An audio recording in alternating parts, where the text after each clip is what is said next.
abandoned by a wealthy family, turned into a laughingstock, and awakened the universally known trash profession, pharmacist. However, when the SSS rank talent, blessing of the gods, activates, granting 1 enhancement point per second, even useless potions can become world-ending divine punishments. When a basic poison potion's damage is enhanced from 5 to 10,000, how many seconds do you think that a rank genius who mocked me can last? Hilarious. The school spent 3 years cultivating a prodigy, and he ends up awakening the most useless pharmacist class? It's a life skill profession, destined to be a gopher for life. He's completely hopeless now. At the Cloud Sea City's job transition plaza, waves of mockery washed over Lin Chen. His face was expressionless, but his slightly trembling fists betrayed the turmoil within. He was once the sole heir to the Lin family of Zheng City. A month ago, he was exposed as a fake young master and cast out. The job transition was his last chance to turn his life around, but it had become his biggest joke. Lin Chen, get on your knees and beg me, and my Lin family might give you a spot as a gate dog.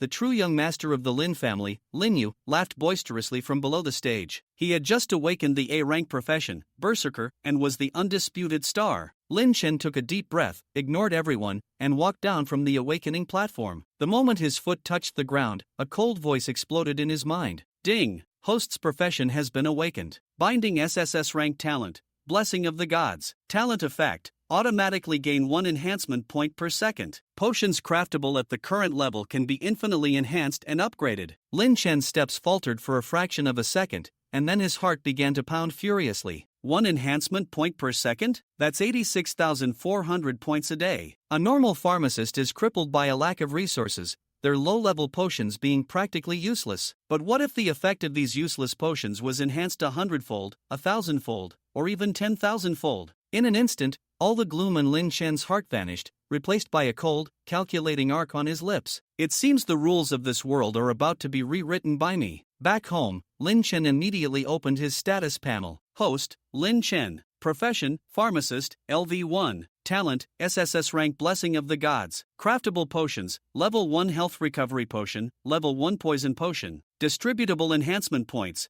10,800. In just 3 hours, he had accumulated over 10,000 points. He looked at the descriptions of the 2 basic potions. Level 1 health recovery potion, restores 5 HP per second for 5 seconds. Level 1 poison potion, deals 5 damage per second for 5 seconds. Pathetically weak, but now, they would be reborn. Without hesitation, Lin Chen invested all his enhancement points, consumed 10,000 enhancement points. Your level 1 poison potion is upgraded with a 100x amplification effect, dealing 500 damage per second to the enemy for 10 seconds, from 5 damage per second to 500. And this was just a level 1 potion. What if he enhanced legendary, forbidden recipes in the future? Annihilating a city alone, or even god-slaying, was no longer a fantasy. Suppressing his excitement, Lin Chen immediately began crafting. A light green recovery potion and a pitch black poison potion appeared in his hands, their properties identical to the enhanced versions. Developing on my own is too slow, and resources are an issue. Lin Chen's gaze sharpened. To stand at the very top, I must leverage the power of the state. He made his decision, report to the state and trade his heaven-defying talent for top-tier resources and protection. The next day, at Cloud Sea City Professional Academy's novice trial ground, Cloud Mist Valley. This was the first step of Lin Chen's plan. He would use an undeniable victory as his bargaining chip. Isn't that Lin Chen? A pharmacist dares to enter a dungeon? Is he suicidal? Ignore him, he's just trash. Whoever teams up with him is asking for trouble. Lin Chen was deaf to the surrounding chatter. Teaming up would only slow him down and expose his secret. He walked alone into the depths of the dungeon. Soon, a pack of red-eyed demonic rats blocked his path. A normal novice team would have to struggle, but in Lin Chen's eyes,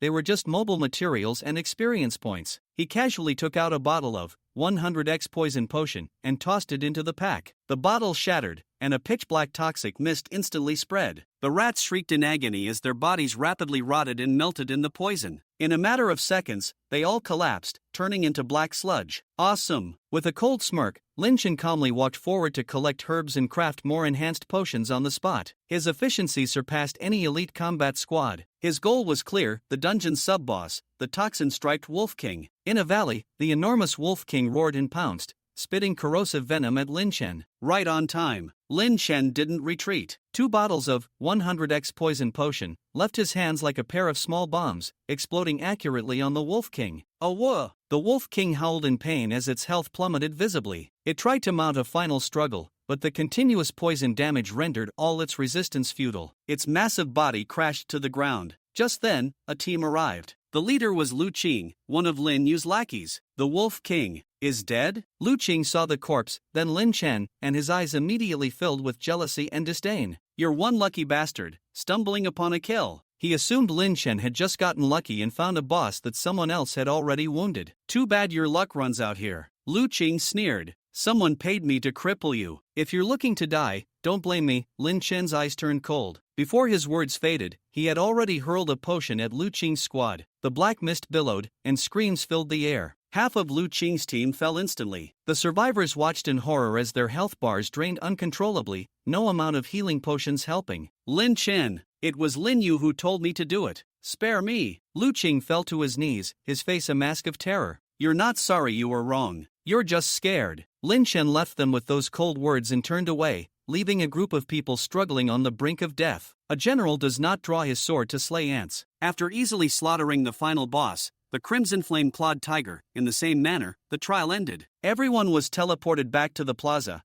and the giant leaderboard began to update frantically. Finally, one name locked into the top spot, followed by a profession that made everyone's brain freeze. Trial record creator, Lin Chen. Profession, pharmacist. The entire plaza fell silent. Are you kidding me? A support class took first place? He cheated. He must have cheated. Lin Yu, standing in the crowd, roared, his face livid with rage. How could a trash pharmacist possibly beat me? Just as the commotion reached its peak, a school leader stepped onto the stage and announced in a loud, clear voice, after a system verification, student Lin Chen's results are confirmed to be valid. He has set a new school record for a solo speedrun, ranking first. His words completely silenced the crowd. Inside the principal's office, Lin Chen calmly placed a bottle of enhanced potion on the desk. Principal, this is a level 1 poison potion. Its effect is to deal 500 poison damage per second to a target for 20 seconds. The principal's pupils contracted. When he learned that this potion could be enhanced even further, he shot up from his chair, his voice cracking.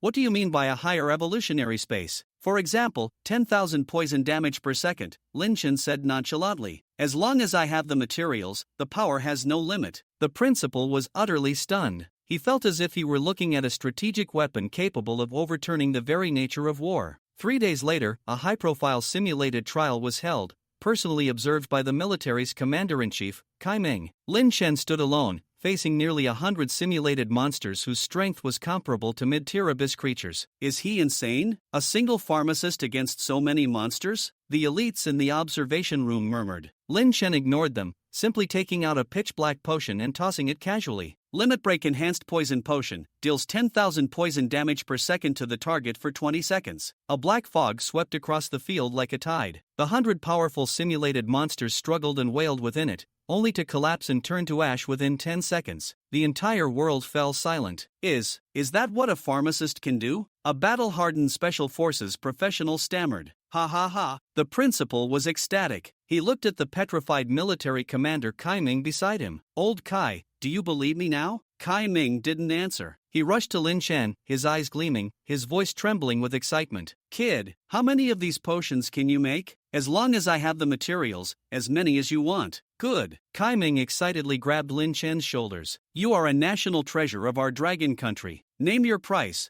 I'll meet any demand. The principal panicked and pushed him away. Bullshit. He's a talent from our school. The Education Bureau should be the one to nurture him. You old fool, you dare to fight me for him? Kai Ming rolled up his sleeves. He's a strategic weapon. He must belong to the military. Short-sighted fool. Using him as a weapon is the biggest waste. Watching the two high-ranking figures, with a combined age of over 100, bickering like street thugs over who got to have him, everyone was dumbfounded. In the end, the principal got a head start, rushing frantically towards the Dragon Country's Education Bureau. He knew this matter was beyond his control now. He had to report it to the highest level immediately. At that moment, the director of the Education Bureau, Pang Wanli, was fuming over the Dragon Country's repeated losses in otherworldly dungeons and the plundering of their resources by other nations. Director! The principal burst through the door, panting. I found a genius who can change our entire situation. What genius? Pang Wanli asked, weary. A pharmacist. A pharmacist? Pang Wanli frowned, thinking it was a joke. A pharmacist who can craft potions that deal 10,000 poison damage per second. The principal roared with absolute certainty. Pang Wanli shot up from his chair, his eyes blazing with an incredible light.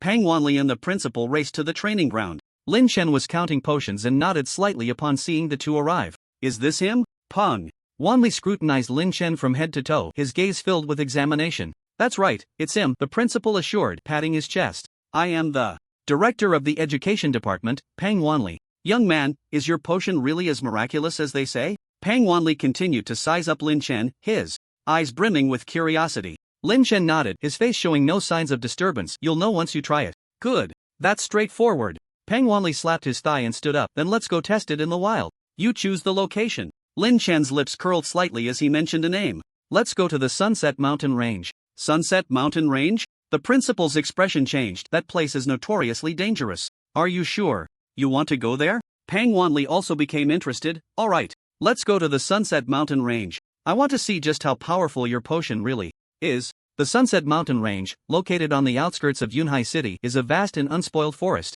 It is home to numerous abyssal monsters, fraught with danger, and is referred to by adventurers as the Death Forbidden Zone. The Sunset Mountain Range is divided into 3 areas based on the level of monsters in danger: the Normal Zone, the Elite Zone, and the Hell Zone. In the Normal Zone, monsters are below level 10, suitable for novice adventurers to train. In the Elite Zone, monsters are around level 13, requiring a certain level of strength for adventurers to enter as a team. The Hell Zone features monsters as high as level 15, most of which are pack creatures, making it a place even high-level adventurers dare not tread lightly. For a team of ordinary adventurers to enter here is akin to sheep walking into a tiger's den. This is the Sunset Mountain Range. The principal pointed to the lush mountains ahead. Let's try the Normal Zone. After all, you're only level 2, safety first. Lin Chen shook his head. The Normal Zone is too weak, it's boring. Let's go straight to the Hell Zone. The Hell Zone? The principal's eyes widened. Are you crazy? There are level 15 monsters there. You, a level 2 alchemist, would be walking to your death. Yeah, young man, don't overestimate yourself. Pang Wanli also advised, safety first, we should be more cautious. No problem. Lin Chen waved his hand, looking calm and unbothered. You can't catch a tiger cub without entering the tiger's den. You. The principal was so exasperated by Lin Chen's stubbornness that he couldn't find words. This kid is really a young bull not afraid of tigers. Are all young people so reckless nowadays? Challenging the Hell Zone at level 2? Is he tired of living? People around them murmured, looking at Lin Chen as if he were a madman. Alright, you've got guts. A glimmer of appreciation flashed in Pang Wanli's eyes. Since you insist, let's go to the Hell Zone. But we must agree on one thing. If there's any danger, you must listen to my commands. Sure, Lin Chen nodded. The group entered the Hell Zone. As soon as they stepped into this area, the atmosphere became oppressive. The surrounding trees grew taller and denser, blocking out the sun, making it hard for light to penetrate. The air was thick with a stench of decay and blood, making one feel nauseous. In the distance, the eerie howls of monsters echoed, sending chills down their spines. Be careful, monsters could appear at any moment, Pang Wanli warned. No sooner had he spoken than a pack of blood-red-eyed, spiked monsters burst out from the bushes. There were at least a dozen of them, each exuding a powerful aura. It's the level 15 spiked demon wolves. The principal's face turned serious. Everyone, be careful. So what if they're level 15? Lin Chen sneered, pulling out a bottle of extreme strengthening version of venomous potion and throwing it towards the wolf pack. The potion bottle arced through the air, landing precisely in the center of the wolves. Bang! The potion bottle shattered and black venom splattered everywhere, instantly enveloping the surrounding spiked armored demon wolves. A whoa! The spiked armored demon wolves let out a piercing scream, black smoke rising from their bodies. Their health points dropped at a visible rate, and in less than 10 seconds, more than a dozen spiked armored demon wolves lay on the ground, turning into a puddle of pus. Lin Chen's experience bar also surged significantly. Hiss! A sound of gasping filled the air. Is this over? One bottle of potion, instantly killing over a dozen level 15 monsters?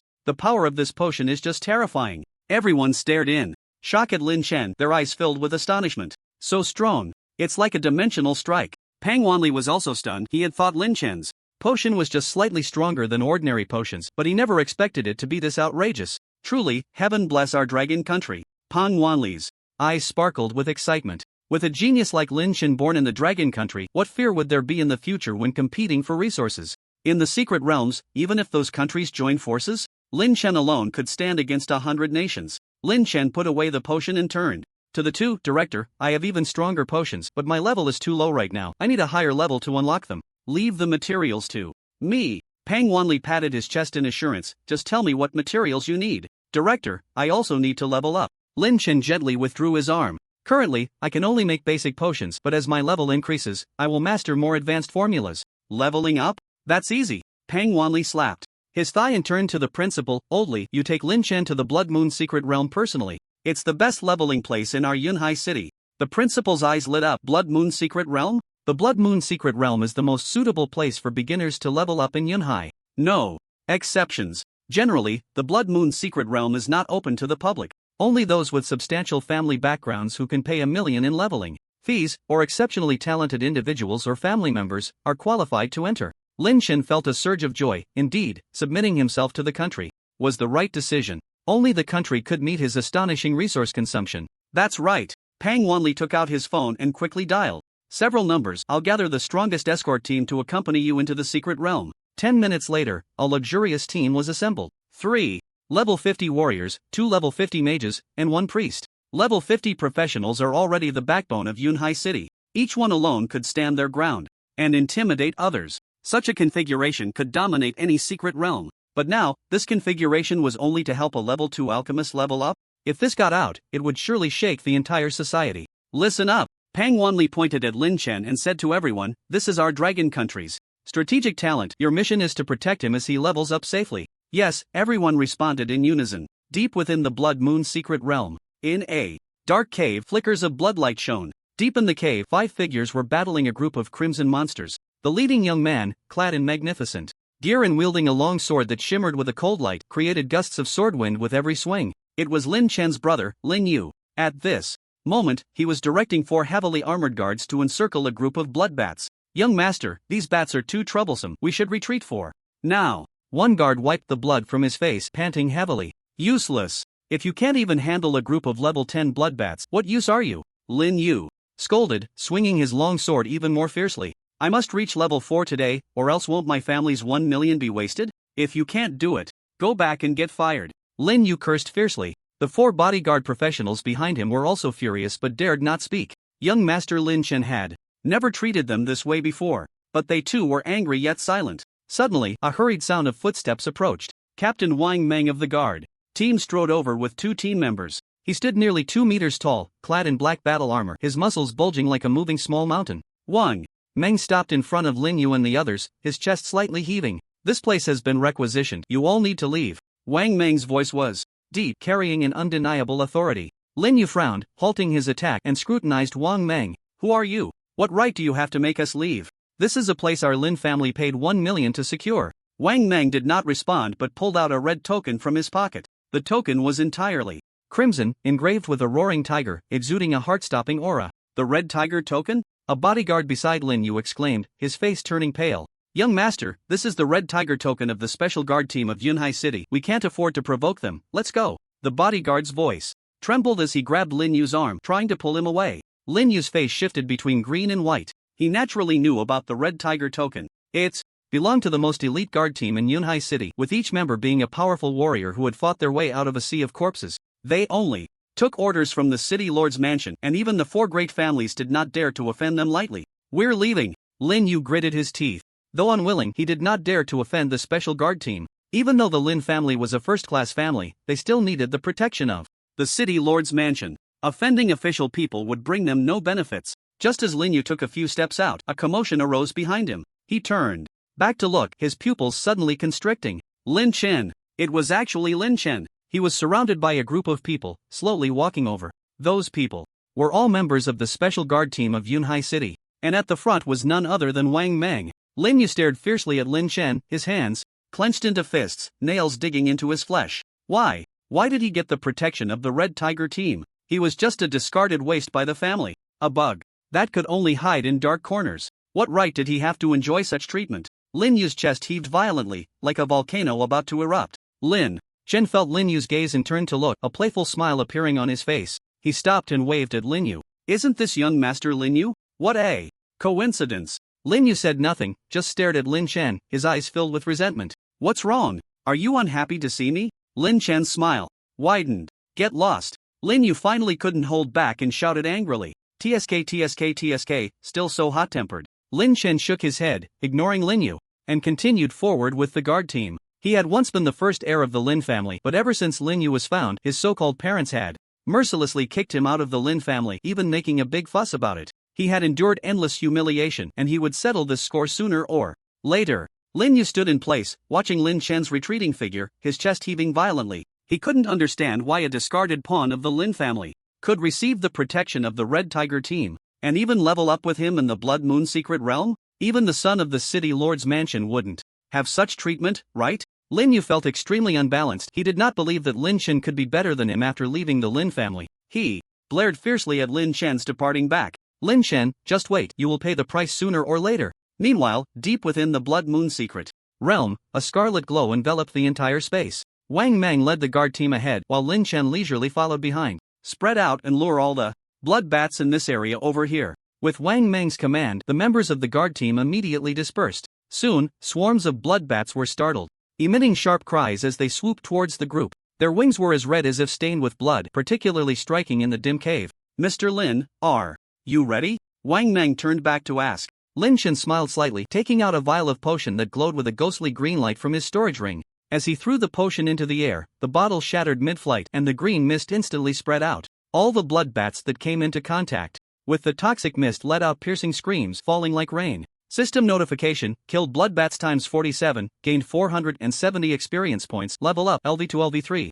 This is too fast, right? One guard said, dumbfounded. The speed of leveling up was astonishing. No wonder the captain didn't let Mr. Lin team up with them but instead had him level up alone. The speed of killing monsters was even more terrifying than when they were together. Wang Mang, however, showed no signs of stopping, continuing to direct the team to lure monsters. Although blood bats were social creatures, their distribution was still quite sparse. It took a considerable amount of time to lure them. Wave after wave of blood bats were continuously attracted. Lin Chen threw out vial after vial of his highly toxic potion, the green mist weaving into a net in the air, leaving nothing alive in its wake. Fortunately, the resources the principal provided him were ample, allowing him to continuously produce the toxic potions. Otherwise, he wouldn't be able to afford such extravagant consumption. Another wave of blood bats was wiped out. Lin Chen's level finally increased. Level up, LV3 LV4, Host, Lin Chen, Class, Alchemist, Black Iron Level 4, Level, LV4. Health, 60-60, Talent, SSS Level Blessing of the Gods, automatically gains 1 enhancement point per second, distributable enhancement points, 346,320, Alchemy.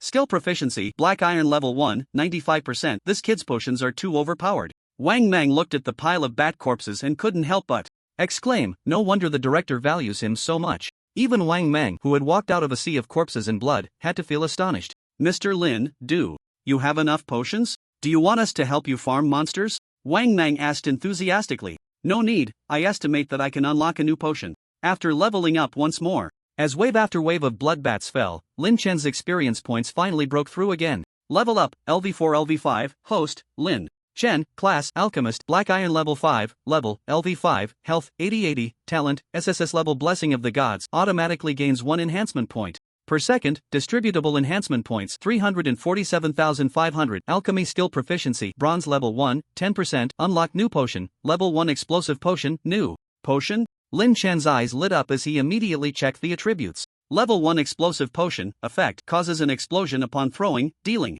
1,000 damage to targets within range. Required materials: Flame Grass times 3, Sulfur Crystal times 2, Crimson Flame Essence times 1, 9 Nether Demon Flame or Sun Essence times 1. This potion has a decent base damage, but it still needs enhancement. Lin Chen immediately invested 100,000 enhancement points. The properties of the potion have been completely renewed. 100-fold amplification explosive potion effect creates a super explosion upon throwing, dealing 100,000 damage to all targets within a 50-meter radius with an additional 3 seconds of stun effect. 100,000? Qin Yi was dumbfounded. This was just the 100-fold amplification. If it reached its limit, the effect would be unimaginable. Mr. Lin, what effects does the new potion have? Wang Mang leaned over, his eyes wide as saucers, saliva nearly dripping from his mouth. Lin Chen smiled slightly and elaborated on the potion's properties and effects. How much? 100,000? Wang Mang exclaimed, nearly dropping his jaw to the floor. This is even more powerful than my ultimate move. The nearby guards were also stunned, their mouths agape as if they could fit a goose egg inside. 100,000 damage. This concept shattered their understanding. They had worked hard to level up, fighting life and death, and even a level 50 ultimate move dealt no more than that. A level 1 alchemist casually creating a potion that dealt 100,000 damage? How could those fighting desperately on the front lines feel about this? Hiss, with this potion, even a Random cat or dog could become a super soldier, one guard gasped, his tone filled with envy and jealousy. Isn't that right? If this is used on the battlefield, what would happen? Each person throws one, and wouldn't the opponents be crying for their mothers? Another guard chimed in, his eyes sparkling with fervor. Wang Mang came back to his senses and slapped his thigh. Oh, look at my brain. I was so busy being surprised that I forgot the main business. He turned to Lin Chen, a fawning expression on his face. Mr. Lin, this potion of yours, haha, could you make a few for us too? Don't worry, we'll provide the materials, and you won't lose out. Lin Chen looked at Wang Mang's greedy expression, secretly amused but kept a straight face. The production of this potion requires special materials. Ordinary flame grass and sulfur crystals are fine, but the crimson flame essence is quite rare. Additionally, I need 2 extremely rare materials, 9 nether demon flame and sun essence. We have plenty in the storeroom. Wang Mang patted his chest, exuding confidence. As for those 2 rare materials, I really haven't heard of them. But don't worry, I'll report to the director right away. With the director's capabilities, he'll definitely be able to get them for you. Then I'll trouble Captain Wang. Lin Chen nodded. With these materials, he could mass-produce explosive potions, and when the time came, each person would have a grenade. Just thinking about that scene was exhilarating. Of course. Wang Mang nodded, repeatedly, feeling pleased. If this potion were used on the battlefield, it would be a devastating weapon. At that time, what would those damn island nations and shadow hunters do? They would all have to kneel and call him daddy. Lin Chen smiled without speaking, but he was plotting a bigger plan in his heart. Although this explosive potion was powerful, it was just the beginning. Once he enhanced the potion to its limit, that would be true destruction. However, he didn't say this for now. After all, taking too big a step could lead to trouble. Everything needed to be done step by step, slowly. Let's call it a day. I need to go back and make the new potion. Lin Chen put away the potion, his eyes sparkling with anticipation. All right, Mr. Lin. Wang Mang nodded in agreement, his gaze filled with respect for Lin Chen. The strength of this young man had far exceeded his imagination. Just as everyone was preparing to leave, the Blood Moon secret realm suddenly underwent a change. The originally crimson sky became even more intense, as if it were about to drip blood. A decaying aura filled the air, making one feel nauseous. Crack! A fissure suddenly appeared in the air, like a shattered mirror, emitting a piercing sound. This is... Wang Meng's expression changed drastically. Everyone, be on guard. The members of the guard immediately formed a circle, protecting Lin Chen in the center. They were all experienced warriors, but at this moment, they felt a wave of unease. What a strange feeling. One guard swallowed hard, as if something is about to break through the air. Captain, why do I smell sulfur? Another guard frowned and said. Something's not right. Lin Chen squinted. This phenomenon likely indicates that something dangerous is about to arrive. Retreat. Evacuate immediately. Wang Mang decisively commanded, leading everyone to quickly exit the Blood Moon secret realm. Upon returning to the school, the principal and the director had long been waiting at the entrance. Seeing Lin Chen return safely, both of them sighed in relief. So, how was it, Shaolin? What did you gain today? The principal and Pang Wanli asked simultaneously. Lin Chen casually shared the effects of the newly unlocked explosive potion, his tone as if he were discussing a trivial matter. 100,000 points of damage? The principal's mouth dropped wide open, as if he could fit an egg inside. His glasses slid down to the tip of his nose, making him look somewhat comical. This power, this is even scarier than a forbidden spell. If you throw one of these, wouldn't it blow everything to pieces? Having lived for more than half his life, he had seen all kinds of storms, but at this moment he was genuinely shocked. This was completely beyond his comprehension. Lin Chen, you truly are a prodigy. Director Pang Wanli was also so excited that he stumbled over his words, gripping Lin Chen's hand tightly, his eyes filled with fervor. Whatever materials you need, just say the word. As long as it's on Earth, I will turn the world upside down to get it for you. As the director of the education department, he had seen countless geniuses, but none like Lin Chen, who was truly extraordinary. Lin Chen's emergence would bring earth-shattering changes to Long Country. Lin Chen felt the intense gaze of the two, but his heart remained calm. He simply listed the required materials, emphasizing the rarity of the 9 nether demon flame and the sun essence. After all, a clever woman cannot cook without rice. Without materials, no matter how powerful he was, it would be in vain. 9 nether demon flame? The principal stroked his chin, his gaze becoming profound.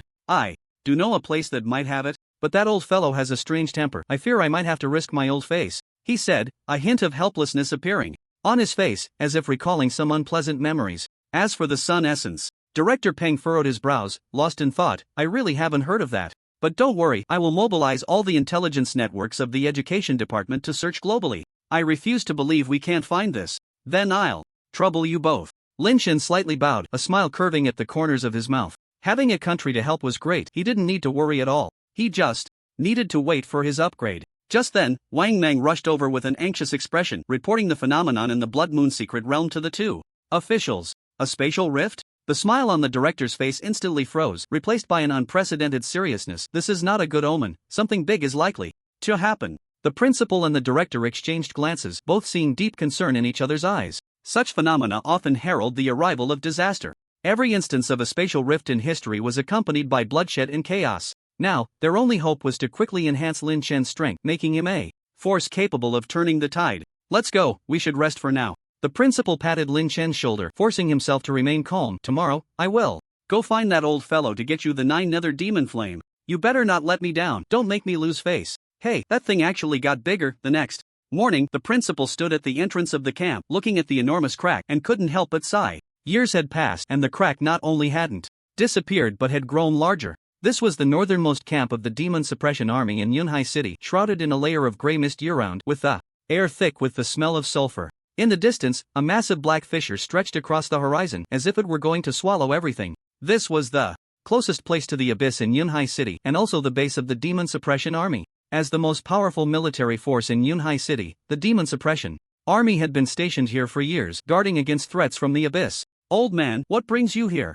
A somewhat mocking voice came from behind. The principal turned around to see a middle-aged man in a black military uniform standing behind him. The man was tall and sturdy, with a resolute face and eyes sharp as knives. It was none other than Chen Shi, the commander of the Demon Suppression Army. You old fellow, still so rude, the principal chided with a smile. Cut the crap, just tell me what you want. Chen Shi waved his hand, getting straight to the point. We've known each other for so many years, if you didn't have something important, you wouldn't come looking for me. Can't I just come to see an old friend? Come on, Chen Shi scoffed. The last time you came to see me, it was to borrow weapons. And what happened? You returned them a month later and 3 were missing. The principal coughed awkwardly. That was because of an emergency. Lin Chen had created so many surprises for him that he had rushed over in a hurry to see this old friend. Let's get down to business, Chen Shi said, hands clasped behind his back, tilting his head slightly, adopting a serious demeanor. You know me, I don't like beating around the bush. Just say what you need. I'll help if I can, but don't push it if I can't.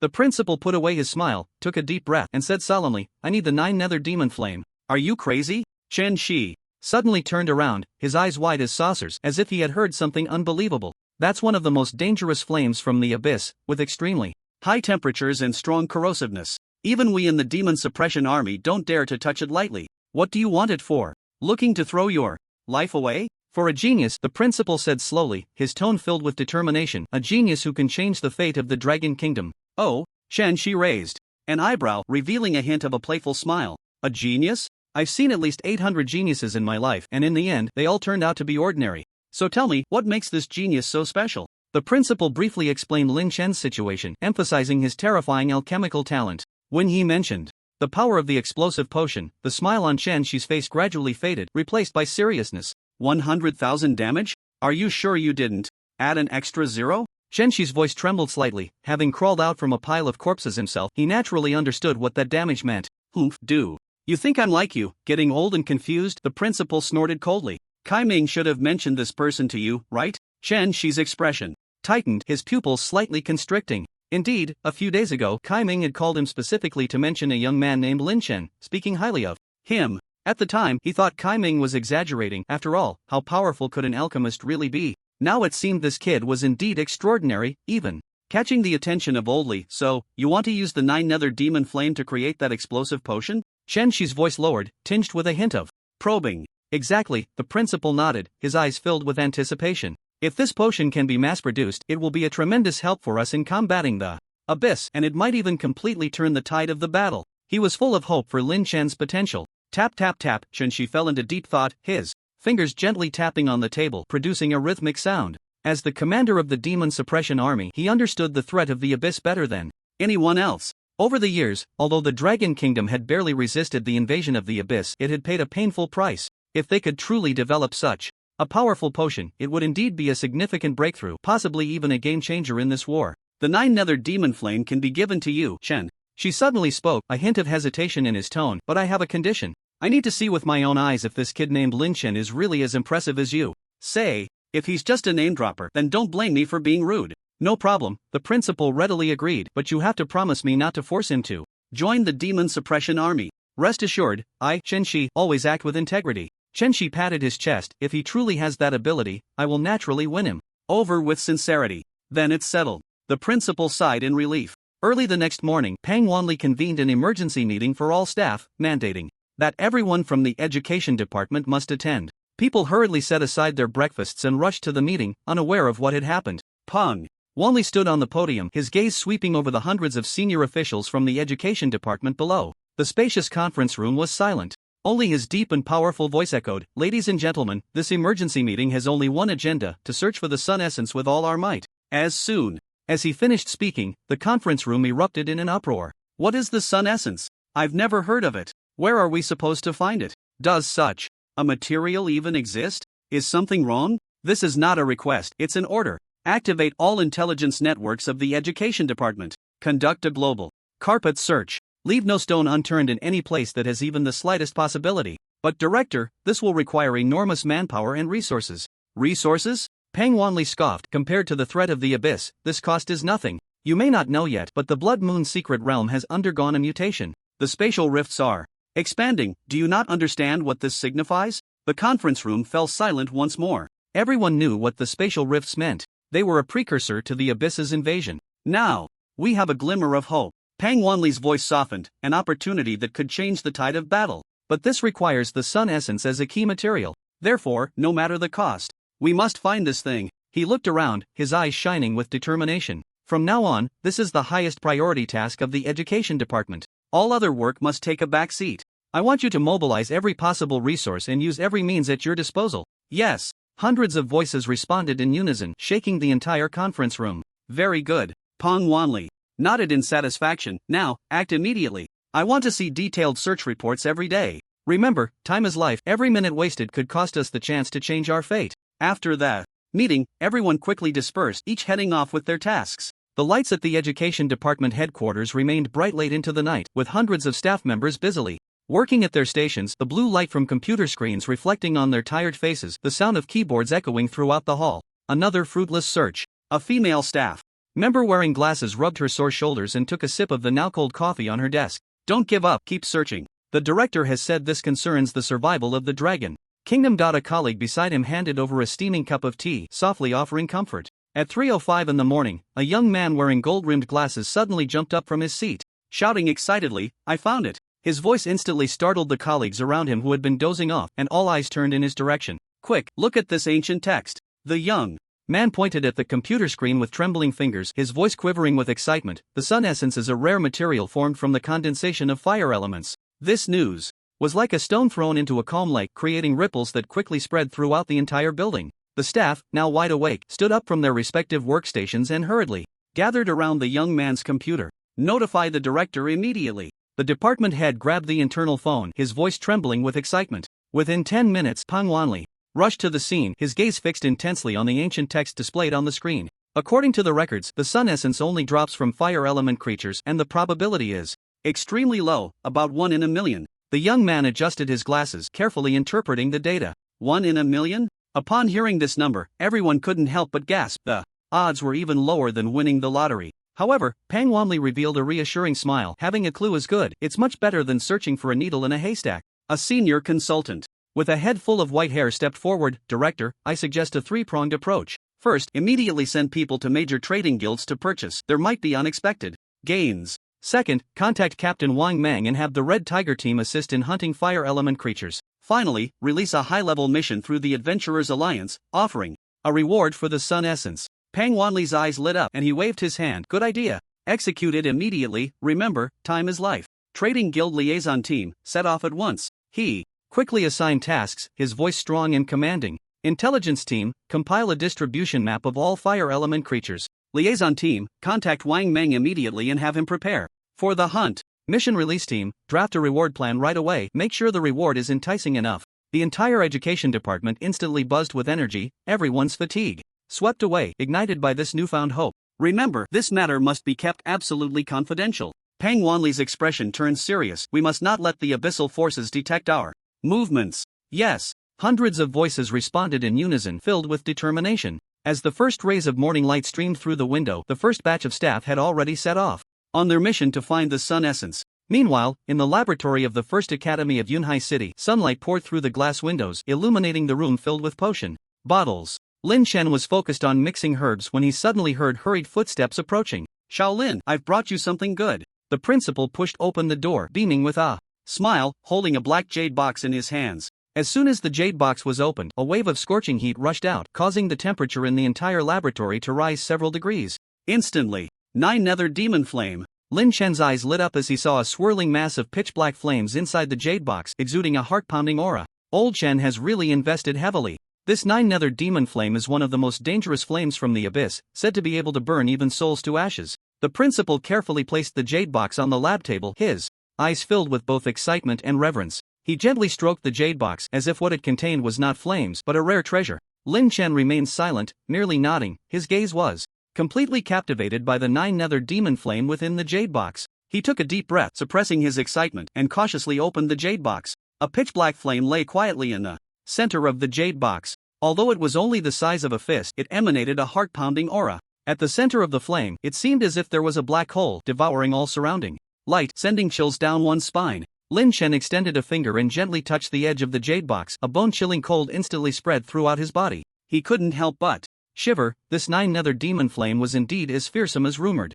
Be careful, this flame is not to be trifled with, the principal reminded from the side, his voice tinged with tension. Lin Chen ignored the principal's warning, his attention fully focused on the 9 nether demon flame. He took out various materials from his storage ring. The essence of fire grass emitted a faint herbal fragrance, the powder of sulfur crystal sparkled dazzlingly in the sunlight, and the energy of crimson flame essence surged like magma. He skillfully mixed these materials in specific proportions, then cautiously guided the 9 nether demon flame into the potion bottle.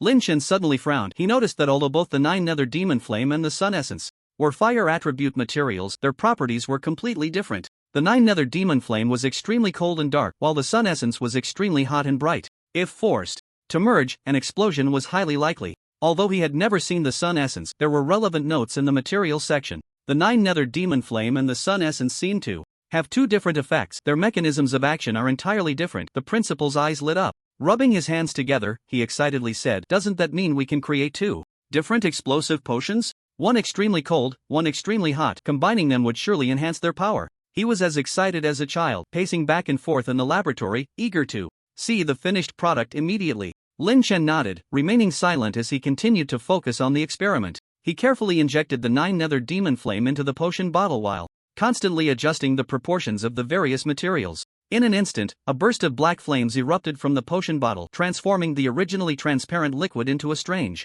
dark purple, exuding a chilling aura. The temperature in the entire laboratory dropped several degrees, and a thin layer of frost even formed on the walls. Is this a success? The principal's eyes widened as he felt a chill rising from his feet, making him shiver involuntarily. Success! Lin Chen raised the potion bottle, carefully observing the pitch-black liquid inside, a satisfied smile appearing on his face. He could feel that this potion contained powerful energy. Once unleashed, its power would be absolutely astonishing. The principal couldn't wait to lean in closer, rubbing his hands together, excitedly asking, "What's the effect? Let me see. What is this potion called? Does it have any special effects?" Lin Chen displayed the potion's attributes. 100-fold 9 nether explosive potion effect causes a black flame explosion upon throwing, dealing 100,000 points of damage, with an additional 3 seconds of stun effect. 9 nether trait includes a 3-second soul burning effect, dealing 10,000 points of damage per second. This is simply apocalyptic. The principal's voice trembled with excitement. This potion is tailor-made for siege warfare.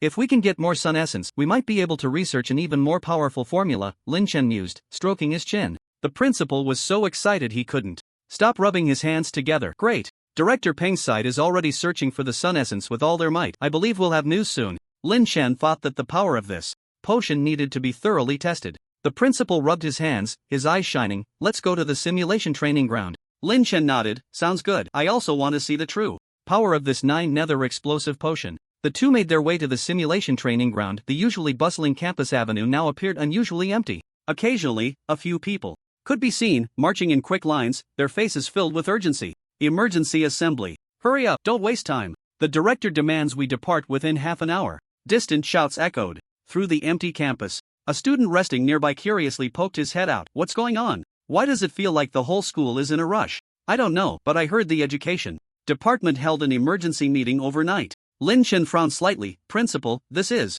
The principal smiled gently. Do you remember you mentioned needing the sun essence? Director Peng has mobilized the entire city to search for it. Right now, from the Merchant Guild to the professionals, from intelligence agents to the Red Tiger Squad, everyone is working for you. Lin Chen stood frozen in place, stunned. He looked up at the hurried figures in the distance, his lips trembling slightly. Each moving group silently conveyed the nation's determination. His eyes felt a bit warm, like a traveler trudging through a cold night suddenly warmed by countless lights. He clenched his fists, his knuckles turning white from the pressure. Submitting to the nation was the best decision I ever made, Lin Chen said softly, his voice filled with resolve. The principal looked at Lin Chen's straightened back, smiling with satisfaction. All right, enough sentimentality. For now, the principal patted Lin Chen on the shoulder. Let's hurry and test the new potion. If this 9 Hells explosive potion is as powerful as you say, it might just give those abyssal monsters a taste of their own medicine. In the center of Yunhai City, a magnificent building rose up, piercing the clouds. This was the headquarters of the Lin Group Adventurers Guild, located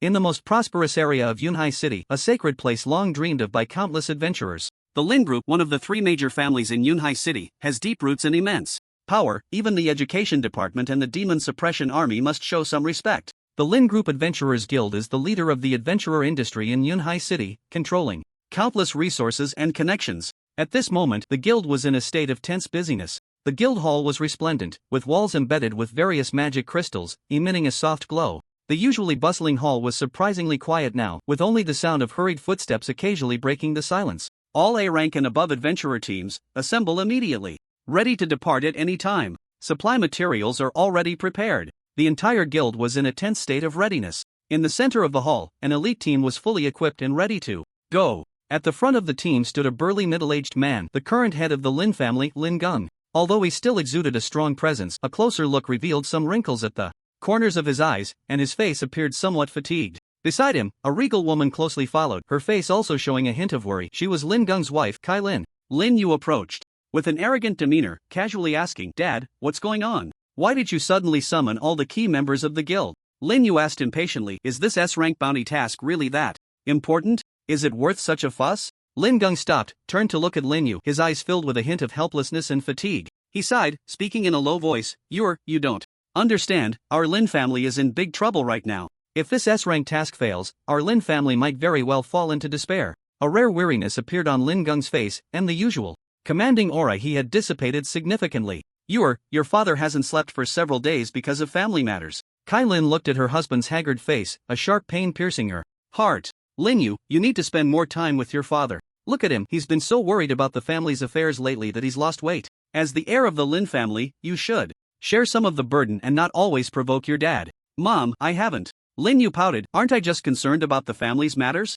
He said this, but in his heart he didn't take it seriously at all. In his view, the Lin family was large and prosperous, how could they possibly encounter any trouble? By the way, Dad, I ran into that useless Lin Chen yesterday. Lin Yu suddenly remembered something, he actually dared to steal my secret realm resources, simply reckless. He exaggerated the events of yesterday, of course omitting the fact that he had provoked Lin Chen first, instead portraying him as a villain beyond redemption. You must teach him a good lesson, so he knows the power of our Lin family. Lin Yu gritted his teeth and said, and he even dared to call you an old fool, that's simply outrageous. What? Kai Lin's anger flared up immediately upon hearing this, that little beast Lin Chen actually dared to treat you like that? This ungrateful wretch, I've said long ago that he was no good. He shouldn't have. He actually dared to say that about you. Dad, just watch me tear his mouth apart. She cursed loudly, completely losing her usual noble demeanor. Enough! Lin Gung suddenly shouted, interrupting Kai Lin, is this the time to talk about such things? The family is in a critical situation, and you are here arguing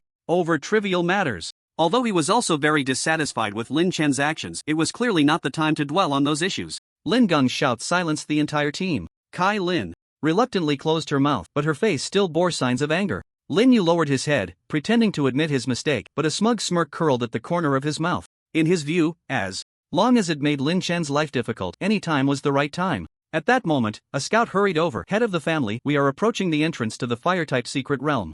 Lin Gung took a deep breath, suppressing the irritation in his heart. Prepare the team, this mission allows for no mistakes. Looking at the boiling fire-type secret realm before him, his gaze became resolute. No matter what internal conflicts existed within the family, the urgent task at hand was to complete this mission and resolve the Lin family's current predicament. As for Lin Chen, that could wait until after this crisis. Thinking of this unworthy son, Lin Gung's brow furrowed again. He was utterly disappointed in this younger son, but it was clearly not the time to Deal with family matters. The team continued to advance, each person on high alert. This S-level mission would be a tough battle, but for the struggling Lin family, they had no other choice. The scorching heat waves from the fire-type secret realm hit them like a wave, as if foreshadowing the difficult challenges ahead. However, for these members of the Lin family, perhaps the unseen conflicts and disputes within the family were the real concerns, more so than the dangers of the mission itself. What is this? As soon as he stepped into the fire-type secret realm, Lin Gung was stunned by the scene before him. The entire secret realm seemed to have transformed into a massive construction site, bustling with people and full of energy.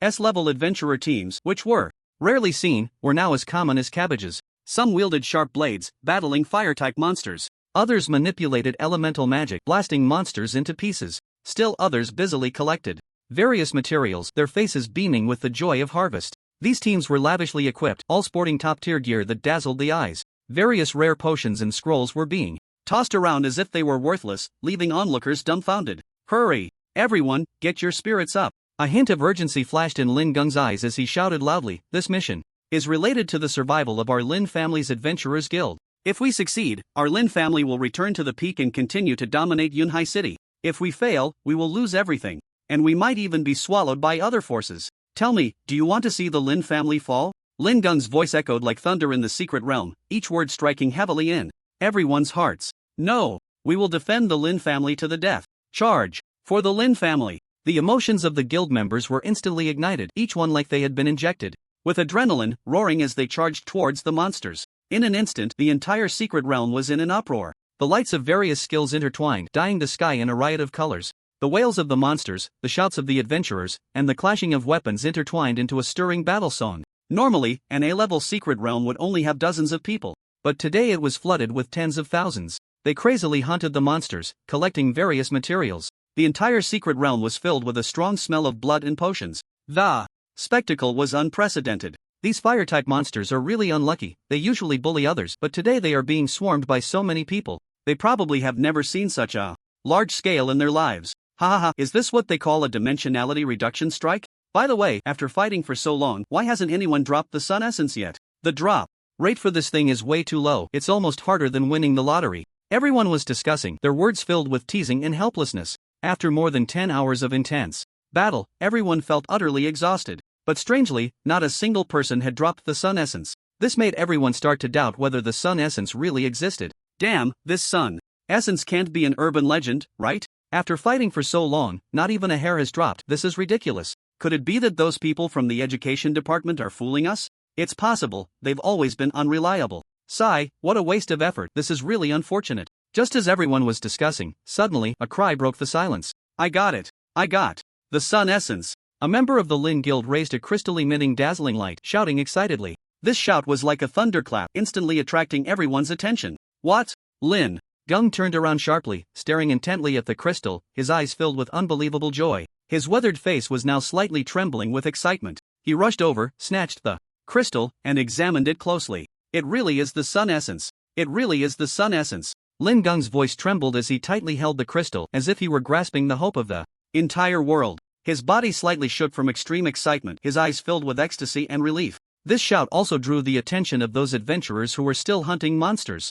When they saw the Sun Essence, their eyes were filled with greed and aggression. Although there were laws in Yunhai City prohibiting private fights, no one would care about that in the face of enormous benefits. Moreover, most of them were level 40 or 50 adventurers, prominent figures in Yunhai City. The law only restrains the weak. Damn it! These hyenas! Lin Gung gritted his teeth, noticing the greedy gazes of those people. He stared intently at the figures gradually closing in, his heart filled with unwillingness and anxiety. Although the Lin family had a grand enterprise, they couldn't withstand the sheer number of people present. Do you really think we, the Lin Group's Adventurers Guild, are soft targets? He cursed inwardly, each word squeezed out like it was forced through his teeth, filled with resentment and fury. This Sun Essence is our family's last hope. It absolutely cannot fall into their hands. His eyes sparkled with a mad light, as if he wanted to burn everything in front of him to ashes. Others, stop them for me. Lin Gung suddenly turned around and shouted at the guild members behind him, his voice hoarse and urgent, like a wounded beast roaring. I'll take the Sun Essence and leave first. This place is up to you.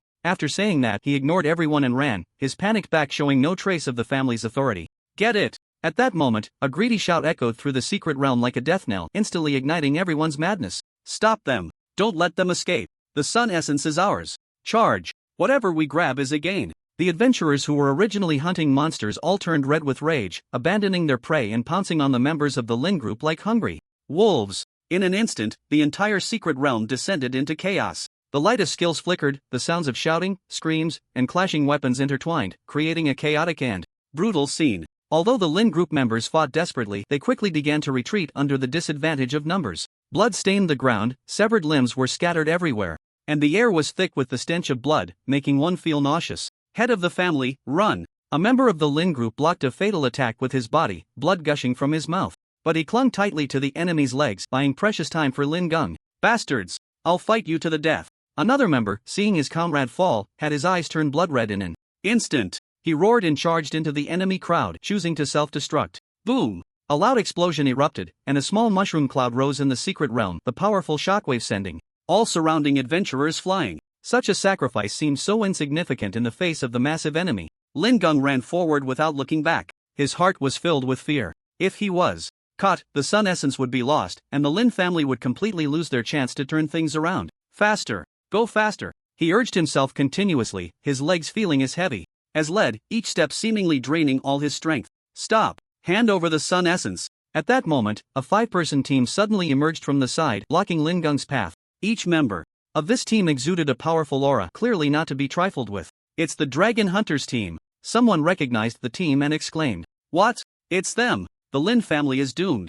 The Dragon Hunters are one of the top adventurer teams in Yunhai City. I've heard their team leader, Longya, is already level 69, a true powerhouse. A real strongman. Lin Gung is probably doomed. This time, the surrounding adventurers whispered among themselves, their eyes filled with sympathy and glee at Lin Gung's misfortune. It's you! Lin Gung's pupils constricted sharply, and his face turned even uglier. He recognized this team, the Dragon Hunters, renowned in Yunhai City for their strength and infamy. The captain, Longya, was a terrifying S-rank peak powerhouse, known for his glorious record of hunting S-rank monsters alone. Lin Gung, hand over the Sun Essence, or you'll suffer the consequences. Longya was a burly middle-aged man, wielding a massive battle axe, with a grotesque scar etched across his face, giving him a fearsome appearance. He approached Lin Gung step by step, each footfall seeming to crush Lin Gung's heart, leaving him gasping for breath. I am the head of the Lin family, Lin Gung said, his voice trembling. Do you dare to touch me? Aren't you afraid of the Lin family's revenge? His voice quivered, his gaze flickered. Like a cornered rat, trying to appear fierce, but in reality, he was terrified.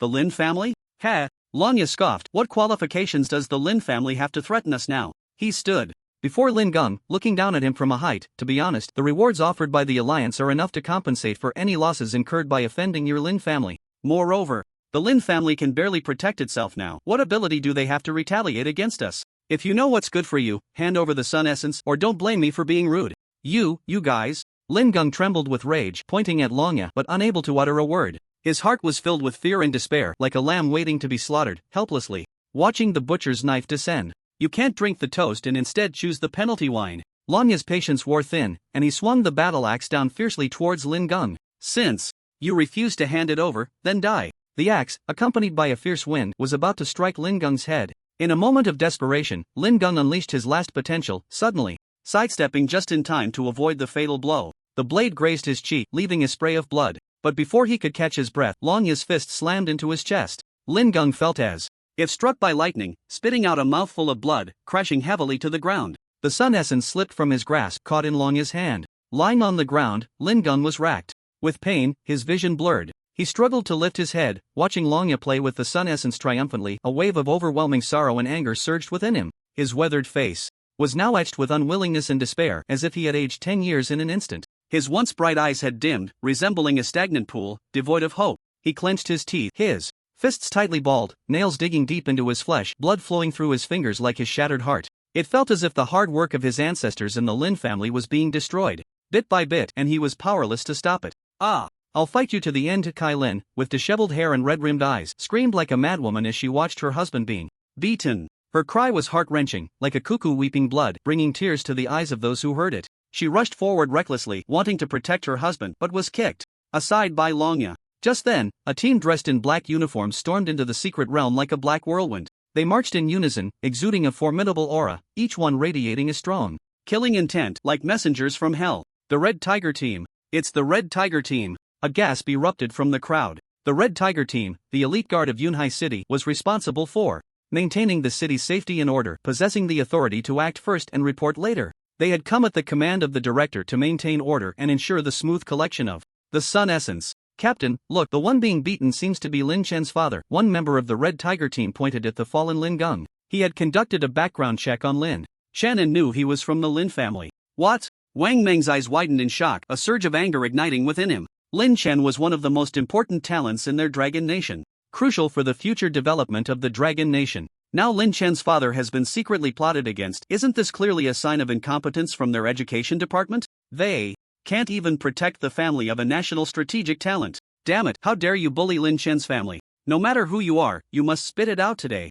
Wang Meng clenched his fists, his knuckles turning white from the pressure. His resolute face was now filled with rage, like an enraged lion. He strode up to Longya and said coldly, Longya, how dare you commit violence in broad daylight? Do you know your crime? Longya glanced at Wang Meng with disdain and arrogantly replied, Wang Meng, mind your own business. This is a matter between adventurers, it has nothing to do with you. A cold glint flashed in Wang Meng's eyes as he shouted sternly, Yunhai City prohibits private fights, this is the Alliance's rule. Do you dare to defy it? Longya sneered, the Alliance's rules? Here, I have the final say. Wang Meng laughed in anger, what a big mouth. Do you really think our Red Tiger team is a bunch of pushovers? Longya's expression changed slightly, but he still spoke defiantly, Wang Meng, you'd better not meddle. Otherwise, you'll face the consequences. Face the consequences? Wang Meng stepped forward, staring down Longya, and said, slowly, I'll say it again, hand over the Sun Essence. Longya tightened his grip on the battle axe in his hand, his eyes flickering uncertainly. He knew the power of the Red Tiger team. If it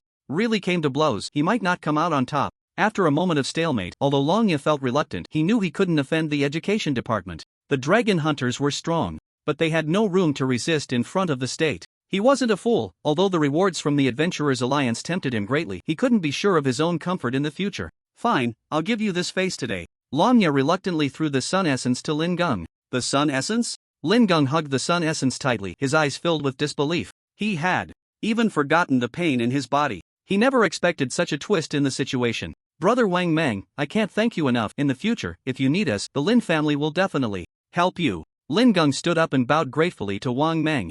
Mr. Lin, you're too polite. You raised a good son for Longhua. We should be the ones thanking you. Wang Meng rarely smiled, genuinely grateful to Lin Gung. It was no small feat to raise a talent like Lin Chen. Hearing this, Kai Lin immediately showed an excited smile. You are so outstanding that she has gained Wang Meng's recognition. How come she never knew you or knew someone like Wang Meng? Lin Gung was equally puzzled, but seeing his son so excellent made him happy as a father. He had thought Lin Yu was a playboy, but it turned out he was a genius. This kid was hiding it well. It's an honor for Yu to receive your recognition, Kai Lin said excitedly. Yu? Wang Meng looked confused. Which? Yu? Kai Lin was also taken aback. Wasn't this what you said? Lin Yu, our Lin family's heir, Kai Lin explained. Lin Gung nodded along. He still couldn't figure out what was going on. Besides, Lin Yu, do you have any other sons? Wang Meng noticed something was off. There's also Lin Chen, but he's not our son, he's a fake and has already been kicked out of our house, Kai Lin blurted out without thinking. Shut up. Lin Gung suddenly turned his head and glared fiercely at Kai Lin, his eyes sharp as knives, as if he wanted to swallow her whole.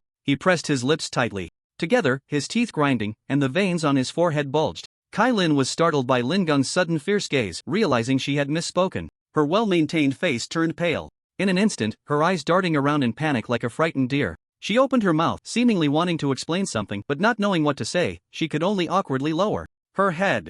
Lin Chen was kicked out of the Lin family by you guys? Wang Meng's smile vanished in an instant, replaced by a look of shock as if he had seen a ghost. He widened his eyes, staring incredulously at Lin Gung and Kai Lin, as if he were looking at two aliens. He then abruptly turned his head, fixing his gaze on the team member who had spoken earlier, his eyes sharp as knives, wishing he could tear him apart. The team member was startled by Wang Meng's sudden fierce gaze, shivering as he looked at him innocently. See, Captain, I didn't know either, he stammered, his voice trembling. What the hell are you doing? How could you get such important information wrong? Wang Meng roared, his voice booming like thunder, making everyone's eardrums buzz. He snatched the Sun Essence from Lin Gung's hands, his movements rough as if he were robbing someone. What are you doing? Lin Gung shouted in terror, trying to reclaim the Sun Essence but was pushed away by Wang Meng. What am I doing? You two blind fools. Wang Meng cursed, spitting saliva onto Lin Gung's face. Do you know who Lin Chen is? He is the future hope of our dragon country. He is the key to our rise. You actually kicked such a genius out of your home? Are you out of your minds? Ha! You can't tell right from wrong. Ignorant and foolish. The more Wang Meng spoke, The angrier he became, his voice rising until he was almost roaring. Lin Geng was scolded until he felt bloodied, standing there in a daze, his face filled with confusion and helplessness. His weathered face was now etched with shock and doubt, as if he had heard a fantastical tale. He couldn't understand how the son he regarded as useless could suddenly become the hope of the dragon country. Kailin was even more terrified, her face as pale as paper, her body trembling slightly like a leaf in the wind, ready to fall at any moment. Her once shrewd eyes were now filled with fear and regret, like two black holes devoid of any light. She opened her mouth, wanting to say something, but her throat felt blocked, unable to produce a sound. A strong wave of regret surged in her heart, biting at her like a venomous snake, making her wish for death. She suddenly began to hate herself, wondering why she had treated Lin Chen so harshly back then. Why hadn't she recognized his talent? She even started to blame Lin Chen, that damn child, for not showing his abilities sooner. If he had revealed his capabilities earlier, how could she have kicked him out?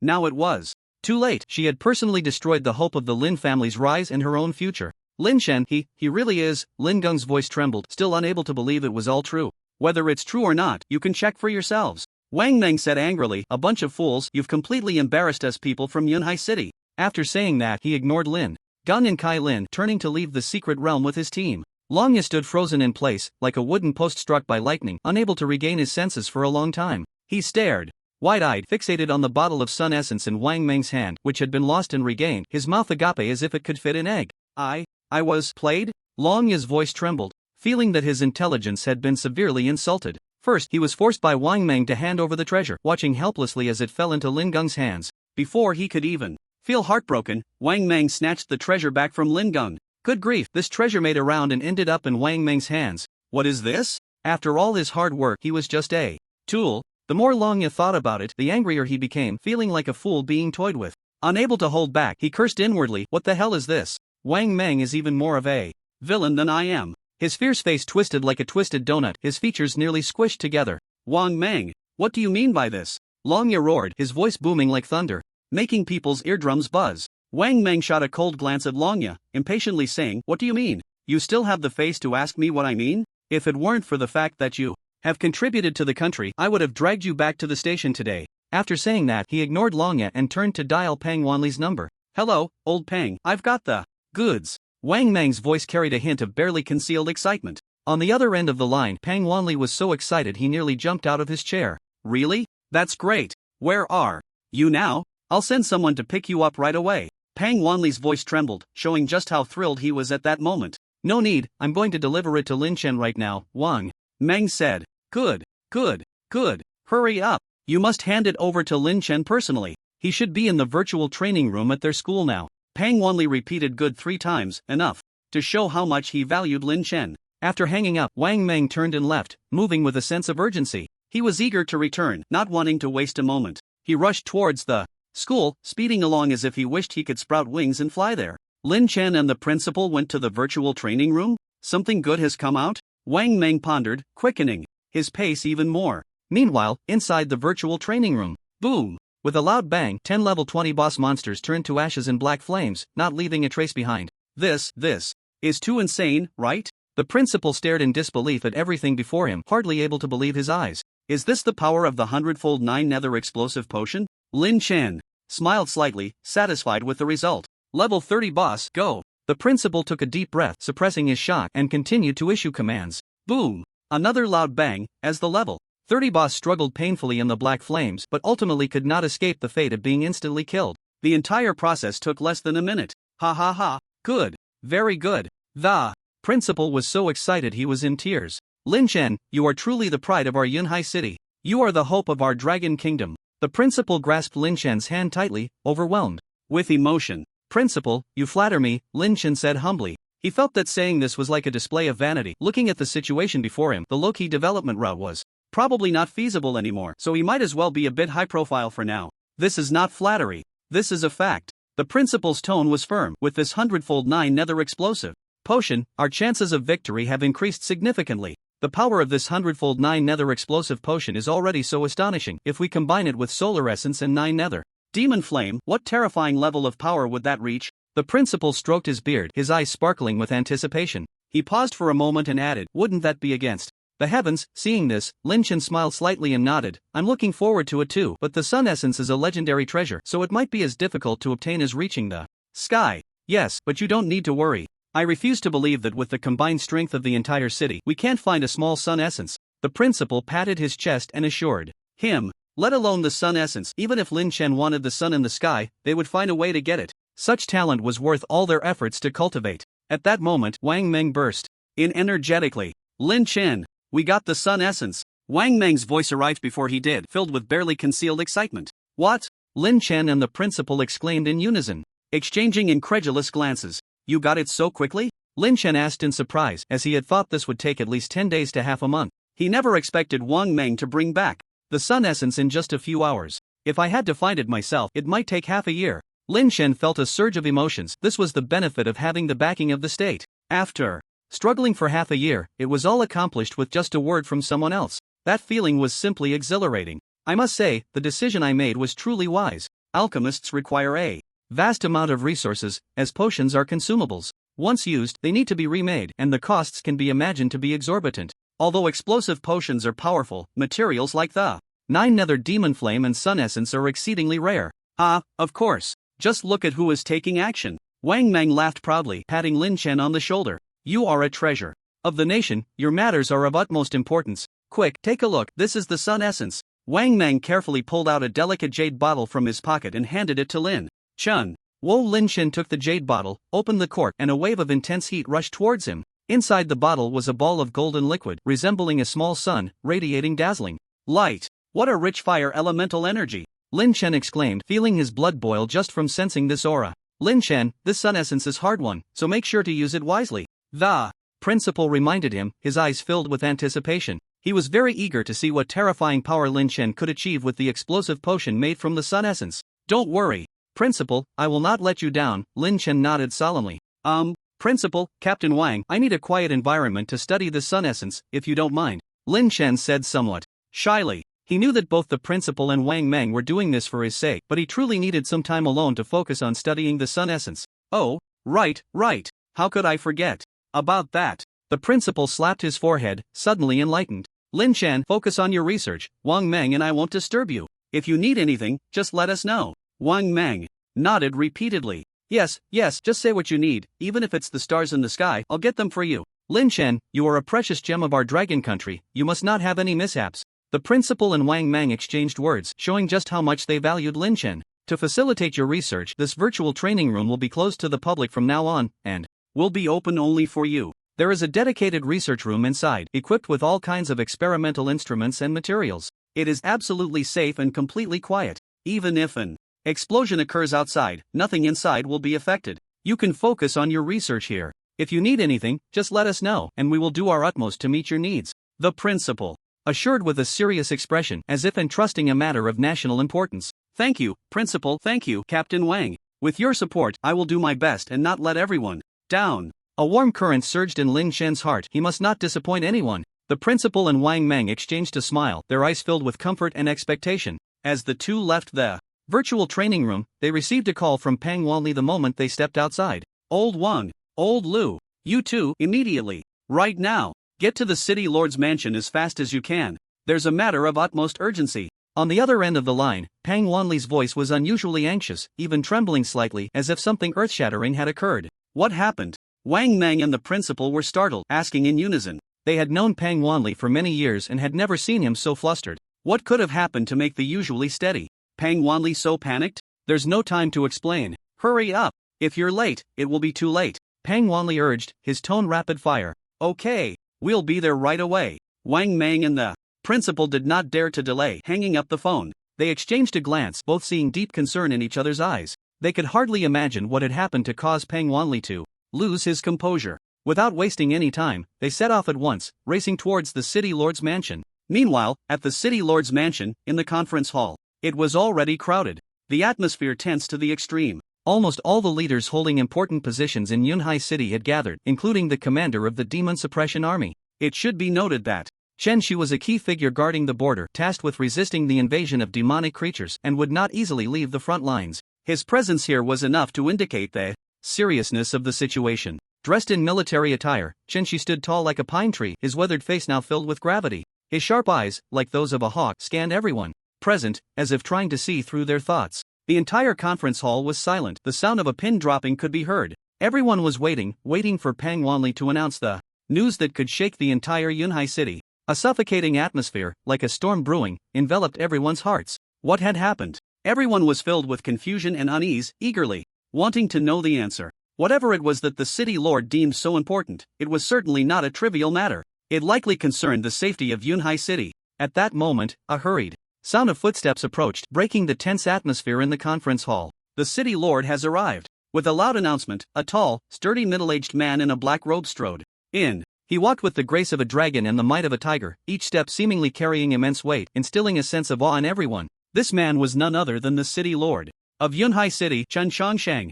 "Greetings, city lord." The crowd called out in unison, rising to bow, their voices loud and echoing throughout the conference hall. Chen Shangsheng nodded slightly, signaling everyone to take their seats. His gaze swept over each person present, his deep-set eyes glinting with an inscrutable light. "Everyone is here." Chen Shangsheng spoke, his voice deep and powerful, carrying an undeniable authority. He wasted no time on pleasantries and walked straight to the control console at the front of the conference hall. On the console, a bright red button stood out, shimmering with an eerie glow under the lights. Chen Shangsheng reached out and pressed the red button without hesitation. Woo woo woo, the piercing alarm suddenly blared, like the wail of death, instantly echoing throughout Yunhai City. The sound was sharp and urgent, as if countless blades were stabbing into everyone's eardrums, sending chills down their spines. A pungent smell of gunpowder filled the air, as if heralding the arrival of a disaster. People's faces turned pale in an instant, their lips trembling, unable to utter a word. They were all too familiar with this alarm. This was a red disaster-level alert. It only sounded in the most critical moments.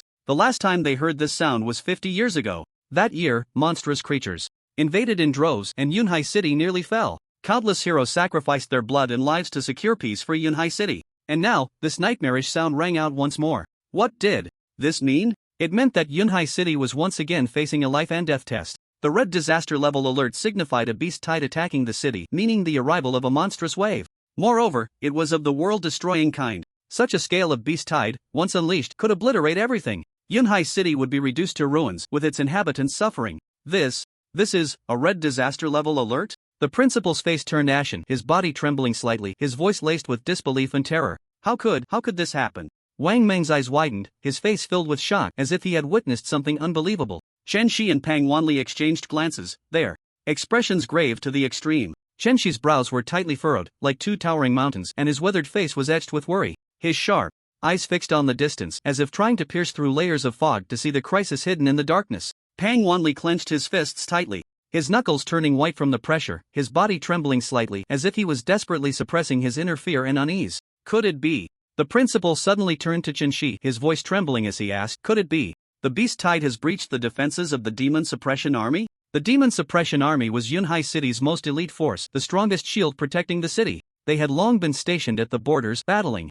fierce beasts, guarding the peace of Yunhai City with their blood and lives. One could say that the Demon Suppression Army was the guardian deity of Yunhai City. If even the Demon Suppression Army could not withstand the beast tide's assault, then Yunhai City was truly in danger. Once the Demon Suppression Army was breached, it would mean that Yunhai City would be directly exposed to the iron hooves of the fierce beasts, with unimaginable consequences. It would be a catastrophe, a disaster capable of destroying everything. Without the protection of the Demon Suppression Army, Yunhai City would be like a defenseless infant facing the brutal beasts with no means to fight back. Hearing the principal's question, Chen Shi shook his head and said solemnly, the defenses of the Demon Suppression Army are as solid as gold and have not been breached. The northern borders are safe. His voice was deep and powerful, like a stabilizing force, providing a glimmer of comfort to everyone. But then, he shifted his tone, making it even more serious. But the real threat does not come from the northern borders. It comes from within Yunhai City. As soon as these words were spoken, it was like a heavy bomb exploding in the crowd. What? From within Yunhai City?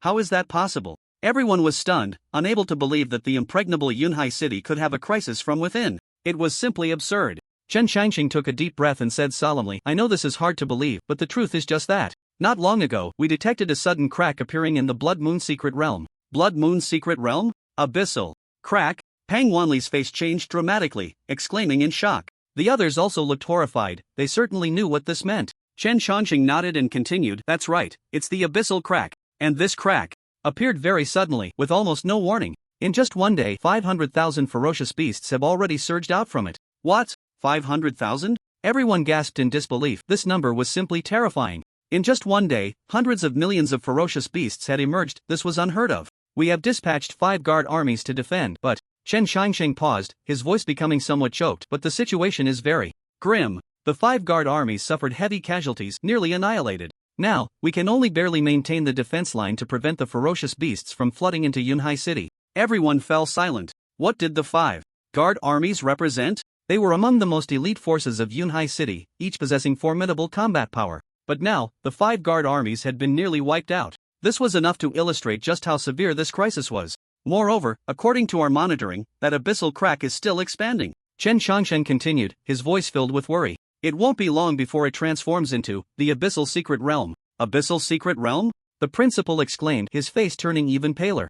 That's right, it's the Abyssal Secret Realm. Chen Xiangsheng nodded, explaining, the Abyssal Secret Realm connects to the Abyssal headquarters. Once formed, ferocious beasts will continuously surge out from within, never stopping, until they devour the entire world. Hearing this, everyone felt a chill run down their spines. They finally understood why Chen Xiangsheng was so anxious. The Abyssal Secret Realm. An existence even more terrifying than the beast tide. Once formed, the entire Yunhai City and even the whole world would face a catastrophic disaster. We don't have much time left, Chen Xiangsheng said solemnly. According to our estimates, that abyssal crack has at most 1 hour before it completely transforms into the Abyssal Secret Realm. By then, the beast tide produced will be at least level 3. He was genuinely worried for Yunhai City. Level 3 beast tide? Wang Meng exclaimed, his eyes filled with fear. That's right, it's a level 3 beast tide. Chen Xiangsheng nodded, explaining, a level 3 beast tide is enough to easily destroy a city. And a level 5 beast tide can even annihilate a country. Although Yunhai City is protected by the Demon Suppression Army, we absolutely cannot escape unscathed in the face of a level 3 beast tide. Moreover, this is just the beginning. Once the Abyssal Secret Realm is fully stabilized, the number of ferocious beasts surging out will increase, and they will become stronger. By then, don't even mention a level 3 beast tide. A level 5 beast tide is not impossible. Hearing this, everyone felt a wave of despair. A level 3 beast tide was enough to destroy Yunhai City. A level 5 beast tide could even obliterate a country. And now, they were facing an existence more terrifying than the beast tide. The Abyssal Secret Realm. Once formed, the consequences were unimaginable. The entire Yunhai City would be reduced to ruins, with all lives perishing, none spared. Report! A hurried shout tore through the tense atmosphere of the conference hall. A blood-soaked soldier stumbled in. He knelt on one knee, his head bowed, his voice hoarse. Report to the city lord. The abyssal crack has completely transformed into the Abyssal Secret Realm. The guard army completely annihilated. The soldier's voice struck like heavy hammers, pounding into the hearts of everyone present. The air froze. The sound of a falling needle could be heard. Every heart hung in the throat. What? Chen Xiangsheng's eyes were bloodshot, veins bulging on his forehead. He grabbed the soldier by the collar, lifting him off the ground. Say that again. Chen Xiangsheng roared, spitting saliva all over the soldier's face. The abyssal rift has completely transformed into the Abyssal Secret Realm. The soldier struggled to repeat, each word seeming to be squeezed from his throat. Blood trickled from the corner of his mouth, staining the armor on his chest. The guard army completely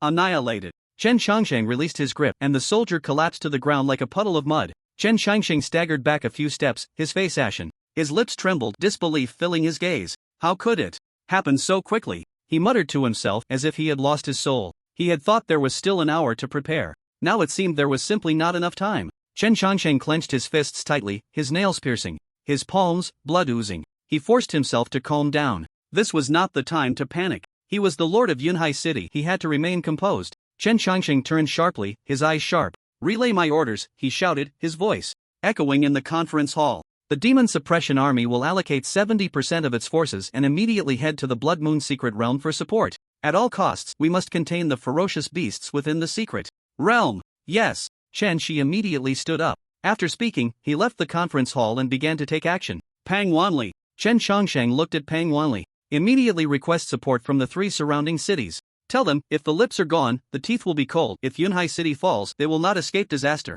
Yes. Pang Wanli accepted the order and turned to leave. Wait. Chen Xiangsheng called him back. Forget it, you go personally. Leave this to me. Remember, you must be quick. Yes. Pang Wanli's heart sank. He understood the gravity of the situation. He dared not delay and turned to rush away. Chen Xiangsheng took a deep breath, his gaze sweeping over everyone present. Everyone. Yunhai City has reached a moment of life and death. Now, in my capacity as the Lord of Yunhai City, I command you, immediately organize personnel and prepare for battle. Swear to defend Yunhai City to the death. Swear to defend Yunhai City to the death. The crowd shouted in unison, their voices shaking the heavens. Flames of determination burned in everyone's eyes. At this moment they had only one thought. That was to fight. Fight. To the end. Go. To the city wall. As the Lord, he had to lead by example. Moreover, this was a matter of life and death for Yunhai City. He had to be present. Only a few civil officials remained on site. All main combat classes and support classes chose to participate in the battle. Yes. The crowd walked out of the conference hall side by side, heading towards the city wall. The Blood Moon Secret Realm was located near the eastern city wall of Yunhai City. Naturally, this became the first line of defense. As long as the city gate held, the citizens within would be safe. At this moment, Yunhai City was in chaos. The streets were filled with terrified crowds running in all directions. Cries and screams filled the air. On the city wall, countless practitioners stood densely packed. They held weapons, ready for battle. The seriousness was etched on every face. The atmosphere was stifling. "They're coming!" someone shouted, and all eyes turned to the distance. In the far sky, a dark shadow surged towards Yunhai City at an alarming speed. It was ferocious beasts, countless ferocious beasts, like a tide, overwhelming and all-encompassing. The dark tide of beasts surged like the apocalypse had descended, blotting out the sky. They roared and howled, the deafening sound waves seeming to tear at eardrums. The ground trembled, and the air was thick with a nauseating stench of blood. Within Cloud Sea City, 20,000 guards stood ready, most of them being below level 30, appearing particularly insignificant in the face of such a terrifying beast tide.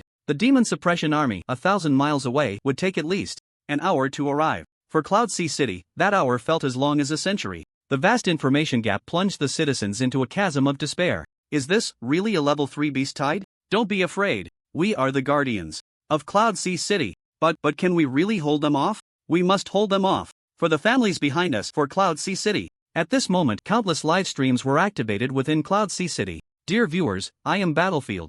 Reporter Xiaoli, bringing you live coverage of the beast tide in Cloud Sea City. On screen, a young reporter held a microphone, his face pale but his tone as calm as possible. As you can see, the beast tide is already approaching the city walls, and their numbers are vast, impossible to estimate. But please believe, our guards will definitely protect our home. In the live stream, the comments exploded. Damn, this beast tide is terrifying. How many are there? So densely packed, it's giving me goosebumps. Go guards, you must hold the line. Is this really a level 3 beast tide? It feels even more terrifying than the videos I've seen before. It feels like Cloud Sea City is doomed. Don't say such negative things. Cloud Sea City will definitely hold. I see him. I see him. That's Captain Wang Meng of the Red Tiger Squad. He's so cool. Go Captain Wang Meng. You are our pride. In one live stream, a familiar figure appeared on screen. Wang Meng, wielding a giant sword, stood at the very front of the city wall, his gaze resolute, like an unshakable mountain. Brothers, for Cloud Sea City, charge! Wang Meng roared, leading the charge into the beast tide. Kill! Countless guards followed closely behind, roaring as they swung their weapons, engaging in fierce combat with the beast tide. Dear viewers, we see that the guards have already engaged in battle with the beast tide. They are brave and fearless, fighting valiantly, using their flesh and blood to protect our home. However, the number of beasts is simply too great, and the pressure on the guards is immense. What we can do now is pray for them and cheer them on. The guards of Cloud Sea City took the initiative to attack. In their eyes, there was no fear, only a steadfastness that feared nothing, because behind them were countless lights that needed their protection. The incoming is not good. Chen Xiangsheng stood atop the towering city wall of Cloud Sea City, gazing at the tsunami-like beast tide, his brow furrowed. The guards numbered only around 20,000, most of whom were also around level 30. Could they really hold out against the million-level ferocious beasts until the Demon Suppression Army arrived? Chen Xiangsheng's heart was filled with worry, but soon those negative emotions were cast aside. He immediately summoned a set of silver-white holy armor, engraved with ancient runes, faintly radiating a soft golden light. Chen Xiangsheng's profession was that of a holy knight, a top-tier powerhouse at level 70. The holy knight was a very comprehensive profession. Not only did they possess powerful melee capabilities, but they could also heal allies and enhance defenses with the power of holy light. Chen Xiangsheng immediately joined the battlefield. With his level 70 strength, he could surely alleviate the pressure on the guards. Chen Xiangsheng charged in like a wolf into a sheepfold. Every swing of his sword carried a sacred power, and wherever the blade passed, the air seemed to be purified. Even the roars of the ferocious beasts were somewhat suppressed. Yet, these beasts seemed endless. Boom! The earth began to tremble, and on the distant horizon, a dark tide of beasts surged forth once more. They were massive, their faces twisted, fangs bared, and their bloodthirsty eyes were filled with rage and a desire for slaughter. Most of these beasts were powerful entities around level 30, their hides as tough as iron, making it difficult for ordinary arrows and magic to inflict fatal damage. Fire! With the commander's shout, a rain of arrows poured down like locusts. The sound of arrows slicing through the air was sharp and piercing. However, when the arrows struck the beasts, most only pierced shallowly.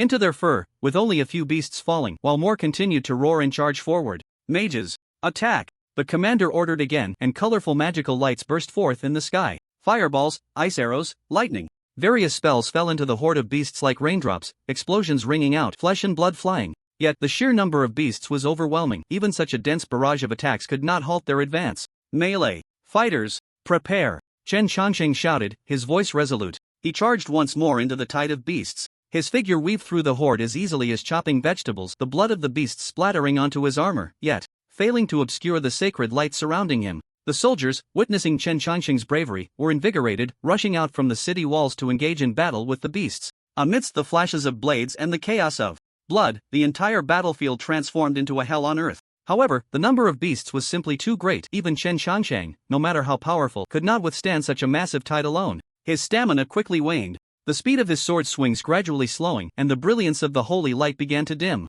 Lord of the city, this can't go on. Wang Meng, drenched in blood, rushed to Chen Changsheng's side, shouting anxiously. His armor was damaged, his body covered in wounds, but his gaze remained steadfast. Yes, Lord, we must find a way. The principal also hurried over, his robe stained red with blood, his staff trembling slightly in his hand, clearly nearing the end of his magical reserves. Chen Changsheng gritted his teeth, beads of sweat forming on his forehead. He knew all too well that this could not continue, but he had already exerted all his strength and still could not turn the tide of battle. Report! At that moment, a messenger stumbled over, his face filled with urgency. Lord, Director Peng has sent a message. Reinforcements will take at least 3 hours to arrive. 3 hours? Chen Changsheng forced a bitter smile, a glimmer of despair flashing in his eyes. In 3 hours, Yunhai City would likely have been breached by the beasts, reduced to ruins. Principal. Chen Changsheng suddenly turned, his gaze burning like a torch, his voice carrying an undeniable authority. Now, in the name of the city lord, I order you to immediately organize personnel to evacuate the civilians. His words were as sharp as a blade, each syllable etched with the heavy responsibility in his heart. Prioritize the evacuation of the students from the school. They are the future of Yunhai City, the hope of the Dragon Kingdom. The principal trembled, seeing in Chen Changsheng's eyes the burden of a city lord, the determination to protect a city with his life. Grief surged in his chest, and taking a deep breath, the principal nodded solemnly, understood. He turned and dashed away, the setting sun stretching his silhouette long, embodying the tragic yet steadfast spirit of an educator. This was a battle against death, where every second mattered for countless lives. Wang Meng. Chen Changsheng's voice was weary, yet still as resilient as steel. You lead the Red Tiger Squad to hold the city walls. At all costs, fighting for time to evacuate the people. His gaze swept over the bloodied soldiers, their faces weary, yet their eyes remained resolute as iron. These defenders of the city knew well that behind them lay their homeland. Everything they protected with their lives. Wang Meng's fingers gripped the giant's sword tightly, his knuckles turning white from the strain, and a low growl erupted from his throat. Understood. He turned and charged towards the city wall, his back straight as a tower, with only one belief in his heart: to defend this city, to protect every life here. Chen Changsheng stood atop the city wall, his eyes scanning the fleeing citizens. Their faces were etched with fear, yet a glimmer of hope sparkled in their eyes. At that moment, the principal suddenly paused, a flash of brilliance crossing his gaze, as if he had grasped a lifeline. The city lord. He turned abruptly, his voice trembling with excitement. I thought of someone. Lin Chen, that genius alchemist. His potions might help us. This name struck Chen Changsheng's heart like thunder. He recalled the young man he had underestimated, yet who Wang Meng had strongly recommended. Yes, Lin Chen. Wang Meng also grew excited, his eyes sparkling with enthusiasm. His potions are incredibly powerful. They might help us fend off the beast tide. Lin Chen? Chen Changsheng murmured, then turned animated. Good.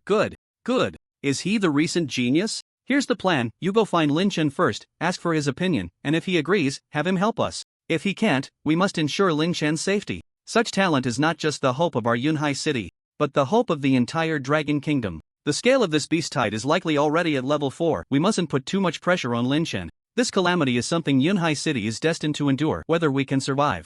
It depends on fate. Lin Chen took a deep breath, calming his excited heart, and walked slowly towards the experimental table. On the surface lay 2 items exuding a terrifying aura: 9 nether demon flame and sun essence. One was as black as ink, flickering with eerie black flames, distorting the surrounding space as if it were being scorched, emanating a heart-stopping aura of destruction. The other was dazzling with golden light, like a miniature sun, releasing a scorching radiance that made one dare not look directly, as if it would melt everything. Lin Chen carefully picked up the vessel containing the 9 nether demon flame, a tray made of deep-sea cold iron, engraved with dense runes to isolate the terrifying temperature of the flame. He took a deep breath and began to cautiously extract the 9 nether demon flame according to the potion formula in his mind. The black flame, under his control, transformed.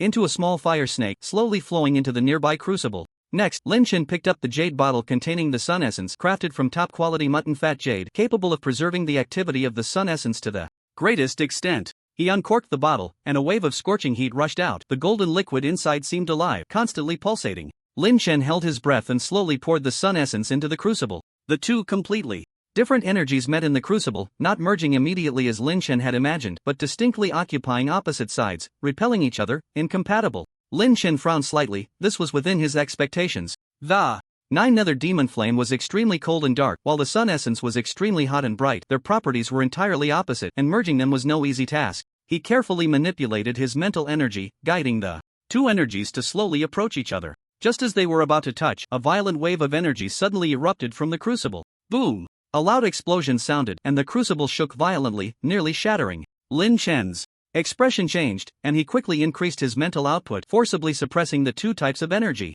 No, this won't work, Lin Chen said, beads of sweat forming on his forehead. He knew that forcibly merging them would only backfire. He had to find a balance point, a point where the two energies could coexist harmoniously. Lin Chen closed his eyes, and countless potion formulas and the properties of various rare materials flashed rapidly through his mind. Time passed second by second, and Lin Chen's brows furrowed tighter. Got it! Suddenly, Lin Chen opened his eyes wide, a glint of brilliance flashing in them. He picked up a flame grass from the side, one of the materials for crafting a level 1 explosive potion. He tossed the flame grass into the cauldron, and as soon as it touched the Nine-Nether Demon Flame and the sun essence, it ignited immediately, transforming into a ball of crimson flame. This flame became a bridge between the Nine-Nether Demon Flame and the sun essence, connecting the two. Seeing this, Lin Chen quickly added sulfur crystal and crimson flame essence, two materials that could further enhance the power of the explosive potion. Under Lin Chen's control, the three materials gradually fused together, and the energy fluctuations in the cauldron began to calm down. The black flames of the Nine-Nether Demon Flame intertwined with the golden light of the sun essence,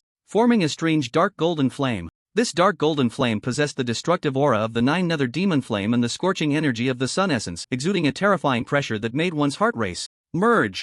Lin Chen shouted softly, injecting the last bit of his mental energy into the cauldron. Buzz! A light chime sounded from the cauldron, and the dark golden flame slowly retracted, ultimately condensing into a dark golden potion. The potion emitted a faint glow, and a powerful energy wave radiated from the pill. Finally succeeded. Lin Chen let out a long breath, a look of relief spreading across his face. I'll call you Annihilation Flame, Lin Chen murmured, naming this new potion. Annihilation Flame, Level 1, effect, causes a violent explosion upon throwing, dealing 20,000 damage to all targets within a 100-meter radius, with an additional 5 seconds of stun effect. Annihilation trait inflicts a 5-second soul burning effect, dealing 2,000 damage per second, and causing splash damage to other targets within 5 meters, at 50% of the original effect. Not bad. The Level 1 effect is already this explosive. If it were to be upgraded 100-fold, the effect would be double that of the Nine-Nether explosive potion.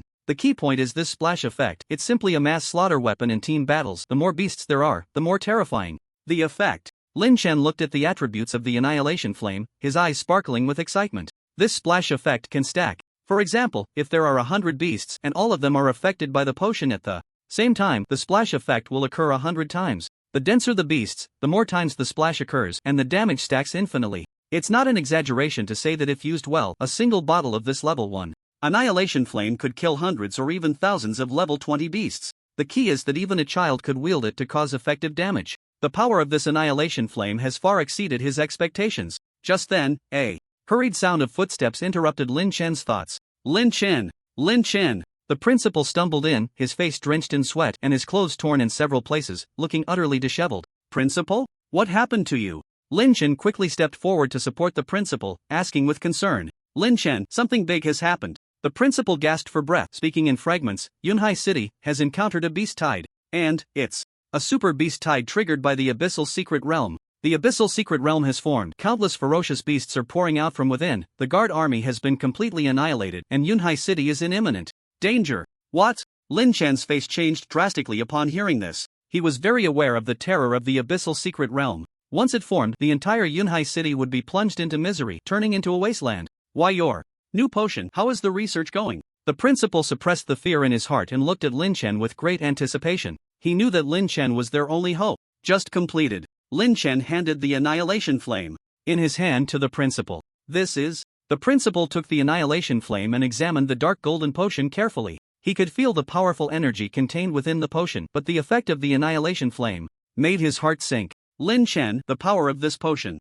The principal hesitated for a moment before speaking up. He knew that Lin Chen had done his best. This beast tide consisted of ferocious beasts above level 30. This potion was almost like a mere tickle to them. Although the splash effect was extremely abnormal, it was still not enough. Rest assured, the power of this annihilation flame will definitely exceed your imagination, Lin Chen said confidently. Good. I believe you. The principal nodded, choosing to trust Lin Chen. But, Lin Chen, although this potion is powerful, facing such a massive beast tide, it might just be a drop in the bucket. The principal sighed, a glimmer of despair flashing in his eyes. The situation in Yunhai City is extremely critical. You should leave here quickly. He didn't want to undermine Lin Chen's confidence, but only by truly experiencing the beast tide could one understand its horror. The principal patted Lin Chen's shoulder and said earnestly, "You are the hope of our Yunhai City. You cannot get into trouble." Principal, Lin Chen wanted to say something but was interrupted by the principal. Don't say anything, Lin Chen. I know you want to stay and fight, but your most important task right now is to stay alive.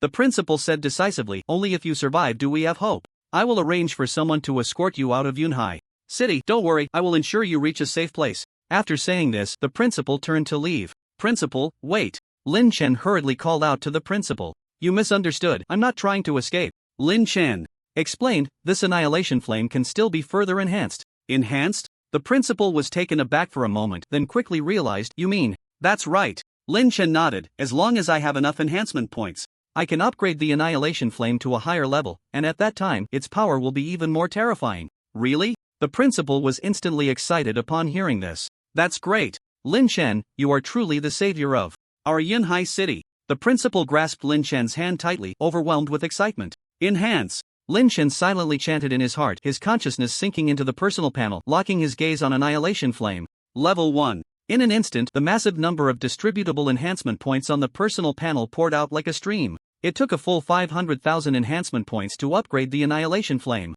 Now, he had less than 10,000 enhancement points left. Annihilation Flame, Level 1, Annihilation Flame, 100-fold, an indescribably powerful force surged into the dark golden potion in Lin Chen's hand in an instant. The potion trembled violently, emitting a dazzling light as if it were a small sun, blinding to the eyes. As the light faded, Lin Chen looked at the potion in his hand again, only to see that the originally dark golden potion had now turned pitch black, with a surface flowing with eerie dark red light, exuding a heart-pounding aura of destruction. Annihilation Flame, 100-fold, effect causes a violent explosion upon throwing, dealing 200,000 damage to all targets within a 100-meter radius, with an additional 5 seconds of stun effect. Annihilation trait includes a 3-second soul burning effect, dealing 20,000 damage per second, and causing splash damage to other targets within 10 meters, at 80% of the original effect. Hiss. Lin Chen gasped. The power of this 100-fold Annihilation Flame was simply terrifying. 200,000 damage plus 20,000 soul burning per second. This was practically a human-shaped nuclear bomb. Even more frightening was that this potion also had a splash effect, with an effectiveness of up to 80%. This meant that as long as one potion exploded, all targets within 5 meters would suffer 80% of the original damage, and this splash effect could stack infinitely. If this potion were thrown into a horde of beasts, it would be a one-sided massacre. The principal trembled as he took the potion from Lin Chen's hand, carefully examining its attributes. When he saw the terrifying attributes of Annihilation Flame, 100-fold, his eyes widened, and his mouth dropped open as if he could swallow an egg whole. 200,000 damage? The principal's voice changed pitch, his trembling finger pointed at the potion's attributes, stuttering, This is simply tailor-made for the beast tide. He could hardly believe his eyes. A tiny potion could cause such terrifying damage. This was nothing short of a miracle. Lin Chen, you are truly the savior of our Yunhai City. The principal excitedly grabbed Lin Chen's hand, shaking it vigorously as if he wanted to shake him apart. His heart, which had been filled with despair, was now reignited with hope. With Lin Chen's 100-fold Annihilation Flame, they might really be able to withstand this beast tide. Lin Chen, how many of these potions can you produce? The principal took a deep breath, suppressing his excitement, and asked eagerly. The most critical issue now was the quantity of the potions. 1 or 2 bottles would be utterly insufficient against a beast tide of millions. Give me half an hour. Lin Chen pondered for a moment and said, if the materials are sufficient, I can produce 1,000 bottles. 1,000 bottles? The principal exclaimed, nearly jumping up in excitement. 1,000 bottles of 100-fold Annihilation Flame would definitely be a powerful force capable of changing the tide of battle. Good. The principal repeated the word good 3 times, excitedly gesturing with his hands. Lin Chen, don't worry, I will definitely secure you this half hour. The principal took a deep breath, his gaze becoming incredibly resolute. Li Gang. The principal shouted towards the door. Here. Li Gang responded as he entered, covered in blood and with his armor in tatters, yet he stood tall, his eyes sharp as a knife. Immediately gather all resources and prepare the materials for Lin Chen to concoct the potions. The principal ordered Li Gang, at all costs, ensure the supply of materials. Yes. Li Gang accepted the order without hesitation and turned to leave. Wait. The principal called out to Li Gang again. Gather another small team, specifically responsible for protecting Lin Chen's safety. The principal said solemnly, remember, ensure Lin Chen's safety, even if it costs your life. Yes. Li Gang accepted the order again, his eyes filled with determination. He knew what Lin Chen meant to Yunhai City. He absolutely could not let anything happen to Lin Chen. Lin Chen, focus on concocting the potions, everything here is up to me. The principal turned to Lin Chen, his tone filled with trust. Okay. Lin Chen nodded heavily, knowing that time was of the essence and he had to make the most of every minute to concoct more annihilation flames. The principal no longer hesitated and turned to leave the laboratory. He had to act immediately to secure a precious half hour for Lin Chen. He wanted the entire Yunhai City to mobilize and provide all necessary support for Lin Chen. The principal strode out of the laboratory, took a deep breath, and loudly commanded the messenger beside him, relay my orders, all alchemists, immediately head to the warehouse, inventory all alchemical materials, and send them to Lin Chen's laboratory. All warriors, split into 2 teams, one team will guard the city walls against the beast tide, while the other will maintain order and evacuate the crowd. All awakened ones, regardless of their level, must join the fight and vow to defend Yunhai City to the death. Immediately gather 1,000 speed-type flying professionals, all must be above level 30. He decided not to evacuate the civilians. He knew that evacuating tens of millions of people could not be accomplished in just a few hours. It could even lead to chaos. The guards clearly could not buy enough time for the civilians to evacuate. Since that was the case, it was better to fight to the death. Yes. The messenger accepted the order and turned to run. The principal stood at the laboratory door, watching Lin Chen's busy figure filled with hope. He knew that the fate of Yunhai City was in Lin Chen's hands, and he must do everything possible to create favorable conditions for Lin Chen to help him through this crisis. Time passed second by second, and the entire Yunhai City fell into a tense and busy atmosphere. On the city walls, the guards fought valiantly, resisting wave after wave of beast attacks. In the streets, people ran in panic, trying to escape the city that was about to fall. Meanwhile, Lin Chen was in the laboratory, racing against time to concoct the annihilation flame. 1,000 speed professionals had successfully gathered in just 10 minutes. None of them were soldiers, as the soldiers were all on the front lines. They were all professionals from society, whether trainers or adventurers. But regardless of their identities, they did not choose to retreat at this critical moment for Yunhai City. Instead, they actively participated in the action, willing to give their lives to protect Yunhai City. You will protect this training room. After 20 minutes, Lin Chen will distribute the annihilation flame to you. Once you receive it, contact me immediately and I will inform you of the next steps. The principal addressed the crowd. Kill. Amidst the thunderous roar, a blood-soaked guard soldier swung his already dulled long knife fiercely at a charging armored rhinoceros. The blade clashed against the rhinoceros's tough skin, producing a harsh grinding sound, but only leaving a shallow white mark. The armored rhinoceros, in pain, let out a roar, its sharp horn glinting coldly as it charged forward, instantly piercing the soldier's chest. Blood gushed out, staining the soldier's vision red. He opened his mouth as if to say something, but ultimately fell helplessly, his gaze quickly fading, losing the light of life. This was just a corner of the battlefield, a trivial snapshot. Looking around, the entire eastern city wall had already turned into a hell on earth. Severed limbs and broken arms lay scattered everywhere, blood pooling into shocking little streams flowing recklessly over the crumbling city walls. The air was thick with the stench of blood, nauseating, mixed with the roars of ferocious beasts, the shouts of soldiers, and the sounds of clashing weapons weaving into a desperate battle song. On the city walls, the once densely packed guards had now become sparse, each person bearing wounds, their armor soaked in blood, yet they still gritted their teeth and fought to the death. In their eyes, there was fear, there was despair, but more than that, there was a determination, a belief in never yielding to death, because they knew they could not retreat, nor was there any way to retreat. Behind them was Cloud Sea City, their homeland, the place they vowed to protect with their lives. Beneath the city walls surged the ferocious beasts, dense and endless, as if they intended to devour the entire world. These beasts were massive, their faces twisted in rage, fangs bared, and their bloodthirsty eyes filled with a desire for violence and slaughter. They roared and howled, tearing apart everything that stood in their way with sharp claws and teeth, whether it be humans or the corpses of their companions. This was a battle of unequal power, a fight with no chance of victory. But the guards did not give up. They used their flesh and blood to build lines of defense, blocking the advance of the beasts. With their lives, they defined what it meant to protect, what it meant to sacrifice. Captain, we can't hold on much longer. A young warrior shouted to Wang Mang while wielding his spear, his voice trembling with despair. Wang Meng did not respond. He only swung his great sword with more force, cleaving a two-headed wolf that lunged at him in half. His body was already drenched in blood, indistinguishable between that of the enemy and his own. His armor was battered, with gaping wounds continuously bleeding. His stamina was nearing its limit. Each swing of his sword felt like it drained all his strength. Yet he still did not give up. He continued to fight because he knew he could not surrender. He must fight to the end. He was the captain of the Red Tiger Squad, the guardian of Cloud Sea City, and he had to protect this city and its people.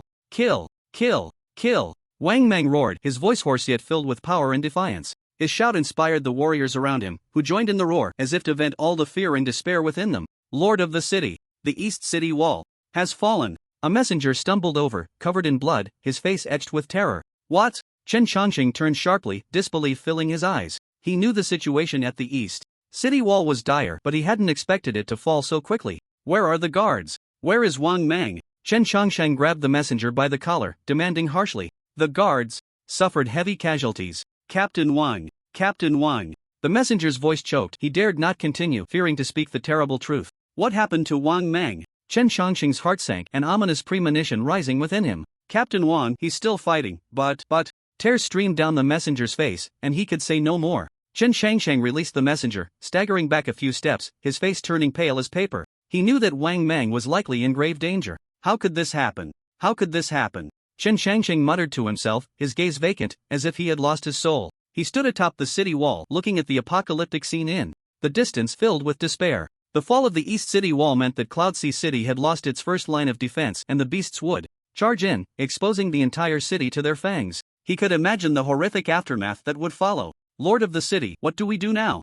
A general approached Chen Changsheng, asking in a low voice. His tone also carried a tremor, a hint of despair. Chen Changsheng did not answer. He merely stared blankly into the distance, as if he hadn't heard the general's words. Lord of the city. The general called out again, raising his voice slightly. Chen Changsheng finally snapped back to reality, turning to look at the general beside him, his eyes hollow and lifeless. Lord of the city, we must find a way, the general said anxiously. If this continues, Yunhai City will be finished. I know. Chen Changsheng murmured, his voice so soft it was almost inaudible. He knew all too well that Yunhai City was at a critical juncture of life and death, but what could he do? He was just a level 70 holy knight. Although he was considered a top-tier powerhouse in the eyes of ordinary people, he still felt so small and powerless in the face of a beast tide numbering in the millions. He could easily slay 1, 10, or even 100 ferocious beasts, but could he kill 1,000, 10,000, or even 100,000? He could not, he truly could not. He had done his best, he really had. Lord of the city, please say something. The general was on the verge of tears, having followed Chen Changsheng for many years without ever seeing him so out of sorts. Wang Meng. Chen Changsheng suddenly spoke, his voice hoarse and terrifying. Wang Meng is still fighting, we cannot give up. A glimmer of light suddenly flashed in Chen Changsheng's eyes, a light of hope, a light of determination. Relay my orders, tighten the defense line and retreat to the inner city. Chen Changsheng turned sharply and shouted loudly at the general beside him. Gather all social professionals and establish a second defense line at the central square. At all costs, we must protect the civilians. Yes. The general accepted the order and turned to run.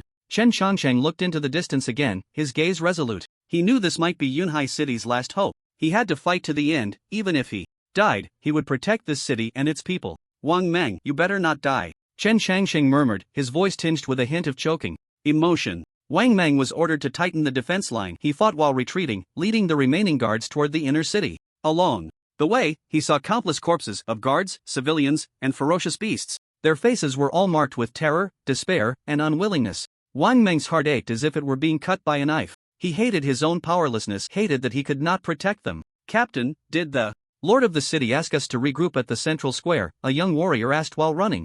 Yunhai City. In the central square, Wang Meng led the last 20 members of the Red Tiger team, stepping toward the center of the square. Though their figures were weary, each person's eyes burned with an indomitable flame. Each step echoed like a resonance on steel, shaking everyone's heart. Lord of the city. Wang Meng's voice came from afar, hoarse yet still firm. When Chen Changsheng saw Wang Meng's figure, his heart trembled. That long-lost excitement and relief made him take a deep breath. This tower-like man was covered in blood, yet his gaze still radiated a steely determination, as if he were an indestructible wall standing before everyone. Wang Meng. Chen Changsheng called out excitedly, his tone betraying uncontainable joy, like a long-lost relative returning home. You're not dead, that's wonderful. His eyes slightly moistened, his voice a bit choked, as if the emotions overflowing from his heart could no longer be suppressed. Wang Mang looked at Chen Changsheng, revealing a blood-stained smile, like a big cat showing its sharp fangs. Lord of the city. I'm not dead, even the king of hell wouldn't dare take me. Chen Changsheng embraced Wang Mang tightly, patting his blood-stained back, his tone filled with gratitude and helplessness. You, my friend, are really tough. After a brief exchange of pleasantries, Chen Changsheng quickly regained his composure and began directing the defense efforts. Everyone, listen up. Center the second defense line around the central square. Mage team, construct a magical barrier. Warrior squad, guard the barrier node. Archers provide long-range fire support. Assassin team, hunt freely. Just as everyone was busy, the principal rushed in with a team. Their footsteps hurried in urgent. When Chen Changsheng saw him, his expression instantly darkened, and anger nearly made his voice explode. Principal, didn't I tell you to evacuate the students? What are you doing here? His eyes burned with flames of fury, his tone filled with reproach. Do you have any idea how dangerous it is here? Are you trying to get them killed by bringing so many people here? The principal was not angry at all. Instead, he revealed a gentle smile. Lord City Master, please don't be angry. I'm here to bring good news. Good news? Chen Changsheng was taken aback, then even more furious. At a time like this, you still have the mood to joke? City Master, I'm not joking. The principal's smile grew even brighter. We don't need to evacuate anymore. No need to evacuate? Chen Changsheng frowned, feeling that the principal must have gone mad. Yes, no need to evacuate. The principal said confidently. As long as we hold on for another 10 minutes, there is hope for victory. 10 minutes? Hope for victory? Chen Changsheng's eyes widened, feeling that his brain was not functioning properly. Principal, have you been scared silly? Chen Changsheng asked. What good thing has Lin Chen come up with now? Wang Mang suddenly interjected, excitement flickering in his eyes. Wang Mang, do you know? Chen Changsheng looked at Wang Mang. I guessed. Wang Mang scratched his head. He has developed a new type of potion. Its power is extremely terrifying. The principal said excitedly. As long as we give him enough time, he can produce a large quantity of potions, and then we can turn the tide. New type of potion? Chen Changsheng was skeptical. Is it really that powerful? It's even more powerful than you can imagine. The principal said decisively. The beast tide was coming. A dull rumble approached from afar, like the footsteps of death pounding against the heart of Yunhai City.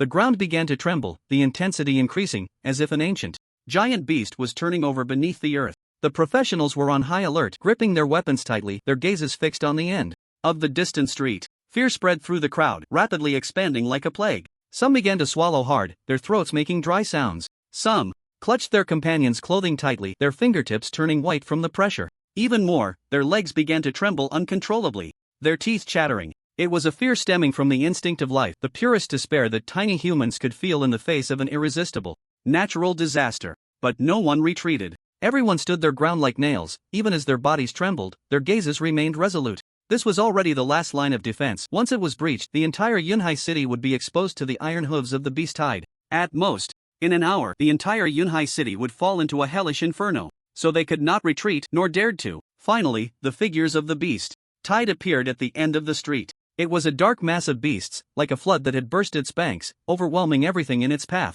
The roars of the ferocious beasts converged into a deafening sound wave, as if it would shatter human eardrums. The air was filled with a strong stench, nauseating, the smell of countless ferocious beasts mixed together, the breath of death and decay hitting them head-on. The beast tide had arrived. Like a black wave, it instantly engulfed the street, surging towards the central square. The pounding of beast hooves struck the ground, creating a thunderous sound, as if the apocalypse had come. Kill! Chen Changsheng roared, holy light wrapping around him as he charged into the beast tide. First, other professionals also fearlessly began their assault. Chen Changsheng wielded the holy sword, each strike taking the lives of several ferocious beasts. Blood splattered, staining his armor, yet it could not halt his advance. However, the number of beasts was simply too great, and their levels far exceeded his expectations. He was astonished to discover that among the tide of beasts there were actually level 50 beasts, and not just one. These beasts were enormous, incredibly powerful, and each attack made him feel strained. How could this happen? Chen Changsheng was horrified, the speed of his holy sword swing slowing down. He even saw that several of the beasts were nearing level 60. He was completely panicked, filled with despair. Why had the level of the beast tide suddenly increased so much? He even began to blame the principal for not evacuating the students. Even with Lin Chen's potions, they would absolutely be unable to withstand this beast tide. A level 4 beast tide was far beyond what a city could resist. Is Yunhai City really going to fall? Chen Changsheng was filled with unwillingness. He desperately swung the holy sword, trying to carve out a bloody path. But the number of beasts was simply too overwhelming. He couldn't kill them all. His stamina was rapidly depleting. and the holy light began to dim. At that moment, an even more terrifying aura emanated from the depths of the beast tide. A massive figure slowly emerged from the tide of beasts. It was a level 70 giant demon ape towering over 10 meters tall, covered in black fur, with blood-red eyes gleaming. With each step it took, the ground trembled violently as if it were about to crack. The terrifying aura it emitted made Chen Changsheng feel suffocated. Looking at the giant demon ape, his despair reached its peak. A level 70 boss? Wang Meng, the principal, also noticed the presence of the demon ape. At that moment, everyone's heart sank. A level 70 boss. Even the city lord in his prime might not be a match. Yunhai City was truly doomed. Ladies and gentlemen, I am a frontline reporter, and I am currently at the central square of Yunhai City, which is the last line of defense against the beast tide. Just now, when everyone thought there was still a glimmer of hope for Yunhai City, a terrifying boss with a level as high as 70 appeared on the battlefield. Level 70. What does this represent? Absolute destructive power, representing the last hope of Yunhai City, which is about to be extinguished. We can see that the boss is enormous, like a moving mountain, and just standing there exudes a suffocating sense of oppression. The guards and professionals are still fighting bravely, still resisting with all their might, but their efforts seem so insignificant, so powerless in front of the level 70 boss. Is Yunhai City really going to fall? Perhaps the outcome is already determined, and the time left for Yunhai City is running out. The reporter's words were filled with pessimism, but he couldn't be blamed. Not just him, the people across the nation felt that Yunhai City had no hope left. A level 70 boss has appeared? Damn, how are we supposed to fight this? Yunhai City should just surrender, no need for pointless sacrifices. It's over, it's completely over. A level 70 boss, who can withstand that? The city lord is only level 70, he probably can't even win in a one-on-one fight. This reporter is too negative, he should at least offer some encouragement, but to be honest, I also think Yunhai City is doomed. Alas, poor citizens of Yunhai City, just when they had a bit of hope, a level 70 boss shows up. Is this not despair? Let's just wait for Yunhai City to fall. The officials should hurry and organize an evacuation. Anyone who can escape should do so. Don't expect to hold the city, it's impossible. The people across the Dragon Kingdom shared the same thoughts. Meanwhile, the level 70 magic ape moved. With just one step, the ground cracked. It raised its massive paw and swatted casually, as if swatting a fly. Boom! The magical barrier shattered instantly. The warriors guarding the barrier nodes were sent flying like kites with severed strings. Their fates unknown. The defense line crumbled as if made of paper, collapsing in an instant. Beast! Wang Meng roared, his muscles bulging, and his giant sword erupted with blinding light. He charged at the magic ape like a cannonball, vowing to stop its advance. The principal followed closely behind, his staff swinging rapidly, casting spells as if they were free, bombarding the magic ape. Roar! The magic ape scoffed, faced with Wang Meng's giant sword. It merely raised its arm, its pitch-black fur as hard as steel. Clang! The deafening sound of metal clashing echoed. Wang Meng's hands shattered, and the giant sword flew from his grip. The magic ape's other paw shot out like lightning, grabbing the principal's staff. Crack! The staff broke. The principal's face turned pale, and he spat out a mouthful of blood. The magic ape swung its massive paw. Wang Meng and the principal were sent flying like broken sacks, crashing heavily to the ground. Dust flew everywhere. The two struggled to get up, only to find their bones felt as if they had shattered, unable to muster any strength. Despair washed over them like a tide, drowning their hearts. The power of a level 70 boss was terrifying and unstoppable. Even Chen Changsheng had fallen to the magic ape. Cough, cough, cough, Lord of the city, it seems we won't be leaving here today, Wang Meng said as he stood up, coughing violently. The intense pain made his voice tremble. You all go, Yunhai City can't hold out any longer. As the lord of the city, I will share its fate, Chen Changsheng declared, sword drawn, his gaze firm and resolute. Leave? Where to? I'm not going anywhere. Every second we hold on here means one more citizen can escape, Wang Meng shouted. I'll message Lin Chen right now, tell him not to come. A level 70 boss, even the hundredfold annihilation flame can't deal with it, the principal said, now filled with despair. Without this level 70 boss, they would indeed have a fighting chance. Just at that critical moment, a sudden rush of air broke the heavy atmosphere of the battlefield. 1,000 speed-type professionals rushed in from all directions like arrows released from a bow, their figures leaving behind trails in the air, moving at incredible speed. Some of these professionals rode flying swords, soaring gracefully, others sprouted wings, flapping and flying swiftly like the wind. Some rode mounts, charging like lightning, unstoppable. Each of them held a vial of pitch-black potion, the surface swirling with a strange dark red glow, exuding a heart-stopping aura of destruction. Lin Chen was among them, riding on the back of a massive thunder eagle, its wings spread wide, over 10 meters long, its feathers shimmering with dazzling lightning, roaring through the air with a terrifying presence. One person and one eagle, like a thunder god descending, exuding an imposing aura.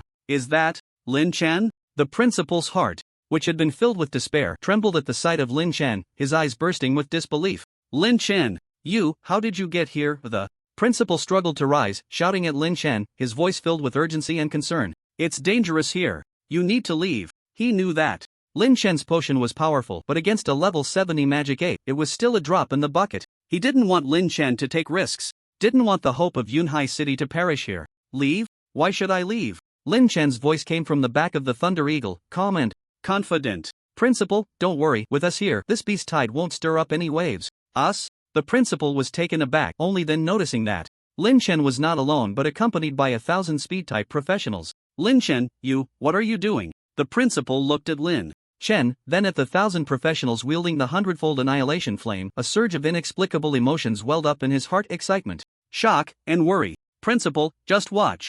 Lin Chen smiled slightly, his eyes filled with confidence. Today, we'll make sure these beasts have no way back. This kid, what does he want to do? Wang Mang looked at Lin Chen in the air, confusion filling his eyes. Does he think that potion can deal with a level 70 magic ape? How is that even possible? Lin Chen, don't be impulsive. Chen Changsheng was also anxious, shouting loudly, that's a level 70 boss, not something you can handle. Haha, so what if it's a level 70 boss? Lin Chen laughed heartily, his voice brimming with boldness and defiance. Today, I'll show you what true power is. In the live broadcast room, countless viewers stared at the figure standing in midair, at his confident smile, and listened to his arrogant words, all stunned. Damn, who is this kid? So arrogant? He dares to challenge a level 70 boss? Is he looking to die faster? This guy can't be a fool, right? Does he really think he's invincible? Sigh. Young people are just too young, they don't know the heights of heaven and depths of earth. Well, this is great, there was a bit of hope, but now it's completely gone. Yunhai City, prepare for destruction.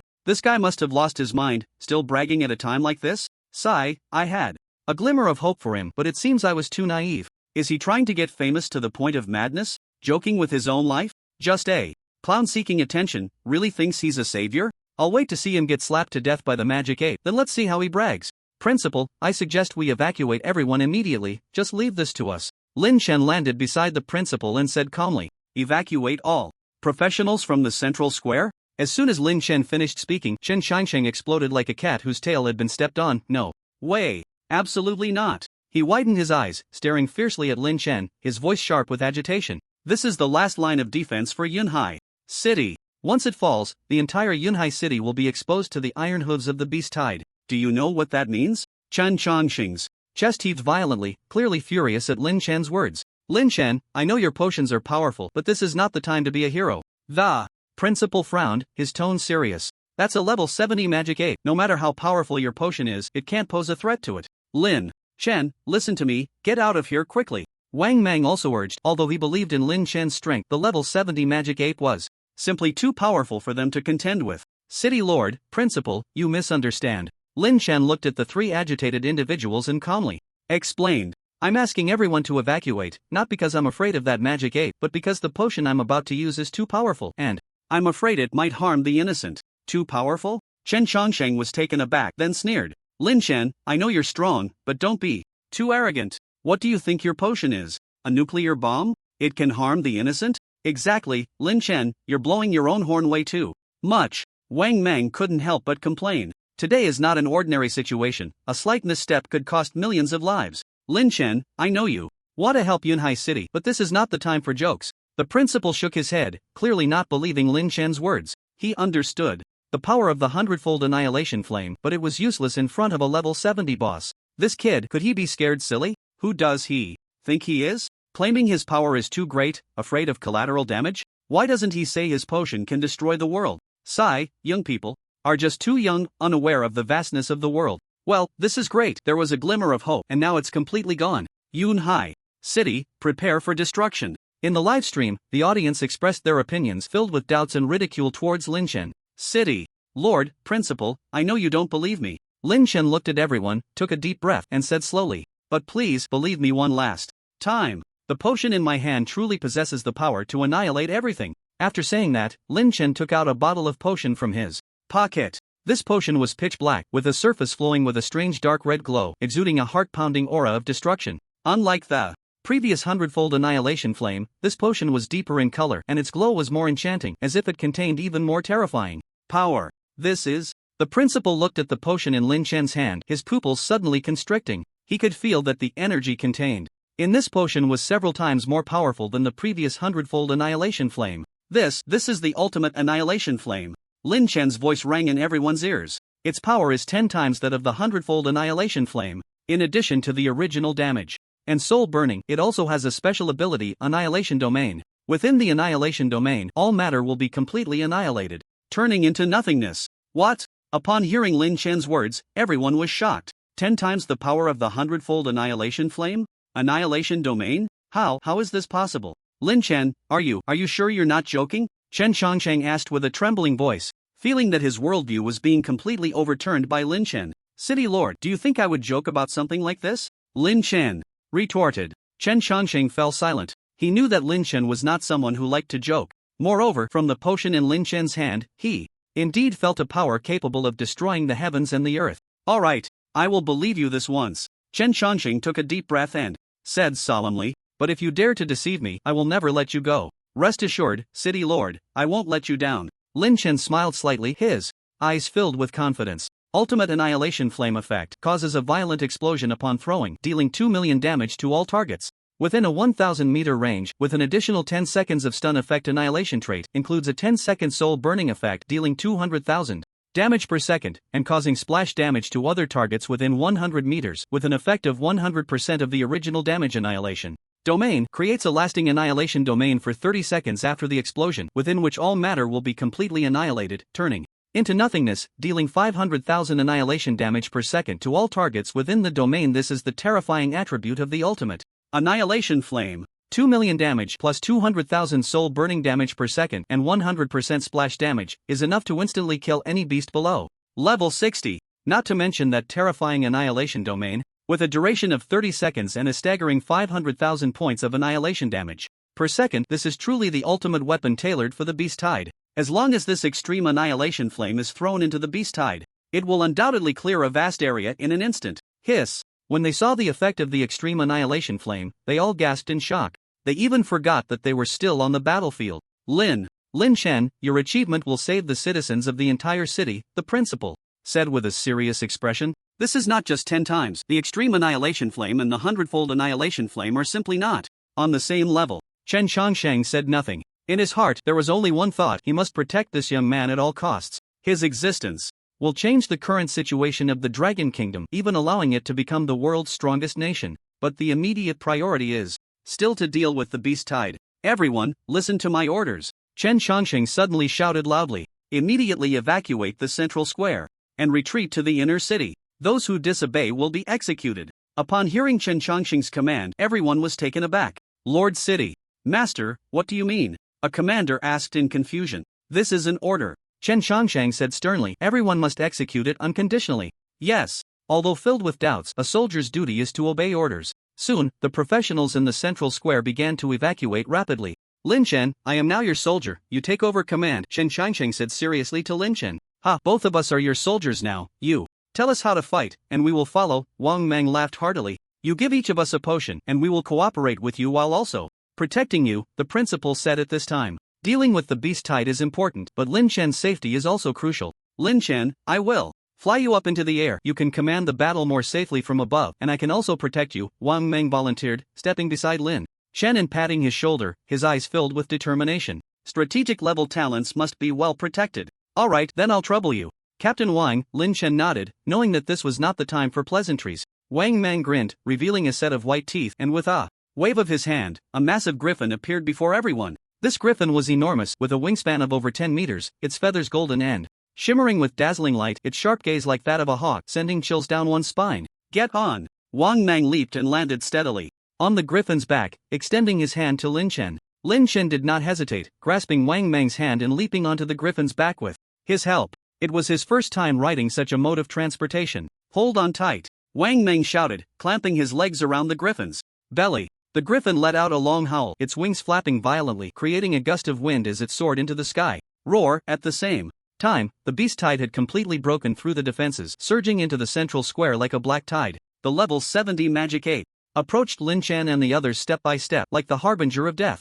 With each step it took, the ground trembled violently, as if it would crack open. Its massive hands, with every swing, could take the lives of dozens of professionals. Its roar echoed across the battlefield like thunder, instilling fear in everyone. Principal, City Master, you go stop that magic ape. Don't let it get close. Lin Chen's voice came clearly from the griffin's back, reaching everyone's ears. Okay. Chen Qiansheng and the principal exchanged glances and nodded. They knew that this was a critical moment of life and death, and they had to trust Lin Chen. The two leaped up and charged towards the demon ape. Chen Qiansheng was enveloped in holy light, and the holy sword in his hand erupted with dazzling brilliance. He roared and swung the sword at the demon ape. The principal waved his staff, casting spells that fell like shooting stars upon the demon ape. Roar! The demon ape bellowed, its massive palm swatting at the two like it was trying to swat a fly. Boom! The holy sword collided with the demon ape's palm, releasing a blinding flash of light. Chen Qiansheng felt an immense force hit him, and his body involuntarily flew backward. The principal's magic struck the demon ape but felt like mere tickling, unable to inflict any damage. This beast's defense is too strong. Chen Qiansheng steadied himself, his expression grave. We must find a way to hold it off.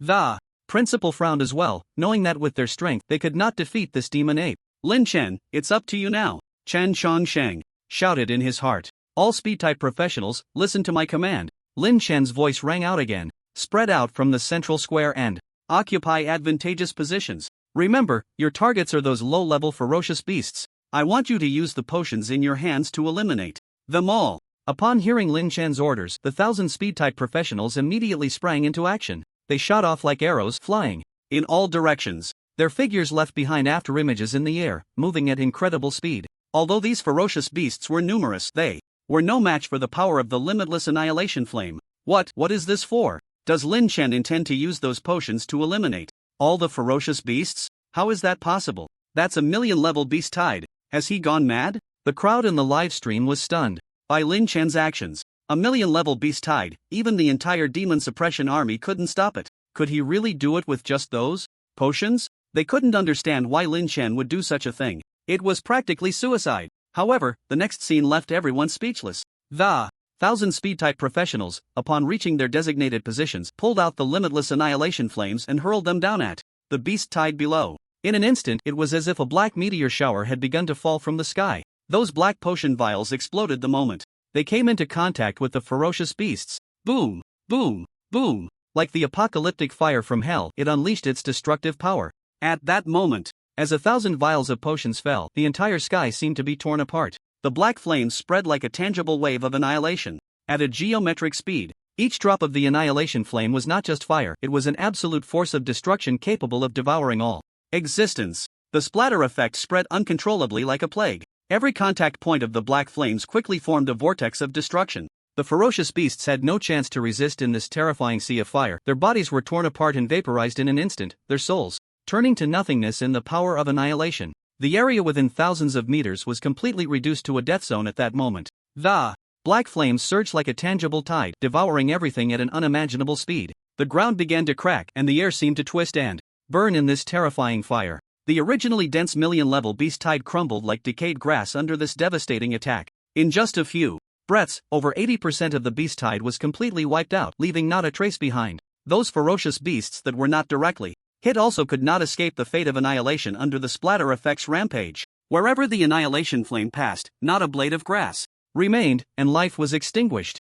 Chen Qiansheng's eyes widened, his voice trembling. This is a potion? This is simply an apocalyptic weapon. The principal stood frozen in place, his jaw nearly dropping to the ground. It was terrifying, truly terrifying. That was a wave of millions of beasts, all above level 30. There were also quite a few at levels 40 and 50. Yet, they were as fragile as paper in the face of the annihilation flame. Wang Mang was almost delirious with excitement. Ha! Die, you beasts! Wang Mang charged directly towards the demon ape with Lin Chen. He was now fully confident in Lin Chen's abilities. It was just a level 70 boss. So what if it was the strongest boss? In front of the annihilation flame, it was nothing but a weakling. At that moment, the principal and Chen Qiansheng also regrouped with Lin Chen and Wang Mang. Roar! The demon ape pounded its chest and stomped its feet, letting out a deafening roar. In just 5 minutes, 80% of its kin had perished. Unforgivable. Absolutely unforgivable. Lowly humans, you must pay the price for your actions. The demon ape actually spoke human words.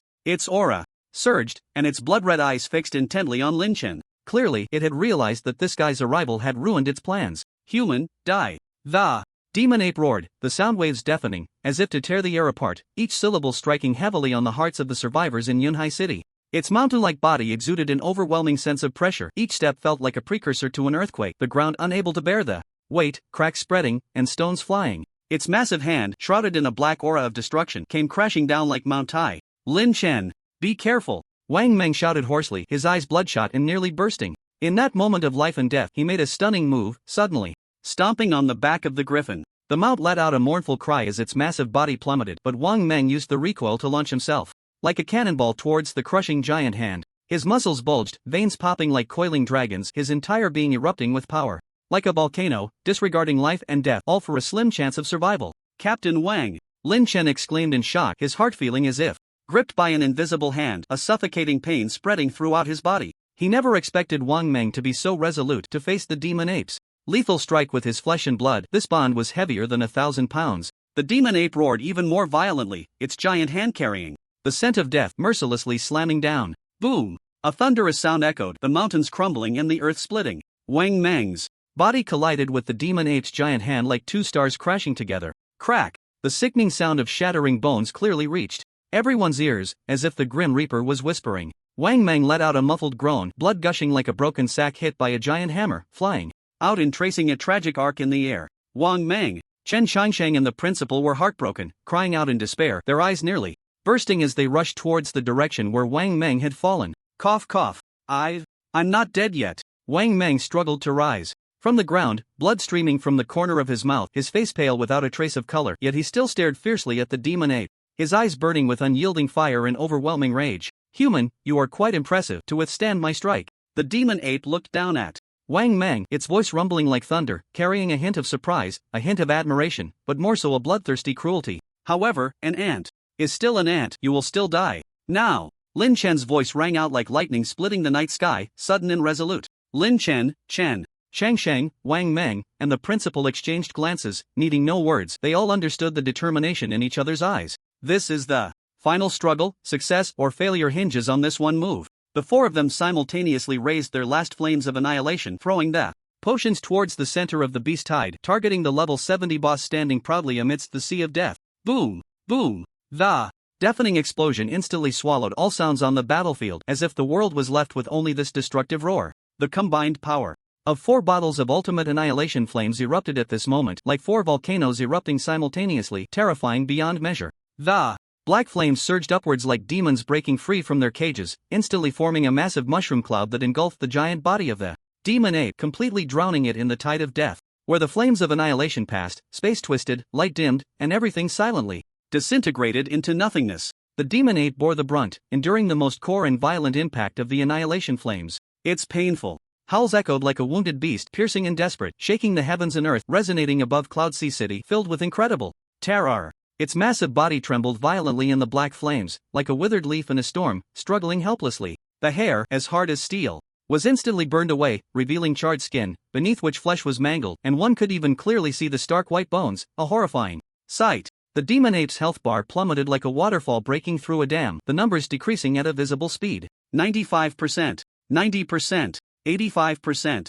In just a few breaths, the demon ape's health dropped nearly by half, teetering on the brink of death. Its crimson eyes were now filled with unprecedented horror, no longer the arrogance and swagger from before, replaced instead by deep fear and despair. What the hell is this? The demon ape spoke human words, its voice trembling, tinged with a hint of a sob, filled with fear and confusion. It had never seen such a terrifying power that could so easily destroy its defenses and scorch its soul. This was beyond its comprehension, overturning its worldview. Pain surged like a tsunami, instantly drowning its consciousness. It felt as if its body was about to be completely torn apart, its soul burned to ashes. This pain made it wish for death, longing to end it all immediately. Roar! The demon ape let out another roar, its voice even more mournful, more desperate, like a cornered beast fighting for survival, making its last struggle. It wanted to break free from the shackles of the annihilation flames, but all was in vain. The annihilation flames clung to it like maggots, tightly wrapping around it, continuously devouring its life force until death. The demon ape's health continued to decline, like falling into an abyss, with no end in sight.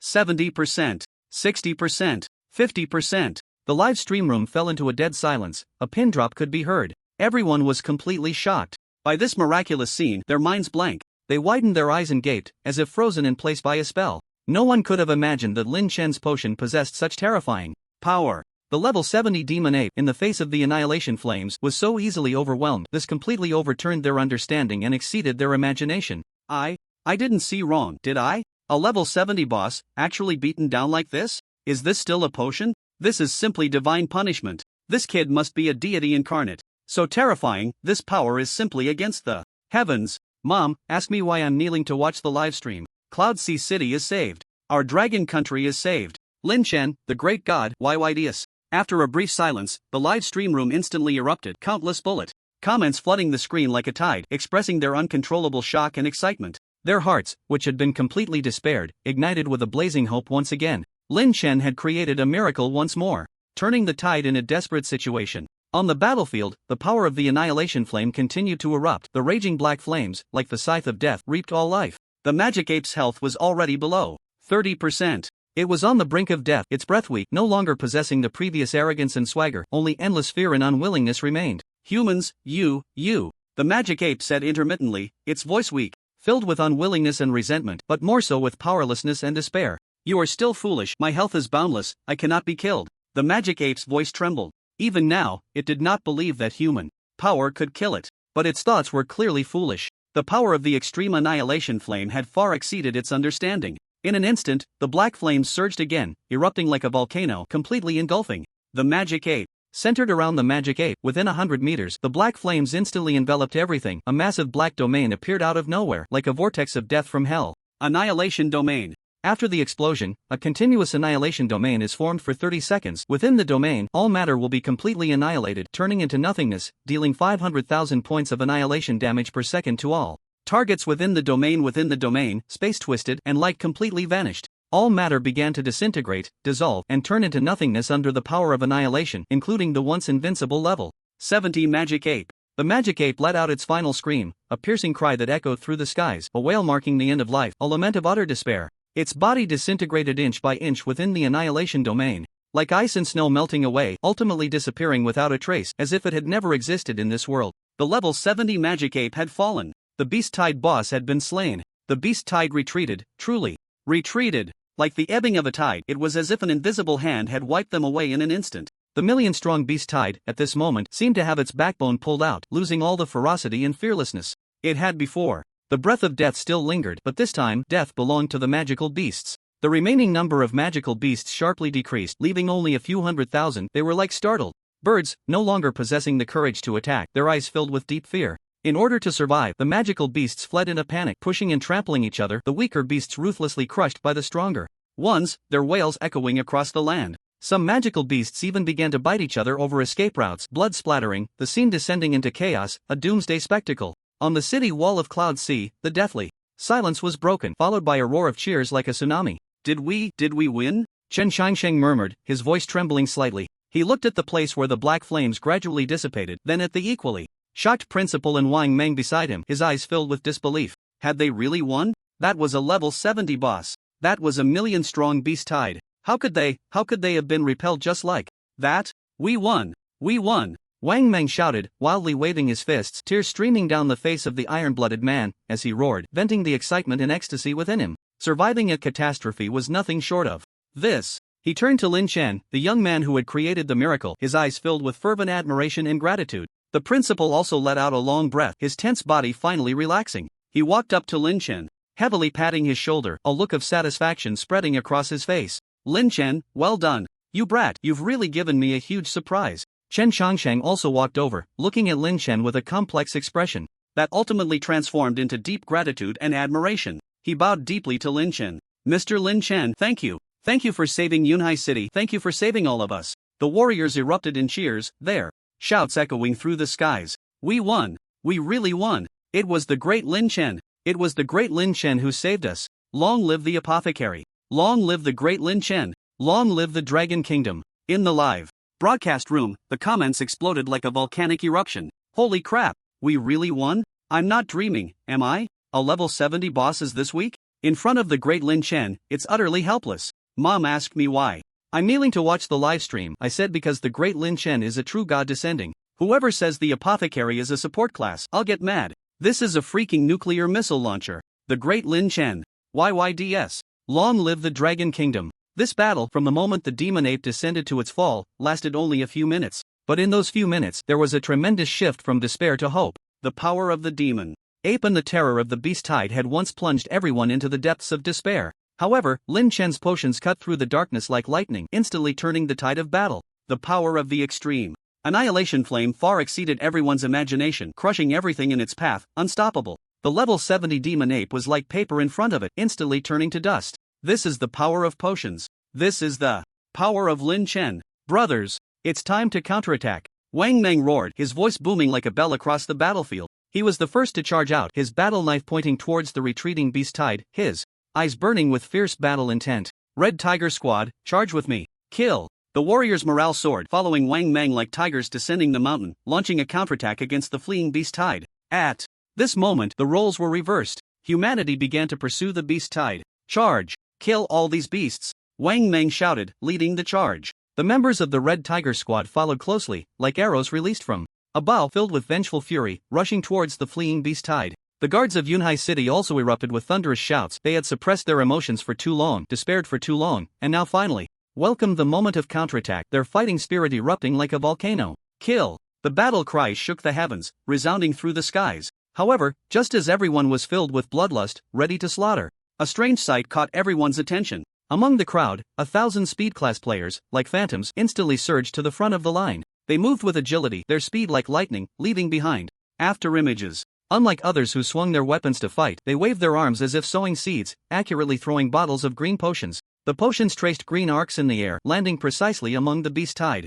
Bang bang bang! The sound of potions shattering came together, dense like exploding beans. The green liquid splattered, instantly spreading out, forming patches of green mist. Any beast enveloped by the green mist became as if frozen in place, instantly stiffening. Following that, piercing screams rose and fell. Those beasts covered by the green mist began to rot at a visible speed, their flesh decaying, emitting a nauseating stench. In just a few breaths, those beasts turned into pools of green pus, completely disappearing. The deadly poison potion, terrifying indeed. The speed professionals were like tireless harvesting machines, continuously hurling deadly potions. The green mist, akin to the breath of death, left nothing alive in its wake, as waves of magical beasts fell in droves. The once ferocious and fearless magical beasts crumbled before the toxic potions, as if made of paper, easily defeated.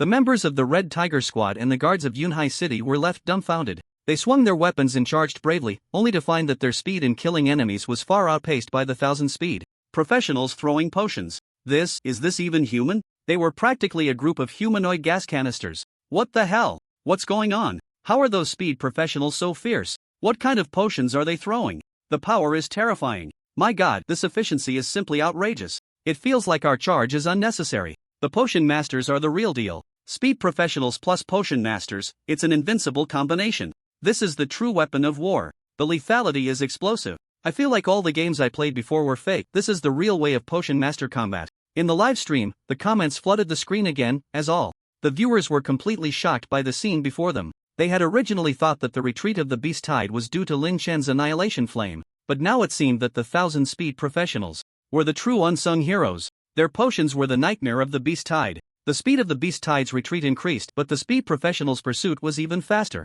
They clung to the tail of the beast tide like maggots, continuously throwing deadly potions. The green mist spread like a plague, rapidly devouring the life force of the beast tide. The number of beasts decreased at a visible rate. Soon, they had chased beyond the borders of Yunhai City and into the outskirts. Looking out, the once dense beast tide now only had a sparse few tens of thousands left. These magical beasts had long lost their previous ferocity, their eyes filled with terror, desperately wanting to escape this hellish place. Just then, a deafening roar echoed from afar. The ground began to shake violently, as if thousands of horses and soldiers were galloping towards them. Wang Meng and the others changed their expressions and quickly looked in the direction of the sound. In the distance, dust was flying, and flags were fluttering. A massive army, like a torrent of steel, was rapidly approaching Yunhai City. At the forefront of the army, 2 enormous flags waved in the wind, each embroidered with a giant character, one in the other. The Demon Suppression Army. The Dragon Kingdom's military. The people from the Demon Suppression Army and the military headquarters had arrived. Wang Meng and the others immediately perked up, their faces showing delight.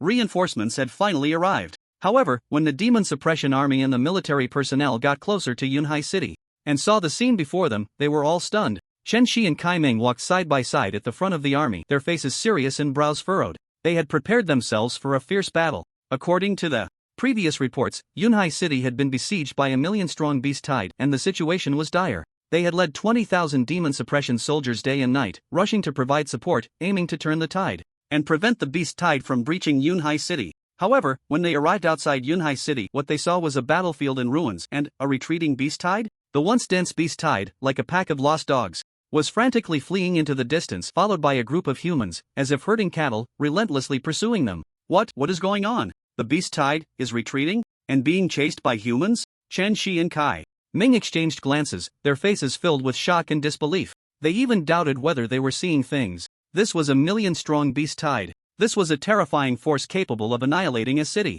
How could it possibly retreat just like that? And to be chased and beaten? This completely overturned their understanding and exceeded their imagination. Commander, General, what is going on? The leaders of the demon suppression army also gathered around, their faces filled with confusion and shock. They were equally unable to comprehend what was happening before them. I don't know either, Kai Ming murmured, his voice tinged with bewilderment. As the commander of the military, he had experienced countless battles and seen all kinds of scenes, but this moment left him utterly stunned. Could it be that Yunhai City held its ground? Chen Shi said uncertainly. But soon, he dismissed his own speculation. Impossible. He was well aware of Yunhai City's strength. Although there were some professionals, they could never withstand the impact of a million-strong beast tide. Moreover, among the beast tide, there was a level 70 boss, the demon ape. Yunhai City could never hold out. Quick, send someone to find out what exactly happened, Chen Shi immediately ordered. Just then, a figure rushed in from a distance, moving at incredible speed, and in the blink of an eye, arrived before Chen Shi and Kai Ming. Report to the commander, report to the general. The beast tide has been defeated. The newcomer was a guard from Yunhai City. His face filled with excitement and exhilaration, his voice trembling slightly. What did you say? The beast tide has been defeated? Kai Ming's eyes widened, his voice rising by 8 degrees, as if he had heard some kind of absurd tale. Yes. The beast tide has been defeated. The level 70 boss demon ape has also been slain, the guard said excitedly. How is that possible? Chen Shi was also stunned, disbelief etched on his face. The level 70 boss demon ape was slain? This was simply a myth. It's true. A master alchemist concocted an incredibly powerful potion that killed the demon ape and shattered the beast tide, the guard continued.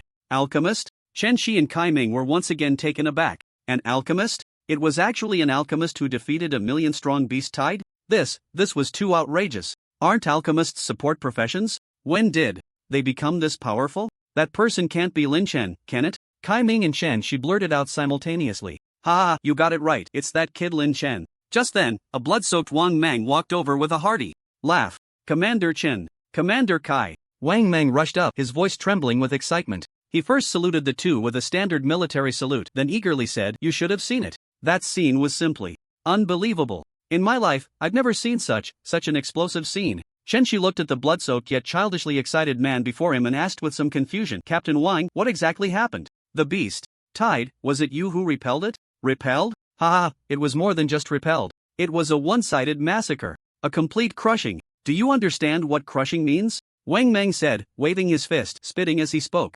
General, Commander, let me tell you, this time we were able to hold Yunhai City all thanks to Lin Chen. You absolutely can't imagine, the potions he concocted, they were divine methods. Captain Wang, please explain. In detail, Chen Shi pressed, his tone tinged with urgency. This guy was truly infuriating, even at a time like this he was still acting so profound. He really wanted to know just how terrifying the potion made by Lin Chen was to repel a beast tide of a million. Wang Mang took a deep breath, trying to calm his excited heart, and then spoke in a tone filled with immense admiration. Commander Chen Shi, do you remember that black flame that appeared on the city wall before? Chen Shi nodded. He had noticed that suddenly appearing black flame, and its power was indeed astonishing. That was the potion made by Lin Chen. Wang Mang raised his voice, his tone filled with shock. That potion is called the Flame of Annihilation. I tell you, its power is simply indescribable. Indescribable? Kai Ming raised an eyebrow, a hint of skepticism in his voice. It really is indescribable. Wang Mang nodded vigorously and continued. When that flame of annihilation explodes, within 100 meters, it instantly turns into a vacuum. Those magical beasts, if they touch it, they die. If they brush against it, they perish. You know about the level 70 boss, the demon ape, right? That's a level 70 boss. And what happened? In front of that flame of annihilation, not even a scrap was left. It was directly blown to nothingness. The more Wang Mang spoke, the more excited he became, gesturing wildly as if he had witnessed a miracle. His description was filled with exaggeration and shock, yet it made people unable to resist believing. As Chen Shi listened to Wang Mang's account, his expression gradually became serious. A level 70 boss demon 8 killed in one hit? 100 meters around, not a blade of grass left? Is this really something a potion master can achieve? This power is simply more terrifying than strategic level weapons. And what else? What else? Chunshi asked eagerly, feeling as if he were listening to a fantastical tale, yet unable to stop wanting to hear more. There's more. That Lin Chen has more than one powerful potion. Wang Meng continued, look at that green mist, do you see it? That's also a highly toxic potion made by Lin Chen. Those magical beasts, as soon as they touch a bit, they instantly turn to pus. They fall down in droves. It's just like mowing grass. Our Red Tiger team, along with the guards of Yunhai City, combined, can't kill enemies as fast as those speed classes can throw potions. This efficiency is simply against the heavens. Wang Meng's description completely changed the expressions of Chen Shi and Kai Ming. They had originally thought it was a miracle that Yunhai City could hold its ground. But now it seemed that this was not a miracle at all, but a one-sided massacre. And all of this was caused by a young potion master. What a blessing for the Dragon Kingdom, Chen Shi murmured to himself, his tone filled with emotion and admiration. As the commander of the Demon Suppression Army, he had seen countless geniuses, but someone like Lin Chen, who could single-handedly turn the tide of battle and even change the course of war, was someone he had never encountered before. Kai Ming looked deeply at Chen Shi, his eyes carrying a significant meaning. Chen Shi immediately understood what Kai Ming meant. Such a genius must not be overlooked. They had to find a way to recruit Lin Chen to the military, to serve the Dragon Kingdom. Chen Shi's mind began to race with calculations. What kind of conditions could move Lin Chen? Money? Status? Techniques? Resources? What the military could offer was far more than what local powers could provide. As long as the conditions were generous enough, he believed Lin Chen would make a wise choice.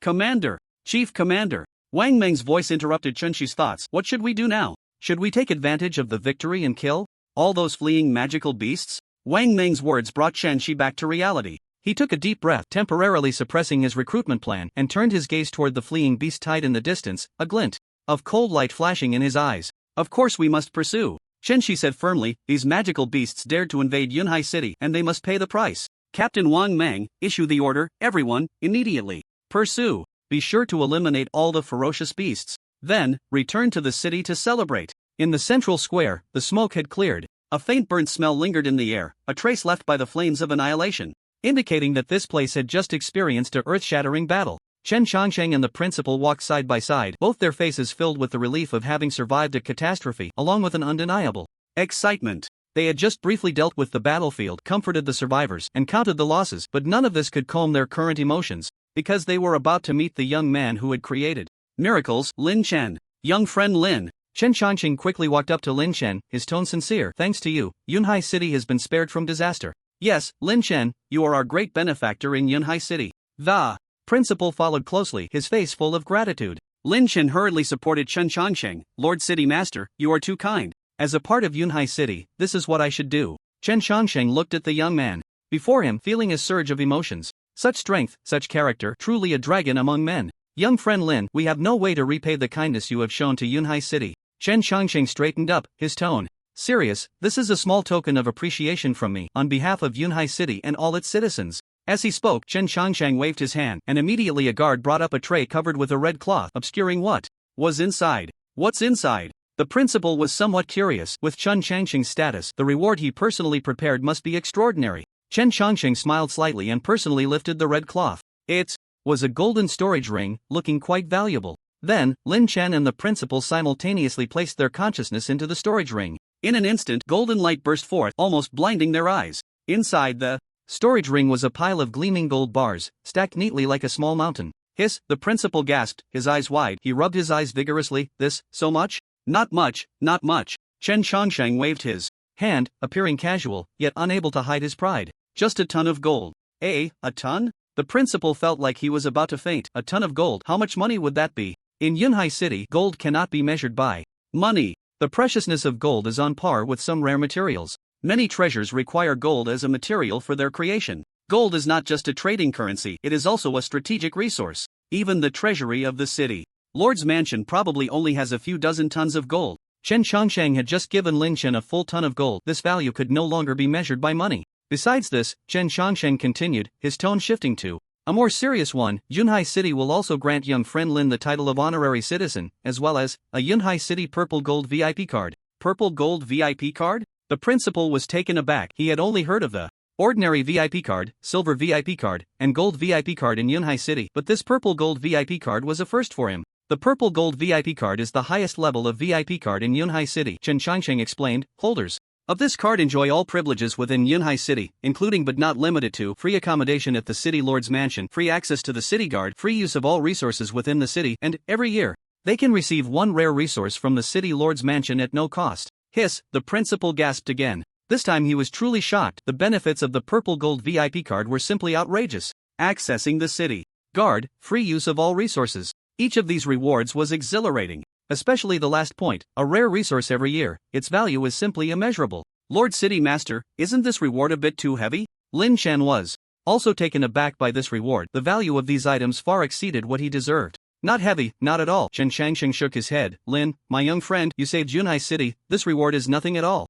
You deserve higher honors and more rewards. The principal nodded repeatedly. Yes, Lin Chen, just accept it, this is what you deserve. Unable to refuse their kindness, Lin Chen had no choice but to accept. By the way, Lin Chen, the principal suddenly remembered something. I've always had a question. Previously, your annihilation flame had a power of 100 times, right? Why is this time's annihilation flame so terrifying, almost as if its power has increased by more than 10 times? The previous annihilation flame could probably only handle a beast tide of level 300,000. But this time, the annihilation flame directly annihilated a level 70 boss. This increase in power is simply unfathomable. Lin Chen smiled. Principal, actually, this is all due to my talent effect. My talent is quite special, it can randomly enhance potion effects. This time, the annihilation flame probably just triggered the super enhancement effect of my talent, which is why its power is so formidable. Talent? Random enhancement? The principal and Chen Changsheng exchanged glances, a glimmer of understanding flashing in their eyes. So that's it, talent is indeed a mysterious and unpredictable power.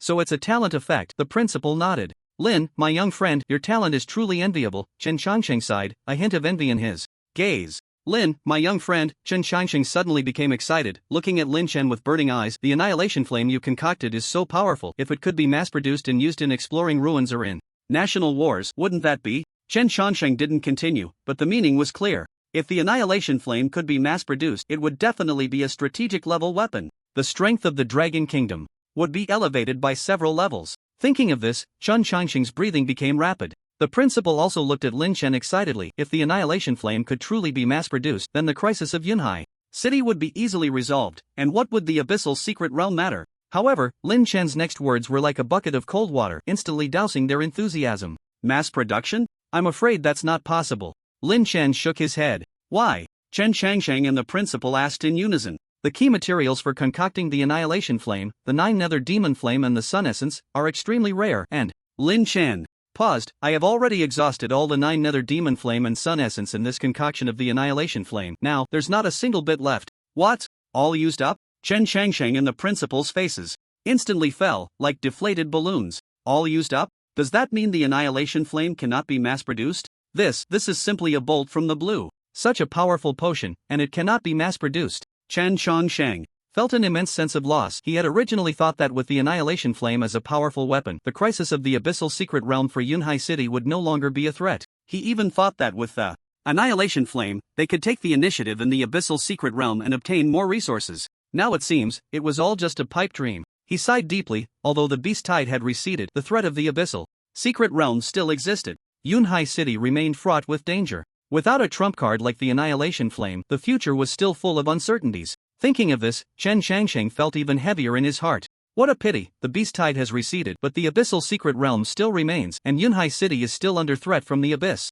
As long as the abyssal secret realm is not eliminated, Yunhai City will never find peace. Chen Changsheng furrowed his brows, clearly still regretting the inability to mass-produce the annihilation flame. He fell silent for a moment. Suddenly, as if he had thought of something, he raised his head sharply to look at the principal and asked eagerly, Principal, for the material of sun essence, we might still find a way to search in ruins or secret realms. Take a chance, and perhaps we could gather some. But this 9 nether demon flame. Chen Changsheng paused, his tone carrying a hint of hope. Is there really no other way to obtain the 9 nether demon flame? For example, drops from some special monsters, or some hidden locations. Upon hearing this, the principal let out a bitter laugh, shook his head, and shattered Chen Changsheng's last fantasy. Lord City Master, the rarity of the 9 nether demon flame far exceeds your imagination, the principal explained gravely. This material is a strange fire born from the heavens and earth, containing extreme destructive power, and the conditions for its formation are exceedingly harsh. It can almost be said to be non-renewable. As far as I know, in our Yunhai city, and even the entire Dragon Kingdom, there is only one known 9 nether demon flame. The principal's gaze was complex as he looked at Chen Shangsheng, and this 9 nether demon flame was obtained by Commander Chen Shi back in the day, who risked his life to venture deep into the abyss. His voice was like a cold wind, dispersing the last flicker of hope in Chen Shangsheng's heart. To obtain a second 9 nether demon flame is as difficult as ascending to the heavens. The hope is bleak. Upon hearing the principal's words, the last glimmer of hope on Chen Shangsheng's face was completely extinguished, his eyes dimming like a candle flickering in the wind, unsteady. His one straight back seemed to hunch slightly, exuding a strong sense of loss, like a puppet drained of its spirit, standing there motionless. The atmosphere became oppressive and heavy, the air seemingly solidified. Just then, Lin Chen, who had been silent, suddenly spoke up. Lord City Master, Principal, actually, there's no need to be too pessimistic. Lin Chen's voice was neither high nor low, but like a calm lake suddenly disturbed by a stone, it instantly broke the silence. Chen Shangsheng and the principal both froze, abruptly raising their heads, their gazes fixed on Lin Chen, a flicker of hope reigniting in their eyes. Young friend Lin, what do you mean by that? Chen Shangsheng asked urgently, as if a drowning person had grasped a life-saving straw, fearing that hope would slip away again. Yes. Lin Chen, do you have any other methods? The principal also stared intently at Lin Chen, his eyes filled with anticipation, as if seeing a glimmer of dawn in the darkness. Lin Chen smiled slightly, his tone calm and confident. You two need not worry, although the 9 nether demon flame and sun essence cannot be obtained for now, as long as my level increases, I might be able to acquire new potion formulas.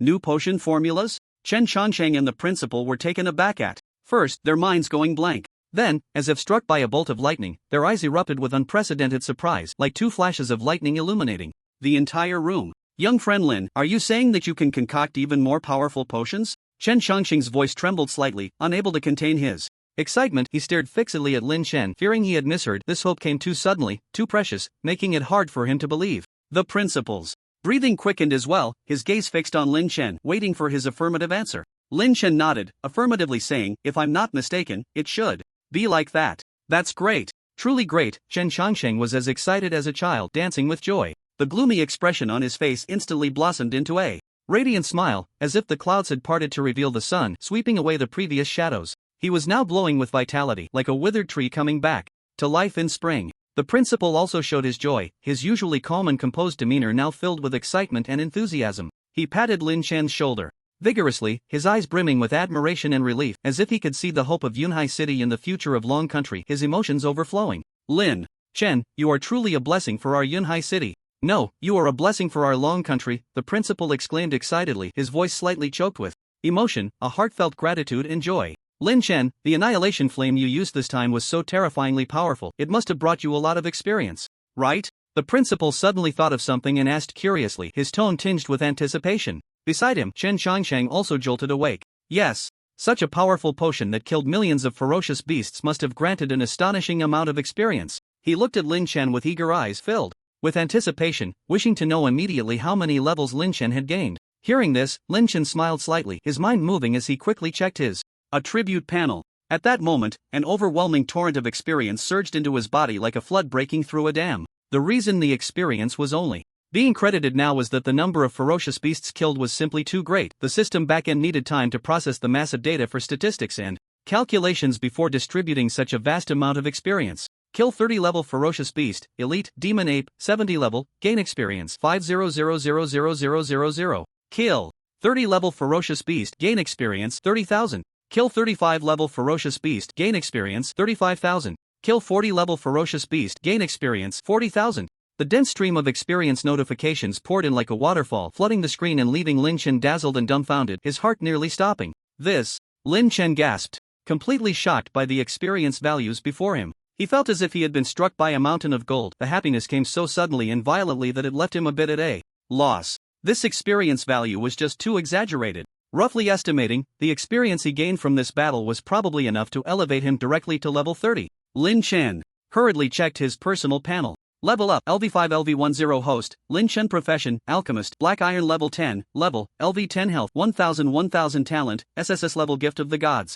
Automatically gain 1 enhancement point per second, distributable enhancement points, 123500 alchemy skill proficiency, bronze level 2, 14%, I actually jumped straight to level 10? Lin Chen's eyes widened, his face filled with disbelief. He felt as if he were on a rocket, his level skyrocketing. He had originally thought he would only level up 2 or 3 levels at most, but unexpectedly, he soared directly to level 10. However, upon reflection, it made sense. After all, he had killed millions of ferocious beasts, including a level 70 boss demon ape. Such a massive amount of experience was enough to propel his level up rapidly. What puzzled Lin Chen, though, was why his level had stopped at 10 and did not continue to rise. Could it be? Lin Chen's mind stirred as he thought of a possibility. After reaching level 10, a professional needed to undergo a job change. Only after successfully changing jobs could one continue to gain experience and level up. It seems he has now reached the critical point for job advancement. I think I've reached level 10, Lin Chen said to Chen Changsheng and the principal. Both Chen Changsheng and the principal were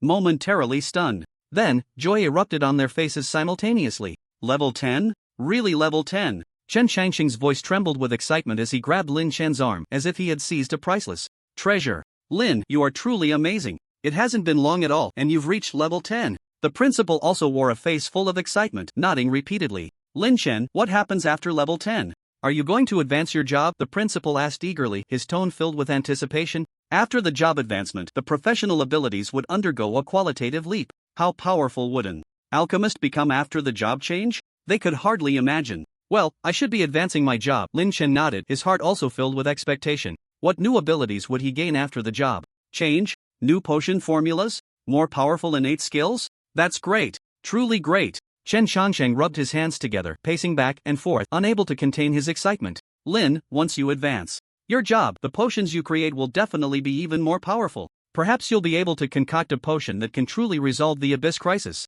The principal's face was also full of hope. Yes, Lin Chen, the future of Yunhai City depends on you. Lin Chen felt the heavy expectations placed upon him by the two, and a sense of responsibility weighed on his heart. He took a deep breath and said firmly, Lord City Master, Principal, I will do my best. Good, good, good. Chen Changsheng exclaimed 3 times, his excitement overflowing. Lin, the job advancement temple is in the city center. I'll accompany you, the principal volunteered. The job advancement task is crucial and cannot be taken lightly. I'll personally take you there so I can be more at ease. Chen Changsheng nodded as well, having the principal go with you is indeed more reassuring. Then I'll trouble you, Principal, Lin Chen said gratefully. No need to be polite, this is what I should do. The principal waved his hand, smiling broadly. Lin, we shouldn't delay, let's set off now. Okay, Lin Chen nodded. Chen Changsheng looked at the two, his eyes filled with anticipation and hope. Lin, I won't be going, there are still many matters to handle in the city. Although the beast tide has retreated, there is still much work to be done in terms of calming the aftermath and rebuilding. Wishing you a smooth job advancement. Don't worry, Lord City Master, the principal said with a smile, with me here, I guarantee Lin Chen's job advancement will be successful. Chen Changsheng nodded, watching as the principal and Lin Chen left. His gaze was filled with hope. The future of Yunhai City, the future of the Dragon Kingdom, perhaps truly rested on this young man. The Job Advancement Temple was located in the center of Yunhai City. An ancient and solemn white building exuded a sacred and dignified aura. Sunlight poured over the temple, reflecting dazzling rays, making it appear even more sacred and inviolable. At the entrance of the temple stood 2 rows of guards in white armor, their expressions solemn and meticulous. The principal led Lin Chen through the temple square and into the interior of the temple. Inside the temple, it was solemn and dignified. On the high dome above, ancient and mysterious murals were painted, emitting a faint glow. A subtle sacred atmosphere filled the air, instilling a sense of reverence. In the center of the hall stood a massive statue depicting a deity holding a scepter and wearing a robe with a kind yet imposing expression, overlooking all beings. The Job Advancement Temple was not only a place for professionals to advance their jobs but also a sacred place in the hearts of the people of Yunhai City. The principal led Lin Chen to a side hall at the back of the temple. At the entrance of the side hall, there were also guards stationed, and the atmosphere was even more solemn and dignified. This is the place for job transfer tasks, the principal said softly, with a hint of reverence in his tone. Job transfer tasks are related to the future development direction of practitioners, so you must choose carefully. Lin Chen nodded, indicating that he understood. The two entered the side hall. Inside the side hall, the space was vast, with a huge stone table placed in the center, upon which floated a crystal ball emitting a soft glow. Surrounding the crystal ball stood several robed wizards, their expressions serious as they handled various affairs. An older wizard saw the principal and quickly approached, bowing respectfully. Principal, you have arrived. The principal nodded slightly, pointing to Lin Chen beside him, and said, This is Lin Chen. He has reached level 10 and needs to undergo a job transfer. Upon hearing this, the wizard's gaze fell on Lin Chen, a hint of surprise flashing in his eyes. A level 10 practitioner at such a young age, no wonder the principal personally escorted him here. Respected hero, welcome to the Job Transfer Temple. The wizard smiled, his tone sincere and solemn. Please place your hand on the crystal ball to submit your job transfer application. Lin Chen stepped forward as instructed, and placed his hand on the crystal ball. In an instant, the crystal ball shone brightly and a beam of light shot up into the sky. A flicker of surprise crossed the wizard's eyes. Such intense light indicated that this young man's talent and potential far exceeded that of others. The job transfer application has been submitted. Please wait a moment. The job transfer task will be released shortly, the wizard said. Respectfully. After a moment, the light of the crystal ball gradually faded and lines of golden text appeared on the stone table. Respected hero, your job transfer task has been released. Please choose your job transfer direction. Task Direction 1, Master Alchemist. Task Difficulty, Normal. Task Description, collect 100 rare herbs and refine 10 bottles of perfect quality black iron potions. Task Reward. Obtain the title Master Alchemist, increase potion success rate by 10% and receive a master level potion formula. Task Direction 2, Alchemist Grandmaster. Task Difficulty, Hard. Task Description. Defeat the level 30 elite boss, Venomous Flower Vine, and collect its core flower stamen, refining 5 bottles of perfect quality bronze potions. Task Reward, obtain the title Alchemist Grandmaster, increase potion critical hit rate by 5% and receive a Grandmaster level potion formula. Task Direction 3, Alchemist Saint. Task Difficulty, Hell. Task Description, delve alone into the Death Swamp, collect the medicinal herb, Holy Spirit Flower, and refine 1 bottle of perfect quality silver potion. Task Reward, obtain the title Alchemist Saint, increase potion effectiveness by 20% and have a chance to receive a silver level potion formula. Task Direction 4, Alchemist Godsmith. Task Difficulty, Abyss. Task Description, go to the Abyss Rift, collect Abyss materials, Abyssal Demon Essence, and use them to refine a bottle of perfect quality gold potion. Task Reward, obtain the title Alchemist Godsmith, increase potion effectiveness by 50%, ensure that every potion formula obtained is guaranteed to be gold level, and comprehend the Godsmith exclusive skill, Hand of Creation. The 4 job transfer directions progressively increased in difficulty, with rewards becoming more generous. Master Alchemist, Alchemist Grandmaster, Alchemist Saint, Alchemist Godsmith. Each title represented the highest honor for an alchemist. What attracted Lin Chen the most was still the last job transfer direction, Alchemist Godsmith. Abyss. Difficulty, Power of Creation, Advanced Potion Formulas, and the Godsmith exclusive skill, Hand of Creation. Each word was filled with temptation. The levels of potions are categorized just like equipment. Levels, divided into 10 ranks: Black Iron, Bronze, Silver, Gold, Platinum, Diamond, Master, Epic, Legendary, and Mythical. The potion recipes Qin had obtained before were all the most ordinary Black Iron potions. For instance, the Annihilation Flame is a Black Iron level potion, and when enhanced to its limit, its power should be equivalent to that of a Diamond level potion. As for the Alchemist Master profession, every recipe obtained is at least Gold level, and after enhancement, it can even reach Master level. The higher the level, the more powerful the potion's effects and the more valuable it becomes. Moreover, there is a unique skill for alchemists called Hand of Creation. It sounds incredibly advanced. Lin Chen had already made up his mind. If he was going to change professions, he would choose the strongest one. Alchemist. Master. Who else but me? Lin Chen looked at the 4 job change tasks and unhesitatingly chose the most difficult one, Alchemist Master. Boom! In an instant, the crystal ball erupted with a dazzling golden light, more intense than any previous occurrence, enveloping the entire side hall in this golden glow, as bright as day. What is this? The nearby mage was stunned by the sudden phenomenon, his eyes wide and mouth agape, looking as if he had seen a ghost. It was his first time witnessing such a strong job change light. It was simply unbelievable. The principal was also taken aback and quickly turned to Lin Chen, his eyes filled with shock and confusion. Lin Chen, which job change direction did you choose? How could it trigger such a phenomenon? The principal asked urgently, his voice trembling slightly. He had a vague sense of foreboding in his heart. Lin Chen calmly replied, I chose Alchemist Master. What? Alchemist Master? The principal exclaimed, nearly jumping up. He grabbed Lin Chen's arm and asked anxiously, why did you choose this? This is a job change task of abyss difficulty. Do you know the importance of job change tasks? The principal took a deep breath, trying to calm his emotions, and said earnestly, the first job change is crucial. It determines your future career development direction, and you could even say it decides your potential. Therefore, job change tasks must be chosen carefully, based on your actual situation, taking into account your abilities, progressing step by step, and solidly laying the groundwork to go further. The principal earnestly advised, genuinely worried that Lin Chen was being overly ambitious, choosing a task that did not match his strength, which could ultimately lead to failure in the job change. That would be such a pity. Principal, I understand the importance of the job change and I am confident I can complete this task. Lin Chen's tone was firm. But, the principal wanted to persuade him further but was interrupted by Lin Chen. Please listen to me. Lin Chen looked at the principal and said seriously, although the Alchemist Master job change direction is extremely difficult, the rewards are also incredibly rich. The other 3 job change directions yield potion recipes that are at most silver level, while the Alchemist Master will definitely obtain gold level potion recipes. Plus, there's the unique skill Hand of Creation, which is not available in the other job change directions. Lin Chen paused and continued, Principal, do you remember the Annihilation Flame I used before? It was originally just a silver level potion, but after my talent enhancement, its power was comparable to that of a diamond level. Now, if this gold level potion undergoes my talent enhancement, what level of power could it reach? Have you thought about that? Lin Chen's words were like a sudden awakening, leaving the principal momentarily speechless. Yes, gold level potions. After Lin Chen's talent enhancement, that power, the principal couldn't dare to imagine, feeling his breath quicken. The worry he had originally felt was now replaced by a strong sense of anticipation. What abyssal secret realm? Just the diamond level skill of Extreme Annihilation Flame can easily destroy a million level beast tide. If Lin Chen really manages to enhance the golden level potion to its limit, how terrifying would its power be? Lin Chen, are you really confident about completing this task? The principal's tone no longer held the previous worry, but was instead filled with anticipation. I'm confident. Lin Chen nodded firmly. Good, good, good. The principal exclaimed 3 times, his excitement evident. Then tell me, what exactly is the job of the potion master's class change task? The principal asked eagerly, wanting to know the details of this abyss level class change task. The task requires me to go to the Abyss Rift, collect abyss materials known as abyssal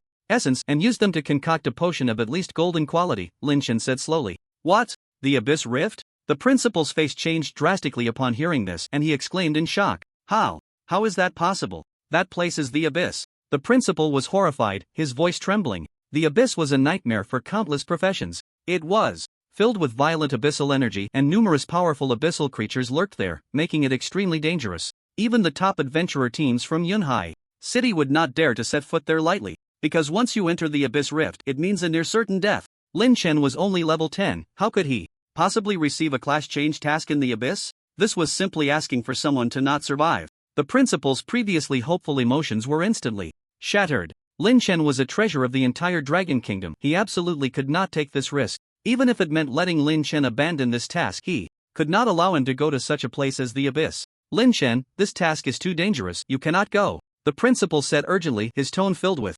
concern. He no longer doubted Lin Chen's abilities. However, the danger level of the Abyss Rift far exceeded his imagination. He could not bear to watch Lin Chen walk to his death. Principal, please rest assured, I know what I'm doing, Lin Chen said calmly, seemingly unfazed by the dangers of the Abyss Rift. But the principal wanted to say more, but looking into Lin Chen's determined eyes, he knew he probably couldn't persuade him. This matter I cannot decide alone. The principal took a deep breath and said, I need to discuss it with Mayor Chen. By the way, there's a hidden aspect to the Abyss task. You can complete 4 class change tasks simultaneously, and when you finish the final Abyss task, you can receive additional rewards, the principal suddenly said. Lin Chen felt a surge of joy. This was a pleasant surprise. Besides the Potion Master, he also informed the principal about the class change tasks for Potion Grandmaster, Potion Master, and Potion Sage. After hearing this, the principal waved his hand grandly. Do you need to do these tasks yourself? Leave it to us. With that, the principal took Lin Chen directly out of the class change temple. Under the principal's guidance, Lin Chen easily collected 100 rare herbs and successfully concocted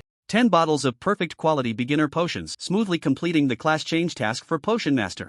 Next, the principal used his connections to take Lin Chen to a secret realm outside the city, where they worked together to defeat a level 30 elite boss, the venomous flower vine, and collected its core flower stamen. Lin Chen also successfully concocted 5 bottles of perfect quality advanced potions, completing the class change task for Potion Grandmaster. Congratulations, you have successfully changed your class to Potion Grandmaster and received the reward 5% increase in potion critical hit rate and the golden level potion recipe, Raging Potion. A crisp notification sound echoed in Lin Chen's mind. A shimmering golden potion recipe appeared in his inventory. Fury Potion level Gold. After consumption, all attributes increase by 50% for 10 minutes. After the effect ends, the user falls into a state of exhaustion. It's actually a gold level potion formula. Lin Chen felt a surge of joy in his heart. The effect of this Fury Potion was simply formidable. An increase of 50% in all attributes. If he could further enhance it with his talent, wouldn't that be extraordinary? The key point was that his Abyss task was to create a perfect quality gold level potion. He had been worried about where to obtain a gold level potion, but now it had come to him. In the Lord's mansion, in the conference hall, Chen Changxing sat at the head of the table, his brow slightly furrowed, as if he had something difficult to say. Beside him stood several extraordinary strangers. In the front was a man around 50 years old, dressed in a black trench coat, his posture tall and straight like a pine tree, his gaze sharp as an eagle, exuding an air of authority with every gesture. Behind him were 3 young men, all in suits, their expressions solemn, their eyes bright and piercing, clearly not ordinary people. One of them was tall and muscular, standing there like a wall, giving off a strong sense of oppression. Another appeared somewhat thin, wearing gold-rimmed glasses, his eyes deep as if he could see through everything. The last was a young woman, beautiful and cold in demeanor, with a hint of unmasked pride in her gaze. These 4 stood there, creating a distinct aura that clashed with the surrounding environment, like cranes among chickens, impossible to ignore. Just then, the principal hurriedly walked in. He had originally come to discuss Lin Chen's job transfer task with Chen Changsheng, but upon entering, he was taken aback by the presence of these strangers. The principal was momentarily stunned, then suddenly seemed to realize something, his pupils contracting sharply, revealing a look of shock on his face. He recognized these individuals. The one at the forefront was Li Tiangang, the director of the Special Affairs Bureau of the Dragon Kingdom, a figure of general rank, an extreme-level practitioner above level 70. This was a true big shot, just a stamp of his foot could shake the entire Dragon Kingdom. The 3 behind him were also high-ranking officials from the Special Affairs Bureau, each wielding immense power and strength. The principal's heart surged with waves of shock. He never expected these big shots would appear simultaneously in Yunhai City. What on earth had happened? The principal suppressed his astonishment and quickly stepped forward, respectfully saying, "Director Li, what brings you here?" Li Tiangang smiled slightly. "And this is?" His gaze fell on the principal, curiosity evident in his eyes. "Oh, this is our principal of Yunhai Academy, Li Zhang," Chen Changsheng quickly introduced. "So it's Principal Li, I've long heard of you." Li Tiangang extended his hand and shook hands with the principal. After a brief exchange of pleasantries, Li Tiangang got straight to the point. "We are here mainly to investigate the Beast Tide incident." Beast Tide? The principal was taken aback, then suddenly enlightened. Indeed, Yunhai City had recently experienced a beast tide of a million-level scale. Such a significant event would surely attract the attention of the higher-ups in the Dragon Kingdom. "Lord Chen, we have watched the live broadcast, but the footage was not clear, and many details were hard to discern." Li Tiangang looked at Chen Changsheng and said solemnly, "Therefore, we want to know how Yunhai City managed to resolve this crisis." Chen Changsheng nodded and said, "This matter is quite lengthy." Just as he was about to explain, he noticed the principal walking in and said, "Just in time, Principal Li has arrived. He is also involved, so you can ask him as well." Upon hearing this, Li Tiangang and the others turned their gazes toward Li Zhang. Under their intense scrutiny, Li Zhang suddenly felt a heavy pressure. He knew this matter was of great importance and had to be treated with caution. Lin Chen's existence was anything but ordinary. Although the country needed to understand his abilities, the more people who knew about Lin Chen, the more dangerous it became for him. The reason they said they hadn't seen the content of the live broadcast was partly due to Chen Changsheng's influence. He had specifically arranged for this matter to be suppressed. The principal looked at Chen Changsheng, their eyes meeting, and Chen Changsheng slightly nodded, indicating that he could reveal some information. The principal took a deep breath and said, "Leaders, regarding the beast tide, I can tell you about it, but what?" Li Tiangang raised an eyebrow and asked. "However, I have a condition." The principal spoke firmly, "You must sign a confidentiality agreement ensuring that you will not leak the information you hear today." A confidentiality agreement? Li Tiangang and the others exchanged glances, surprise flashing in their eyes. It was the first time they had heard that a confidentiality agreement was necessary to learn about something. What was going on here? Was there some earth-shattering secret hidden within? "Principal Li, what do you mean by that?" Li Tiangang asked in a deep voice. "Is there something that cannot be disclosed?" "Indeed." Li Zhang nodded and said, "This matter is of great importance and I must treat it with caution. If you do not agree to sign the confidentiality agreement, then I'm afraid I cannot provide any information." The principal's attitude was exceptionally resolute, leaving no room for negotiation. Li Tiangang and the others exchanged glances, seeing shock and confusion in each other's eyes. They simply could not understand what could possibly require such secrecy. Was it even more astonishing than a beast tide of millions? Li Tiangang and the others looked at each other, their eyes filled with doubt and confusion. They truly could not comprehend what could necessitate a confidentiality agreement. Moreover, from Li Zhang's tone, this confidentiality agreement seemed to be anything but ordinary. What kind of confidentiality agreement are we talking about, Principal Li? Li Tiangang pondered for a moment before asking. He wanted to see what kind of scheme Li Zhang was concocting. "It is an SSS-level confidentiality agreement," Li Zhang said slowly, his tone calm, yet it struck like thunder in everyone's ears. "What? SSS level?" The tall man behind Li Tiangang exclaimed, his eyes wide open, looking as if he had seen a ghost. "Are you sure it's an SSS-level confidentiality agreement?" The man wearing gold-rimmed glasses couldn't help but ask, his tone filled with skepticism. Even the cold and elegant woman couldn't help but show a hint of surprise in her eyes. An SSS-level confidentiality agreement, the highest level of confidentiality. Very few people in the entire Dragon Country were qualified to sign it. They never expected that Li Zhang would actually present an SSS-level confidentiality agreement. This was simply outrageous. Principal Li, you're not joking, are you? Li Tiangang found it hard to believe. Violating an SSS-level confidentiality agreement would be seen as treason against the Dragon Country, leading to a nationwide manhunt. No one could bear such consequences. Only a handful of matters qualified for an SSS-level confidentiality agreement. It wasn't something that could be applied to just anything. Li Zhang nodded, his tone calm as he said, "But I must reiterate, if you want to know the truth, you must sign this agreement." His attitude remained resolute, showing no signs of wavering. Li Tiangang and the others exchanged glances once more, seeing the gravity in each other's eyes. They knew that Li Zhang was not joking. He was serious. But what could possibly require signing an SSS-level confidentiality agreement? This is simply unfathomable. Principal Li, there are very few SSS-level confidentiality agreements in the entire Dragon Country. Your secret had better be worth it. Li Tiangang took a deep breath and said slowly, "You know what the punishment will be if the content is found to be inconsistent." He became serious. An SSS-level confidentiality agreement is not something to be taken lightly. As the director, he naturally has the authority to be responsible. I understand. Li Zhang nodded again and said, "Rest assured, this matter is absolutely worth this agreement." Li Tiangang wanted to say something more but was interrupted by Li Zhang. "Director Li, I know what you are worried about." As Lin Chen's principal, Li Zhang knew quite a bit. He looked at Li Tiangang earnestly and said, "However, I can guarantee with my life that this matter is definitely worth you signing this agreement. I believe that once you know the truth, you will be glad you signed this agreement." Li Zhang's words were firm and powerful. "Oh?" Li Tiangang fell silent. He looked at Li Zhang, a hint of struggle flashing in his eyes. An SSS-level confidentiality agreement is no small matter. Is a student with some alchemical talent really worth such effort? Once signed, it would mean they would bear enormous risks. But if they didn't sign, they would be unable to know the truth. This put Li Tiangang in a dilemma. "Director Li, just sign it." At that moment, the man wearing gold-rimmed glasses suddenly spoke up.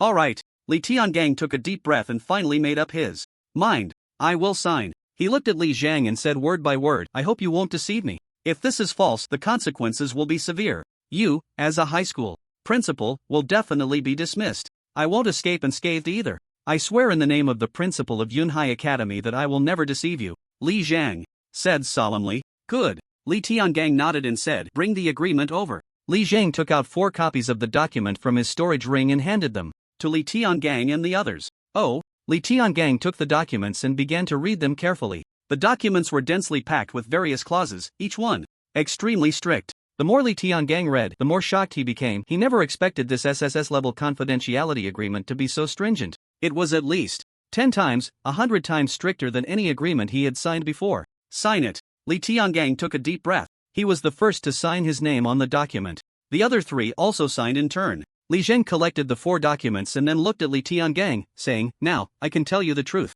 about the truth of this beast tide." Li Tiangang and the others perked up, their eyes fixed on Li Zhang. They had been waiting for this moment for a long time. In fact, this beast tide was resolved by one person. Li Zhang's tone was calm but filled with admiration. "One person?" Li Tiangang was instantly stunned. "Yes." Li Zhang nodded and said, "His name is Lin Chen, a student at our Yunhai Academy. He concocted a potion called Annihilation Flame, which wiped out the beast tide of over 1,000,000. What? Li Tiangang and the others were immediately dumbfounded. They never expected that the crisis of this beast tide would be resolved by one person. Moreover, it was a student. This is simply unbelievable. Mobilizing so much effort just for a student? Principal Li, are you sure you're not joking? Li Tiangang couldn't help but ask, his tone filled with skepticism. "I'm not joking." Li Zhang shook his head and said, "This is true. If you don't believe it, you can ask City Lord Chen." Li Zhang looked at Chen Changxing and said, "City Lord Chen, isn't that right?" Chen Changxing nodded and said, "That's right. What Principal Li said is true."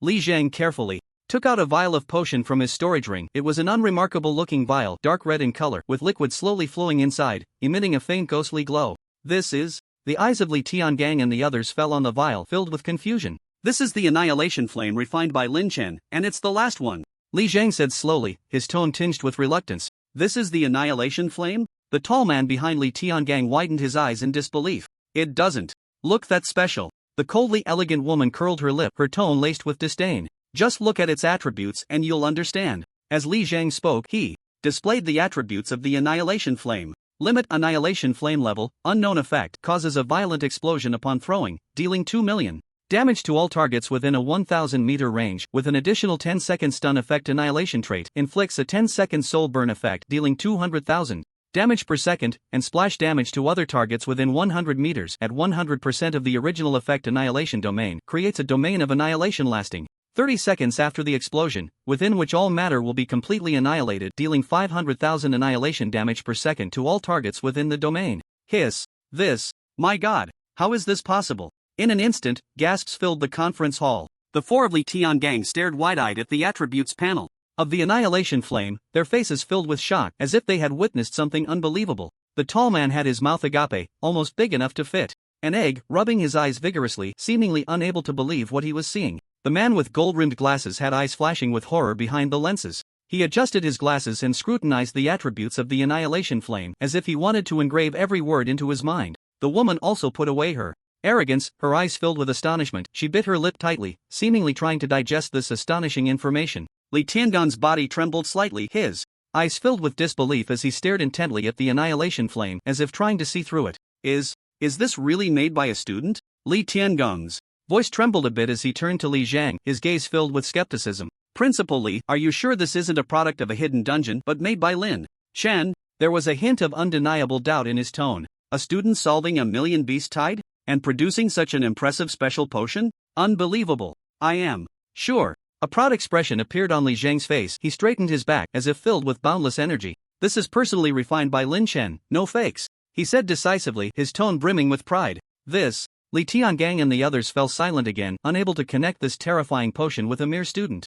Lord Chen, can we see the battle footage from that time? Li Tiangang looked at Chen Chongqing and made a request. Sure. Chen Chongqing nodded, took out his phone, and pulled up the battle footage. In the video, a vial of potion was thrown, followed by an explosion of world-destroying energy that instantly devoured everything. Especially when they saw the annihilation flame directly kill the level 70 boss, the demon ape. Everyone was stunned. This is too terrifying. The tall man exclaimed, his voice slightly cracking. This power is comparable to some forbidden spells. The man wearing gold-rimmed glasses murmured, his eyes filled with shock. With such talent in the dragon country, it will surely prosper. After watching the video, Li Tiangang sighed deeply, his tone filled with emotion. Principal Li, you didn't have any objections to signing the SSS-level confidentiality agreement earlier, did you? Li Zhang's tone carried a hint of teasing. No objections, it's completely reasonable, simply too reasonable. Li Tiangang waved his hands repeatedly, saying, no confidentiality agreement could be too high. He was now thoroughly convinced. With such talent around, how could the dragon country not thrive? Li Tiangang excitedly asked, where is that student Lin now? He should still be in the laboratory, Li Zhang said, a proud smile on his face. This kid just completed the first 3 stages of his job transition task and he's probably busy producing potions right now. If we go over now, we might even witness the birth of a new miracle. By the end, Li Zhang's tone was filled with pride, even carrying a hint of imperceptible arrogance. Oh, is that so? Upon hearing this, Li Tiangang instantly perked up, his already bright eyes now sparkling with excitement. He couldn't wait to say, what are we waiting for? Take me to see. His tone was filled with urgency, as if a child had spotted a beloved toy and couldn't wait to claim it. A group of them followed Li Zhang to the entrance of the Yunhai Academy laboratory. The door was tightly shut, with a do not disturb sign hanging on it, and the surroundings were eerily quiet, not a sound to be heard. Li Tiangang looked at the closed door, momentarily at a loss. As the head of the Dragon Country's Special Affairs Bureau, he was usually the one others waited for. When had he ever waited for someone else? Moreover, it was just a student.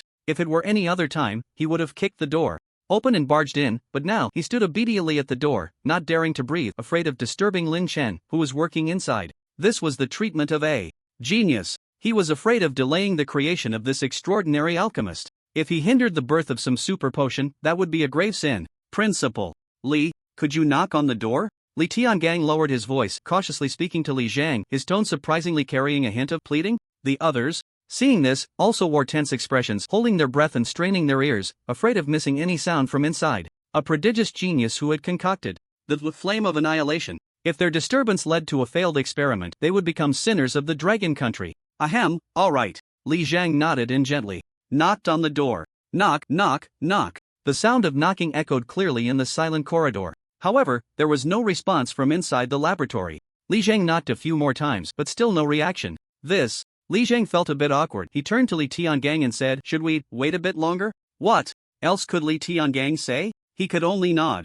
A group of big shots, who could shake the dragon country with a stomp, stood like obedient children at the laboratory door, patiently waiting. Tick-tock, tick-tock, time passed second by second, and there was still no sound from the laboratory. They waited for several hours. Just as everyone was getting a bit impatient, the laboratory door suddenly opened. Why are there so many people? Is there a party? Lin Chen walked out with a puzzled expression, and upon seeing the crowd at the door, he was momentarily stunned. Principal? Why aren't you coming in? Lin Chen scratched his head, confused, and asked, "Didn't I say you could come in?" Li Zhang's face immediately turned red with embarrassment. It was only then that he remembered that he had personally designed the soundproofing of this laboratory, intended to prevent external disturbances during experiments. He had actually put himself in a bind today. He thought this kid was a bit arrogant. However, this also allowed him to completely relax. It seemed Lin Chen had not become proud and complacent because of his talent, which was good. Ahem. Li Tiangang cleared his throat to mask the awkwardness, restoring a friendly demeanor. "You are Lin, right?"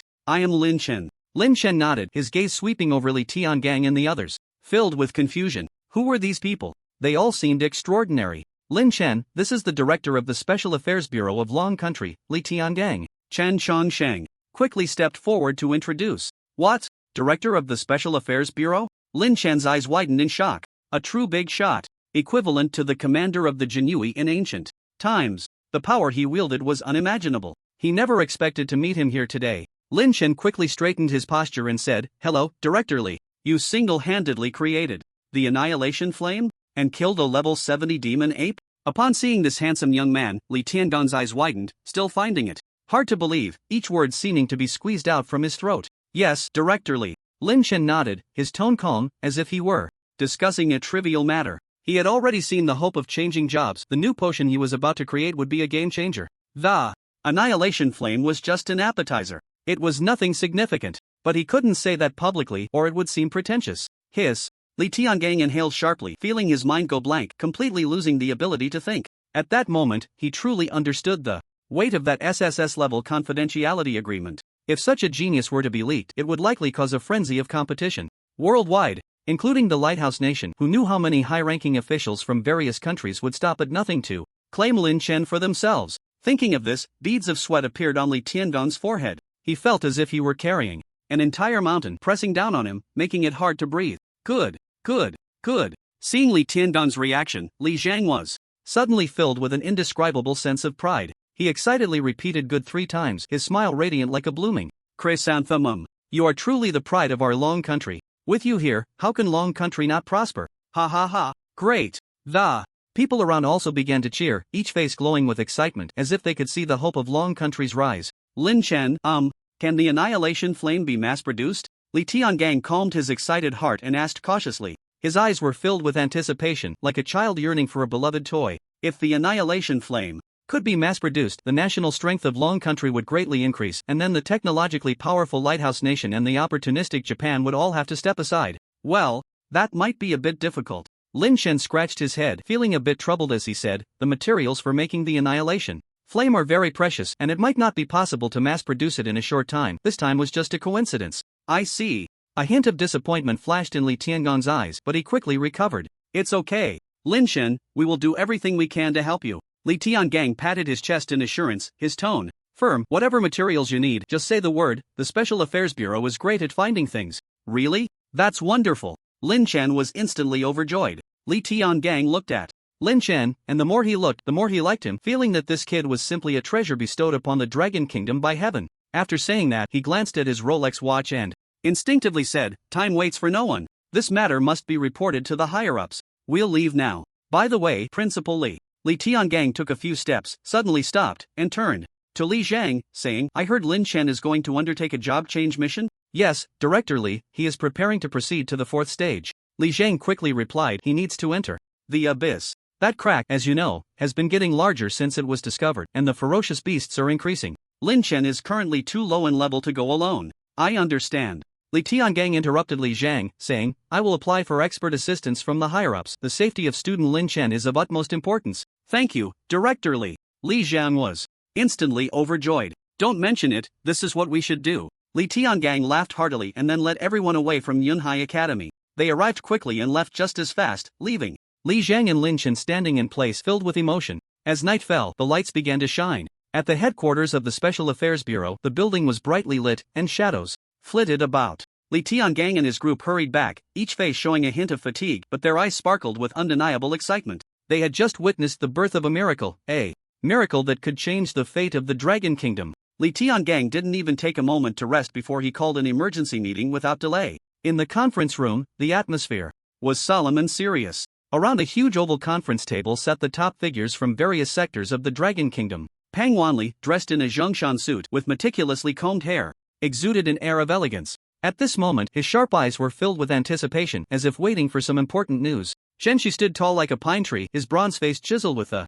resoluteness and sternness of a soldier. His deep-set eyes sparkled with a sharp light, as if he could see through everything. The city lord of Yunhai City, Chen Shangsheng, wore a long black robe, his demeanor calm and steady, sitting there like a towering mountain. These big shots, who could shake the Dragon Kingdom with a stomp of their feet, had gathered here for one person, Lin Chen. In addition to these heavyweight figures, there were also high-ranking officials from other departments in the conference room. They were unaware of the specific content of the meeting, having only received an urgent notice to rush over. "What's the matter calling us here so late?" a plump man with a shiny face complained while wiping the sweat from his forehead with a handkerchief. "Rushing us here without even a notice," said a man beside him, adjusting his gold-rimmed glasses, his eyes flashing with intelligence. "I heard it's for a student." An elderly man in a suit with graying hair frowned and said. He scanned the crowd with a skeptical gaze, seemingly unable to believe the news. What a joke. So many prominent figures wasting time for a student? Absurd. For a moment, the officials from various places showed some dissatisfaction. They couldn't understand why a student could cause such a commotion. Bang! Suddenly, a loud noise erupted. Chen Chongsheng slammed the table, glaring angrily. "Whoever talks too much, get out." His voice thundered in the conference room, causing everyone's eardrums to buzz. The entire conference room fell silent. A pin drop could be heard. Everyone was startled by Chen Chongsheng. They had never seen this usually gentle city lord lose his temper like this. Everyone looked at me, and I looked at them, none daring to speak. Chen Changsheng took a deep breath to calm his emotions. "Director Li, please go ahead." Li Tiangang nodded, stood up, and scanned the crowd present. "Today, we have investigated the truth behind the beast-tied incident in Yunhai City. This time, it was fiercer than ever before, with even a level 70 boss, the demon ape, appearing. At the critical moment when Yunhai City was on the brink of collapse, a student named Lin Chen stepped forward and used a self-made potion, Annihilation Flame, to kill the level 70 demon ape in one blow, saving the entire Yunhai City. Li Tiangong's voice was powerful, each word striking the hearts of the audience like a hammer. "What? Annihilation Flame? Isn't that the legendary forbidden potion? A student can create something like that? Incredible!" As soon as the words fell, the conference room erupted in chaos. The officials who had previously looked down on Lin Chen now widened their eyes, their faces filled with shock. "Silence!" Chen Changsheng spoke again, stopping everyone. "Director Li, please continue." Li Tiangang nodded and continued. "Not only is Lin Chen exceptionally talented, but he also has the heart for the world. He is willing to contribute the method for making Annihilation Flame to the country to help us strengthen our national power. For such a genius, we should provide comprehensive support and assistance." "I agree." Chen Changsheng was the first to express his stance. "Lin Chen is a hero of Yunhai City, and we fully support him. Additionally, Lin Chen is about to undertake the fourth phase of his job transition task, which requires entering the abyss. I hope everyone can mobilize elite forces to assist Lin Chen in completing the task and ensure his safety. The safety of Lin Chen is our top priority for the Dragon Country." There was a 3-second silence around. Then several people began to express their agreement. "I agree. I agree too. I second that." In an instant, the conference room was filled with voices of approval. Those officials who had previously looked down on Lin Chen were now also expressing their willingness to fully support him. Lin Chen's value far exceeded their expectations. If he could receive the full support of the country, he would undoubtedly become a pillar of the Dragon Country in the future. "Then it's settled." Li Tiangang hammered the decision down, a look of satisfaction on his face. The atmosphere in the conference room was warm yet solemn. Chen Changsheng looked around, his gaze sweeping over every resolute face. He saw Pang Wanli gripping his hands tightly, his knuckles slightly white from the force. His eyes filled with determination, as if saying he was willing to give everything for this young man. Chen Shi still maintained his unyielding demeanor, sitting quietly but slightly nodding to show his stance, a silent promise unique to soldiers, heavy as a mountain. At this moment, Li Tiangang also reined in his smile, his weathered eyes flashing with sharp light, nodding vigorously, each movement filled with strength, as if saying that the safety of this young man was his responsibility to protect. A warm current surged in Chen Changsheng's heart. All their hearts were tightly connected. For Lin Chen, for the future of the Dragon Country, they were willing to set aside all prejudices and work together sincerely. Since everyone agrees, let's discuss how to provide specific assistance to Lin Chen. Chen Shangsheng spoke, his voice steady and powerful. First, we must ensure Lin Chen's safety. Li Tiangang was the first to speak, his tone serious. Lin Chen has already attracted external attention, and we cannot rule out the possibility of some malicious forces targeting him. We must be fully prepared to prevent any unforeseen incidents. They might even choose to eliminate Lin Chen directly, to prevent future troubles. Li Tiangang added, his tone filled with concern. I agree. Chen Changsheng nodded. I will personally select 50 elite individuals to form a guard team to protect Lin Chen, accompanying him throughout his class transition. That's still not enough. Pang Wanli spoke up. There are many experts in the civilian sector. As well, we can issue a recruitment order to gather them together to jointly protect Lin Chen. That's a good proposal. Li Tiangang agreed. For a genius like Lin Chen, no amount of attention is too much. The fourth class transition task requires entering the abyssal rift, which is fraught with danger, so we must be fully prepared. Besides safety concerns, we also need to consider how to help Lin Chen complete the task more quickly. Choosing the right teammates is crucial. It's best if the teammates' professions can complement Lin Chen, so that we can maximize our combat effectiveness, Pang Wanli added. Additionally, equipment is also an important factor that can elevate Lin Chen's strength. The equipment should be specifically for alchemists, providing Lin Chen with the greatest assistance. We must ensure Lin Chen's safety while also helping him grow faster, Chen Shangsheng said. In the conference room, discussions rose and fell. Every suggestion was for Lin Chen. Every plan was for the future of Longhua. At this moment, they were no longer high-ranking officials but a group of comrades fighting for the same goal. The meeting continued late into the night. When the last person left the conference room, it was already past midnight. However, no one felt tired. Their hearts were filled with hope and determination to safeguard the rise of an unparalleled genius, to contribute to the future of the alchemy community in Longhua. All of this was for Lin Chen. The next day, the morning sunlight streamed through the gaps in the curtains, falling on Lin Chen's face. After a quick wash and a bite of bread, he headed out. Ding dong, a message from Li Tiangang arrived on his phone. He was told to finish his meal and go to the Special Affairs Bureau as there was something urgent. Ah, the wind today is quite refreshing. Lin Chen walked down the streets of Yunhai City, feeling the slightly cool morning air. He noticed that the streets seemed a bit unusual today. There were more professionals on the street than usual, and among the bustling crowd, he could often see individuals in tight-fitting gear, exuding a fierce aura, hurrying past. Their sharp gazes and agile steps formed a stark contrast to the leisurely pedestrians around them.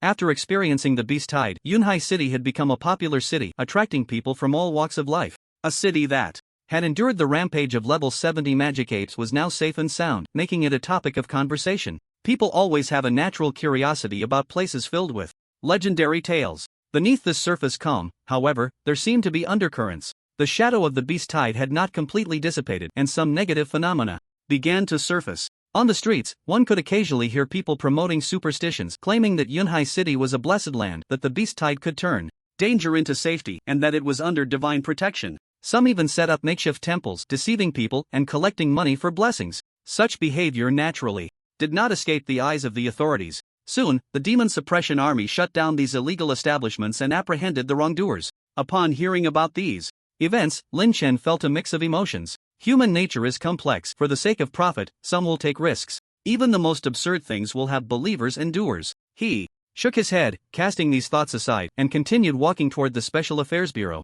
As he walked, Lin Chen's confusion deepened. Not only were there more professionals on the street, but their levels seemed generally high. Wang Mang, in his eyes, was already a strong professional. Yet now, many individuals with auras similar to, or even stronger than Wang Mang's had emerged. It left him puzzled. Had so many experts suddenly flooded into Yunhai City? Just as Lin Chen was pondering, bang! A figure suddenly collided with him. Lin Chen was caught off guard, his body swaying slightly. Ouch! A delicate cry came, tinged with a hint of panic. Lin Chen focused his gaze and saw that the one who bumped into him was a young girl. The girl was about 20 years old, with smooth black long hair cascading down like a waterfall, a few strands playfully falling beside her cheeks. Her skin was as fair as snow, delicate and tender, with exquisite features. Her brows resembled distant mountains, her eyes like autumn waters, and her light blue dress accentuated her fresh and ethereal sweet temperament. The girl hurriedly got up from the ground, her fair face flushed bright red, like a ripe apple. I'm sorry. Her voice was soft and sticky, carrying a hint of fluster and shyness, her eyes misty and pitiful. Lin Chen waved his hand, signaling that he was fine. He had only been lightly brushed on the arm, and it was nothing serious. Just then, something strange happened. Several soft lights suddenly appeared around him, warm and comfortable. Lin Chen was astonished to find that several support class players were simultaneously casting healing spells on him. Green light flowed like a gentle stream, gathering on him and instantly dispelling the slight abrasion on his arm. Lin Chen was dumbfounded. Looking at the group of unfamiliar support players in front of him, he was completely stunned. What on earth was going on? I only have a minor scrape on my arm, is it really necessary? And why are there so many support players healing me at the same time? Do they know me? Lin Chen suddenly felt a warm power surge into his body, and his arm, which had still been slightly painful, instantly returned to normal. While he was pondering, he saw the girl who had just bumped into him holding a delicate staff, the top of which was embedded with a gem radiating a soft glow, with streams of green light flowing from the gem into his body. This girl is a support class player? Judging by the material and glow of the staff, it seems to be of a decent grade. Lin Chen was surprised, but soon a greater confusion took its place. What happened in Yunhai City today? Not only were experts appearing in droves, but even support players had become so common. Just bumping into a girl, and she's a support player? Are healers really that cheap now? Just as Lin Chen was puzzled, the girl's crisp voice rang out.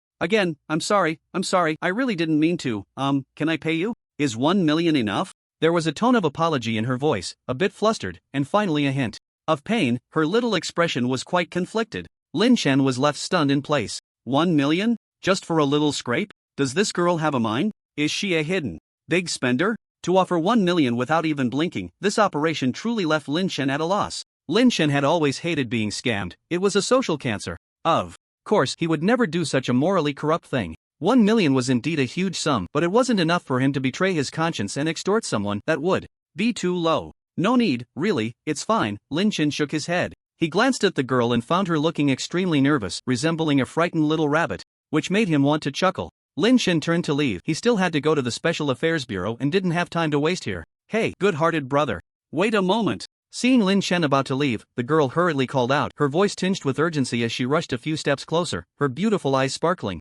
with expectation, as if she had discovered a new continent. Can you take me to a place? I think I'm lost. Sure. Lin Chen looked at the girl, his eyes filled with question marks. Where do you want to go? Let me see if it's on our way. His tone carried a hint of helplessness. I don't know either. The girl's voice grew softer, and her head lowered, looking just like a little wife who had done something wrong. Lin Chen was completely out of patience. What on earth was happening today? First, there were masters gathering like it was a martial arts conference. Then, there were auxiliary professionals running all over the place. Now, a lost rich girl had shown up? This plot was more absurd than a TV drama. Seeing Lin Chen silent, the girl thought he was angry and hurriedly explained, I really got lost. I absolutely didn't mean to mess with you. At that moment, Ouyang Shui felt incredibly frustrated, wishing she could find a crack in the ground to hide in. How could she be so foolish? Her first mission was off to such a bad start. What was she going to do now? It was simply a large-scale social death scene. She couldn't just say, I was sent to secretly protect you, could she?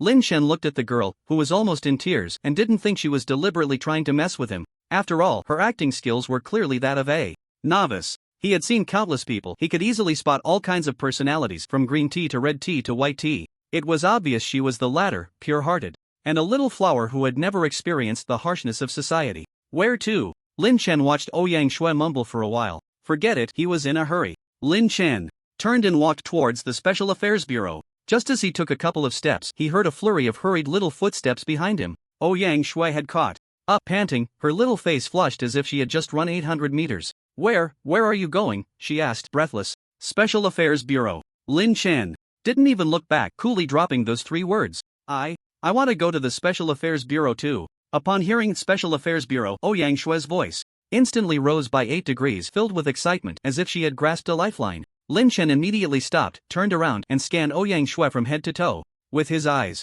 This girl couldn't really be a stalker, could she? Were young girls nowadays really this bold? He thought to himself, but on the surface, he remained calm and composed, not showing any signs of panic. What do you want to do at the Special Affairs Bureau? Lin Chen squinted and asked, his tone carrying a hint of probing. I'm looking for someone. Ouyang Shui's gaze was erratic, not daring to meet his eyes, her little eyes darting around, clearly feeling guilty. Who are you looking for? Lin Chen continued to press, wanting to see what kind of nonsense she could come up with. Ouyang Shui started to stammer again, unable to articulate her thoughts. Forget it, if you don't want to say, then don't. Seeing her fidgeting, Lin Chen instantly lost interest in pursuing the matter. He turned again and continued walking forward, but he felt a gaze sticking to his back. Looking back, sure enough, Ouyang Shui was following him like a little tail, deliberately keeping a distance that was neither too far nor too close. Lin Chen was even more puzzled. What on earth did this girl want? Was it love at first sight? The plot of a domineering female CEO falling for him? Pfft, what was he thinking? She looked like a rich beauty, the kind with a family fortune. How could she possibly be interested in an ordinary person like him? Lin Chen shook his head, dismissing those chaotic thoughts, focusing on his path and ignoring Ouyang Shui behind him. Before long, Lin Chen arrived at the entrance of the Special Affairs Bureau. To his surprise, the guard at the door actually recognized him. Upon seeing him approach, the guard's eyes lit up instantly as if he had been injected with adrenaline, standing straight and saluting him with a crisp military salute. "Hello, Mr. Lin." The guard's voice was loud and full of energy, nearly shattering Lin Chen's eardrums. "Director Li is already waiting for you inside. Please come in." Lin Chen was taken aback for a moment, then instantly realized that Li Tiangang must have given a heads up in advance. He nodded, smiled at the guard, and stepped through the entrance of the Special Affairs Bureau. As soon as he entered the hall, Lin Chen was stunned by the scene before him. What on earth is going on? The hall was packed with people, a sea of heads everywhere. High-level professionals filled the space, making it even more bustling than a market. Some were clad in heavy armor, their muscles bulging, clearly the type of strong warrior who walked with an imposing presence. Others wore leather armor, their eyes sharp as hawks, agile assassins who looked like trouble. There were also those in elegant robes, holding staffs, surrounded by elemental fluctuations, unmistakably high-level mages. Many donned priestly robes, clutching thick holy texts, radiating a sacred glow, definitely support professionals, and judging by their demeanor, their ranks were certainly not low. Lin Chen glanced around. There were at least 100 high-level professionals in the hall, and the lowest level among them seemed to be above 50. What a scene! What major event is happening? Lin Chen was deeply shocked. It was the first time he had seen so many experts gathered together. It felt like the main city in a game. Dazzling and overwhelming. Where is the support priest Ouyang Shui? Just as Lin Chen was taken aback, a loud voice rang out in the hall, instantly breaking his train of thought. That voice sounded somewhat familiar. Lin Chen looked in the direction of the voice and saw that it was Li Tiangang, standing in the center of the hall, addressing the crowd. "Here." A crisp voice responded, tinged with a hint of fluster and a playful pout. Lin Chen turned to look again, and there was Ouyang Shui, jogging in from the entrance, tightly clutching her exquisite staff, panting as she ran, her chest heaving, swaying in a way that made one dizzy. "Form up," Li Tiangang said, shaking his head helplessly. Lin Chen suddenly realized. So her name is Ouyang Shui, the support priest. What a small world. Ouyang Shui also spotted Lin Chen in the crowd, her eyes instantly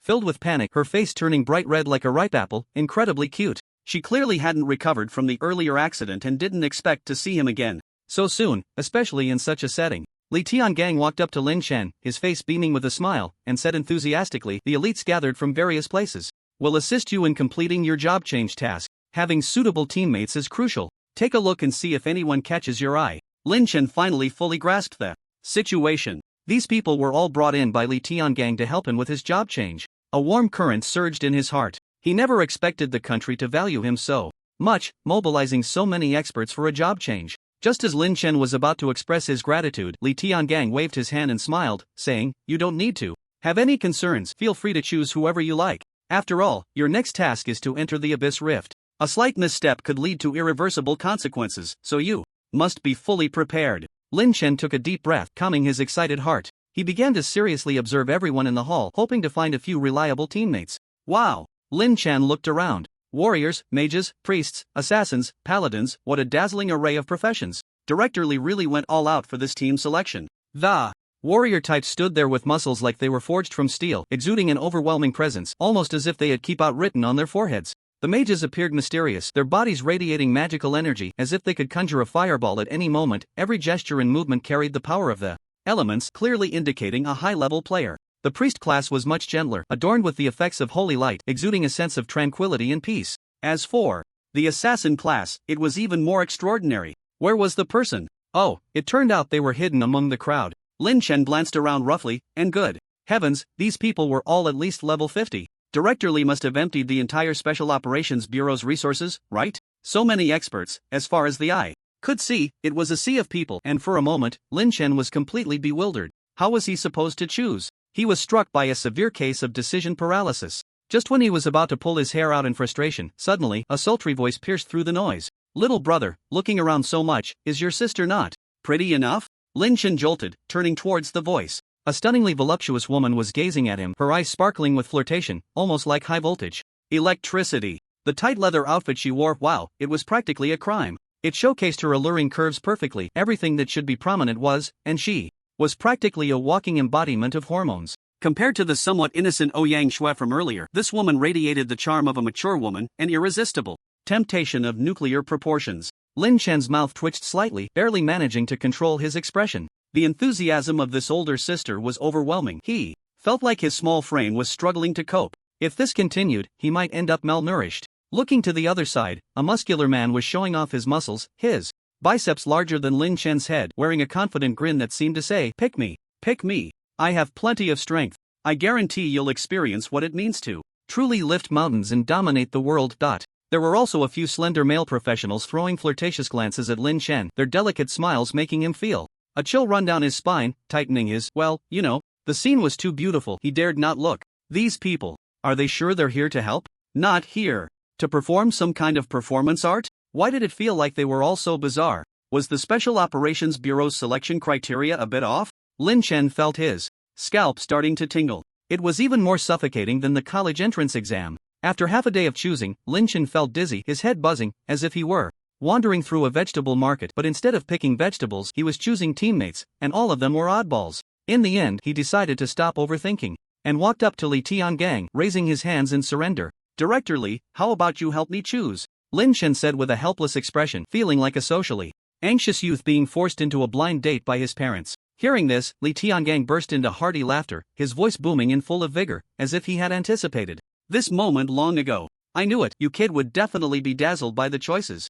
Director Li patted Lin Chen on the shoulder, wearing an expression of "this child can be taught, don't worry, I've already picked out the best for you, guaranteed to be top-notch, no deception." With a wave of his hand, he signaled Lin Chen to follow him. Lin Chen followed closely behind, his gaze sweeping over the professionals in front of him, feeling a hint of anticipation. Soon, Li Tiangang stopped in front of a stunning woman, raising his hand to introduce her, Manlin, a level 90 fire mage. "She's a violent damage dealer."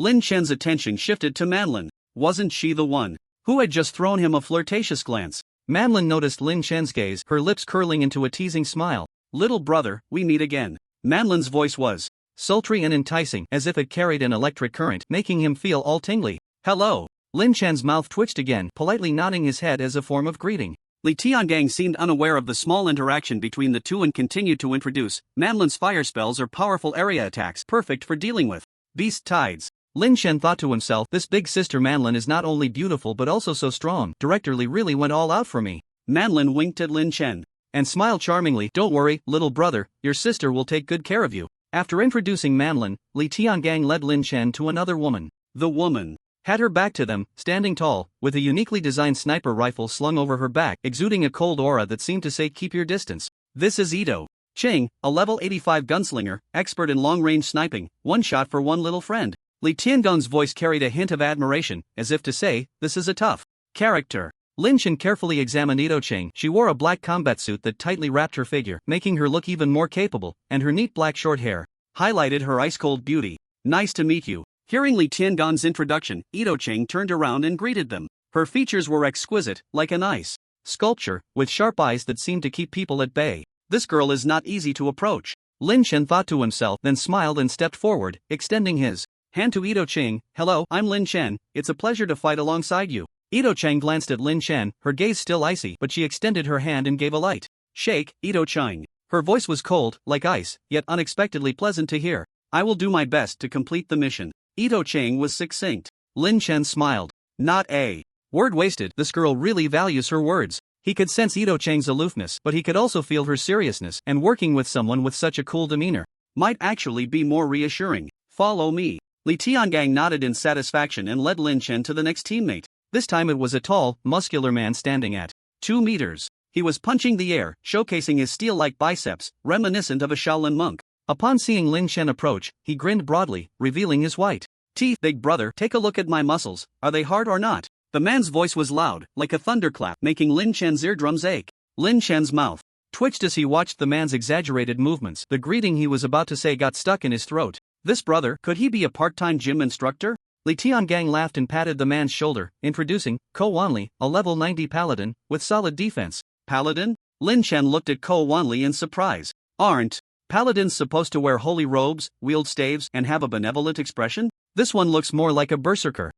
Ko Wanli grinned, scratching his head. Despite his fierce aura, he still wore a simple smile. "Director Li is overpraising me. I'm just tough and hard to beat." Lin Chen suddenly understood. This brother Ko is truly a man of hidden depths. He now felt that this place was indeed filled with experts, a gathering of heroes. Manlin for powerful output, Ito Chang for long-range sniping, Ko Wanli as the meat shield to absorb damage. The framework of this violent escort team was already complete. Next, it should be the healer, right? Lin Chen scanned the surroundings, trying to find the last teammate's figure. As for the last teammate, Li Tiangang deliberately elongated his voice, a hint of teasing in his eyes. Lin Chen's heart raced. He was looking forward to the appearance of the final teammate. This is your last teammate. Li Tiangang suddenly pointed at the girl who had just run into the hall and smiled, a priest, Ouyang Shui. Lin Chen was instantly stunned. It was actually her? Ouyang Shui's face instantly flushed red, like a ripe apple. Clearly recognizing Lin Chen, her eyes filled with a hint of panic and embarrassment. She had just bumped into him, and now she had to team up with him.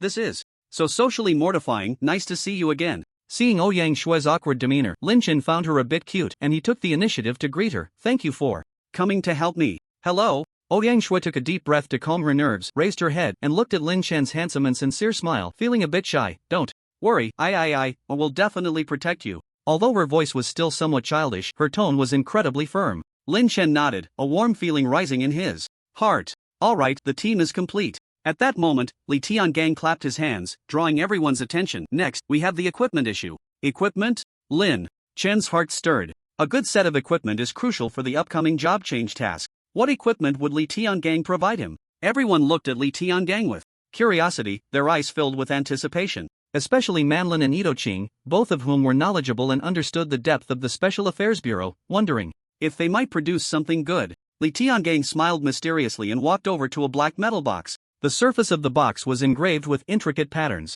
emitting a faint energy fluctuation. Just looking at its appearance, it was clearly not an ordinary item. Click. Li Tiangang slowly opened the box. In an instant, a soft light burst forth from within. A long robe, ancient in style yet filled with a mysterious aura, lay quietly in the center. The robe was dark gold in color, with intricate patterns embroidered in silver thread. Upon closer inspection, those patterns seemed to be composed of countless small herbal designs, exuding a faint herbal fragrance. This is... Manlin's beautiful eyes widened, her red lips slightly parted, letting out a gasp. The others looked a bit confused. At the same time, Li Tiangang picked up the robe and turned to hand it to Lin Chen. This is prepared for you by the Special Affairs Bureau. A robe of the Alchemist Manga? Wow! Lin Chen's heart jolted, his eyes filled with shock and disbelief. He had seen this equipment in ancient texts, said to be crafted by an extremely powerful alchemist Manga, personally made and blessed with divine power. It had strong defensive capabilities and could greatly enhance an alchemist's success rate and efficacy in potion making. This robe was incredibly rare, almost existing only in legends. He never expected to see the real thing today, and it was for him. What a great item! Facing the envious gazes of everyone, Lin Chen excitedly took the robe, feeling its weight in his hands, a warm sensation emanating from it, as if it were alive. The attributes of the robe also appeared before his eyes. Robe of the Alchemist. Mengen type, armor LV, 10 material, leather armor defense, plus 100 intelligence, plus 100 strength, plus 80 ancient record. I'm not crazy, I'm about to refine a divine medicine that will change the world. Mengen Hun. Lin Chen took a deep breath, trying to calm his excited heart, and looked at Li Tiangang, gratefully saying, Director Li, this is too precious.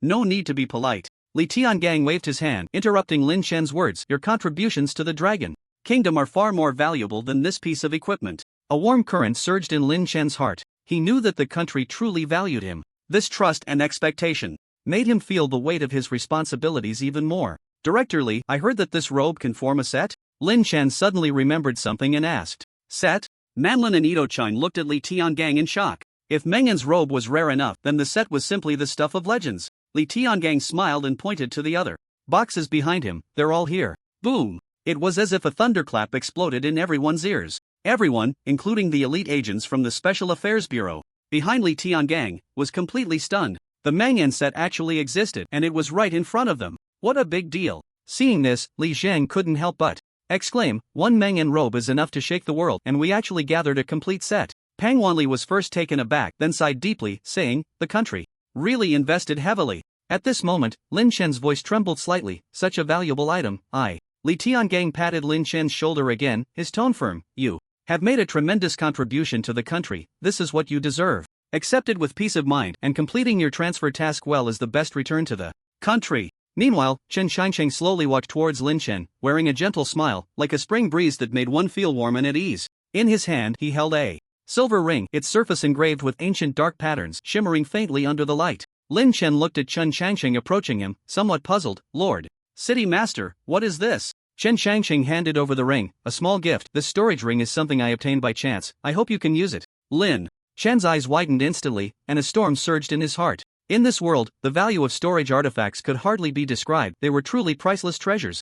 Lin Chen stared at the seemingly simple silver ring in front of him, utterly shocked, never expecting that the city master would give him such a valuable gift. This was simply too precious. Not just Lin Chen, but the others also showed expressions of shock and envy upon seeing the ring in Chen Shangxing's hand. Manlin's red lips parted slightly. Her beautiful eyes filled with disbelief. Heavens, the city master casually gave away a storage ring. It really is a good thing. Yi Dongqing rarely showed any emotion, but a hint of envy flashed in his sharp gaze. Ko Wanli's eyes were as wide as copper bells, murmuring, a storage ring. That's a treasure. Li Zhang couldn't help but exclaim, a storage ring. The city master actually. Pang Wanli also gasped in surprise. The elites of the Special Affairs Bureau were in an uproar, all exclaiming in astonishment. A storage ring. It really is a storage ring. This is the first time I've seen a real storage ring. The city master is truly generous. This gift is too precious. Everyone was shocked by Chen Shangxing's generosity. Hu Linchen took a deep breath, accepting the ring with both hands, his voice filled with gratitude. Thank you, Lord City Master.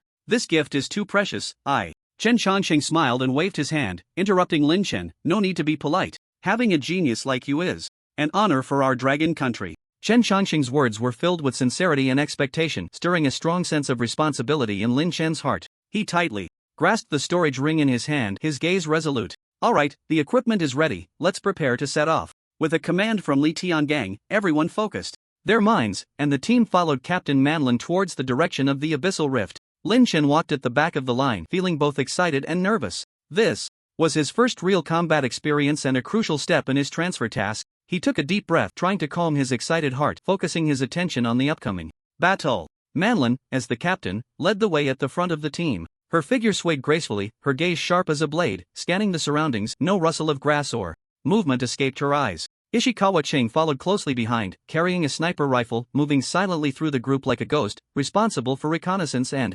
vigilance. Ko Wanli bore a massive shield, walking in the center of the team, his steps steady, like a moving fortress, always ready to shield his teammates from harm. Yang Shui tightly gripped her staff, her eyes reflecting a hint of tension, but more so, determination. Her task was to protect her teammates, especially Lin Chen, without the slightest negligence. Under Manlin's lead, the group arrived at the entrance of the abyssal rift. A massive black vortex loomed before them, resembling a deep black hole, or a monstrous beast with a gaping maw, suspended in midair. At the center of the vortex, pulsating waves of energy surged, as if connecting to another terrifying unknown world. Nearly gazing at it sent shivers of anxiety and oppression through them. We're here. Manlin stopped and turned to the others. This is the entrance to the abyssal rift. She pointed at the enormous black vortex ahead and continued, Lin Chen's job transfer task will be completed inside. Pausing, she scanned the group, her expression turning serious. Everyone get ready, we will enter the abyssal rift in 5 seconds. Everyone get ready, we will enter the abyssal rift in 5 seconds. At that moment, a cold voice echoed in everyone's minds. Detection of trial participants entering the abyssal rift range. Forced teleportation to the abyssal rift in 5 seconds. 5, 4, 3, 2, 1, the countdown ended. A dazzling white light flashed, and everyone instantly vanished from their spot. Is this the abyssal rift? Lin Chen opened his eyes, surveying the surroundings. The sky was an eerie crimson, as if stained with blood, oppressive enough to make one gasp for breath. The air was thick with decay, mixed with a faint metallic scent of blood, nauseating. The desolate Gobi was barren, with only some oddly shaped dead trees standing like phantoms in the wilderness. Spider webs were everywhere, dense and white, extending to the horizon like a carpet.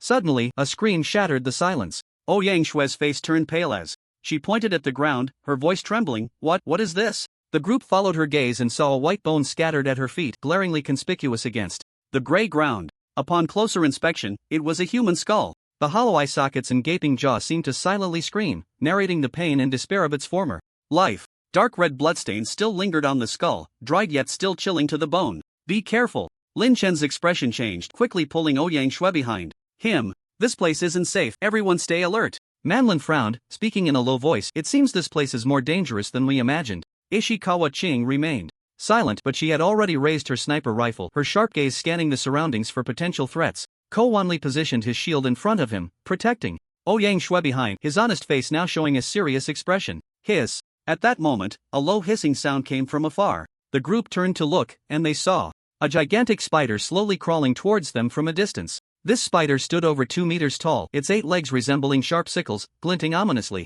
Its body was covered in a thick shell, adorned with sharp barbs, looking incredibly menacing. It's a mutated spider. Manlin's expression darkened as she whispered, "Everyone be careful, this is the first layer of monsters in the abyssal rift." The compound eyes of the demonized spider flickered with bloodlust, 8 eyeballs locking onto Lin Chen and the others, emitting a low, rumbling growl from its mouth, its sharp mandibles opening and closing as if issuing a threat, warning them not to come any closer. "What should we do, Captain?" Ko Wanli's voice carried a hint of tension, but more so an eagerness to try. "What else can we do?" Manlin's lips curled into a slight smile, revealing a charming expression, yet a glint of fierce killing intent flashed in her eyes. "Of course, we charge in and kill it. Dongqing, you handle the long-range sniping. Wanli, you draw its fire. Shui, you take care of healing." With Manlin's command, everyone sprang into action. Dongqing quickly found a high vantage point, set up his sniper rifle, and aimed at the demonized spider. Ko Wanli raised his shield and charged towards the demonized spider. Ouyang Shui stood beside Lin Chen, ready to provide healing for her teammates at any moment. Bang! A dull gunshot shattered the dead silence as Dongqing pulled the trigger, a bullet striking the demonized spider's head with precision. However, the demonized spider's shell was exceptionally hard, and the bullet merely left a shallow white mark on its surface. Hiss! The demonized spider let out a sharp hiss of pain, its 8 legs moving rapidly as its massive body lunged towards Dongqing like an arrow released from a bow. "Watch out!" Ko Wanli shouted, his large frame instantly blocking Dongqing. Clang! The demonized spider's sharp forelimbs crashed violently against Ko Wanli's shield, producing a deafening metallic clang. Ko Wanli was actually knocked back several steps, a deep scratch left on his shield. What immense strength! Ko Wanli was taken aback. The power of this demonized spider far exceeded his expectations. "Fire dragon technique!"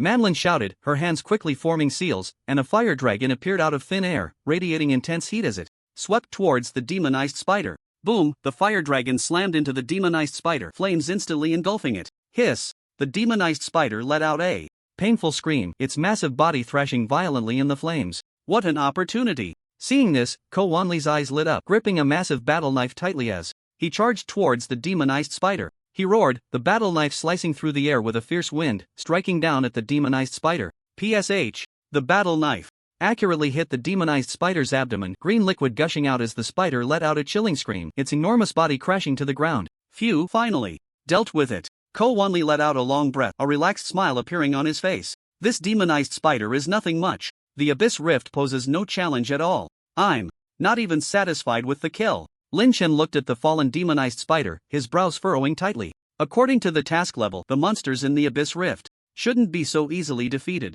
Suddenly, Ouyang Shui let out a terrified scream. "Wanli, watch out!" Ko Wanli was taken aback, not having reacted yet when he felt a gust of wind behind him. He instinctively turned around, his pupils suddenly constricting. The demonized spider, which he had already split in half, had divided into 2 slightly smaller spiders, both waving their sharp forelimbs as they lunged at him. What? Ko Wanli was horrified, wanting to raise his shield for defense, but it was already too late. PSH! The sharp forelimb of the demonized spider stabbed deeply into Ko Wanli's leg. Ah! Ko Wanli let out a cry of agony, his body stumbling as he nearly fell to the ground. Not good, it's poisonous. Ouyang Shui's expression changed, rushing to Ko Wanli's side. Holy light healing! She raised her staff, a gentle white light enveloping Ko Wanli. The wound on Ko Wanli's leg healed at a visibly rapid pace. The speed and strength of these 2 spiders are stronger than the previous one. Manlin's expression was grave. What on earth is going on? Chang also frowned, as it was her first time encountering such a bizarre situation. What on earth is going on? Chang frowned again, still bewildered by the strange circumstances. If I'm not mistaken, these mutated spiders can split infinitely, Lin Chen said in a deep voice. Each time they split, their power becomes stronger. What? Everyone's faces changed dramatically. Infinite splitting? Does that mean we can never kill them? Ko Wanli said in terror, looking at his recently healed wound, feeling a lingering fear. Unless we completely turn them to ashes. A glint flashed in Lin Chen's eyes, otherwise, they will keep splitting until they kill us all. Turn to ashes? You make it sound easy, but how can we turn these tough-skinned spiders to ashes? Ko Wanli couldn't help but retort, wanting nothing more than to leave this cursed place. This is really... Ouyang Shui's voice trembled slightly, clearly frightened. Don't be afraid, I'm here, Lin Chen comforted, his gaze sweeping over everyone, already formulating a plan. It seems that ordinary attacks have little effect on them. We must find a way to restrict their movements and then use our strongest attack to completely eliminate them. Lin Chen took a deep breath, forcing himself to calm down. Panic was of no use now, it would only hasten their demise. He quickly scanned the surroundings. The crimson sky was oppressive, the desolate Gobi seemed endless, and the air was thick with a suffocating stench of decay. This was a desperate situation, but desperation often means being pushed to the brink to survive. Sister Manlin, Ito Chang, Ko Wanli, Shwer, Lin Chen said. Quickly, help me buy some time. Buy time? Manlin was taken aback, her beautiful eyes filled with confusion. What are you going to do? Ito Chang asked coldly, her gaze questioning. I need to create an item, Lin Chen spoke rapidly, an item that can completely deal with these spiders. An item? Ko Wanli scratched his head, his honest face full of bewilderment. What item? Is there still time to make it? Even if there's no time, we have to make it. Lin Chen's tone was firm, resolute. Trust me, this is our only hope. Looking at Lin Chen's determined eyes, Manlin felt a stir in her heart. For some reason, she always felt that Lin Chen had an inexplicable charm that made people want to believe in him and follow him. Alright, Lin Chen, we believe in you. Manlin took a deep breath, her charming face reigniting with fighting spirit. Tell us what we need to do. Ko Wanli, you attract their firepower from the front, use your shield to block their attacks. Lin Chen quickly laid out the tactics. Sister Manlin, use the fire dragon technique to restrict their movements. Try not to attack directly to avoid splitting again. Ito Chang, look for opportunities to snipe from a distance. Target the spider's eyes, that's their only weakness. Shwer, make sure to protect yourself and keep an eye on Ko Wanli and Sister Manlin's health. Heal them in time. As for me, Lin Chen's gaze sharpened as he looked at the silver ring in his hand. I need to open this ring and create the item. Now. Manlin's eyes widened, her voice slightly pitched. Here? Open the storage ring now? Time is of the essence, there's no other way. Lin Chen said solemnly, trust me, I will complete it in the shortest time possible. But, Manlin wanted to say something but was interrupted by Lin Chen. Trust me. Lin Chen emphasized again, his tone carrying an undeniable firmness. Manlin looked at Lin Chen and finally nodded. Alright, we believe in you. Manlin gritted her teeth, a glint of determination flashing in her beautiful eyes. Everyone listen up. We must buy time for Lin Chen at all costs. Understood. Ko Wanli roared, raising his shield and charging towards the two corrupted spiders like a tank. Don't worry, Lin Chen, leave it to us. Yi Dongqing said coldly, his figure flickering and disappearing as he sought the best sniping position. Brother Lin Chen, I will protect you. Oh Yang. Shui tightly gripped her staff, her gaze resolutely fixed on Lin Chen. Manlin took a deep breath, her enchanting face filled with a chilling aura. Fire dragon technique. Manlin shouted, her hands quickly forming seals, and two fire dragons roared out again, circling around the corrupted spiders, the scorching flames distorting the air around them. Lin Chen took a deep breath, no longer hesitating, and with a thought, opened the storage ring given to him by the city lord, Chen Changsheng. In an instant, a strange space appeared in Lin Chen's hand. The space was small, only about a dozen square meters, filled with all sorts of items. Medicinal materials, various precious herbs, exuding a rich medicinal fragrance. Alchemy equipment, various precise alchemical tools glimmering with metallic luster in the dim space. Seeing the items in the storage ring, Manlin, Ko Wanli, Ouyang Shui, and even Yi Dongqing, who was hidden in the shadows, were all stunned. They never expected that Lin Chen's storage ring contained these things. Medicinal materials? Alchemy equipment? At such a critical moment of life and death, Lin Chen actually wanted to concoct medicine? This was simply unfathomable. But soon, they understood Lin Chen's intention. They had witnessed the power of the annihilation flame before. Lin Chen said he wanted to create a tool, and since his storage ring was filled with alchemy-related items, the tool he intended to create was very likely a destructive potion. With this thought, a glimmer of hope ignited in everyone's hearts. Perhaps, Lin Chen could really create a miracle. It must succeed, Lin Chen. Manlin silently prayed, putting even more effort into her fire dragon technique, doing her utmost to block the attacks of the corrupted spiders. Ko Wanli swung his shield like an unyielding warrior, repeatedly blocking the claws of the corrupted spiders. Oh Yang. Shui closely monitored Ko Wanli and Manlin's health, the light of holy healing flickering continuously, desperately maintaining their lives. Yi Dongqing moved like a ghost along the edge of the battlefield, searching for the best sniping opportunity, his sniper rifle poised and ready. Everyone was giving their all for Lin Chen, for survival, for that faint glimmer of hope, fighting fiercely. At this moment, Lin Chen was completely immersed in the world of alchemy. His gaze was focused and calm, as if everything around him was irrelevant. He quickly took out various medicinal materials from the storage ring, skillfully mixing proportions, precisely controlling the heat, meticulously executing every step. His movements were fluid, without a hint of hesitation, as if he had practiced countless times, freely showcasing his alchemical talent. The void flame was slowly taking shape. The rich medicinal fragrance permeated the air, intertwining with the unique decaying aura of the abyssal rift, forming an indescribable, strange scent. Lin Chen was fully concentrated on manipulating the flames in his hands, carefully merging the essences of various medicinal materials. Fine beads of sweat trickled down his forehead, his face slightly pale, but his gaze was exceptionally resolute. He knew that the flame in his hands was the hope of everyone. Faster, even faster. Lin Chen urged himself repeatedly. He could clearly sense that Ko Wanli was about to collapse. Bang! Another magic spider was sent flying by Ko Wanli, but at the same time, a shocking wound appeared on his body. Blood stained Ko Wanli's heavy armor. Holy light heal. Ouyang Shui anxiously waved her staff, white light falling on Ko Wanli, barely sustaining his life. But the number of magic spiders was simply too many. After several splits, they had increased from the initial 2 to 8. Moreover, each one was stronger and more ferocious than the last. Ko Wanli's movements with the shield became slower, and the wounds on his body multiplied. Manlin's fire dragon technique, though powerful, seemed somewhat inadequate against such a large number of magic spiders. She could only barely restrict their movements but couldn't inflict fatal damage on them. Damn it, why are there more spiders the more we kill? Manlin gritted her teeth, her beautiful eyes filled with anxiety. Ito Chang remained silent, but her sniper rifle never ceased firing. Bullet after bullet accurately struck the eyes of the magic spiders, but the effect was minimal. The vitality of the magic spiders was incredibly tenacious. Even after losing their eyes, they could continue to attack instinctively. Put! One magic spider broke through Ko Wanli's defense, its sharp forelimb piercing deeply into his shoulder. Ah! Ko Wanli let out a cry of agony, stumbling and nearly collapsing to the ground.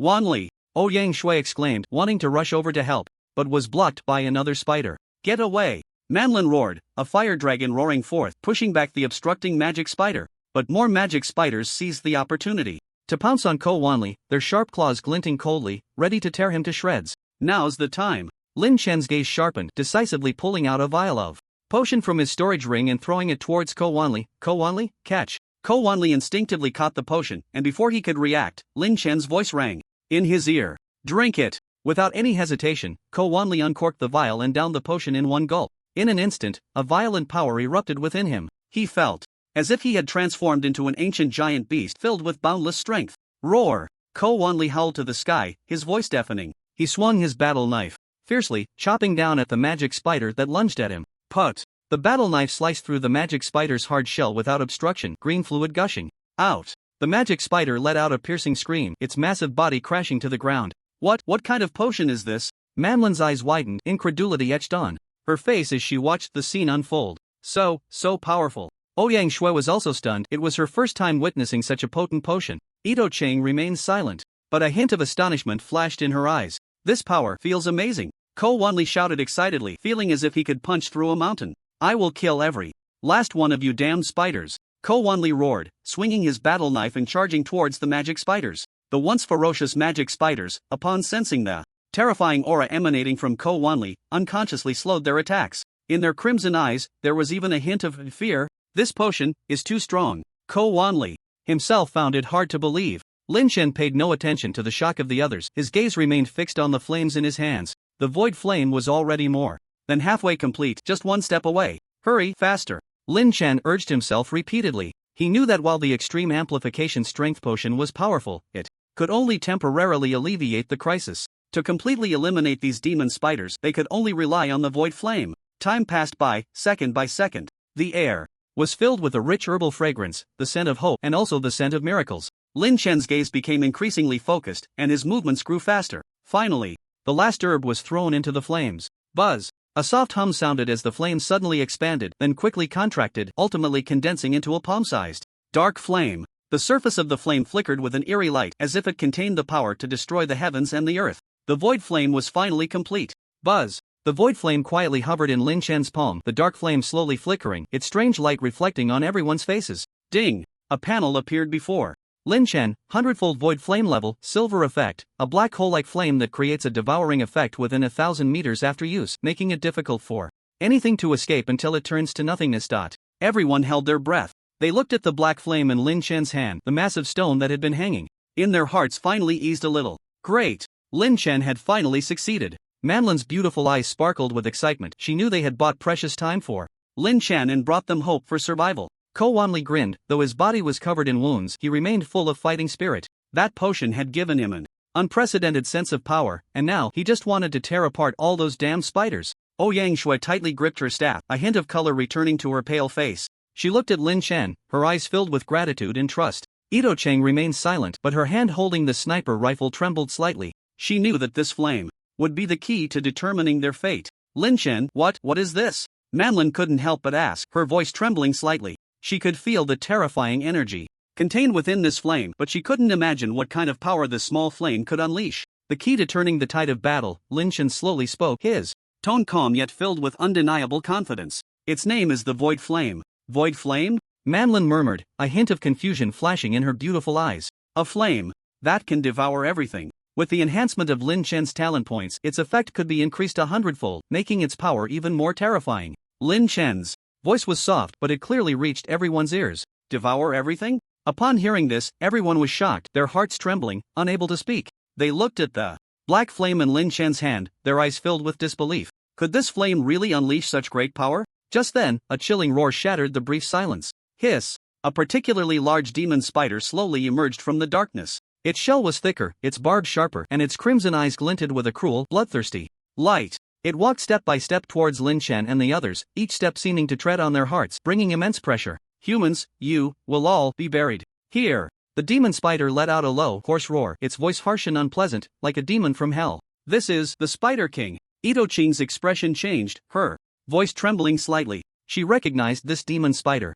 This Spider King was likely the ruler of the Abyssal Rift. Its strength far surpassed all the demon spiders they had encountered before. I'm afraid today we are in grave danger. Ito Ching did not voice the rest of her thoughts, but everyone understood her meaning. Faced with such a powerful Spider King, did they still have a chance of winning? Ouyang Shue's face was pale, her body trembling slightly. Although she had experienced her fair share of battles, she was still intimidated by the terrifying pressure emanating from the Spider King. Her eyes were filled with despair. Hiss, just as everyone was momentarily stunned, a magic spider suddenly lunged at Ouyang Shue. Its speed was like lightning, and in an instant it was right in front of her, its sharp claws glinting with a cold light, ready to tear Ouyang Shue to shreds. Ouyang Shue's beautiful eyes widened, immersed in fear, unable to react to the sudden attack. Watch out! Shuer! Manlin and Ko Wanli shouted in unison, wanting to help, but it was already too late. In a critical moment, a figure stood in front of Ouyang Shue. It was Lin Chen. He instantly moved to Ouyang Shue's side, pulling her behind him, successfully dodging the magic spider's attack.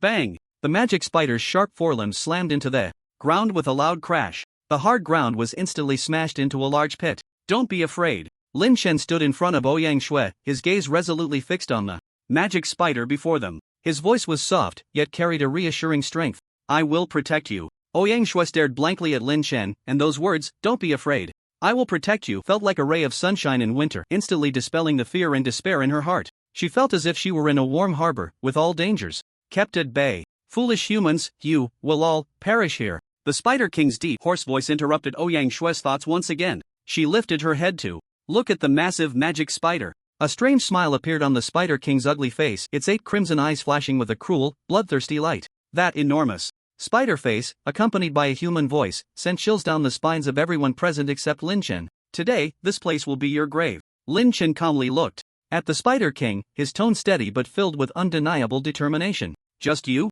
The Spider King let out a disdainful snort, its voice dripping with contempt and mockery. Having been in this abyssal rift for so long, there are always some reckless fools who come to disturb me. The Spider King spoke slowly, its voice deep and hoarse. You are not the first to threaten my life, nor will you be the last. Its crimson eyes fixed on Lin Chen, as if looking at a dead man. Humans, you are always so arrogant and ignorant of your own insignificance. The Spider King mocked, the price of arrogance is your lives. Is that so? Lin Chen's lips curled slightly, revealing a faint smile. I would like to give it a try. His gaze was calm, showing no signs of fear. Arrogance! The Spider King roared, its voice deafening. It suddenly raised its forelimbs and slammed them down onto the ground. In an instant, a powerful evil force erupted from its body, gathering in front of it into a massive dark sphere of energy. The surface of the sphere flickered with eerie light, exuding a suffocating aura of terror. Seeing this scene, everyone was stunned. A sense of despair spread through their hearts. Like a tide, Manlin's face turned pale, her hand gripping the staff trembling slightly.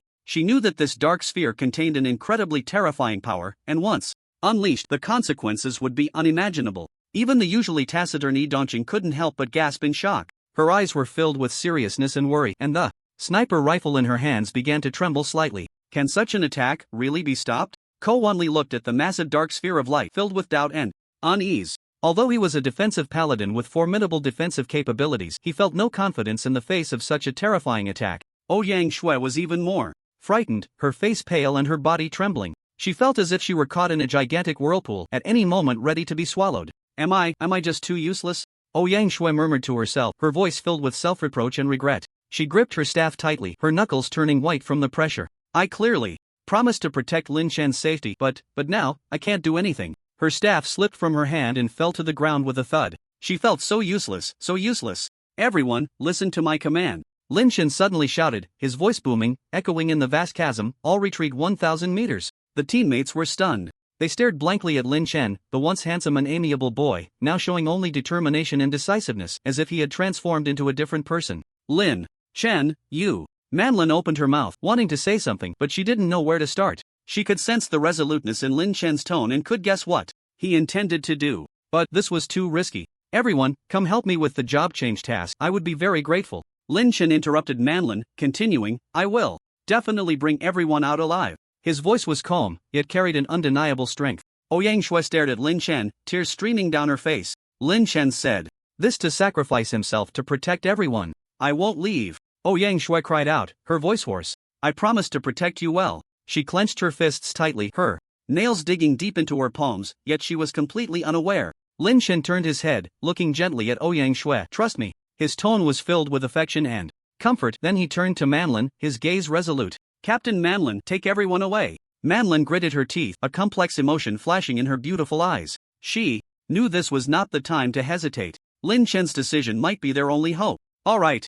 Manlin took a deep breath and said solemnly, everyone follow my orders. Retreat. She turned around and led everyone to quickly retreat 1,000 meters. Ko Wanli felt a bit reluctant, but he also knew this was not the time to play the hero, so he could only follow Manlin in retreat. Ito Chang remained silent, but her grip on the sniper rifle revealed her inner turmoil. The Spider King watched Lin Chen and the other's actions, a more contemptuous smile spreading across its face. A bunch of ants. Do you think one person can protect them? It's just a dying struggle. Its crimson eyes fixed on Lin Chen, as if looking at a corpse. Kid, I will make you experience what despair truly is. The Spider King's voice was filled with cruelty and mockery. I will beat you half to death, then kill your cherished teammates one by one. Let you experience the dual agony of body and spirit. In the end, it opened its gaping maw, letting out a chilling roar, let you die in endless pain. The dark sphere of light in front of the Spider King grew larger and brighter, a terrifying aura spreading throughout the chasm. It was as if the apocalypse had arrived. Watch out! Ouyang Shui exclaimed. A sharp spider stinger shot out like a venomous snake, aimed directly at Lin Chen's back. Lin Chen seemed to sense it, suddenly sidestepping, but it was still a moment too late. Put! The spider stinger pierced through Lin Chen's arm. Blood instantly soaked his robe. The demon spider let out a chilling laugh, as if it had already seen its prey fall before it. However, in the next moment, a sudden change occurred. A tremendous force erupted explosively. Bang! The ambushing demon spider was sent flying backward like a kite with a broken string, crashing against the rock wall with a dull thud, dying on the spot. Even more shocking was that the wound on Lin Chen's arm healed at a visible speed, his skin returning to its original state as if he had never been injured. How is this possible? The Spider King's crimson compound eyes widened, emitting an incredulous roar. How can a pharmacist have such astonishing recovery power? Ouyang Shui's heart, which had been hanging in suspense, finally settled down. She looked at Manlin with a puzzled expression. Captain, Lin Chen, his wound? Manlin was equally baffled and was about to speak. Beside them, Ito Ching's gaze was sharp as he said in a deep voice, it's the effect of the Mengan set. Mengan set? Manlin and Ouyang Shui exclaimed in unison. Yes, Ito Ching affirmed. It is said that wearing a complete set grants extreme recovery speed and doubles the damage received as a rebound. Indeed a treasure. Everyone suddenly understood, their gazes towards Lin Chen filled with shock. In the center of the battlefield, Lin Chen coldly stared at the bewildered Spider King, a cruel smile curling at the corners of his mouth. For those about to die, knowing too much is meaningless. Roar! The Spider King, consumed by rage, let out a deafening roar, as if it wanted to swallow Lin Chen whole. The dark sphere of energy before the Spider King had already taken shape. Anger completely devoured its reason, and amidst its roar, the sphere, filled with terrifying power, suddenly shot towards Lin Chen, as if it intended to completely engulf him. 1,000 meters away, Manlin and the others felt their hearts leap to their throats, a powerful sense of despair exploding in each of their hearts. Everyone's faces turned pale. Ouyang Shui's eyes brimmed with tears as she looked at the incoming dark light, her heart screaming with a single voice. No! I don't want Lin Chen to die. I promise to protect him well. Just at this critical moment, a barely noticeable smile flashed across Lin Chen's lips. The void flame in his hand suddenly began to expand. What was originally a palm-sized black flame instantly grew larger and larger. It was as if a black hole was devouring everything. The dark sphere flying towards Lin Chen was effortlessly swallowed the moment it came into contact with the void flame, as if it had fallen into the sea. The Spider King's crimson compound eyes were instantly filled with fear. How could this be? Impossible. Absolutely. Impossible. No need to rush, Lin Shen said with a disdainful smile. It will soon be your turn. The void flame continued to expand. The space within a kilometer began to twist and shake. Groups of demon spiders, sensing the aura of destruction, let out desperate shrieks.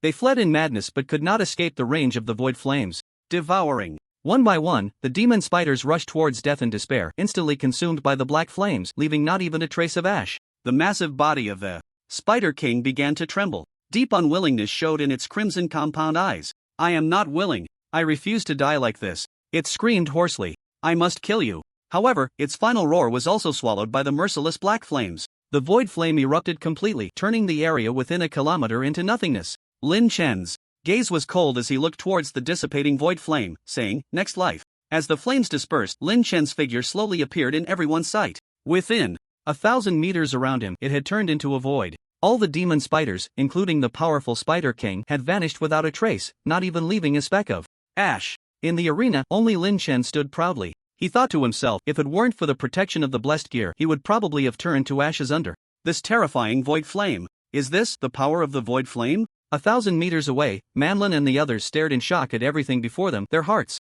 overwhelmed with astonishment. If they had any doubts about the power of this black flame before, now all their uncertainties had vanished into thin air. This flame could truly devour everything. Lin Chen! Lin Chen! Ouyang Shue's voice broke the brief silence. She shouted as she rushed towards Lin Chen. Manlin, Ko Wanli, and Yi Dongqing also snapped back to reality and followed closely behind. Lin Chen turned around to look at his teammates running towards him, a faint smile appearing on his face. He opened his arms, signaling that he was fine. Lin Chen, are you okay? Ouyang Shui reached Lin Chen, her eyes brimming with tears as she trembled and asked. She stared at Lin Chen closely, fearing that he might have sustained any injuries. I'm fine, Lin Chen said softly, his tone filled with reassurance. In the future, please don't face such dangerous situations alone, okay? Ouyang Shui could no longer hold back her tears, which streamed down her face. She choked out, her voice filled with guilt and worry.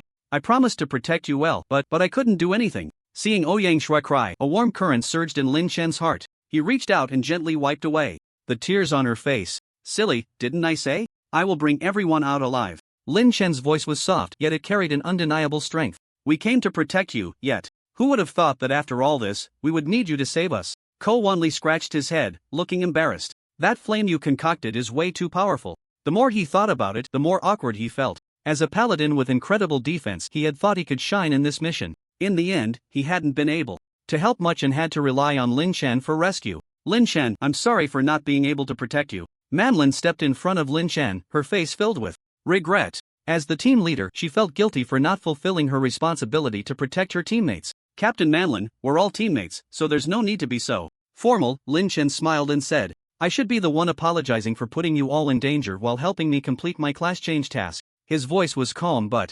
sincere. Everyone, don't let your guard down just yet. There may still be other dangers nearby. Yi Dongqing's voice pulled everyone back to reality from their victorious joy. She scanned the surroundings, her gaze still sharp. Qingqing is right, we should still be cautious. Manlin nodded in agreement. Lin Chen responded, but his gaze fell on a spinal cord not far away. The spinal cord emitted a faint dark light, standing out starkly in the surrounding void. This is... Lin Chen walked over and bent down to pick up the spinal cord. Abyssal Demon Marrow. He recognized the item at a glance. This was precisely the material dropped by the Spider Queen. Lin Chen, what exactly is your class change task? Manlin couldn't help but ask, her heart filled with curiosity. It was truly astonishing that Lin Chen's class change task had attracted such a powerful demon. Yeah, Lin Chen, tell us about it. Ko Wanli chimed in, his face full of gossip. There's nothing I can't share, Lin Chen smiled, showing the abyssal demon marrow in his hand to everyone. My class change task is to use this abyssal demon marrow to concoct a bottle of golden grade potion. Golden level potion? Manlin, Ko Wanli, and Ouyang Shui were all stunned. Although they were not alchemists, they understood the rarity and difficulty of crafting a golden level potion. Even if one reached levels 30 or 40, it would be impossible without a certain level of skill, let alone a young person who was just about to change jobs. Lin Chen, can you really craft a golden level potion? Ouyang Shui's eyes widened, her face filled with disbelief. Let's give it a try, Lin Chen shrugged and said casually. For him, crafting a golden level potion was just a trivial matter. At that moment, a series of notification sounds echoed in everyone's minds. Congratulations to all adventurers for successfully defeating the Abyss Rift boss Abyss Spider Queen. Rewards: experience plus 5,000, free attribute points plus 100. Congratulations to adventurer Lin Chen for completing the quest challenge of the Abyss Spider Queen. Additional rewards: experience plus 10,000, free attribute points plus 150.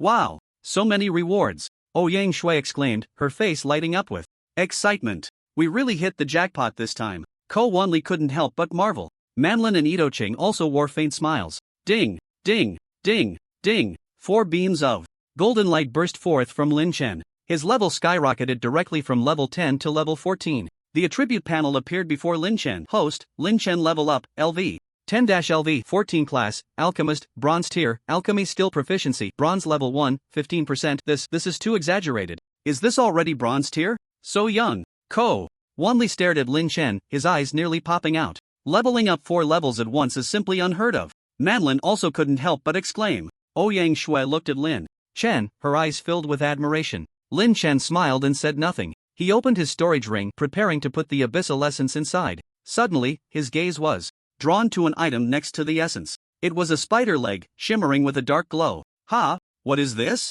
Lin Chen was filled with confusion. Logically, the Spider Queen should have been completely devoured by the void flame, leaving nothing behind. Where did this spider leg come from? He bent down to pick up the spider leg and examined it closely. Ding! At that moment, a system notification sounded in his mind. Special item discovered, key to the land of eternal night.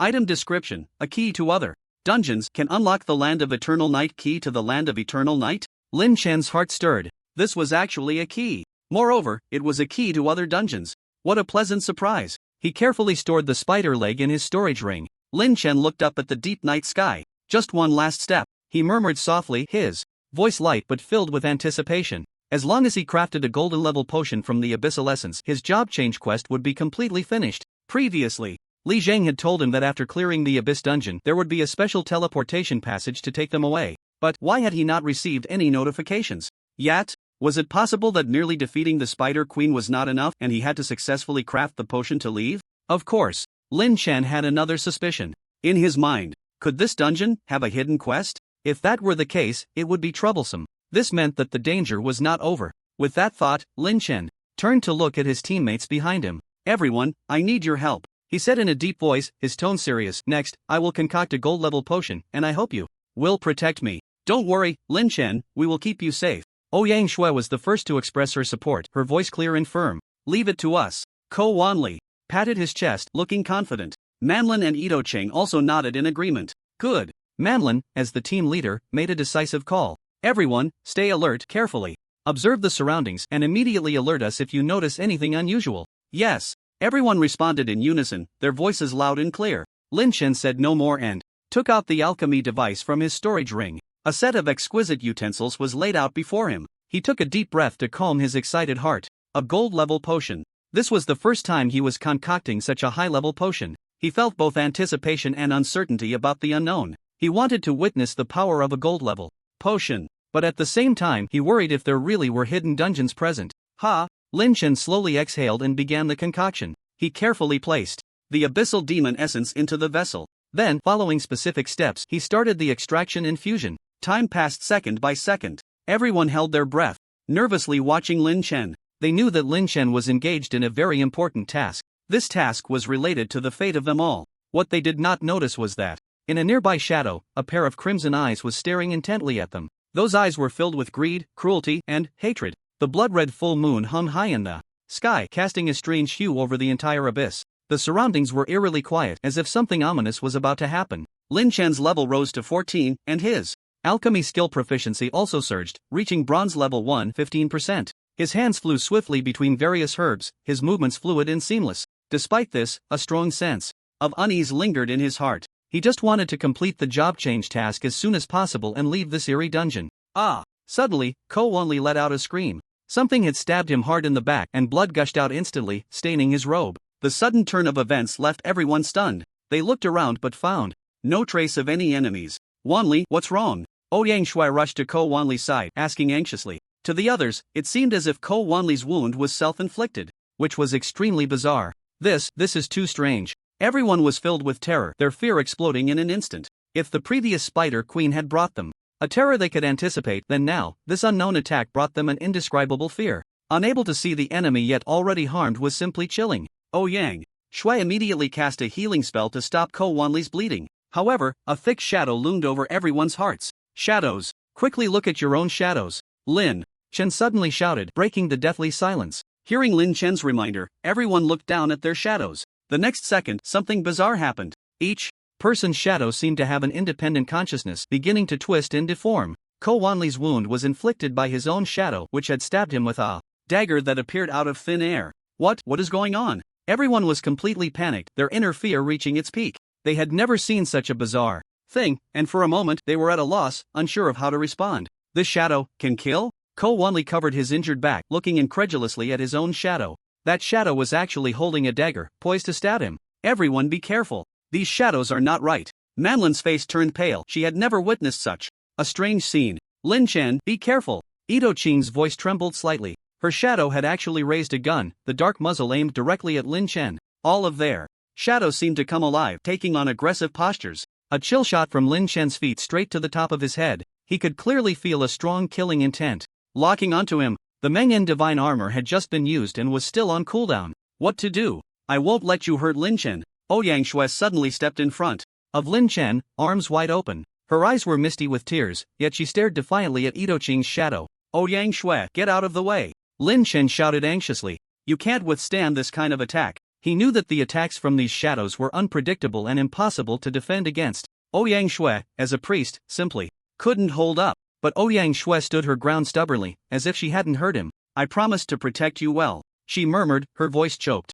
I don't want to see you hurt again. Lin Chen's heart trembled violently. This silly girl. He. A chilling, terrifying laughter suddenly echoed from the darkness. A figure slowly emerged. It was a skeleton exuding a foul stench, with rotting flesh still hanging from its bones. In its eye sockets burned two crimson flames fixated on Lin Chen and the others. The skeleton wore a strange mask, obscuring its expression. However, the aura emanating from it sent shivers down their spines. Shadow skeleton. Lin Chen's pupils constricted suddenly. He recognized this monster. It was an extremely rare magical creature with the ability to manipulate shadows. Just now, Ko Wanli's injury and Ito Chang's shadow's attack were all it's doing. The shadow skeleton did not speak. It simply stared silently at Lin Chen and the others, the flames in its eyes flickering more violently. Those flames were filled with greed, cruelty, and hatred. It was as if there was an irreconcilable enmity between it and Lin Chen. What kind of monster is this? Ko Wanli asked in terror. His voice trembled.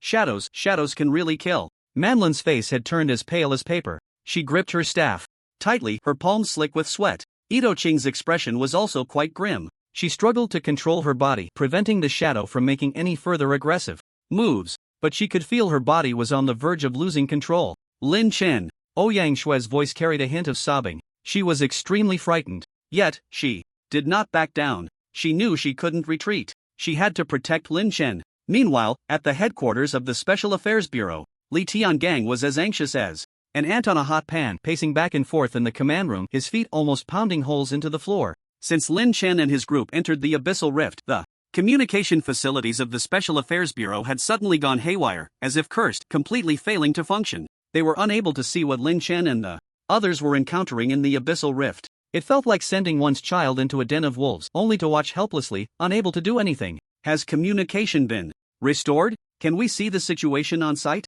Li Tiangang suddenly stopped in his tracks, turning to the technician beside him, his tone urgent as if he were about to devour someone. The technician was fully focused on adjusting the equipment, his fingers flying over the keyboard, beads of sweat forming on his forehead. He was startled by Li Tiangong's sudden shout, his hand shaking, nearly sending the keyboard flying. At first, he was completely immersed in his own world, not hearing what Li Tiangang was saying at all. It wasn't until Li Tiangang asked again that he snapped back to reality. Ha! The technician let out a long sigh, feeling relieved as he said, "All right, director. Quick! I want to see the live feed." Li Tiangang dashed to the screen, his eyes glued to it, as if he wanted to pop his eyeballs out. The others present also gathered around, each holding their breath, not daring to exhale. Every face was etched with tension and worry. Their hearts were in their throats, as if they were about to leap out of their chests at any moment. The scene of the Abyssal Rift slowly appeared on the screen. Everyone was stunned. They saw a strange black shadow facing Ouyang Shui, who stood in front of Lin Chen. The shadow seemed like a demon crawling out from the depths of hell, exuding a suffocating aura of terror.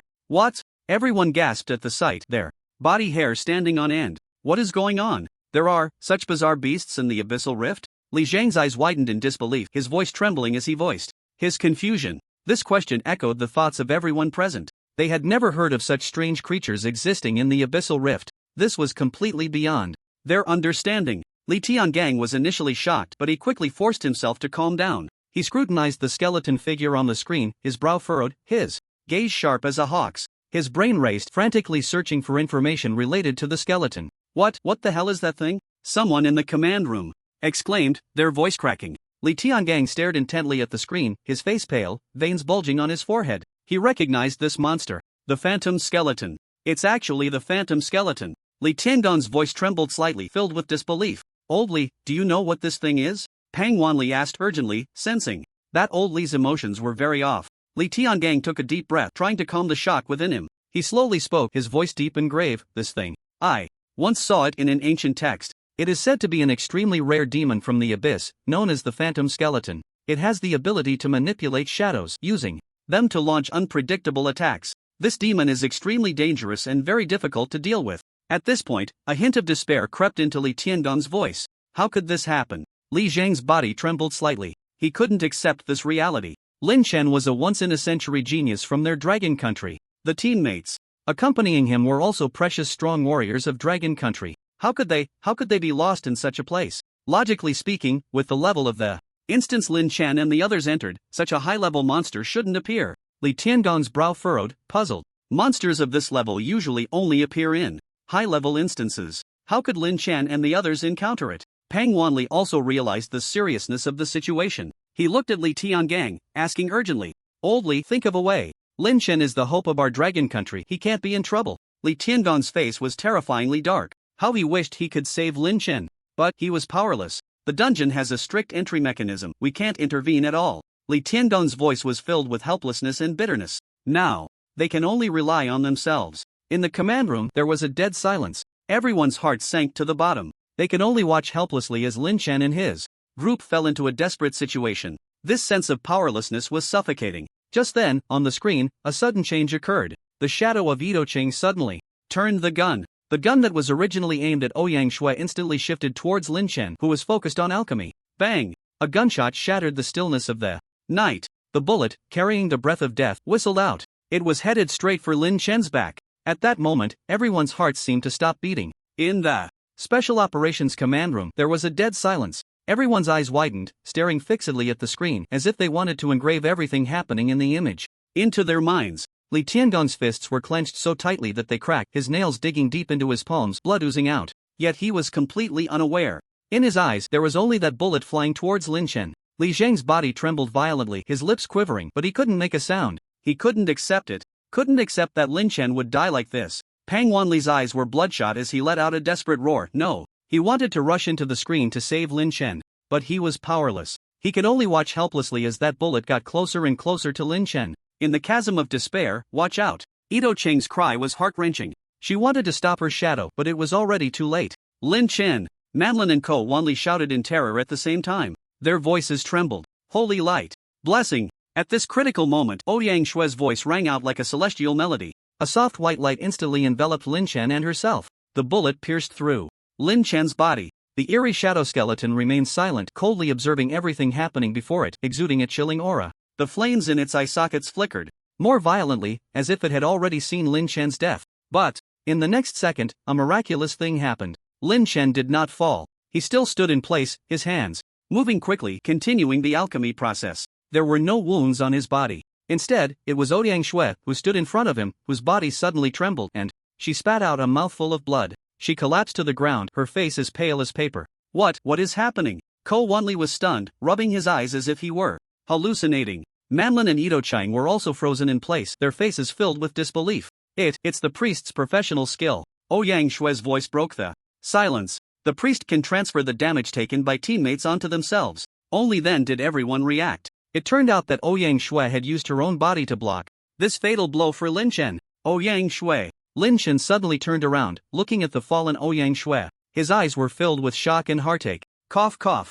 Ouyang Shui coughed violently, blood continuously spilling from the corner of her mouth, her chest pierced by the bullet, leaving a bloody hole. Blood stained her collar. I'm fine. Ouyang Shui forced a smile, trying to comfort Lin Chen, but her voice was so weak it was almost inaudible. She wanted to be strong to protect everyone. Healing. Spell. Ouyang Shui gritted her teeth against the pain and began to heal herself. A soft white light enveloped her body and her wounds began to heal slowly, but her complexion remained as pale as paper. Silly girl, why did you do this? Lin Chen's voice trembled slightly. His heart felt as if it were gripped tightly by an invisible hand, aching so much that he could hardly breathe. I promised to protect you. Ouyang Shui's voice was intermittent, yet her gaze was resolute. I want to protect everyone. A priest can also be a reliable support, a strong protector for teammates against the storm, and I don't want to see you get hurt again. Lin Chen's heart jolted. This silly girl. She was willing to endure immense pain just to protect herself. He. The eerie laughter of the shadow skeleton echoed again. A cruel light flickered in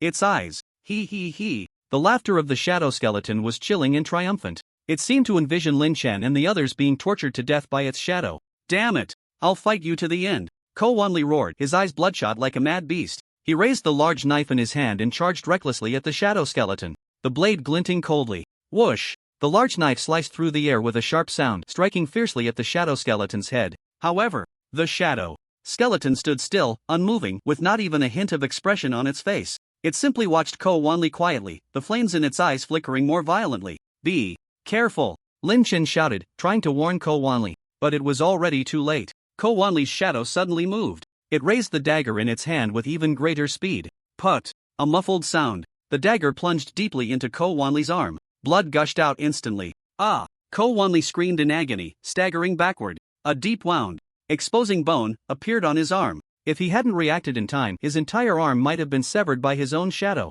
Wanli! Ouyang Shui exclaimed, diverting part of her focus to heal Ko Wanli. Damn it! Manlin cursed angrily, her staff beginning to shimmer with dazzling flames. Everyone, listen to me! Lin Chen suddenly shouted, his voice loud and firm. His words silenced everyone. Now, everyone follow my command. Lin Chen's tone brooked no argument. His gaze was sharp as a hawk, scanning each person. Manlin, quickly use your magic to lift everyone into the sky. Keep your distance from your shadows. Lin Chen's voice clearly reached everyone's ears. Okay. Manlin hesitated not for a moment and immediately began to chant the spell. Her staff emitted an even more brilliant light. Whoosh! A powerful magical force surged from the staff, lifting everyone gently into the air.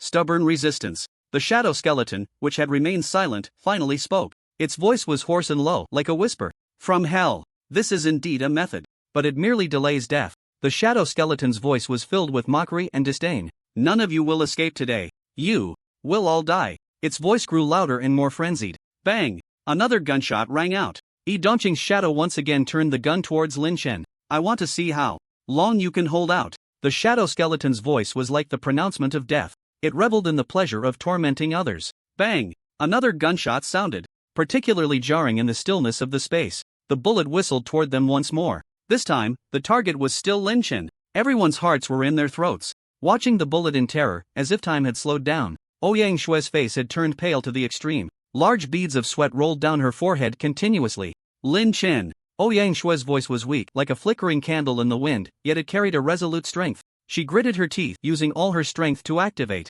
her skill once more. Holy light descended again. The white light gently enveloped Lin Chen and herself. In the next second, the bullet unhesitatingly pierced through Lin Chen's body. The anticipated pain did not come. The damage was transferred to Ouyang Shui. The sharp pain in her leg surged like a tide, almost swallowing her consciousness. Blood stained her skirt, a shocking sight. Yet her gaze remained as steadfast as ever. Her eyes were locked onto Lin Chen, as if as long as she could see him safe and sound, she could endure any pain. Lin Chen suddenly turned his head. What met his eyes was Ouyang Shui's pained yet determined face. Blood gushed from her leg, staining the ground. She trembled in pain, cold sweat pouring down, yet still managed to show Lin Chen a weak smile. I'm fine. Ouyang Shui's voice trembled slightly, but it was incredibly clear in Lin Chen's ears. Schwer. Lin Chen's heart felt as if it had been stabbed by a knife. He looked at the gruesome wound on Ouyang Shui's leg, and uncontrollable rage surged within him. Damn the phantom skeleton. He would make it pay. Lin Chen's gaze turned icy.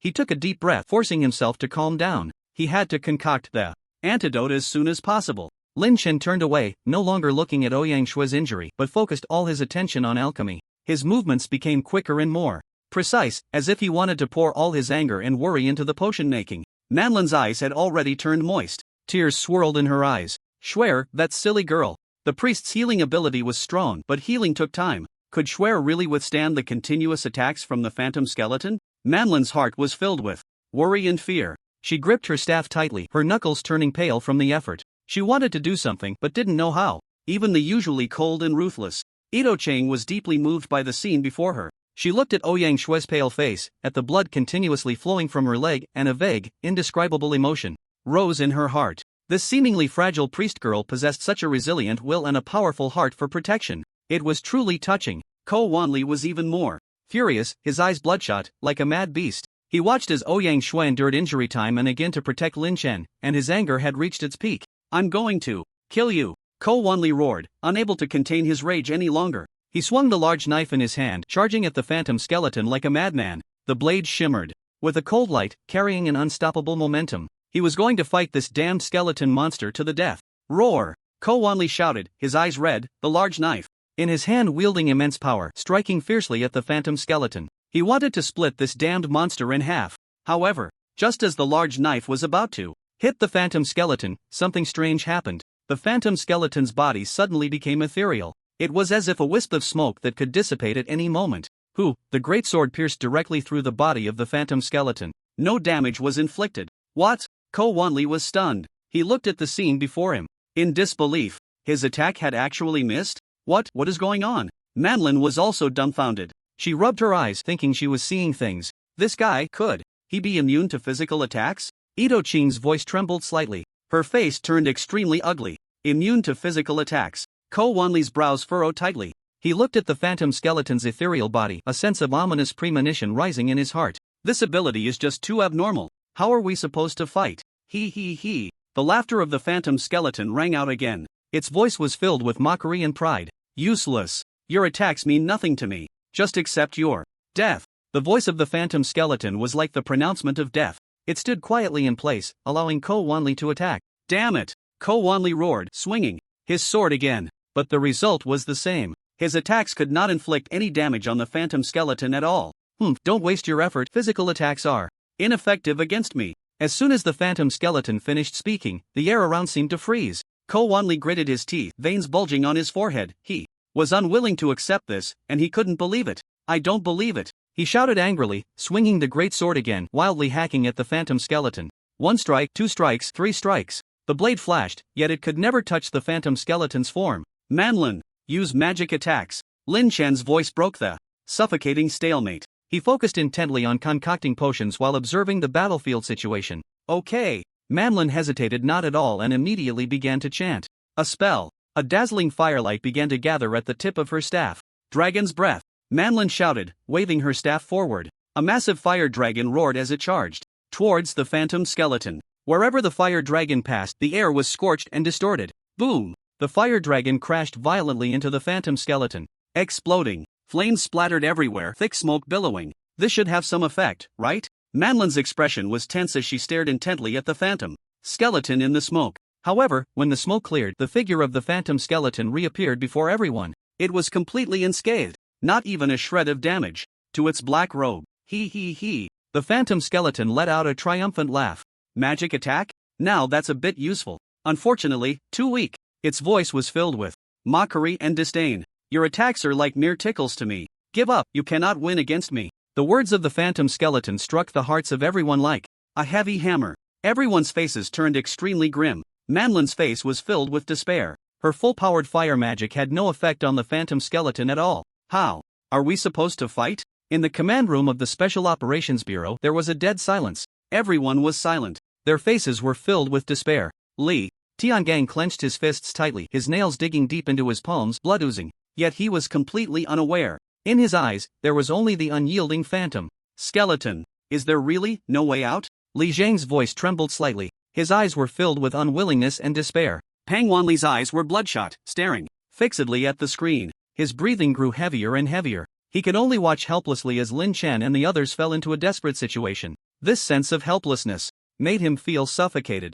They hardly believed there was any way to break the deadlock unless a miracle occurred. A bunch of ants. The mocking laughter of the shadow skeleton echoed in the abyss, sharp and despairing. What to do? Physical attacks are ineffective, and magic attacks have little effect. The people present were as anxious as ants on a hot pan, yet they had no solutions. Manlin's face had turned ashen. Her dragon breath was the strongest attack spell she currently mastered. If even this Couldn't harm the shadow skeleton. What else could they do? Could it be, are we really going to die here today? Manlin's voice trembled and the feeling of despair began to spread through the team. No, we still have hope. Lin Chen's voice was firm and powerful, like a ray of light in the darkness. As he spoke, he quickened his movements. The potion was almost complete. Ouyang Shui said nothing, merely nodding silently. Her face was as pale as paper, her lips devoid of color. The wound on her leg was still bleeding. Each holy light blessing drained her vitality. But she couldn't fall. She had to hold on. For Lin Chen, for everyone, she absolutely could not give up.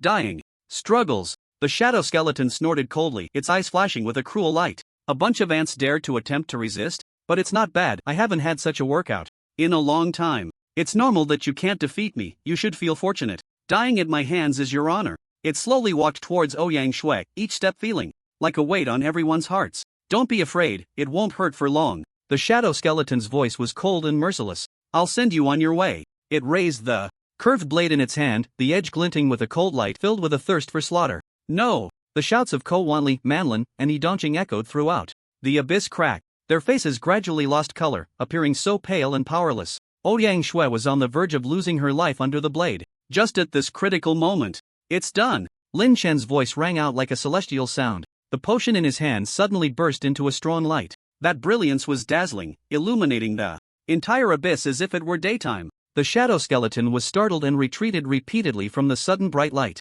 Its body, under the strong light, began to emit wisps of black smoke, as if it were being burned. What is happening? The shadow skeleton's voice carried a hint of fear and confusion for the first time. The flames in its eye sockets flickered violently, seemingly trying to analyze the situation before it. In the command room of the Special Operations Bureau, everyone was stunned, their mouths agape at the sudden explosion of bright light on the screen. What's going on? Li Tiangang suddenly stood up, his eyes wide, staring intently at the screen. Where did this bright light come from? His voice trembled with disbelief. Li Zhang and Pang Wanli were equally shocked. They opened their mouths but couldn't make a sound. This sudden turn of events completely exceeded their understanding. In the abyss crack, under the bright light, Lin Chen slowly walked towards Ouyang Shui. His eyes were filled with pity and heartache. I'm sorry for making you suffer. Lin Chen's voice was gentle and deep. Ouyang Shui was stunned. The recent intense pain had left her consciousness a bit hazy. She opened her eyes, looking at the white light before her and Lin Chen's figure within it. She thought she had already died.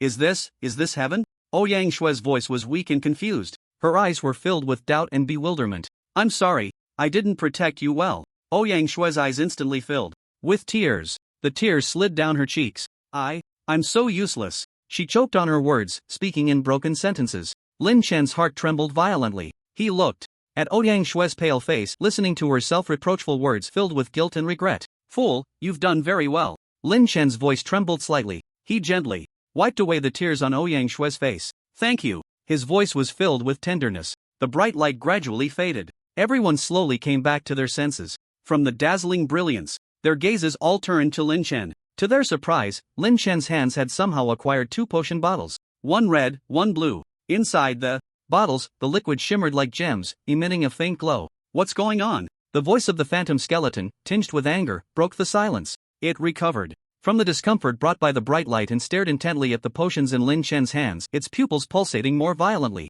What did you do? The phantom skeleton roared, its voice sharp and piercing. Lin Chen ignored it, gently looking at Ouyang Shui in his arms. Lin Chen, did you succeed in making the potion? Manlin asked in surprise, seemingly realizing something as she watched the scene unfold. Lin Chen nodded slightly at Manlin, a relaxed smile appearing on his lips. I succeeded, Lin Chen said softly. Upon hearing Lin Chen's affirmative answer, a brilliant smile instantly blossomed on Manlin's face. That's great. You really did it. Manlin cheered excitedly. Hu Kowanli and Yidongqing also let out long sighs of relief, their tense nerves finally relaxing. Their gazes towards Lin Chen were filled with admiration and respect. In the Special Operations Command Room, the originally dead silence was instantly shattered. Li Tiangang stared at the potion in Lin Chen's hands on the screen, shocked into silence. This is... Li Tiangong's voice trembled slightly. Director, it's a potion. Lin Chen has made a potion. Li Zhang shouted excitedly, his voice cracking. Pang Wanli's eyes were also filled with surprise and excitement. He stared intently at the screen, afraid to miss any detail. The glow of this potion, so strong, Pang Wanli exclaimed. This level of brightness, could it be? Li Tiangang seemed to realize something, his eyes filled with shock and disbelief. Golden level. Li Tiangang suddenly stood up, speaking with certainty. It must be a golden level potion. Only a golden level potion would produce such a strong phenomenon upon successful creation. Li Tiangang explained excitedly. Golden level potion. Upon hearing these 4 words, the command room erupted in an uproar. Everyone's eyes widened, their faces filled with shock and excitement, not expecting to witness the birth of a golden level potion with their own eyes, especially at such a critical moment. That's great. Really great, Li Zhang exclaimed, dancing with excitement. Lin Chen actually made a golden level potion. We're saved, Pang Wanli said excitedly, his voice trembling slightly. Joy filled everyone's faces, a sense of relief washing over them. The previously desperate atmosphere was swept away, replaced by hope and excitement. Their gazes towards the screen were filled with anticipation. Everyone pinned their hopes on the golden potion, hoping it could turn the tide of battle. Lin Chen carefully helped Ouyang Shui up and poured the bright red potion from the bottle. The potion emitted a faint red glow, like flowing rubies, beautiful and mysterious. He gently brought the potion to Ouyang Shui's lips. Drink it. Lin Chen's voice was as gentle as a spring breeze brushing over the water's surface. Ouyang Shui obediently nodded, opened her mouth and slowly swallowed the potion. As the potion entered her mouth, it instantly transformed into a warm current that flowed throughout her body. Ouyang Shui felt as if she were in a hot spring, warm and comfortable. The excruciating pain from her wounds had suddenly vanished. A sense of indescribable ease spread through her entire being. She couldn't help but let out a comfortable moan. This is... Ouyang Shui's eyes widened in surprise as she felt the changes in her body. He. The eerie laughter of the shadow skeleton, harsh and unpleasant, interrupted this warm scene. I thought it was something powerful. The shadow skeleton's voice was filled with disdain and mockery. Turns out it's just an ordinary healing potion. It shook its head, seemingly amused by Lin Chen's actions. Did you think saving her would change anything? The shadow skeleton's tone turned cold and cruel. So naive. What awaits her is only death. As the master of this abyss, the shadow skeleton could clearly see everyone's remaining health points. In its eyes, a bright red number was displayed above Ouyang Shui's head, 2 out of 100. This was her remaining life value. With just a light strike, it could completely erase her. Useless. The shadow skeleton's voice was like the pronouncement of death. In my domain, your fates are already sealed. It slowly raised its hand, pointing at the shadow of Yi Dongqing. Kill. Horror. The shadow skeleton's voice was cold and merciless. Yi Dongqing's shadow began to move. The gun in her hand slowly lifted, aiming at Ouyang Shui. The dark muzzle exuded an aura of death. Shui'er, be careful. Manlin shouted in terror. Ko Wanli's eyes were bloodshot, wanting to rush over to stop it, but he was firmly suppressed by the shadow skeleton's power. No! He let out a desperate roar. Yi Dongqing's face was filled with struggle and pain. Bang! Bang! Bang! The gunshots rang out. Bullets, carrying the scent of death, whistled towards Ouyang Shui. Everyone's hearts were in their throats. Their eyes were filled with despair. However, Lin Chen's face showed no panic at all. He simply stood there quietly, watching the bullets fly, a hint of disdain curling at the corners of his mouth. The first bullet accurately pierced through Ouyang Shui's body. The shadow skeleton's pupils flickered with excitement. It saw it. The blood bar above Ouyang Shui's head dropped another notch. 2/100 became 1 out of 100. He. The shadow skeleton let out an even more triumphant and cruel laugh.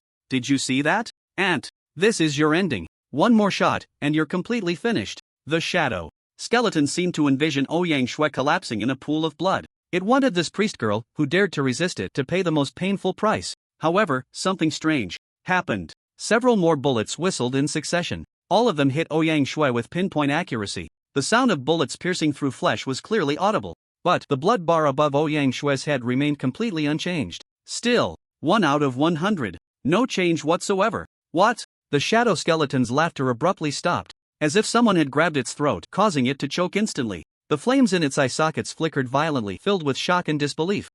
How could this be possible? Several shots, all hit. Yet they caused no harm to Ouyang Shui? This completely exceeded the shadow skeleton's understanding. It could neither comprehend nor accept the reality before it. What on earth is happening? The voice of the shadow skeleton trembled slightly, filled with terror and confusion. It wasn't just the shadow skeleton. Ouyang Shui herself was stunned by everything happening before her. The moment the bullet pierced her body, there was no excruciating pain as she had imagined. Instead, there was a warm sensation spreading at the wound. It was tingly and itchy. The wound seemed to be healing rapidly. Ouyang Shui incredulously raised her hand and touched the wound on her leg. The originally gruesome and terrifying wound was now actually shrinking. The blood had stopped. The pain had vanished. In its place was an unprecedented sense of ease and comfort. What is happening to my body? Ouyang Shui's voice trembled slightly, filled with surprise and confusion. She felt as if she had just had a dream, an absurd and bizarre yet incredibly real dream. That's right, Schwer, you're fine now. Lin Chen's voice rang out gently, warm as a spring breeze. He looked at Ouyang Xue, his eyes filled with pity and relief. This is the power of the golden level potion. Heart of Eternity level Gold. Effect 1, the user recovers 20% of health every hour. Effect 2, Eternal Blessing. The user's health will not drop below 1 for 1 hour in the state of Eternal Blessing. Your health will never drop below 1. Lin Chen's voice clearly reached everyone's ears. Heart of Eternity. Upon hearing this term, everyone instantly understood. So that's it. It was the golden level potion that played a crucial role at this moment. Damn it! The shadow skeleton was furious. Completely furious. It never expected that the potion Lin Chen concocted would have such an effect. So what? Once the effect wears off, I'll still kill you all. The shadow skeleton roared in anger, its voice deafening like thunder. Since it couldn't kill that priest girl, it would first kill the others. It wanted Lin Chen to watch as his teammates died one by one before his eyes. It wanted Lin Chen to feel what despair truly meant. Kill them. The shadow skeleton issued the command again. This time, it no longer targeted just Ouyang Xue. Instead, it turned its sights on the others. Manlin's shadow moved. Ito Qing's shadow also stirred. Ko Wanli's shadow began to move as well. 3 dark figures, like phantoms, instantly lunged toward their respective masters. The breath of death descended once more. Manlin felt a chill surge from her feet straight to her head. Her shadow, as if alive, formed claws, with its fingers shimmering with a ghostly black light, and fiercely clawed at her throat. Captain, be careful! Ko Wanli shouted angrily, wanting to rush over to help. But his own shadow had already erupted into action. A pitch-black fist, accompanied by a whistling wind, headed straight for his face. Ito Cheng was in a similarly dire situation. Her shadow, cold as a venomous snake, held a firearm that glinted with a metallic cold sheen, the muzzle aimed directly at her heart. The 3 of them were simultaneously trapped in a desperate situation. Captain, be careful! The cries of Ko Wanli and Ito Cheng rang out almost simultaneously. Manlin's pupils suddenly constricted. She clearly felt the shadow of death enveloping her. There was no time to dodge at all. The speed of the shadow was simply too fast. So fast that she couldn't even conjure the thought of casting a spell. She could only watch helplessly as those sharp claws reached for her throat. It's over. Everything is over. Despair filled Manlin's heart. She could even feel that cold touch about to tear through her skin. However, at this critical moment of life and death, holy light blessing, Ouyang Xue's voice rang out. Like a celestial melody, a pure light descended from the heavens, enveloping Manlin, Ko Wanli, and Yi Dongqing entirely. Group damage transfer. In the command room of the Special Operations Bureau, Li Tiangan's loud roar echoed. Ouyang Xue has transferred all the damage her teammates received onto herself, and right now, she is in a state of eternal blessing. Her health will never drop below 1. In this way, it's as if everyone has gained immortality. Li Tiangan's tone was filled with surprise and excitement. That's great. Now we have hope. The previously tense atmosphere eased somewhat. In the abyssal rift, the phantom skeleton suddenly let out a strange laugh. Interesting. Really interesting. I didn't expect you little ants to have some skills. But, do you think this will allow you to win against me? So naive. The phantom skeleton's voice turned cold and cruel. I want to see how long you can hold on. Ha ha ha ha. The laughter of the phantom skeleton grew increasingly rampant. It's useless. You little ants can just wait to be slowly tortured to death by me. In my domain, your struggles are meaningless. The phantom skeleton launched a fierce attack on the 3. Ouyang Xue continuously transferred damage to her teammates, but the shadow's attacks were too dense. Before long, Ouyang Xue's magic points were nearly depleted. Although the skill Holy Light Blessing was powerful, it consumed a tremendous amount of magic points. At her current level, she simply couldn't maintain it for long. In the command room of the Special Operations Bureau, everyone's hearts rose to their throats again. Director, this can't go on, Li Zhang said anxiously. Ouyang Xue's magic points are about to run out. Once her skill fails, everyone will be in danger. Pang Wanli frowned as well. Yes, we must find a way to break this deadlock. Li Tiangan's expression was also very serious. He looked at the screen, his heart filled with anxiety. Damn it, is there really no way?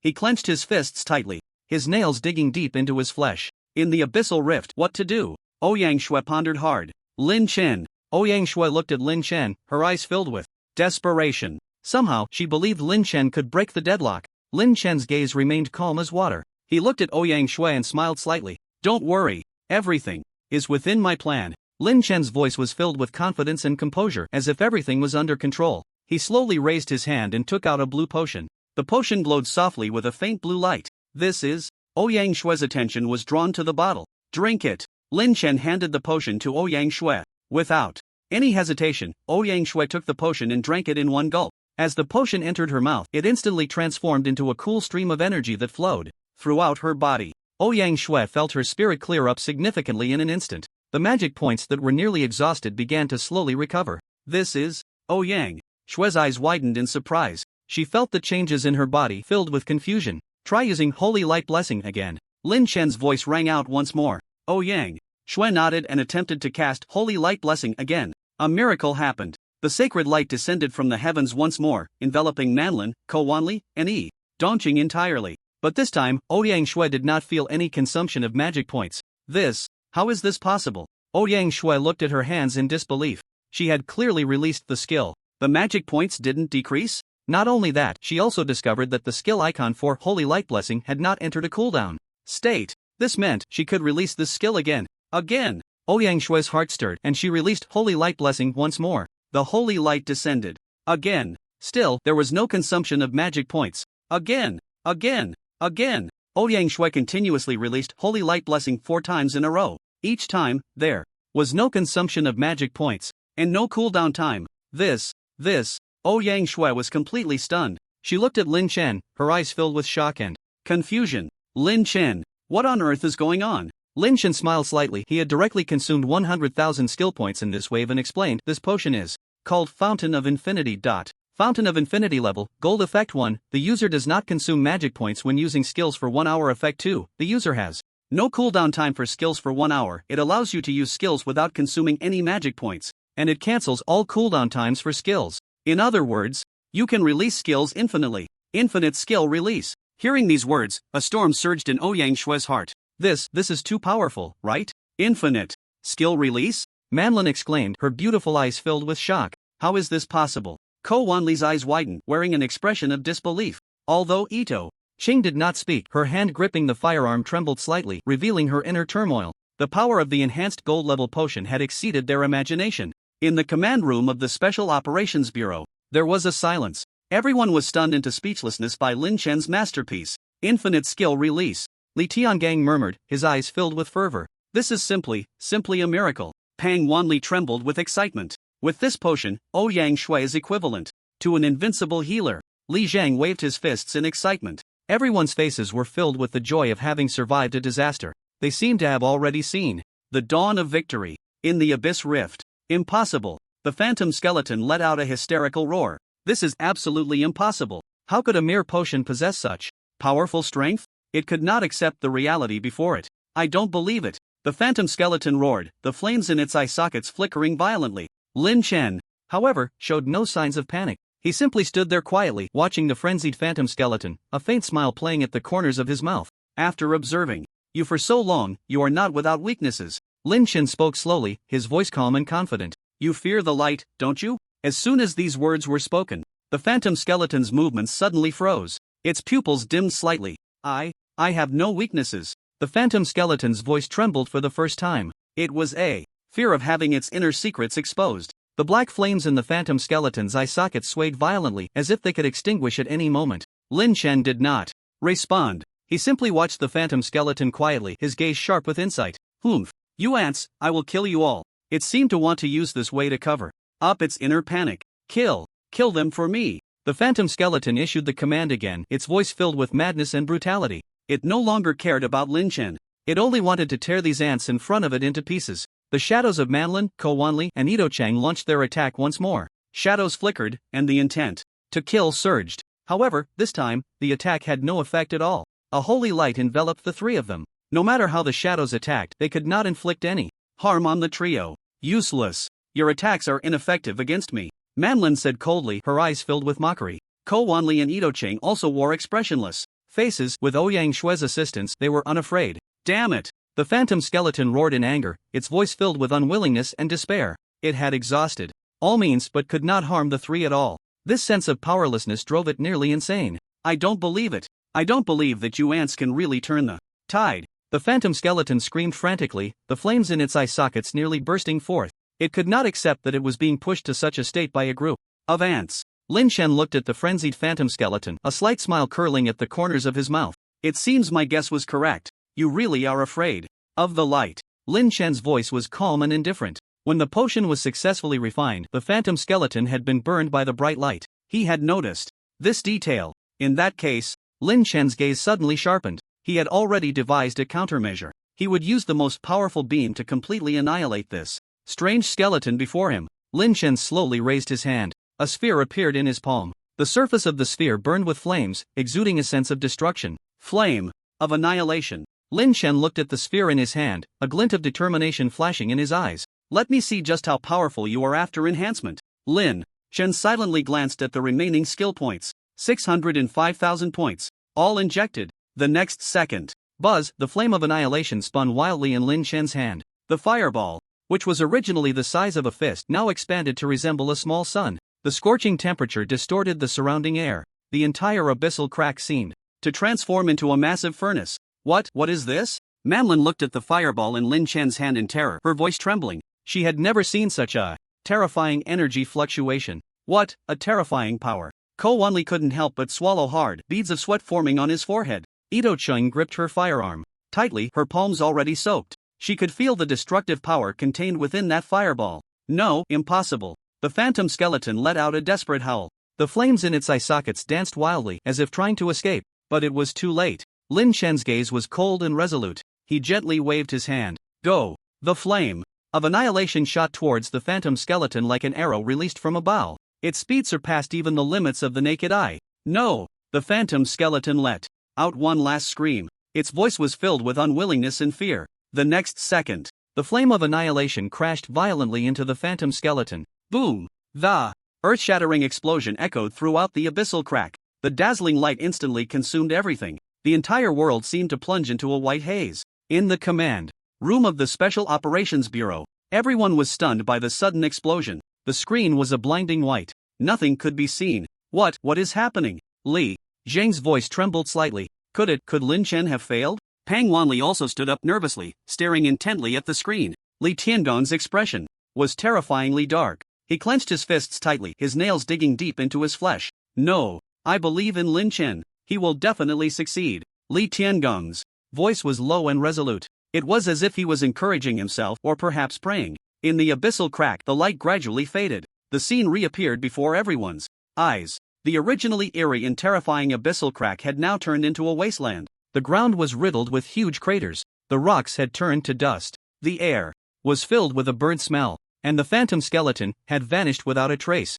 Only a pile of black ashes remained scattered on the ground. Did we succeed? Manlin's voice carried a hint of uncertainty. She looked at the scene before her, still somewhat unable to believe it. Did we win? Ko Wanli said in a daze, his face filled with confusion. Ito Cheng said nothing, silently putting away her firearm. A complex emotion flickered in her eyes. Yang Shui looked at Lin Chen, her eyes filled with admiration and respect. After experiencing so many adventures and hardships, she deeply understood the principle of respecting the strong. She wanted to gradually change her weak character and her tendency to cry easily to become a true strong person. A strong person like Lin Chen. Lin Chen, we did it. The corners of Lin Chen's mouth lifted slightly. Yes, it's over. In the command room of the Special Operations Bureau, when the image on the screen became clear again, everyone saw the wasteland-like scene. The phantom skeleton was nowhere to be found. We won! We won! Li Zhang jumped up excitedly, waving his fists. That's great! Lin Chen succeeded!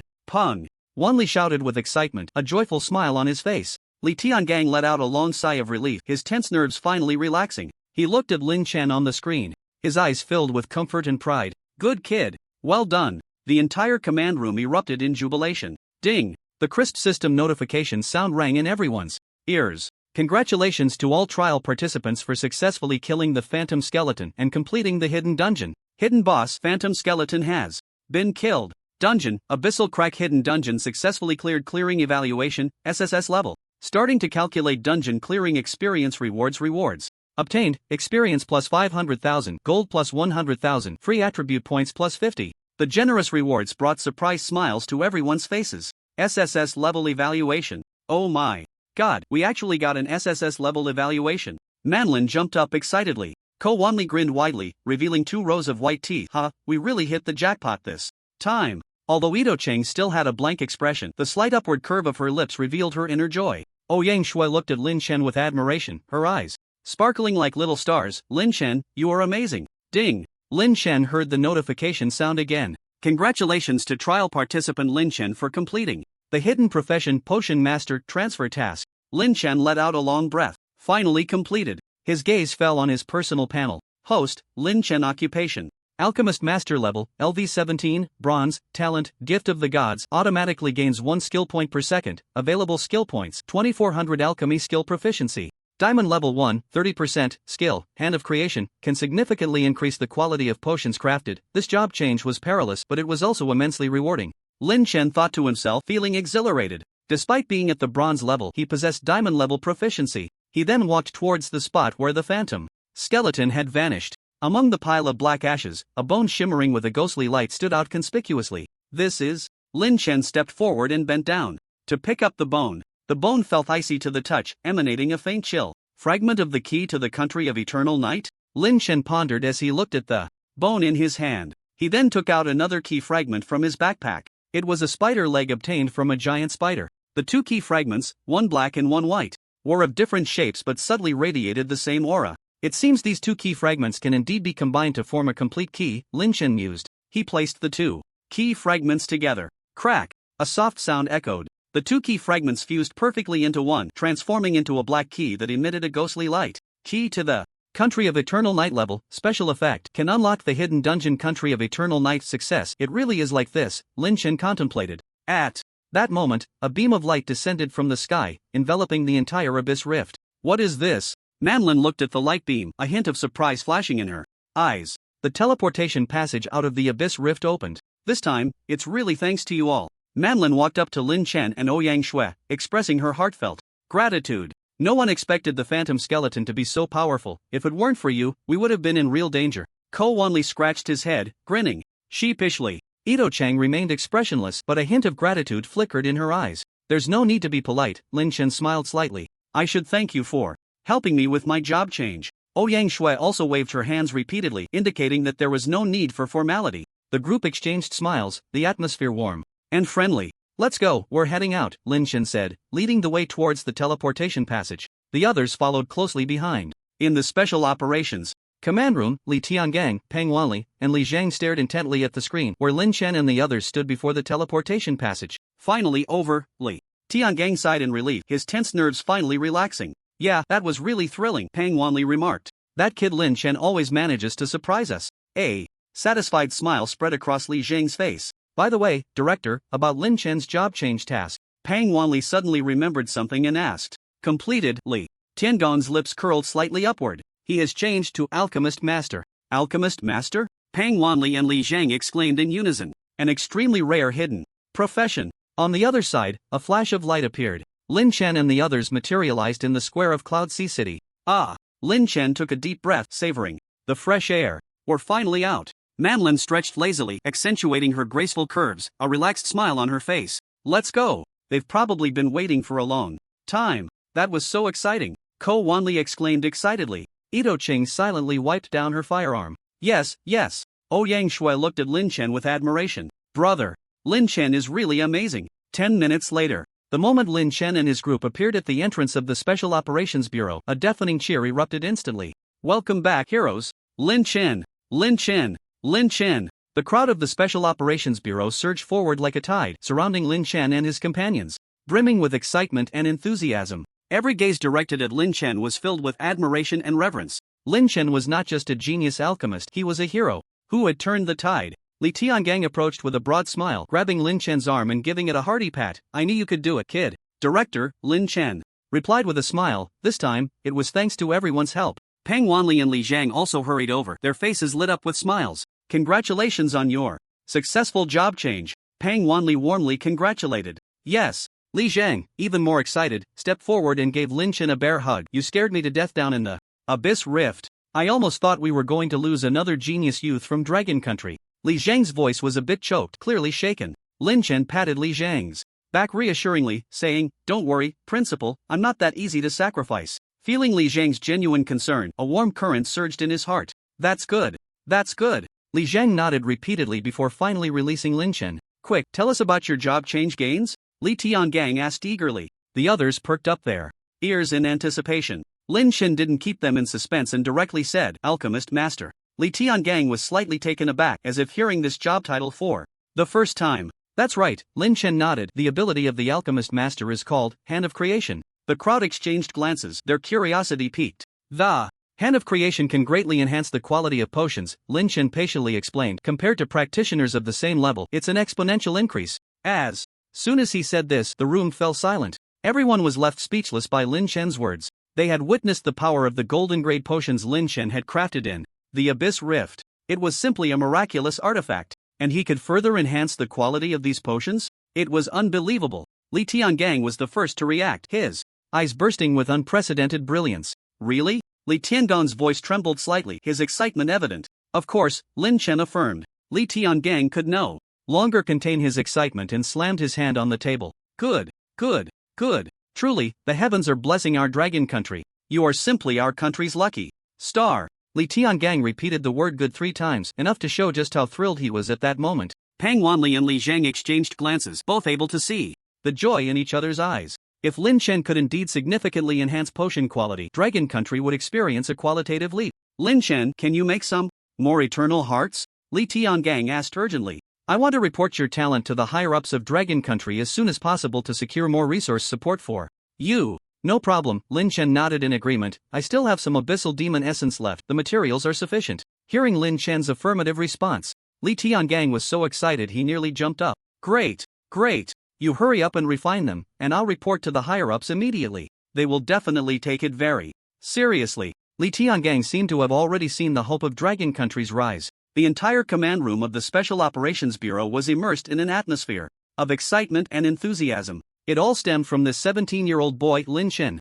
As night deepened and the starlight dimmed, the flames of the alchemical cauldron flickered gently in Lin Chen's room, illuminating his focused face. He carefully controlled the heat, adding various rare herbs into the cauldron in specific proportions. After a night of meticulous refining, the air was filled with a rich medicinal aroma. As the last herb melted in, the cauldron emitted a slight tremor. It was done. A glimmer of joy flashed in Lin Chen's eyes as he slowly opened the cauldron. A vial radiating brilliant light lay quietly within. The potion displayed an almost perfect red transparency, with countless tiny specks of light swirling inside, resembling the most dazzling galaxy in the night sky. Heart of Eternity level, Diamond Effect 1, restores 50%. Health to the user every hour. Effect 2, Eternal Blessing. The user's health will not drop below 1 for 2 hours under the state of Eternal Blessing. Your health will never drop below 1. Lin Chen picked up the potion, examining it closely, a satisfied smile on his face. The amplification effect of the Hand of Creation was indeed terrifying. The upgrade from gold to diamond level was not merely a simple quantitative change, but a qualitative leap.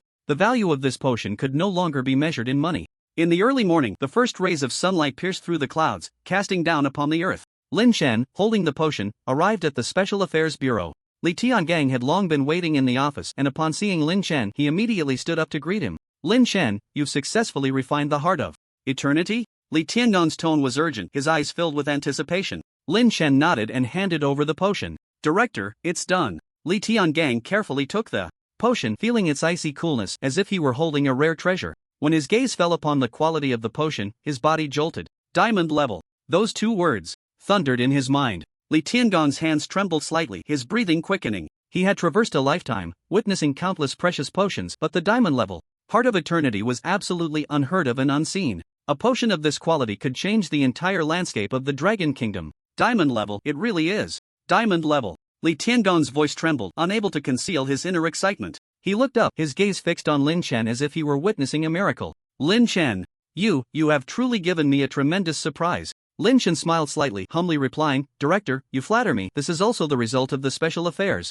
Bureau's resource support. Li Tiangang excitedly paced around the office. No, this is not just about resources, it's about your talent, your ability. A diamond-level potion. This is simply, Li Tiangang was momentarily speechless, unable to find the right words to describe his shock. After a deep breath, he tried to calm his racing heart. I must report this matter to the higher-ups of the Dragon Kingdom immediately. Such significant news conveyed through email would be too understated. It had to be reported in person for the higher-ups to truly grasp the significance of Lin Chen and this diamond-level potion. I need to personally go to Holy Sky City. Li Tiangang looked at Lin Chen, his gaze resolute. Lin Chen was slightly taken aback. The director is going personally? That's right. Li Tiangang nodded. This is of great importance, and email is insufficient to convey the situation. I need to report to the governor in person. Holy Sky City is the capital of the Dragon Kingdom, and the journey is long. Won't it be too much trouble? Lin Chen expressed some concern. Li Tiangang laughed heartily. For the future of the Dragon Kingdom, for a talent like you, what's a little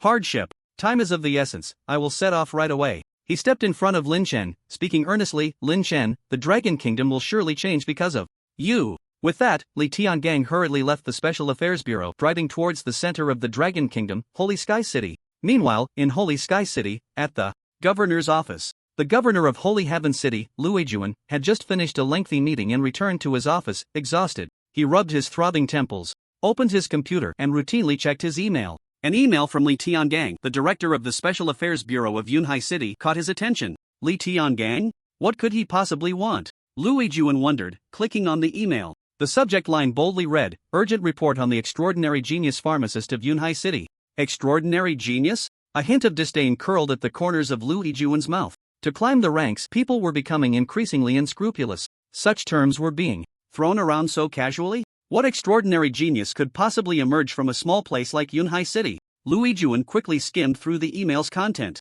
When he saw the words Diamond Level Eternal Heart Potion, his brow furrowed slightly. Diamond Level? Li Tiangang was so eager to take credit that he was willing to lie? A pharmacist from Yunhai City could concoct a Diamond Level potion? Absurd! Luijuan felt even more displeased and decided to classify the email as false report, preparing to ignore it outright. It was merely a tactic to embellish his own reputation, exaggerate, and attract the attention of higher-ups. Such behavior had always made Luijuan scoff. An hour later, Li Tiangang dared not delay for a moment, racing straight to the governor's office building. Just as he reached the entrance, he was stopped by the governor's secretary, Zhao Min. Director Li, please wait. The governor is in a meeting and cannot see anyone. Zhao Min's tone was gentle, but his attitude was firm. Li Tiangang urged. Secretary Zhao, the Special Affairs Bureau has an urgent matter to report. It cannot be delayed. I hope you can make an exception. All right, let me ask. Zhao Min hesitated slightly but still went in to report to Luijuan. Reporting to the governor, Li Tiangang, the director of the Special Affairs Bureau of Yunhai City, requests an audience, saying he has important matters to report. Luijuan was already fuming after reading the email. Hearing that Li Tiangang had chased him all the way here only fueled his anger further. This guy would stop at nothing to climb the ladder. Not seeing him, Luijuan refused without hesitation. Tell him I've read the email and not to try to fool me with such unrealistic lies. Understood. Zhao Min accepted the order and went out to relay Luijuan's words to Li Tiangang. Li Tiangang was stunned. Luijuan actually thought he was lying. Li Tiangang felt both angry and amused. Luijuan, oh Luijuan, do you have any idea what kind of genius you are about to miss? He took a deep breath and pulled out an exquisite box from his pocket. Secretary Zhao, since the governor won't see me, please deliver this box to him. Li Tiangang handed the box to Zhao Min. This is... Zhao Min looked somewhat puzzled. Just give it to the governor, he will understand. Li Tiangang did not explain further, only urging Zhao Min to hurry. In the office, Luijuan was engrossed in handling official business.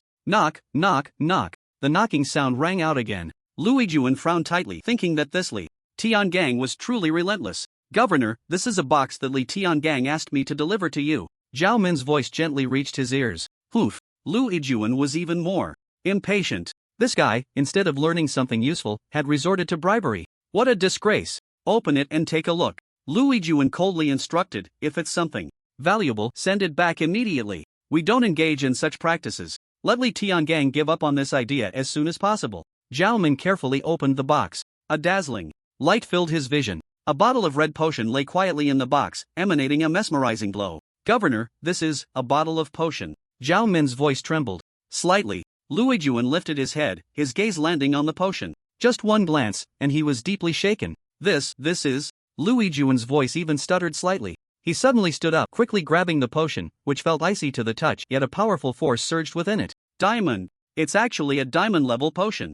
Luijuan's voice was filled with incredulous shock. He stared intently at the potion in his hand, as if gazing at a peerless treasure. Luijuan carefully placed the potion back in the box, afraid that a careless move would shatter this rare gem. He knew well the value of a diamond-level potion. In Holy Sky City, they were as rare as phoenix feathers, enough to make various factions fight over it. Where did Li Tiangang get this? Luijuan wondered. Suddenly, he recalled the earlier false report email. A genuine diamond-level potion was right in front of him. Could it be that Yunhai City really produced a genius alchemist? The thought made Luijuan's heart race uncontrollably. If it were true, it would not only be the glory of Yunhai City but a blessing for the entire Dragon Kingdom. Hurry! Luijuan suddenly looked up and urgently said to Zhao Min.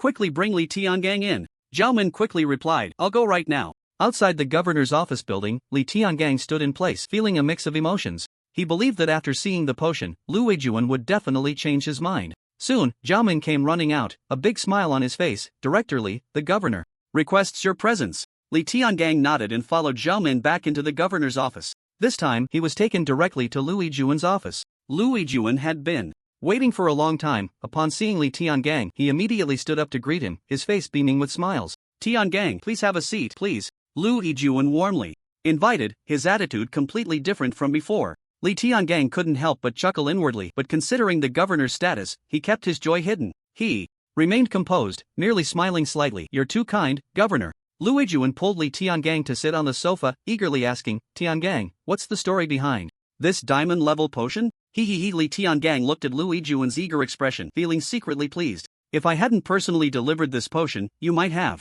missed out on a super genius. Governor, this diamond-level eternal heart potion was crafted by Lin Chen from the Special Affairs Bureau of Yunhai City. Li Tiangang spoke calmly, yet with a hint of pride. He's the genius alchemist I reported to you about in my previous email. Lu Weijuan suddenly looked up, his eyes sparkling with disbelief. What did you say? This was really made by him? Absolutely.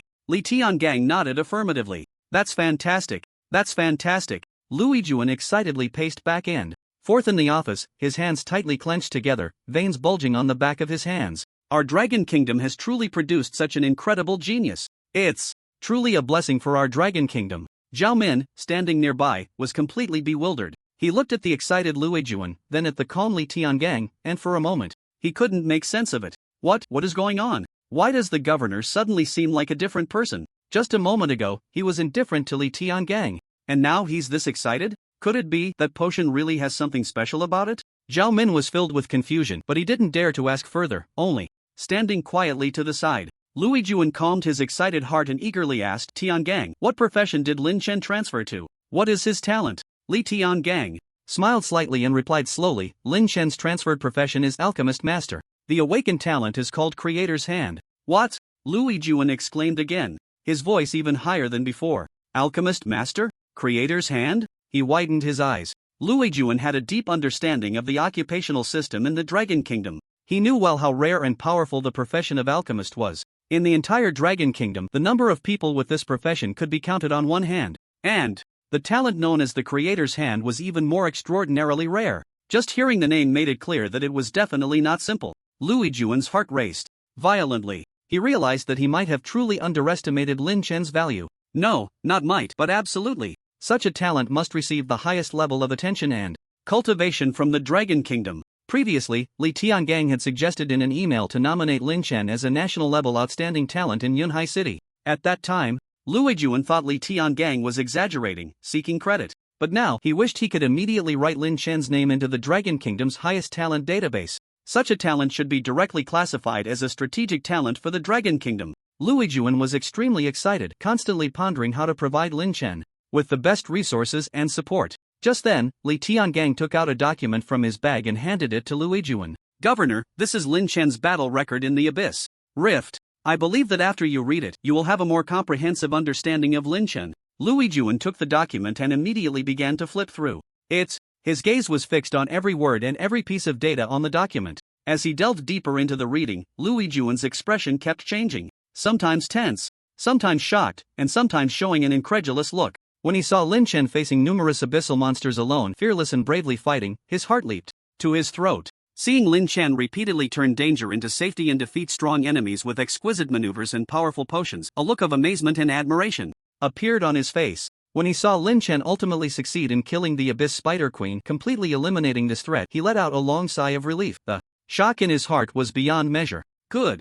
Lu Weijuan exclaimed 3 times, his voice trembling. This Lin Chen is not only a genius alchemist but also a brave and fearless warrior. He is the pride of our Dragon Kingdom. Lu Weijuan set down the battle record, his heart still unable to calm down. He raised his head to look at Li Tiangang, his eyes filled with appreciation. Tiangang, you did very well. You have discovered such an extraordinary genius for the Dragon Kingdom. Li Tiangang smiled humbly. Governor, you flatter me. This is what I should do. No, what you did is not just what you should do. You did exceptionally well. Lu Weijuan's tone was firm. Such a talent must be given the best training. He looked again at the battle report. When his gaze touched upon the properties of the potion, he was suddenly jolted. This is. Lu Yijuan's voice trembled slightly. He widened his eyes, staring intently at the potion's properties as if he couldn't believe his eyes. Blood lock. It's actually a blood lock potion. Lu Yijuan was so excited that he almost jumped up. He thought he had misread it and looked several times. No mistake, it was indeed blood lock.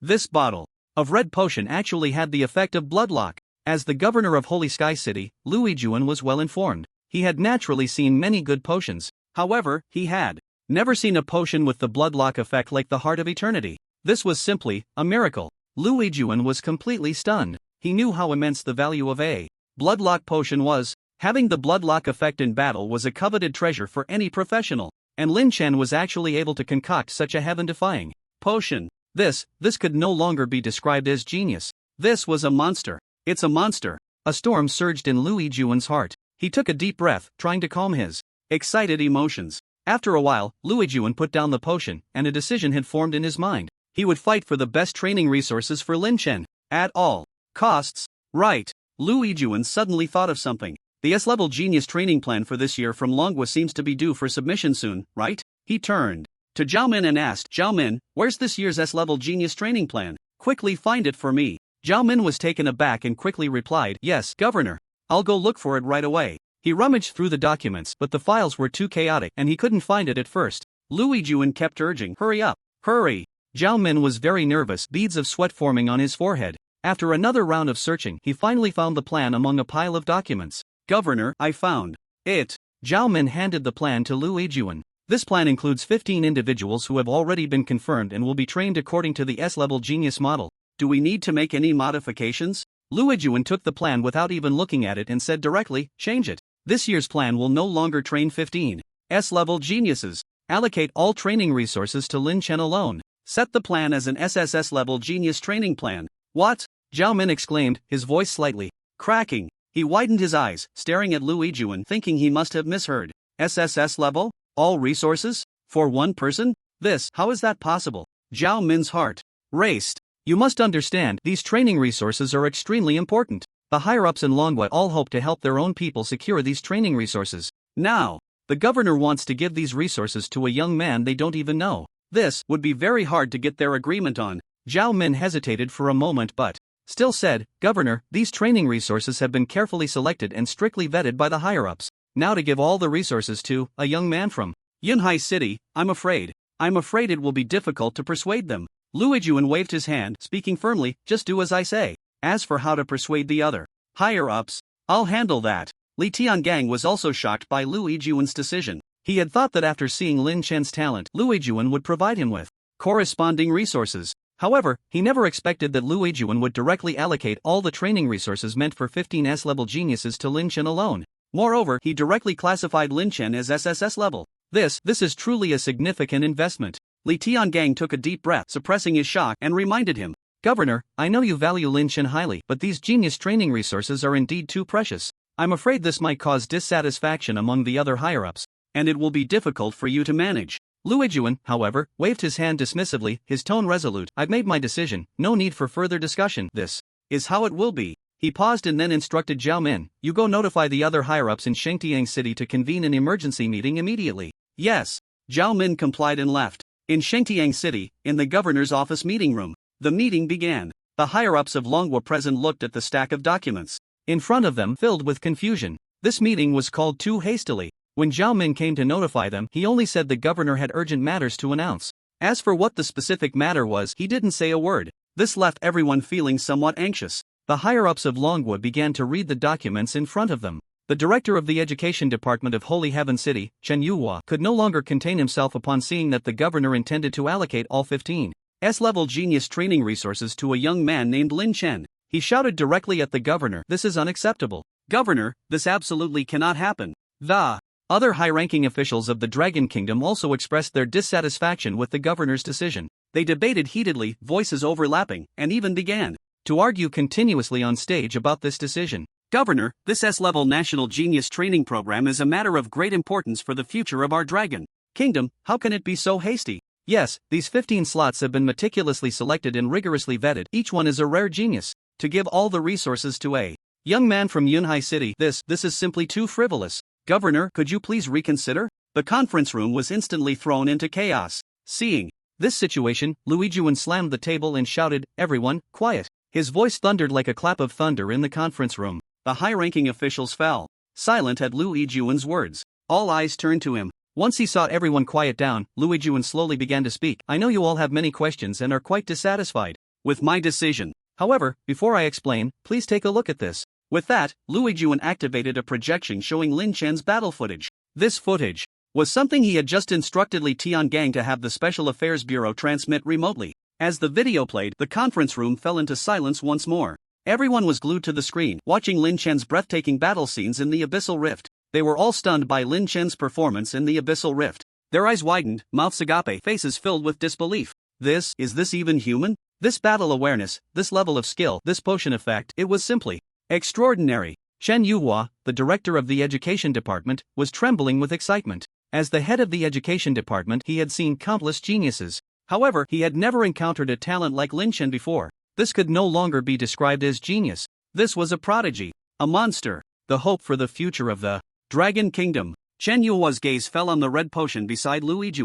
He asked with a trembling voice, "Governor, could it be?" Luigi nodded, a hint of pride in his tone. "That's right, this is the Eternal Heart Potion refined by Lin Chen. Moreover, the grade of this potion is even higher than what appeared in the video. It has reached diamond level." "What?" Chen Yuhua exclaimed again. "Diamond level? How is this even possible?" It should be noted that diamond level potions are extremely rare in the entire Dragon Kingdom. Each one is worth its weight in gold. And Lin Chen was able to refine a diamond level potion. This is simply a miracle. Chen Yuhua was completely convinced. He took a deep breath, trying to calm his excited heart. He looked at Luigi and said firmly, "Governor, I fully support your decision. For a genius like Lin Chen, we should spare no resources in nurturing him. He is worth it." Luigi nodded in satisfaction. He looked at the other high-ranking officials and asked, "So, what do you think? Do you have any objections?" The high-ranking officials exchanged glances and shook their heads. "No, Governor, we completely agree with your decision.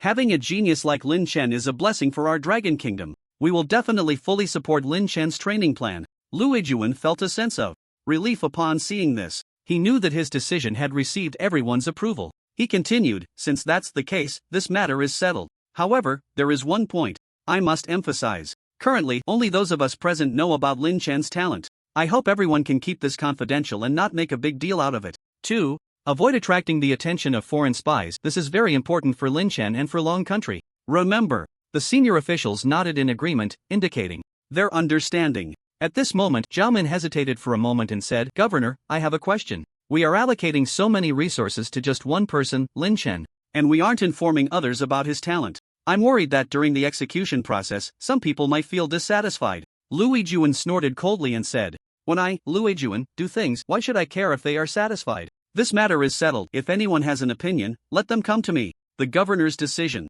was like a bombshell, causing a huge uproar in the education sector of Long Country. The leaders of the education departments from other provinces were in an uproar upon receiving the news. "What? All the S-Class Genius training resources for 15 people are being given to someone called Magic Jack? What a joke! Has the governor lost his mind? Who is this Magic Jack? On what basis? No way! I disagree." The leaders of the education departments from various provinces sent emails to Luigi expressing their strong dissatisfaction in heated terms. It should be known that this S-Class Genius training plan is a top priority for the future development of each province. Every year, in order to compete for these 15 spots, the geniuses from each province have been fighting tooth and nail. Now, Luigi actually wants to allocate all the resources to a Magic Jack they have never even heard of? How could they accept this? In no time, Luigi's inbox was flooded with emails from various provinces. Each email was filled with doubt and anger. "Governor, please think twice. We have no information on this Magic Jack. Are you being deceived?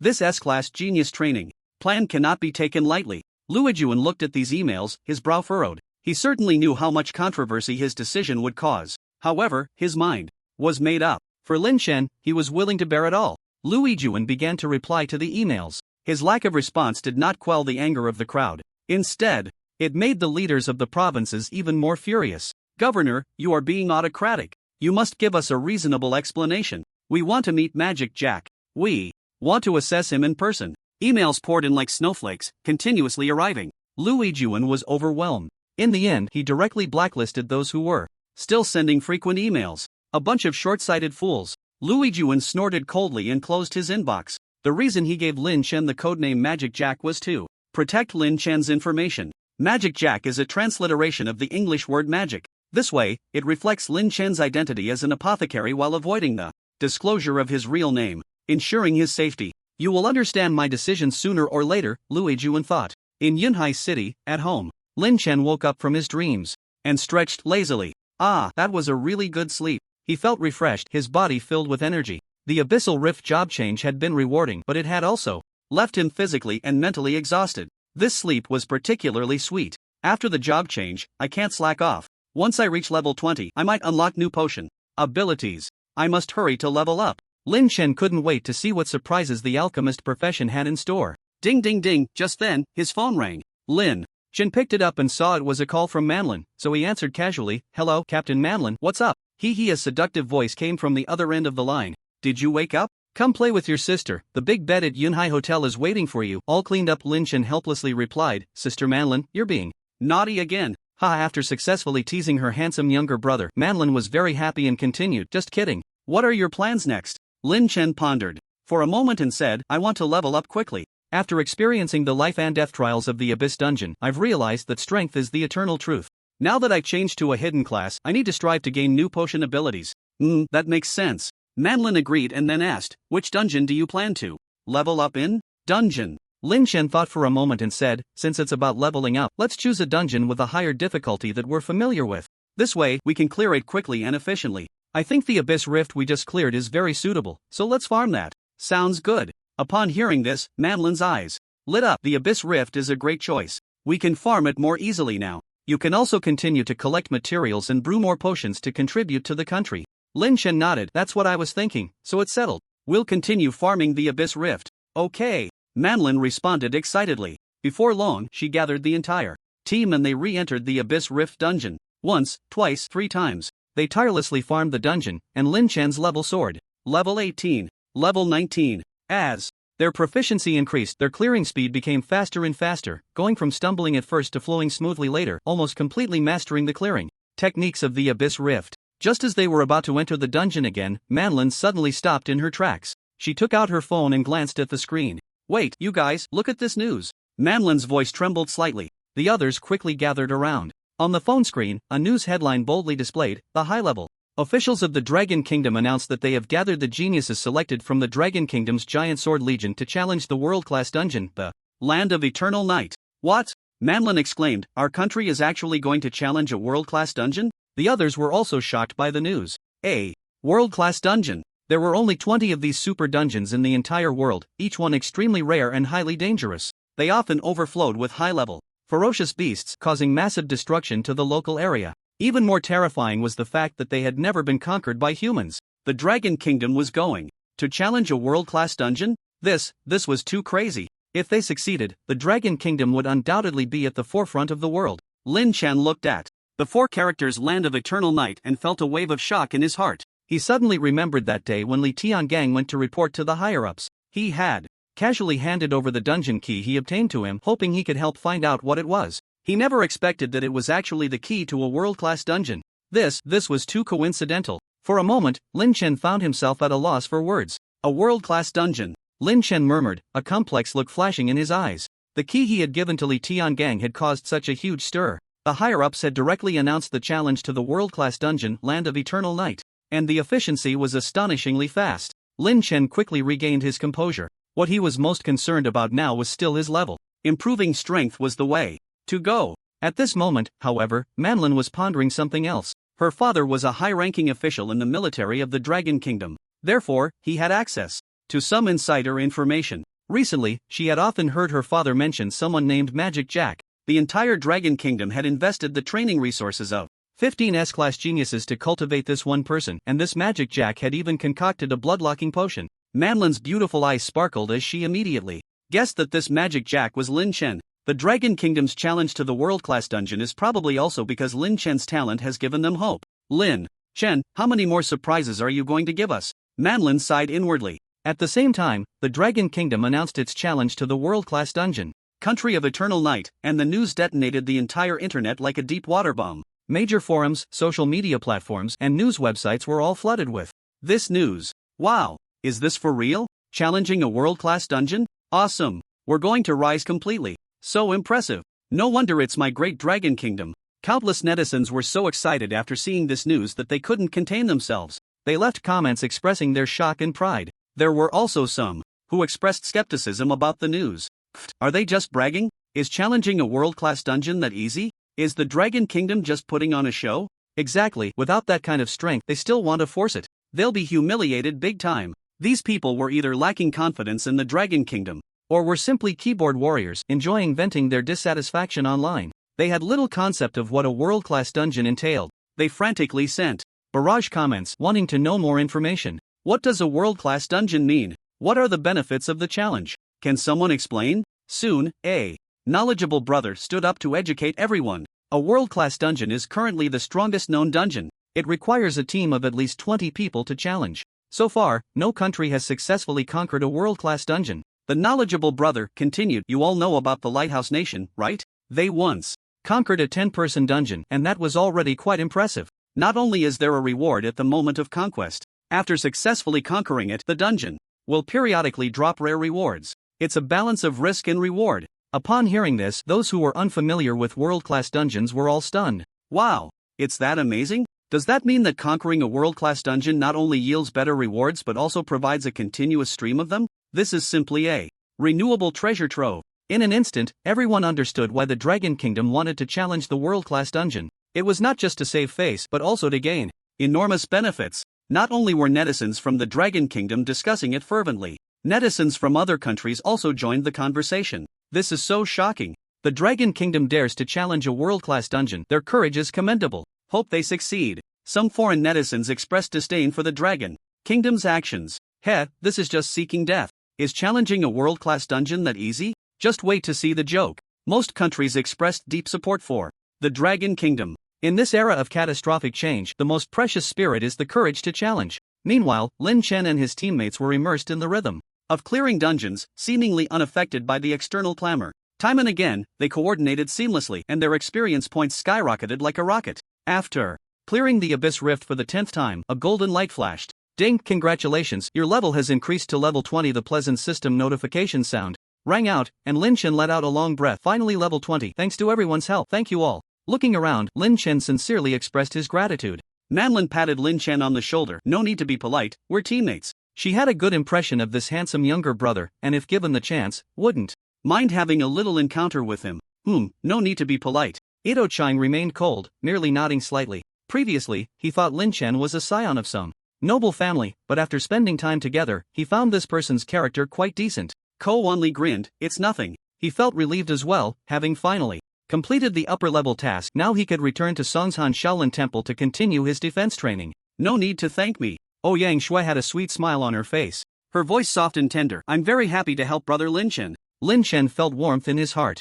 This bond was more precious than any reward. Everyone, I need to go to the job transfer hall. I'll come back to find you all after I unlock my new abilities. Lin Chen bid farewell to each teammate. He was grateful to fate for creating such an opportunity, allowing him to meet a group of amazing friends and feel a wave of unique warmth. Go ahead, when you come back, we'll have a great time together. Upon hearing this, Manlin smiled brightly, waved her hand, and didn't try to keep him. All gatherings must eventually part. Meetings and partings are all about fate. Perhaps they would meet again soon. Lin Chen turned and left, heading towards the job transfer hall in Yunhai City. 10 minutes later, inside the job transfer hall, as soon as he pushed open the door, Lin Chen found Li Zhang, who had been waiting for a long time, and got straight to the point. Principal, I'm level 20 now. So fast? Li Zhang was shocked by Lin Chen's leveling speed, then said, follow me. He was extremely excited inside. Truly, the unparalleled genius of Yunhai number 1. He was already at the same level as first-year students from prestigious universities before even graduating high school.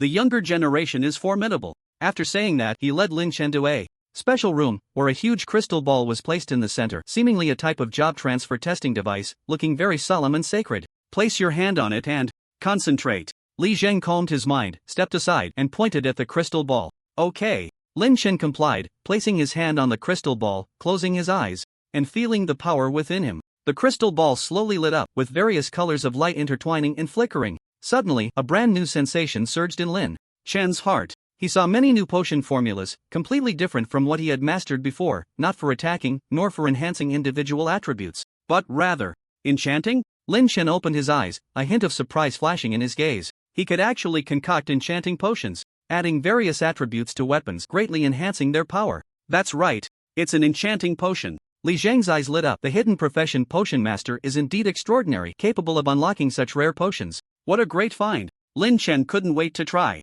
concocting this potion, then checked the formulas in his mind. Fury Blood Surge level, Diamond Effect 1, enchants swords and blades for 30 seconds, increasing physical damage by 1000%. Effect 2, swords and blades have unlimited durability for 30 seconds. Principle. Take a look at this potion. Lin Chen presented Fury Blood Surge to Li Zhang. Li Zhang read it carefully, his eyes gradually revealing shock. This is simply a potion tailor-made for the army. His voice trembled, unable to hide his inner excitement. If it can be mass-produced, the combat power of the Dragon Kingdom's army will reach a whole new level. Li Zhang calmed his excited heart and slowly asked, "Is the material for making this potion hard to obtain? Let me take a look." Lin Chen carefully examined the formula, his expression serious. "Most of it is quite common, but there is one material called Shadow Snake Gallbladder that I haven't heard much about." Shadow Snake Gallbladder. Li Zhang pondered for a moment. In the South Sea region, there is a snake called Shadow Snake, which is pitch black all over, extremely poisonous, and very rare. Its gallbladder is the Shadow Snake Gallbladder. Lin Chen nodded after hearing this. It seemed that obtaining this material would indeed be difficult. But you don't need to worry. Li Zhang changed his tone, looking calm and smiling as he said, "Tell this news to Li Tiangang and have him ask the higher-ups in Long Country for help in finding it. This type of enchanted potion can greatly enhance the combat power of the army. They will definitely be very willing to help." Lin Chen's eyes lit up. Right. A potion that could enhance the country's strength would surely receive full support from the higher-ups in Long Country. Just then, Li Zhang's phone rang. He picked it up and saw it was a call from Pang Wanli. "Old Pang, what's up?" Li Zhang answered the call. Pang Wanli's urgent voice came through. "Old Li, is Lin Chen with you?" "Yes, what's the matter?" Li Zhang asked, somewhat puzzled. "Have Lin Chen come to school immediately? There's something very important." Pang Wanli's tone was serious. Li Zhang hung up the phone and looked at Lin Chen. "Director Pang wants us to go to school right away. There's an urgent matter." "Let's go." Lin Chen nodded. The two didn't delay and immediately set off for the school. Yunhai City First High School. When Lin Chen and Li Zhang arrived, they were stunned by the scene before them. The school entrance was packed with people, bustling with activity. What's going on?" Li Zhang looked bewildered. He saw many familiar faces. They were all heads of admissions from top universities across the country. "Old Li, you finally made it." The admissions head from Yunhai University squeezed over, drenched in sweat. "Old Wang, what's going on?" Li Zhang asked. Old Wang smiled bitterly. "They're all here to snatch Lin Chen." He pointed at the admissions teachers from various universities, his tone filled with helplessness. "Yunhai University wants to take advantage of its proximity to secure him. They came to the school early this morning." But, Old Wang sighed, "Top universities from all over the country have sent people. Compared to them, Yunhai University is still a bit lacking." He felt that hope was slim. The admissions teachers from various universities also noticed Lin Chen and rushed over. "I'm an admissions teacher from Jiangcheng University, our school. Lin, the potion program at Modu University is ranked first in the country." Hello, Lin Chen." In an instant, Lin Chen was surrounded, unable to move. The admissions teachers used all their efforts to try to recruit Lin Chen to their schools, offering increasingly tempting conditions, such as full scholarships, 4 years of tuition-free education, priority in choosing majors. The situation left Lin Chen bewildered. This matter dates back to a week ago. After Lu Yijuan held the meeting to fully cultivate Lin Chen, he tried to keep Lin Chen's talent as hidden as possible. However, in order to provide Lin Chen with better educational resources, he let the top universities in Long Country know. The teachers from various top universities learned that Long Country was actually using the cultivation resources of 15 S-level geniuses to fully develop one young person. What a big deal. Admissions teachers from the nation's top universities gathered at Yunhai First High School, all vying for one student. But the joys and sorrows of humanity are not the same. The students of Yunhai First High School were shocked to see the heads of admissions from various top universities. The college entrance examination hasn't even happened yet.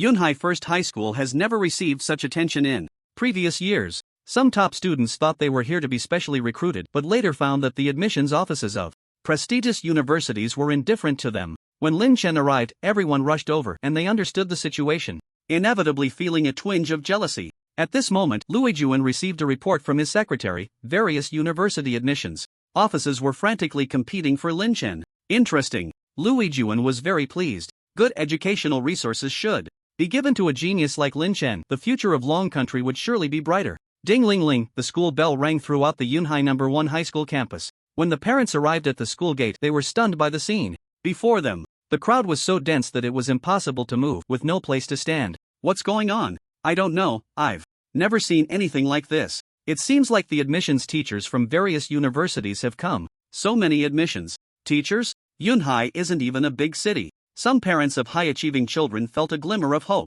Could the admissions teachers from top universities be here to specially recruit my child? Wang Xikong thought to himself, feeling secretly pleased. His child had always ranked at the top and was an A-level mage. Perhaps there was a real chance of being noticed by a prestigious school. However, when he saw those admissions teachers all surrounding a young boy, enthusiastically introducing their schools, he felt a bit puzzled. Wang Xikong mustered his courage and approached an admissions teacher from Nancheng University. Hello, are you here to recruit from Yunhai No. 1 high school? Can I show you my child? He is excellent, always ranked first in his grade, and is a mage. Can you give him a chance? We are here for Lin. The admissions teacher from Nancheng University glanced at him. With your child's level, just follow the normal application process. Wang Xikong was left speechless, feeling disappointed and filled with confusion. Who is Lin? Better than my child in studies? On the other side, Pang Wanli saw Lin Chen surrounded by admissions teachers, unable to move an inch, and was anxious, stamping his feet. These guys are way too enthusiastic, Pang Wanli muttered as he struggled to push through the crowd.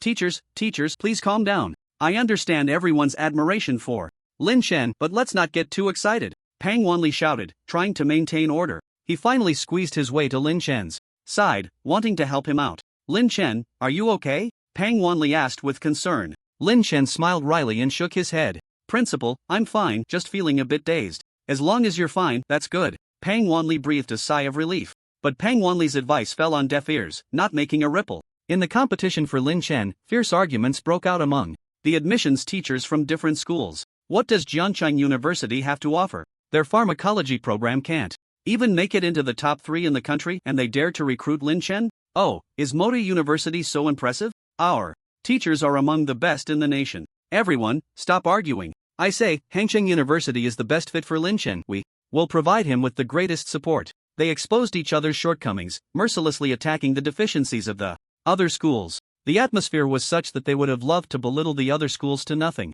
Pang Wanli stood by, feeling both amused and helpless. On one hand, he felt proud of Lin Chen. His student being fought over by so many top universities was an incredible honor. At the same time, he was bewildered by the enthusiasm of these admissions teachers. This was not recruitment, it was even more chaotic than a market. Indeed, rare things are always in high demand. Li Zhang stood by, watching the chaotic scene before him, feeling a myriad of emotions. In the eyes of these admissions teachers, Lin Chen was like the most precious treasure, and everyone wanted to claim him for themselves. His gaze swept over each admissions teacher. He noticed that many of the top universities ranked nationally had sent representatives. These universities were the dream institutions for many students at Yunhai No. 1 high school. Usually, they looked down on the students from Yunhai No. 1, indifferent to their existence. Now, however, they were like cabbages on the street, allowing Lin Chen to pick and choose. This stark contrast left Li Zhang feeling quite emotional. However, there was one thing that disappointed Li Zhang. The second-ranked university in the country, Manhwa Pharmaceutical University, had not sent anyone. This university not only led the nation in pharmacology but also placed great importance on pharmacists. If Lin Chen could enter this university, he would surely have the best opportunities for development. As for the top-ranked institution, Li Zheng hadn't even considered it. That school was far too arrogant. Their selection criteria for students were frighteningly high. It was said that there were 4 master-level teachers among the faculty, with an astonishing level of strength. Such a place was simply beyond the reach of students from ordinary schools like theirs. Your school's pharmacology equipment is all 10-year-old antiques, right? How can you still have the nerve to bring that up? Go away, your faculty strength is less than half of our Sword and Blade Academy. What do you have to compare? Lin Chen, you mustn't be fooled by them. The arguments among the admissions teachers continued. Their voices grew louder and their emotions became more heated. It looked like it was about to escalate from a verbal battle to a physical fight. Pang Wanli was anxiously pacing back and forth. These admissions teachers were all acting like they had been injected with adrenaline, completely ignoring any advice. Everyone, stop it. As the admissions teachers became increasingly aggressive, with some even rolling up their sleeves and preparing to fight, Pang Wanli's furious shout rang out like thunder, shaking everyone's eardrums. The voice of the level 68 priest contained immense spiritual power, instantly suppressing the entire scene. As educators, how can you behave like shrews quarreling in the street? What kind of example is this? Pang Wanli pointed at the admissions teachers and reprimanded them mercilessly. He was usually gentle and refined, rarely losing his temper like this. But the behavior of these admissions teachers was simply too outrageous, bringing shame to the education sector. Director, I'm sorry, with Pang Wanli's roar, the admissions teachers quieted down considerably. They all lowered their heads, not daring to speak further. They certainly didn't want to offend the director of education. Ding ding ding, at that moment, Pang Wanli's phone rang. He picked it up and saw it was an unfamiliar number. Hello, who is this? Pang Wanli answered the call, his tone somewhat unfriendly. He was in a bad mood, filled with pent-up anger. Hello, director. Pang, I am an admissions teacher from Manhwa Pharmaceutical University.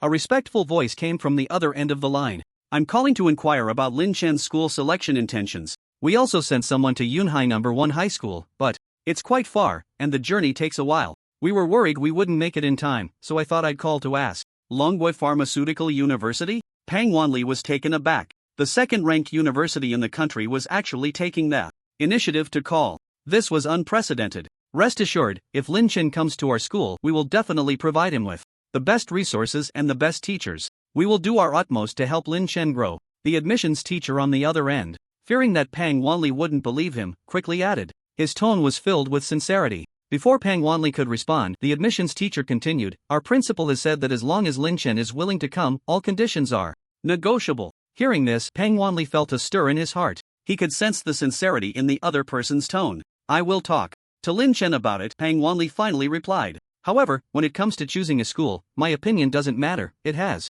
to be Lin Chen's own decision. Although he was the director of the education department, he couldn't make decisions for Lin Chen. Choosing which university to attend was crucial for Lin Chen's future development and needed careful consideration. Of course, the admissions officer on the other end of the line repeatedly agreed. Then I won't disturb you any longer. I hope Lin Chen will think it over. After saying that, he hung up the phone. Pang Wanli held the phone and looked at Lin Chen. The admissions officer from Manhwa Pharmacy University wants you to attend their school. He briefly recounted the contents of the call. To Lin Chen, how do you want to choose? Pang Wanli wanted to hear Lin Chen's own thoughts. Just then, a breathless voice came through. Excuse me, which one of you is Lin Chen? A middle-aged man, drenched in sweat, squeezed through the crowd. Pang Wanli was instantly stunned. He had seen this person before. Had the admissions officer from Manhwa Pharmacy University arrived so quickly? What a coincidence! He had just been wondering why no one from Manhwa Pharmacy University had come, and now they were here. In the blink of an eye. Truly, speak of the devil and he shall appear.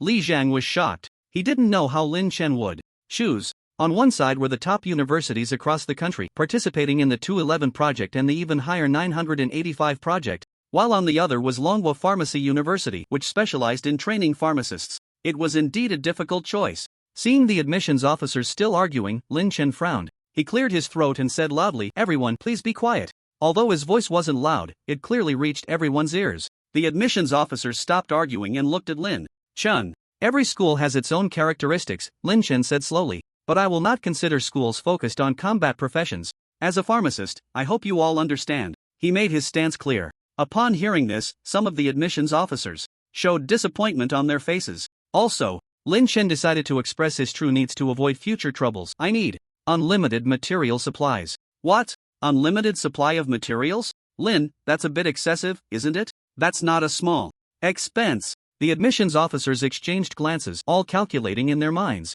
Unlimited supply of materials. This request was indeed a bit harsh. Even the top scorers from previous years didn't have such high demands, while the admissions officers were still struggling with Lin Chen's request for unlimited material supplies. A cold voice broke the silence in the room. I can meet your request. A girl in a white long dress quietly appeared in the crowd. Her ethereal presence, like an orchid in a secluded valley, instantly attracted everyone's attention, exuding a powerful aura. The admissions officers present were all experienced experts and immediately sensed this aura. So strong, the admissions officer from Fengtian University exclaimed softly. When did she appear? I didn't notice at all. The teacher from Yuhang Vocational University was filled with shock. They realized that this girl had probably been standing there from the very beginning, they just hadn't noticed her. Lin Chen was also stunned. A strange feeling surged in his heart. She possessed a unique youthful charm, lively and spirited. Meng Siyu ignored the gazes of the crowd and walked straight up to Lin Chen, tossing a bulging package directly at him.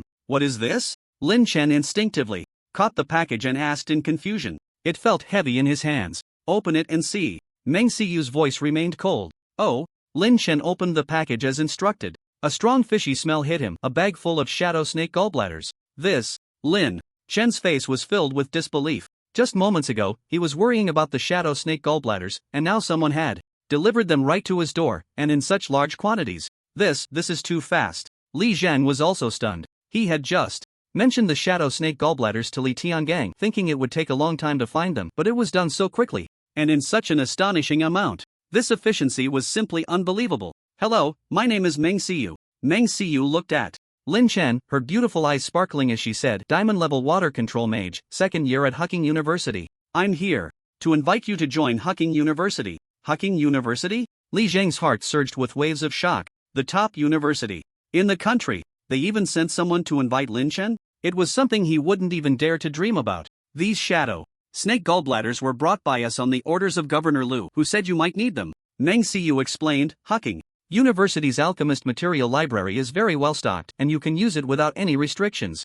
Her tone was calm, yet it exuded a powerful confidence. Unlimited use. Those words detonated like a bomb in Lin Chen's heart. He looked at Meng Siyu, his eyes sparkling with excitement. There really is a university that meets my requirements. Not only that. Meng Siyu paused before continuing. Even if you need materials that the school doesn't have, we will send someone to help you find them. We can also help you apply for access to the Manhwa material library. What? Lin Chen could hardly believe his ears. The Manhwa material library? A place that gathers the most top-notch and rare materials in the entire Manhwa. And they could open it for him? For an alchemist, materials are absolutely key to growth. The rarer and more powerful the materials, the more astonishing the potions that can be crafted. Hucking University's promise undoubtedly opened a door to infinite possibilities for Lin Chen. Meng Siyu's lips curled slightly. She had successfully captured Lin Chen's attention. We will not interfere with any of your research. Meng Siyu continued, a genius like you will have absolute freedom at the school.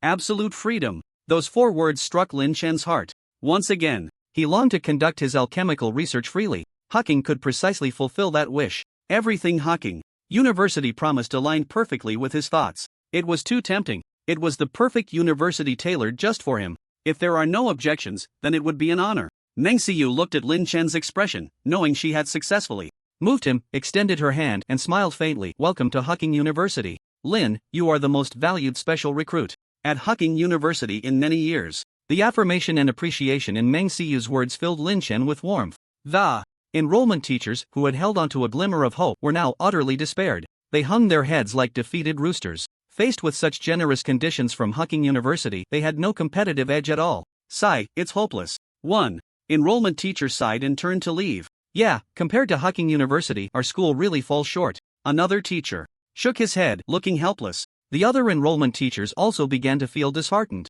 They knew they had no chance left. Teachers, please don't go. Li Zhang saw this and hurriedly stepped forward to persuade them. Our school's students are all very excellent. It doesn't have to be Lin Chen. Give the other students a chance. He tried to retain these teachers. These enrollment spots are extremely valuable for the other students at Yunhai No. 1 High School. The enrollment teachers are completely unmoved. We only want a genius like Lin Chen. One of the enrollment teachers shook his head, his tone resolute. We don't care about the other students. After saying that, he left without looking back. The other enrollment teachers also gradually left Yunhai No. 1 High School, leaving only Li Zhang standing alone. I am willing to join Hucking University. Lin Chen looked at Meng Siyu, his tone firm. He did not hesitate or waver. Hucking University was the best choice. Upon hearing Lin Chen's words, those enrollment teachers who had still held on to a glimmer of hope and had not left were utterly despaired. Sigh, now there's really no hope at all. Yeah, who would have thought that Hucking University would come too? Our school is indeed too far behind compared to Hucking. The enrollment teachers sighed one by one, shaking their heads, and gradually left the school. On the other side, the enrollment teacher from Manhwa Pharmaceutical University also heard about Lin Chen's choice. He stood there, dazed for a while, before coming back to his senses. Sigh, we still couldn't recruit Lin Chen. He sighed, took out his phone, and dialed a number. Hello, principal, this is Xiao Li. I'm sorry, but Lin Chen ultimately chose another school. An angry voice came from the other end of the line. What? Do you know how long we have been working to recruit a genius like Lin Chen? The rules have been changed. And changed again, all for him. And you tell me you couldn't recruit him? How am I supposed to explain this to the teachers at the school? The voice on the other end grew louder, filled with fury. Teacher Xiaoli trembled in fear and quickly explained. Principal, it's not that I didn't try my best, but Hucking University also sent people. The conditions they offered are simply beyond our comparison. Our competitiveness is indeed lacking. The enrollment teacher's voice grew smaller, filled with grievance and helplessness. Hucking University? The voice on the other end sounded surprised again. Hucking University actually came to poach students? That's so rare. They haven't sent people to recruit in a long time? The voice on the other end softened a bit. Alright, but we must establish a good relationship with a genius like Lin Chen. His future achievements are limitless. Building a good relationship with such talent will only benefit our school's development, not harm it. Understood. Understood, teacher. Shaoli repeatedly agreed. Principal, rest assured, I will definitely keep in touch with Lin Chen. After hanging up the phone, Teacher Shaoli let out a long sigh of relief. He wiped the sweat from his forehead, secretly grateful that the principal did not place all the blame on him. Otherwise, it would have been disastrous. He organized his emotions and walked towards Lin Chen. Student Lin, congratulations on choosing Hucking University. The enrollment teacher forced a smile and said to Lin Chen, the doors of Pharmaceutical University will always be open for you. If you encounter any difficulties in the future or need any help, feel free to contact me. Our school will do its utmost to assist you. Saying this, he took out a golden embossed card from his pocket. My contact information is on it. Keep it safe. Lin Chen took the business card and glanced at it. It read, Director of the Enrollment Office, Longwood Pharmaceutical University, Li Mingwen. Thank you, Teacher Li, Lin Chen said politely. Although he chose Hucking University, having more friends and connections is not a bad thing, and keeping in touch with Longwood Pharmaceutical University is also beneficial. Fate will bring us together again. Seeing Lin Chen accept the business card, Li Mingwen showed a hint of a satisfied smile. He patted Lin Chen's shoulder again and turned to leave. Student Lin Chen, Meng Siyu walked up to Lin Chen and said softly, Our Hucking University has a unique geographical location, and the start date is not fixed. You can take your time to pack your things at home, and once everything is sorted out, contact us anytime. The school will send someone to pick you up. Okay, thank you, senior. Lin Chen expressed his heartfelt gratitude. The arrangements made by Hucking University made him feel very considerate. Meng Siyu nodded slightly, turned, and walked away from the crowd with graceful steps. A flash of light reflected off the water, and she disappeared from Lin Chen's sight. This senior has such a strong personality, Lin Chen sighed inwardly as he watched the direction in which Meng Siyu had vanished. She comes and goes without a trace. At that moment, Li Zhang walked up to Lin Chen, smiling with satisfaction. Congratulations! Being able to enter a top university like Hucking University is an immense honor. As he spoke, his nose tinged with emotion, and his eyes reddened. Once you leave, you'll be leaving Yunhai City for a further place to develop. Teacher, I really don't want to see you go. His voice choked with emotion, filled with reluctance. Principal Li. Lin Chen looked at Li Zhang, a warm current surging in his heart. He knew that Li Zhang was genuinely happy for him and truly reluctant to part ways. Old Li, what are you doing? Pang Wanli walked over to Li Zhang and patted him on the shoulder. Lin Chen is going to improve himself. He's not really leaving us. He could stay in Yunhai City, but that wouldn't be of much use. Pang Wanli paused, his tone becoming passionate. Young people should take advantage of their youth to see the broader world outside. Go out, take risks, and strive. That's what makes life worthwhile. Director Pang, Principal Li, don't worry. Lin Chen looked at the two, speaking firmly. I will never forget the help you've given me. You are all my benefactors. When I have time, I will definitely come back to see you. His voice was filled with gratitude, coming from the heart. Good, good, good. Li Zhang wiped away the tears at the corners of his eyes, repeatedly saying, Lin Chen, with your heart, we are content. Go to Hucking University and make sure to study hard and improve yourself. Become someone useful to the country and society in the future. He calmed his excited emotions. Lin Chen. Li Zhang suddenly remembered something. You're about to go to Hucking University to study. This is a huge blessing. I need to celebrate this properly for you. Come on, I'll arrange a grand banquet, inviting friends and family to celebrate with you. The banquet hall was brightly lit and bustling with activity. The celebration banquet that Li Zhang specially organized for Lin Chen was in full swing. Lin Chen, congratulations. Manlin approached Lin Chen with a glass of wine. Getting into Hucking University is truly impressive. Her face was beaming with a warm smile. Thank you, Sister Manlin, Lin Chen replied with a smile. Come, let's toast. Manlin raised her glass and clinked it with Lin Chen's. You haven't even taken the college entrance exam yet, and you're already reserving the top scholar title for yourself. Well done. Ko Wanli also came over, patting Lin Chen on the shoulder. You've made it big, don't forget us old friends. Brother Ko is joking, Lin Chen said humbly. I will never forget the days of fighting side by side with everyone in Yunhai City. His eyes sparkled with sincere light. Lin Chen, you've truly brought honor to Yunhai City. Li Zhang's face was flushed with excitement. His Voice booming, the first person from Yunhai City to be specially recruited by Hucking University in so many years, what a joyous occasion. I must hold a proper ceremony for you, to make it grand. He waved his hand dramatically, full of bravado. Principal Lee, there's really no need to make it so grand. Lin Chen quickly waved his hand, it's just going to school, there's no need to make such a big fuss. He preferred to keep things low-key. That won't do. Li Zhang's eyes widened. This is something to bring honor to our ancestors, everyone must know. Let everyone share in your joy. The next day, Lin Chen stretched lazily and got out of bed early. He had indeed drunk quite a bit at last night's celebration banquet and his head was still throbbing slightly. After a quick wash and a light breakfast, he hurried off to school. He pushed open the classroom door. With a whoosh, all eyes turned to Lin Chen, followed by thunderous applause that filled the entire classroom. Congratulations to Lin Chen for being specially recruited by Hucking University. On the blackboard, several large characters were written in colorful chalk, particularly eye-catching. What is going on? Lin Chen was a bit dazed. Congratulations! You're amazing! Don't forget us old classmates in the future. His classmates surrounded him, chattering excitedly to congratulate Lin Chen. The homeroom teacher, Ms. Ren, stood at the podium, beaming with pride. Lin Chen's special recruitment by Hucking University is your honor, and it is also the honor of our class. She paused and continued, I hope you continue to work hard at Hucking University and achieve even greater accomplishments. Today's class was devoid of the usual seriousness and tension, replaced instead by a relaxed and lively atmosphere, as everyone basked in the joy of Lin Chen's special recruitment by Hucking University. Lin Chen, you little rascal, you quietly pulled off such a big news. A few of Lin Chen's good friends came over, arms around each other's shoulders. They were the kind of close friends who shared everything and often went to the internet cafe to play games together.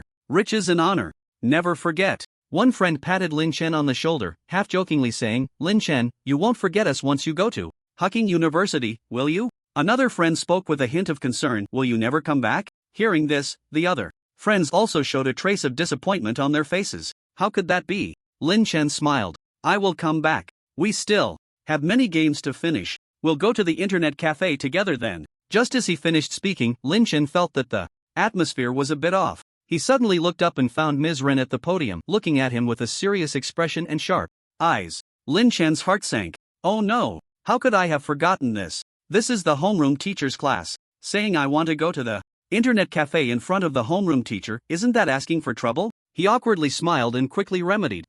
Ms. Ren, I was just joking. Only then did Ms. Ren's expression soften a bit. She looked at Lin Chen with a hint of helplessness and also a bit of relief. Achieving a high score on the exam is a great joy in life. As a teacher, she couldn't be too harsh. All right, everyone stop messing around. Ms. Ren clapped her hands, signaling for everyone to quiet down. Lin Chen's special recruitment by Hucking University is a testament to his abilities and a pride for our class. Everyone should learn from him, work hard to improve themselves, and strive to get into their ideal university. Of course, we should celebrate this properly. Ms. Ren paused and smiled. Let's turn today's class into a celebration. Let's all celebrate for Lin Chen. Hooray! The classmates cheered with excitement. The entire classroom instantly transformed into a sea of joy. Of course, there were also some students whose feelings were complicated at this moment. Some had previously looked down on Lin Chen, thinking he was just an ordinary student. Some had even laughed at him behind his back. But now Lin Chen had been specially recruited by Hucking University, the top university ranked first in the nation. The future achievements are limitless, yet they missed the opportunity to build a good relationship with Lin Chen. This is simply a huge loss. Thinking of this, their hearts were filled with regret. If only they had treated Lin Chen a little better back then, even if it was just to say a few kind words, perhaps they could have become friends by now. Lin Chen has soared to great heights and they could have basked in his glory. But now, it's all too late. They can only watch helplessly as Lin Chen is surrounded by everyone, enjoying the glory that belongs to him. Dong dong dong. Chang chang chang. At that moment, a sudden clamor of drums and gongs erupted outside the classroom. The sound grew louder and closer, as if right at the school gate. What's going on? What's happening? Outside? The students craned their necks, their faces filled with curiosity. Let's go out and see, Lin Chen said, leading the way out of the classroom. The other students quickly followed, rushing towards the school gate. As soon as Lin Chen reached the entrance, he was stunned by the sight before him. The school gate was festooned with colorful decorations, bustling with activity. A group of performers in red costumes was energetically performing a lion dance. They leaped, rolled, and swayed, their movements agile and lifelike. This is a celebration for my admission to Hucking University? Lin Chen could hardly believe his eyes. Lin Chen, look, a friend shouted excitedly, pointing not far away. Lin Chen followed the direction of his finger and saw a beautifully decorated palanquin slowly approaching. The palanquin was adorned with red satin and ribbons, looking festive and joyful. There's a palanquin too? Lin Chen was completely bewildered. This spectacle was just too grand. Lin Chen, Li Jing approached with a beaming face, pride radiating from his smile. How about this grand occasion? Not bad, right? He patted Lin Chen on the shoulder, speaking with satisfaction. Principal Li, this is too extravagant. Lin Chen was somewhat overwhelmed. What's extravagant about this? Li Zheng waved his hand grandly, speaking with bravado. For so many years, Lin Chen is the first student from Yunhai City to be specially recruited by Hugging University. This is a momentous occasion, it can't be too grand. Come, get in the palanquin. Li Zheng insisted, pulling Lin Chen towards it. Villagers, elders. Li Zheng stood in front of the palanquin, his voice booming. Today is a great day for our Yunhai City. Lin Chen has been specially recruited by Hugging University. This is the pride of our Yunhai City, and the pride of all of us. Let's send our most sincere blessings to Lin Chen, wishing him a bright future and boundless prospects. The crowd around them erupted into applause and cheers. Their faces beamed with pride and joy. Lin Chen was the pride of Yunhai City. Amidst the crowd, Lin Chen climbed into the palanquin. The bearers lifted it and slowly moved forward. Residents on both sides cheered, expressing their congratulations to Lin Chen. Lin Chen, congratulations! You're amazing! Don't forget us old neighbors in the future. Listening to these heartfelt blessings, Lin Chen felt deeply moved. Dong dong chang, dong dong chang. The deafening sound of drums and gongs filled the air. The lion dance team performed vigorously, and the number of onlookers grew. Whose family is celebrating? It's so lively. I don't know, let's go see. Let's go check it out together. The crowd surged towards the source of the noise. Inside the Lin family mansion, Lin Geng sat in a grand chair, savoring tea, looking relaxed and content. Lin Yu stood beside him, his brow furrowed, seemingly troubled. Suddenly, a commotion broke the tranquility. Why is it so noisy outside? Lin Geng put down his teacup and asked unhappily, I'll go take a look. Lin Yu quickly walked out. Moments later, Lin Yu ran back with a shocked expression. You should go outside and see, he stammered, his tone filled with disbelief. What a fuss, Lin Geng frowned, somewhat dissatisfied. He stood up and slowly walked out the door. As soon as he stepped outside, Lin Geng was stunned by the sight before him. The street was packed with people, and a huge red banner stood out prominently, reading, Congratulations to Lin Chen for being specially recruited by Hugging University. Lin Chen? Hugging University? Lin Geng's mind went blank with a buzz. He rubbed his eyes hard and looked at the banner again. Indeed, it was Lin Chen's name. How is this possible? Lin Geng muttered to himself, his face filled with shock and confusion. He could hardly believe his eyes. The son he had driven out of the house, whom he regarded as a waste, had actually been specially recruited by Hugging University?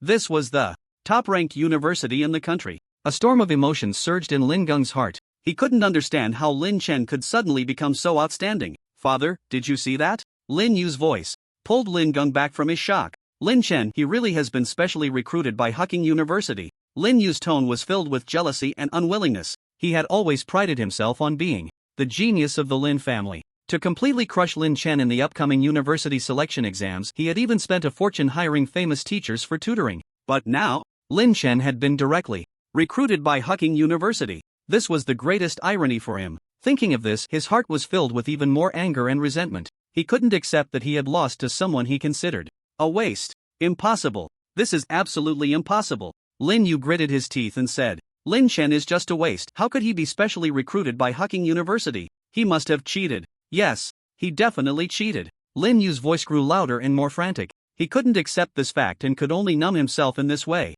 Lin Geng ignored Lin Yu's madness. His gaze was fixed on the sedan chair that was slowly approaching. The sedan chair was adorned with red satin and ribbons, looking festive. Inside the sedan chair sat Lin Chen. At that moment, he wore a confident smile, like a dazzling star attracting everyone's attention. Child, my child. Lin Geng could no longer control his emotions and shouted loudly. He hurried towards the sedan chair, wanting to say something to Lin Chen. Lin Chen also saw Lin Geng. His expression became somewhat complicated. He hadn't expected Lin Geng to appear here. Lin Chen, I am your father. Lin Geng ran to the front of the sedan chair, excitedly, saying, Do you remember me? The door of the Lin family will always be open for you. Lin Geng's voice was filled with expectation and longing. He hoped Lin Chen could return to the Lin family and become a part of it again. Lin Chen looked at Lin Geng, a cold smile forming in his heart. Who was it that had driven him out of the house? Who had ignored him and even kicked him when he was down? Now that he had achieved success, they wanted him to come back? How ridiculous!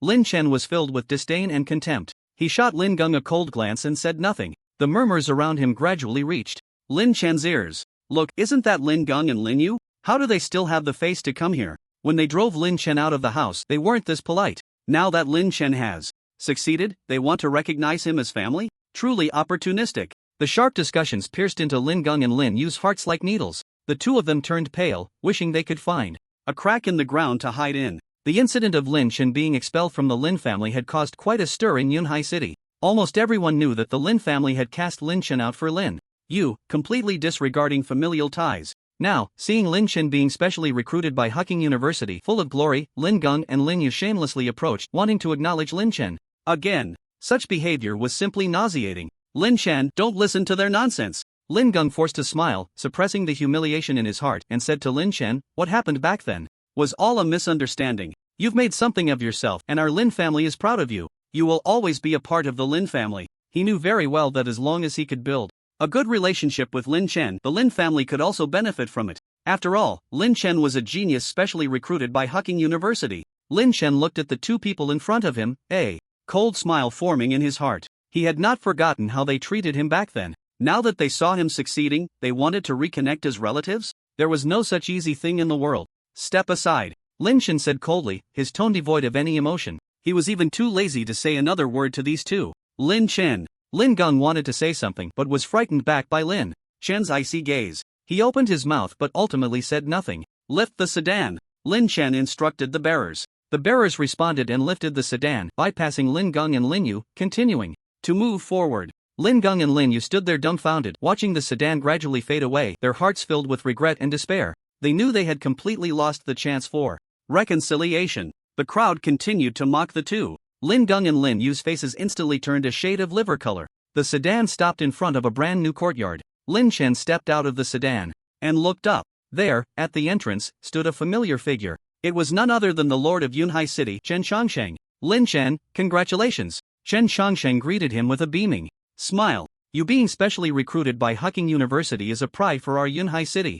I am incredibly proud of you. Chen Shangsheng's tone was filled with admiration and excitement. He had long believed that Lin Chen was exceptionally talented, a rare genius. Now, with Lin Chen being specially recruited by Hucking University, it further proved that his judgment was correct. Lord Mayor, what brings you here? Lin Chen asked in surprise. He did not expect Chen Shangsheng to come personally to welcome him. Ha, you are the hero of our Yunhai City. Chen Shangsheng laughed heartily. Of course, I have to come to celebrate you. Come, take a look at the gifts I prepared for you. Chen Shangsheng waved his hand, and several large boxes were immediately brought forward by the people behind him. The boxes opened to reveal various precious herbs, elixirs, and equipment. These are just a little token of my appreciation. Please don't refuse, Chen Shangsheng said with a smile. Lin Chen looked at these gifts, feeling a wave of emotion. He knew these items were worth a lot, and Chen Shangsheng truly regarded him as the pride of Yunhai City. Lord Mayor, this is too precious. Lin Chen quickly declined. Not precious, not precious. Chen Shangsheng waved his hand and said, you are the future of our Yunhai City. Consider these things an investment in you. Chen Shangsheng then handed Lin Chen a shimmering gold card. This card contains 3 million dragon coins. Take it as your tuition and living expenses, Chen Shangsheng said. 3 million? Lin Chen exclaimed. This number was astronomical to him. Lord City Master, this is too much. I can't accept it. Lin Chen hurriedly said. Take it, child. Chen Shangsheng patted Lin Chen's shoulder and said earnestly, you are the pride of our Yunhai City, and we all hope you can go further. Once you leave Yunhai City, there will be many things I can no longer help you with. You must be very careful. Chen Shangsheng's tone was filled with concern and expectation. Lin Chen looked at Chen Shangsheng, his heart full of gratitude. He knew that Chen Shangsheng truly cared for him and hoped he could succeed. Thank you, Lord City Master. Lin Chen took the gold card and said solemnly, I will not let you down. Half a month later, Lin Chen stood in front of a huge airship, feeling a surge of emotions. This airship resembled a giant whale, its entire body a silvery white, shimmering dazzlingly in the sunlight. The hull was engraved with complex magical runes, emitting a faint magical fluctuation. This was one of the most commonly used means of transportation in this world, the magical airship. It had been enchanted by professional mages, making the hull sturdy and very safe, with strong endurance as well. The only drawback was that it might be a bit slow. Lin Chen had originally planned to notify the school to pick him up, but after thinking it over, he realized it wasn't necessary. After all, with today's transportation being so developed, it was very convenient for him to go to St. Heaven's City by himself. So, he packed his things and, together with Li Tiangang, set off on the journey to St. Heaven's City. Lin Chen, are you ready? Li Tiangang asked, standing beside Lin Chen. Yes, I'm ready. Lin Chen nodded and took a deep breath. He stood on the deck of the airship, gazing into the distance. Yunhai City was gradually disappearing from view, filled with too many unforgettable people and memories. Before leaving, Lin Chen specifically went to say goodbye to Ouyang Shui. Don't worry. Ouyang Shui looked at Lin Chen, wiping away the tears at the corners of her eyes, and said firmly, give me some time. I will become stronger. Even if I can't keep up with you for now, I will definitely stand by your side again. Lin Chen nodded. Okay, I look forward to that day. Although Ouyang Shui seemed like a cute girl, she had a strong character, and since they had come through life and death situations together, their bond was naturally deeper than ordinary friendships. The weather is nicely. Tiangang was in a particularly good mood lately. To make the higher-ups pay attention to Lin Chen, he had been quite busy during this time, either writing materials or on the road looking for people, hardly stopping. Hard work pays off. The higher-ups not only expressed their full support but also rewarded those who had previously helped Lin Chen. Li Zhang and Pang Wanli were promoted one level and transferred to the education department of Jiangbei province next door. Ren Qing was directly promoted to vice principal.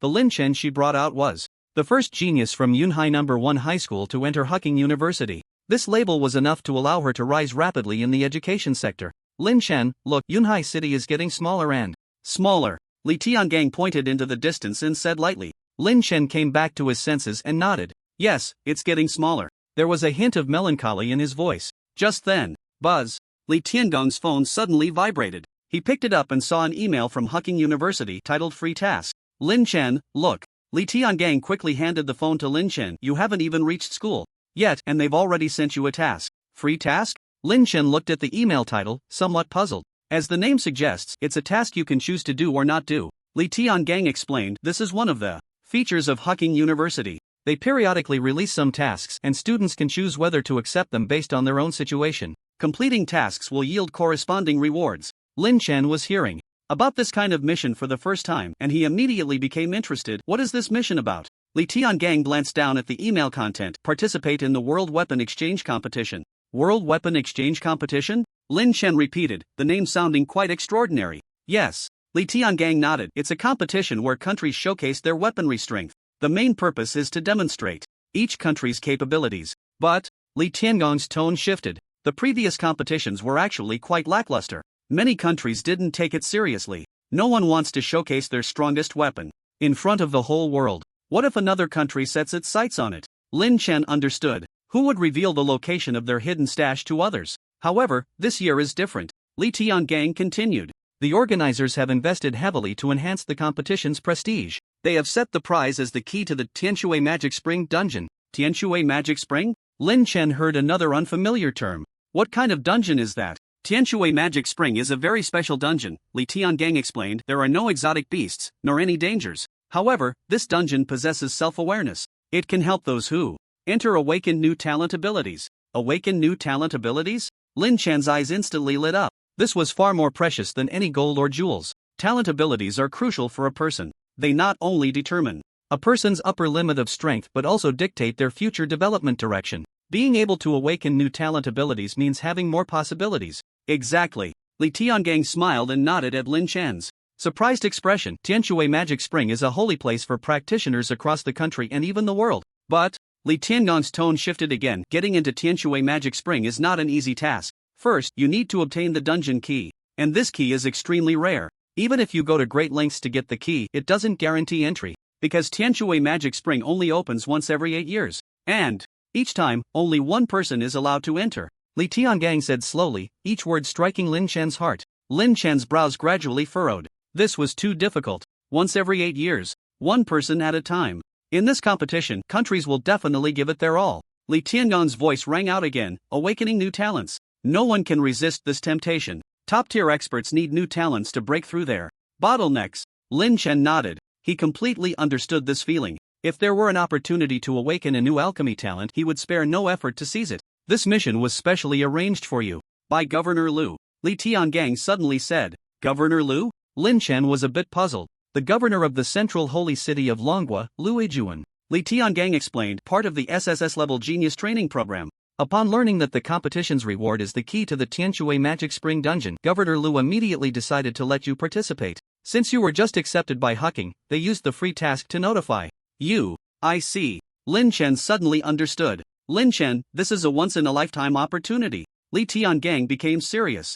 This competition tests weapon power. The void flame you previously created is already capable of winning. If you don't want to attend in person, we can send someone to take your work to compete and help you win the dungeon key. I want to be there in person. The earlier rounds should be fine, but the finals will be more secure on site. Lin Chen looked at Li Tiangong, his tone calm. If the participants lack potions, I can also refine them in time. Li Tiangong's gaze revealed approval, along with a hint of relief. We think the same way, and that's why we wanted to inform you. Having an extra plan is safer. After saying this, he patted Lin Chen's shoulder, his voice deep and powerful. Where is the competition venue? Lin Chen scanned the surroundings, trying to find a clue from the massive airship. Kangaroo Country, Apella, Li Tiangong replied. At that moment, Li Tiangong pointed to the side. Lin Chen looked in the direction he indicated and saw another enormous airship. Unlike the one they were on, that ship was flying a flag with the image of a giant sword, and various military supplies were arranged on the deck, giving off a sense of solemnity. What is this? Lin Chen asked in confusion. It's the Giant Sword Army specifically here to take you to the competition site, docked alongside us at the Holy Sky City port, Li Tiangong explained.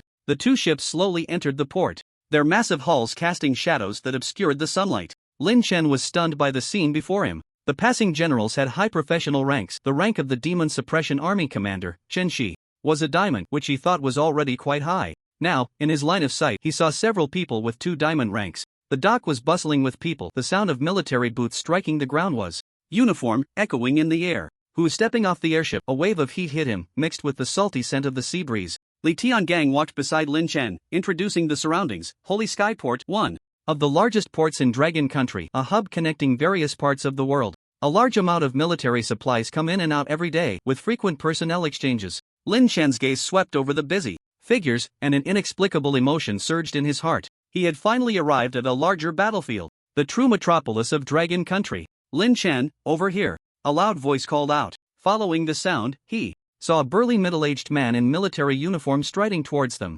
5 diamonds shone brightly on his shoulder insignia. 5 diamonds. Lin Chen's heart tightened. This rank was much higher than Chen Shi's in Yunhai City. Hello, Lin Chen, I am the commander of the Giant Sword Army, Man Yi. The middle-aged man's voice was like a bell. Each step felt like it was stepping on people's hearts. He walked up to Lin Chen, extending his large hand like a fan. We are here specifically to take you to the competition. Commander Man, hello. Lin Chen shook that big hand, feeling the roughness of his palm, as if he was gripping a weathered rock. Ha ha ha, no need to be so formal, just call me Uncle Man. Manny laughed heartily, patting Lin Chen's shoulder. Man Lin often mentions you, speaking of your various merits. Meeting you today, you truly are a promising young man, full of vigor. After saying this, he glanced intentionally or unintentionally at the military ship's deck. Dad, don't say that. A playful yet slightly annoyed voice came from the deck. Lin Chen then noticed that man. Lin was standing on the deck, her pretty face flushed, her gaze evasive. What a coincidence. Lin Chen sighed inwardly. The commander of the Giant Sword Army turned out to be Man Lin's father.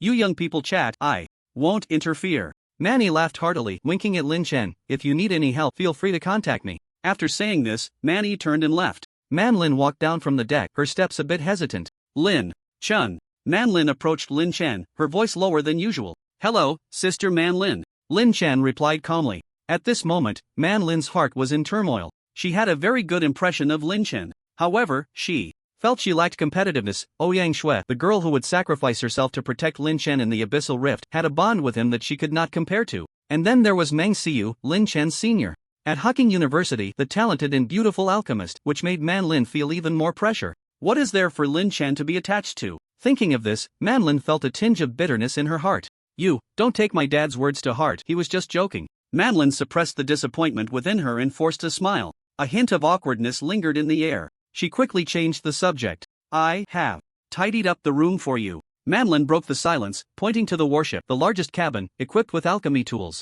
Take a look and see if you need anything else. While we haven't set off yet, I can arrange for someone to prepare it for you. Thank you. Lin Chen was delighted to hear this. He followed Man Lin onto the warship. Inside the warship, contrary to Lin Chen's expectation of a cold and oppressive atmosphere, there was instead a warmth. Scenic paintings hung on both sides of the corridor, and soft lighting cast a relaxing glow. Man Lin led Lin Chen to a spacious room. In the center of the room stood a massive alchemy table, neatly arranged with various alchemical instruments. There was also a small herb storage nearby, containing some common medicinal materials. Thank you. Lin Chen looked around and said sincerely. You're welcome. Man Lin shook her head. This is what I should do. By the way, Sister Man Lin, I still need a high-temperature alchemy furnace. Lin Chen suddenly remembered something and said to Man Lin, high-temperature alchemy furnace? Manlin was slightly taken aback, then asked, "Are you going to refine medicine now?" "Yes." Lin Chen nodded, his tone steady and confident. "Although the void flame is powerful, it is a one-time consumable and cannot be used on a large scale.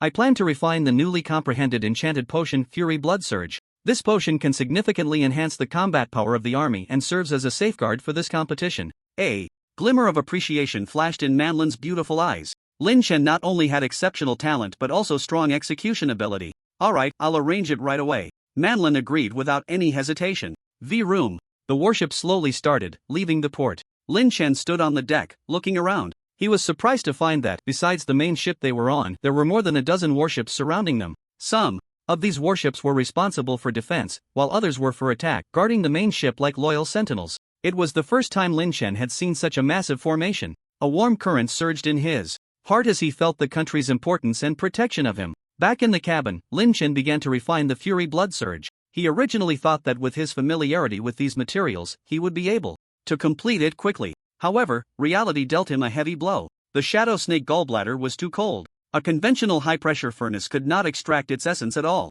Lin Chen tried various methods, but to no avail. Time passed second by second, and beads of sweat gradually appeared on Lin Chen's forehead. "What's wrong?" Manlin walked into the room and, seeing Lin Chen's furrowed brow, asked with concern. "The melting point of the Shadow Snake gallbladder is too high, and the essence cannot be extracted," Lin Chen said briefly, his voice tinged with impatience. "That's easy to fix." Manlin smiled upon hearing this. "My dad is the strongest fire controller in the Dragon Kingdom, he must have a way." After saying that, Manlin turned and left. Moments later, Manny followed Manlin into the room. "Dad, please help Lin Chen." Manlin pointed at the Shadow Snake gallbladder on the alchemy table. Manny approached the alchemy table and observed it carefully. A small problem. He smiled faintly, extended his finger, and a ball of flame gathered at his fingertip, presenting a strange deep blue color that radiated a heart-pounding high temperature. Manny gently flicked the flame onto the Shadow Snake gallbladder. Sizzle! A faint sound was heard as the Shadow Snake gallbladder vaporized at a visible speed, and a dark red crystal slowly crystallized out.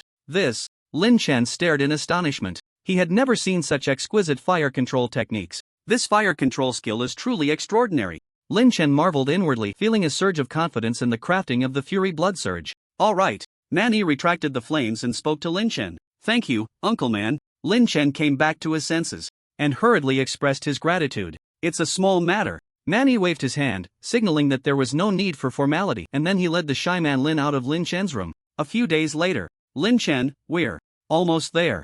Man Lin's voice came from outside the door. "Okay." Lin Chen replied. He stepped out of the room and onto the deck, where a massive city came into view, perched on the coastline like a steel behemoth, with countless skyscrapers piercing the clouds, shining with a metallic luster under the sunlight. This was the capital city of Kangaroo Country, Apella. What a grand spectacle! Lin Chen couldn't help but exclaim as he looked at the scene at the port. Nearby, the area had already been designated as the competition venue, a vast expanse of land cleared and surrounded by tall walls. The walls were adorned with various promotional slogans and the flags of participating countries. Several drones were hovering in the air, performing spectacular displays. The drones constantly changed formations, sometimes forming a giant dragon, other times transforming into a phoenix, eliciting waves of gasps from the crowd. It seems this world weapon exchange competition has really pulled out all the stops. Manny, standing beside Lin Chen, also looked surprised. The previous competitions didn't have such a grand scale. It seems the importance of the heavenly water magic spring is indeed extraordinary.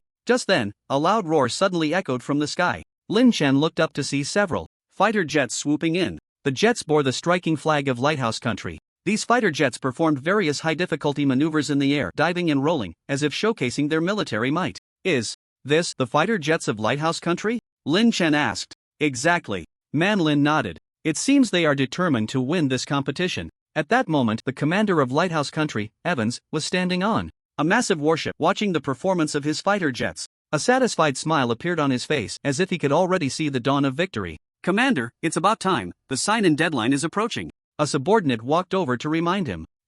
Evans nodded. "Bring the pilots back." "Yes." The subordinate left to carry out the order. Moments later, the fighter jets of Lighthouse Country ceased their performance and slowly descended. The military strength of Lighthouse Country is indeed formidable. Yeah, it seems this year's champion will undoubtedly be them. The commentators watching the aerial display below were buzzing with discussion. They were all astonished by the strength of Lighthouse Country. "Sorry, we're late." A robust voice came from the warship of Lighthouse Country. "That was too slow. It took a full hour to arrive." The speaker was none other than Commander Evans. He stood on the deck, hands on his hips, exuding an air of arrogance. The representatives from various countries around him couldn't help but frown at Evans's words. There was an unmistakable tone of boasting in what he said. What are you showing off for? Isn't it just because your country has advanced technology? What's so impressive about that? Everyone silently criticized, feeling disdain for Evans's behavior. Yet, at the same time, they had to admit that lighthouse countries' technological prowess was indeed ahead of the world.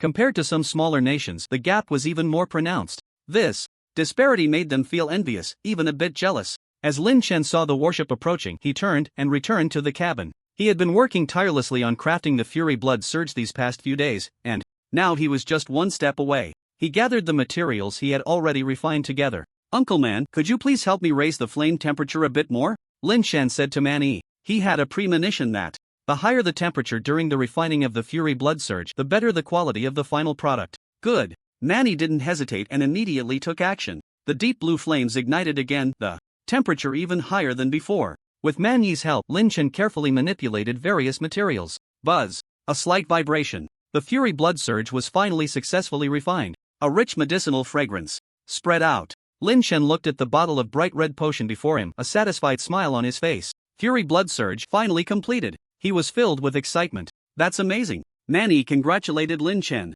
The warship of the Dragon Kingdom slowly sailed towards the port, and Evans stood on the deck, watching the approaching Dragon Kingdom warship with a hint of disdain in his eyes. To him, the Dragon Kingdom's warships were just old antiques, and in 10 years they wouldn't catch up to his country's level. This inherent contempt made him completely disregard the Dragon Kingdom. Just then, a strong light burst forth from the interior of the Dragon Kingdom warship. Boom! Immediately after, a massive Azura Phantom soared into the sky, enveloping the entire competition venue. This sudden phenomenon left everyone stunned. The smile on Evan's face instantly froze. He widened his eyes, staring fixedly at the gigantic Azura Phantom, disbelief filling his gaze. What is this?" he exclaimed, his voice trembling slightly. Boom! The moment the Azura Phantom appeared, the entire competition venue seemed to be shrouded in an invisible force. The originally noisy crowd fell silent in an instant. Thud! Thud! The sounds of kneeling echoed one after another. Those competitors from other countries, including the previously arrogant Evans, were now on their knees, their bodies trembling uncontrollably. Their faces were filled with terror and reverence. It was as if an invisible mountain was pressing down on them, making it hard to breathe. What is happening? My legs, they won't obey? God, please forgive our sins. The competitors from various countries were horrified. They had never seen such a bizarre sight. This power was so overwhelming that they could only kneel in submission. This is? Lin Chen stood on the deck, also stunned by this sudden phenomenon. He looked at the massive Azura Phantom, a familiar feeling surging within him. This phantom was extremely similar to the phenomenon he had experienced while refining potions before. But this time, the scale was much larger, the momentum even more terrifying. Could it be the hand of creation? Lin Chen speculated in his heart. He vaguely felt that this Azura Phantom seemed to harbor no malice towards him, but rather a sense of closeness, as if it were trying to befriend him. This is simply a miracle. Incredible. Aside from those on the Dragon Kingdom warship, everyone else in the venue knelt on the ground, sincerely praying to the Azura Phantom. Their hearts were filled with awe and shock. Although the people on the Dragon Kingdom warship did not kneel, they were deeply moved by the sight. They looked at the gigantic Azura Phantom, a sense of pride swelling within them. Meanwhile, countless foreign viewers around the world watching the live broadcast also witnessed this bizarre scene. My God, what is this? Why is everyone kneeling? Could it be that the gods of the Dragon Kingdom have manifested? Many foreign viewers were stunned by this scene. In an instant, they felt their legs go weak. They couldn't help but kneel before the screen, as if failing to do so would bring punishment. However, the audience in the Dragon Kingdom showed no unusual reactions. They watched the live broadcast, all exclaiming in astonishment. Wow, what is going on? Why are these foreigners showing such great respect to our dragon country's warships? Could it be that our warships have some special significance? Incredible. Haha, wasn't the lighthouse country so arrogant just now? Why are they kneeling now? Let them go wild. They must be dumbfounded now. The audience from Dragon Country felt immense excitement and pride upon witnessing this scene. They flooded the internet with messages expressing their exhilaration. The stark contrast between the previous arrogance of the lighthouse country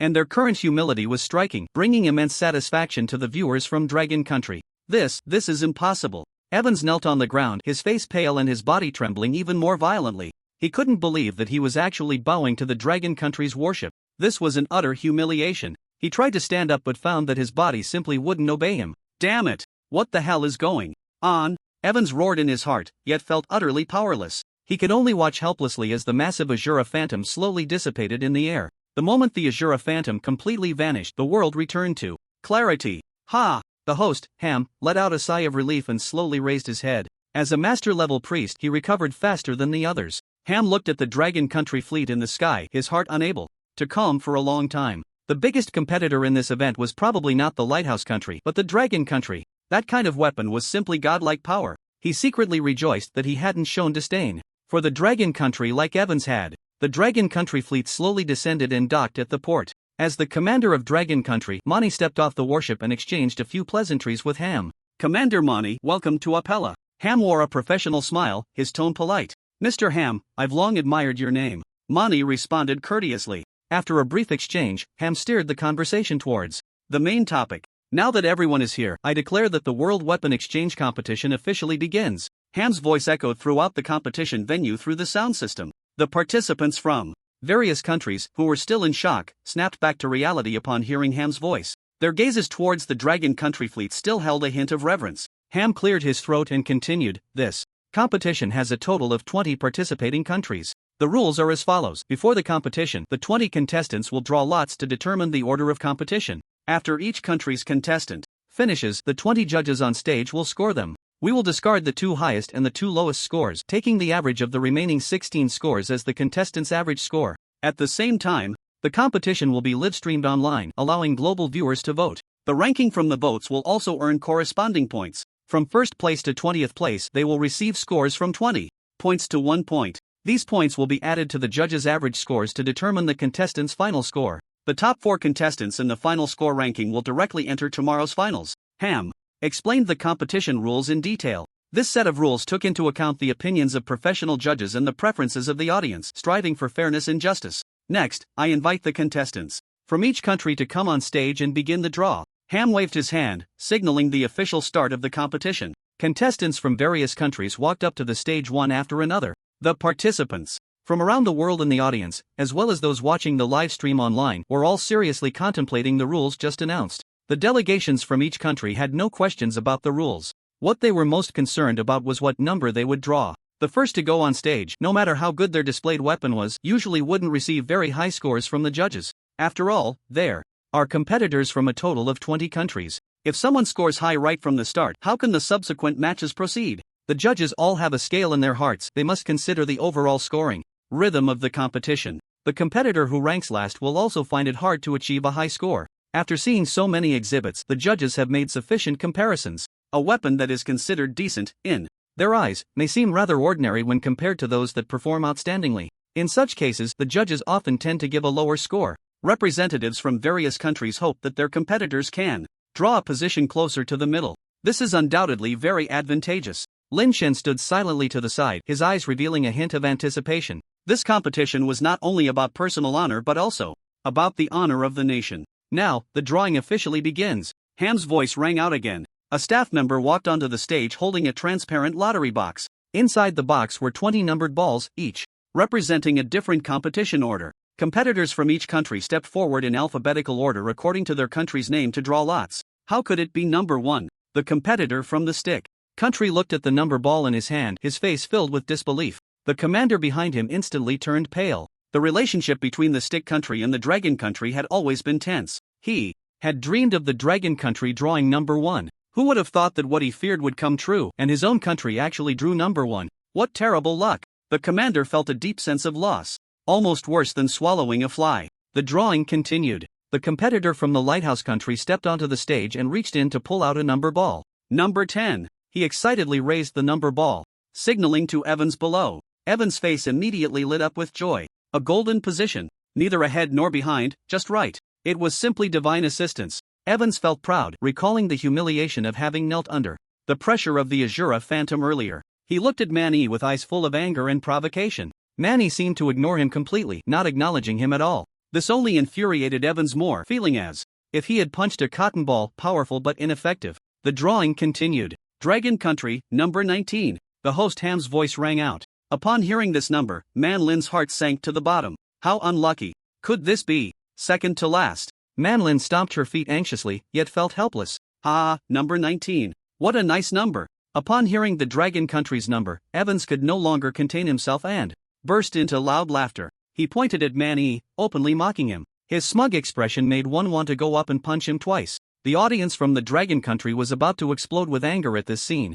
This Evans is too arrogant. He was just kneeling on the ground, and now he's acting all cocky? He really has forgotten the pain after the wound has healed. People like him just need to be taught a lesson. Just because he drew a good number, he thinks he's guaranteed to win? Just wait and see, he'll have his moment to cry soon. This kind of person really has forgotten the pain after the wound has healed. He was just so humble a moment ago, and now he thinks he can act tough because he drew a good number. Just wait to see him get slapped in the face, a netizen said indignantly. His words received agreement from many others. Evans' smug demeanor was truly detestable. They looked forward to the Dragon Country giving him a good slap in the face, making him understand what it means to know one's place. Lin Chen looked at Evans' smug face without any ripple of emotion. The order of the competition could not determine the final outcome. The key still lay in each competitor's strength. The competition officially begins. Ham's voice rang out again, interrupting everyone's thoughts. The competitor from the Stick Country reluctantly walked onto the stage. But there was no choice. Having drawn number 1, he had to go up, no matter how reluctant he felt.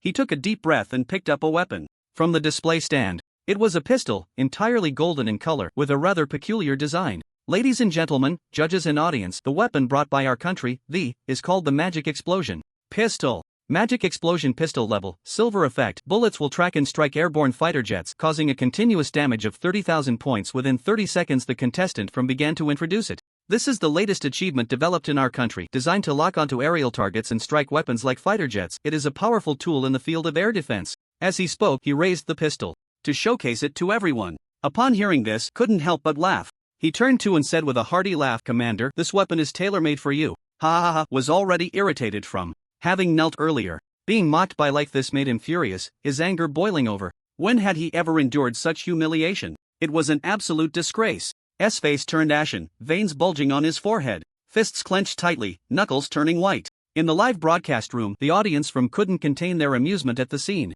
This is something else. This magic explosion pistol is just for shooting at planes, right? I thought they were on the same side, but it turns out it's a plastic brotherhood. I'm dying of laughter. This is going to be a good show. The camera switched to S' grim face. The audience laughed even harder. Look, the commander of is turning green. He probably wants to swallow whole right now.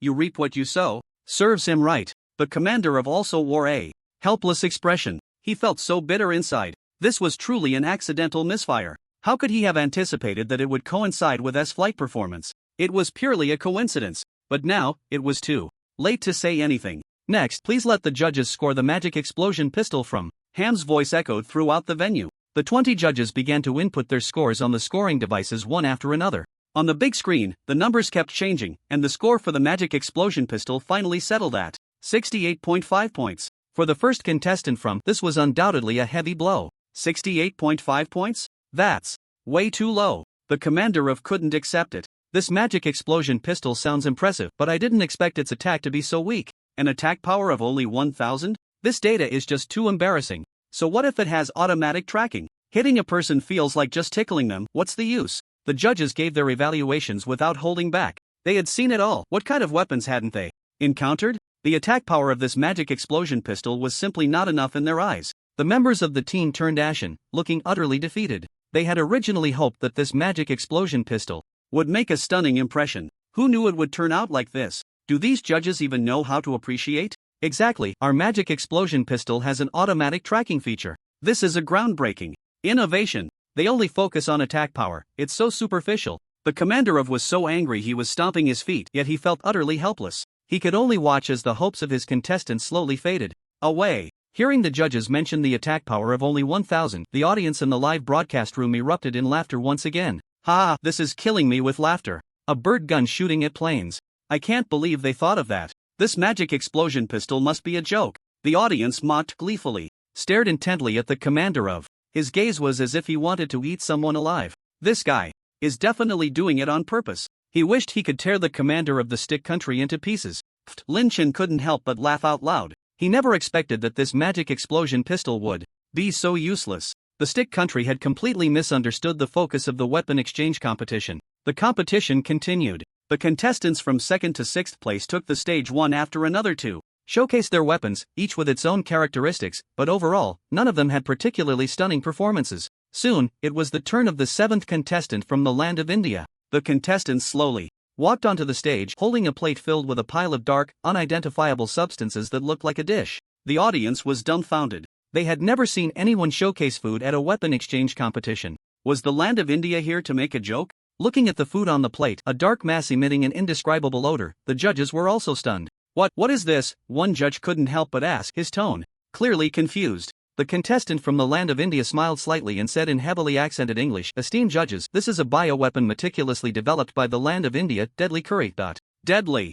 Curry level, gold effect, contains deadly poison, causing immense harm to the user. The user will experience hellish pain in a short time, ultimately bleeding from all 7 orifices and dying. Even gold level experts cannot escape." As soon as he finished speaking, the audience erupted in an uproar. The live broadcast room instantly exploded with comments. Ha ha ha, deadly curry? Did I hear that right? Can this thing even be eaten? It looks unappetizing. I wouldn't eat this even if I starved to death and get poisoned. You're thinking too much. The audience laughed uncontrollably and the comments flew by rapidly. The judges exchanged glances, their faces filled with helplessness. Was the land of India serious? Please score the contestant. Ham's voice broke the awkward silence. The judges began to score. Over 30 points, 20-something points. And even a few gave outright failing scores. The average score was a pitiful 35 points. The smiles on the faces of the members of the Indian delegation froze, utterly embarrassed. Esteemed judges, our weapon is really powerful, the contestant from the land of India was still trying to explain. This poison is colorless and tasteless, difficult to detect. A judge waved his hand, interrupting him. This contestant, we appreciate your efforts. However, the weapon exchange competition is not just about power. Practicality must also be considered. The judge expressed his opinion tactfully. The more direct reason was that this deadly curry looked too unappealing. The land of India had turned the weapon exchange competition into a food appreciation conference. The commander of the Indian delegation had a grim expression. Their country's dining habits were, indeed, quite primitive. Many people even ate with their hands. This style was even more out of place in the refined and elegant Appella. Next, the contestant from the land of Japan. Ham's voice rang out, easing the awkwardness in the room. The contestant from Japan stepped onto the stage with small, quick steps. He held a beautifully crafted dagger in his hand. The dagger was entirely silver, shimmering with a cold luster under the lights. Esteemed judges, esteemed audience, the weapon we brought from Japan is called Shadow Clone Explosive Blade. The Japanese contestant's voice carried a hint of pride. Shadow Clone Explosive Blade level, gold. Effect, enchanted specifically by Japanese ninjas, it has clone and explosion effects capable of causing 20,000 points of splash damage.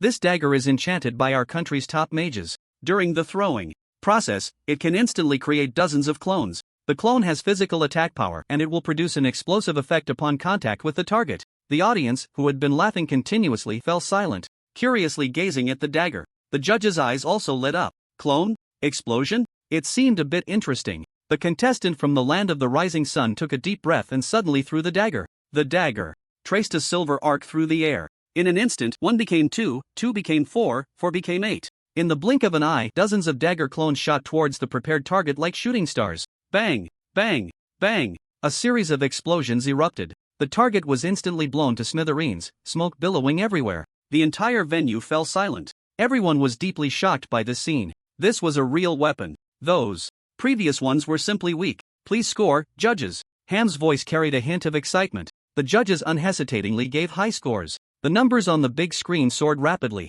In the end, the average score for the land of the rising sun's Shadow Clone Explosive Blade was fixed at 78 points, the highest in the venue so far. The members of the Japanese team cheered and hugged each other excitedly, their faces beaming with the expression of victory in hand. The competition continued. Finally, it's our turn, the Lighthouse Nation, Evan said, barely able to contain his excitement. He strode confidently to the display stage and waved his hand. A sci-fi-style drone slowly ascended. The body was streamlined, with a silver-gray coating that shimmered with a metallic luster under the lights. Judges and audience, this is the Heaven's Punishment drone, developed by our Lighthouse Nation. Heaven's Punishment drone level, Diamond Effect, a compact aircraft equipped with a mini nuclear bomb, with immense power, capable of dealing 80,000 points of damage in a single attack. The audience erupted in an uproar. Diamond level? Mini nuclear bomb? This was simply a devastating weapon. My god, a diamond level drone? That's too exaggerated. A gold level was already impressive, and now it jumps straight to diamond level?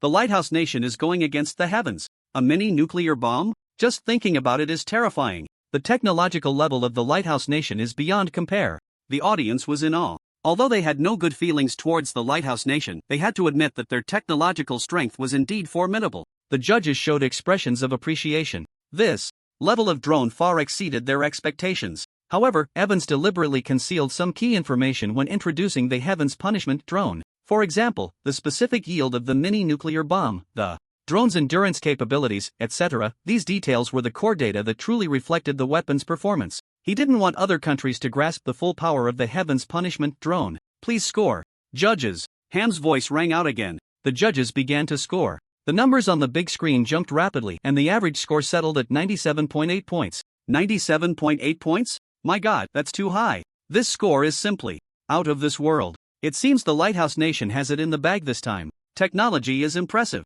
The audience erupted in another round of exclamations. Although they had anticipated that the Lighthouse Nation would receive a high score, they never expected it to be this high. This score had almost locked in the championship. Evans looked at the score on the big screen, surveyed the surroundings, enjoying the astonishment and envy of the crowd, as if he could already see himself standing on the podium. Evans smugly glanced at Mani, hoping to see shock and disappointment on his face. However, Mani was sleeping. He leaned back in his chair, eyes tightly closed, breathing evenly. He was indifferent to everything around him. Bastard! Evans was so angry he nearly spat blood. His meticulously prepared Heaven's Punishment drone was so blatantly ignored by Mani. This was simply the greatest insult to him. Mr. Ham, Evans stormed up to Ham. I protest. Commander Mani of the Dragon Kingdom was sleeping during the competition, which is disrespectful to the other competitors from various countries. The Dragon Kingdom's contestant should be disqualified. Evans's voice was filled with anger and dissatisfaction. Mr. Ham, please seriously consider my suggestion. Evans was relentless,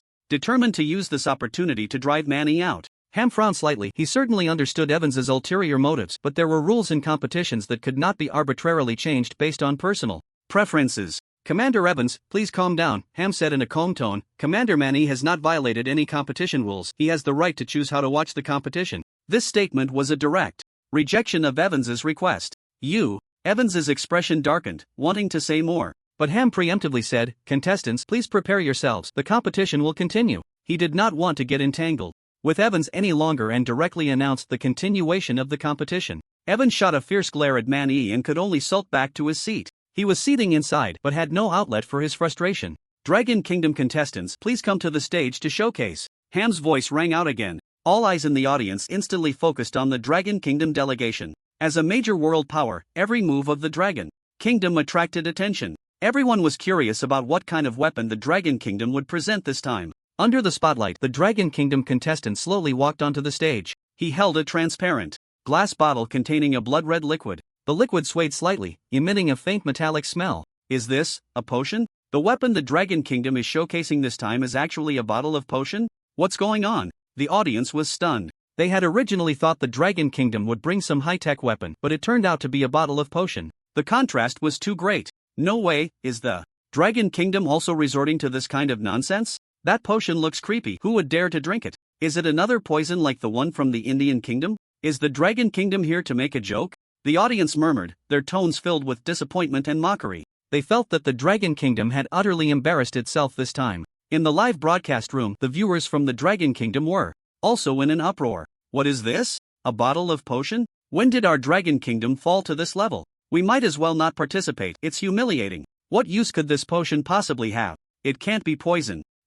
Right? We're done for. Our Dragon Kingdom is going to come in last this time. Netizens left comments expressing their dissatisfaction and concerns. They felt extremely disappointed with the Dragon Kingdom's performance this time. Seeing that the weapon showcased by the Dragon Kingdom was actually a bottle of potion, Evans couldn't contain his delight. He pointed at Mani, openly mocking. Commander Mani, is this your Dragon Kingdom's weapon? A bottle of potion? Ha ha ha, do you have no one else using a potion to participate in a weapon exchange competition? I think you might as well just admit defeat to avoid further embarrassment.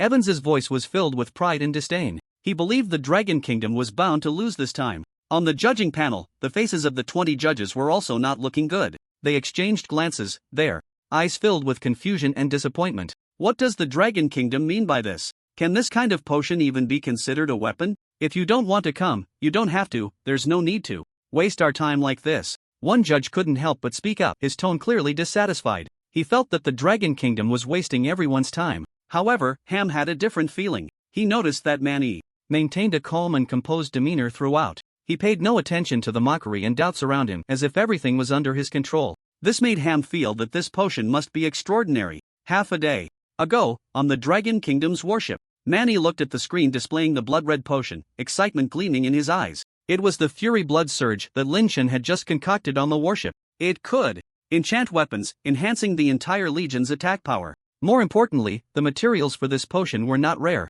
This meant that Fury Blood Surge could be mass-produced and equipped to the army. This would have an immeasurable impact on improving the overall combat effectiveness of the army. Originally, Manny had decided to use Void Flame in the competition, but after seeing the astonishing effects of Fury Blood Surge, he changed his mind. On one hand, Fury Blood Surge was more suitable for military use. On the other hand, he didn't want to showcase such a devastating weapon as Void Flame in front of the whole world. Manny remained as steady as a mountain, ignoring the mockery and doubts around him. He believed in Lin Shen and the incredible power of Fury Blood Surge. To be safe, Manny locked Fury Blood Surge in the most secure safe before the competition and had his trusted daughter, Man Lin, take it to participate. Even before the initial screening at the start of the competition, Man Lin had informed the event staff that the weapons displayed by the Dragon Kingdom would only show their levels, with all other attributes hidden. Staff member Ryan thought the Dragon Kingdom was being overly cautious. In his view, only top powers like the Lighthouse Nation needed to hide weapon attributes to maintain strategic deterrence. The Dragon Kingdom was just a developing country. What kind of weapons could they possibly showcase?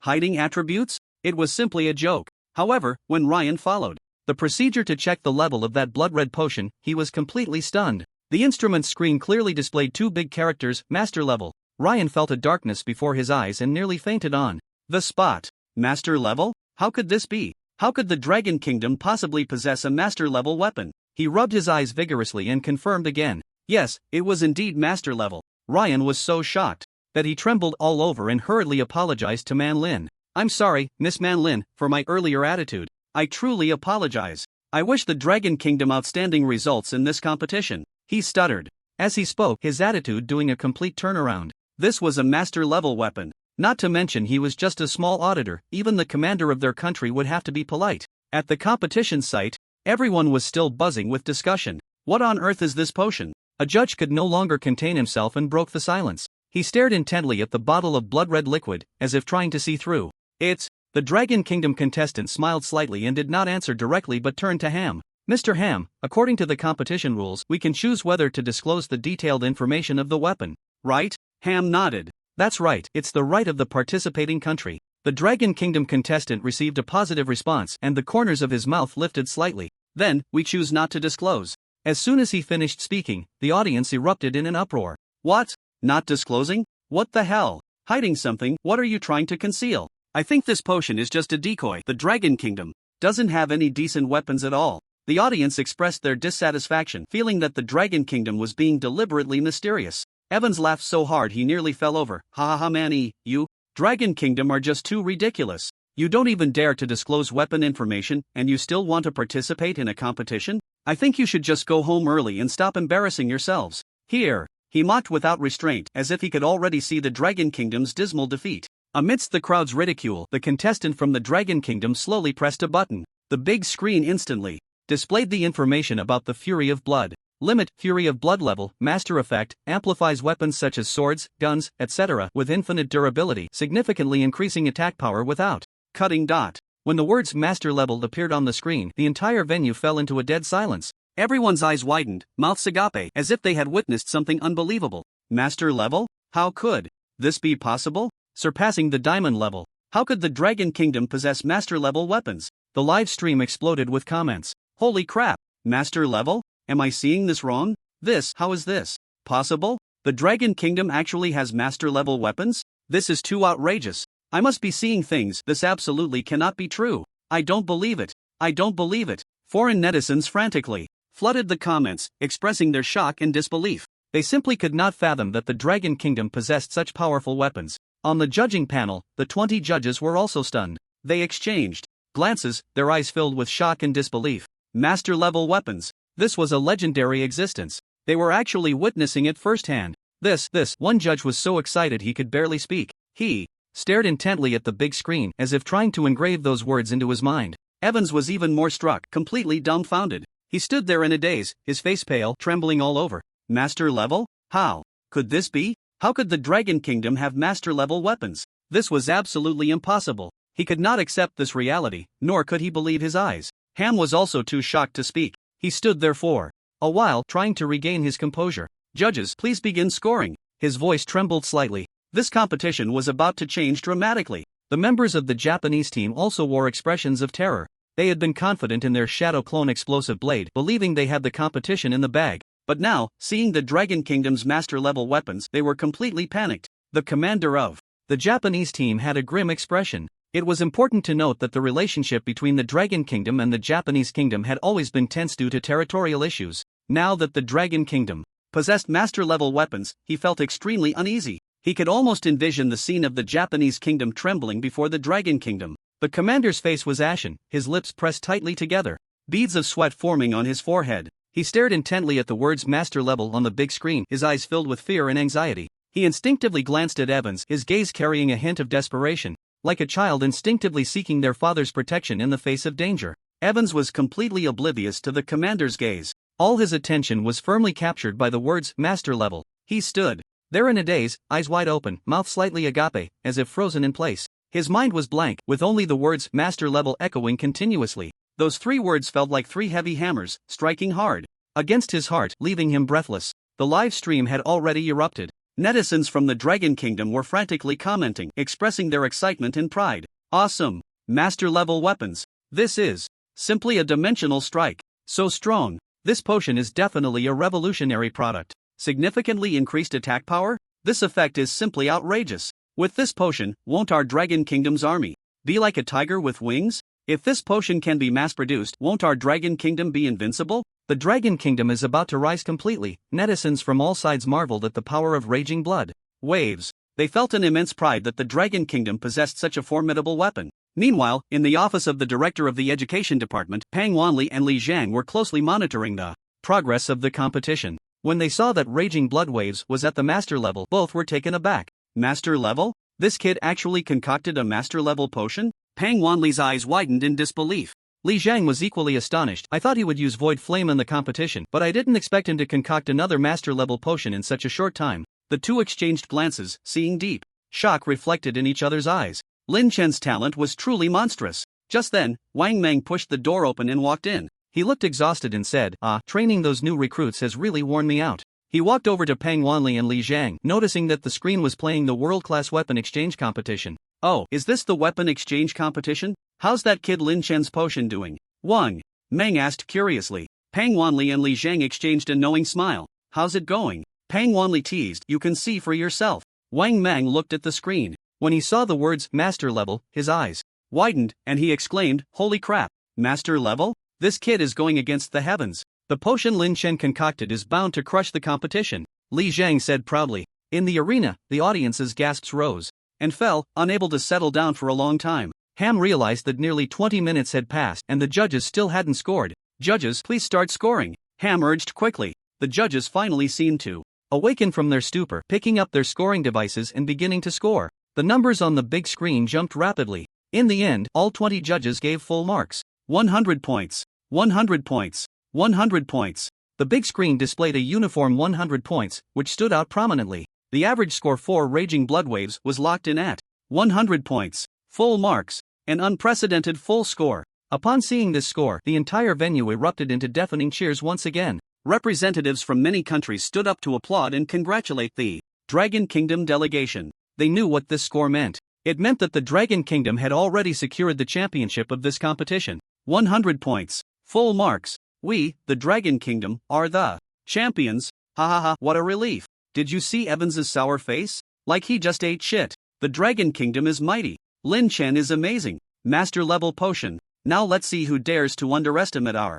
Dragon Kingdom. What a proud moment. Truly a proud moment. In the live broadcast room, netizens from the Dragon Kingdom went completely wild. They excitedly pounded their keyboards, expressing their joy and pride. The Dragon Kingdom once again showcased its powerful strength on the world stage. In St. Heaven City, at the governor's office, Luijuan sat at a large desk, his gaze fixed intently on the screen. When he saw Raging Blood Waves receive full marks, a faint smile crept onto his lips. This kid Lin Chen really didn't let me down. Luijuan picked up his teacup and took a gentle sip, the fragrance of the tea wafting pleasantly. He could already envision that with a talent like Lin Chen, the Dragon Kingdom would head towards an even more glorious future. This kid always brings surprises. Louis Juan set down his teacup, his eyes filled with anticipation. At the competition site, Manny slowly stood up and walked in front of Evans. He wore a faint smile on his face and said in a calm tone, "Commander Evans, congratulations on securing second place. That's already a pretty good achievement. I hope you will continue to work hard and strive for a better ranking next time."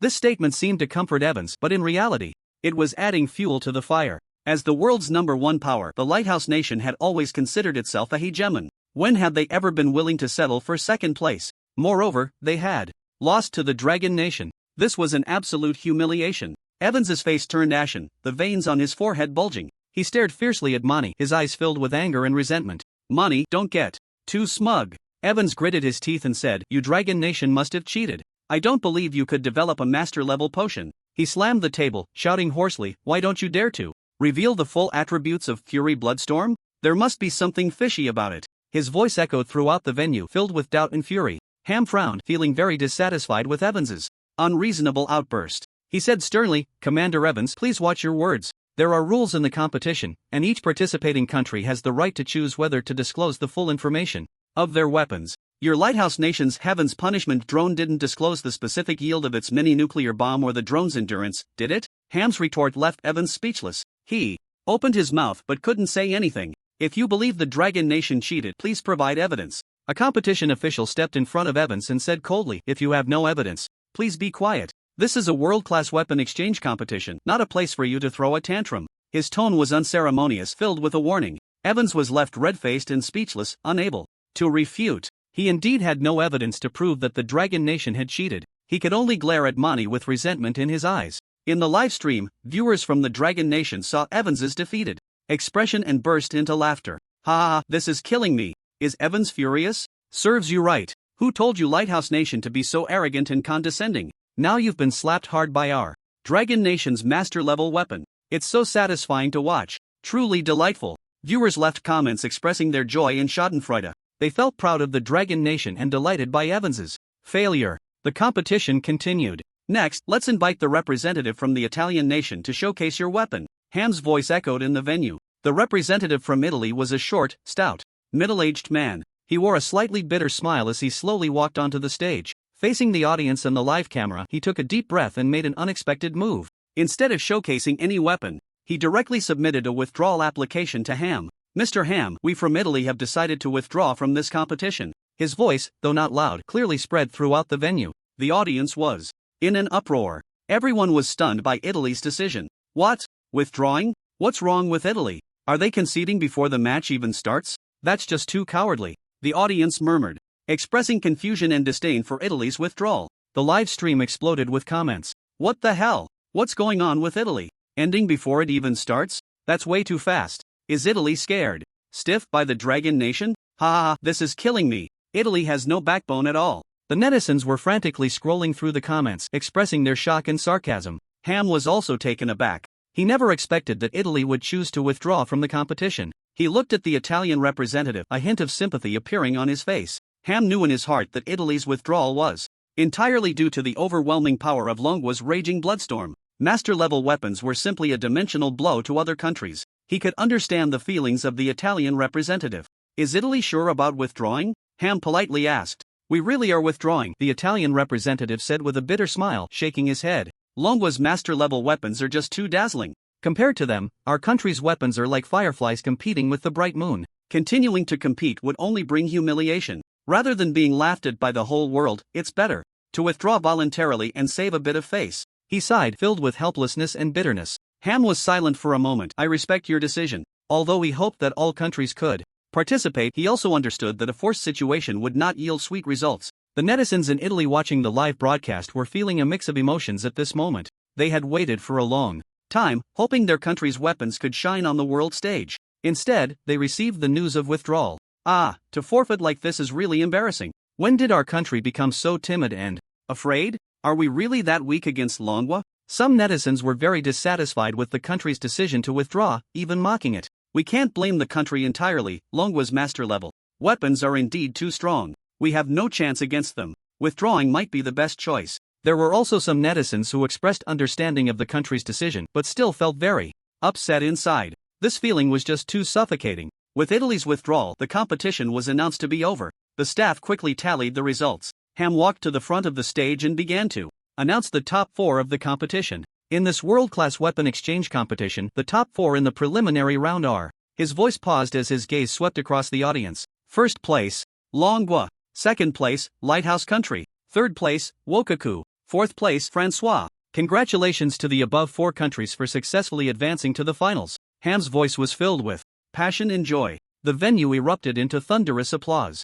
I wish you all better results in the finals. Ham expressed his best wishes to the representatives of the 4 countries. Just as everyone was preparing to leave, Ham suddenly remembered something. Everyone, please wait a moment. He raised his voice to stop everyone. I almost forgot, there is one important thing to announce. A mysterious smile appeared on his face. The finals of this competition will take place tomorrow. To increase the fun and challenge of the competition, we have decided to make some adjustments to the rules of the finals. As soon as Ham finished speaking, several staff members stepped forward, handing each representative from the 4 countries a document. The document outlined the new rules for the finals. Everyone, please read this document carefully. Ham's voice rang out again. These are the rules for the finals. The representatives from the 4 countries took the documents and began to read carefully. Many opened the document, and striking lines of text caught their eyes. Finals rules: all countries in a free-for-all survival competition. Each country will send a 3-member team to compete. Competition venue: Beast Arena. The survival zone will shrink every half hour, and contestants must ensure they remain within the survival zone. Contestants from different countries will attack each other. The country that survives in the end will be crowned champion. Note: contestants can choose to surrender and voluntarily exit the competition. After reading the rules, Manny furrowed his brow slightly. How come these rules are different from the previous editions? He raised his head to look at the representatives from other countries. He saw that Evans, the commander of Japan, and the representative from France all had surprised expressions on their faces. Clearly, they were also taken aback by this brand new final rule. What? Why has the final rule changed? A 4-nation melee? This is completely different from the previous competitions. The representatives from various countries whispered among themselves, all puzzled by this sudden change. In the live broadcast room, netizens also saw the final rules displayed on the big screen. Wow! This rule is way too exciting. A 4-nation melee survival competition? Isn't this just a real-life version of Battle Royale? I love this rule. Just thinking about it gets my blood pumping. I can't wait to see what happens in the finals. I'm so looking forward to it. The netizens were buzzing with discussions filled with anticipation for the new final rules.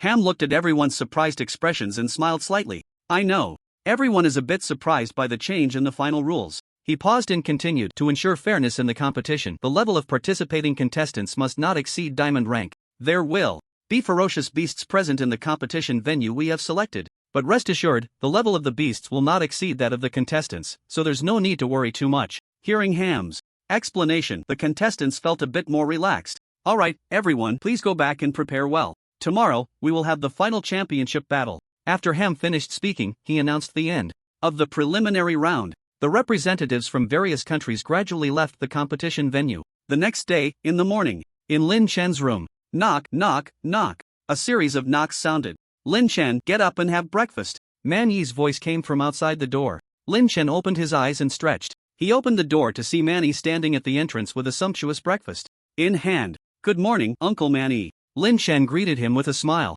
Good morning, Lin Chen. Manny walked into the room and placed the breakfast on the table. Come and try this, it was specially prepared for you. He pointed to the breakfast on the table, smiling as he spoke. Lin Chen sat down at the table and took a bite of the bread. It tastes good, he nodded with a smile. Of course, I made it myself, Manny said proudly. He looked at Lin Chen, his eyes filled with admiration. Lin Chen, the fury of blood you concocted yesterday was amazing. You actually scored full marks, locking in the championship. Did you see Evans? His face turned green, like he had eaten a fly. As Manny spoke, he mimicked Evans' expression at the time, making Lin Chen burst into laughter. So what if he's a commander? He was. Still crushed by your potion, Manny said disdainfully, curling his lip. By the way, why couldn't I get through when I called you yesterday? He suddenly remembered to ask. Oh, my phone ran out of battery. And I didn't check it after charging it when I got back, Lin Chen replied. Lin Chen casually picked up his phone and turned it on. Buzz, buzz, buzz. As soon as the phone powered on, it rang incessantly, with various message notifications coming in one after another.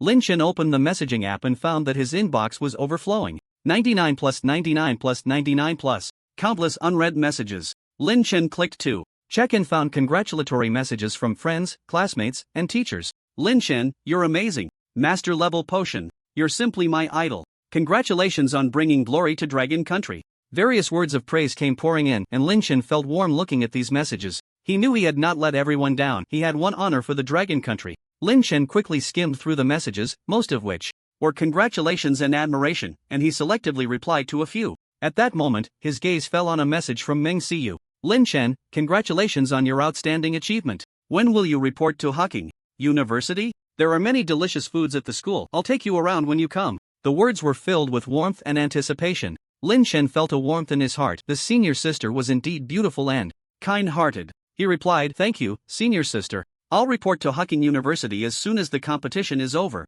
"Great, it's a promise," Meng Siyu quickly replied, adding a cute emoji. Just then, Man Yi's voice interrupted Lin Chen's thoughts. "Lin Chen, what are you so engrossed in?" Lin Chen put away his phone and smiled, saying, "Nothing, just some congratulatory messages from friends." "Oh, right, Lin Chen," Manny reminded, "we are abroad. After all, it's not like at home. If you want to go out and explore, you must pay attention to safety. I'm worried that some countries might secretly investigate your information and have ulterior motives." Man Yi's tone was filled with concern. "Don't worry, Uncle Man, I'll be careful," Lin Chen nodded, indicating he understood. Manny felt relatively reassured about Lin Chen's character and gave him a few more reminders before leaving. Lin Chen initially wanted to go out for a breath of fresh air. When he opened the door, he saw a patch of grass outside with a few kangaroos hopping around. He had little interest in animals, so he simply closed the door and returned to his room. Instead of wandering aimlessly outside, he might as well play a few games to relax. Lin Chen opened his phone, logged into the game, and began his battle. After getting tired of playing, he lay down on the bed and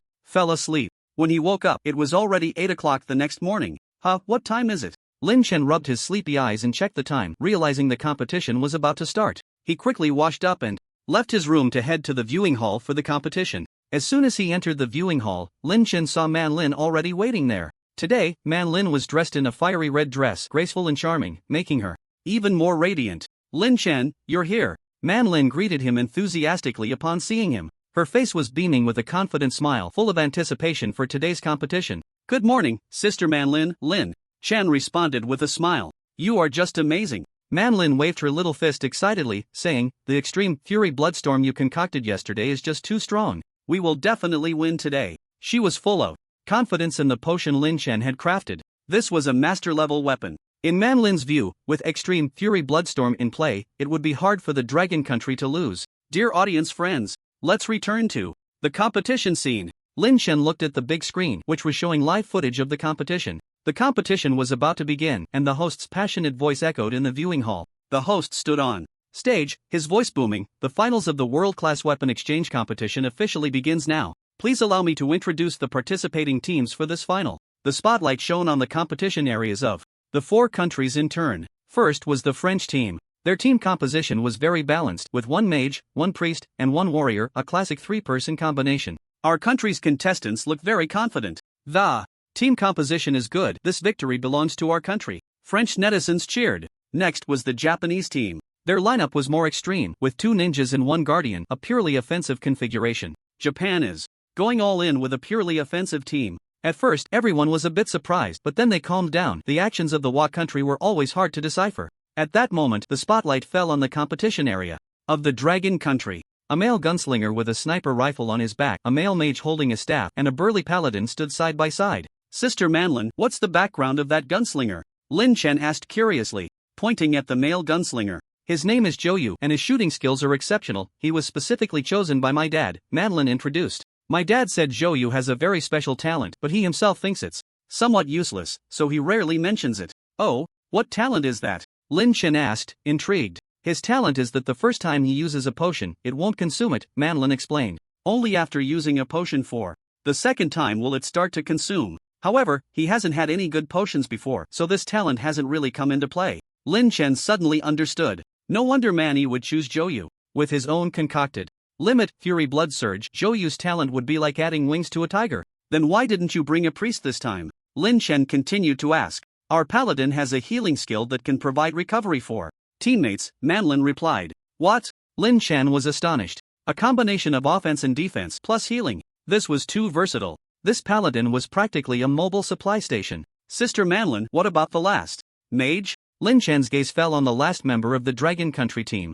It was a young man who looked very youthful, with a handsome face and a hint of shyness in his eyes. His name is Zhang Yang, and his talent is also very powerful. It's team amplification, Manlin introduced with a smile. Team amplification? Lin Chen was a bit puzzled. That's right. Manlin nodded and explained, in a team state, any amplification potions he consumes will affect all team members. In other words, if he takes a potion, the whole team benefits. This, Lin Chen couldn't help but gasp. This talent was simply a super buff for the team. One person takes a potion, and the whole team benefits. The cost effectiveness was off the charts. My dad has considered the arrangements for this competition team very thoroughly, Manlin said with a proud smile. With both offense and defense plus strong support, this team configuration is perfect. Lin Chen nodded in agreement. The paladin could fight, tank, and heal, while the gunslinger Zhou Yu had the fury blood surge to double his output. Coupled with Zhang Yang's team amplification talent, the entire team's combat power would reach a terrifying level. Sister Manlin, did you equip all three of them with Void Flame?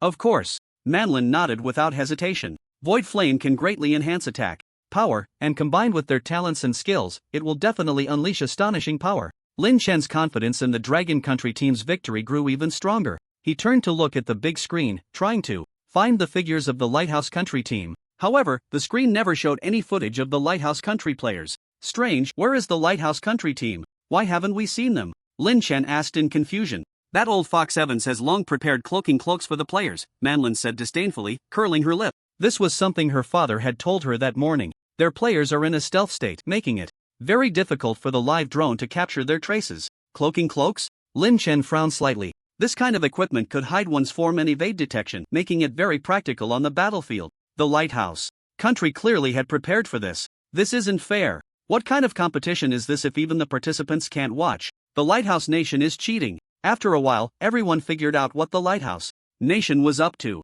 The netizens in the livestream began to voice their doubts, expressing strong dissatisfaction with the actions of the Lighthouse Nation. The beautiful country is at it again with these underhanded tactics. How shameless. We strongly demand that the organizers disqualify the Lighthouse Nation. The netizens were indignant, calling for severe punishment for the Lighthouse Nation. At the competition site, Ham's expression was also somewhat grim. He hadn't anticipated that the Lighthouse Nation would pull such a stunt, only realizing Evans's actions upon arriving on site. The Lighthouse Nation is violating the competition rules, someone couldn't help but protest loudly. The rules don't state that you can't wear equipment in advance. Ham shrugged helplessly. For a superpower like the Lighthouse Nation, as long as it wasn't a major violation, he couldn't say much. He sighed. His eyes filled with helplessness. Representatives from smaller countries exchanged glances at this scene. They felt a myriad of emotions. Strength is the ultimate truth. If it were them, would they dare to cheat so openly? They would have been disqualified long ago. And what about the Lighthouse Nation? They simply didn't care. Even if the whole world criticized them, so what?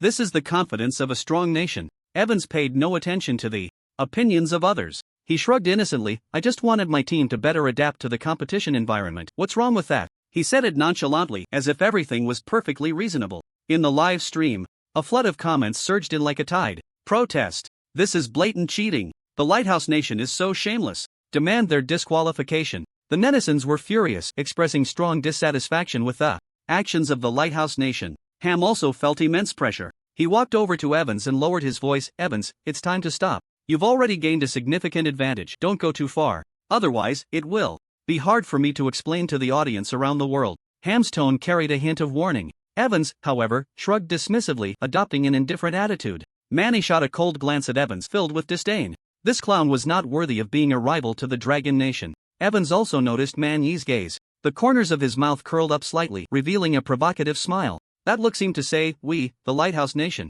have already secured victory. You, Dragon Nation, just wait to be eliminated. Evans's contemptuous attitude made Man Yi even more displeased, but he said nothing. At this point, saying anything would be superfluous. The best response would be to defeat the Lighthouse Nation decisively in the competition. Ham stood on the stage, took a deep breath, and announced loudly, the finals of the world-class weapon exchange competition officially begins. As soon as he finished speaking, a dazzling light flashed in the competition area of the French nation. When the light faded, an exaggerated military vehicle appeared before everyone. The vehicle was entirely silver gray, with a thick barrel and heavy tracks, giving an indestructible impression. Wow! Is this a military vehicle? The French nation is really going all out, bringing out such a big guy. This vehicle looks fierce. I wonder how it performs in actual combat. In the viewing hall, the audience buzzed with discussion, surprised by the actions of the French nation. The three contestants from the French nation quickly jumped onto the vehicle. Rumble. The vehicle's engine roared deafeningly as it sped away into the distance. Meanwhile, in the competition area of the Japanese nation, 3 dark figures flashed by. They silently blended into the dense forest like phantoms. The Yamato nation is going for guerrilla warfare. Ninjas are inherently skilled in stealth and assassination. It's indeed hard to spot them once they hide in the dense forest. It seems the Yamato nation wants to leverage the terrain advantage to catch their opponents off guard. The audience watched the disappearing Yamato players on the screen, speculating about their tactical intentions. Immediately after, the competition area of the Lighthouse Nation underwent a shocking transformation. A strong gust of wind suddenly appeared, causing the surrounding trees and grass to sway wildly. Buzz! A massive object slowly rose from the ground. It was a gigantic aerial battleship. The battleship was entirely black, with a sci-fi design that exuded a sense of futurism. Various weapons and equipment adorned the ship, gleaming with a cold metallic sheen. My god, is that an aerial battleship? The Lighthouse Nation is being too extravagant. They actually brought something like this. This battleship is enormous. It's like a moving fortress. In the viewing hall, everyone was stunned by the scene before them. They widened their eyes, gaped, and their faces were filled with disbelief. The players from the Lighthouse Nation appeared, ascending the battleship via an elevator. Buzz! The battleship's engine roared to life, emitting a deep rumble. The massive hull slowly ascended, flying towards the sky. This is too ridiculous. It's flying straight up. How can we even fight? The Lighthouse Nation is going to crush their opponents directly. The audience watched as the battleship soared higher and higher, utterly speechless. This was no longer just a simple weapon, it was a complete dimensional strike. What was even more shocking was that after reaching a certain height, the battleship gradually became transparent. Invisible? This battleship actually has stealth capabilities. The Lighthouse Nation is defying the heavens. The viewing hall erupted in an uproar. Everyone was stunned by the technological prowess of the Lighthouse Nation. What else is there to say? Just declare the Lighthouse Nation the winner. They're flying in the sky and can turn invisible. This is simply unplayable. The players from the Lighthouse Nation aren't here to compete, they're clearly here for a vacation. Netizens began to criticize, expressing strong doubts about the fairness of the competition. Evans stood in the viewing area, looking at the shocked expressions of those around him, feeling extremely pleased. The corners of his mouth curled up slightly, revealing a smug smile. This is the strength of our Lighthouse Nation. You small countries will never understand. Evans was filled with a sense of superiority. In his view, the Lighthouse Nation had already secured victory in this match. Ham stood on the stage, watching the battleship gradually disappear from view, equally astonished. He never expected the Lighthouse Nation to pull such a stunt. This was beyond his imagination. Upon reflection, it seemed the Lighthouse Nation hadn't violated any competition rules. After all, the rules didn't prohibit the use of large weaponry or stealth technology. Ham shook his head helplessly, sighing inwardly. Evans turned to look at Manny. His eyes were filled with provocation and disdain. So, Commander Man, what do you think? What good is your Dragon Nation's potion? No matter how powerful. In the face of such absolute strength, everything is futile. Evans sneered inwardly. In his view, the reason the Dragon Nation performed well in the preliminaries only indicated that their alchemy skills were decent. However, in the finals, that advantage was completely nullified. The Lighthouse Nation's formidable military strength was enough to crush everything. Manny glanced at Evans expressionlessly, remaining silent. He couldn't be bothered to waste words on such a clown. Seeing that Manny ignored him, Evans became even more furious. Humph, just wait and see. When the competition ends, I will make you lose convincingly. I will make you kneel and beg me. Evans roared in his heart. He couldn't wait to see the moment when the Dragon Kingdom was eliminated. If you can still beat me in the finals, I'll eat the live broadcast screen on the spot. As the match officially began, the number of viewers in the live stream skyrocketed like a rocket. In previous years, such global events had only attracted a few million viewers at most, but this year's hype was simply incomparable. The reason for this was that the event organizers had invested heavily, setting the competition reward as a key to the Heavenly Water Magic Spring Dungeon. This was a super treasure. In the past, countries that didn't care much about the competition were now all fired up, each one eager to seize this key. The audience also felt that this year, countries would definitely give their all for this reward, and the competition would surely be spectacular. Thus, everyone rushed into the live stream, wanting to witness this fierce battle firsthand. Support the Dragon Kingdom. The Dragon Kingdom will win. Go France. The championship is definitely ours. Japan is the strongest. Just wait and see. In the live stream, netizens from various countries frantically sent bullet comments, cheering for their national teams. They analyzed the strengths of their respective teams, all believing that their country would laugh. Last, on the side of the Lighthouse Nation, Captain Miles was fully focused on operating the radar on the aircraft carrier. Before departure, Evans had given him only one order: at all costs, find the Dragon Kingdom team and completely defeat them. Through the live broadcast, Evans had already locked onto the initial position of the Dragon Kingdom team, a dense forest. He noticed that the direction the Lighthouse Nation's warship was heading was slightly off from the position of the Dragon Kingdom team. However, Evans was not worried at all. This warship was equipped with the latest radar system developed by the Lighthouse Nation with very precise detection accuracy. He firmly believed that it wouldn't be long before he could accurately lock onto the position of the Dragon Kingdom team. But just then, an unexpected change occurred. Boom! A loud noise shook the warship violently. What happened? Miles exclaimed in shock. Report, sir. We are under attack. It's artillery fire from below. Below? Miles was taken aback. Could it be? It's the Japanese ninjas. They actually ambushed us from below. Miles was furious. How could friendly forces attack their own? The Japanese team had never intended to confront them head-on. They used the ninjas' stealth abilities to quietly lurk in the forest, preparing traps to ambush the Dragon Kingdom. Team Baka. The Japanese team leader was furious at this scene, cursing loudly. Who told you to fire? This will expose us. He glared at one of his team members, questioning him. I didn't mean to. The team member looked panicked and quickly explained. I just accidentally hit the launch switch while setting up the trap. Baka. The Japanese team leader was so angry he nearly spat blood. In the viewing room, the Japanese commander's face turned pale instantly. He stared at the screen, watching helplessly as his own team member launched an attack on the Lighthouse Nation's aircraft carrier. This was simply outrageous. Commander Evans, the Japanese commander broke out in a cold sweat, hurriedly turning to Evans, wanting to explain. However, what he saw was a face that was as dark as thunder. Evans's eyes were fixed on the Japanese commander, filled with anger and murderous intent. He had always regarded Japan as a well-behaved dog, but now, this dog dared to bite its master?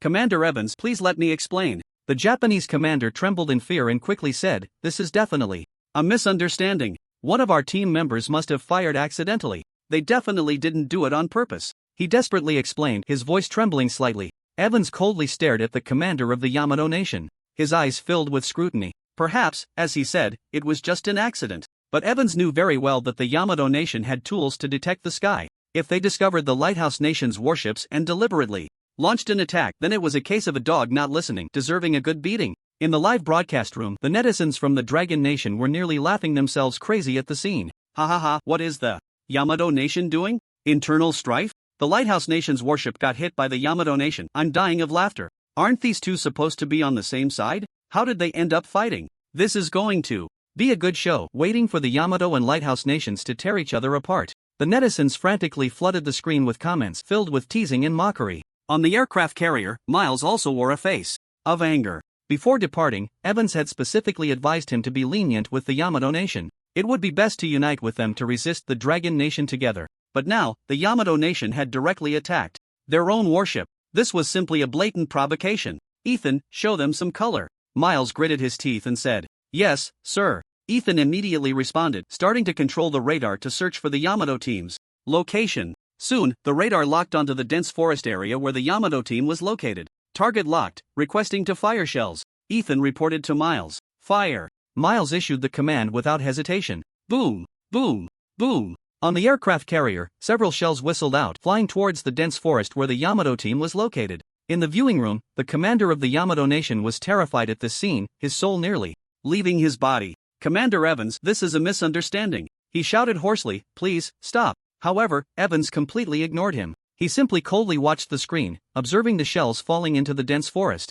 Boom! A series of violent explosions erupted, flames shooting into the sky, thick smoke billowing. The power of the Lighthouse Nation's shells was astonishing. After several rounds of bombardment, the area where the Yamato team was located was almost flattened. Ah! Cries of agony rose and fell as the members of the Yamato team struggled and wailed amidst the gunfire. Captain, save me! One team member, with both legs blown off, lay on the ground, crying out in pain. However, the captain of the Yamato team, Aang, was also in dire straits. He was thrown into the air by the shockwave of the explosion, crashing heavily to the ground, blood pouring from his mouth. Baka! Aang struggled to lift his head, looking at the aircraft carrier slowly descending from the sky, his eyes filled with despair. After the frenzied bombardment, only one person from the Yamato team was left alive. The others were all blown to pieces. The remaining Yamato team member stood dazed on a patch of scorched earth. He looked around blankly, his eyes hollow, as if his soul had been pulled from his body. The once dense forest was now reduced to broken branches and charred earth, with the blood of his teammates still staining the ground.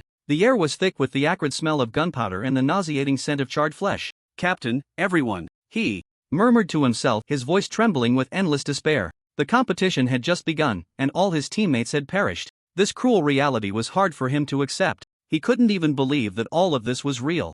In the live broadcast room, the netizens were also stunned by the brutal methods of the Lighthouse Nation. Damn, the Lighthouse Nation is too ruthless. This is simply a massacre. If they are this harsh to their own people, you can imagine how they treat other countries. This is the Lighthouse Nation's consistent style, domineering, brutal, and unreasonable. Japan really deserves it. Who told them to be the dogs of the Lighthouse Nation? Now, look, it's dogs biting dogs, all fur flying. But speaking of which, the weapons of the Lighthouse Nation are just too powerful. How can we fight against that? Netizens were buzzing with discussions, shocked by the brutality of the Lighthouse Nation while reveling in Japan's misfortune. At the same time, they began to worry for the Dragon Nation. After all, the strength of the Lighthouse Nation was overwhelming, and the difficulty for the Dragon Nation to defeat them was evident. Baka, in the viewing room, the commander of Japan's forces, was pale, devoid of color. He stared blankly at the screen, his body trembling slightly. In the upper right corner of the screen, the 3 names representing Japan's team had already turned gray, with 2 marked with an X. This meant that 2 of his team members had been confirmed dead.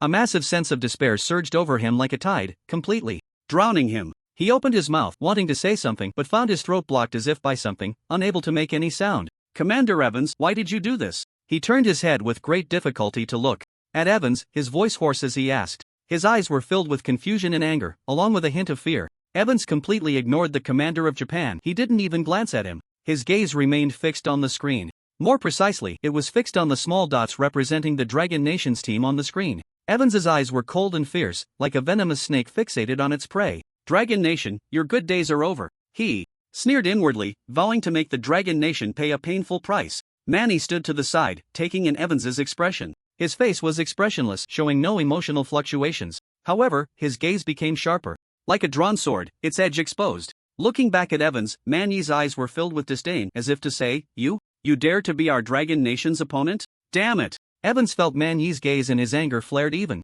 more. He clenched his fists tightly, his nails digging deep into his palms, almost drawing blood. Manny, you wait for me. I will make your team members regret coming into this world. He gritted his teeth, his voice low and hoarse. Lin Shin stood beside Manny, witnessing the actions of the Lighthouse Nation through the live broadcast. He had to admit that the Lighthouse Nation indeed had remarkable capabilities in weapon development. That aircraft carrier, in terms of firepower and defense, had reached an astonishing level, not to mention it also had stealth capabilities. Sister Man Lin, this warship from the Lighthouse Nation is really something. Lin Chen couldn't help but exclaim. What's this? Man Lin scoffed, her face filled with disdain. Compared to your potions, this thing is hardly worth mentioning. Lin Chen was taken aback, suddenly remembering that the bottle of Fury Blood surge he had just concocted had been taken away and sealed by Man Yi. He only knew that this potion had reached a master level, but he hadn't examined its specific attributes in detail. Sister Man Lin, what effects does my Fury Blood Surge have? Lin Chen asked curiously, can it really counter the worship of the Lighthouse Nation? Counter? Man Lin chuckled, a glint of cunning in her eyes. It's not just a counter. It's a piece of cake, with no pressure at all. A piece of cake? Lin Chen's eyes widened, somewhat incredulous. Sister Man Lin, is that true? That thing is still a warship. So what if it's a warship? Man Lin said matter-of-factly. In the face of absolute strength, everything is just a cloud. Just wait and see, soon they'll be the ones crying. She said confidently, as if she could already see the scene of the Lighthouse Nation being tormented. Lin Chen felt a surge of anticipation for the effect of the Fury Tide. Alright, I'll wait and see. He smiled, but inside he still felt a bit uneasy. After all, the strength of the Lighthouse Nation was not to be underestimated. Seeing Lin Chen's puzzled expression, Manlin smiled mysteriously and took out a vial of potion from her spatial ring. The potion displayed a strange dark red color, resembling congealed blood. Under the light, a faint halo shimmered on the surface of the potion, as if it were alive. Manlin handed the potion to Lin Chen. Take a look at its attributes. Lin Chen took the potion and examined it closely. Limit, Fury Tide level, Master Effect. Applying this potion to a weapon grants the weapon the Fury Effect. Fury, after enchanting the weapon with it, the weapon ignores all physical and magical defenses of the target, dealing massive damage, with a 1% chance to directly kill the target. Gas. Lin Chen inhaled sharply, stunned by the attributes of this potion. Ignoring all defenses? And it has a one-hit kill effect? This is too overpowered. He knew that master-level potions were strong, but he never expected them to be this powerful. Lin Chen marveled internally. Manlin proudly lifted her chin. Don't forget who brewed it. This is the masterpiece of your genius, Lin. Lin Chen chuckled. If it can trigger the kill effect, it would be great to directly destroy the warships of the Lighthouse Nation. That would be the best, Manlin agreed. As they were talking, a sudden gasp arose from the crowd.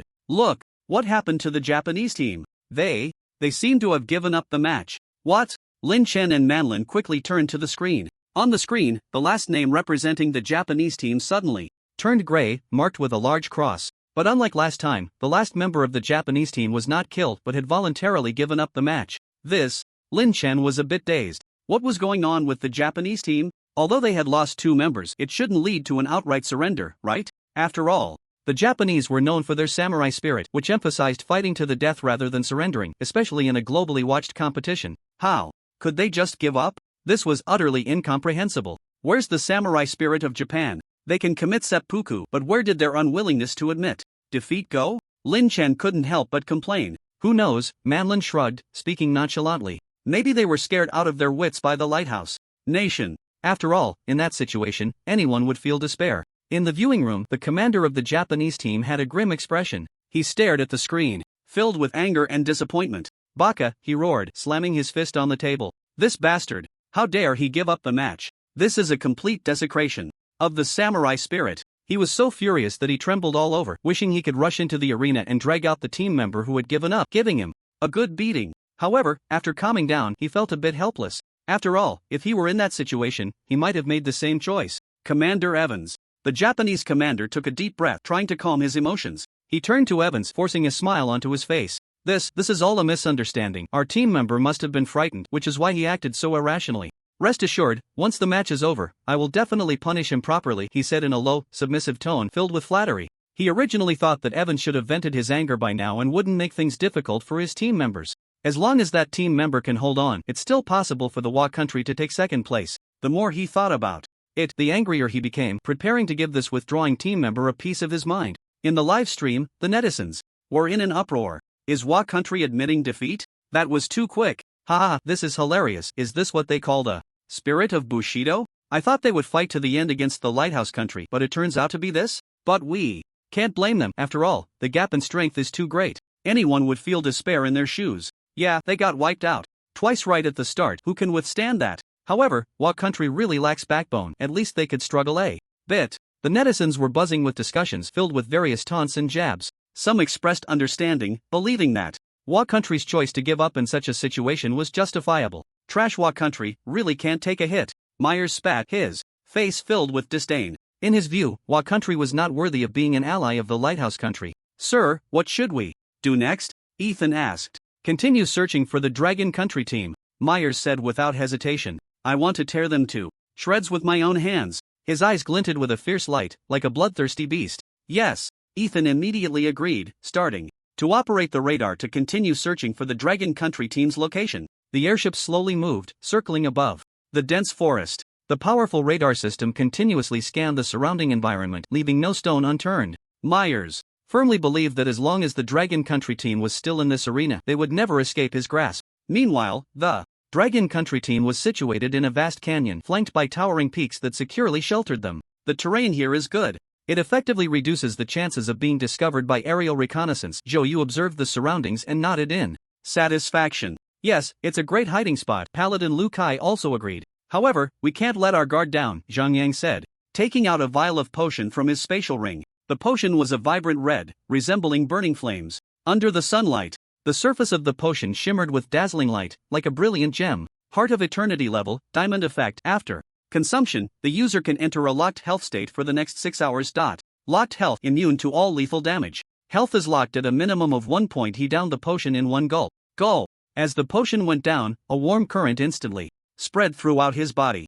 Zhang Yang felt as if his body was filled with power in an unprecedented state of well-being. Due to my talent enhancement, the potion's effect will apply to all team members. Great! Zhou Yu excitedly pumped his fist. However, to avoid prematurely revealing our trump card, I've concealed the potion's specific attributes, Zhang Yang added. In other words, the outside world can only see the potion's level but won't know its specific effects. Well done, Lu Kai praised, patting Zhang Yang on the shoulder. This way, we can catch them off guard and hit them when they least expect it. In the live stream, the netizens saw the Dragon Country team consuming the potion and began to speculate. What's the Dragon Country team doing? Drinking potions? What kind of potion are they drinking? It looks impressive. I don't know, but judging by the color, it shouldn't be an ordinary item. Could it be some kind of strength-enhancing potion? It's possible. After all, the competition has just started and they definitely need to boost their state first. Oh, the potion's level has been revealed. Let me see. Heart of Eternity.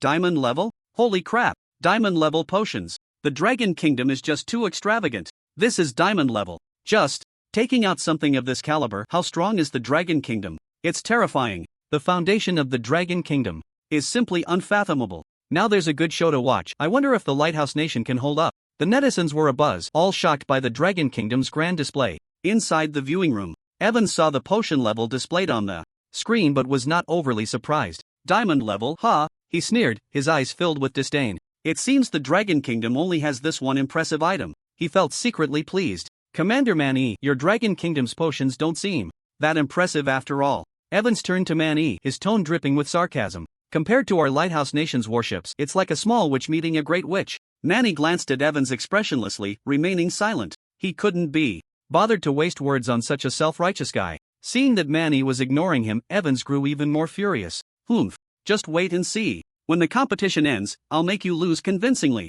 By then, I will definitely make you kneel and beg me. Evans roared in his heart. He couldn't wait to see the Dragon Kingdom being eliminated. Rumble. A deep engine roar shattered the tranquility of the canyon. The ground trembled slightly as if some colossal creature was approaching. Something's happening. Zhou Yu's eyes sharpened, immediately taking a defensive stance. He quickly adjusted his breathing, heightening his senses to the utmost. Soon, he caught the source of the sound. A war chariot is coming up ahead, and it's moving fast. Zhou Yu said in a deep voice, a hint of seriousness in his tone. A war chariot?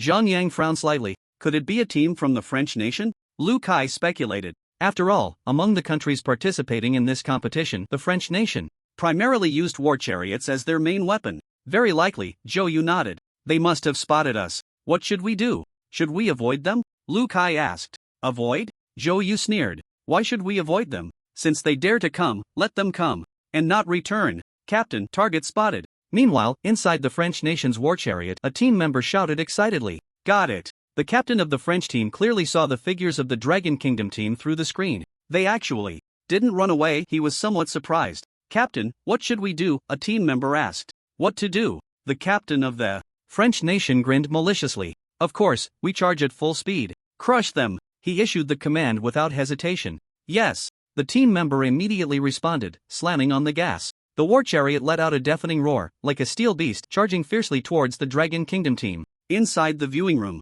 the commander of the French nation saw this scene and revealed a slightly awkward smile. He turned to Man-E. Commander Man-E, I truly apologize, he said insincerely. Our country has always been very friendly with your Dragon Kingdom. The reason our team members are acting this way is truly out of necessity. The prize for this competition is just too important for our country. I hope you can understand. His tone was sincere, as if it was truly out of helplessness. Man-E looked at the commander of the French nation, his eyes filled with disdain. His original plan was that the conflict between the French nation and the Dragon Kingdom was not as significant as that with the Lighthouse Nation and the Japanese nation. He could first deal with the Lighthouse Nation and the Japanese nation, and then resolve the French nation last. But now it seemed that since the French nation had taken the initiative to provoke, the Dragon Kingdom had no reason to hold back. It didn't matter who they dealt with first. Understand? Man-E said coldly. Do you think I can understand such hypocritical behavior? Since you have chosen to be enemies with the Dragon Kingdom, be prepared to pay the price.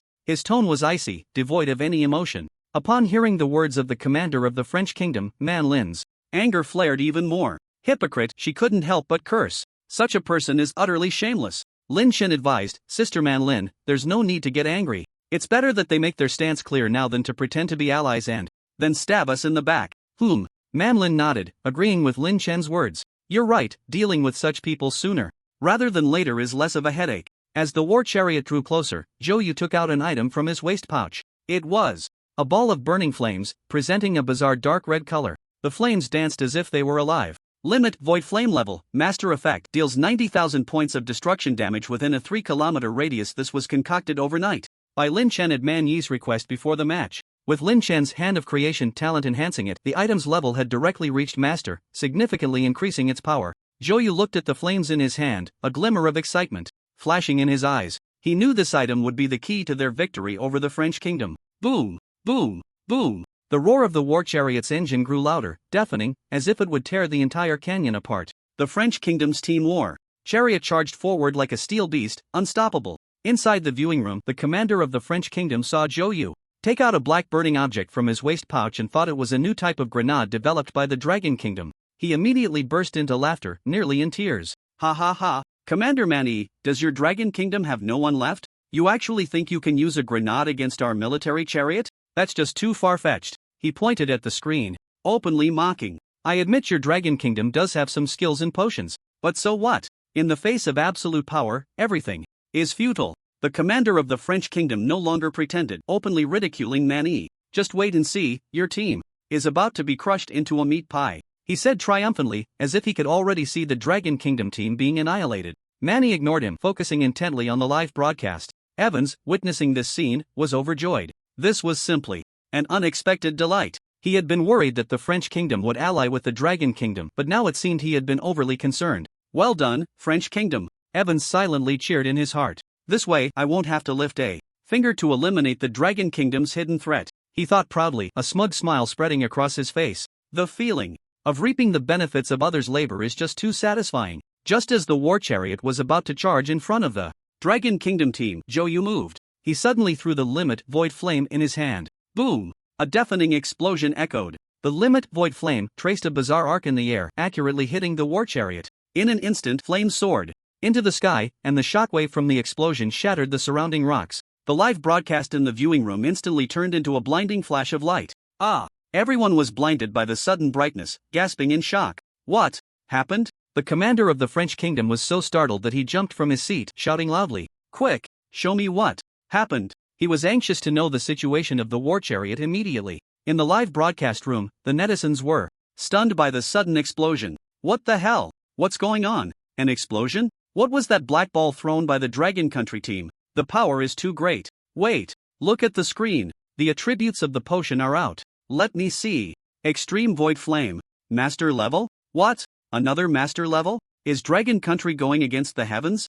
How many master level weapons do they have? The netizens went completely crazy. They never expected that Dragon Country would produce another master level weapon. And it was such a powerful explosive weapon. Now, everyone understood. What Joyu threw was not an ordinary grenade, but a weapon capable of destroying the world. The French team is probably in deep trouble now. Someone couldn't help but exclaim. In the viewing room, the expression of the French commander had turned extremely grim. He stared at the screen, his eyes filled with shock and anger. Master level, how is that possible? He muttered, his voice trembling. He couldn't comprehend how Dragon Country could still have master level weapons. It was simply unscientific. The French commander said nothing, his fists clenched tightly, his nails digging deep into his palms, almost drawing blood. Why is this happening? The French commander suddenly stood up, shouting furiously at Manhwa, his voice distorted by extreme anger. He didn't understand why Dragon Country would use such an attack method. It was simply a case of inflicting 1,000 casualties on the enemy while suffering 800 losses themselves. It was a complete mutual destruction tactic. Manhwa slowly turned his head to look at the French commander, his gaze filled with undisguised disdain. You think you're worthy? His tone was icy, as if stating an undeniable fact. It's not mutual destruction, only your country's team members will die. The French commander was stunned. He suddenly looked at the upper right corner of the live broadcast screen. There, the health bar representing the French team members had instantly dropped to 0 at the moment of the explosion. In stark contrast, the health bars of the Dragon Country players also dropped instantly, but they stabilized at 1%. It was as if the health bars were locked. In the live broadcast room, the netizens also noticed this bizarre phenomenon and gasped in surprise. What's going on? The health bar of the Dragon Country team members still has a sliver? The avatars of the French team members have been marked with an X, but the avatars of the Dragon Country team members show no change. This means the Dragon Country team members are still alive. The bright light gradually faded. At the center of the explosion, a huge pit appeared. In the middle of the pit, only the 3 members of the Dragon Country team stood proudly. Meanwhile, the 3 French players had long been blown to smithereens, leaving no trace behind. Joyu slowly exhaled, finally relieved. His emotions were very complex. It was impossible to say he wasn't nervous. After all, this was the first time he had experienced a nuclear-level explosion up close. While feeling tense, he also sensed an unprecedented thrill. The members of the Dragon Country team saw the French team being wiped out, and their emotions gradually calmed down. At first, they were worried that the explosion would affect them, thinking of throwing from a distance. But then they realized there was no need for that at all. With the health lock in place for the entire team, they weren't afraid of any explosion. Let's go. Joyu took the lead and walked towards the edge of the pit. Zhang Yang and Lu Kai followed closely behind, the 3 of them not looking back even once. The fate of the French team was entirely self-inflicted. Inside the viewing room, the commander of the French nation slumped dejectedly in his chair, his eyes vacant and his face ashen. The moment the live broadcast became clear, his last fantasy shattered. He had to accept a cruel reality. The French team was completely annihilated. In the live chat, viewers were in an uproar. How? How is this possible? The Dragon Nation team is completely unscathed? Is the French team really gone just like that? After a brief shock, some began to recall the details from earlier. Wait, I understand now. It must be the effect of that diamond grade potion from before. Exactly. That potion must have allowed the Dragon Nation team to lock their health. Incredible. A diamond grade potion has such an effect. The Dragon Nation is just too strong. Evans's face turned a deep shade of anger, looking as if it could drip water. He had originally hoped that the French nation could at least wear down the Dragon Nation, allowing him to reap the benefits. He never expected the French nation to be so ineffective, resolving the situation so quickly. What infuriated him even more was that the Dragon Nation had showcased the true power of their master-level weapons in front of the entire world. The defeat in yesterday's preliminary round had already sparked strong dissatisfaction among the citizens of the Lighthouse Nation. To quell the public's anger, Evans falsely claimed that the Dragon Nation had cheated by modifying weapon attributes with items to secure first place, which somewhat eased the public's fury. But now, the netizens of the Lighthouse Nation had witnessed the terrifying power of the Dragon Nation's master-level weapons firsthand, and they were no longer calm. They instantly realized that Evans had been deceiving them all along. Evans, step down. Fraud. Shameless. We want the truth. In the live chat, a flood of comments were all denouncing and cursing Evans. In stark contrast to the anger of the Lighthouse Nation's netizens was the jubilant cheering of the Dragon Nation's viewers. So cool. The Dragon Nation is mighty. This operation is simply amazing. Does the French nation still want to crush us? Dream on. The Dragon Nation will surely win. The live chat was filled with excitement, and the netizens of the Dragon Nation were brimming with confidence in their victory. Evans's face was so dark it seemed it could drip water. He knew that only by achieving ultimate victory could he regain the trust of the citizens of the Lighthouse Nation. Damn the Dragon Nation, forcing me to this extent. Evans roared inwardly, placing all his hopes on the Lighthouse Nation team. Meanwhile, aboard the Lighthouse Nation's warship, Myers gripped the control stick tightly, beads of sweat forming on his forehead. The shockwave from the explosion of the extreme void flame had significantly impacted the warship. The ship rocked violently, as if it would crash at any moment. Steady! We must hold steady. Myers gritted his teeth, desperately trying to control the ship. He knew that if the ship crashed, they would lose completely.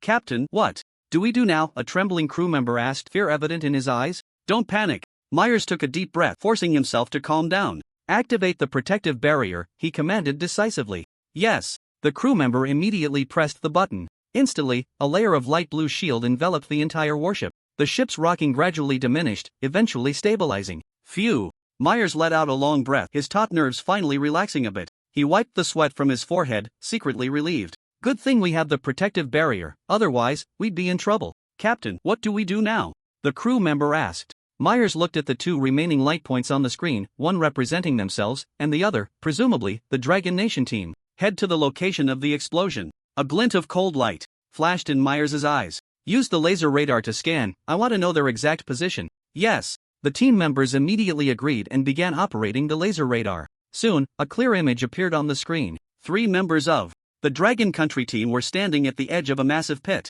Found it, one of the team members shouted excitedly. Full speed ahead. Miles commanded without hesitation. The warship emitted a deep rumble and quickly sped towards the direction of the Dragon Country team. In the viewing room, Evans watched the scene with a smug smile on his face. Man-E, your good days are over. He turned to Man-E, his tone filled with provocation. I admit, your extreme void flame from the Dragon Country is indeed powerful. However, it has a fatal weakness. It cannot attack high-altitude targets. And our warship is at an altitude of 10,000 meters, equipped with the most advanced protective barrier that can withstand any attack. Your Dragon Country team is doomed, Evans said triumphantly, as if he could already see the dawn of victory. Manny looked at Evans expressionlessly, saying nothing. He knew that what Evans said was true. Although the power of the extreme void flame was formidable, its attack range was limited and it indeed posed no threat to the warship, but he was not worried about that issue. In the live broadcast room, the mood of the Dragon Country netizens also became tense. What should we do? The warship from Lighthouse Country has a protective barrier and our extreme void flame seems useless.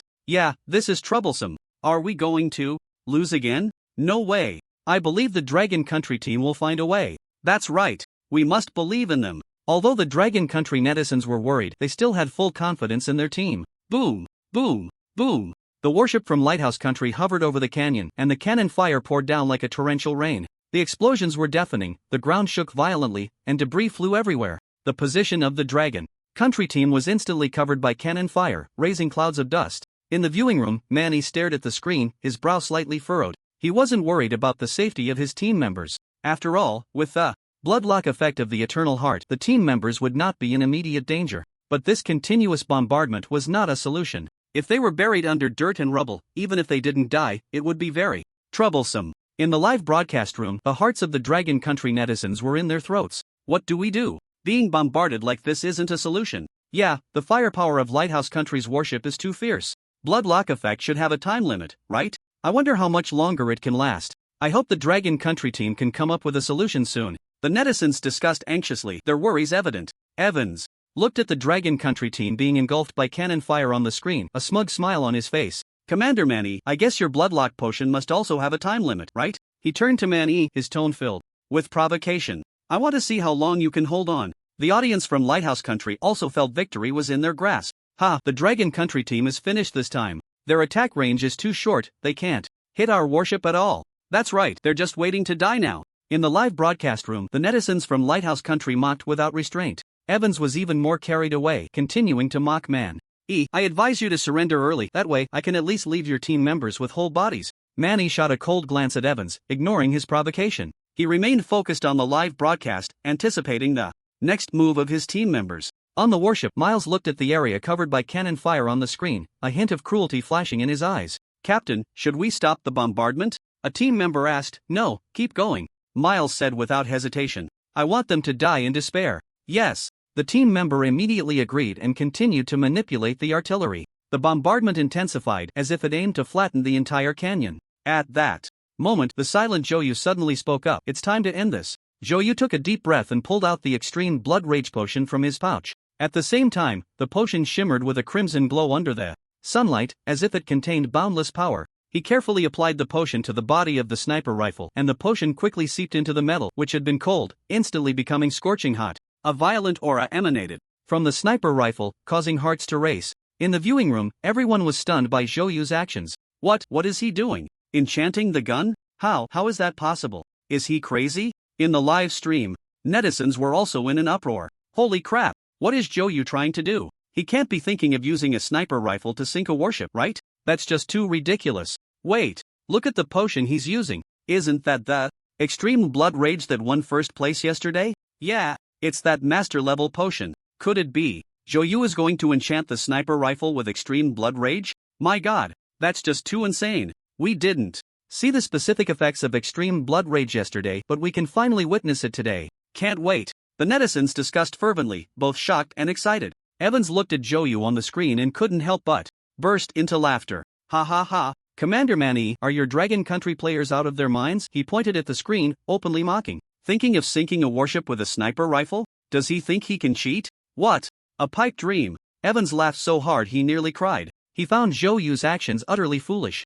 Manny ignored Evans's taunts and quietly watched the screen. He believed in Joyu and the Dragon Country team. Lin Chen observed Joyu's movements, a hint of admiration flashing in his eyes. In such a critical situation, Joyu was still able to remain calm and focused on the enchantment. This level of concentration and composure was rare. This was also Lin Chen's first time about to witness the true power of extreme blood rage, and his eyes were filled with anticipation. Boom, boom, boom. The Lighthouse Country shells continued to rain down from the sky. The explosions were deafening, and the ground shook violently. Yet Joyu seemed unaffected, completely absorbed in the enchantment, each movement precise and steady. The enchantment was finally complete, and the sniper rifle emanated a suffocating, violent aura. It was as if a slumbering beast was about to awaken. Joyu slowly raised the sniper rifle, aiming at the warship in the sky. His gaze was sharp as an eagle, filled with confidence. On the warship, Miles watched Joyu's actions on the screen, a hint of confusion crossing his face. What is this guy doing? He frowned and muttered to himself. He can't be thinking of shooting us with a sniper rifle, right?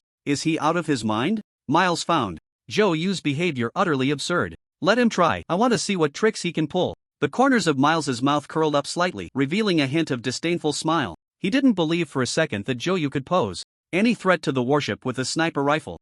Overestimating himself, Miles snorted coldly, a sneer forming at the corner of his mouth. Who does he think he is? Superman? A mere sniper rifle, and he thinks he can shoot down a warship at 10,000 meters? What a delusion! The teammates beside him echoed, their words filled with mockery and disdain for Joyu. Exactly, no matter how far a sniper rifle can shoot, it's impossible to hit us at this height. He must be scared silly to make such a foolish move. "Captain, should we increase firepower?" one team member suggested. Miles waved his hand, signaling him to calm down. "No need to rush. Let's see what he intends to do. After he fires, we can entertain him properly." A glint of mockery flashed in Miles's eyes, as if he were watching a comical performance. He did not believe Zhou Yu posed any threat to them. In his view, Zhou Yu's actions were merely a desperate struggle, adding to the amusement. Zhou Yu slowly adjusted his breathing, firmly resting the sniper rifle on his shoulder. His gaze, through the scope, was locked onto the warship. He could clearly see the mocking expressions on the faces of the Lighthouse Nation team members. "A bunch of idiots," Zhou Yu sneered inwardly. He knew these people had no idea about the power of extreme blood rage waves. Even less did they know that this sniper rifle, enchanted by it, was no longer an ordinary weapon but a devastating tool of attack. He took a deep breath, placing his finger on the trigger. Bang! A deafening gunshot shattered the air. A crimson bullet, carrying a violent aura, whistled out. It crossed thousands of meters in an instant, moving at a speed almost impossible to perceive. It traced a dazzling trajectory in the air, heading straight for the warship. On the warship, Miles and his teammates were still chatting and laughing. Suddenly, a loud bang rang out, leaving them momentarily stunned. What was that? Miles looked up sharply in the direction of the sound. He saw a crimson bullet flying towards them at an astonishing speed. "Not good. It's a sniper round," one team member exclaimed, his face showing terror. "Quick! Activate the protective barrier." Miles realized the danger and shouted loudly. However, it was already too late. The bullet was too fast for them to react. Boom! The bullet struck the warship's protective barrier with a tremendous impact, creating a deafening roar. The once impenetrable barrier instantly showed cracks. Crack! Crack! The fissures spread rapidly, and soon, the entire protective barrier shattered with a thunderous crash. The bullet, undeterred, continued its flight. "No!" A Lighthouse Nation team member standing near the barrier let out a desperate scream. In the next second, the bullet pierced through his head. Bang! His skull exploded like a watermelon. Blood and brain matter splattered everywhere. The entire warship fell into a deathly silence in an instant. Everyone was stunned by this sudden scene. They widened their eyes and gaped, unable to believe what they were seeing. Miles's face turned pale, trembling all over. He never expected that Zhou Yu could actually penetrate the warship's protective barrier with a sniper rifle. Moreover, he had killed one of his teammates with a single shot. How is this possible? Miles muttered to himself, his voice shaking. He could not accept this cruel reality. At 10,000 meters high, even the most powerful sniper rifle shouldn't have such a range. How did he do it? Miles was filled with confusion and fear. He couldn't understand how Zhou Yu had accomplished this. In the viewing room, Evans was equally stunned by the scene. He suddenly stood up from his seat, his eyes fixed on the screen, his face filled with disbelief. "This is impossible. Absolutely impossible," he roared madly, his voice hoarse. "He's just a sniper. How could he have such a terrifying range? This isn't scientific. It completely defies logic." Evans couldn't accept this fact. He had always believed that the Dragon Country team was merely cheating with items to gain some advantage. But now, he had witnessed Zhou Yu's astonishing shot with his own eyes. He had to admit that the strength of the Dragon Country team far exceeded his imagination. Manny looked at the screen showing the Lighthouse Country player who had been shot in the head, a satisfied smile spreading across his face. He turned to Evans and said calmly, "Commander Evans, do you still think our Dragon Country players are out of their minds? When dealing with villains, sweet words are useless. Only by making them remember will they know what fear is. Everything must be done with strength." Manny's words struck Evans like a resounding slap in the face. Evans's face turned pale, his body trembling with anger. He wanted to retort but found himself at a loss for words. In the live broadcast room, the Dragon Country netizens were also in an uproar. "Damn, Zhou Yu is amazing. One shot, headshot. So cool. This range is simply unbelievable. Those guys from Lighthouse Country must be dumbfounded now.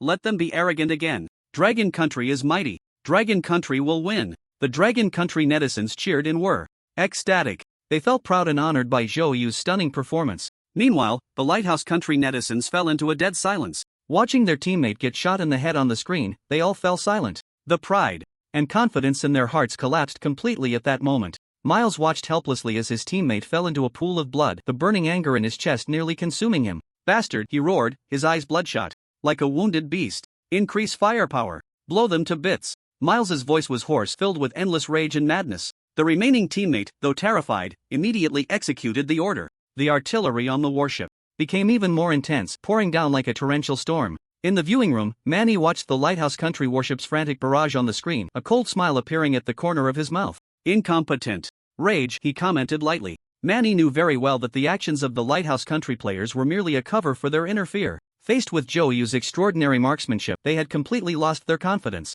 To resist, Evans stared intently at the screen, his eyes filled with anticipation. Miles, you must hold on, he silently prayed in his heart. As long as we wait for the effect of the Dragon Country players' bloodlocking potion to wear off, it will be the time to completely eliminate the Dragon Country team. Evans firmly believed that as long as Miles could hold on, the final victory would surely belong to Lighthouse Country. In the canyon, Zhou Yu looked at the increasingly dense artillery fire in the sky, showing no signs of panic on his face. Instead, the corners of his mouth curled up slightly, revealing a hint of a mocking smile. A dying struggle, he said softly, his tone filled with disdain. Zhou Yu knew very well that this was just the last madness of Lighthouse Country. Everything will soon come to an end, he thought to himself, a cold glint flashing in his eyes. Zhou Yu raised his sniper rifle again, aiming at the warship in the sky. The last two remaining Lighthouse Country players on the warship saw Zhou Yu's movement and were terrified to the core. The gruesome death of their teammate just moments ago lingered in their minds like a nightmare that wouldn't fade. Quick, hide, one player shouted in panic. The two no longer dared to look down, hurriedly retreating back into the cabin. They curled up in a corner, trembling, praying that Zhou Yu's bullets wouldn't land on their heads. Zhou Yu looked through the scope of his sniper rifle and clearly saw the actions of the Lighthouse Country team members. Cowards. He sneered coldly in his heart, filled with disdain for their timid behavior. Zhou Yu knew that even hiding in the cabin was meaningless. In front of the sniper rifle enhanced by extreme fury of the blood waves, any defense was as good as non-existent. He slowly adjusted his breathing and aimed at the warship. Bang! Another deafening gunshot rang out. The crimson bullet, carrying a violent aura, whistled out once more. It pierced through the warship's protective barrier in an instant. Boom! A loud explosion followed, and the protective barrier shattered again. The bullet, with unrelenting momentum, continued to fly forward. Miles' teammate looked in terror at the incoming bullet, wanting to dodge, but found his body had already stiffened.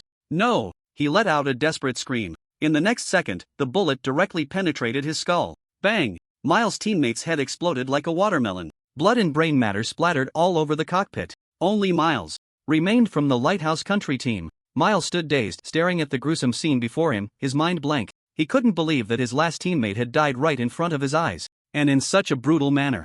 This is impossible. Miles muttered to himself, his voice trembling violently. He couldn't accept this cruel reality. Clearly, his teammate had already hidden in the cabin. Why were they still hit? Could it be that Zhou Yu had some kind of X-ray vision? That was simply absurd. Fear and confusion filled Miles' heart. He couldn't understand how Zhou Yu had done it. In the viewing room, Evans was equally stunned by the scene. He widened his eyes, staring intently at the screen, his face filled with disbelief. How is this possible? He exclaimed hoarsely. Evans couldn't comprehend everything happening before him. The first teammate was shot in the head. He could still explain that as the extreme fury of the blood waves enhancing the sniper rifle's power. But this time, the teammate had clearly hidden in the cabin yet still couldn't escape death. This had completely exceeded his understanding. Could it be that Zhou Yu really possessed some kind of superpower?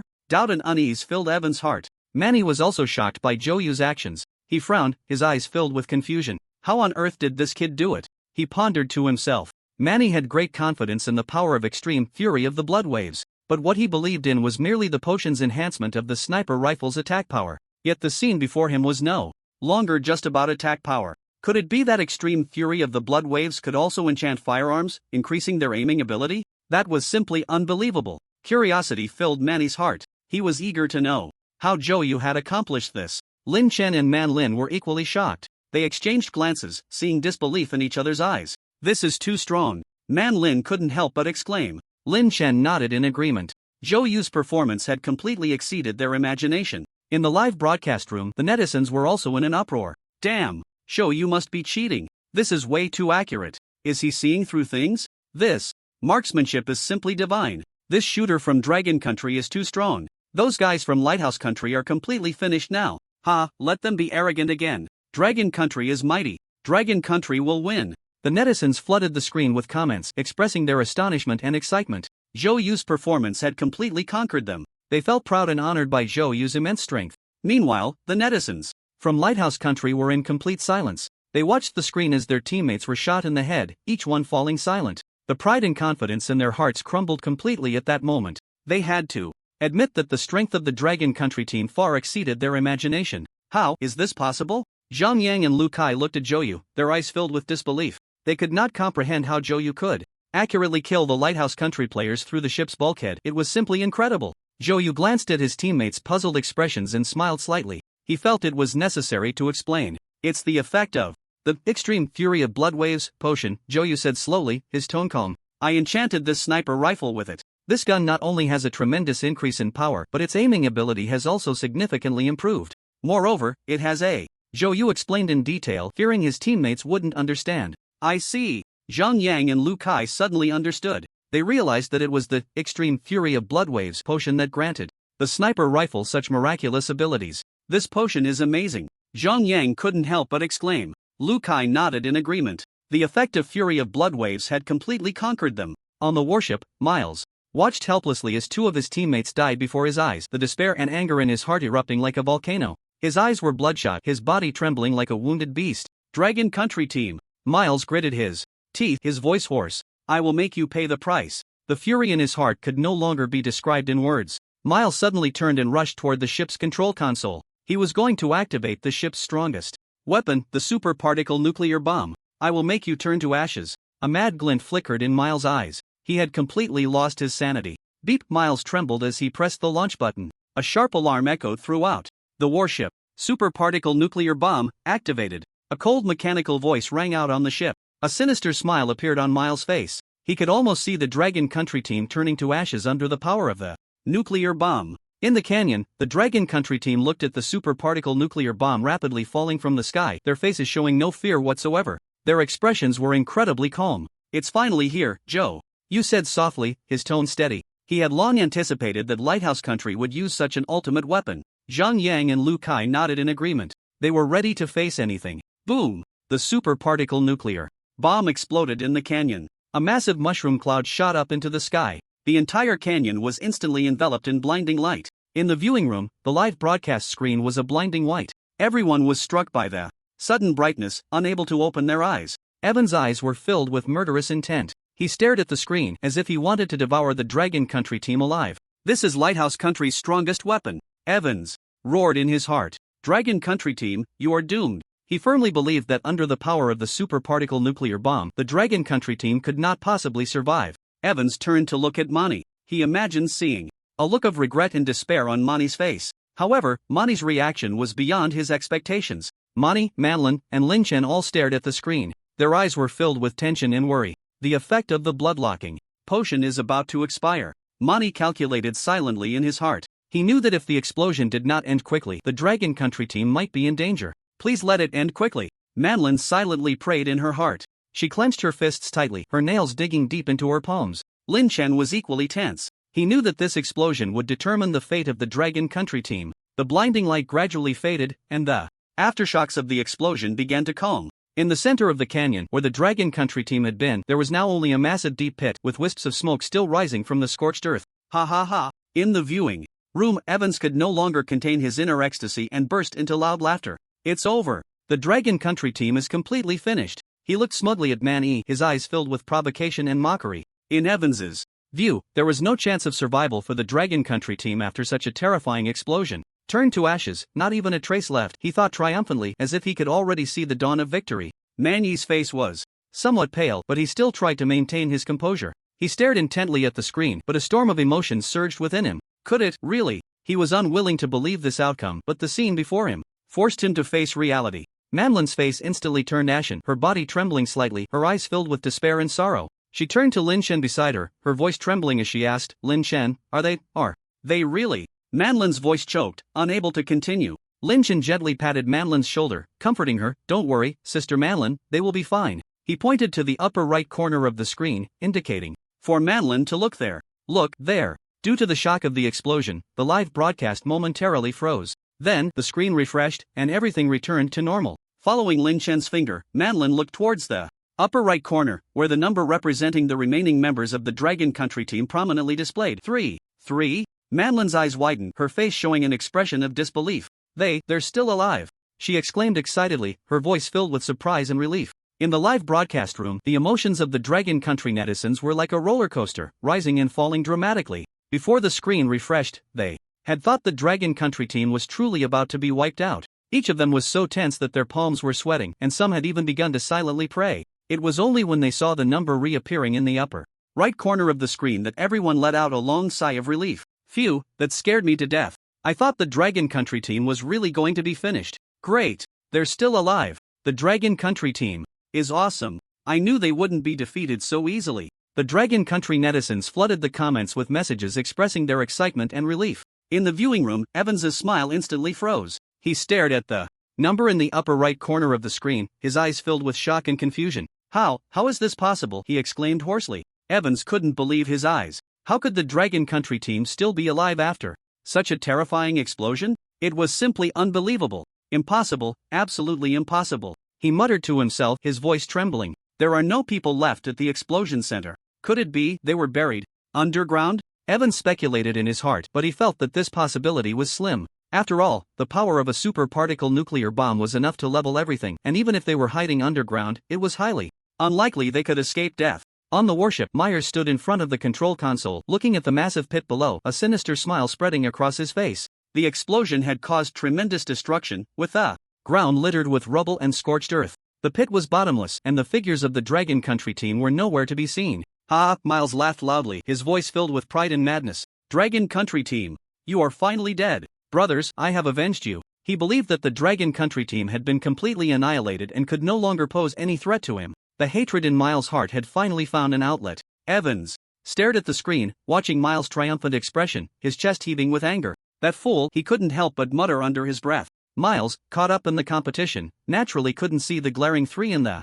upper right corner of the screen. He was still immersed in his self-satisfied victory, unaware that he had already become a laughingstock. Evans wished he could rush into the competition arena immediately and slap Miles awake. But he could only think about it. The rules did not allow him to do so. He could only watch helplessly as Miles made a fool of himself, feeling incredibly frustrated. In the live stream, viewers from Dragon Country saw Miles' crazy demeanor and burst into laughter. The barrage of comments surged like a tide, instantly flooding the entire screen. Ha ha, is the captain of the Lighthouse Country team going crazy from the pressure? With that laugh, you'd think he had already secured victory. I'm dying of laughter. He can't really think he's won, right? No way, no way. Could anyone really think this means victory? Is this how Lighthouse Country's national style is? Enjoying champagne halfway through? This can't be a fool, right? Is Lighthouse Country so reckless in choosing a captain? My heart aches for Lighthouse Country for a second. How could they have such a captain? This is simply a clown. Viewers from Dragon Country were chattering away, with all sorts of teasing and mocking comments pouring in.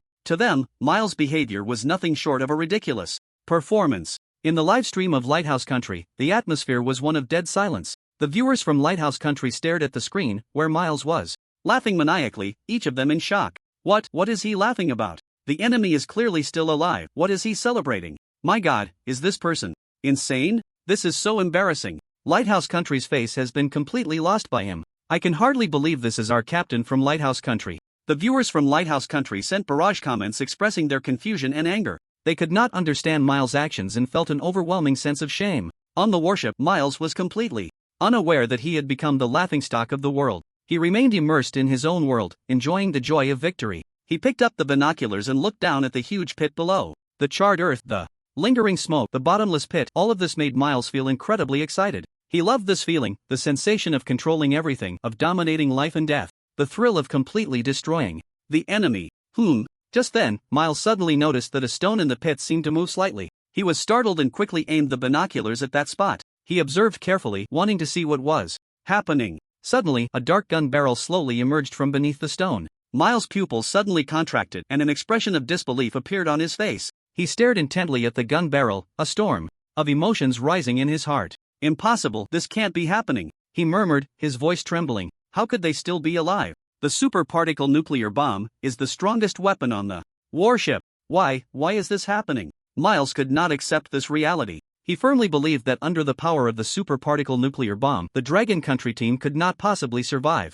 Yet the scene before him ruthlessly shattered his illusions. Bang! The gunshot rang out, deafening. From the dark muzzle of the gun, an angry tongue of fire shot forth. Miles felt a tingling sensation on his scalp, a chill rushing from his feet to the top of his head. He didn't even have time to think, his body had already reacted. He suddenly threw himself to the ground, rolling clumsily, trying to evade the deadly attack. Damn it! Damn it! Miles cursed inwardly, fear washing over him like a tidal wave. He never imagined that the Dragon Country team could still survive under the bombardment of the superparticle nuclear bomb. It was nothing short of a miracle. No, this wasn't a miracle, it was a monster. Images of his teammates dying tragically flooded Miles's mind. Those who were shot in the head, those who were pierced. Each scene sent chills down his spine. He had no doubt that if he were hit, his fate would be the same as theirs. Run! I must escape. This was the only thought in Miles's mind at that moment. He crawled and rolled toward the control room of the warship, stumbling and in a pitiful state. Hurry! Hurry! Hurry! He frantically pressed the buttons on the control panel, his voice hoarse and tinged with a cry. Accelerate! Accelerate! Give me speed! Miles no longer cared about his image, he just wanted to get out of this hellish place as quickly as possible. Beep! A sharp alert sounded. The warship's engine roared deafeningly, its speed instantly reaching its peak. Fighter mode, activate! The cold mechanical voice echoed throughout the warship. The warship's speed had actually reached a level comparable to that of a fighter jet.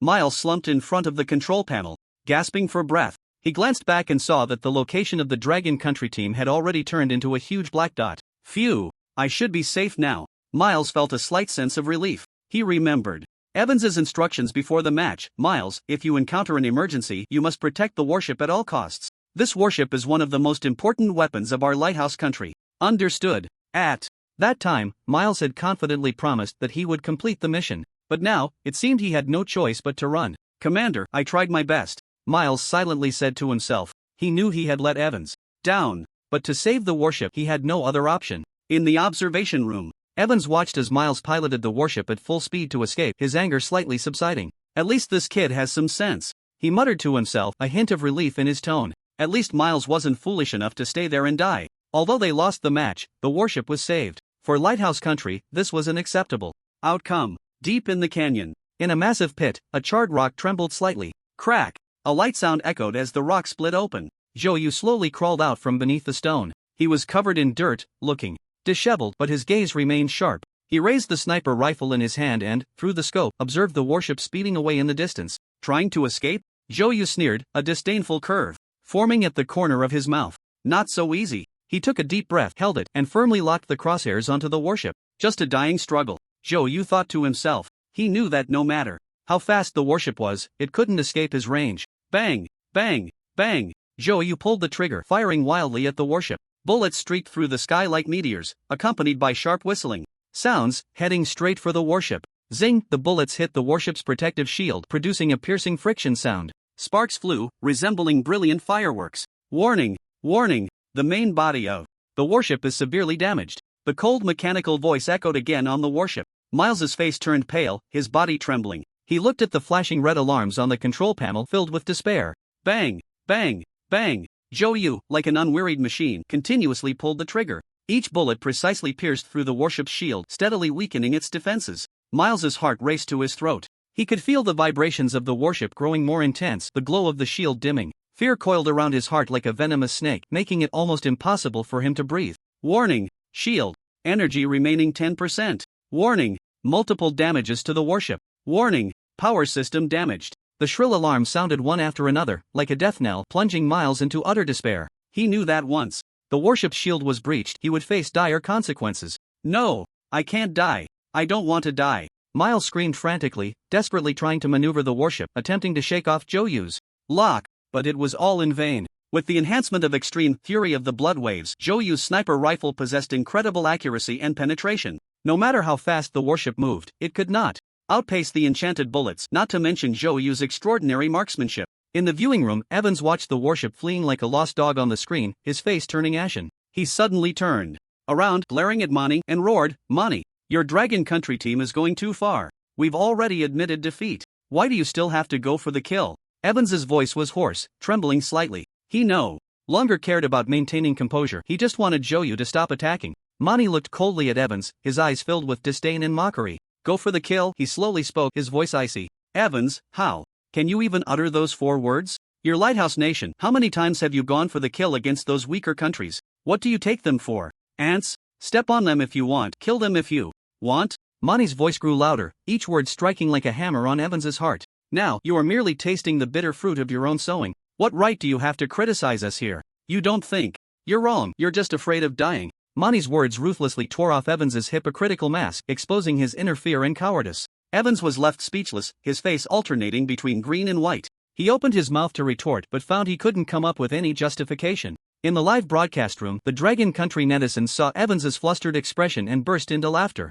"Ha ha ha, this old guy is so flustered he can't even speak. Commander Mani is absolutely right. What right does your lighthouse nation have to talk about us?" "Exactly. They created their own misdeeds, and now it's their turn to bear The consequences. This old guy can't really think we're afraid of them, can he? They're not really afraid, they've realized they're done for. Still thinking about moral coercion? How ridiculous. The Dragon Country netizens flooded the comments with messages expressing their exhilaration and relief. They had long been fed up with the arrogance and tyranny of the Lighthouse Nation. Now, seeing Evans in such a predicament, they felt immense satisfaction. On the warship, Miles was still desperately maneuvering, trying to escape Zhou range. He had only one thought in his mind: survive. Whoosh! Suddenly, a bullet whistled through the air, precisely piercing his thigh. Ah! Miles let out a terrible scream, his body jolting as blood gushed out instantly. The intense pain nearly made him faint. But he dared not stop. He knew that once he did, it would truly be over. He gritted his teeth, enduring the excruciating pain, and continued to maneuver the warship, desperate to escape quickly.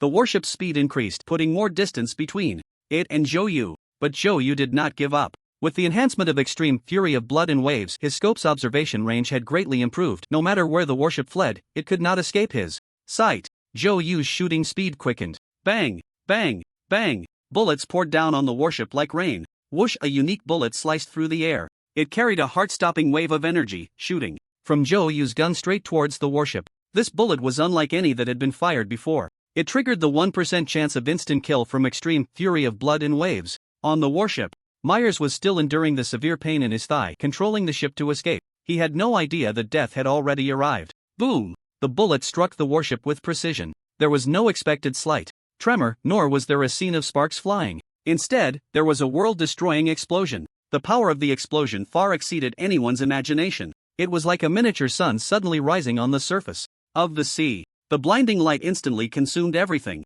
The warship's shield shattered like paper before this force. The sturdy hull began to twist, deform, and melt. No! No! No! Myers let out a desperate scream. His voice was drowned out by the deafening sound of the explosion. He watched helplessly as the warship was destroyed, as his own body was torn apart. Fear, unwillingness, despair, a myriad of emotions intertwined in his heart. Why is this happening? I don't want to die. I don't want to die. These were the last few words Myers left in the world. Then, his consciousness fell into endless darkness. The massive warship, along with Myers, completely vanished from this sea area. Only a huge whirlpool remained, slowly swirling, as if telling a tragic story. Inside the viewing room, Evans witnessed this earth-shattering scene. He was completely stunned. He stood there in a daze, his eyes wide open, mouth agape, but unable to make any sound. Evans's mind was blank, completely unable to comprehend what was happening before him. This is impossible. One bullet, how could it? How could it destroy an entire warship? Evans's voice trembled. He could not accept this fact. The warship he was so proud of, one of the most powerful weapons of the Lighthouse Nation, was actually destroyed by a single bullet? This was simply absurd. Despair spread through Evans's heart like a flood breaking through a dam. He knew that the Lighthouse Nation had lost completely this time, and to the very rival he looked down upon the most. Not only had they lost the match, but they had also lost the face of the Lighthouse Nation. On the Dragon Country team's side, Lin Chen looked at the fading light on the screen, equally shocked. He knew that Zhou must have triggered the instant kill attribute of extreme fury of blood and waves. He had thought the power of an instant kill would be strong, but he never expected it to be this powerful. A single bullet had directly destroyed a warship. This was nothing short of a miracle. So amazing. Manlin's voice trembled, filled with disbelief. She turned to Lin Chen, excitedly saying, "Lin Chen, we won. It really triggered the instant kill. That's great. That's great." Excitement sparkled in Manlin's eyes. She clenched her fists tightly, her body trembling slightly, a tremor of joy and excitement. Manny slowly turned around to look at the screen, his eyes filled with a complex mix of emotions.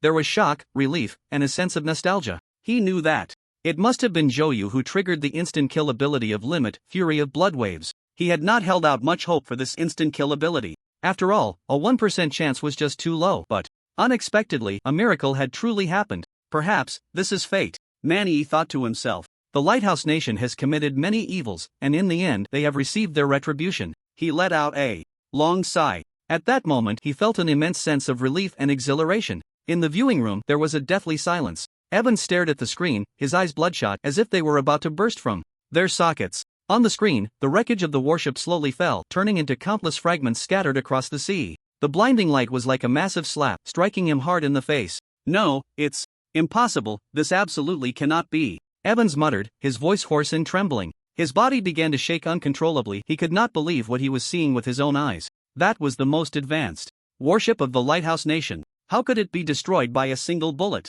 This was simply absurd.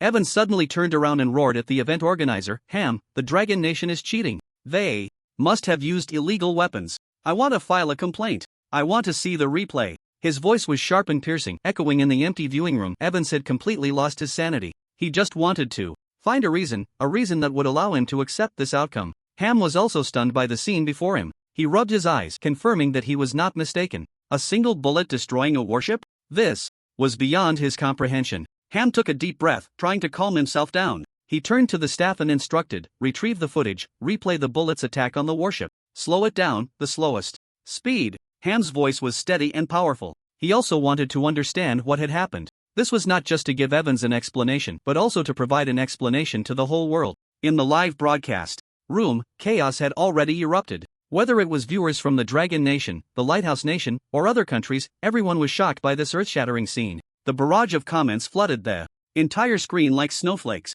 My God, what did I just see? A bullet destroyed a warship? Is this real? I'm not dreaming, am I? Incredible. This is simply a miracle. The Dragon Nation is too powerful. What on earth is going on? Please replay. Quick, replay. I want to see clearly. Everyone was eager to know what had happened. They needed an explanation, one that would allow them to believe in all of this. In the viewing room, on the huge screen, the replay began. The footage slowed down countless times. A bullet shot out from Zhou Yu's gun. It sliced through the air with a sharp whistle, heading straight for the warship. Whoosh! The moment the bullet made contact with the warship, time seemed to freeze. Immediately after, an unimaginable wave of energy erupted from the bullet. Boom! An explosion. A world-shaking explosion. The warship's shield shattered like paper in the face of this force, instantly breaking apart. The sturdy hull began to twist, deform, and melt, the entire process crystal clear. There was no cheating, no violations. Just a single bullet, truly and completely, destroyed a warship. The viewing room fell into a deathly silence once again.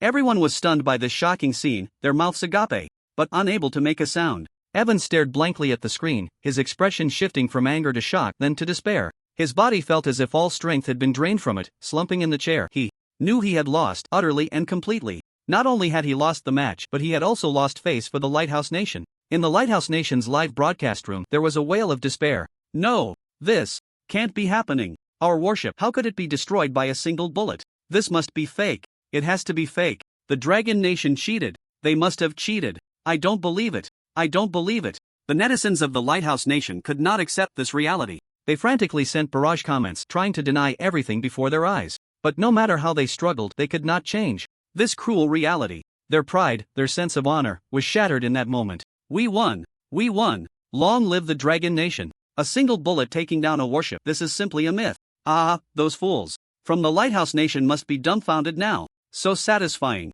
Absolutely satisfying. Let us raise our national prestige. Strengthen our dragon spirit. In the Dragon Nation's live broadcast room, the barrage comments poured down like a waterfall. Every word was filled with the excitement of the Dragon Nation's netizens. They witnessed this historic moment, the miracle created by the Dragon Nation team. Pride and honor surged within them. They felt proud to be from the Dragon Nation, proud of the strength of their team. In the viewing room, Ham took a deep breath to calm his excited heart. He stood up and walked to the microphone, announcing loudly, I declare that the ultimate winner of this world-class weapon exchange conference is the Dragon Nation. Congratulations to the Dragon Nation team. Ham's voice echoed through the loudspeakers, reaching every audience member watching the live stream. At that moment, the whole world heard the Dragon Nation's victory declaration. Wow! Applause thundered, lasting for a long time. Representatives from various countries stood up to congratulate Mani. Congratulations, Commander Mani, the Dragon Nation team is truly amazing. Yes, a single bullet destroying a warship, this is simply a miracle. The military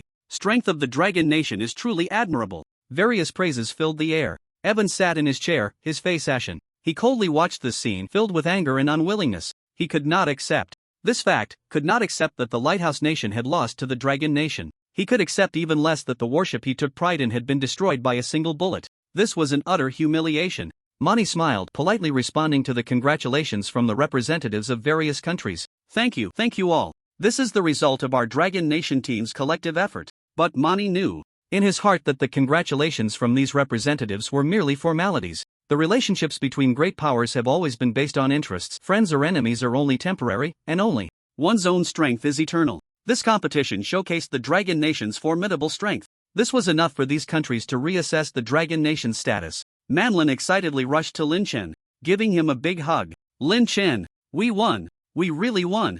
Manlin's voice was tinged with a hint of choking emotion. She held Lin Chen tightly, as if trying to merge him into her own body. Lin Chen gently patted Manlin's back, smiling as he said, "Yes, we won. This is all thanks to everyone." Manny walked up to Lin Chen and solemnly bowed to him. "Lin Chen, thank you. Your potions helped us achieve the final victory." Man Yi's voice was filled with sincerity and gratitude. He knew that Lin Chen's potions played a crucial role in this competition. Without extreme fury of blood waves, the Dragon Country team could not have so easily defeated the Lighthouse Country. Lin Chen quickly helped Manny up and said, "Commander Man, you are too polite. This is what I should do. It is my honor to contribute to the country." In the Dragon Country livestream, netizens saw that Dragon Country had finally won. Their joy was evident and they flooded the comments with congratulations. "Awesome! Dragon Country won! We are the champions! Thank you, Dragon Country team, for bringing us glory. Well done, Lin Chen. Well done, Zhou Yu. Well done, Man Lin. Dragon Country is mighty.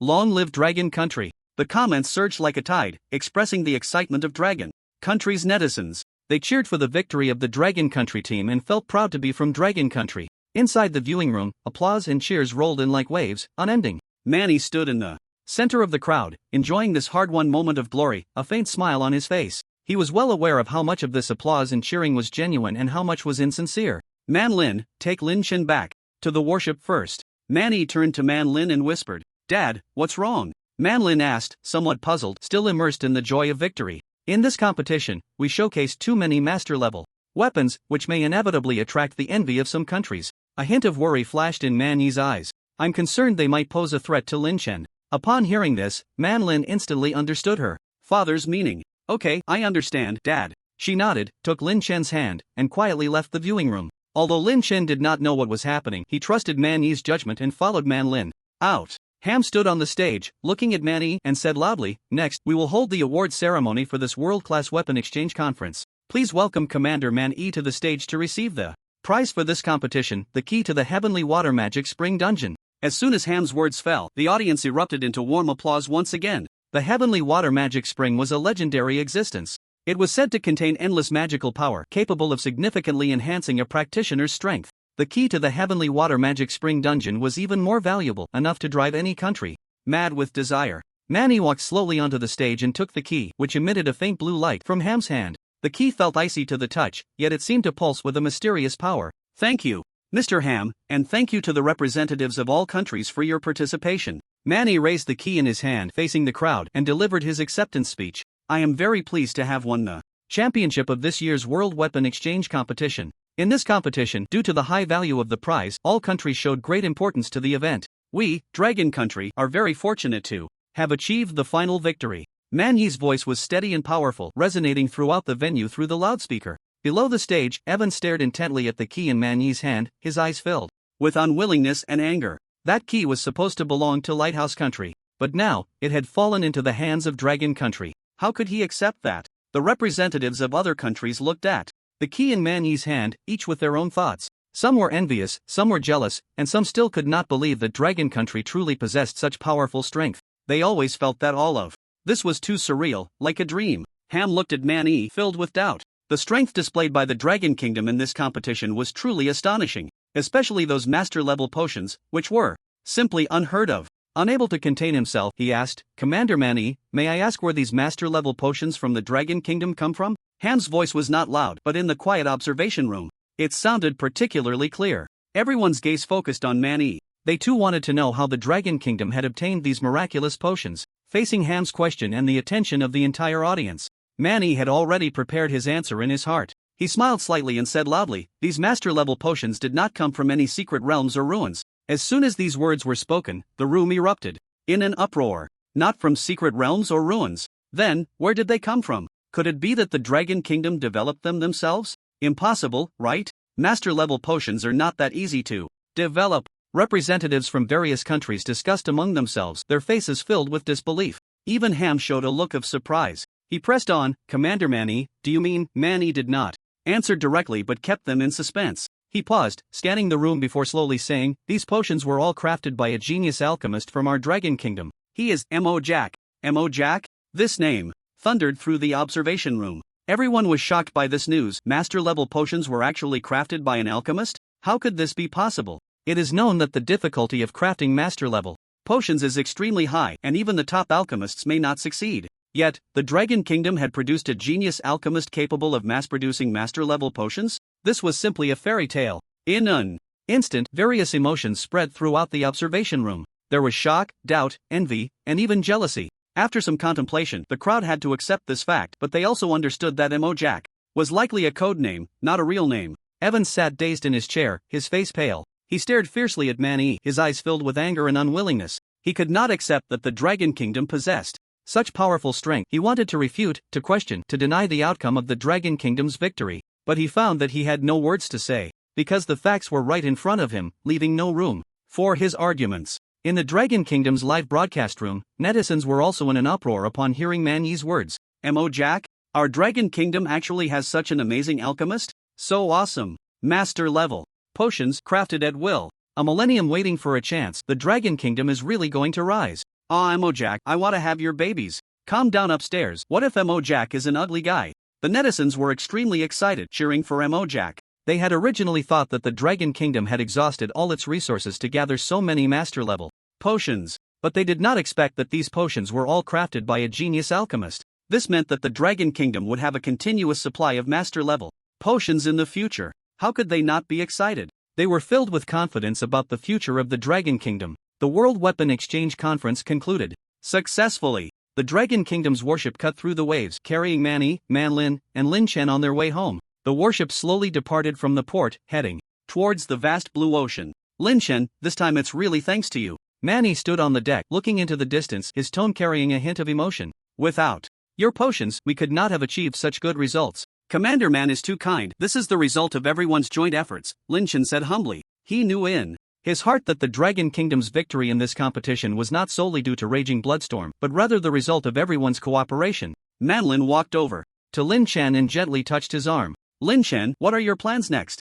Me? I plan to return to Holy Sky City, continue leveling up, and prepare for the second class transfer, Lin Chen replied. Second class transfer? Man-Lin's eyes lit up. That's an important turning point. You must prepare well. Yes, I will, Lin Chen nodded. He knew that after the second class transfer, his strength would undergo a qualitative leap. By the way, Lin Chen, we have collected quite a bit of loot from this competition, including some rare materials that might help with your alchemy, Man-E suddenly said. Really? That's great. Lin Chen's eyes brightened. Rare materials were treasures that were hard to come by. With these materials, he could concoct more and stronger potions. Once we return to Holy Sky City, I will have someone send you the list of materials, Man-E said. Thank you, Commander Man, Lin Chen said gratefully. He knew that Man-E was intentionally nurturing him. On the way back to the city, Man-E learned from his daughter that Lin Chen wanted to quickly undergo the second class transfer, so he specially arranged for a team of elite soldiers to accompany Lin Chen in clearing dungeons. The military ship would stop at each dungeon suitable for Lin Chen's current level.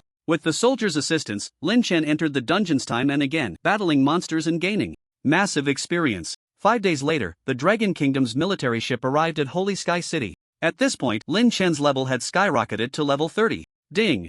The system notification sounded in Lin Chen's mind. Congratulations, you have reached level 30. You meet the conditions for the second class transfer. Would you like to start the transfer quest immediately? Yes. Lin Chen chose to confirm without hesitation. Please select your second class profession direction. The system notification sounded again, and a virtual interface appeared before Lin Chen. He carefully browsed the system panel, and finally his gaze settled on the second class transfer direction. Enchanter. Alchemist? Lin Chen looked at this option with some confusion. Why is it still an enchanting type potion? He muttered to himself. Doesn't this overlap with the ability of Raging Bloodstorm? Lin Chen was somewhat puzzled. He had originally thought that after the second class transfer he would gain some brand new abilities, but unexpectedly, it was still related to enchanting potions, which left him a bit disappointed. Man-E had been standing nearby, observing Lin Chen's expression. Seeing the look of confusion on Lin Chen's face, he guessed what Lin Chen was thinking. Lin Chen, what is your second class profession direction? Man-E asked. It's producing enchanting potions, Lin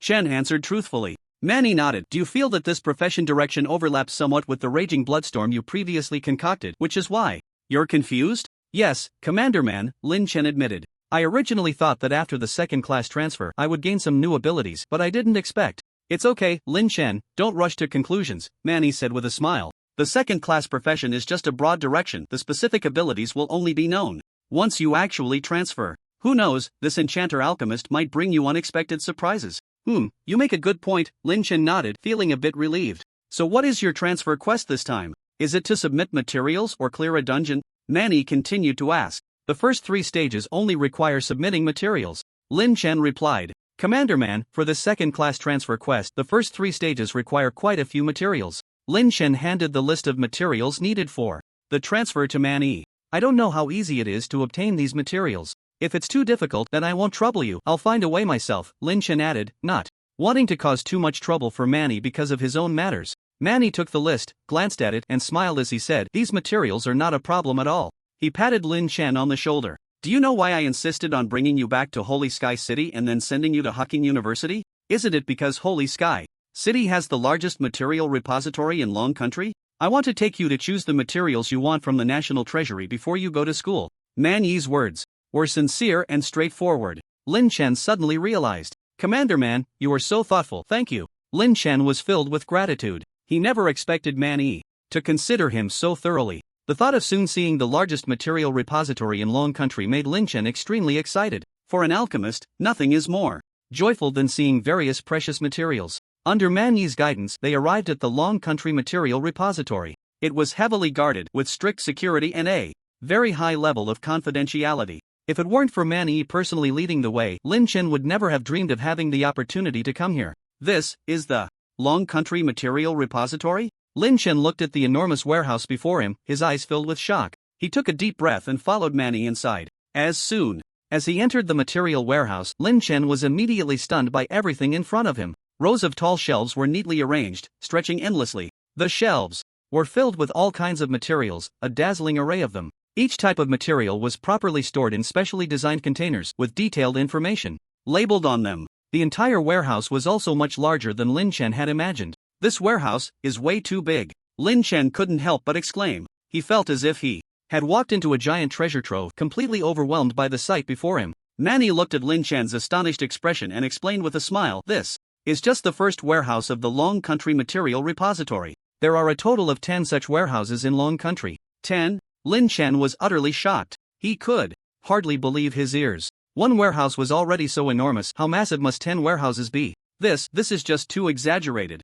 Lin Chen's gaze swept over the containers labeled with detailed information, his voice trembling slightly. What did he see? Dragon blood grass, aged 100 years, remaining quantity 12,850. Phoenix feather, integrity over 95%, remaining quantity 8,732. Deep sea demon crystal, purity over 99%, remaining quantity 10,245. Rare materials piled up here like cabbages. Moreover, the quantity of each material was outrageously high. Lin Chen felt his heart was about to leap out of his chest. He had never imagined that one day he would see so many rare materials. This was simply an alchemist's paradise. So, Lin Chen, are you satisfied? Manny asked, looking at Lin Chen's shocked expression with a smile. Satisfied. Extremely satisfied. Lin Chen nodded repeatedly, his eyes sparkling with excitement. Commander Man, you are just too wonderful. He was so excited that he was almost at a loss for words. Ha, this is all you deserve. Manny patted Lin Chen's shoulder. Come on, I'll take you to see what you need.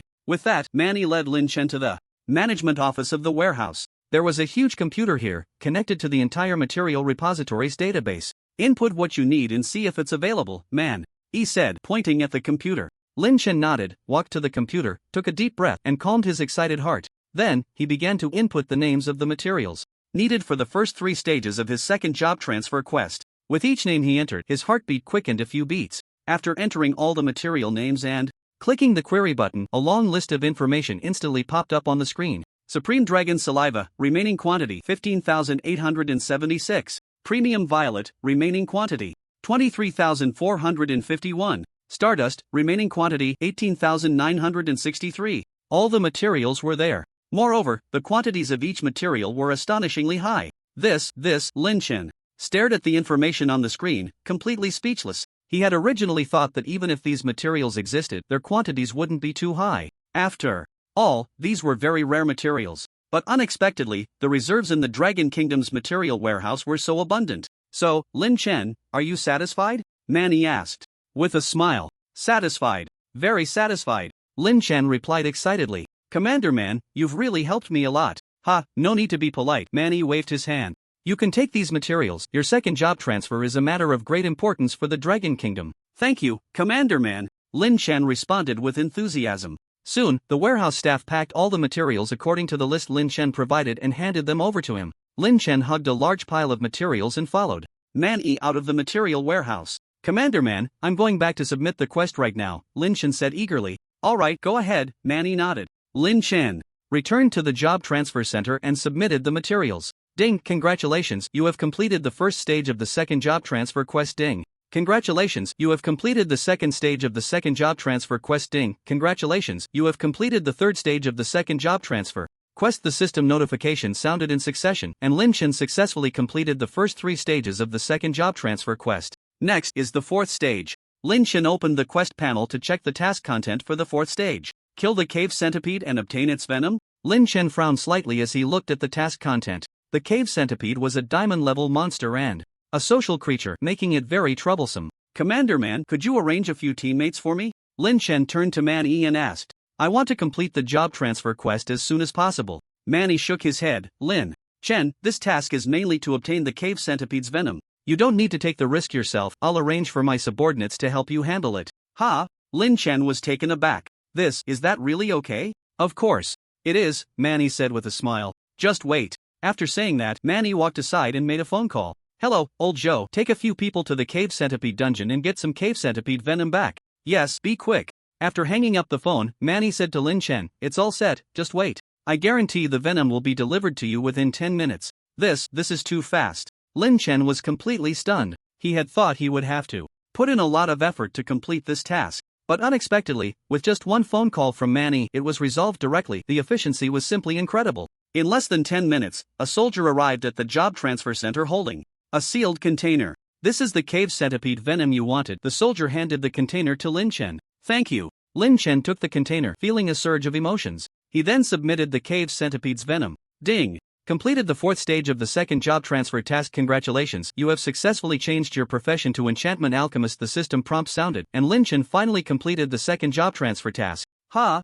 Lin Chen let out a long breath, a relaxed smile appearing on his face. This job transfer task was way too easy, he couldn't help but exclaim. It took less than 2 hours to finish. Last time, for the first job transfer task, I spent nearly a week going through life and death just to barely complete it. The difference is just too big. Ding! The system prompt echoed in Lin Chen's mind again. Congratulations, obtained new potion formula ancient magic book. Lin Chen was taken aback for a moment, looking at the potion name displayed on the system panel, feeling somewhat puzzled. Magic book? Shouldn't this be an item exclusive to mages? He muttered to himself. How could I, an alchemist, possibly create a magic book? Unable to understand, Lin Chen turned to Man-Yi. Commander Man, the potion formula I just obtained is a magic book, but my job transfer direction is enchantment alchemist. I should be able to concoct new enchantment type potions instead. What use is it for an alchemist to create a magic book? Lin Chen voiced all his doubts. Upon hearing Lin Chen's words, Man-Yi was momentarily taken aback, a hint of surprise flashing in his eyes. This surprise quickly transformed into ecstasy. A magic book? Man-Yi's voice trembled slightly. Lin Chen, are you sure the potion formula you obtained is a magic book? Yes, Commander Man. Lin Chen nodded affirmatively. Man-Yi took a deep breath, trying to calm his excited heart. Lin Chen, you may not know, but this magic book might be far more powerful than ordinary enchantment-type potions. Far more powerful? Lin Chen's eyes widened, unable to believe it. Commander, are you saying this magic book has some special abilities? Exactly. Man-Yi nodded, his eyes sparkling with excitement. Lin Chen, you know, I am also a mage and have some understanding of items like magic books. I once read in an ancient text that some extremely rare alchemists can create a special type of magic book. This kind of magic book can replicate the skills of other professions. Replicate the skills of other professions? Lin Chen was completely stunned. How? How is that possible? Does such a thing really exist? He felt as if his worldview had been overturned.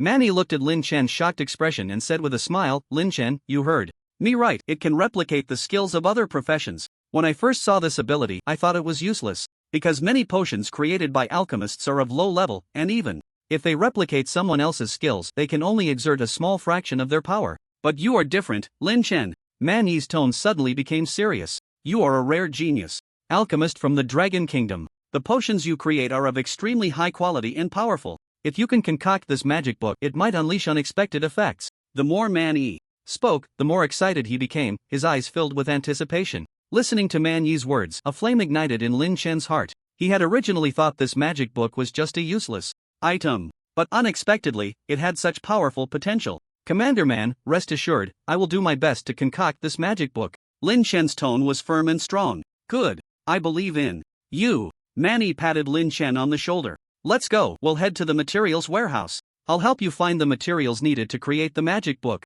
This time, we are going to concoct the most powerful magic book. The light flickered in Manny's eyes. The two once again arrived at the Dragon Kingdom's material storage, and Manny directly led Lin Shen to the warehouse. Management office. Lin Shen, take a look at what materials are needed to craft this magic book. Commander Man, look, these are the materials required to craft the magic book. Lin Shen handed the recorded materials list to Manny. Manny took the list and carefully read through it. These materials, although rare, should all be available in our storage. Let's go take a look. He entered the materials list into the computer and began the search. Vast Diamond, available, remaining quantity, 8,765. Ancient Tree Heart, available, remaining quantity, 5,432. Ancient Parchment, available, remaining quantity, 3,210. All the materials were there. Looking at the dazzling array of rare materials before him, Lin Shen's heart was filled with confidence. After just hearing Manny's detailed explanation of the magic book, he couldn't wait to find out what kind of magical effects the magic book he crafted himself would possess. Lin Shen, over here. Manny led Lin Shen into a spacious and bright room. This is a potion-making room specially prepared for high-level alchemists. You can craft here with peace of mind. Manny pointed to the various equipment arranged in the room and said to Lin Shen, the equipment here is top-notch and materials can be replenished at any time. If you need anything, just let the staff know. Lin Shen looked around and saw that the room was filled with all kinds of alchemical apparatus, crucibles, distillers, mortars. Each piece of equipment shimmered with a warm glow, clearly not ordinary items. This is so professional. Lin Shen couldn't help but exclaim. It was his first time making potions in such a professional environment, and he felt both excited and a bit nervous. Soon, the staff brought over the materials Lin Shen had selected, neatly arranged on the alchemy table. Lin Shen took a deep breath, walked to the alchemy table, and began preparing to craft the magic book. He first picked up a large piece of ancient parchment, carefully laying it on the table. This parchment emitted a faint glow and felt warm and smooth to the touch. Lin Shen knew this was a key material for making the magic book and had to be treated with care. Next, he picked up a piece of vast diamond that sparkled brilliantly. This diamond was about the size of a fist, and its interior seemed to contain the stars and the sea, dazzling and mesmerizing. Lin Shen held the vast diamond in his hand, feeling the powerful energy within, and marveled silently. Following the system's guidance, he began to carve runes onto the parchment with the vast diamond. This feeling is truly wonderful, Lin Shen exclaimed in his heart as he carved. He found that although he couldn't understand the specific meanings of these runes, he could clearly feel their connections and directions. It was as if an invisible force was guiding his hand, allowing him to smoothly carve each rune. Manny stood by, quietly observing Lin Shen's actions. He had originally thought that Lin Shen would struggle greatly while carving runes for the first time. After all, carving runes requires extremely high precision and stability. A slight mistake could ruin everything. Even an experienced mage like Manny needed to be fully focused and cautious when carving runes. However, Lin Shen's performance completely exceeded his expectations. He saw Lin Shen's wrist moving skillfully, the vast diamond tracing beautiful arcs across the parchment. Each rune flowed seamlessly, without any pause or hesitation.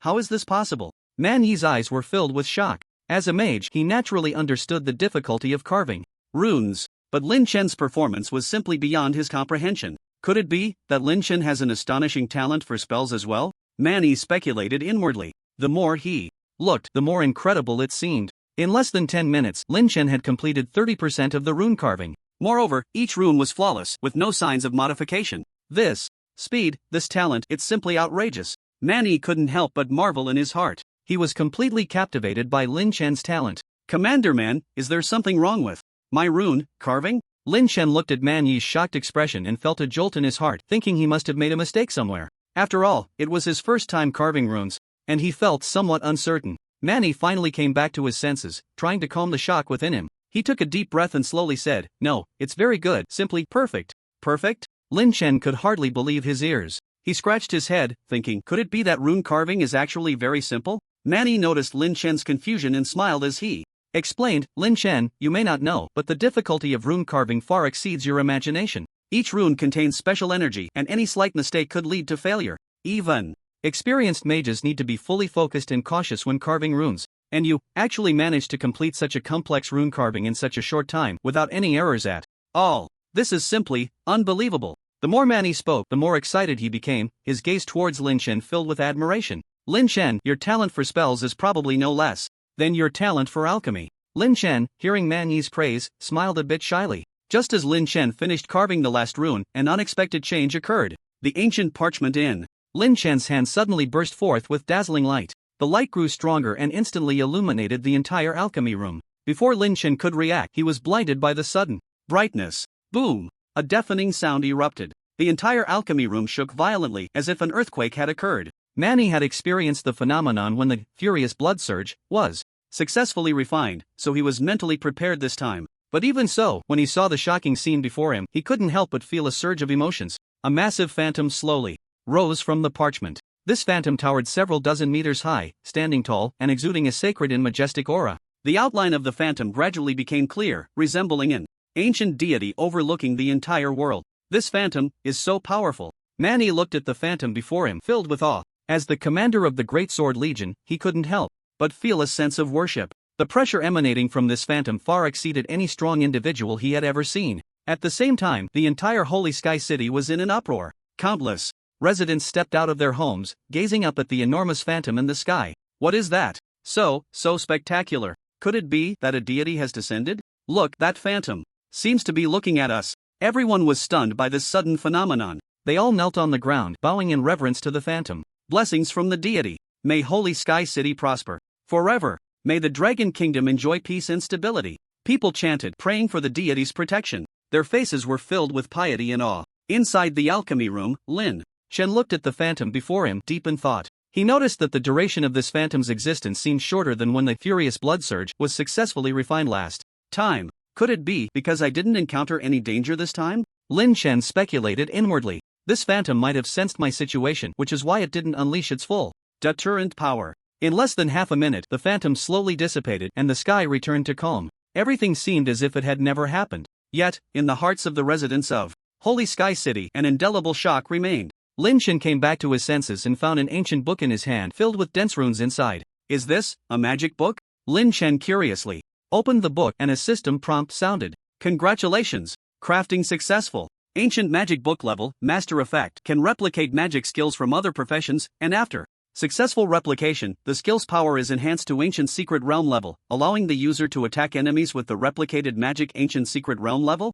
Lin Chen stared wide-eyed at the attributes of the magic book. As the phantom faded, the alchemy room returned to tranquility. Man Yi's gaze was instantly drawn to the magic book in Lin Chen's hand. Lin Chen, what effect does this magic book have? Man Yi's voice was somewhat urgent, filled with anticipation. Lin Chen smiled slightly and showed the attributes of the magic book to Man Yi. Commander Man, look, this magic book is at the master level. Its ability, just as you mentioned before, can replicate magic attacks released by other professions. Moreover, it can enhance the power of the replicated skills to Ancient Secret Realm level. Ancient Secret Realm level? Upon hearing these words, Man Yi's pupils constricted sharply. As a mage, he naturally understood the classification of skill levels. From low to high, they are first order, second order, third order, all the way to ninth order. Only above the ninth order is the legendary Ancient Secret Realm level. Manny had once seen records of Ancient Secret Realm spells in an ancient text. It was said to be an existence that transcended all conventional spells, possessing immense power.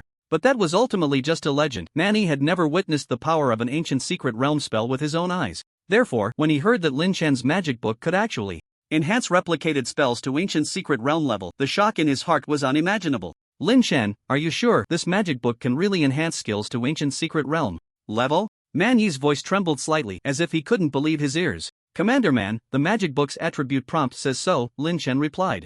Man Yi took a deep breath, trying to calm his excited heart. He looked at the magic book in Lin Chen's hand, his eyes filled with desire. Lin Chen, can you let me witness the power of an Ancient Secret Realm spell? Lin Chen nodded. Commander Man, you are a mage, why don't you release a spell skill now, and I'll try to replicate it with this magic book. Alright. Man Yi agreed without hesitation. He was filled with curiosity and couldn't wait to see the power of an Ancient Secret Realm spell. However, considering safety, Man Yi decided to be cautious. Lin Chen, I'll first release a spell skill with the least damage. On one hand, I'm afraid a high-level spell might harm you. On the other hand, I also want to see if this magic book can really enhance the lowest level skill to Ancient Secret Realm level. Lin Chen expressed his agreement. Commander Man, please release your skill. Man Yi nodded and began to prepare to release the skill. Lin Chen opened the ancient magic book in his hand. In an instant, a huge magic array appeared on the book, radiating a mysterious glow. Man Yi took a deep breath and waved his hand. Flame ball.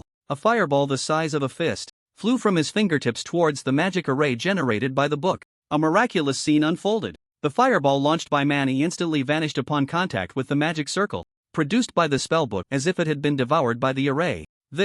Manny's eyes widened in disbelief. He stared blankly at everything happening before him. He realized that his fireball hadn't actively flown toward the magic circle, it had been directly sucked in. The moment the fireball was completely absorbed by the array, its size suddenly expanded, becoming even more enormous. Manny instinctively looked toward the center of the array, where it seemed a void space capable of swallowing everything had formed. Within that space floated numerous strange runes. Just a glance made Manny's heart tremble, as if an invisible pressure compelled him to avert his gaze from the magic circle. He quickly looked away, a storm of emotions rising within him. This magic circle is too bizarre. Lin Chen was also shocked by the effects of the array. He hadn't expected the process of the ancient spellbook copying skills to be so domineering, so powerful. If used well, couldn't this serve as a formidable defensive measure in the future? This is much more useful than ordinary armor. Lin Chen couldn't help but marvel at the potential of the ancient spellbook, which was simply beyond imagination. With a thought, he retracted the magic circle. When he looked at the attribute panel of the ancient spellbook again, it had indeed changed. It clearly displayed ancient spellbook copied skill, flame fireball level, master effect. Flip through the spellbook to unleash an ancient secret realm level spell. Heavenly fire roar. Conduct a large-scale attack on enemies. Lin Chen handed the spellbook to Manny. The moment Manny saw the attributes, he was instantly captivated by the 4 words heavenly fire roar. He was utterly astonished. As a fire control mage, Manny had a profound understanding of fire-type spells. He knew that any skill starting with heavenly fire was exceptionally rare and powerful. Currently, the only heavenly fire skill he knew of was heavenly fire dance. However, even then, he had only seen a record of heavenly fire dance in an ancient text and had never witnessed it in person. Lin Chen had actually copied a brand new heavenly fire skill through a spellbook, and it was an ancient secret realm level 1. This was simply unbelievable. Manny felt that the surprise Lin Chen brought him was about to turn into a shock. How much talent does this kid still have yet to reveal? His gaze toward Lin Chen grew increasingly complex. There was shock, curiosity, admiration, and a hint of indescribable awe. Lin Chen, your spellbook is simply. Manny was so excited he was almost at a loss for words. It's simply a creation that seizes the essence of heaven and earth. Manny sincerely marveled, unable to find words to describe the shock within him. Just then, Manny's phone suddenly rang. He picked it up, glanced at the caller ID, and frowned slightly. "Hello, this is Manny." He answered the call with a serious tone. A hurried voice came from the other end, and Manny's expression gradually grew grave. Lin Chen stood by, watching the change in Manny's demeanor, feeling a vague sense of unease. From the moment Manny answered the call, Lin Chen observed his expression. Manny's brows furrowed tighter, and his face became increasingly heavy. Clearly, the news from the other end of the line was very important and not good. "I understand," Manny said in a deep voice, hanging up the phone. Seeing this, Lin Chen quickly asked, "Commander Man, what happened?" Manny did not directly answer Lin Chen's question but turned to him and said, "Lin Chen, I will send someone to take you to Hucking University right now." Hucking University? Lin Chen was taken aback, caught off guard. "Why are you suddenly sending me to Hucking University?" Lin Chen was filled with confusion. He didn't understand why Manny had made this decision so abruptly. "The Extreme Night Country instance has opened," Manny said in a deep voice. "Hucking University has experts stationed there. It's currently the safest place. We must protect a genius like you. We can't let anything happen to you." Lin Chen certainly knew how terrifying the Extreme Night Country instance was, but he still wanted to figure out what was really going on. "Commander Man, what is the situation with the Extreme Night Country instance now?" Lin Chen pressed, eager to know more information. "Just a few hours ago, a rift of the Extreme Night Country instance appeared above the land of Tianzhu," Manny said slowly, his tone filled with concern. At first, the high-ranking officials of Tianzhu didn't take it seriously. Who would have thought that the rift suddenly grew large, spilling out thousands of strange beasts? Tianzhu sent their experts and the most advanced weapons to deal with those beasts, but it was of no use. Now, the capital of Tianzhu is shrouded in darkness from the beast tide of the first layer of the instance. Manny's voice grew increasingly somber, as if he had witnessed the tragedy of Tianzhu firsthand. The first layer beast tide? Lin Chen keenly caught this key piece of information. His heart stirred, as if he had thought of something. "Commander Man, how do you know those are the beasts from the first layer of the instance?" Lin Chen raised his question. Manny was momentarily taken aback by Lin Chen's inquiry. His eyes flickered, seemingly hesitant. "Lin Chen, you." Manny hesitated, as if there was something he couldn't say. Lin Chen looked at Manny's reaction, feeling even more puzzled. He vaguely sensed that Manny seemed to be hiding something. "Commander Man, do you have something you want to tell me?" Lin Chen asked directly. He didn't want to beat around the bush. Manny was silent for a moment, then sighed deeply. "Lin Chen, there are some things I didn't want to tell you, but since you asked, I'll speak frankly. Man Yi's tone grew heavy. Lin Chen's heart also began to race. He knew that what Man Yi was about to say was undoubtedly very important. In fact, before the Extreme Night Country instance appeared in Tianzhu, our dragon country had already sent people into the Extreme Night Country instance for reconnaissance. Man Yi said slowly, each word seeming to carry the weight of 1,000 pounds. What? Lin Chen exclaimed, his eyes filled with disbelief. He never expected that the dragon country had already entered the Extreme Night Country instance. How many people did we send in? Lin Chen's voice trembled slightly, as he vaguely guessed the outcome. 50 people, Man Yi said solemnly. They were all elites from the military, each a battle-hardened warrior. But, Man Yi's voice choked, and he couldn't continue. But Lin Chen already understood. They all sacrificed? Lin Chen's voice was very soft, but each word seemed to carry endless sorrow. Man Yi slowly nodded, his eyes filled with sadness and respect. In the end, only one assassin-class soldier returned alive. He managed to escape thanks to the blood-locking effect of the Eternal Heart. The others? All sacrificed. Inside the alchemy room, there was a deathly silence. Lin Chen stood there in a daze, unable to speak for a long time. He was completely shocked by this news. 50 elite soldiers, and only one returned alive. How tragic. A wave of indescribable grief surged in Lin Chen's heart. He felt sorrow for the sacrificed soldiers and admiration for their bravery. War. Is this cruel? Lin Chen murmured to himself, his voice filled with helplessness and desolation. He understood that in order to gather intelligence and protect the country, it was inevitable that some would pay with their lives. Those sacrificed soldiers are all heroes. A determined light flickered in Lin Chen's eyes as he silently vowed to do something for them. Commander Man, did our army really lose nearly 50 men just to explore the first layer of the Extreme Night Country dungeon? Lin Chen calmed his emotions and continued to ask. He wanted to know what intelligence had been gained from the sacrifices of those soldiers. Yes, Man Yi nodded. According to the report from that assassin soldier, the number of exotic beasts in the Extreme Night Country dungeon is extremely large. He explored inside for several hours with the Heart of Eternity and still found it difficult to enter the second layer. Moreover, the most common exotic beast he encountered in the first layer of the dungeon was the same kind you faced in the Abyss dungeon, the Phantom Skeleton. Phantom Skeleton?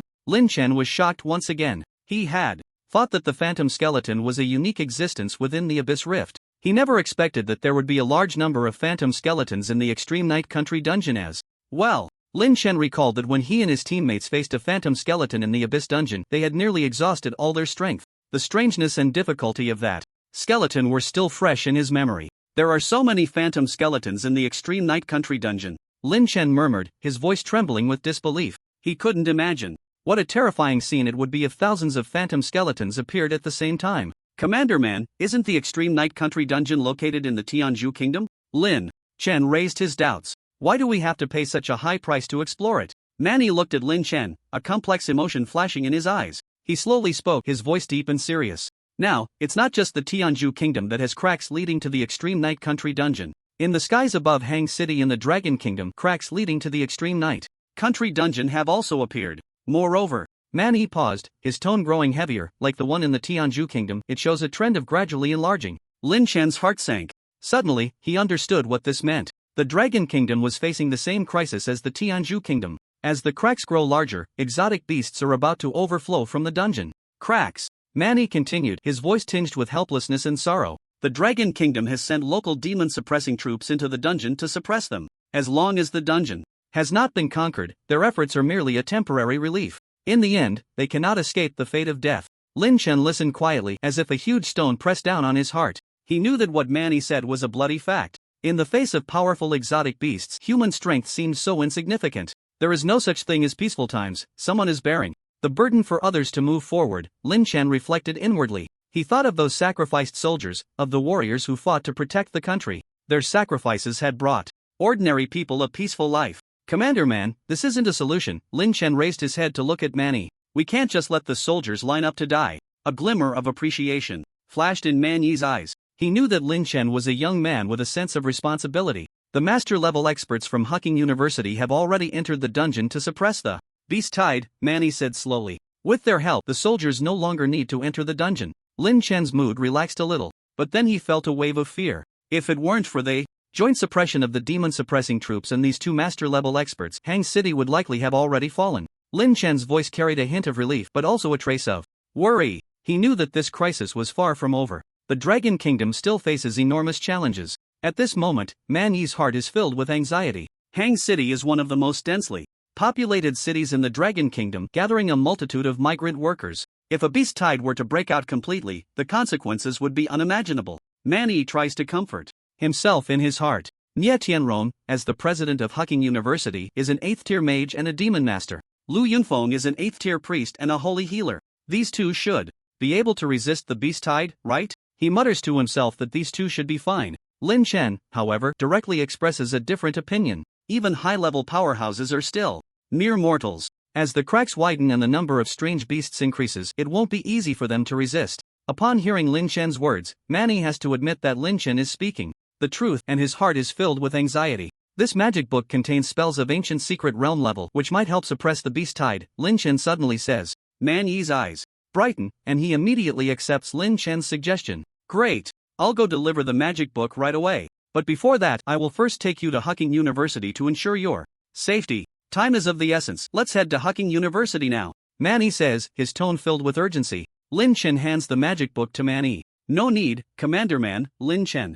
shakes his head. It would take too long for you to deliver it this way. I've already contacted senior sister Meng Xiu from Hugging University. She will come to pick me up shortly. Lin Chen says. This magic book has already been copied for skills, Lin Chen adds. Just in case, I plan to make more magic books while waiting for senior sister Meng Xiu to arrive. Manny nods in agreement. Alright, I'll instruct the staff to bring you more materials. After saying that, Manny turns to the staff behind him and gives a few instructions. The staff immediately takes their leave. Lin Chen seizes the time to start making ancient magic books. As the number of books increases, Lin Chen's technique becomes more and more proficient. His speed in drawing runes accelerates, and his accuracy improves. Before long, 4 brand new ancient magic books appear in Lin Chen's hands. Manny stands by, watching Lin Chen's process of creating the magic books, and his heart is once again shaken. He realizes that Lin Chen's speed in drawing runes is simply incredible. Each stroke flows smoothly, without any pause or hesitation. This hardly resembles a novice who has just started practicing alchemy. He is even more skilled than those who have specialized for many years. This kid, truly a monster. Manny silently marvels. He increasingly feels that his decision to collaborate with Lin Chen was an incredibly correct one. Just then, the door to the alchemy room is pushed open. Meng Xiu walks in. She immediately spots Lin Chen standing at the alchemy table. Lin Chen! Meng Xiu exclaims in surprise, quickly walking up to him. Then, catching Lin Chen off guard, she gives him a warm hug. You said you would hurry to report to school after the competition, right? Why did you take so long? Meng Xiu releases Lin Chen, her tone carrying a hint of reproach, but her eyes are filled with concern and joy. Lin Chen is startled by Meng Xiu's sudden embrace. The magic book he had just crafted also falls to the ground with a thud. He awkwardly scratches his head. Senior sister, Lin Chen begins to explain, but is interrupted by Meng Xiu. Alright, I won't tease you anymore. Meng Xiu says with a smile. You were in such a hurry to call me over. Is it to take you to school? Man Yi stands by, watching the affectionate interaction between Meng Xiu and Lin Chen, and can't help but feel a twinge of worry for his daughter, Man Lin. Daughter, you need to be careful. The competitors are here. Man Yi thought to himself. Lin Chen picked up the magic book that had fallen to the ground and shook his head. Senior, it's not time to go back to school yet. I have something more important that I need your help with, Lin Chen said, handing the ancient magic book to Meng Xiu. Could you please deliver this to the principal? Meng Xiu was slightly taken aback by Lin Chen's words. She hadn't expected him to call her over in such a hurry just to deliver a book. This is... As she took the ancient magic book from Lin Chen, her gaze was instantly captivated by the words ancient secret realm level. Ancient secret realm level? Meng Xiu exclaimed, her voice filled with disbelief. Although she wasn't a high-level mage like Man Yi, she had spent 2 years studying at Hugging University, most of which was spent in the library. She was well-versed in the categories and levels of spells. She naturally understood what an ancient secret realm level spell meant. It was a legendary existence. Lin Chen looked at Meng Xiu's shocked expression and explained, Senior, this book has copied a fire-type spell and has been upgraded to ancient secret realm level. The principal and the director are currently suppressing the beast tide. It might come in handy. There are a few more new magic books. You can use them to copy more skills. If that's not enough, I can make some more, Lin Chen said casually, as if creating an ancient secret realm level magic book was as simple as making a regular potion. What? You can make more? Meng Xiu was completely stunned by Lin Chen's words. Such a rare item seemed so ordinary in Lin Chen's eyes? She couldn't help but exclaim in her heart, do you even know what an ancient secret realm level spell represents? Manny stood by, watching Meng Xiu's shocked expression, feeling very familiar with it. He recalled his own reaction when he first saw the magic book. It was the same look. Meng Xiu stood frozen, her mind filled with countless question marks. She was dying to know how Lin Chen had managed to do this. Lin Chen, what is going on? Meng Siyu's voice trembled slightly, her eagerness for an answer palpable. Lin Chen looked at Meng Siyu, a hint of a smile flashing in his eyes. He had once again successfully shocked this senior. Senior, it's a long story. Lin Chen was about to explain when he was interrupted by Meng Siyu. Then make it short, Meng Siyu urged, unable to wait any longer. Lin Chen smiled helplessly and succinctly explained the origins and functions of the ancient magic book. Of course, he omitted any information about the system. I see. After hearing Lin Chen's explanation, Meng Siyu finally understood. But the shock in her heart had not diminished in the slightest. Lin Chen, you are truly amazing, Meng Siyu exclaimed sincerely. Her gaze towards Lin Chen was filled with admiration and appreciation. You're too kind, senior, Lin Chen said modestly. By the way, senior, time is of the essence. You should hurry and deliver the magic book. Lin Chen reminded her, worried that the situation in Hang City would worsen. Okay, I'm on it. A ripple of water dispersed and Meng Siyu vanished from everyone's sight. The sky over Hang City was overcast. A massive black crack stretched across the horizon, as if tearing the sky apart. From within the crack, countless ferocious beasts roared and writhed, desperately trying to break free from their restraints and surge into the human world. But an invisible barrier held them firmly within the crack.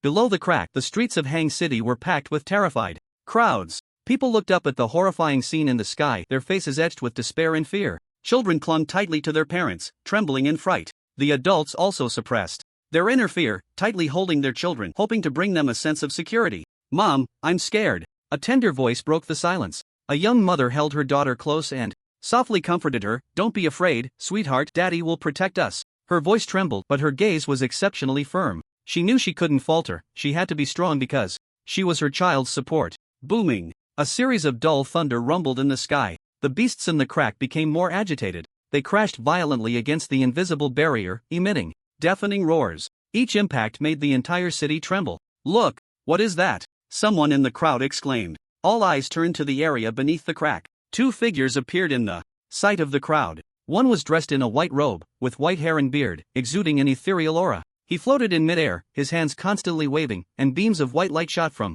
his hands, infusing the invisible barrier. The other figure wore a black robe, with a stern expression and piercing gaze. He stood behind the old man in white, forming hand seals and chanting incantations. Streams of black light radiated from him, forming a massive magic array that enveloped the entire city. These two individuals were none other than Nie Tianrong, the president of Hucking University, and Lu Yunfeng, the director of education. Nie Tianrong, an 8th-tier space mage and demon master, was skilled in spatial magic, capable of manipulating space and sealing everything. At this moment, he was exerting all his magical power to maintain the barrier against the beast tide. Lu Yunfeng, an 8th-tier priest and holy healer, excelled in healing and support spells, providing powerful assistance to his teammates. At this moment, he was supplying magical support to Nie Tianrong and was always ready to respond to emergencies. President, I feel the crack is getting bigger. This won't do. Lu Yunfeng's voice rang in Nie Tianrong's ear, filled with concern. Nie Tianrong also noticed the situation. The crack was expanding at a visible rate, and the impact of the beasts was growing stronger.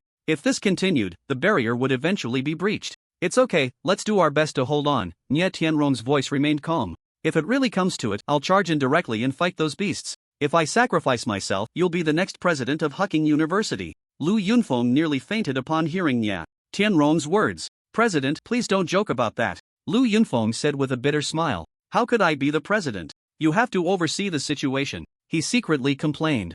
In his heart, you're an 8th-tier mage. How can you casually say that if it comes to it, you won't live? Where's the demeanor of a master? Nie Tianrong's personality was like that, lacking enthusiasm for life, often saying that if it came to it, death was the worst outcome. Lu Yunfeng often grumbled in his heart, but he also knew that Nie Tianrong was just speaking casually. When it truly mattered, he would definitely do everything in his power to protect Hucking University and Hang City. Meanwhile, on the ground of Hang City, a dark army was rapidly advancing toward the crack. They were the 2nd Battalion of the Demon Suppression Army, urgently dispatched from the neighboring province. Every soldier wore black armor, wielding weapons, with determined expressions. Their orders were to stop the spread of the beast tide at all costs. Faster, faster, faster, the army commander shouted loudly. Everyone, get your spirits up. If the two masters really can't hold on, we will charge in. For Hang City, for the Dragon Kingdom, we must fight to the end. The soldiers shouted in unison, their voices shaking the heavens. Their eyes were filled with determination and courage. They knew the terrifying enemy they were about to face, yet they did not flinch, nor did they show fear.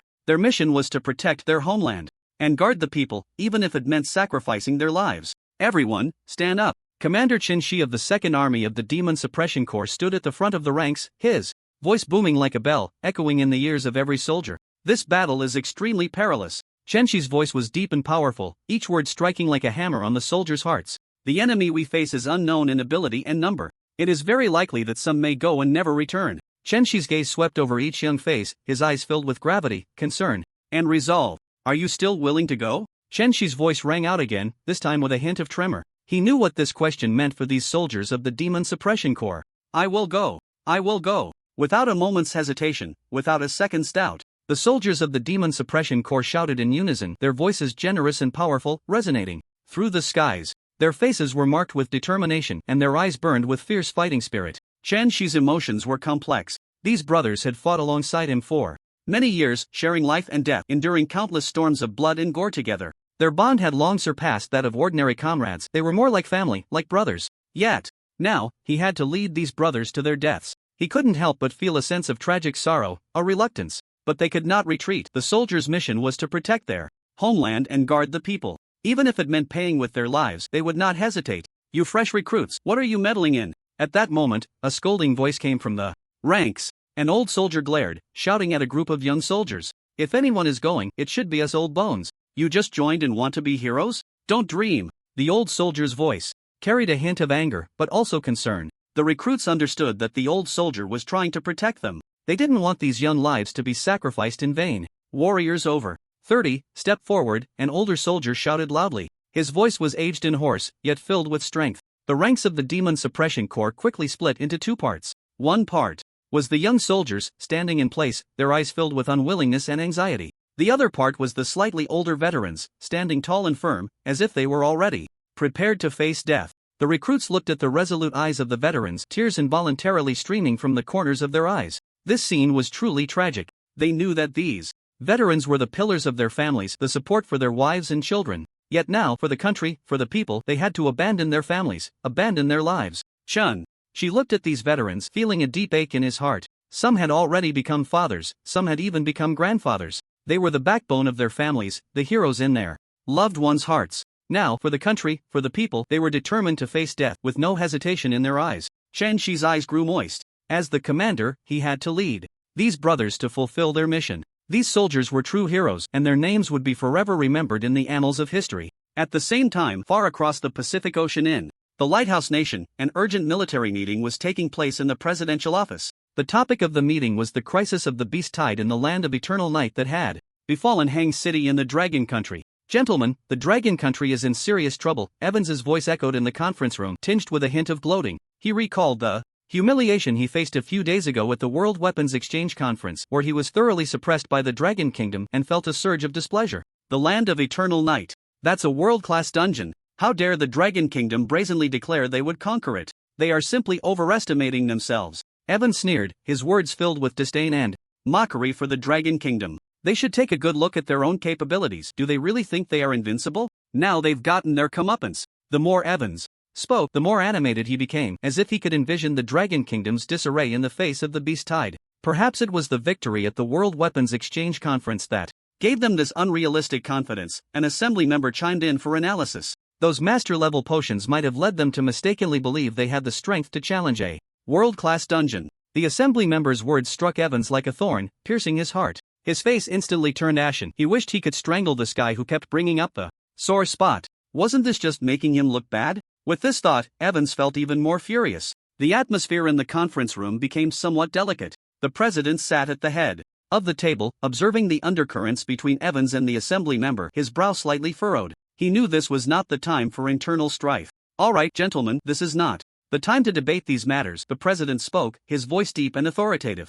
We need to provide a clear response to the outside world. Evans, you are responsible for holding a press conference to clarify our stance on this matter. The president looked at Evans, his tone leaving no room for doubt. Evans calmed his anger and nodded, indicating he would arrange it as soon as possible. At the press conference venue, lights flashed and a crowd gathered. Journalists from around the world convened, waiting for Evans to speak. Standing on the stage, Evans took a deep breath, ready to begin. Suddenly, a sharp voice rang out from the crowd.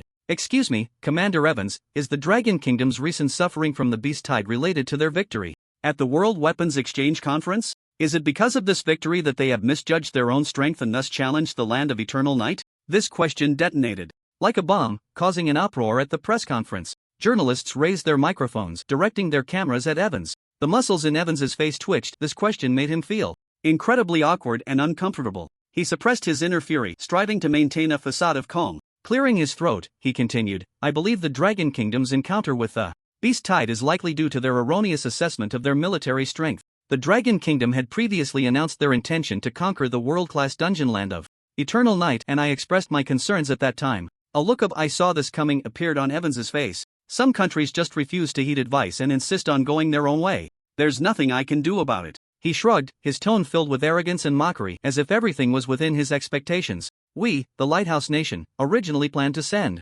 troops to support the Dragon Kingdom. Evans shifted his tone, feigning a hint of insincere regret. However, unfortunately, our troops are currently intensifying their training, and we simply cannot spare the manpower. He spread his hands, indicating his helplessness. What a pity. There was not a trace of regret in Evans's tone, instead, it was laced with thick sarcasm. Several journalists from the Dragon Kingdom stationed in the US felt a surge of anger at Evans's demeanor. What's there to be proud of? One journalist clenched his fists, struggling to resist the urge to confront him. Don't forget, the Lighthouse Nation also has quite a few world-class dungeon entrances. Another reporter gritted his teeth and said, if one day the Beast Tide breaks out, let's see if you can still laugh.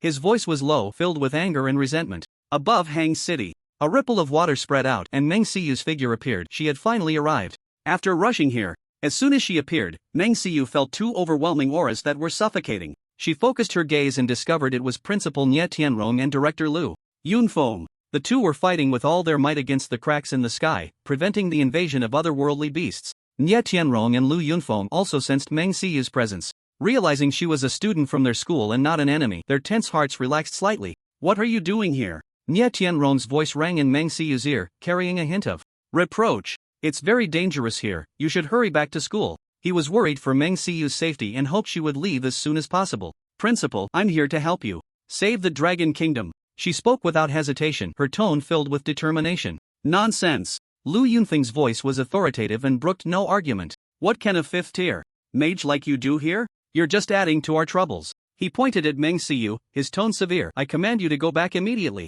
Nye Tianrong also looked at her with a sharp gaze, clearly indicating this is not a place for you. Facing the powerful aura of the two experts, Meng Siyu did not back down. She knew she had to explain herself clearly. Principal, Director, I'm here to help Lin Chen with something. As she spoke, Meng Siyu took out the ancient magic book that Lin Chen had given her. In an instant, a powerful energy wave emanated from the magic book. The expressions of Lu Yunfeng and Nye Tianrong changed simultaneously. They were both stunned by this energy wave, especially Nye Tianrong, an 8th-tier mage and a master of demon control.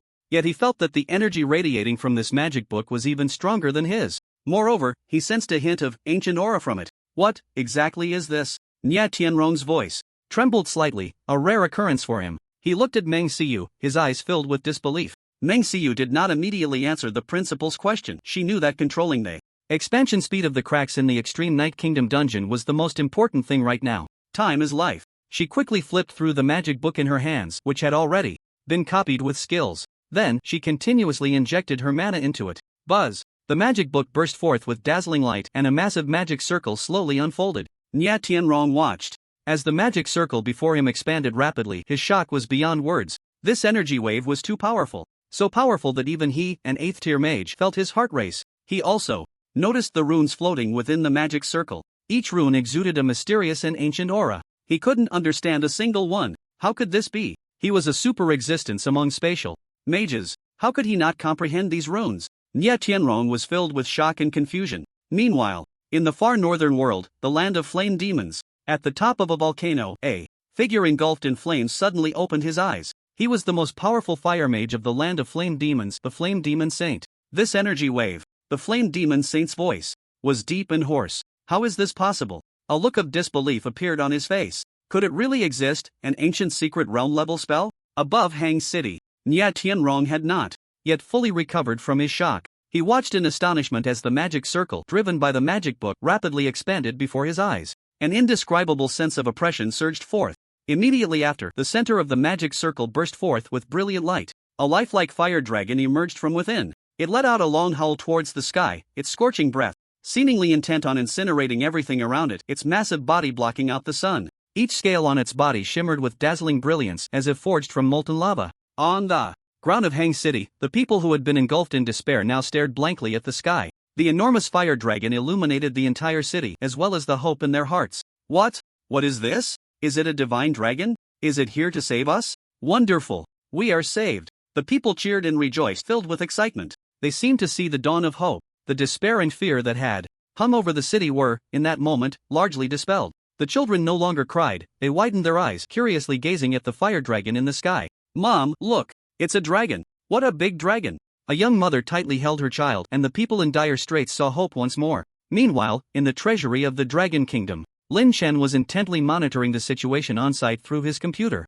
Suddenly, a crisp notification sound rang in his mind. Ding! Meng Siyu invites you to form a team, do you agree? Lin Chen was taken aback. Senior? Why would she suddenly invite me to team up? Could it be? Lin Chen instantly understood Meng Siyu's intention. The beast tied in the Extreme Night Kingdom dungeon was of such a massive scale. The experience points gained from defeating these monsters would definitely be astronomical. The senior wanted to help him level up. With this thought, a warm current surged in Lin Chen's heart. Without any hesitation, he immediately clicked to agree, feeling grateful for how kind the senior was. Ding! Team formation successful. The system notification sounded again. Lin Chen felt a wonderful connection established between him and Meng Siyu. He seemed to sense her presence and what she was doing. Meng Siyu, feeling the notification of successful team formation, slightly raised the corners of her mouth. She knew that Lin Chen had understood her intention. Next, it was time to resolve everything. Meng Siyu took a deep breath and frantically infused her magical power into the spellbook. Buzz! The light of the spellbook became even more dazzling. The fire dragon's size also swelled dramatically. It let out a deafening roar, its voice echoing through the air. A massive fireball slowly coalesced in front of it. The intense heat radiating from the fireball distorted the surrounding space. Nia Tianrong and Lu Yunfeng were both stunned by this terrifying sight. They had never seen such powerful magic. This was far beyond their comprehension. Is this really magic that a fifth-tier mage can unleash? Lu Yunfeng's voice trembled even more. He felt as if his worldview was about to collapse. Nia Tianrong said nothing, his gaze was fixed intently on the spellbook in Meng Siyu's hands. He knew that this spellbook was definitely not an ordinary item. The power it contained was simply too terrifying. Roar! The fire dragon let out a thunderous roar, and the enormous fireball gradually appeared in front of it. Boom! The fireball from the dragon's mouth, like a meteorite, carried the might to destroy the heavens and the earth as it crashed violently into the rift of the Extreme Night Kingdom dungeon. In that instant, the entire Hang City was illuminated by this blinding light. Time seemed to stand still at that moment. Then, a deafening explosion echoed across the sky. The violent energy surged outward like a tsunami. The rift, which had been continuously expanding, was actually forced to shrink a bit under this terrifying impact. How is this possible? Far away in the Flame Demon Kingdom, the Flame Demon Saint watched this scene, his eyes nearly popping out of their sockets. He stared intently at the massive fireball, a storm of emotions surging within him. After all, he was the most powerful fire mage in the kingdom of Flame Demons. In terms of mastery over fire magic, he believed he had reached a world-class level. In fact, he had even once guided the commander of the Dragon Kingdom's giant sword legion, Manhwa. One could say that his understanding of fire magic had reached an unparalleled realm. Yet today, he witnessed the power of an ancient secret realm-level spell with his own eyes. It was then that he truly realized how shallow his grasp of fire magic was. This is true fire magic. The voice of the Flame Demon Saint trembled slightly, filled with awe and a hint of desire. Above Hang City, massive fragments of cracks mixed with flames fell to the ground like a meteor shower. Each fragment contained terrifying energy. If they were allowed to fall, Hang City below would likely be reduced to ruins in an instant. Not good. Nia Tianrong's expression changed drastically. Without hesitation, he immediately summoned the magic power within him. Buzz! The space twisted momentarily. His figure vanished from the spot in an instant. The next second, he appeared before a large fragment. His hands swiftly formed seals. Mysterious runes coalesced in front of him. Spatial transfer. Nia Tianrong shouted softly. The space in front of him split open a gap. The massive fragment was directly sucked into it, disappearing from sight. He then appeared before another fragment, repeating the same action. One by one, the fragments were transferred to safety. Beads of sweat formed on his forehead. His face turned somewhat pale. Such high-intensity spatial magic took a tremendous toll on him. Meng Siyu watched Nia Tianrong's busy figure, a wave of guilt rising in her heart. She had still underestimated the power of ancient secret realm-level spells. She had almost harmed civilians. Fortunately, the principal is here. She sighed in relief, secretly grateful. The massive figure of the fire dragon slowly dissipated in the air, turning into specks of starlight, vanishing from everyone's sight. Meng Xiu gazed at the crack of the extreme Night Kingdom instance before her. The crack had indeed shrunk a bit compared to before, but she knew this was only temporary. As time passed, the crack would expand again, failing to fundamentally resolve the problem. She turned to look at Principal Nye Tianrong. Nye Tianrong was doing his utmost, using spatial magic to barely suppress the beasts surging from the crack. Spatial rifts continuously appeared around him, devouring those beasts attempting to break free. But his face had turned as pale as paper, sweat beading on his forehead. Clearly, the continuous high-intensity release of spatial magic was taking a heavy toll on him. Meng Xiu's heart tightened. She could feel the magic power within the principal rapidly depleting. She didn't know how much longer he could hold on. The situation of Director Lu Yunfeng was equally grim. He had been casting recovery spells on Nye Tianrong, trying to delay his depletion. But his own magic power was also nearing exhaustion. Lu Yunfeng's face was equally pale, and his body even began to tremble slightly. Meng Xiu, you must leave. Lu Yunfeng's voice suddenly rang in Meng Xiu's ears, filled with urgency and determination.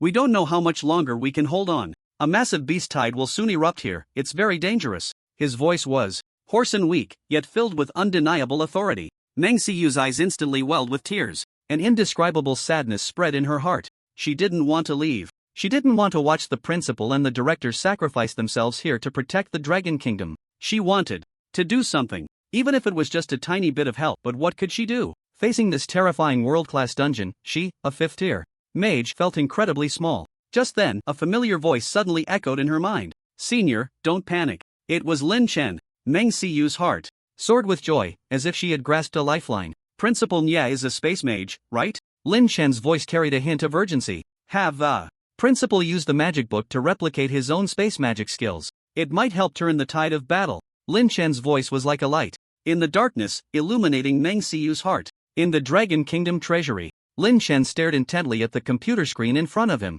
which was displaying the real-time battle situation over Hang City. He had been following this fight the entire time. When he saw Nye Tianrong cast a space spell, a thought suddenly flashed through his mind. The ancient magic book possesses the miraculous ability to replicate skills. If he could replicate Nye Tianrong's space magic, perhaps it could really change the course of the battle. He immediately conveyed this idea to Meng Xiu through the team channel. Time was of the essence, and he didn't even have time to explain much. He could only hope that Meng Xiu would understand his intentions. Upon hearing Lin Chen's instructions, Meng Xiu instantly understood. She took out a blank ancient magic book from her storage ring. This was the one Lin Chen had given her earlier. Principal, use this magic book to replicate your space magic. It can elevate the spell to the ancient secret realm level. Meng Xiu threw the magic book towards Nye Tianrong, her voice urgent and resolute. Nye Tianrong instinctively caught the magic book. The moment he held it, he felt an indescribable powerful energy wave emanating from the book. This energy wave made even him, an 8th-tier demon master, feel a sense of shock. Nye Tianrong looked down at the magic book in his hands. The cover, adorned with ancient runes, shimmered with a mysterious glow. He could clearly sense that this magic book was no ordinary item. In fact, he vaguely felt that the grade of this magic book had surpassed anything he had ever known. Ancient secret realm level skills? Many mages might not have even heard of this concept, let alone witnessed it firsthand. Nye Tianrong took a deep breath, trying to calm the shock within him. He slowly opened the magic book. Buzz! The magic book erupted with dazzling light. A massive magic circle instantly appeared before him. Within the magic circle, countless profound runes slowly rotated. Each rune exuded an ancient and mysterious aura. Nye Tianrong felt as if he were standing in the midst of a vast starry sky. Everything around him became ethereal. He knew this was the power of the magic book guiding him into a special space. In this space, he could release his spells and replicate them into the magic book. Nye Tianrong steadied his mind and began to chant the incantation. This was his most powerful space-sealing magic. As he chanted the incantation, the surrounding space began to twist violently. Rifts in space slowly appeared before him. These rifts emitted a powerful suction, as if they wanted to devour everything. However, at that moment, a miraculous scene occurred. The space magic array that Nye Tianrong had just released was directly devoured by the array generated by the magic book. It was like a small stream merging into a great river, causing not a single ripple. Nye Tianrong watched in disbelief as his spell was consumed by the magic book. A storm surged within his heart. This was simply unbelievable. This was his most powerful sealing magic. How could it be so easily devoured by this magic book? What on earth was this magic book? Nye Tianrong was filled with confusion and shock. Meanwhile, the magic circle generated by the spellbook began to gradually dissipate. The light faded and everything returned to calm. Nie Tianrong quickly retrieved the spellbook into his hands. He couldn't wait to check the attributes panel of the spellbook. It clearly displayed, successfully copied space spell skill power increased to Ancient Secret.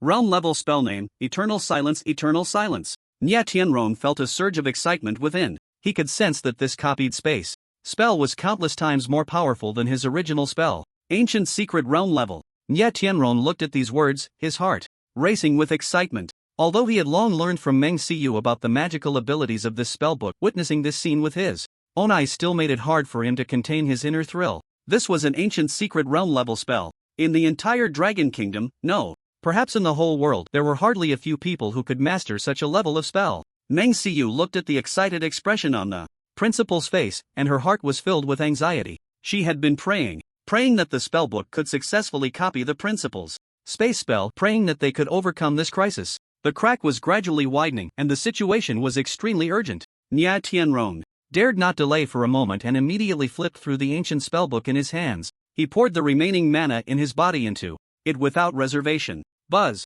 The spellbook once again radiated dazzling light. Lu Yunfeng, seeing this, did not hesitate to activate his recovery skill. A gentle white light shot from his hand, enveloping Nie Tianrong. This was the powerful recovery spell of an 8-turn priest, the Holy Healer. It could quickly replenish mana and heal injuries. With Lu Yunfeng's assistance, Nie Tianrong's mana, which was nearly exhausted, began to slowly recover. Although the speed was not fast, it was enough to allow him to continue holding on. A massive magic circle unfolded once more above Hang City. This magic circle was even larger than the Fire Dragon magic circle released by Meng Xiu earlier. The energy fluctuations it emitted were even more terrifying. An indescribable pressure spread from the magic circle as if it were going to collapse the entire sky. Within the magic circle, countless mysterious runes slowly rotated, each rune shimmering with a sacred light. These lights dispelled the darkness that shrouded Hang City, illuminating the entire city once again. On the ground, the people who had fallen into despair now raised their heads, looking at the sky, as if they could see the dawn of hope once more. Nie Tianrong gazed at the enormous magic circle generated by the spellbook before him. A sense of inexplicable familiarity surged within him. He could clearly feel that this magic circle contained his essence. That was the essence of his space spell. The spellbook had copied his spell and elevated its power to an unimaginable realm. Eternal Silence. Nie Tianrong took a deep breath and slowly uttered these 4 words. He raised his head, staring at the ever-expanding crack of the Eternal Night Kingdom instance before him. A glimmer of determination flashed in his eyes as he quickly formed hand seals. One by one, mysterious runes gathered before him. These runes resonated with the runes in the magic circle. As if they had life, they emitted powerful energy fluctuations. With Nie Tianrong's control, the shape of the magic circle began to change. The magic circle, which had originally resembled a gigantic disc, began to stretch and deform slowly. Eventually, it transformed into a massive net, a net woven from the power of space. This net blotted out the sun, enveloping the entire crack of the Eternal Night Kingdom instance within it. Go! Nie Tianrong shouted softly. The enormous space net slowly pressed toward the crack and the space around. The crack began to twist. A miraculous scene unfolded. The strange beasts that had been continuously pouring out from the crack suddenly vanished into thin air the moment they came into contact with the spatial net. It was as if they had been teleported to another space. 1, 2, 3. More and more strange beasts disappeared into the spatial net. The number of beasts pouring out from the cracks began to sharply decrease, and the cracks that had been expanding continuously also stopped. Meng Xiu stared in astonishment at the incredible scene before her. She couldn't comprehend what was happening at all. Where did the principal send those strange beasts? Lu Yunfeng was equally dumbfounded. As an 8th-tier priest, he had seen much, but this scene still exceeded his understanding. In the treasury of the Dragon Kingdom, Lin Chen was intently focused on the computer screen in front of him. The screen was displaying the real-time battle situation above Hangzhou City. When he saw Nie Tianrong using the spatial net to devour all those strange beasts, a guess surged in his mind amidst his shock. Could it be the principal has teleported those strange beasts back to the Nightless Country instance? The more he thought about it, the more plausible it seemed. After all, the ancient magic book replicated Nie Tianrong's spatial spells, and spatial spells excelled at spatial teleportation. Principal, we did it! Meng Xiu shouted excitedly at the enormous spatial net. Her voice trembled with excitement and a hint of relief from surviving a disaster. We did it! The ancient secret realm level spell truly sealed the cracks of the Nightless Country instance. At that moment, immense joy surged in her heart, almost overwhelming her. Hangzhou City was saved. The crisis in the Dragon Kingdom was averted. At the same time, Chen Shi was also watching everything happening above Hangzhou City. When he heard Meng Siyu's excited shout, the tension in his nerves finally relaxed. He let out a long breath, and the heart that had been hanging in suspense finally settled back down. It worked. It really worked. They had turned the tide of battle and saved the entire Hangzhou City. A genuine smile appeared on Chen Shi's face. At that moment, the heavy burden that had pressed down on his shoulders suddenly vanished. The soldiers of the Demon Suppression Army no longer had to make further sacrifices. However, Meng Siyu's joy had not yet fully released. Just moments ago, standing tall like a pillar of support in the sky, Nie Tianrong suddenly swayed. Then, like a kite with a broken string, he plummeted straight down from the air. Principal! Meng Siyu exclaimed, her face instantly turning pale, her heart tightening sharply. Director!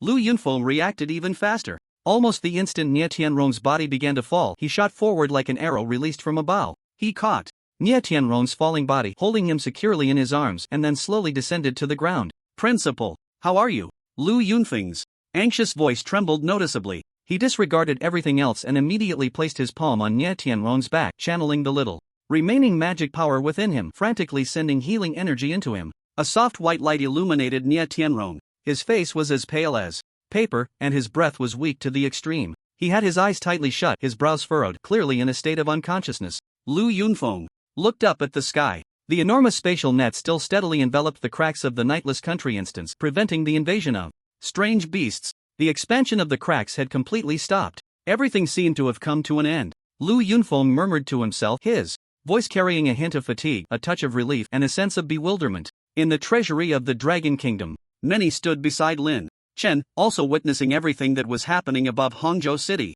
When he saw that web of space completely sealing the rift, his tense body finally relaxed. He couldn't help but let out a thunderous roar. Great! The crisis is averted. We won! He waved his fists vigorously in the air, as if trying to disperse all the repression and gloom that had been weighing on his heart. The dark mood that had accumulated over the days was swept away in that moment. He felt as if he had shed a heavy shackle. In the distant north, the land of the flame demons, the flame demon sage still stood atop the high tower, gazing far into the direction of the Dragon Kingdom. He could see everything happening over Hang City clearly through his spells, especially the enormous spatial magic array that Nie Tianrong had cast at the end, which captivated his attention. He watched the entire process of Nie Tianrong using the spellbook to seal the rift. He keenly sensed that the two massive waves of ancient energy had both originated from that spellbook. The flame demon sage's gaze was firmly locked onto that ancient spellbook. His breathing quickened, and his heart surged with tumultuous waves. Ancient secret realm level spells. It truly was an ancient secret realm level spell.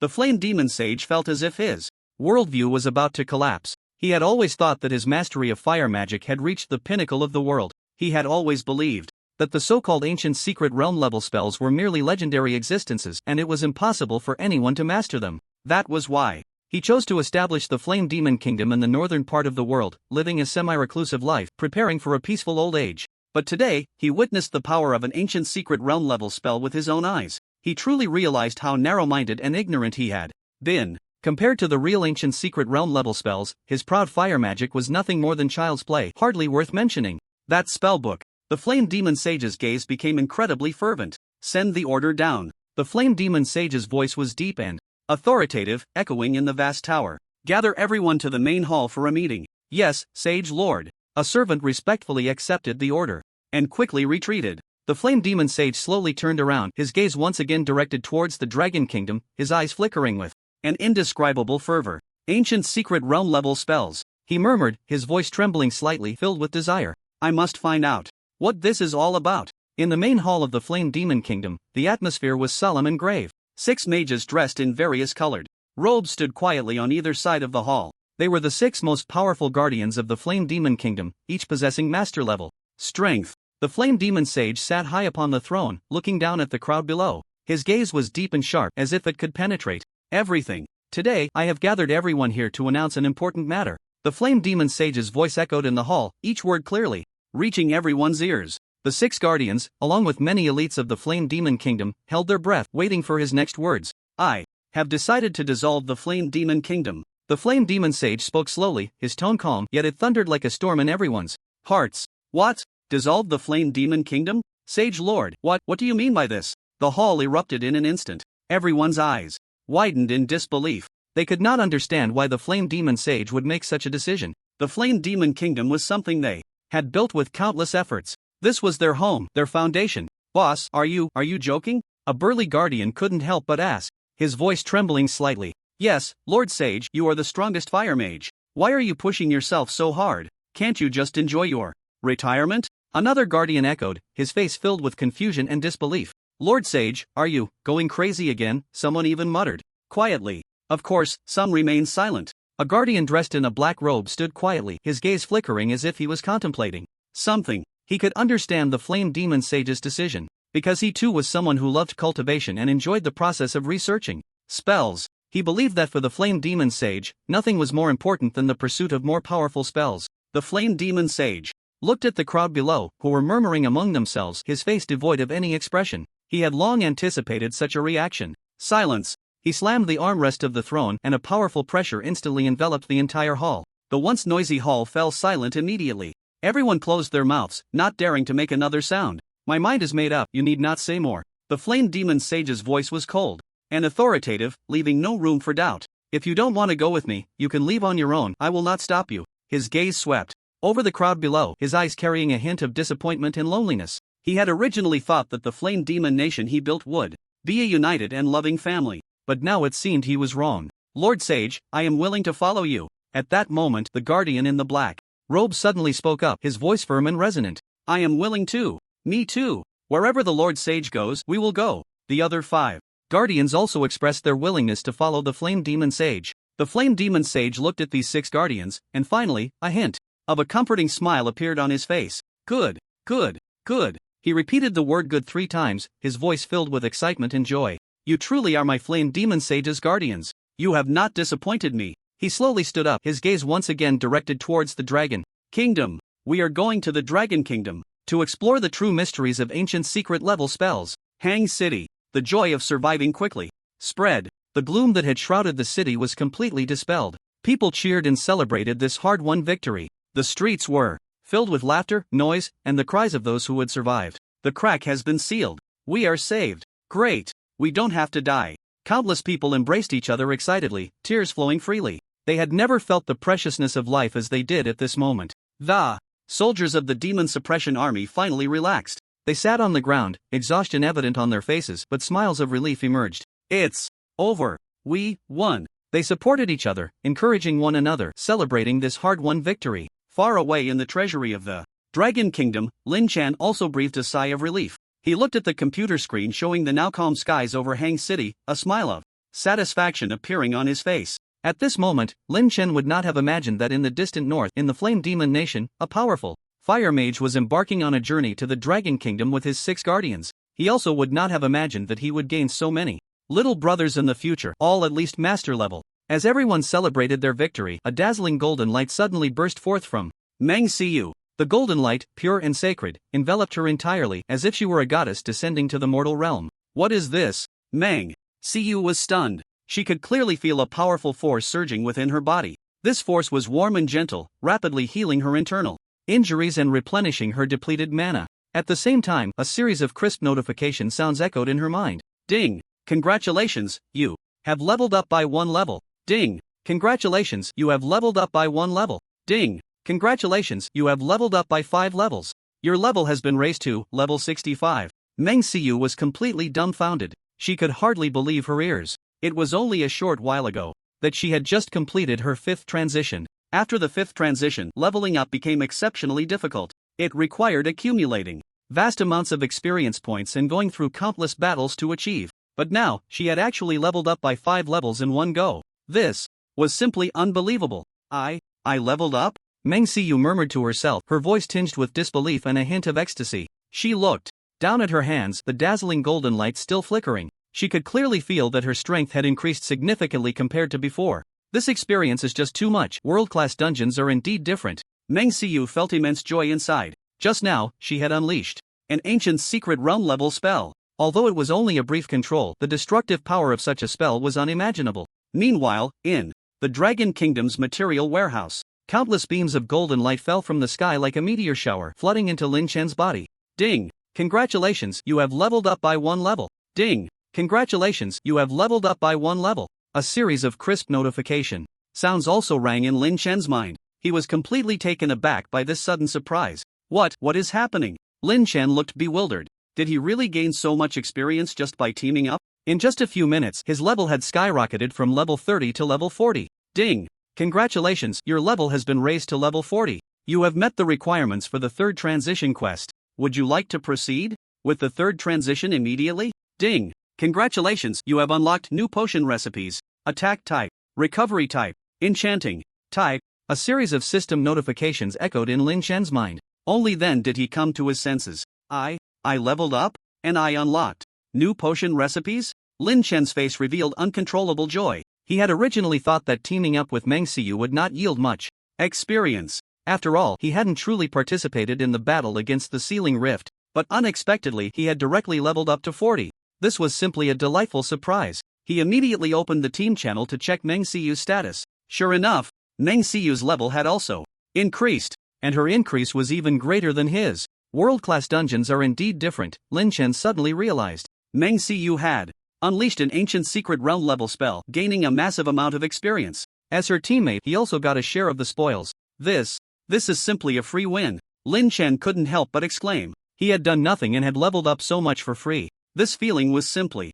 amazing. Ding! Congratulations to the Dragon Kingdom for successfully challenging the first layer of the Eternal Night Kingdom dungeon. At that moment, a system notification suddenly rang in the minds of people all over the world. What? The Dragon Kingdom succeeded? How is this possible? People around the world were shocked. They had originally thought that the Dragon Kingdom was doomed this time. After all, it was a world-class dungeon. Who would have thought that the Dragon Kingdom would actually succeed? This is simply a miracle. How did the Dragon Kingdom manage to do this? Countless people were filled with confusion and shock. The leaderboard for conquering world-class dungeons quietly changed. The Dragon Kingdom suddenly rose to the top. This was not just a change in ranking. It also meant that all rewards from the future Eternal Night Kingdom dungeon would belong to the Dragon Kingdom. What an honor! What immense benefits! Countries around the world were shaken. They were envious, jealous, yet helpless. In the Lighthouse Nation, at the press conference, Evans was spitting with derision at the Dragon Kingdom. I told you, the Dragon Kingdom is definitely going to suffer a huge loss this time. They don't even know their own strength, yet they dare to challenge a world-class dungeon. Now look at them, beaten to a pulp by the beasts. He was smug, as if he could already see the Dragon Kingdom trembling in fear before the beast tide. However, at that moment, the sudden system notification sounded like a loud slap across his face. Ding! Congratulations to the Dragon Kingdom for successfully challenging the first layer of the Eternal Night Kingdom dungeon. The smile on Evans's face instantly froze. His eyes widened, and his mouth dropped open. A look of disbelief etched on his face. This is impossible, he muttered to himself, his voice trembling with disbelief. The reporters on the scene were also stunned by the news. They exchanged glances, their eyes filled with confusion and shock. The Dragon Kingdom actually succeeded? How did they do it? Could it be they really have some secret weapon? After a brief silence, the press conference erupted. Reporters raised their microphones, directing the cameras at Evans. Commander Evans, what are your thoughts on this news? Did you not say that the Dragon Kingdom was definitely going to fail? Do you still hold your opinion now? One sharp question after another bombarded Evans like a rapid-fire barrage. Evans felt like he was being roasted over a fire. He wished he could find a crack in the ground to hide in. Just moments ago, he had confidently declared that the Dragon Kingdom would fail. Now, the Dragon Kingdom had slapped him in the face with their actions. How could he bear it? Evans opened his mouth but didn't know what to say. He felt as if something was blocking his throat. Commander Evans, did you not say that the Lighthouse Nation originally planned to support the Dragon Kingdom? Now that the Dragon Kingdom has successfully challenged the dungeon, do you have anything to say? A reporter relentlessly pressed on. Evans wished he could sew the reporter's mouth shut. He suppressed his anger and forced a smile. Well, he stammered, unable to form a complete sentence. He wanted to end this press conference as quickly as possible. He didn't want to stay there for another second. But the reporters wouldn't give him a chance. They circled around him like sharks smelling blood, refusing to let him go. Commander Evans, please answer our questions directly. What is your evaluation of the Dragon Kingdom's success? Do you think the Dragon Kingdom's victory will have any impact on the world order? The reporters' questions were sharper than ever. Evans felt like he was about to break down. He wished he could disappear from their sight immediately. Just then, another system notification echoed in everyone's minds. Ding! The World Skill Leaderboard has been updated. Current rank 1, Dragon Country. Eternal Silence, Ancient Secret Realm level. This news detonated like a bomb, igniting the atmosphere at the press conference once again. Everyone was stunned. What? The world skill rankings have been updated? The top rank is actually a skill from Dragon Country? Ancient Secret Realm. Level? What kind of skill is that? I can't be hearing this right. Dragon Country actually possesses an Ancient Secret Realm level skill? Reporters buzzed with disbelief, their faces etched with incredulity. They had never heard of any skill reaching the Ancient Secret Realm level. It was simply absurd. Evans, upon hearing this news, felt as if struck by lightning. He widened his eyes, staring fixedly ahead. His body began to tremble slightly. No, it can't be, he muttered, his voice filled with despair and unwillingness. This is absolutely impossible. How could Dragon Country possess an Ancient Secret Realm level skill? There must be some mistake. He shook his head vigorously, trying to deny this reality. He couldn't accept that Lighthouse Country had been outdone by Dragon Country. He couldn't accept that he had lost to a country he had always looked down upon. The rankings must have been tampered with by Dragon Country. Evan suddenly shouted, his voice brimming with anger and madness. They must have cheated. I will file a complaint with the World Ability Association. It was as if he had grasped a lifeline, desperately seeking an excuse for his failure. However, his words drew a round of laughter from the reporters. Commander Evans, are you joking? How could the World Ability Association's rankings be tampered with? Are you questioning the authority of the World Ability Association? The reporters mercilessly mocked Evans. They felt he had lost his mind in defeat. Evans looked at the reporters who were laughing at him, filled with anger and humiliation. He wished he could drive them all away, but he couldn't. He had to maintain the dignity of his great nation. He could only suppress the fury within him, striving to maintain a facade of calm. Evans opened his mouth but found himself unable to say anything. He felt as if he had been abandoned by the entire world, overwhelmed by loneliness and helplessness. Across the globe, gasps erupted one after another. Dragon Country had truly succeeded in clearing the first layer of the Eternal Night Country dungeon. This news shocked everyone's nerves. People were still immersed in this astonishment, unable to digest the incredibility of it all. Immediately after, a grand sound of the heavenly dowsel echoed in everyone's ears. This time, the content of the announcement sent the world into an uproar, completely boiling over. Congratulations to Dragon Country for becoming the first nation in the world to clear the first layer of the world-class dungeon, Eternal Night Country, hereby announcing the clearance rewards. Reward details: 1. All practitioners of Dragon Country will receive a 15% increase in experience points for all dungeon clears over the next year. 2. All practitioners of Dragon Country will have an increased probability of obtaining hidden items during dungeon clears over the next year. The two reward details were simple and clear, yet contained an overwhelming energy that took one's breath away. Instantly, the world fell into a dead silence. Everyone was stunned by this sudden reward, their minds blank. After a brief silence, deafening exclamations erupted like a volcanic explosion, resonating through the skies. My God! A 15% increase in experience points, and the probability of hidden item drops is increased. This reward is just too outrageous. A whole year, a full year. Dragon Country's practitioners are about to take off, countless players exclaimed.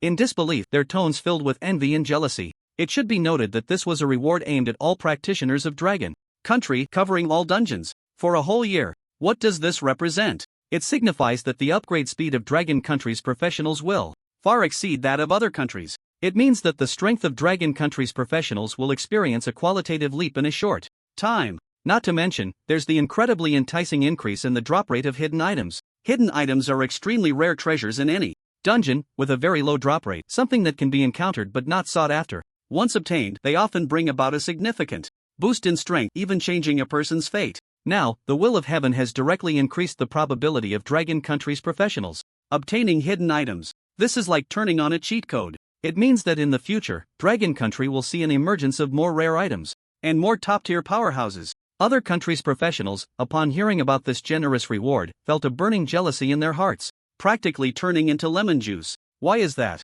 Why can Dragon Country receive such good rewards? It's unfair. This is absolutely unfair. I also want to be a citizen of Dragon Country. I also want such good rewards. Complaints filled the air. However, no matter how much they envied or complained, the rewards from the will of heaven had already taken effect and could not be changed. Within Dragon Country, a grand announcement echoed in everyone's minds. After a brief silence, a tsunami-like cheer erupted instantly. Holy crap! Holy crap! Holy crap! Experience points increased by 15%. Hidden item drop rate increased. Is this real? Am I dreaming? Ha ha ha. Heaven helps our Dragon Country. Let's go. Let's grind those dungeons. Let's farm those experience items. Long live Dragon Country. Long live the will of heaven. The entire Dragon Country was completely stirred up, turning into a sea of joy. Damn it. Evans cursed under his breath, his face turning ashen. He felt as if his face had been slapped dozens of times, burning with pain. Commander Evans, can you explain why Dragon Country was able to successfully challenge the world-class dungeon? Didn't you previously swear that Dragon Country would undoubtedly fail this time? Now, what do you have to say? The reporters would not let this rare opportunity slip by. They pressed Evans into a corner. Each question was like a sharp knife, stabbing deeply into Evans's heart. Evans opened his mouth but found himself utterly unable to refute. Facts speak louder than words. Dragon Country proved their strength through action. And he had become a complete clown. The online community of Lighthouse Country had also exploded. Countless netizens were frantically mocking Evans. This fool. He has completely disgraced our Lighthouse Country. I really regret voting for him. He's simply an idiot. I propose we immediately dismiss Evans from his position. He doesn't deserve to be our commander. I support you. We need to make Evans pay the price. Comment after comment surged in like a tide, completely drowning Evans. Enough. Evans could no longer endure this humiliation. He slammed the table and shouted, "This press conference is over. I have more important matters to attend to." With that, he left the scene without looking back. He didn't even dare to meet the eyes of those reporters. He feared seeing mockery and disdain in their gazes. He just wanted to find a deserted place to calm down. He needed time to digest this sudden blow. However, just as Evans awkwardly fled the press conference, on the other side of the world, the country of Tianju was plunged into chaos. The crack in the dungeon of the Land of Eternal Night had originally been sealed by Dragon Country's Nia Tianron using the ancient secret realm level spell Eternal Silence. The beasts that surged from the cracks were all teleported back to the instance. However, the beasts quickly discovered that the exit on the Dragon Kingdom side had been completely blocked. They could no longer enter the real world through this passage. Thus, they began to search for other exits. Soon, they set their sights on the Tianju Kingdom. The Tianju Kingdom borders the Dragon Kingdom, and there are numerous spatial rifts between the two countries. These rifts were originally small instance entrances. Usually, only low-level beasts would emerge from these rifts. The Tianju Kingdom's army was fully capable of handling them. But now, the situation was entirely different. Those beasts blocked by the Eternal Silence began to frantically assault the rifts within the Tianju Kingdom. They were numerous, powerful, and fearless. The Tianju Kingdom's army simply could not withstand them. In just a few hours, a large number of beasts flooded into the Tianju Kingdom. They wreaked havoc and slaughtered indiscriminately, turning the Tianju Kingdom into a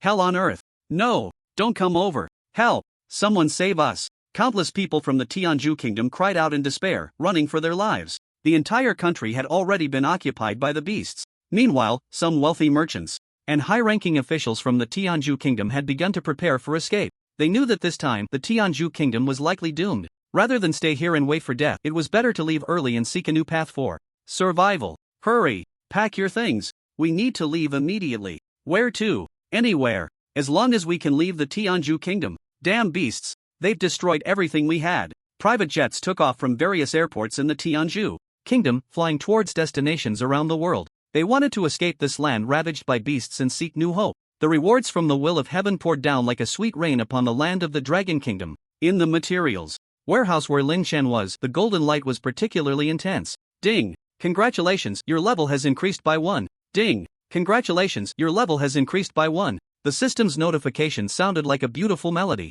echoing continuously in Lin Chen's mind. He felt as if he were bathed in this golden radiance, resembling a golden-bodied arhat. In just a few minutes, his level skyrocketed like a rocket, jumping from level 40 to level 45. Ding! Congratulations! Your level has reached 45. For the next year, all experience gained from instance completions will increase by 30%. For the next year, the probability of obtaining hidden items during instance completions will significantly increase. The system's notifications made Lin Chen's heart bloom with joy. A 30% increase in experience. A significant increase in the drop rate of hidden items. This reward was even more generous than Meng Xiu's. Is it because of the ancient magic book? Lin Chen speculated in his heart. After all, sealing the rift of the Eternal Night Kingdom instance was largely due to the ancient magic book. And this magic book was crafted by his own hands. It was only natural for the will of heaven to grant him such generous rewards. Feeling the surging power within him, Lin Chen was filled with delight. He couldn't wait to rush into the instance, slay everything in sight, and experience this rapid leveling speed. Lin Chen, what is going on with you? Man Yi's voice suddenly rang out behind Lin Chen, filled with a hint of shock and confusion.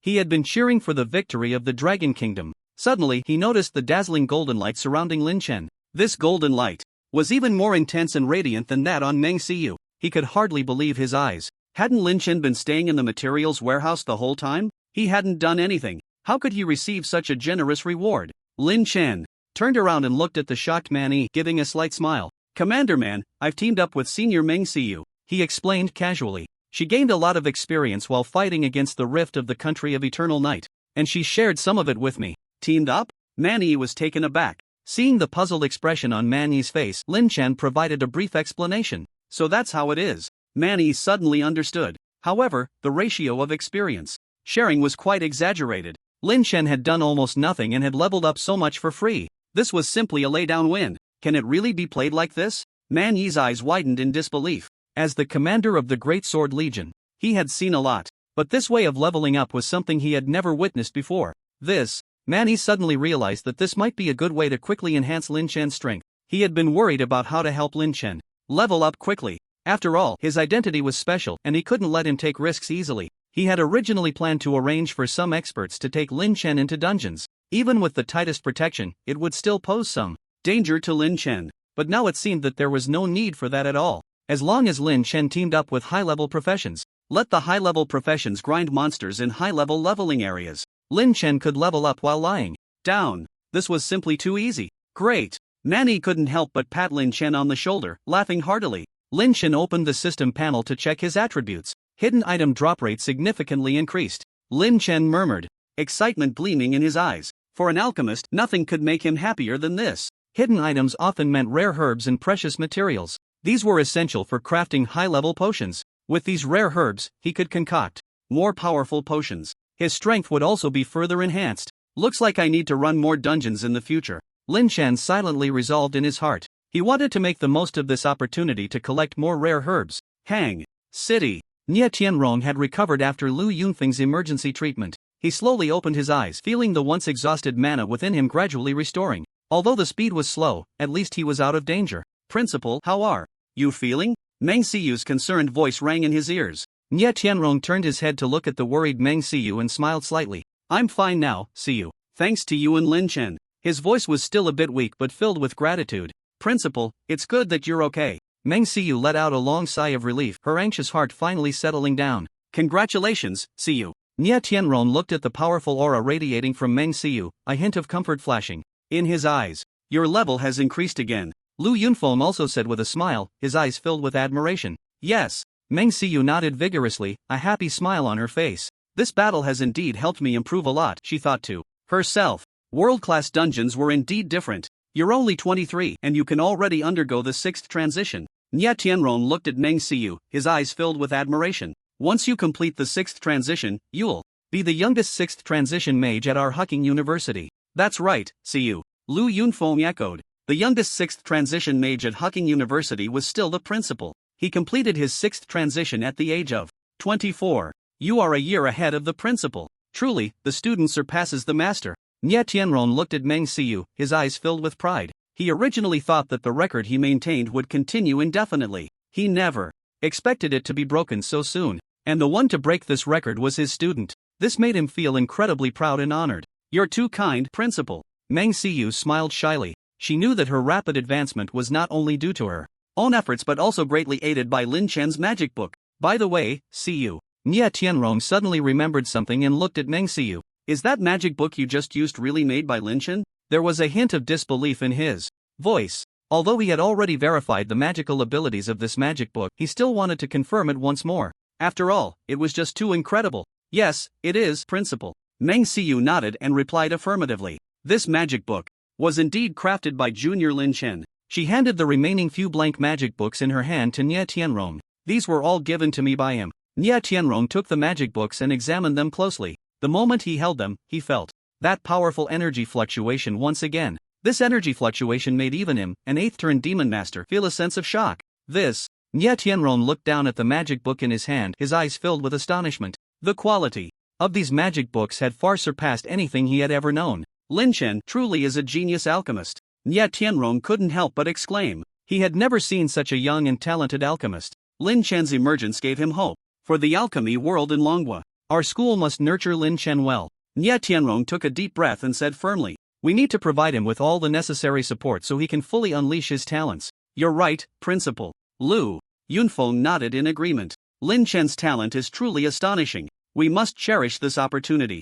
Meng Siyu looked at the happy expressions on the principal and the director's faces and she felt genuinely pleased. Principal, actually. Meng Siyu hesitated for a moment but still spoke up. Junior Lin Chen is indeed a rare alchemy talent, but I'm not bad either. This time, I also worked very hard. She blinked her eyes, a playful smile appearing on her face. Could you give me a few more credits? She asked cautiously, her voice tinged with anticipation. She wanted to take advantage of the principal's good mood to negotiate for herself. The school had very strict requirements for credits to advance a grade. Credits were a hard indicator. This was a once-in-a-lifetime opportunity. Principal. Meng Siyu blinked her big, watery eyes filled with expectation. You little girl. Nye Tianrong looked at Meng Siyu's adorable expression and couldn't help but smile. He certainly understood her thoughts. This little girl usually studied very hard and this time, she had given her all in the dungeon challenge. Alright, you performed excellently this time, so I'll give you 15 credits. Nye Tianrong waved his hand, his tone carrying a hint of indulgence. Wow, 15 credits. Meng Siyu exclaimed, her eyes instantly lighting up like two brilliant stars. She could hardly believe her ears. Usually, it was as difficult as climbing to the sky to earn even 1 credit. She never expected the principal to reward her with 15 credits all at once. This was simply a tremendous surprise. Principal, you are so wonderful. Meng Siyu jumped up excitedly, wishing she could give Nye Tianrong a big hug right away. At this rate, I'll be able to advance to the 3rd grade soon, she thought excitedly, her heart filled with anticipation for the future. Thank you, Principal. Thank you, Principal. Meng Siyu bowed repeatedly in gratitude, her face beaming with a happy smile. Nye Tianrong nodded slightly, a look of satisfaction appearing on his face. He turned his gaze back to the magic book in his hands. Ancient secret realm level spells, he murmured, his eyes sparkling with fervent light. For any mage, this was an irresistible temptation. Moreover, he had witnessed the magical power of this magic book with his own eyes. Many mages spend their entire lives without ever reaching this level of spells. Siyu, is it troublesome to make this magic book? Nye Tianrong turned to Meng Siyu, his tone laced with a hint of expectation. He wanted to know if this magical magic book could be mass-produced. Junior Lin Chen finds it quite easy to make magic books, Meng Siyu recalled and said truthfully. He can make one in just a few minutes. Principal, do you want to use it for something? She blinked, asking curiously. Ha! Upon hearing this, Nye Tianrong let out a long sigh, a heavy stone finally lifted from his heart. That's good. He smiled slightly, a glimmer of brilliance flashing in his eyes. I want to use this magic book to replicate my space damage type skills. Nye Tianrong said candidly. Space damage type skills? Meng Siyu was slightly taken aback, a bit confused. That's right. Nye Tianrong nodded, explaining. As a space mage, my strongest spells are ceiling type spells. I only grasp some low-level space damage type skills. There was a hint of regret in his tone. I want to use this magic book to see what high-level space damage type skills are like. Nye Tianrong's eyes were filled with expectation and desire. The principal is right. This is indeed a good opportunity, Meng Siyu agreed with Nye Tianrong's thoughts. If the principal could master more powerful space damage type spells, it would undoubtedly be a tremendous boost in strength for the Dragon Kingdom. Although the crisis in the Land of Eternal Night had been temporarily resolved, no one knew if there would be stronger dungeons in the future. More power means more security. Lu Yunfeng also nodded in agreement. Principal Nye has considered everything. This is indeed the best time to enhance our strength. The dungeon crisis has only been temporarily alleviated. No one can guarantee that there won't be greater troubles in the future. It's always wise to prepare for the worst. Meng Siyu glanced at the magic book in her hands and suggested, Principal, since that's the case, why not try it out now? This magic book is so magical, it might be able to replicate successfully right away. However, Nye Tianrong shook his head and gently explained, there's no rush, we can try again when we return to school. Using the magic book to replicate skills will create a huge fluctuation in the magic array. Hangchang has just experienced a beast invasion and the people have only just calmed down. It's not appropriate to cause unnecessary panic again. He considered everything thoroughly, not wanting his personal actions to trigger public concern once more. Meng Siyu and Lu Yunfeng exchanged glances, both feeling that the principal's reasoning was sound. The principal is indeed more thoughtful, Meng Siyu marveled. Then let's wait until we return to school to discuss it. Lu Yunfeng also agreed with this suggestion. The three quickly reached a consensus and decided to return to Hucking University. Hucking University, the familiar campus scenery, came into view. Nye Tianrong took out the magic book and opened its pages. In an instant, a brilliant light burst forth from the pages. A massive magic array instantly spread around the three of them. The magic array displayed complex spatial patterns, radiating a heart-pounding energy fluctuation. Some students in class suddenly felt a strong energy fluctuation coming from outside the classroom and curiously poked their heads out. When they saw the enormous magic circle that had suddenly appeared in the sky above the playground, they were all stunned. What the hell? What's going on? What is this? A magic circle? What a huge magic circle. Who created this? I don't know. Look, it seems to be the principal. The students were abuzz with discussion, all taken aback by the sudden spectacle before them. Some bolder students even ran out of the classroom, eager to get a closer look. In the center of the magic circle, Nye Tianrong's expression was solemn as he began to channel the magical energy within him. He faced the magic circle and slowly released his spatial skill, Spatial Tear. Spatial Tear. Accompanied by Nye Tianrong's deep voice, a visible rift in space suddenly appeared at the center of the magic circle. The space around the rift seemed to be distorted, presenting a disconcerting sight. Feeling the shocked gazes of the surrounding students and noticing that the magic circle was operating steadily without causing a wider panic, Nye Tianrong secretly felt relieved. Indeed, the decision to come back to school to replicate skills was the right one. If such a massive magic circle had suddenly appeared in a densely populated place like Hangchang, it would surely have caused unnecessary chaos and panic. It was much safer at school. Here, it was all teachers and students, and even if some commotion arose, it would be within a controllable range. The space around the rift seemed to be twisted by an invisible force, presenting an unsettling sight. Air currents surged, and the air was torn apart by an unseen force, producing a sound like something breaking through the air. After a while, everything around gradually returned to calm. It felt as if the skill released by Nye Tianrong had been completely absorbed by the magic circle. Just then, the enormous magic circle that had enveloped the three began to gradually shrink, eventually returning completely to the magic book. The magic book closed again, returning to its originally plain appearance. Nye Tianrong took the magic book back into his hands and immediately sensed that the attribute panel of the magic book had undergone a tremendous change. Successfully replicated the spatial damage spell. Skill power upgraded to Ancient Secret Realm level spell name, Spatial Annihilation. Nye Tianrong looked at the 4 characters Spatial Annihilation, feeling both joy and excitement within. Not to mention anything else, just hearing this name, he knew the skill would definitely be impressive. Lu Yunfeng looked at Nye Tianrong's delighted expression and felt a wave of comfort in his heart. He understood Nye Tianrong. Although this principal was powerful, he usually showed little interest in life, always appearing lifeless and often saying things like, "I might as well die." It had been a long time since he had seen Nye Tianrong so happy. This magic book not only enhanced Nye Tianrong's strength but seemed to have rekindled his passion for life. Meng Xiyu saw Nye Tianrong's excited expression and immediately realized that the replication must have been successful. She hurriedly stepped forward to ask Nye Tianrong, "Principal, what is the name of the replicated skill?" Although she was not a spatial mage, she was filled with curiosity about any type of spell. She wanted to know just how much this magical book created by Lin Chen could elevate an ordinary spatial skill. Spatial Annihilation, Ancient Secret Realm level. Nye Tianrong's voice was not loud, but it clearly reached Meng Xiyu and Lu Yunfeng's ears. Each word struck them like a heavy hammer, pounding in their hearts. Meng Xiyu's eyes widened, her mouth slightly agape, her face filled with disbelief. She knew this magic book was powerful, but she never expected it could elevate an ordinary spatial tier skill directly to the Ancient Secret Realm level. Spatial Annihilation. Meng Xiyu murmured, repeatedly savoring these 4 words. Just hearing the name, one can sense the terrifying power it contains. It feels as if this space could be completely annihilated under this force, turning into nothingness. "Principal, the name of this skill is chilling," Lu Yunfeng couldn't help but exclaim. As an 8th turn holy healer, he had seen much, but at this moment, he could not suppress the shock in his heart. Nye Tianrong tightly gripped the magic book in his hands, feeling the immense power within, his heart racing with excitement. This was a space destruction skill of Ancient Secret Realm level. The powerful force he had dreamed of mastering was now being realized in this way. "Principal, how about we test the power of this skill?" Lu Yunfeng looked at Nye Tianrong, a glimmer of eagerness flashing in his eyes.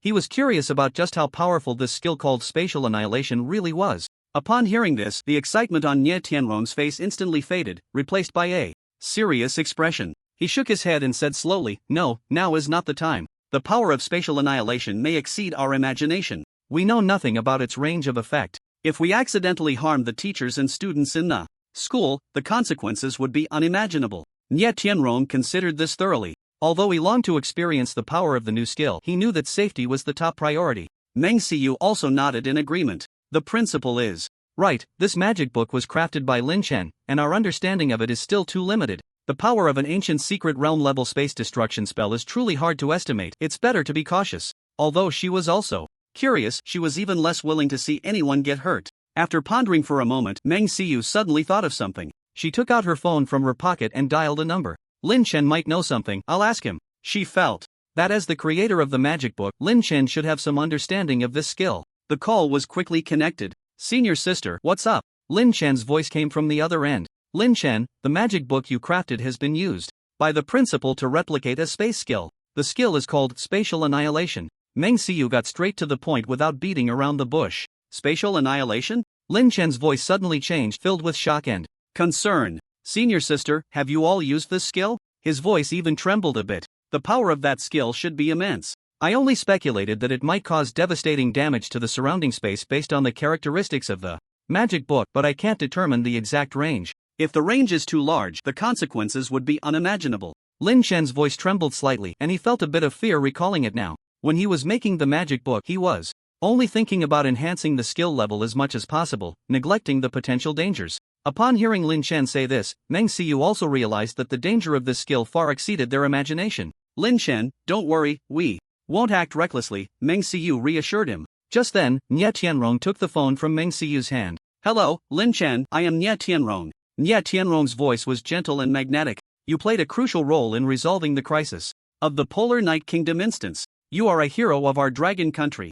Nye Tianrong did not hold back his praise. He knew that without the magic book crafted by Lin Chen, this crisis could not have been resolved so easily. Principal, you flatter me, this is what I should do. Lin Chen's voice was a bit shy. He did not expect Nye Tianrong to praise him so highly. As a citizen of the Dragon Kingdom, it is my responsibility to protect my country. Lin Chen's voice, though calm, was filled with determination. Principal Nye, have you ever considered sealing this magic book away? Lin Chen's tone suddenly became serious. The skill of space annihilation is too terrifying. If it falls into the hands of someone with ulterior motives, the consequences would be unimaginable. I hope you can agree to my suggestion. There was a hint of pleading in Lin Chen's voice. He knew this skill was too powerful and too dangerous in the hands of those with ill intentions. Lin Chen, I have the same intention. The principal's voice was unwavering. This magic book should indeed not be shown lightly. I originally planned to discuss it with Yun Feng before sealing it away. Lin Chen's thoughts aligned perfectly with Nye Tianrong's. Lin Chen, you are not only exceptionally talented but also deeply principled and meticulous. You are truly a blessing for the Dragon Kingdom. The voice was filled with appreciation and excitement. Nye Tianrong's evaluation of Lin Chen rose to a new height. He had initially thought Lin Chen was just a genius in alchemy, but he did not expect his character to be so mature and steady. Rest assured, I will personally safeguard this magic book and will never let it fall into the hands of others. Nye Tianrong's voice was strong and resolute. It will become our Hucking University's and even the entire Dragon Kingdom's trump card against dungeons. It will only be used at the most critical moments. Lin Chen, can you refine more magic books? I want to prepare in advance for the crisis. Principal Nye, no problem. Lin Chen replied decisively. Good, good, good. Nye Tianrong repeated the word 3 times, enough to show how excited he was at that moment. Lin Chen, rest assured, materials will not be a problem at all. I will mobilize all the resources of Hucking University to assist you. Whatever you need, just say the word. Nye Tianrong's voice was filled with importance and support for Lin Chen. He had been worried about not having sufficiently powerful skills to combat the unknown dungeons in the future. After all, a skill like space annihilation was too special and not suitable for frequent use. Now, with Lin Chen's promise, he no longer had to worry.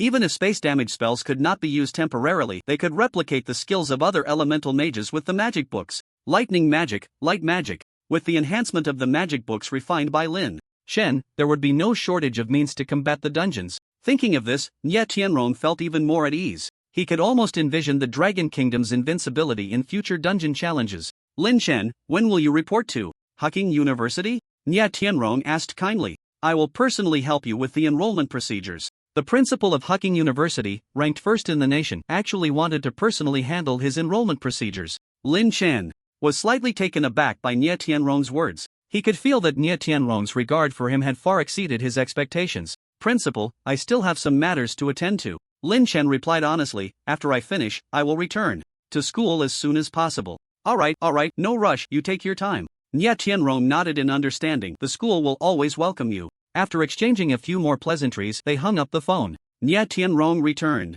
the phone to Meng Xiu, and the smile on his face could no longer be concealed. He radiated an indescribable sense of joy. Ha! Nye Tianrong let out a long breath, feeling that the heavy stone that had been pressing on his heart since the Dragon Kingdom announced its attack on the world-class dungeon of the Night Country had finally disappeared. He had endured too much pressure during this time. In other countries, especially the Lighthouse Nation, there are always those who seize every opportunity to question the strength of the Dragon Nation, using it as a chance to slander it. Those cold jibes, those doubts and mistrust weigh down on him like mountains, making it hard for him to breathe. Now, the Dragon Nation has not only successfully conquered the first layer of the Extreme Night Nation dungeon but also possesses a powerful artifact like the ancient magic book which can significantly enhance its strength. Now, let's see who still dares to underestimate the Dragon Nation. A normal person wouldn't think of provoking a country with such formidable power. Nie Tianrong's lips curled slightly upward, revealing a confident smile. His face radiated an uncontrollable joy as he caressed the magic book in his hands as if he were stroking a rare treasure. Next, we need a detailed plan to conquer the Extreme Night Nation dungeon. He took a deep breath, his eyes sparkling with sharp light, as if he could already see the dawn of victory. First, the personnel entering the dungeon must undergo strict screening, with the total number controlled to around 200. Nie Tianrong's voice was steady and powerful, each word revealing an undeniable determination. We need to equip the team with powerful, ancient secret realm-level magic, while also ensuring the quality of the members' equipment. He paused, his tone becoming more serious. No matter how powerful the magic is, if personal protection is inadequate, the probability of dying in a world-class dungeon is still very high. Nie Tianrong's gaze swept over Meng Xiyu and Lu Yunfeng, as if seeking their opinions, or perhaps emphasizing the importance of this matter. Yes, we must ensure the quality of all members' equipment. Meng Xiyu nodded vigorously in agreement. As for the selection of personnel, it must also be strictly controlled. Lu Yunfeng added, understanding that this operation was of great significance and allowed for no carelessness. Nie Tianrong continuously pondered in his mind, every detail being repeatedly scrutinized, striving to refine the plan to perfection. A smile grew increasingly radiant on his face. If it weren't for Hang City having just suffered a heavy blow and needing to adjust, I would want to charge in and conquer the dungeon right now. His voice was filled with confidence and anticipation, as if he could already see the flag of victory flying over the Extreme Night Nation. In the Dragon Nation, at the Holy Sky City Job Change Center, Lin Chen's mood was far from as relaxed as Nie Tianrong's. He stood alone in the hall of the Job Change Center, surrounded by a bustling crowd, yet he felt as if he were in a world devoid of people. The space is annihilated. He murmured, his brow furrowed, his eyes filled with worry and unease. I wouldn't have created something that could destroy the world, would I? His voice was very soft, so soft that he could barely hear it himself, but each word felt like a heavy stone pressing down on his heart. Lin Chen slowly raised his head, his gaze piercing through the crowd, looking into the distance. His thoughts seemed to drift back to the moment he was concocting the magic book. He remembered his intention at the time, which was simply to enhance the power of the skills as much as possible, without considering the negative consequences. Lin Chen closed his eyes, took a deep breath, and tried to calm the unease within him. After a while, he reopened his eyes, his gaze landing on the job change stone in his hand. He decided to check the new potion formulas he had just acquired. He gently placed his hands on the job change stone, feeling the familiar energy fluctuations. Ding! A crisp prompt sounded in his mind. Please select the potion formula you wish to obtain. Recovery, attack, enchantment. The system's prompt panel appeared before him. Lin Chen looked at the three options in front of him, thinking that only a child would make a choice. He wanted them all. I want them all. His voice was firm and decisive, without a hint of hesitation. Lin Chen stood still, quietly waiting. Time passed second by second, and his mood gradually calmed down. Congratulations, you have obtained a response-type potion. Shadowless Phantom. Congratulations, you have obtained an attack-type potion. Explosive Trace. Congratulations, you have obtained an enchantment-type potion. Blades Howl. The system's notification sound echoed in his mind, announcing that he had acquired new potion formulas. Lin Chen's gaze first fell on the three characters Blades Howl. This name, Lin Chen couldn't help but complain inwardly. It's too casual. It sounds like a joke. In his mind, a scene from a classic game in his past life flashed before him, where a character named Zatsa Hui swung a large blade, shouting 1/999 damage. This potion can't possibly make someone's combat power skyrocket and allow them to one-shot enemies, right? The more Lin Chen thought about it, the more absurd it seemed, and soon his thoughts wandered off. No, he couldn't let his mind run wild any longer. Lin Chen shook his head vigorously, forcing himself to shift his focus away from Blades Howl. He looked at the second potion, Shadowless Phantom. This name is a bit easier to understand, Lin Chen thought. Shadowless Phantom. It sounds like it has to do with speed and stealth. This potion is probably used to enhance speed or for invisibility, right? Lin Chen speculated, feeling that this potion seemed relatively reliable. Finally, Lin Chen turned his attention to the third potion, Explosive Trace. This name, Lin Chen's brows furrowed tightly. Why does it feel a bit contradictory? Explosive implies powerful destructive force. How could it be traceless? What exactly is the effect of this potion? Lin Chen was puzzled.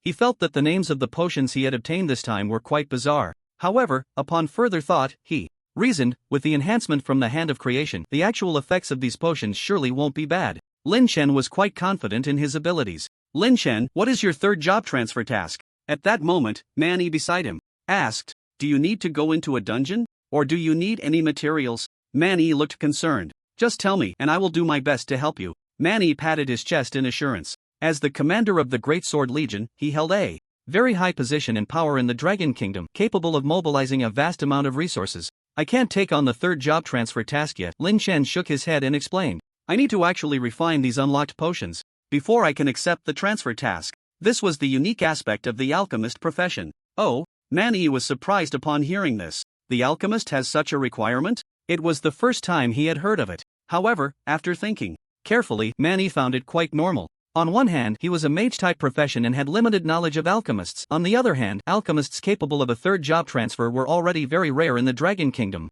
It's really rare to find an alchemist as young as you with such achievements, Manhwa remarked. Lin Chen, what materials are needed to refine potions? Manhwa inquired. Most of the materials for refining these potions are quite common. Lin Chen paused, as if recalling. However, there are 6 materials I haven't heard of before, and I was planning to check the Dragon Kingdom's material library. Upon hearing this, Manhwa smiled slightly. No need to go all the way to the Dragon Kingdom's material library, he said calmly. You can go directly to Hucking University. There is also a Dragon Kingdom material library under Hucking University. Lin Chen was taken aback, then suddenly enlightened. So Hucking University really has a strong background. At first, when Meng Xiu told him that the school could access the resources of the Dragon Kingdom's treasury, he was somewhat skeptical. Now it seemed that it was indeed the case. But the Dragon Kingdom warehouse in St. Heaven City might have a more complete range of materials. Lin Chen still had some doubts. I'm afraid the school's warehouse won't have everything I need, and I won't be able to find the materials I want. He was worried about making a trip.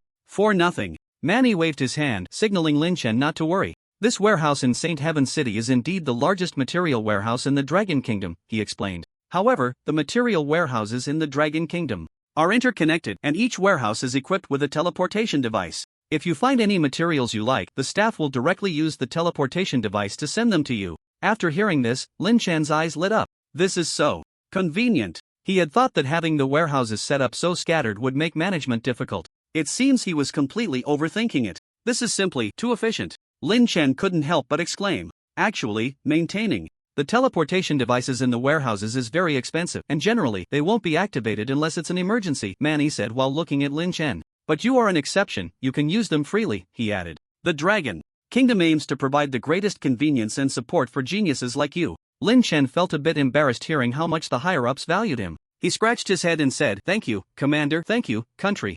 I will continue to work hard. He spoke earnestly, his eyes filled with determination. Lin Chen tidied up a bit and, together with Manhwa, boarded the exclusive warship of the Giant Sword Legion. The warship slowly ascended, flying towards Hucking University in the central part of the Dragon Kingdom. Along the way, Lin Chen gazed out at the rapidly passing scenery, his mind racing with thoughts. He was filled with anticipation for the future, yet felt a slight tension about the challenges ahead. Buzz. Manhwa's phone suddenly rang. He picked it up and glanced at the screen. It's an email from Hucking University, Manhwa said to Lin Chen. He opened the email and quickly skimmed through the content. The principal is already selecting members, preparing to tackle the Extreme Night Kingdom dungeon in 2 weeks. Manhwa relayed the email's content to Lin Chen. All the experts from the school will be mobilized with a minimum requirement of master level. I hope you can concoct more recovery and attack potions. There was a hint of apology in Manhwa's tone. He felt that since Lin Chen was currently undertaking a job change task, asking him to brew potions at this time was quite taxing. Uncle Manhwa, you don't need to be so polite with me, Lin Chen quickly replied. This is what I should do. As a citizen of the Dragon Kingdom, it's my honor to contribute to the country. Lin Chen's tone was sincere and resolute. Manhwa felt very gratified. Upon hearing Lin Chen's words, he patted Lin Chen on the shoulder, saying, Good boy, with you saying that, I can rest easy. Just make the potions when you have time, materials are not a problem, we have plenty. Manhwa assured him, his tone filled with support for Lin Chen. Uncle Manhwa, you can rest assured. Lin Chen nodded. I will brew the potions as soon as possible, he said earnestly. Alchemy itself is my hobby, and I'm very happy to contribute to the country. A smile appeared on Lin Chen's face. Hearing Commander Manhwa's affirmation, Lin Chen fully recognized Principal Nie Tianrong's decision in his heart. The Extreme Night Kingdom dungeon was a massive entry point for the beast tide invading the Dragon Kingdom, and the sooner it was resolved, the less threat it would pose to the Dragon Kingdom. Commander Man, you can rest assured, Lin Chen responded again, his tone filled with determination. Manhwa nodded with satisfaction and then added, There's one more thing, Hucking University has already prepared a dedicated alchemy room for you. It has all kinds of alchemy materials, very abundant. You can fully showcase your alchemical talents. Lin Chen was somewhat shocked to hear this news. The principal of Hucking University was being too kind to him, right? A dedicated alchemy room, abundant materials? This is simply top-notch treatment. Manhwa looked at the slightly excited expression on Lin Chen's face, feeling both gratified and a bit envious. He couldn't help but sigh. Lin Chen, if only I had your talent back in the day. Maybe I could have experienced the atmosphere of a top university too. Man Yi's tone carried a hint of regret, but more so, it was filled with expectations for Lin Chen. Before long, the speed of the warship began to slow down. Man Yi walked to the porthole, pointing at the distant, undulating mountains and excitedly shouted to Lin Chen, look ahead. We've arrived at the Kunling mountain range. Huaqing University is just ahead. Hearing the call, Lin Chen also walked to the window. What came into view was the majestic and magnificent mountain range, with peaks soaring into the clouds, exuding an imposing presence. Just as the warship was about to enter the airspace above the mountains, it seemed to hit an invisible barrier, causing the ship to tremble slightly, and its forward speed came to an abrupt halt. Below, the mountains, viewed from above, resembled a sleeping giant dragon quietly lying there, both majestic and mysterious. The dragon's head was raised high, and its body coiled as if watching every person who came to this place. An inexplicable sense of oppression instantly enveloped the entire warship. Some soldiers even instinctively tightened their grips on their weapons, their faces showing signs of fear. Man Yi was also shaken by the sight before him. As the commander of the Great Sword Legion, he had witnessed countless magnificent landscapes, but this imposing dragon-shaped mountain range was something he had never seen before, and the invisible aura made it feel as if a giant dragon was truly lurking there, instilling a sense of reverence. This mountain range is too spectacular, Man Yi murmured to himself, his tone filled with awe. However, amidst this atmosphere of oppression and fear, Lin Chen felt no discomfort at all. On the contrary, he found this aura somewhat familiar. It was as if some force was guiding him to this place. The warship was not blocked by the barrier for long. After a moment, that layer of invisible obstruction seemed to suddenly vanish. The warship stabilized and continued to fly forward. Eventually, the warship slowly descended and docked at the port of Huaqing University, where the air was filled with a faint sea breeze. The hatch of the warship opened slowly, and Lin Chen stepped down the gangway. He immediately spotted Nia Tianrong waiting at the port. The principal, Nia Tianrong, was particularly warm, his face beaming with smiles as he strode forward. Lin Chen, we've finally been waiting for you. Nia Tianrong's voice was loud, tinged with barely concealed excitement. Welcome to Huaqing University. He patted Lin Chen's shoulder firmly, his eyes filled with admiration. I hope you enjoy your life here in Huaqing Garden and achieve great success in your studies. Hello, Principal, Lin Chen quickly greeted, his tone respectful. You're too kind. He could feel the principal's importance and enthusiasm, which touched him deeply. Principal, I'm very happy to be at Huaqing University. I want to go to the materials warehouse to get some materials and quickly brew some potions. Lin Chen directly expressed his thoughts. Upon hearing this, Nye Tianrong's smile grew even wider. No rush, no rush. He waved his hand, signaling Lin Chen to relax. You can go get the materials later. I'll first take you to see the alchemy room that we've carefully prepared for you, Nye Tianrong said joyfully. Then, I'll personally help you with the enrollment procedures. You've had a tiring journey, you should rest well first.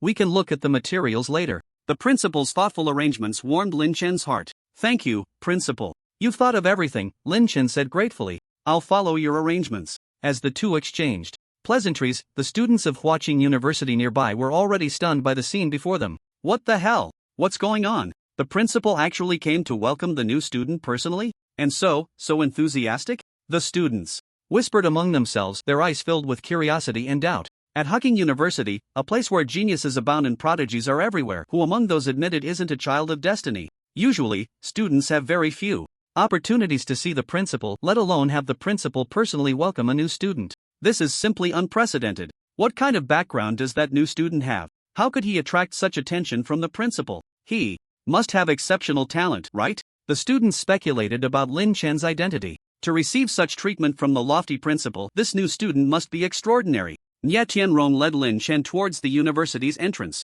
At the gate, a large number of school leaders had already gathered, creating an imposing presence. Their expressions were solemn, as if they were welcoming a very important person. Under the shade of the trees by the road, a crowd of students had gathered to watch the spectacle. Their gazes were all focused on Lin Chen, filled with inquiry and curiosity. Wow, that new student is so handsome. Yeah, he's incredibly handsome. I wonder which department he's from. It would be great if he could join our class. Some bold girls even began to whisper among themselves, unabashedly expressing their admiration for Lin Chen's looks. Listening to the chatter around him, Lin Chen felt a slight flush on his face. Being watched by so many people and being praised for his looks made him feel somewhat uncomfortable. The campus of Huaqing University presented a scene entirely different from that of Holy Heaven City. There was no oppressive feeling like a steel jungle, nor the noisy commercial atmosphere. What greeted the eye was a tranquil and harmonious academic environment. The ancient and elegant buildings were scattered throughout the tree-lined campus. with red walls and green tiles, and eaves that curved upward. Every corner exuded a rich historical and cultural ambience. As Lin Chen wandered through the campus, it felt like he was in a vast garden. The fresh air was filled with a faint fragrance of flowers and grass.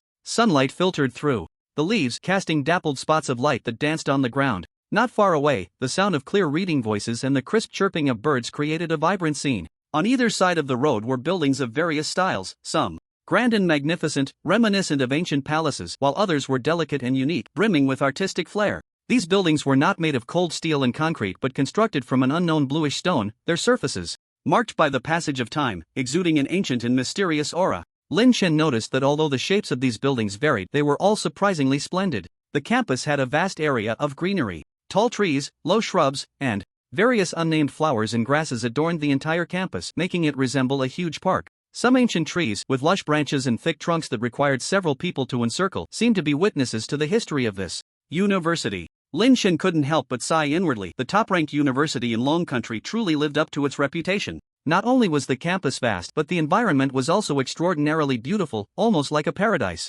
No wonder countless people are eager to enter Hucking University to study. The learning environment here is indeed unmatched by other schools. Under Nie Tianrong's guidance, the two passed through several teaching buildings and arrived at a relatively secluded area. Here, surrounded by greenery, the environment was tranquil, a stark contrast to the earlier bustling scene. A three-story small building appeared before Lin Chen. The style of the small building was somewhat similar to the other structures on campus but was more exquisite and elegant. The bluish stone walls, red-tiled roof, and intricately carved doors and windows all exuded an antique charm and rich flavor. Surrounding the small building were various flowers, trees, and plants, enveloping it in greenery, enhancing its serene elegance. Lin Chen, this is the dormitory prepared for you, Nie Tianrong said with a smile, pointing at the small building in front of them. What do you think? Are you satisfied? Lin Chen stood frozen, staring at the small building. He could hardly believe his eyes. Was this really the dormitory prepared for him? Was he sure it wasn't some luxurious vacation villa? A three-story building, with its own entrance and courtyard, beautiful surroundings, exquisite decoration. This treatment was too good. Was he here to study or to enjoy life? Lin Chen felt a bit dazed, momentarily at a loss for words. Principal, this is too luxurious, isn't it? Lin Chen stammered, his tone filled with disbelief. Isn't it a bit wasteful for me to live in such a big place alone? Hearing this, Nie Tianrong laughed heartily. Not wasteful, not wasteful, he waved his hand, explaining with a smile. You are our most esteemed guest at Hucking University and also the hope for the future of Longhua. It is only right to give you the best treatment. Moreover, as a pharmacist, you need a quiet environment for research and potion making. This small building is spacious enough and quiet enough, absolutely suitable for you. Nie Tianrong's tone was filled with certainty, as if all of this was only natural. Listening to the principal's words, Lin Chen felt deeply moved. He knew that the principal valued him not just because of his identity as a pharmacist, but also because of his contributions to Longhua. The feeling of being recognized and valued warmed Lin Chen's heart. Come, let me take you inside to have a look, Nie Tianrong warmly invited, leading the way toward the small building. Lin Chen hurriedly followed, and the two entered the small building. The hall on the first floor was spacious and bright, with an elegant and grand decoration style. On the walls hung some ancient paintings and calligraphy, adding a touch of cultural atmosphere. Against the wall, there were rows of bookshelves neatly arranged with various books. Lin Chen, the profession of a pharmacist is quite different from other professions, Nie Tianrong said as they walked. According to the Academy's rules, every newly enrolled pharmacist needs to choose a specific direction for their potion making, such as recovery potions, attack potions, or enchantment potions, etc. Then, you will delve deeper into that direction, striving to become an expert in that field. Lin Chen nodded, indicating his understanding. It was normal to have specialized fields. But you are different, Nie Tianrong changed his tone, smiling. Your talent in potion making is rare in a century, you shouldn't be limited to just one direction. So, I have specially customized a unique training model for you. At Hucking University, you can freely choose any potion making courses you are interested in, allowing for multidimensional development without being confined to one direction. Lin Chen was once again shaken by these words. This was truly a break from convention. Generally speaking, the academy would require students to choose a direction for in-depth study to cultivate their professionalism. It was unheard of for a principal to allow students to freely choose all courses for multidimensional development. This was not only an affirmation of his talent but also a full respect for his future development direction. Lin Chen was filled with gratitude. Thank you, principal. With the academy's trust in me, I will definitely not let everyone down, Lin Chen said firmly. Nie Tianrong nodded in satisfaction. I believe in you, he said with a smile. Alright, let's continue inside. Nie Tianrong led Lin Chen to the depths of the hall on the first floor. Pointing to the rows of bookshelves against the wall, he said to Lin Chen, "This is your exclusive library. I have prepared various alchemist books for you, covering almost all areas of the alchemist profession. These books are all one-to-one replicas from the school library. You can look up anything you want to learn or any unclear points here at any time to improve your learning efficiency." Lin Chen walked to the bookshelf and casually picked up a book. The pages were yellowed, the paper slightly rough, but it exuded a faint scent of ink, clearly indicating it was an old book. The title was Comprehensive Guide to Crystal Identification. Flipping through the pages, they were densely filled with names, forms, and mining locations of various crystals, richly illustrated and detailed. Just flipping through a few pages made Lin Chen feel his horizons had broadened significantly. The value of these books was simply immeasurable. "Thank you, Principal, these books are incredibly useful to me," Lin Chen said gratefully. "Yeah." Tianrong smiled and waved his hand. "No need to be polite, this is what the school should do. Come on, let's go upstairs and take a look." Nye Tianrong led Lin Chen up the stairs to the second floor. The layout of the second floor was relatively simple. There was only one bedroom and one study. The bedroom was spacious, decorated in a warm and comfortable style. A soft large bed, an exquisite dressing table, and a wide wardrobe were all present. The study had a large desk and some simple office supplies. "The second floor is your resting area," Nye Tianrong introduced. "The bedroom and study are both here, feel free to use them." Lin Chen nodded, his satisfaction with this dormitory rising another level. The accommodation conditions were so superior, it exceeded his imagination. "Let's go see the top floor," Nye Tianrong said again, leading Lin Chen further up. The two arrived at the third floor. The sight on the third floor shocked Lin Chen once more. The entire third floor had been transformed into a huge alchemy room. The alchemy room was very spacious, covering hundreds of square meters. Inside the room were various alchemical instruments. Alchemy cauldrons, mortars, distillers, filters, and all sorts of unknown devices were all present, a dazzling array. Various alchemical materials were neatly categorized and placed in different areas for easy access. In the center of the room was a huge alchemy platform, on which sat a set of seemingly high-end alchemical equipment, exuding a faint metallic sheen. The entire alchemy room was brightly lit, the air fresh, filled with a rich herbal aroma that made one feel relaxed and refreshed. "This is your exclusive alchemy room," Nye Tianrong said, pointing to the alchemy room with a hint of pride in his tone. "The alchemical equipment inside is top-notch, and the alchemical materials are of the highest quality. You can fully enjoy the fun of alchemy here without worrying about anything else." Lin Chen looked at this dreamlike alchemy room in shock. He could hardly believe that the school had prepared such a complete and luxurious alchemy room for him. This was simply a paradise that all alchemists dreamed of. Lin Chen felt his heart racing a bit. He excitedly walked to the alchemy platform, gently touching the cold alchemical equipment, filled with indescribable excitement and joy. "Principal." Lin Chen turned his head to look at Nye Tianrong, a shy expression on his face. This is too much trouble for the school, right?" He felt unworthy, as the school had done too much for him. "Not a trouble at all, not a trouble at all, this is what the school should do," Nye Tianrong said with a smile, his tone kind. "Good steel should be used on the blade, good resources should be invested in a genius like you to maximize their potential." He looked at Lin Chen, his eyes filled with expectation. "You have made such a significant contribution to the Dragon Country, the school should provide you with the best conditions." As Lin Chen listened to the principal's words, warmth surged in his heart. He took a deep breath, calming his excited emotions, and said solemnly, "Thank you, Principal, thank you, school. I will not let your expectations down. I will work hard to study alchemy and contribute even more to the Dragon Country." His voice was not loud, but every word was firm and powerful. "Good. I have full confidence in you." Nye Tianrong's smile grew even brighter. He patted Lin Chen on the shoulder. "Come on, let's go out." The two walked side by side out of the small building, and as soon as they stepped outside, Lin Chen saw two familiar figures not far away. Approaching them gracefully were Ouyang Shui and Meng Xiyu. Ouyang Shui spotted Lin Chen from a distance, her eyes lit up and a surprised smile spread across her face. "Brother Lin Chen," she called out, quickening her pace as she ran towards him. Meng Xiyu followed closely behind Ouyang Shui, her face also adorned with a faint smile. She looked at Lin Chen, her eyes filled with admiration and a hint of subtle complexity. Lin Chen stood frozen in place at the sudden appearance of Ouyang Shui. He felt a mix of surprise and confusion. "Shui'er, what are you doing here?" he instinctively asked, his tone filled with bewilderment. Meng Xiyu walked up to Lin Chen and explained with a smile, "She is one of the specially recruited students at our school this year. She arrived more than half a month ago. She told me she knows you and wanted to give you a surprise, so I didn't tell you in advance." Meng Xiyu's voice was soft and pleasant, like a spring breeze, making one feel particularly comfortable.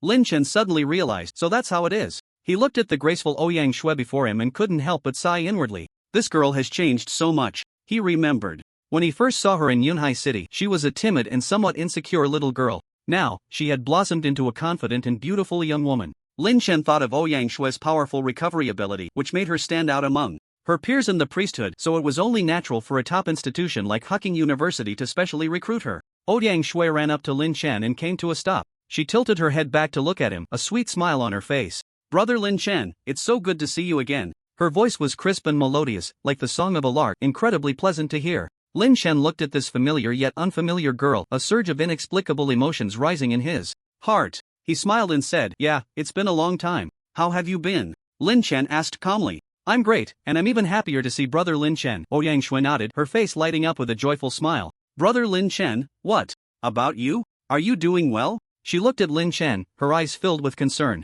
"I'm doing well too," Lin Chen replied with a smile. Meng Xiu glanced at Ouyang Shui, then at Lin Chen, a hint of teasing flashing in her eyes. "Lin Chen, it seems this little junior has a crush on you," she said, deliberately lowering her voice to a tone only the three of them could hear. Upon hearing Meng Xiu's words, Ouyang Shui's cheeks instantly turned bright red. She hurriedly waved her hands, explaining, "Senior Meng, don't say that. Brother Lin Chen, it's not like that. I just felt so happy to see you." The more she explained, the more flustered she became, her voice growing softer until it was almost inaudible. Lin Chen looked at the somewhat flustered Ouyang Shui, feeling little turmoil in his heart. His mind was filled with thoughts of the job change task, and he just wanted to quickly concoct the required potion. "Senior Meng, please don't joke around," Lin Chen said, his tone calm. He wasn't in the mood for romance. After exchanging a few pleasantries with his two friends, he turned to the principal. "Principal, let's head to the materials warehouse first." Lin Chen turned to Nie Tianrong and made his request. "I want to quickly brew the potions needed for the job change," he added, a hint of apology in his tone. After all, the principal was so warmly hosting him, yet he was solely focused on alchemy, which seemed a bit inconsiderate. Nie Tianrong looked at Lin Chen's eager expression and didn't mind at all. He laughed heartily and said, "No problem at all.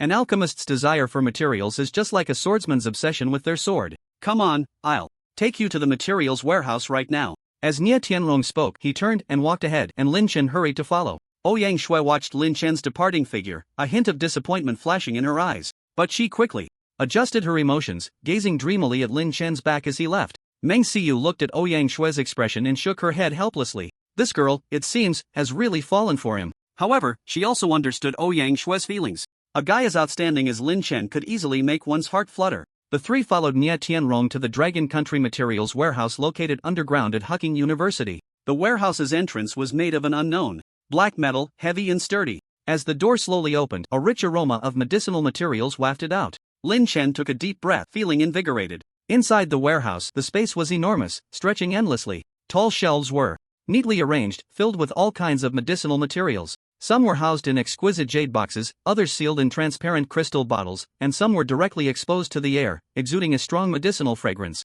"Lin Chen, please make a list of the materials you need," Nie Tianrong said, pointing to a nearby table. "I will send someone to deliver the materials to your dormitory," he added, his tone filled with care for Lin Chen. "Okay, thank you, Principal." Lin Chen nodded and walked over to sit at the table. He took out paper and pen, beginning to recall the formula for the Shadowless Phantom Potion. 3 shadowless herbs, 5 phantom flowers, 10 shadow stones. As Lin Chen recalled, he relayed the names and quantities of the materials to Nie Tianrong. Nie Tianrong sat across from him, holding a tablet, diligently recording the information. "If we don't have it in this warehouse, I'll contact someone to retrieve it from the number 1 warehouse in the holy city of the Dragon Country," Nie Tianrong said while recording. "All right, thank you, Principal," Lin Chen said gratefully. He knew that the number 1 warehouse in the holy city of the Dragon Country was the largest materials warehouse in the Dragon Country, with the most complete variety of materials. After a while, Lin Chen mentioned the last material he needed. 6 phantom cat fangs. He paused for a moment before speaking. Nie Tianrong entered phantom cat fang into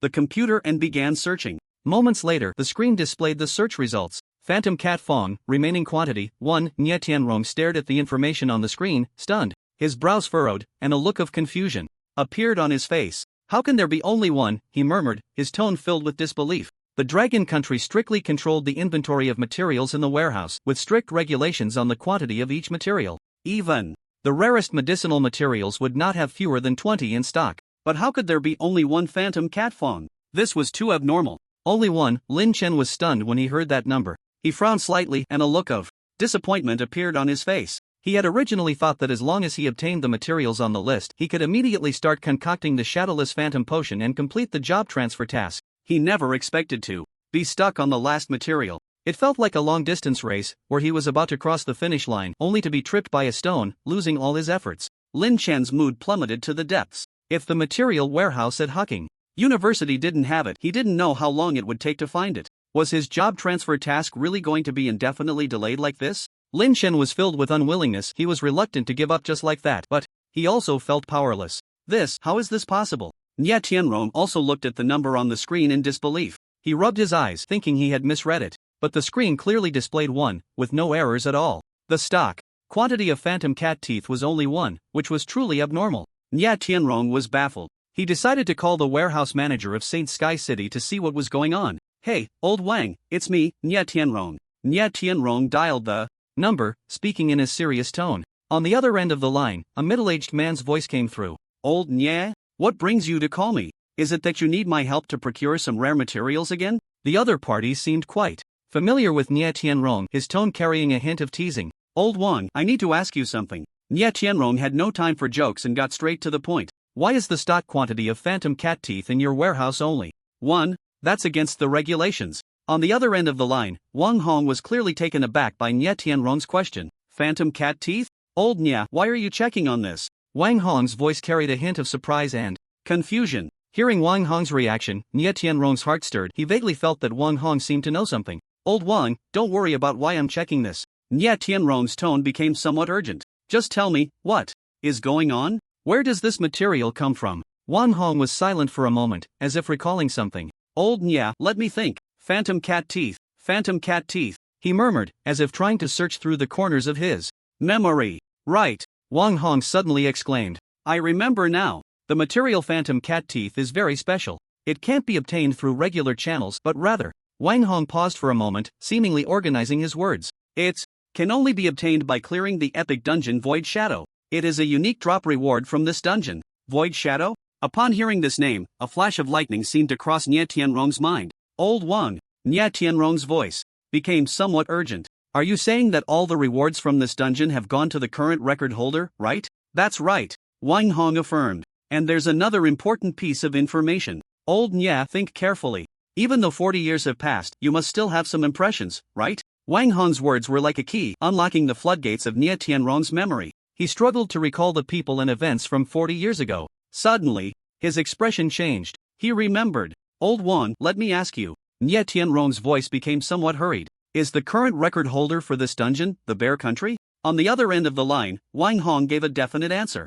That's right, it's the Bear Country. Nye Tianrong's face was grim as he hung up the phone. Lin Chen noticed the change in Nye Tianrong's expression and felt a tightening in his chest. He quickly asked, Principal, what's wrong? Is something happening? He vaguely sensed that the situation was likely more complicated than it seemed. Nye Tianrong took a deep breath, trying to calm his emotions, and slowly began to speak. Lin Chen, the matter is a bit complex. He paused to organize his thoughts and continued. 40 years ago, in the northern border area of our country, an epic dungeon was opened. Our dragon country was the first to send people to clear this dungeon and obtain the only phantom cat tooth. Nye Tianrong's voice was low, tinged with a hint of nostalgia and helplessness. Lin Chen listened quietly, not interrupting, knowing that what the principal was about to say was the crux of the matter. But Nye Tianrong's tone shifted, now laced with anger. Not long after we cleared the dungeon, the Bear Country sent troops to occupy this territory. They even claimed that this land belongs to them. Nye Tianrong's voice rose slightly, clearly very displeased with the actions of the Bear Country. The Bear Country merely wants to reap the benefits of the dungeon. He snorted coldly and continued. At that time, the Bear Country had many other dungeons, but those dungeons were of higher difficulty and they had no confidence in conquering them. So, they desperately fought us for the Void Shadow dungeon. They wanted to obtain the record of clearing the dungeon so they could receive continuous rewards later. Nye Tianrong's tone was filled with disdain, clearly looking down on the Bear Country's thuggish behavior. As Lin Chen listened to the principal's words, he grew angrier.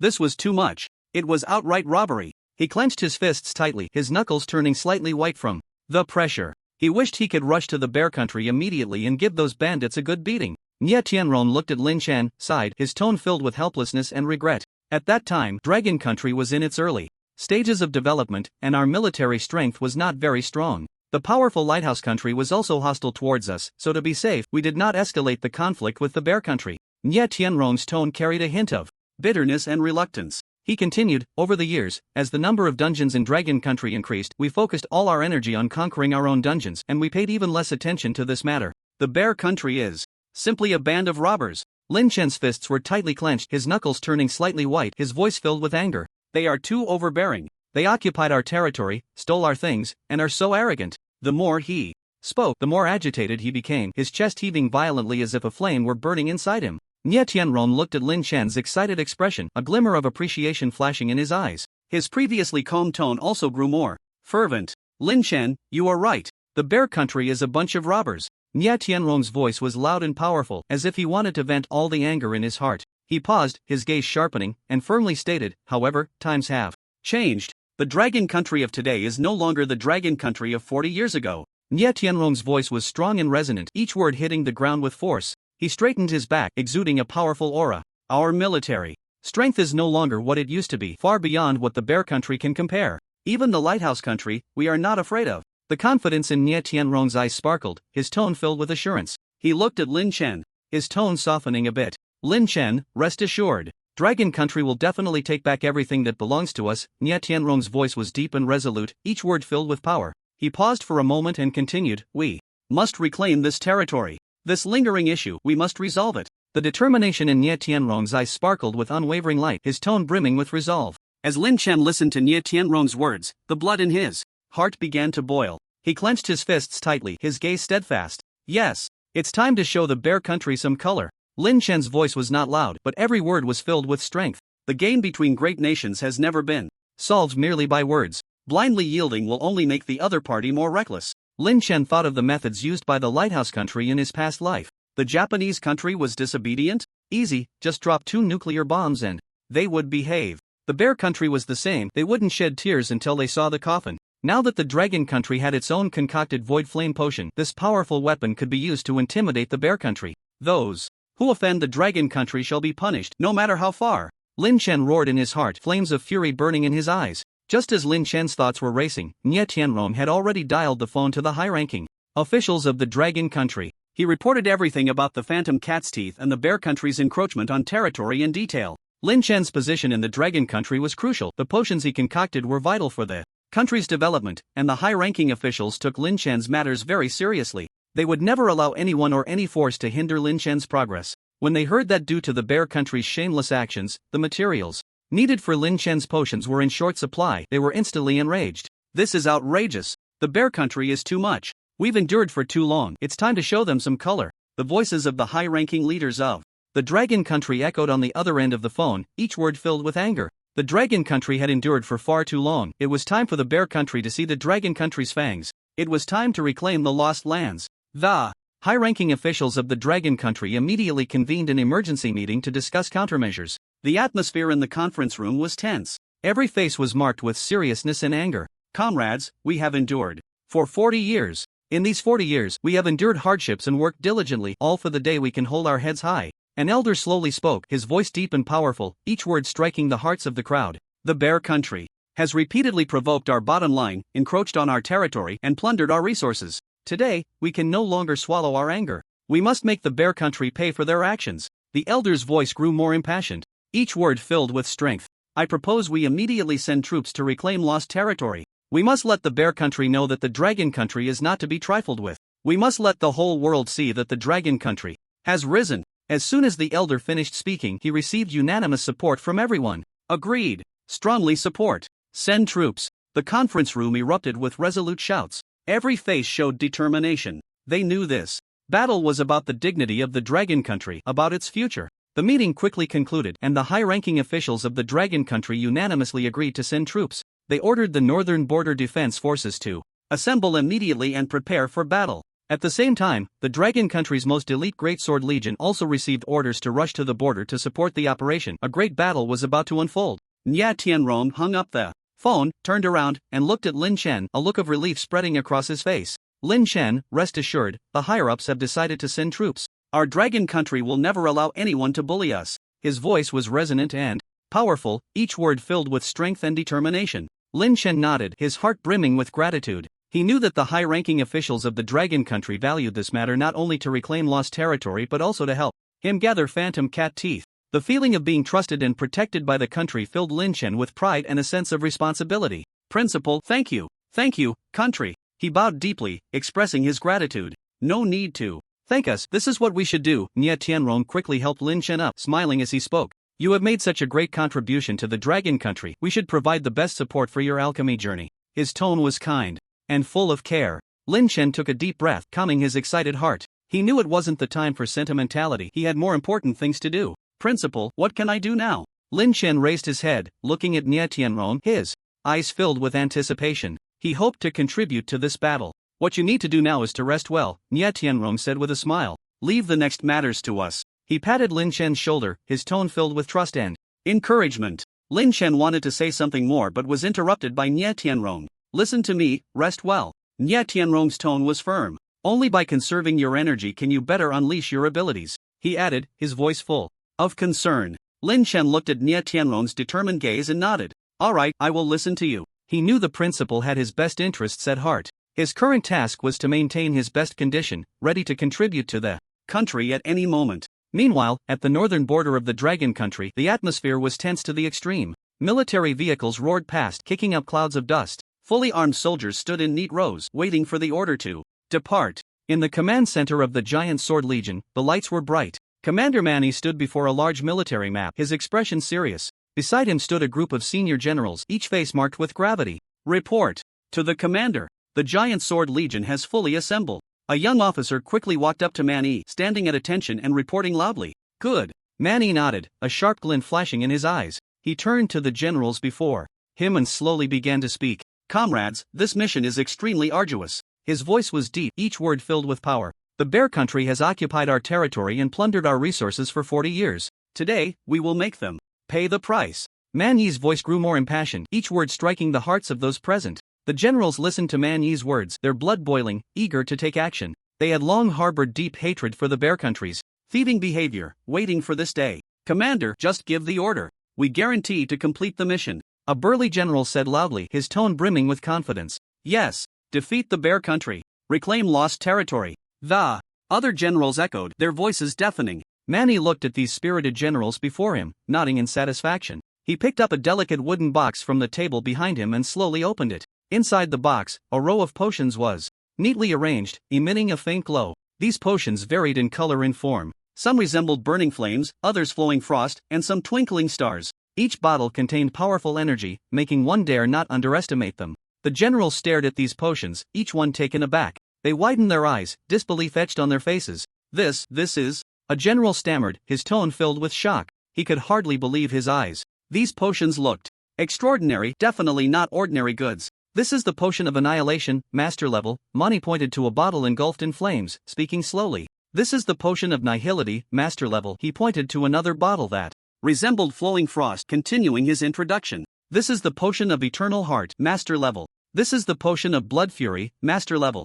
Mani introduced each potion, and with every name he uttered, the general's astonishment deepened. They could hardly believe they were seeing so many master-level potions. It felt like a dream. After all, master-level potions were treasures that were hard to come by in the market. Usually, encountering even one was considered extremely lucky, and now, so many had appeared at once. It was simply unbelievable. The generals looked at these potions, each of them too excited to speak. Their breaths quickened, hearts raced, as if they could see the dawn of victory. Commander, where did these potions come from? One general couldn't help but ask, his tone filled with curiosity and confusion. He simply couldn't understand how Commander Mani had managed to acquire so many treasures. These potions were all crafted by M.O. Jack, Mani said lightly, a hint of pride in his voice. M.O. Jack? The generals were stunned again upon hearing this name. They were not unfamiliar with it. M.O. Jack, the youngest alchemical genius of the Dragon Kingdom, his name had long spread throughout the entire realm. The generals looked at Mani, their eyes filled with admiration and gratitude. They knew that Commander Mani must have put in tremendous effort to secure these potions for this operation. Commander, you can rest assured, one general shouted. With these potions, we will definitely defeat the Bear Country. We will successfully reclaim our territory. Yes, let them know that the Dragon Kingdom is not to be trifled with, the other generals echoed, their voices brimming with confidence and determination. Mani looked at the spirited generals before him, his heart filled with comfort. He knew that this battle would surely lead to the Dragon Kingdom's victory. Let's go! Mani waved his hand, issuing the command to depart. The generals immediately sprang into action, directing their troops towards the border. A battle that would determine the fate of the Dragon Kingdom was about to commence. The biting cold wind, carrying fine snowflakes, struck their faces like a knife. The 2,000-strong Dragon Kingdom army surged forward like a torrent of steel towards the Void Shadow Dungeon. 50 kilometers from the dungeon, a figure was intently focused on the screen in his hand. It was Wang Meng, an old acquaintance of Lin Chen. Wang Meng was no longer the captain of the Red Tiger Squad but the deputy commander of the Giant Sword Legion. Military drones hovered in the air, clearly relaying the distant scene. Wang Meng's gaze, through the screen, fell upon the massive crack in the dungeon. The crack loomed high in the sky, like a sinister scar tearing through the heavens. A towering ladder descended from the crack, connecting to the ground. Below the ladder, a throng of figures swarmed. They were the guards of Bear Country. They swarmed like ants, guarding the land they had invaded. "Commander, we're already very close. If we go any further, we might be discovered by the Bear Country's people," a soldier beside Wang Meng said worriedly, looking at the screen. "What the hell are you afraid of?" Wang Meng bellowed, his voice rough and loud. "If we're discovered, we'll just fight directly." He was full of confidence, showing no signs of fear. With the master-level potions provided by Commander Man-Yi, Wang Meng felt a surge of power coursing through his body. In his view, with the current strength of the Dragon Kingdom, dealing with the Bear Country was as easy as pie. He quickly reported the detected situation to Commander Man-Yi. "Advance at full speed, take down the Bear Country's garrison directly." Commander Man-Yi's voice came through the communicator, concise and powerful. Wang Meng immediately took the order, leading the army and quickening their pace. The roar of the engines echoed across the sky, shaking the earth. 3 kilometers. The Dragon Kingdom's army was only 3 kilometers away from the Void Shadow instance. Enemy forces detected. The garrison of Bear Country finally spotted the Dragon Kingdom's army. The piercing alarm rang out, cutting through the air and reverberating in the valley. "Prepare for battle," Wang Meng shouted, charging ahead. The soldiers behind him followed closely, each with determined eyes and a fierce aura. 50,000. The Dragon Kingdom had already gathered intelligence that Bear Country had sent a garrison of 50,000 troops to monopolize the benefits of the Void Shadow instance, which was simply insane. They had truly gone to great lengths for this land. But so what? In the face of absolute strength, all schemes and tricks would turn to dust. Ha ha ha. A burst of arrogant laughter came from the Bear Country's army. A burly man, with a face full of flesh, slowly approached Wang Meng in a snow vehicle. He looked at Wang Meng and the 2,000 Dragon Kingdom warriors behind him, his eyes filled with disdain and mockery. "With just this few of you, you dare to challenge us?" The voice of the Bear Country's deputy commander was rough and hoarse, like a broken gong.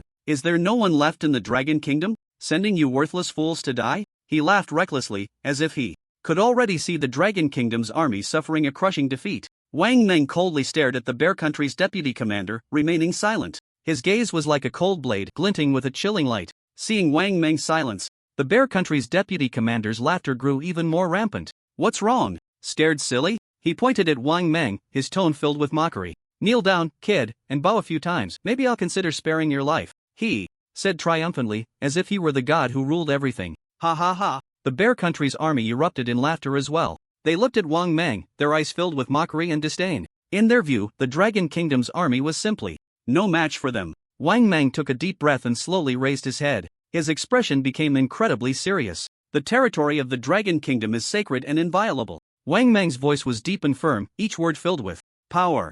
"Bear Country's illegal occupation of Dragon Kingdom territory is unforgivable. Immediately withdraw from the Dragon Kingdom's border and roll back to your own place." Wang Meng's voice thundered like a clap of thunder, echoing in the valley. "Otherwise, the soldiers of the Dragon Kingdom will fight you to the end at all costs," he declared resolutely, his tone filled with determination. Ha ha ha. Some of the Bear Country's generals laughed even more wildly upon hearing Wang Meng's words. They pointed at Wang Meng, mocking him wantonly. "You Dragon Kingdom should just change your name to Snake Kingdom," one Bear Country general shouted loudly, his tone filled with contempt. "All you do is talk big. If you have the guts, come and fight," another Bear Country general chimed in, his tone full of provocation. "With just you think you can drive us out? Dream on." The generals of Bear Country were all extremely arrogant, completely disregarding the Dragon Kingdom's army. They firmly believed that with their numerical advantage, they could easily defeat the Dragon Kingdom's forces. "Alright, if you want to get beaten, we'll oblige you." Wang Meng's voice was not loud, but it struck like a thunderclap, echoing in the ears of every soldier from the Bear Country.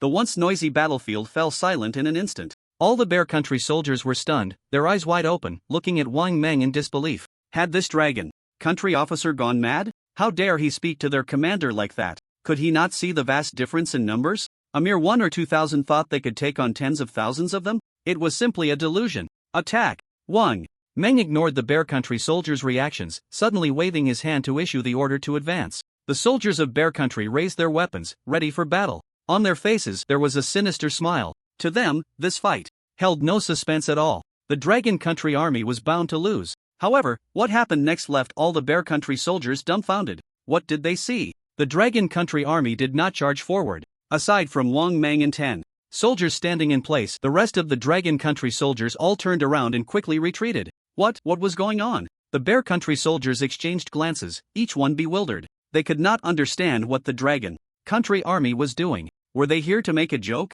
Ha ha ha. After a brief moment of shock, a thunderous laughter erupted from the Bear Country army. This Dragon Country gives up way too quickly. I thought they had some backbone, but it turns out they're just a bunch of cowards. The vice commander of Bear Country laughed so hard he nearly fell over, pointing at Wang Mang and mocking loudly. It seems calling you Snake Country is too flattering. From now on, you should be called Coward Country. Ha ha ha. His voice was filled with pride and disdain. In his eyes, the Dragon Country army had been thoroughly frightened. This battle was theirs to win. Wang Mang looked at the smug vice commander of Bear Country, the corners of his mouth curling up slightly, revealing a strange smile. He murmured softly, I hope you can still laugh this happily later. His voice was so low that only he could hear it, but his eyes were filled with mockery and anticipation. Wang Mang and the soldier beside him took a glass bottle from their gear bag. The laughter of the Bear Country vice commander came to an abrupt halt, and the smile on his face froze instantly. His eyes were fixed on the object in Wang Meng's hand. It was a vial of potion, a dark black potion that shimmered with an eerie glow under the sunlight. Upon seeing this vial, the vice commander's face turned pale in an instant. His body began to tremble violently, his eyes filled with fear and despair. He remembered. He had seen this vial before. In the finals of the world-class weapon exchange competition, he had witnessed the power of this potion with his own eyes. The terrifying scene was still fresh in his memory. He never expected that the Dragon Country would possess so many powerful weapons of destruction. How could this be? The vice commander's mind went blank. He felt as if he were in an ice cellar, his whole body cold. A wave of immense fear enveloped him in an instant. What are you holding? The vice commander's voice trembled slightly, filled more with disbelief. He stared intently at the vial in Wang Meng's hand, as if trying to bore a hole through it with his gaze. Wang Meng grinned, revealing a set of white teeth. Weren't you quite arrogant? Why are you so scared now? His tone was filled with sarcasm, his gaze sharp as a knife. This is a good thing, the Void Flame, a master-level potion. You should have seen it at the weapon exchange competition, right? Wang Meng toyed with the glass bottle in his hand, his tone casual, as if discussing something trivial. The expression on the face of the deputy commander of the Bear Country could no longer be described as merely difficult. Beads of sweat had formed on his forehead and his body began to tremble slightly. You can't use this, he stammered, his voice filled with fear. If you use this, you will die too. This is mutual destruction. He shouted hoarsely, trying to stop Wang Meng. Moreover, your actions will be sanctioned by the World Federation, he continued to yell, invoking the World Federation in hopes of intimidating Wang Meng. Wang Meng let out a cold laugh. Sanction?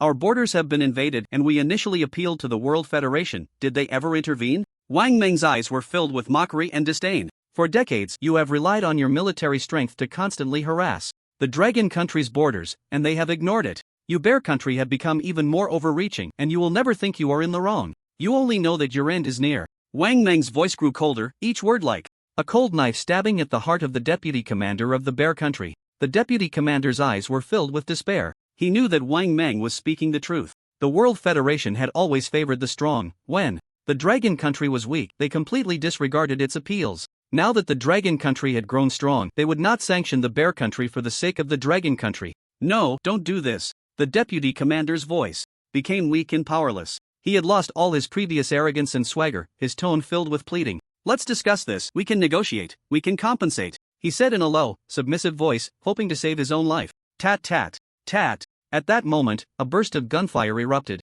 Bullets poured down like rain towards Wang Meng and the others. Commander, what are you doing? To deal with these 10 or so people, just shoot them dead. Why waste time talking? The voice of the chief of staff of the Bear Country came from behind, filled with confusion and anger. He could not understand why his commander was so fearful of these 10 or so Dragon Country soldiers. To him, it seemed like a display of cowardice. The gunfire ceased, and the smoke slowly dissipated. Wang Meng and the 10 soldiers beside him stood unharmed in place. Not even a speck of dust had touched them. The generals of the Bear Country were left dumbfounded, as if they had seen a ghost. Their mouths gaped wide enough to fit a goose egg, their eyes filled with shock, fear, and disbelief. That intense barrage of gunfire had lasted at least 10 seconds. Countless bullets had poured out like a torrential rain. Not to mention 10 people, even a tank would have been turned into a sieve by now. But how could Wang Meng and the others be completely unscathed? This defied science.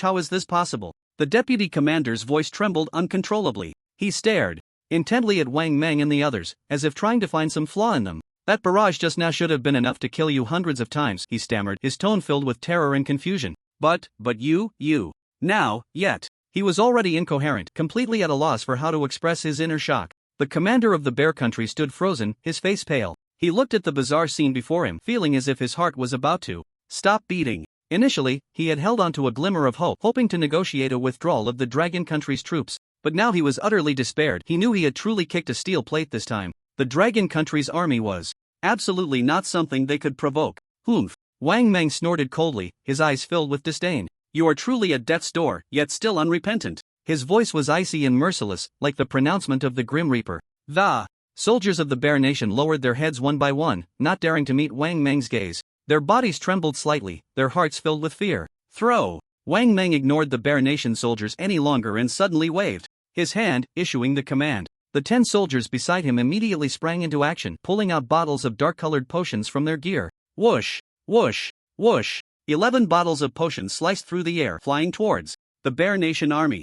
In the sky, they traced graceful arcs, like the scythe of death about to reap lives. No, don't! The vice commander of the Bear Nation let out a desperate scream. He wanted to flee, but his legs felt as heavy as lead, unable to move at all. Boom! Boom! Boom! A series of earth-shattering explosions echoed through the sky. 11 bottles of void flame potions exploded simultaneously. Terrifying energy erupted instantly, sweeping across the entire battlefield. The ground trembled incessantly, the sky darkened, and a massive mushroom cloud rose. Everything around was reduced to ashes in this horrific explosion. The Bear Nation army was instantly engulfed by this terrifying blast. Tens of thousands of soldiers were turned to dust in this explosion. They didn't even have time to scream before completely vanishing from this world. After the explosion, the battlefield was a scene of devastation. Within a radius of several kilometers, everything was flattened. All that remained on the ground were huge deep craters billowing thick smoke. The air was filled with a nauseating burnt smell. Is this the blood-locking function of the Heart of Eternity? Wang Meng looked at his unscathed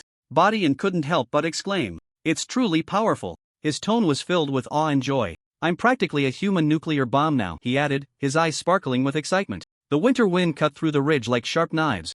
Mercilessly. Huff, huff. Deep within the Bear Nation camp, Commander Ivanov was sipping vodka from a cup, taking small sips. He squinted, his face flushed abnormally, and a grin spread across his face, revealing a few yellow teeth stained with smoke. He. Ivanov let out a low chuckle, envisioning the Dragon Nation army invading, himself leading his troops to crush them, achieving great military feats. He could almost see himself adorned with medals, with more stars on his shoulders. By then, I can be transferred back to Mo City and never have to freeze in this godforsaken place again. The more Ivanov thought about it, the better it seemed, and he couldn't help but take another big gulp of liquor. The spicy liquid slid down his throat, igniting a fire in his stomach. Boom! Suddenly, a loud noise, like a clap of thunder on a clear day, interrupted Ivanov's daydream. The cup in his hand trembled violently, amber liquid spilling everywhere. What's going on? Ivanov jumped to his feet, only to be knocked to the ground by a powerful shockwave. He struggled to get up, not bothering to wipe the liquor from his face, stumbling out of the tent. The sight before him left him momentarily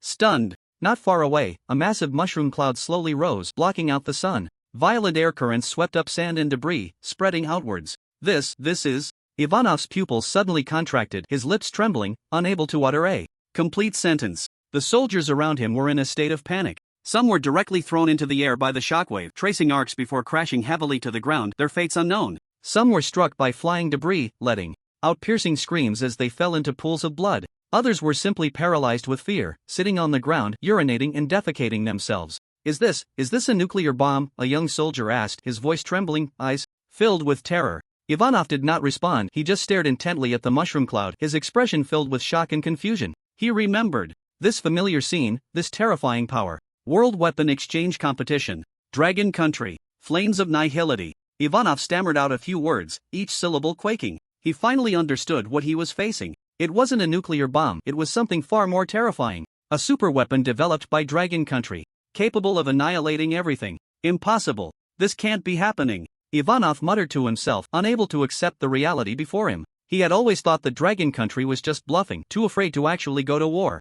After all, for the past few decades, Dragon Country had been enduring humiliation, allowing them to bully them. But now, Dragon Country had actually taken action. And the strike was so ruthless, so decisive. Ivanov's mind went blank. He knew it was over for him, over for the Bear Country's garrison. Even the entire Bear Country might pay a painful price because of this action. Dragon Country. Dragon Country. Ivanov's voice was hoarse and filled with despair. Run, shouted a fleeing soldier. Upon hearing this, Ivanov's dazed mind suddenly snapped back to reality. Boom! Another deafening roar erupted, as if it were tearing the entire world apart. The ground shook violently, as if some terrifying beast was struggling to crawl out from the depths below. In the distance, a mushroom cloud, even larger than before, slowly rose, blocking out the sun. Violent gusts of wind, carrying sand and debris, spread wildly in all directions, as if the apocalypse had arrived. Ivanov stood frozen in place, his body stiff as a statue. His pupils suddenly constricted, fixated on the newly risen mushroom cloud, his eyes filled with disbelief and deep fear.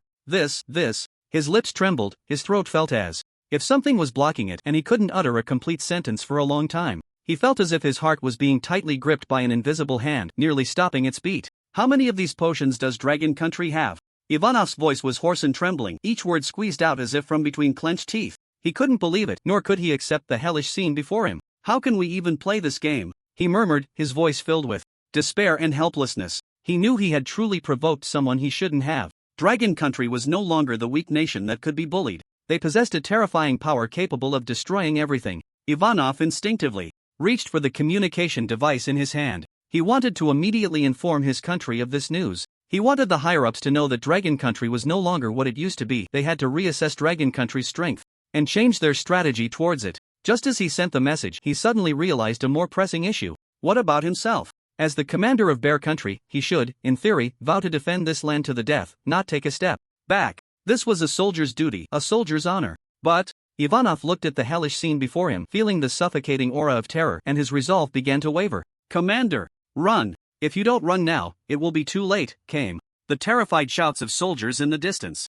One by one, they discarded their helmets and armor, fleeing in disarray towards the rear. Ivanov looked at the soldiers desperately fleeing, a hint of disdain flashing in his eyes. As soldiers, how can you be so afraid of death? He shouted, his voice filled with anger and contempt. What about your mission? What about your honor? Have you all forgotten? He yelled hoarsely, trying to awaken the fighting spirit of these soldiers. Don't run! Hold your ground! Warriors of the Bear Country, show your courage! Ivanov waved his command knife, shouting at the top of his lungs. However, his voice was soon drowned out by the terrified cries of the soldiers. No one was listening to him. Everyone just wanted to escape this terrifying place. I can't die. Ivanov looked at the fleeing soldiers, a flicker of struggle in his eyes. He took a deep breath, suddenly turned around, and ran in the same direction as the soldiers. I'm not a coward, he muttered to himself, as if justifying his actions. This is the strategic retreat. He ran swiftly, faster than those fleeing soldiers, being a sixth-tier professional. He just wanted to get away from this cursed place as quickly as possible, as far away as he could. Report to the captain. The Bear Country people are all fleeing desperately. They don't even want the supplies. The voice of the reconnaissance team leader came through the communicator, filled with excitement and exhilaration. They've been scared out of their wits. Ha ha ha. Wang Mang listened to the reconnaissance team leader's report, a smug smile creeping onto his face. He had successfully intimidated the Bear Country army with the Void Flame, causing them to lose all their fighting spirit. These bastards are like rats, they run so fast. A soldier beside Wang Mang couldn't help but comment.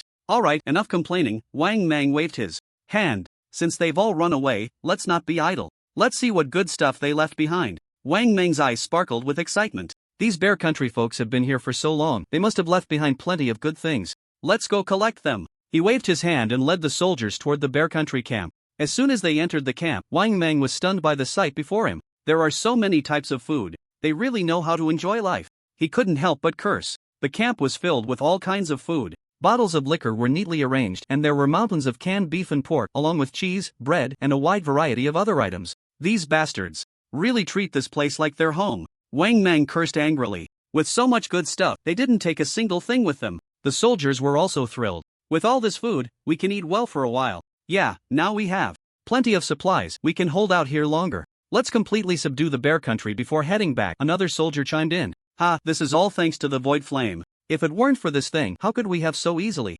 driven away the Bear Country people and seized so many supplies? Wang Mang thought to himself. Commander, you're truly amazing. The soldiers all gave him a thumbs up. This is nothing, there will be plenty of opportunities for you to see even greater things in the future. Wang Mang said joyfully. By the way, what news do we have from the reconnaissance team? He suddenly remembered to ask. Report, Commander Wang, the Bear Country people stopped running once they reached the border and have been lingering there. The reconnaissance team leader's voice came through the communicator. It seems they're still not giving up. Wang Mang snorted coldly. These bastards really won't shed a tear until they see the coffin. Since they're so unwilling to give up, let's make sure they lose all hope. Arrange for some brothers to guard the border. Wang Mang ordered. Provide them with ample Void Flame and Eternal Heart.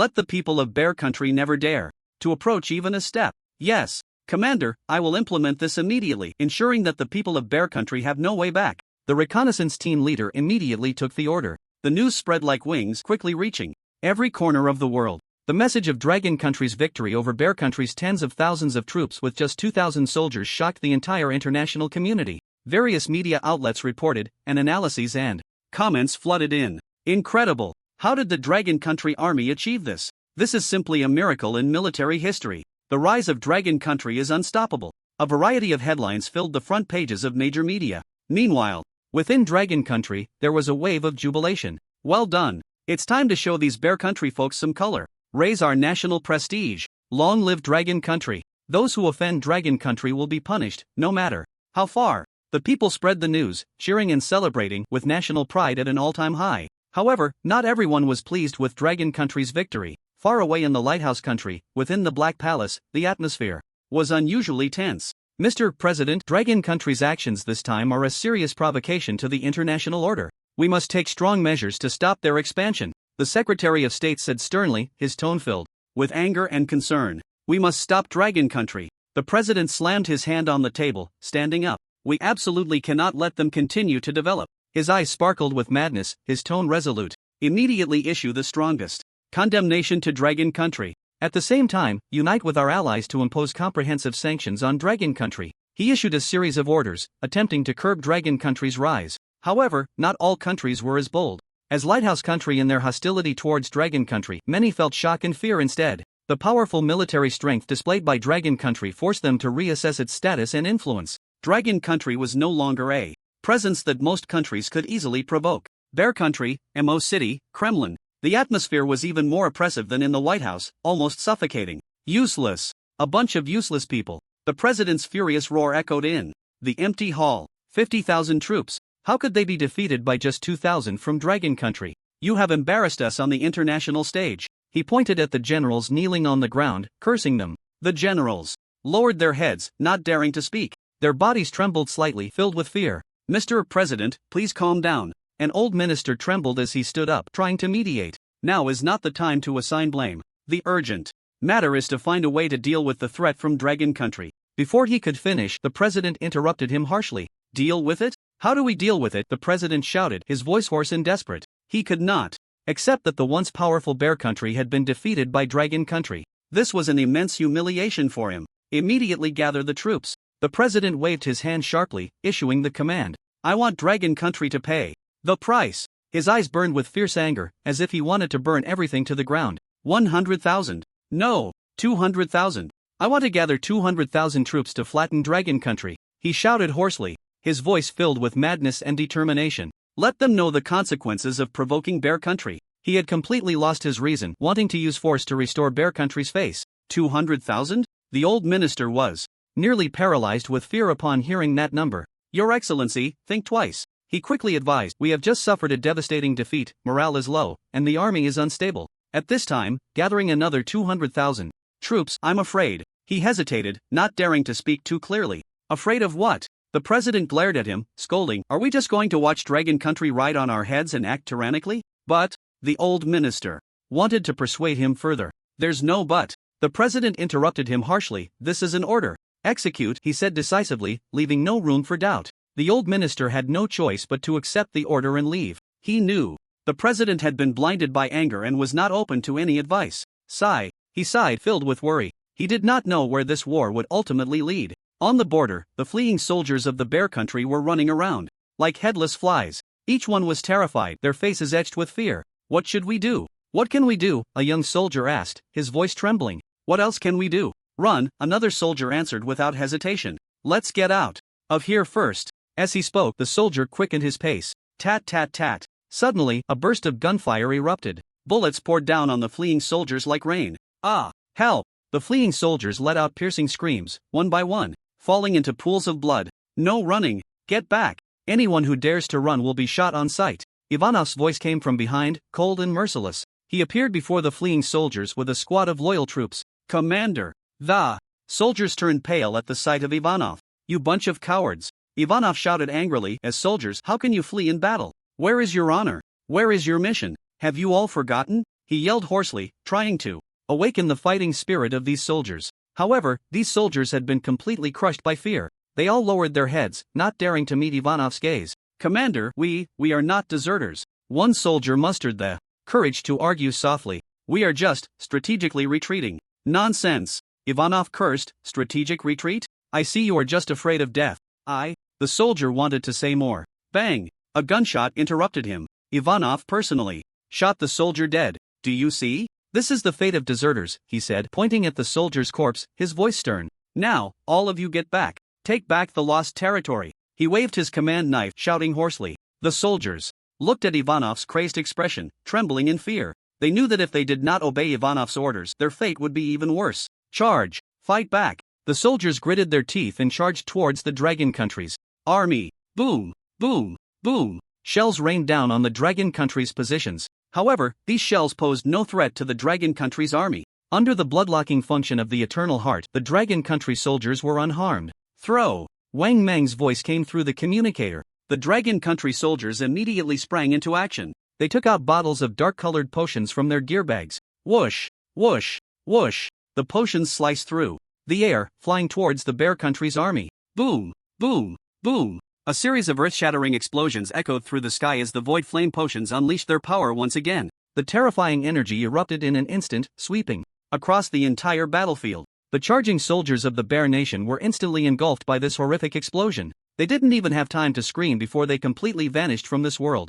This, Ivanov looked at the hellish scene before him, utterly collapsing. He slumped to the ground, his eyes vacant, murmuring to himself, "It's over, all over." He had just shot a deserter, merely trying to uphold the last shred of dignity as a commander, and now he was plunged into deep despair. Wang Mang looked at the battle report coming through the communicator, a slight smile curling at the corners of his mouth. "These bastards really won't shed a tear until they see the coffin," he snorted coldly. "But now they should be completely disheartened." He turned to look at the entrance of the Void Shadow dungeon. It's time to pay this dungeon a visit. Excitement sparkled in his eyes. He knew that as long as he conquered this dungeon and obtained the strongest completion record certification, the Bear Nation would have no chance left. "Brothers, prepare to set off." He waved his hand grandly, leading the soldiers toward the dungeon entrance. Ivanov returned to the command center in a daze. He slumped into a chair, speechless. "Commander, what should we do next?" the chief of staff asked cautiously. Ivanov did not respond, he merely stared blankly ahead. "Commander, we have a call from the higher-ups." A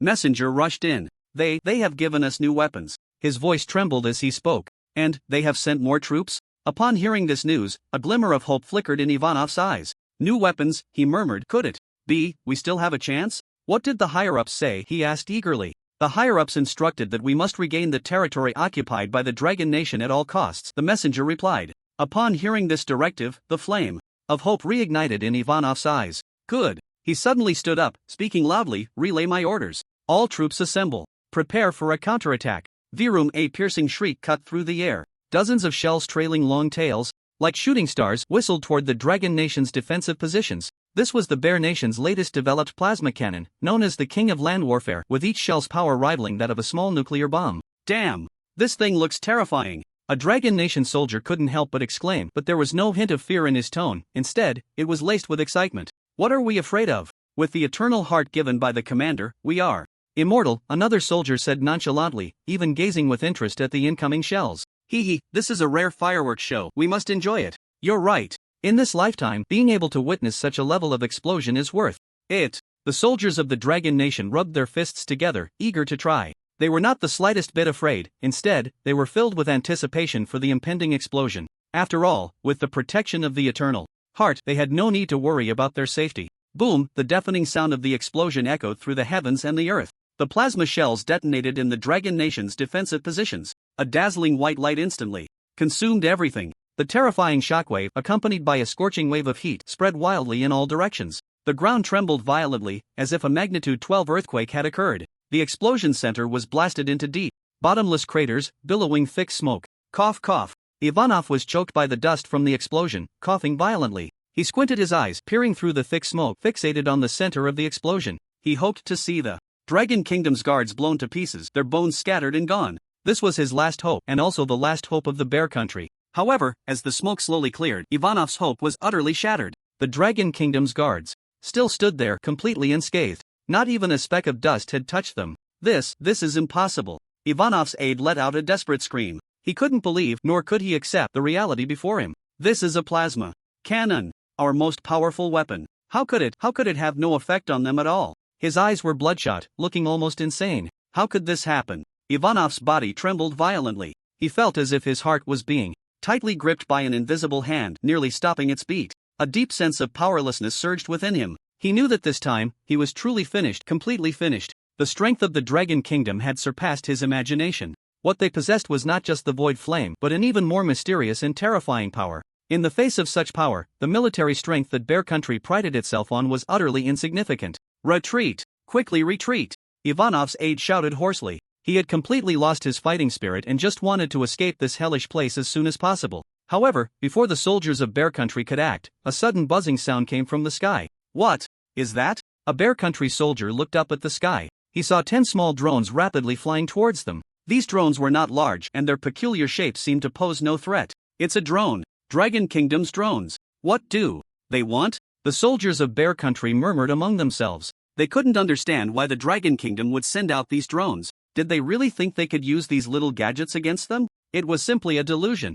Run! Suddenly, a Bear Country soldier let out a terrified scream. He recognized what was mounted on those drones. It was the Void Flame, a terrifying weapon capable of annihilating everything. What? Void Flame? Run! Run! The soldiers of Bear Country instantly erupted in chaos. They panicked and scattered in all directions. However, it was all too late. The 10 drones had already flown overhead. Whoosh! Whoosh! Whoosh! Bottles of dark potion were dropped from the drones. Boom! Boom! Boom! The earth-shattering explosions rang out once more. The Void Flame unleashed its power again. The terrifying energy erupted instantly, sweeping across the entire battlefield. More and more soldiers from Bear Country turned to ashes in this explosion. They didn't even have time to scream before they completely vanished from this world. Ah! The piercing screams rose and fell. The positions of Bear Country instantly turned into a hell on earth. No! Ivanov let out a desperate roar. He watched helplessly as his soldiers were consumed by the Void Flame, powerless to intervene. Boom!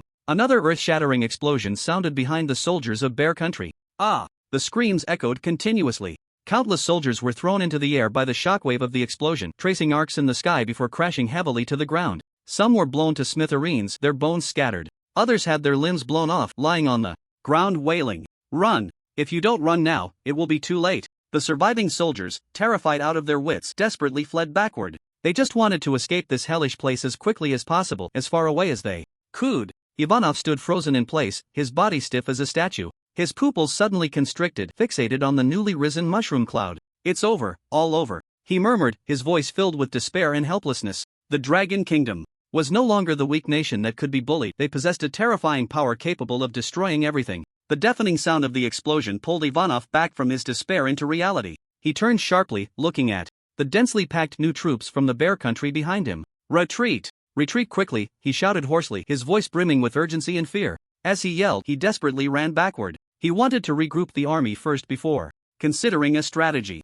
As a 6th-tier professional, Ivanov was incredibly fast. He quickly outpaced the fleeing soldiers, running at the front. Commander! Commander, wait for us! The soldiers behind gasped, struggling to keep up. Some soldiers grumbled internally, just a moment ago telling us not to run, and now he's running faster than anyone else? Ivanov led the army and retreated a full 10 kilometers away from the border. He looked back and found that the Dragon Kingdom had stopped sending drones to attack, which relieved him. Huff, huff, he gasped for breath, his chest heaving violently. Count the numbers. Assess the casualties, he ordered hoarsely. Yes, Commander, the Chief of Staff immediately complied, starting to tally the numbers. Commander, the recent explosion has caused us heavy casualties. We lost 50,000 soldiers. The Chief of Staff reported, his voice trembling, eyes filled with fear. 50,000?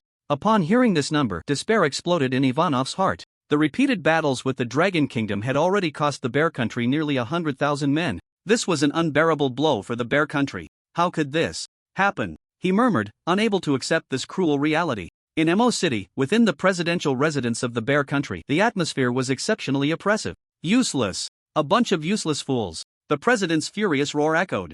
In the hall, the new troops also suffered nearly 50,000 casualties. You have completely disgraced the Bear Country. He pointed at the generals kneeling on the ground, cursing them out. The generals lowered their heads one by one, not daring to speak. Their bodies trembled slightly, filled with fear. President, please calm down. An elderly minister trembled as he stepped forward, trying to mediate. this is not the time to assign blame. The urgent matter is to find a way to deal with the threat from the Dragon Kingdom. The president took a deep breath, forcing himself to calm down. Send my orders to halt the attack and send people to secretly investigate the situation in the Dragon Kingdom, waiting for the right moment. He issued a series of commands, trying to salvage the situation. Yes, the minister took his leave. Sigh, the president sighed, slumping into his chair. He felt a deep fatigue and helplessness wash over him. He knew that the Bear Country was truly in big trouble this time. At that moment, Wang Mang was organizing a 5-man team. He was preparing to tackle the Void Shadow Dungeon. Brothers, are you all ready? Wang Mang asked, his voice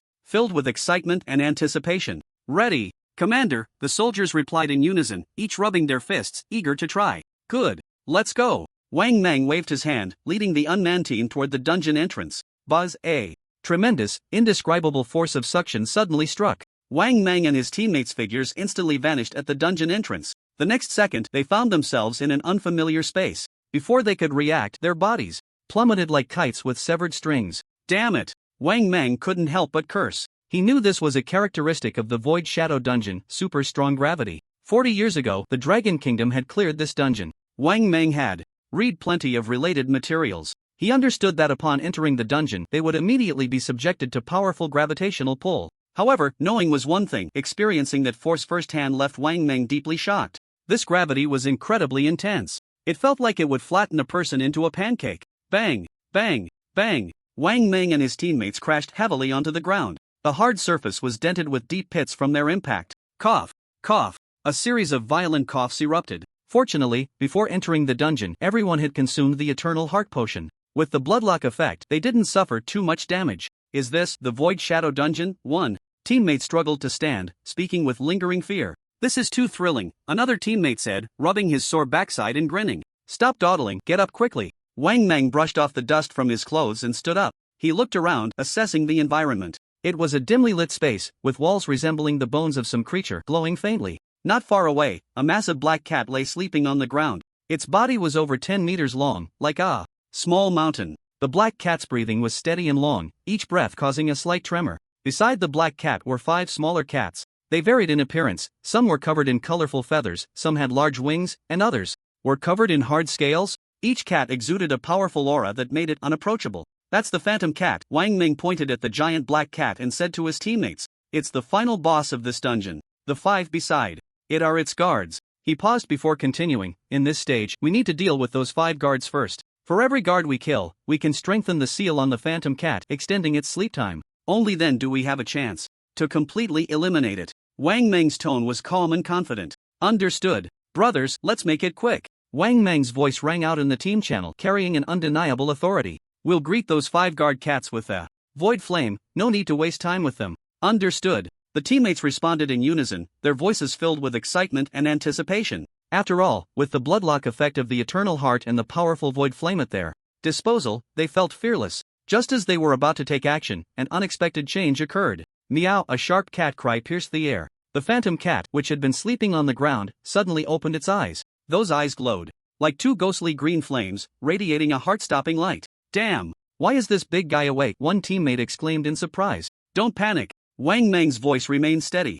Even if it wakes up, there's nothing to fear. Everyone spread out and surround it. The teammates quickly acted, following Wang Mang's instructions to encircle the Phantom Cat. The Phantom Cat stood up, its massive body resembling a small mountain, creating a powerful sense of oppression. It opened its gaping maw, revealing sharp teeth, and let out a low growl. Roar! The roar carried a strong pressure, causing the surrounding air to tremble. The Phantom Cat suddenly leaped up and pounced towards the nearest team member. That team member reacted extremely quickly, dodging the Phantom Cat's attack with a swift sidestep. The Phantom Cat's body crashed heavily onto the ground, producing a loud bang. The hard ground was smashed into a massive deep pit. This beast's strength is no joke, the team member said, still shaken. Everyone be careful, don't let it hurt you. Wang Mang reminded. Although there was the blood-locking effect of the Eternal Heart, being hit by this giant would definitely not feel good. The Phantom Cat missed its strike and launched another attack. It swung its massive claws towards the team members. The team members, using their agile movements, continuously dodged the Phantom Cat's attacks. For a moment, the scene fell into a stalemate. Wang Mang watched as the Phantom Cat, surrounded and struggling to break free, flashed a determined look in his eyes. We can't keep going like this, he thought to himself. According to the normal strategy, they needed to deal with 5 guardian cats first to weaken the Phantom Cat's power. But now that the Phantom Cat was awake, who knew how long it would take to defeat it using conventional methods? Moreover, each of them was now holding the Void Flame, a powerful weapon. Coupled with the blood-locking effect of the Eternal Heart, they didn't have to worry about their safety at all. With this in mind, Wang Meng decisively gave the order. Brothers, stop playing around. Let's all go in together and send it on its way with the Void Flame. Yes, Commander, the team members responded in unison, their voices filled with excitement. They had long wanted to test the power of the Void Flame. Throw! Wang Meng commanded. The team members immediately took out bottles of dark-colored potions from their deer bags. Whoosh! Whoosh! Whoosh! The potions sliced through the air, flying towards the Phantom Cat. Boom! Boom! Boom! A series of earth-shattering explosions echoed through the sky. The Void Flame unleashed its power once again. Terrifying energy erupted instantly, completely engulfing the Phantom Cat. Roar! The Phantom Cat let out a piercing scream. Its health bar plummeted at a visible speed. Meanwhile, Wang Meng and the team members, under the blood-locking effect of the Eternal Heart, maintained their health at one point, completely unharmed. After the explosion, the massive body of the Phantom Cat crashed to the ground, utterly lifeless. Ding! Congratulations on clearing the Void Shadow Dungeon. All members received 10,000 experience points. Reward, hidden item, Phantom Cat Tooth. The system notification rang in Wang Meng and the team members' ears. Is this cleared? One team member, looking at the scene before him that resembled ruins, said in disbelief. That was too fast. From the moment we entered until now, it seems like it hasn't even been 30 seconds, right? Another team member scratched his head, looking confused. What's so strange about that? Wang Meng laughed heartily. With the destructive power of the Void Flame and the blood-locking effect of the Eternal Heart, clearing this dungeon is like child's play. Commander is mighty. Commander is awesome. The team members all gave Wang Meng a thumbs up. Wang Meng smiled and said nothing. He walked to the spot where the Phantom Cat had died and noticed a shiny object on the ground. He bent down to pick it up and found it was a sharp tooth. The tooth still had a faint ghostly glow on it. Is this the Phantom Cat tooth? Wang Meng thought as he looked at the tooth in his hand. Wang Meng rubbed the cold Phantom Cat tooth, the ghostly light dancing at his fingertips. He grinned, feeling lucky to have directly obtained a hidden item. Then he pondered that this might be related to the Heavenly Dao system's favor towards the Dragon Kingdom, causing the drop rate of hidden items to soar. Ding! Meanwhile, the crisp sound of the system notification rippled like waves in the ears of every citizen of the Dragon Kingdom and the Bear Country. Congratulations to the Dragon Kingdom for successfully refreshing the record for clearing the Void Shadow Dungeon. From now on, all rewards from the Void Shadow Dungeon will be exclusively owned by the Dragon Kingdom. This voice was like a horn of victory, yet also felt like a merciless verdict. People from other countries were cut off from this information. Unable to learn of it, the clearers held the privilege of controlling the spread of information. In the Bear Country, at the presidential residence, the deep silence was shattered, the air thick with tension. Useless. A bunch of useless fools. The president roared, his voice hoarse as if his vocal cords were tearing, echoing in the empty hall. The Void Shadow is gone? We have lost the gold mine. Several ministers slumped in their chairs, their faces ashen, their bodies trembling involuntarily. Their eyes were hollow, as if they had lost their souls. For years, the Bear Country had relied on the Void Shadow Dungeon to continuously acquire resources, rapidly advancing in economic and military strength. This dungeon was the lifeblood of the Bear Country, the cornerstone of their rise. Now, the lifeblood had been severed, the cornerstone destroyed. How could this happen? An old minister stammered, his voice filled with despair and unwillingness. The Dragon Kingdom, how could it be? The president clenched his fists tightly, his nails digging deep into his palms, blood seeping out without him noticing. Anger burned in his eyes, mixed with a profound sense of powerlessness. In the Dragon Kingdom, the entire nation was jubilant. We won. Long live the Dragon Kingdom. The commander is mighty. Cheers and shouts echoed through the skies. Countless people flooded the streets, waving national flags, freely expressing their excitement and pride. They cheered for the strength of the Dragon Kingdom, proud of their country. At the border, in the Bear Country's position, Ivanov stood frozen in place, like a petrified statue. The system notification sounded like a death knell ringing in his ears. The Dragon Kingdom refreshed the record. Impossible, this can't be. He muttered to himself, his gaze gradually losing focus. Roar! Suddenly, he let out a beast-like howl, his eyes instantly bloodshot, turning crimson. This is impossible. This absolutely cannot be. He abruptly turned around, staring intently into the distance, as if trying to see through the Dragon Kingdom's position. The pride and self-esteem within him were shattered in that moment. He could not accept nor believe this cruel reality. The Bear Country's pride in the Void Shadow had been taken away by the Dragon Kingdom. This was more humiliating and despairing than the direct destruction of their army. Why did this happen? Ivanov's voice was hoarse and trembling, filled with unwillingness and anger. He felt as if his heart was being tightly gripped by an invisible hand, nearly suffocating him. A deep sense of powerlessness surged over him like a tide, completely drowning him. In Mo City, in a secret conference room, several high-ranking officials from the Bear Country sat around a round table, the atmosphere stifling and suffocating. "We must take action. We cannot sit idly by," a general said in a low voice, breaking the silence. "But what can we do? The Dragon Kingdom is too powerful," another general bitterly retorted. "Are we just going to watch helplessly?" a minister said unwillingly. "Enough." The president slammed his hand on the table, interrupting their argument. "Now is not the time for complaints." He took a deep breath, forcing himself to calm down. "Send my orders," he slowly began, his voice filled with determination.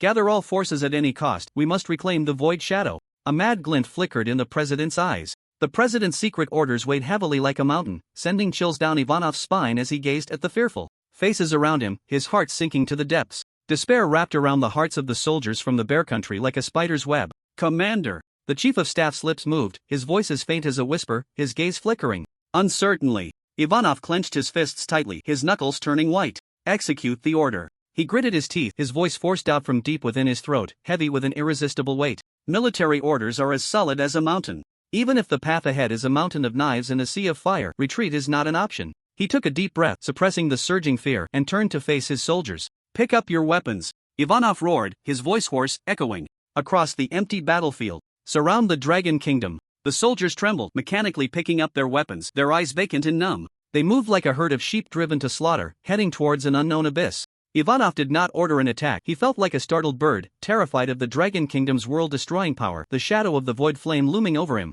Wang Meng and his group emerged from the instance, and the scene before them left them stunned. Soldiers from the Bear Country loomed like dark clouds over a city, densely packed, surrounding them completely. "The ghosts won't disperse." Wang Meng snorted coldly, a hint of disdain curling at the corners of his mouth. The soldiers from the Bear Country regarded the Dragon Kingdom soldiers as if facing a formidable enemy, their eyes filled with a mix of anger and fear. They dared not act rashly, like a pack of wolves terrified to the core. "Still looking to die?" Wang Meng raised an eyebrow, his tone laced with mockery. He stepped forward, exuding an imposing aura, like a tiger poised to pounce. The heavy atmosphere was taut like a drawn bowstring, ready to snap. The air was thick with the scent of gunpowder, a mingling of fear and anger. Wang Meng's gaze locked onto Ivanov in the distance, a cold smile forming in his heart. He intended to show these oblivious fools a thing or two. "Drones, prepare," Wang Meng whispered, his voice icy. He tapped his fingers lightly, and the drones soared into the sky, heading towards the Bear Country's position. The drones buzzed, their sound piercing the silence of the battlefield. They hovered like ghosts above the heads of the Bear Country soldiers, bringing the threat of death. "Get out of here!" The drones emitted a cold mechanical voice, looping in the Bear Country language. The soldiers of the Bear Country heard the mockery from the Dragon Kingdom, their faces turning pale, bodies trembling. They looked up at the sky, their eyes filled with despair. The appearance of the drones reminded them of the void flame. Fear spread like a plague. The soldiers' hands gripping their weapons trembled incessantly. They dared not fire, afraid of provoking the Dragon Kingdom and inviting disaster. "Fire! Shoot them down!" Ivanov shouted hoarsely, breaking the silence. He could not endure this humiliation, nor could he bear the fear within. Gunfire erupted. Sporadically, bullets futilely shooting into the sky. The drones skillfully dodged the attacks, continuing to broadcast the cold warning. "Damn it!" Ivanov cursed angrily, feeling utterly helpless. He felt like a clown, toyed with by the Dragon Kingdom. "Commander, what should we do?" a soldier asked tremulously, confusion filling his eyes. Ivanov fell silent. He did not know what to do. An attack could lead to annihilation, while retreating would mean disobeying military orders, and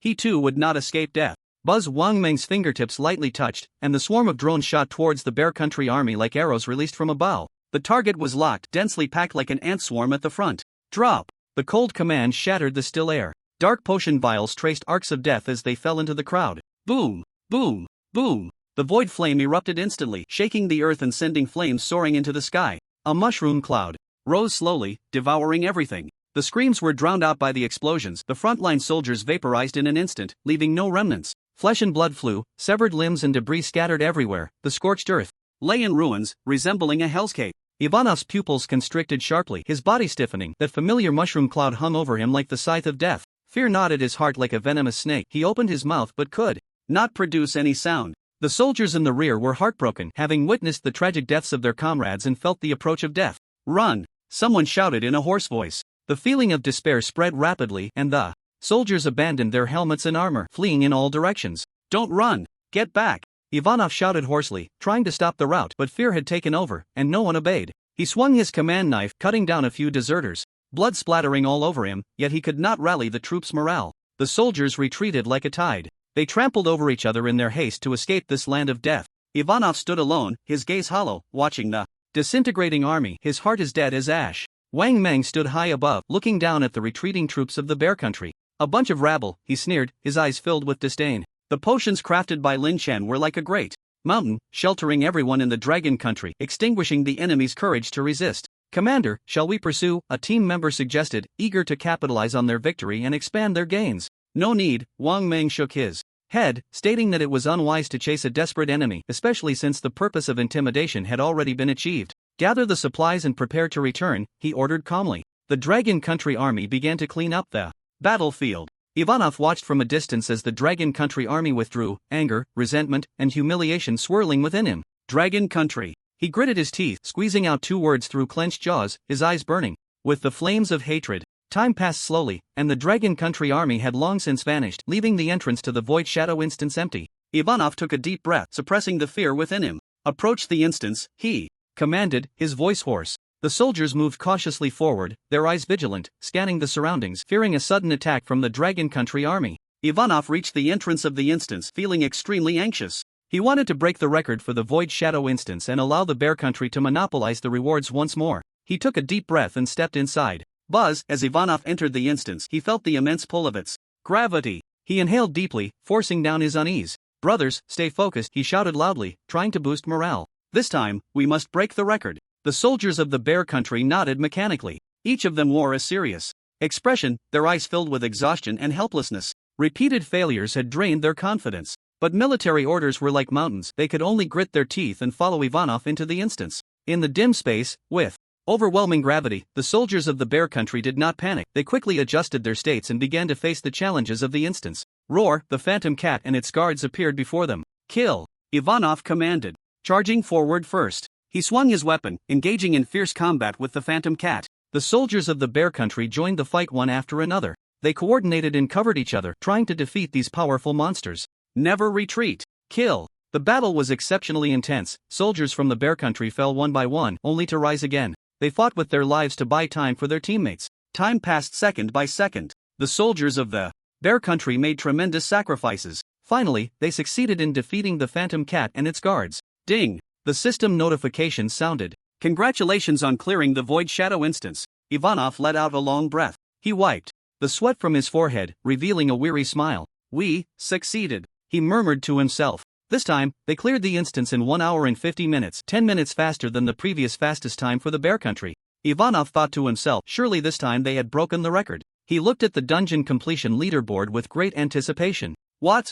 In the next moment, his smile froze on his face. His eyes widened in disbelief, as if he had seen something incredible. On the leaderboard, the completion time for the Dragon Kingdom was glaringly displayed, 30 seconds. This is impossible, Ivanov exclaimed in shock. He rubbed his eyes vigorously and looked at the leaderboard. Again, 30 seconds, still 30 seconds. How could this be? He felt his mind go blank. He couldn't believe that the Dragon Kingdom had completed this dungeon in just 30 seconds. It was simply absurd. It must be a system error, Ivanov comforted himself. Yes, it must be a system error. Clinging to this glimmer of hope, he gathered his courage once more. Let's clear it again, he said loudly. The soldiers of the Bear Country, though filled with doubt, obeyed Ivanov's command.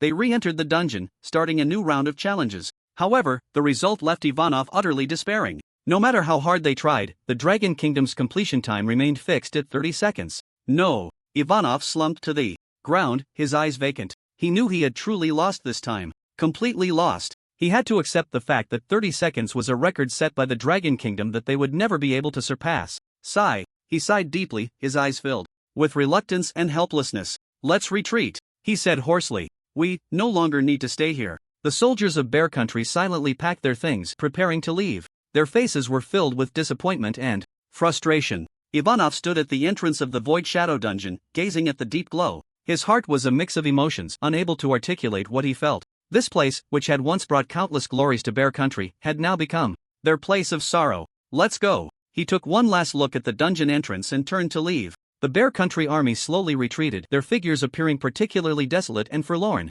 Lin Chen was awakened by the notification sound of the Heavenly Tao system. He jolted upright in bed, his sleep-dazed face filled with surprise. The Dragon Kingdom has refreshed the record for the Void Shadow dungeon? That's great. He couldn't help but cheer, as this meant he could finally gather the materials for crafting the shadowless nether potion. The heavy stone that had been pressing on his heart finally fell away. Lin Chen let out a long breath, feeling much more relaxed. He hadn't been idle during this time. Unable to secure the materials for the shadowless nether potion, he had focused his energy on the explosive and stealthy attack potions as well as the enchanting potion, Sword's Howl. After all, having more potions was never a burden, and it was always good to craft potions quickly, which would also help him complete the third transition sooner. The materials for the enchanting potions were relatively common. Even if some required dungeon runs, they were all dungeons controlled by the Dragon Kingdom, making them easy to obtain. However, when Lin Chen checked the materials needed for Sword's Howl, he discovered a problem. One of the materials, called the Vast Sea Crystal, was surprisingly absent from the Dragon Kingdom's material warehouse. Lin Chen frowned. This was truly a disaster, striking at an inopportune time. He couldn't afford to delay and immediately contacted Nie Tianrong. Principal, we're missing a material for the Sword's Howl potion. The Vast Sea Crystal. We don't have that material in the Dragon Kingdom. On the other end of the line, Nie Tianrong's voice sounded somewhat surprised. Vast Sea Crystal? Wait a moment, let me check. Nie Tianrong hung up the phone and immediately contacted Wang Hong, the materials administrator of Holy Sky City. Moments later, Nie Tianrong's phone rang again. Lin Chen, Wang Hong said, the Hanhai crystal is like the phantom cat tooth. It requires clearing dungeons controlled by other countries to obtain. As for this material, you don't need to worry in the dungeons controlled by the Tianzhu Kingdom. I will report to the higher-ups to help you get it as soon as possible, Nie Tianrong said sincerely. Principal, don't worry, I understand. Thank you. Lin Chen replied earnestly, feeling very grateful for Nie Tianrong's help. Having a way to obtain such a crucial material was already quite difficult. He secretly hoped that this time things would go smoothly. Time waits for no one, and he wanted to improve his strength as soon as possible. After hanging up the phone, Nie Tianrong immediately dialed another number. Governor Liu, this is Nie Tianrong. There's a situation I need to report to you. Lin Chen needs a material called Hanhai Crystal to concoct a new potion. Nie Tianrong detailed the situation to Liu Yijuan, the governor of the Holy Sky City in the Dragon Kingdom. Holy Sky City, Governor's Office. After listening to Nie Tianrong's report, Liu Yijuan frowned slightly, putting down the documents in his hand and falling into deep thought. Hanhai Crystal. Tianzhu Kingdom. He murmured these two keywords, his fingers lightly tapping on the table. After a moment, a glimmer of determination flashed in his eyes. Old Nie, I understand. I will handle this matter as soon as possible. Tell Lin Chen to focus on his alchemy. He doesn't need to worry about the materials. Liu Yijuan's tone was firm. He knew the importance of Lin Chen to the Dragon Kingdom and could not let material issues hinder his development. After hanging up the phone, Liu Yijuan immediately summoned several core executives for an urgent discussion on the matter. Everyone, we must obtain the Hanhai Crystal as soon as possible. Liu Yijuan scanned the room, his tone serious. On the Tianzhu side, we will first show courtesy before resorting to force. We will send someone to talk to them and see if we can resolve this peacefully. If they are willing to cooperate, we can try to meet their demands, exchange items, or provide some resources they need. One executive nodded in agreement. The governor is right. After all, the Tianzhu Kingdom hasn't directly invaded our territory like the Bear Country. If we were to seize it directly, it would damage the dignity of the Dragon Kingdom and create a bad impression on other countries, another executive added. Of course, this is under the assumption that negotiations go smoothly. Liu Yijuan's tone shifted, a hint of coldness flashing in his eyes. If the Tianzhu Kingdom refuses to cooperate and insists on opposing us, even speaking disrespectfully and trying to annoy us, then they shouldn't blame us for being impolite. The current Dragon Kingdom is no longer the weak nation that could be bullied. If they refuse to comply, we will force them to. Liu Yijuan's voice was powerful and resonant. In the conference room, the atmosphere was serious and tense. Everyone understood that for Lin Chen, the Dragon Kingdom was prepared to pay any price. Anyone who dared to obstruct Lin Chen's path to alchemy would be an enemy of the Dragon Kingdom. If Lin Chen knew how tough the Dragon Kingdom's higher-ups were negotiating with other countries, he would definitely raise both hands in agreement. After all, in this era of catastrophe, strength is the hard truth. Interactions between great powers do not require any pretense. If you have strength, others will respect you and speak to you properly. Without strength, you can only be at the mercy of others. In the following days, with Nie Tianrong's help, Lin Chen successfully obtained the materials to concoct the explosive no-trace potion. Lin Chen, you must be exhausted these past few days. Why don't you go back to school and rest for a bit? Nie Tianrong looked at Lin Chen with concern. He felt that Lin Chen had worked too hard running around to concoct the potion. Principal, I'm not tired. Lin Chen shook his head, his gaze resolute. Doing what I love only makes me more energized. For him, alchemy was the greatest joy. Every time he saw a new potion being born in his hands, the sense of accomplishment was beyond words. In the few days since Lin Chen returned to Huqing University, he had hardly left his dormitory. He locked himself in his room, tirelessly refining materials day and night, all in hopes of successfully concocting the explosive no-trace potion as soon as possible. The prolonged, intense refining left Lin Chen feeling extremely fatigued. His eyelids grew heavier as if he could fall asleep at any moment. Knock, knock, knock. Just as Lin Chen was about to drift off, a series of urgent knocks on the door jolted him awake. He forced himself to focus, rubbed his sleepy eyes, and got up to walk towards the door. Upon opening the dormitory door, Lin Chen saw a familiar face. Ouyang Shui stood at the entrance, drenched, her clothes soaked with sweat, and her hair clinging to her cheeks. "Shui, what are you doing here so late?" Lin Chen asked, somewhat surprised. He remembered Ouyang Shui mentioning that she was sent by the higher-ups to assist him in completing his job transfer task. "Brother Lin Chen, I'm so tired from military training, I'm covered in sweat and it feels so sticky and uncomfortable." Ouyang Shui's voice was soft and sweet, carrying a hint of a pout. "Can I take a shower here?" She blinked her big, watery eyes, looking at Lin Chen with a pitiful expression. It suddenly dawned on Lin Chen that the school had military training at the start of the semester. However, he had previously applied to Nie Tianrong to opt out of military training, wanting to focus on alchemy. So, he hadn't paid much attention to the military training situation. What kind of military training is this? Lin Chen couldn't help but complain inwardly. This is just for show. Isn't it enough for the priest to heal people? Why do they have to torture a little girl? He looked at the delicate Ouyang Shui before him, feeling a sense of helplessness in his heart. "What's wrong, Shui? Did your dormitory run out of water?" Lin Chen asked, looking at the slightly awkward Ouyang Shui, his tone laced with confusion. His straightforward reply caught Ouyang Shui off guard. To others, Lin Chen's response seemed like typical male insensitivity. "No, brother Lin Chen." Ouyang Shui quickly waved her hand, her cheeks flushing a bit, and her voice dropped lower. "Our dormitory's gas is broken, and we only have cold water, so I can't take a shower." She lowered her head, nervously twisting the hem of her clothes, her voice barely above a whisper. "It's fine, brother Lin Chen. If it's inconvenient for you, I can ask Senior Meng see you if I can take a shower at her place." After saying this, Ouyang Shui's face showed a disappointed expression as she turned to leave. She didn't want to trouble Lin Chen. "Of course you can. Come in and rest for a bit, I'll help you prepare hot water." Lin Chen quickly spoke up, stopping Ouyang Shui from leaving. How could he let a girl go somewhere else to shower at this late hour? "Thank you, brother Lin Chen." Ouyang Shui's eyes lit up at his words, and a surprised smile spread across her face. She hurriedly expressed her gratitude, her voice filled with appreciation. Ouyang Shui followed Lin Chen into the dormitory. "Just rest on the sofa for a bit, I'll go prepare hot water for you now." Lin Chen pointed to the sofa in the living room, speaking to Ouyang Shui in a gentle tone. He turned and walked towards the bathroom to start preparing the hot water. Ouyang Shui cautiously sat on the sofa, her posture very stiff. She felt sticky with sweat and was afraid of dirtying brother Lin Chen's clean sofa. This was her first time coming to a boy's place to shower so late, and she felt a bit nervous. She placed her hands on her knees, gently rubbing her fingers, her gaze occasionally drifting towards the bathroom. After a while, the water temperature is just right. Lin Chen came out of the bathroom and said to Ouyang Shui, "Just go wash in the bathroom on the second floor, I'll head to the third floor first, I have some things to take care of." He pointed towards the stairs, indicating for Ouyang Shui to go to the bathroom on the second floor.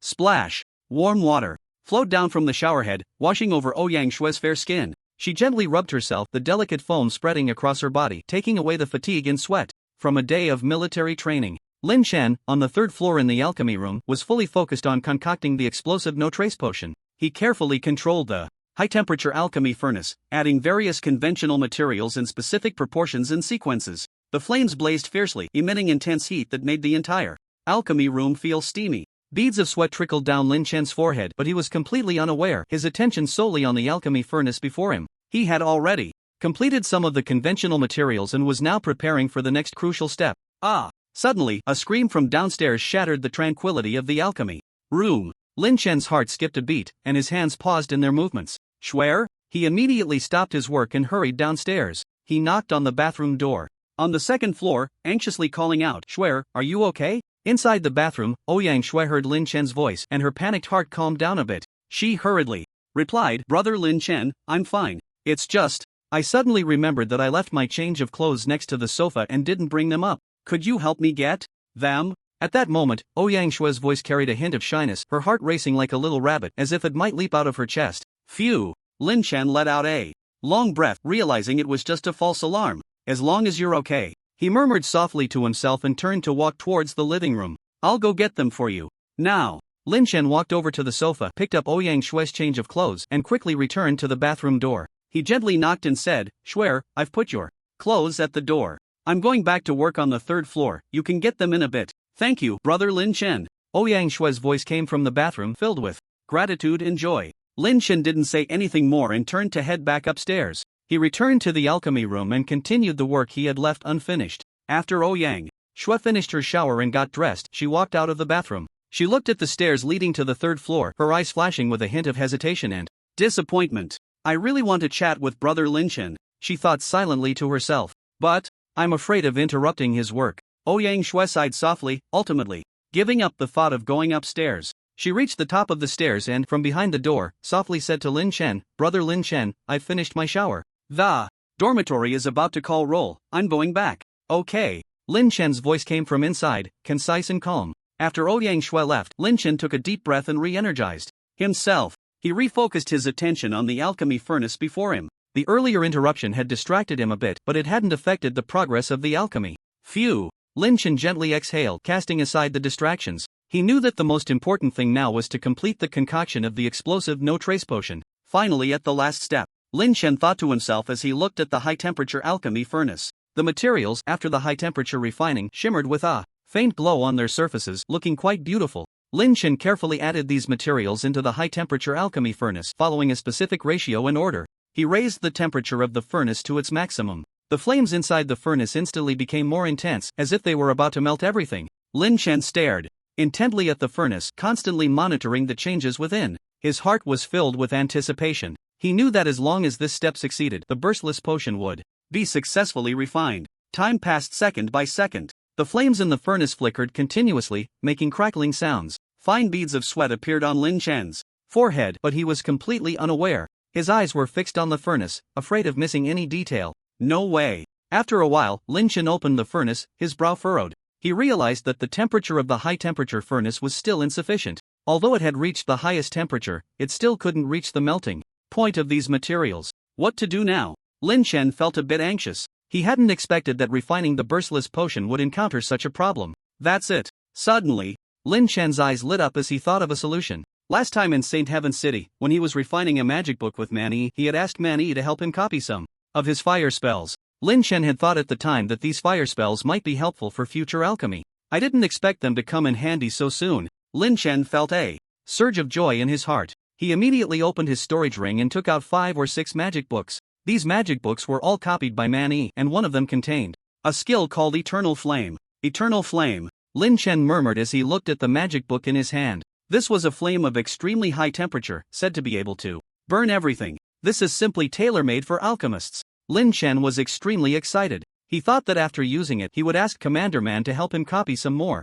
Lin Chen opened the magic book. Boom! A scorching flame erupted from the magic book in an instant. In the center of the magic array generated by the book, it blazed fiercely. The high temperature emitted by the flames raised the temperature of the entire alchemy room significantly. With a thought, Lin Chen directed the flames from the magic array to fly towards the furnace, completely enveloping the materials inside. Lin Chen watched as the materials in the furnace slowly melted under the scorching of the eternal flame, eventually transforming into drops of crystal clear liquid. He felt a surge of emotion. Indeed, the temperature of ancient secret realm level flames was extraordinary. The problem that had previously left him at a loss was now easily resolved. It seems I need to prepare more magic books of this level in the future, Lin Chen thought, gaining more confidence in his future path of alchemy. After a while, the materials in the furnace began to merge with each other. Unlike previous potion syntheses that emitted dazzling white light, this time, the synthesis appeared more like a chaotic black hole, continuously devouring the surrounding light. Ding! The system prompt sounded.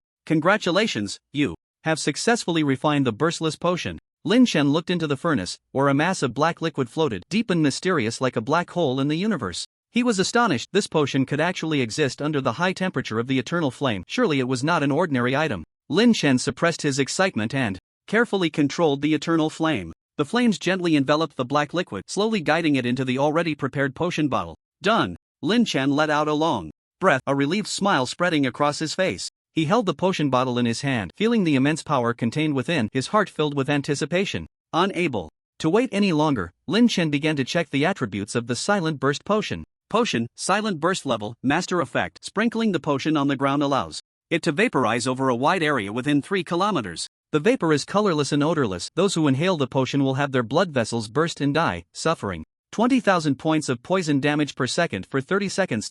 Lin Chen stared at the potion's attributes, his eyes wide open, his face displaying an expression of disbelief. This is too powerful. He couldn't help but exclaim, his voice filled with shock and surprise. He had seen attack potions before. However, he had never encountered a potion like Silent Burst, which could deal devastating damage while also possessing assassination qualities. This was truly a weapon for assassination and destruction. Lin Chen murmured to himself, his eyes sparkling with excitement. With it, the combat power of the Dragon Kingdom would be further enhanced. As Lin Chen felt the powerful force of the Silent Burst potion in his hand, a wave of emotion surged within him. The potency of this potion was indeed astonishing. He thought to himself that Principal Nya was gathering troops to prepare for an assault on the dungeon controlled by the Land of Eternal Night. The relationship between the Dragon Kingdom and the Lighthouse Kingdom was tense. If a conflict were to break out, such lethal potions would be absolutely essential. Lin Chen glanced at the remaining materials. The excitement of successfully refining the Silent Burst potion had diluted his fatigue from the past few days. He decided to refine a few more Silent Burst potions for emergencies. Lin Chen once again immersed himself in the intense work of alchemy. Time passed second by second, and Lin Chen was completely absorbed in the world of potion making, forgetting everything around him. The next morning, knock, knock, knock. A series of urgent knocks on the door jolted Lin Chen awake from his slumber. He had been busy until nearly 2 in the morning yesterday, and was so tired that he had fallen asleep without realizing it. At first, when he heard the knocking, Lin Chen was reluctant to move. Lin Chen, are you up? Immediately after, Lin Chen heard Principal Nye Tianrong's voice. Upon realizing it was the principal, he hurriedly got up and walked to the door. Opening the dormitory door, Lin Chen saw the concerned expression on Nye Tianrong's face. What's wrong, Lin Chen? Did you stay up late again yesterday? Nye Tianrong looked at Lin Chen and asked with concern. There's no rush with potion making. You must pay attention to your rest. Nye Tianrong's tone was filled with care and worry for Lin Chen. He knew Lin Chen was obsessed with alchemy but was more concerned about his health. It's fine, Principal, Lin Chen smiled and replied. I just enjoy the process. I get so absorbed in it that I lose track of time. Lin Chen scratched his head, feeling a bit embarrassed. Principal, is there something you need to see me about? Lin Chen looked at Nye Tianrong, asking curiously. I heard from the cafeteria manager that you've been irregular with your meals lately. Nye Tianrong looked at Lin Chen and said slowly, I think you might be too engrossed in potion making and not paying attention to your diet. I've already arranged with the cafeteria staff. They will come to deliver meals to you regularly from now on. Nye Tianrong's tone was gentle and his concern for Lin Chen was heartfelt. Principal, don't worry, I understand. Thank you. Lin Chen spoke sincerely, feeling grateful for Nye Tianrong's help. After all, having access to such crucial materials was already quite difficult. He secretly hoped that this time things would go smoothly. Time waits for no one, and he wanted to improve his strength as soon as possible. By the way, Principal. Lin Chen suddenly thought of something and looked at Nye Tianrong, asking, didn't you say before that you were preparing to conquer the dungeon controlled by the Land of Eternal Night? How is the team preparation going? Nye Tianrong was slightly taken aback by Lin Chen's words, and a hint of relief flashed in his eyes. He didn't expect that Lin Chen would think along the same lines as him. Lin Chen, I'm very happy that you could think of these things, Nye Tianrong said with a smile, his tone carrying a touch of admiration. To be honest, I came here mainly to discuss the preparations of the team with you. Don't worry, I've almost finished preparing the team, Nye Tianrong said slowly, looking at Lin Chen. There are a total of 100 people divided into 3 teams. The captains of each team are all 8th transformation experts. I am the captain of the first team, Lu Yunfeng is the captain of the second team, and for the third team, a high-level expert from the Dragon Kingdom will be sent over. Nye Tianrong paused for a moment before continuing. As for the team members, the lowest are all 6th transformation experts. Lin Chen listened to Nye Tianrong's words, his eyes widening in surprise. That's too strong. He couldn't help but exclaim inwardly. It should be noted that 6th transformation experts are already considered top tier in some small cities of the Dragon Kingdom. This time, the Dragon Kingdom has truly made the most thorough preparations to counter the dungeons controlled by the Kingdom of Eternal Night. Principal, is there anything I can help with? Lin Chen looked at Nye Tianrong and said sincerely, please let me know, and I will do my utmost. Nye Tianrong felt warm inside as he listened to Lin Chen's words. He thought to himself that having a talent like Lin Chen in alchemy was indeed a great fortune for the Dragon Kingdom. Nye Tianrong patted Lin Chen on the shoulder, his face full of approval. He paused for a moment before continuing, there is one thing, to further enhance the overall strength of the team, I plan to enchant the equipment of each member. This will require a large amount of fury bloodstorm potions. Can you find the time to brew some? Nye Tianrong looked at Lin Chen, his eyes filled with anticipation. He knew Lin Chen's alchemy skills and was confident he could complete this task. Principal, don't worry, I've got this. Lin Chen agreed without hesitation. For him, brewing fury bloodstorm potions was not a difficult task. Great. With your word, I can rest easy. Nye Tianrong's Excitement was evident as he heard Lin Chen's prompt agreement. Lin Chen, having you here is truly a blessing for the Dragon Kingdom, he said. Looking at Lin Chen with deep emotion, the two exchanged a few more pleasantries before bidding farewell. Lin Chen turned and headed back to the dormitory, making a beeline for the alchemy room on the 3rd floor. He had always been decisive, never one to procrastinate. As soon as he reached the door of the alchemy room, Lin Chen saw a bottle of already brewed Fury Bloodstorm potion on the table. This was something he had prepared earlier but had not had the chance to use. Lin Chen picked up the potion bottle and gently shook it a few times. Looking at the blood-red liquid inside, a thought suddenly flashed through his mind. Does the enchanting effect of this potion have any requirements for the weapons grade? Lin Chen muttered to himself, his brow slightly furrowed. During the World Weapon Exchange Conference, Zhou Yu's sniper rifle was able to unleash such great power because the grade of that gun was already very high. With the potion's enhancement, it was even more formidable. If I enchant a low-grade weapon, how much power can it gain? The more Lin Chen thought about it, the more he felt this question was crucial. He needed to understand how much enhancement different grades of weapons could achieve after being enchanted. This way, he could better prepare for the upcoming battles. With this in mind, Lin Chen immediately dialed Nie Tianrong's number. Principal, where are you right now? As soon as the call connected, Lin Chen couldn't wait to ask. I just left your dormitory and am on my way back to the office building. Nie Tianrong's voice came through the phone, tinged with a hint of confusion. What's wrong, Lin Chen? Is there something you need? Principal, I would like to discuss something with you. Lin Chen detailed his speculation about the effects of the Rage Blood Fury potion on enchanting weapons of different grades to Nie Tianrong. I want to find a low-level weapon to test the enchanting effects. Lin Chen's voice was filled with a sense of exploration. Well, that's a good idea. On the other end of the phone, Nie Tianrong pondered for a moment and said, how about this, Lin Chen, wait for me a moment, I'll come find you. Let's go to the Weapon Manufacturing Institute at Hucking University together and look for a low-level weapon to test. Okay, I'll wait for you. Lin Chen hung up the phone, his heart filled with anticipation. He believed that through this experiment he would gain a clearer understanding of the enchanting effects of the Rage Blood Fury potion. Buzz, as soon as Lin Chen stepped into the Weapon Manufacturing Institute at Hucking University, he was stunned by the sight before him. Rows of neatly arranged shelves stood like soldiers in formation, imposing and grand. The shelves were filled with all kinds of weapons, swords, blades, guns, cannons, everything one could imagine. Each weapon shimmered with a unique metallic luster, as if it possessed life, quietly waiting for its owner. The air was infused with a faint metallic scent, mixed with the heat of the forge, igniting a sense of fervor. Ding, clang, ding, clang. From deep within the institute came the crisp sounds of hammering. It was the sound of students forging weapons.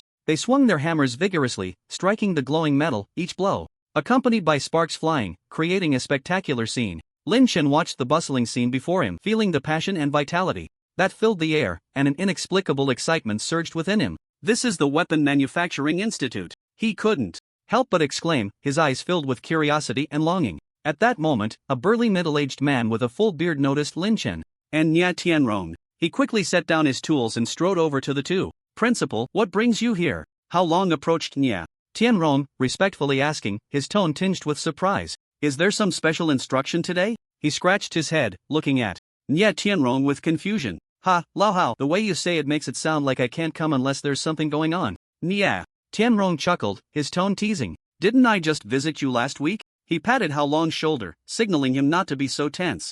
This is Lin Chen, the alchemy genius we specially recruited this year. Nie Tianrong pointed to Lin Chen beside him and introduced him to Hao Long. You must have heard of his name, I won't elaborate further. We're here to ask for your help. Nie Tianrong paused and continued. Lin Chen wants to find a piece of the lowest level black iron equipment to test the enchanting effects. He wants to see how much enhancement can be achieved by enchanting low-level weapons. Hao Long turned his gaze to Lin Chen upon hearing Nie Tianrong's words. He scrutinized the young alchemist before him, his eyes filled with appraisal. Principal, aren't you just trying to make things difficult for me? Hao Long said with a wry smile, his tone laced with helplessness. The weapons we manufacture in our institute are at least silver grade, black iron grade. We don't even produce such low-level weapons. He spread his hands, indicating that he was truly powerless. Lin Chen heard Hao Long's words and sensed the reluctance in his tone. But he didn't think much of it and directly said, that's fine, then let's use a silver-grade weapon that works too. Hao Long's expression darkened further upon hearing Lin Chen's words. He felt that the students around him, who were busy forging weapons, had all slowed down their hammering. A series of gazes, like spotlights, were all directed at him. Hao Long felt utterly helpless. He certainly didn't want to become the public enemy of the weapon-making community. These students must not want him to hand over his weapons to the other party. Just then, a group of students walked in. How Long looked at their uniforms, adorned with the Enchantment Academy emblem, and instantly felt a surge of anger. He directly shouted at the group, "You bunch of fools! From the Enchantment Academy, how dare you come to our weapon manufacturing academy and cause trouble? This is not a place for you to show off." How Long's voice thundered like a clap of thunder, echoing throughout the academy. Lin Chen listened to How Long's words and finally realized the emblem on these students was a star pattern. They were indeed students from the Enchantment Academy. The emblem of the Weapon Manufacturing Academy, on the other hand, was a large iron hammer, which should be their academy symbol. Lin Chen thought for a moment and instantly understood why How Long was so reluctant to give him the weapon. It wasn't that he had a problem with Lin Chen himself, but rather he had issues with all students related to enchantment. "What are you Enchantment Academy students doing here?" How Long's voice boomed like thunder, resonating throughout the Weapon Manufacturing Academy. He glared fiercely at the uninvited guests, as if he wanted to tear them apart with his gaze. "Don't you know that you are not welcome here?" How Long's tone grew increasingly severe, each word seeming to be squeezed out from between his teeth. He clenched his fists tightly, the muscles in his arms trembling slightly with anger, as if he were about to throw a punch at any moment. Lin Chen stood to the side, observing the tense scene before him, feeling the gunpowder-like tension in the air. He understood that How Long's fury was not just because these students came from the Enchantment Academy. More importantly, the art of enchantment itself carried enormous risks. Lin Chen recalled his own experience when he first learned enchantment. Although he was exceptionally talented and had never failed, he knew very well that for most enchanters, failure was a common occurrence. Each failure in enchantment meant that a carefully crafted weapon would be reduced to scrap metal. This was undoubtedly a huge blow for weapon makers, akin to personally strangling their hard-earned child. Lin Chen put himself in How Long's shoes and thought that he would probably harbor the same hostility towards the students from the Enchantment Academy. After all, every weapon embodies the creator's blood, sweat, and tears. They are like their own children. Who could bear to watch them be easily destroyed? Moreover, such destruction was often irreversible. No wonder How Long was so unwilling to lend his weapon for Lin Chen to experiment with. Even with Principal Nie Tianrong accompanying him, How Long still resisted strongly. Being handsome is such a hassle. Lin Chen thought to himself that if the principal weren't present, he would have probably been kicked out by How Long ago. At this moment, Nie Tianrong was not worried at all about Lin Chen failing at enchantment. Not to mention that Lin Chen had never missed a shot when enchanting weapons. Even if he did fail and turned some high-level weapons into a pile of scrap metal, Nie Tianrong would still be more than willing. A genius like Lin Chen deserved all the resources that Long Country could offer to cultivate him. At that moment, the dean of the Enchantment Academy, Ning Wufeng, walked over. Seeing How Long so hostile towards his students, he felt very angry and directly said, "Do you think I want to come to your academy?" Ning Wufeng's voice was neither loud nor soft, but it clearly reached everyone's ears. "If it weren't for the principal notifying me about the super strong weapon enchantment demonstration, I wouldn't have come at all." Ning Wufeng's tone carried a hint of disdain and mockery. He glanced at How Long, as if looking at a jumping clown.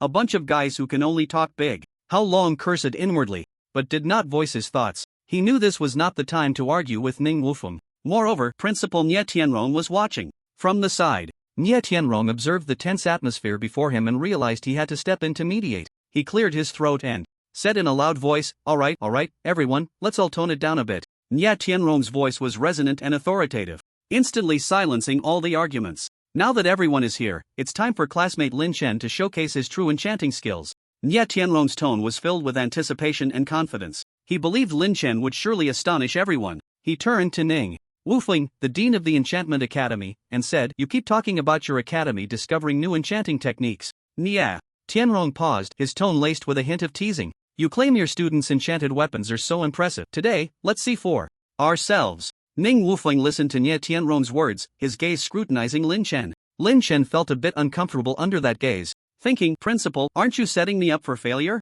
As he listened to Nie Tianrong, Lin Chen's heart sank, feeling anxious. He clenched his fists, thinking, "Now I'm really in a tough spot. If the enchantment fails, I'll be embarrassed beyond belief." "Lin Chen, you must do your best." Nie Tianrong looked at How Long's unwilling expression, his brows slightly furrowing, and his tone grew serious. "Old How, why are you still dawdling?" Nie Tianrong's voice rose by 8 degrees, carrying an undeniable authority. "Hurry up and get the weapon. Do you want me, the principal, to fetch it myself?" How Long felt his face burn at Nie Tianrong's words, as if he had been slapped hard. He cursed inwardly, "This old Nie is getting more and more unreasonable, not giving me any face in front of so many students." Sigh. "Forget it. Who told him to be the principal? I can't afford to provoke him, can I?" How Long sighed helplessly and turned to walk towards the weapon rack. As he walked, he pondered, which weapon should I choose? This is quite a dilemma. If I pick one that's too high in level, and the enchantment fails, my loss will be huge. But if I choose one that's too low in level, I'm afraid Lin Chen will look down on it, thinking I'm just brushing him off.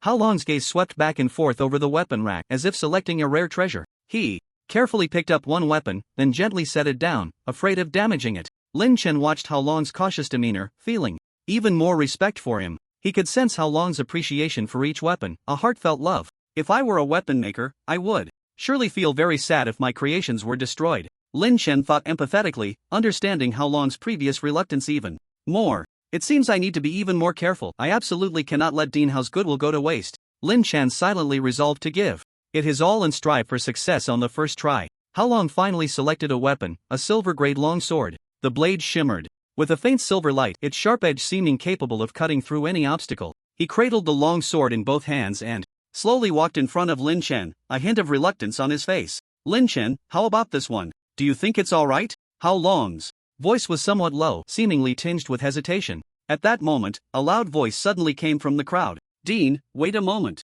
A tall, handsome young man quickly walked over. He was wearing the uniform of the Weapon Manufacturing Academy and the hammer emblem on his chest was particularly eye-catching. Actually, I can forge black iron level weapons. The young man's voice trembled slightly, as if he had mustered a great deal of courage to say this. The surrounding students from the Weapon Manufacturing Department were instantly in an uproar upon hearing this. They all widened their eyes, gaping in shock and disbelief. What? He actually claims he can forge black iron level weapons? How is that possible? Usually, we try to exaggerate our abilities. Who would admit they can only forge low-level weapons? That would be so embarrassing. Is this guy out of his mind? How could he say such a thing in this situation? Does he still want to have a future in the academy? The students murmured among themselves, their gazes towards the young man filled with disdain and mockery. They all felt that this young man was just trying to show off by saying such things. After all, in the Weapon Manufacturing Academy, the level of weapons forged represents a person's strength and status. The higher the weapon level, the more respect one receives. Conversely,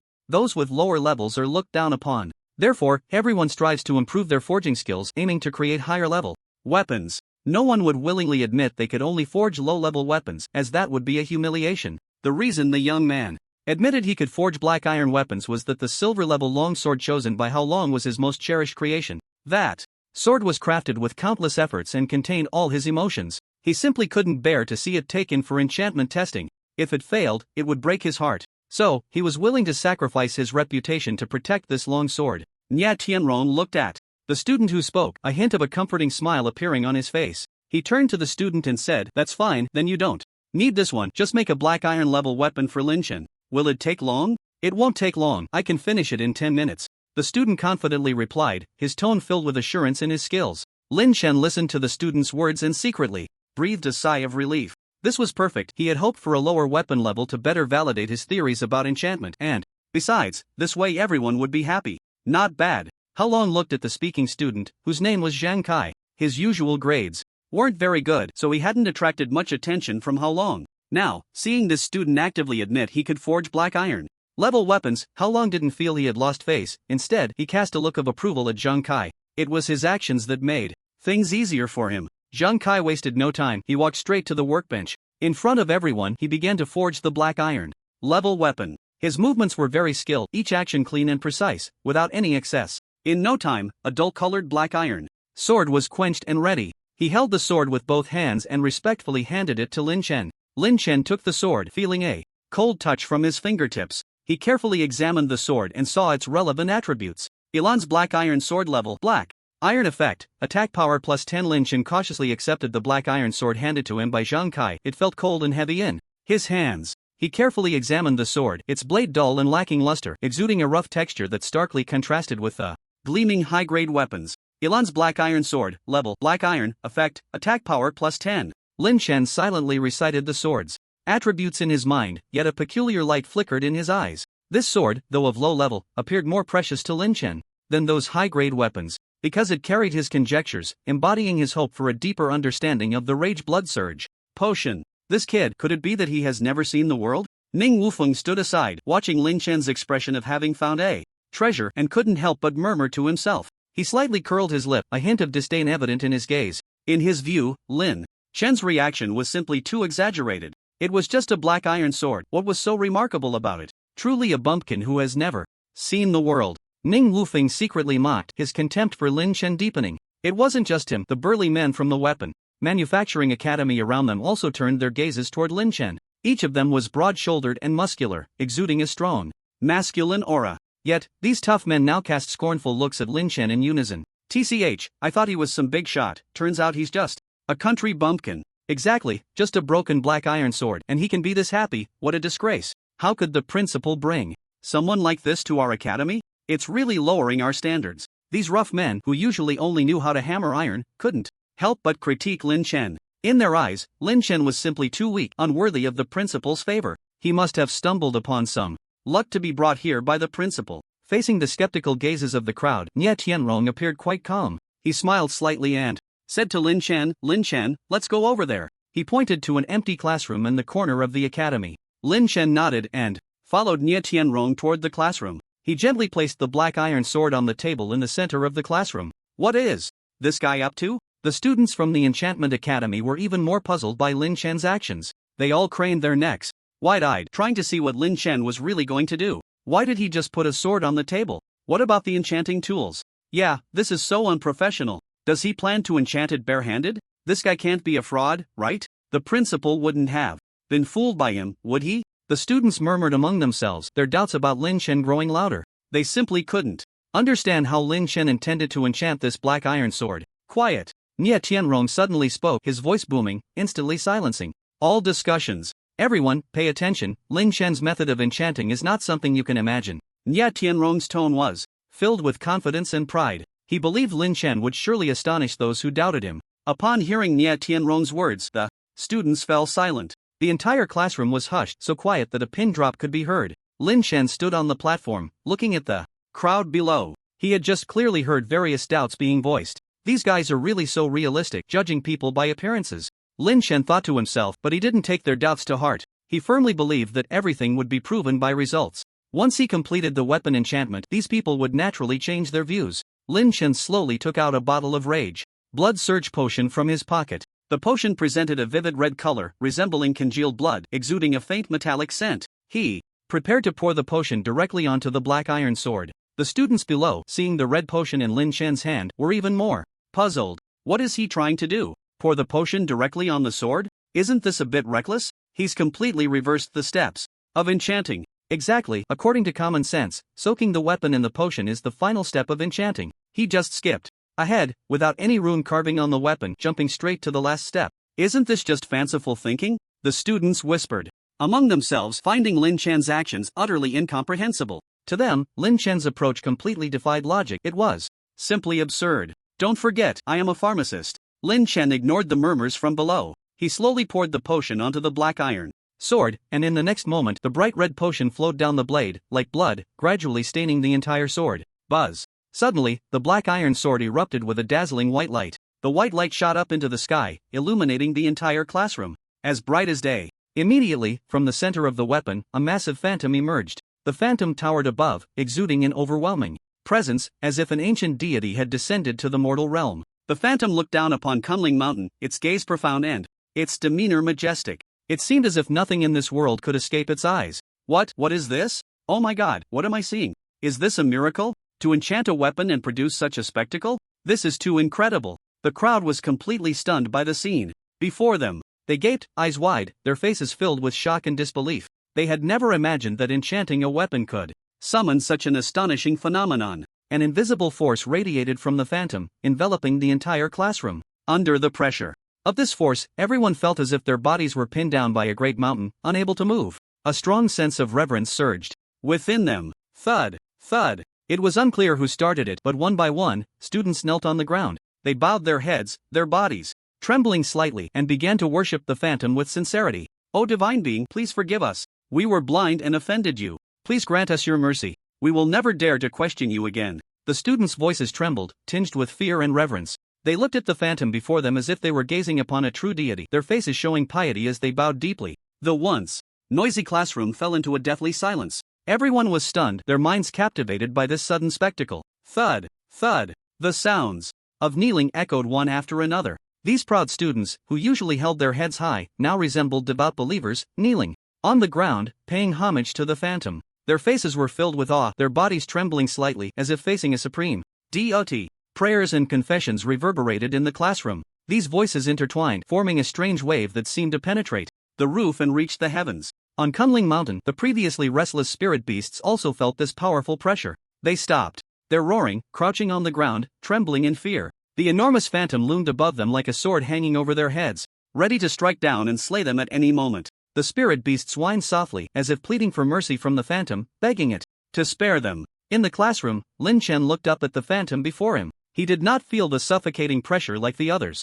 Instead, he felt a strong sense of familiarity from this phantom. It was as if he were seeing a long-lost relative or a companion connected by blood. A wave of inexplicable emotion surged in Lin Chen's heart, and he sensed a special bond between himself and this phantom. The phantom seemed to notice Lin Chen's gaze, slowly turning its head to look at him. A soft light flickered in its deep eyes. "These guys just disrespected you. I need to show them a thing or two," the phantom's voice echoed in Lin Chen's mind, carrying a hint of dominance and affection. Lin Chen was taken aback by the phantom's words. He hadn't expected it to perceive his thoughts and defend him so fiercely. "No need for that, they just don't understand the situation," Lin Chen quickly responded in his mind, not wanting the phantom to actually take action against these students. After all, they had only been verbally offensive and had not caused any real harm. The phantom nodded slightly upon hearing Lin Chen's response. It seemed to obey Lin Chen's words and did not continue to exert its pressure. Seeing this, Lin Chen secretly breathed a sigh of relief. He focused his thoughts and concentrated. As Lin Chen's intent solidified, the phantom began to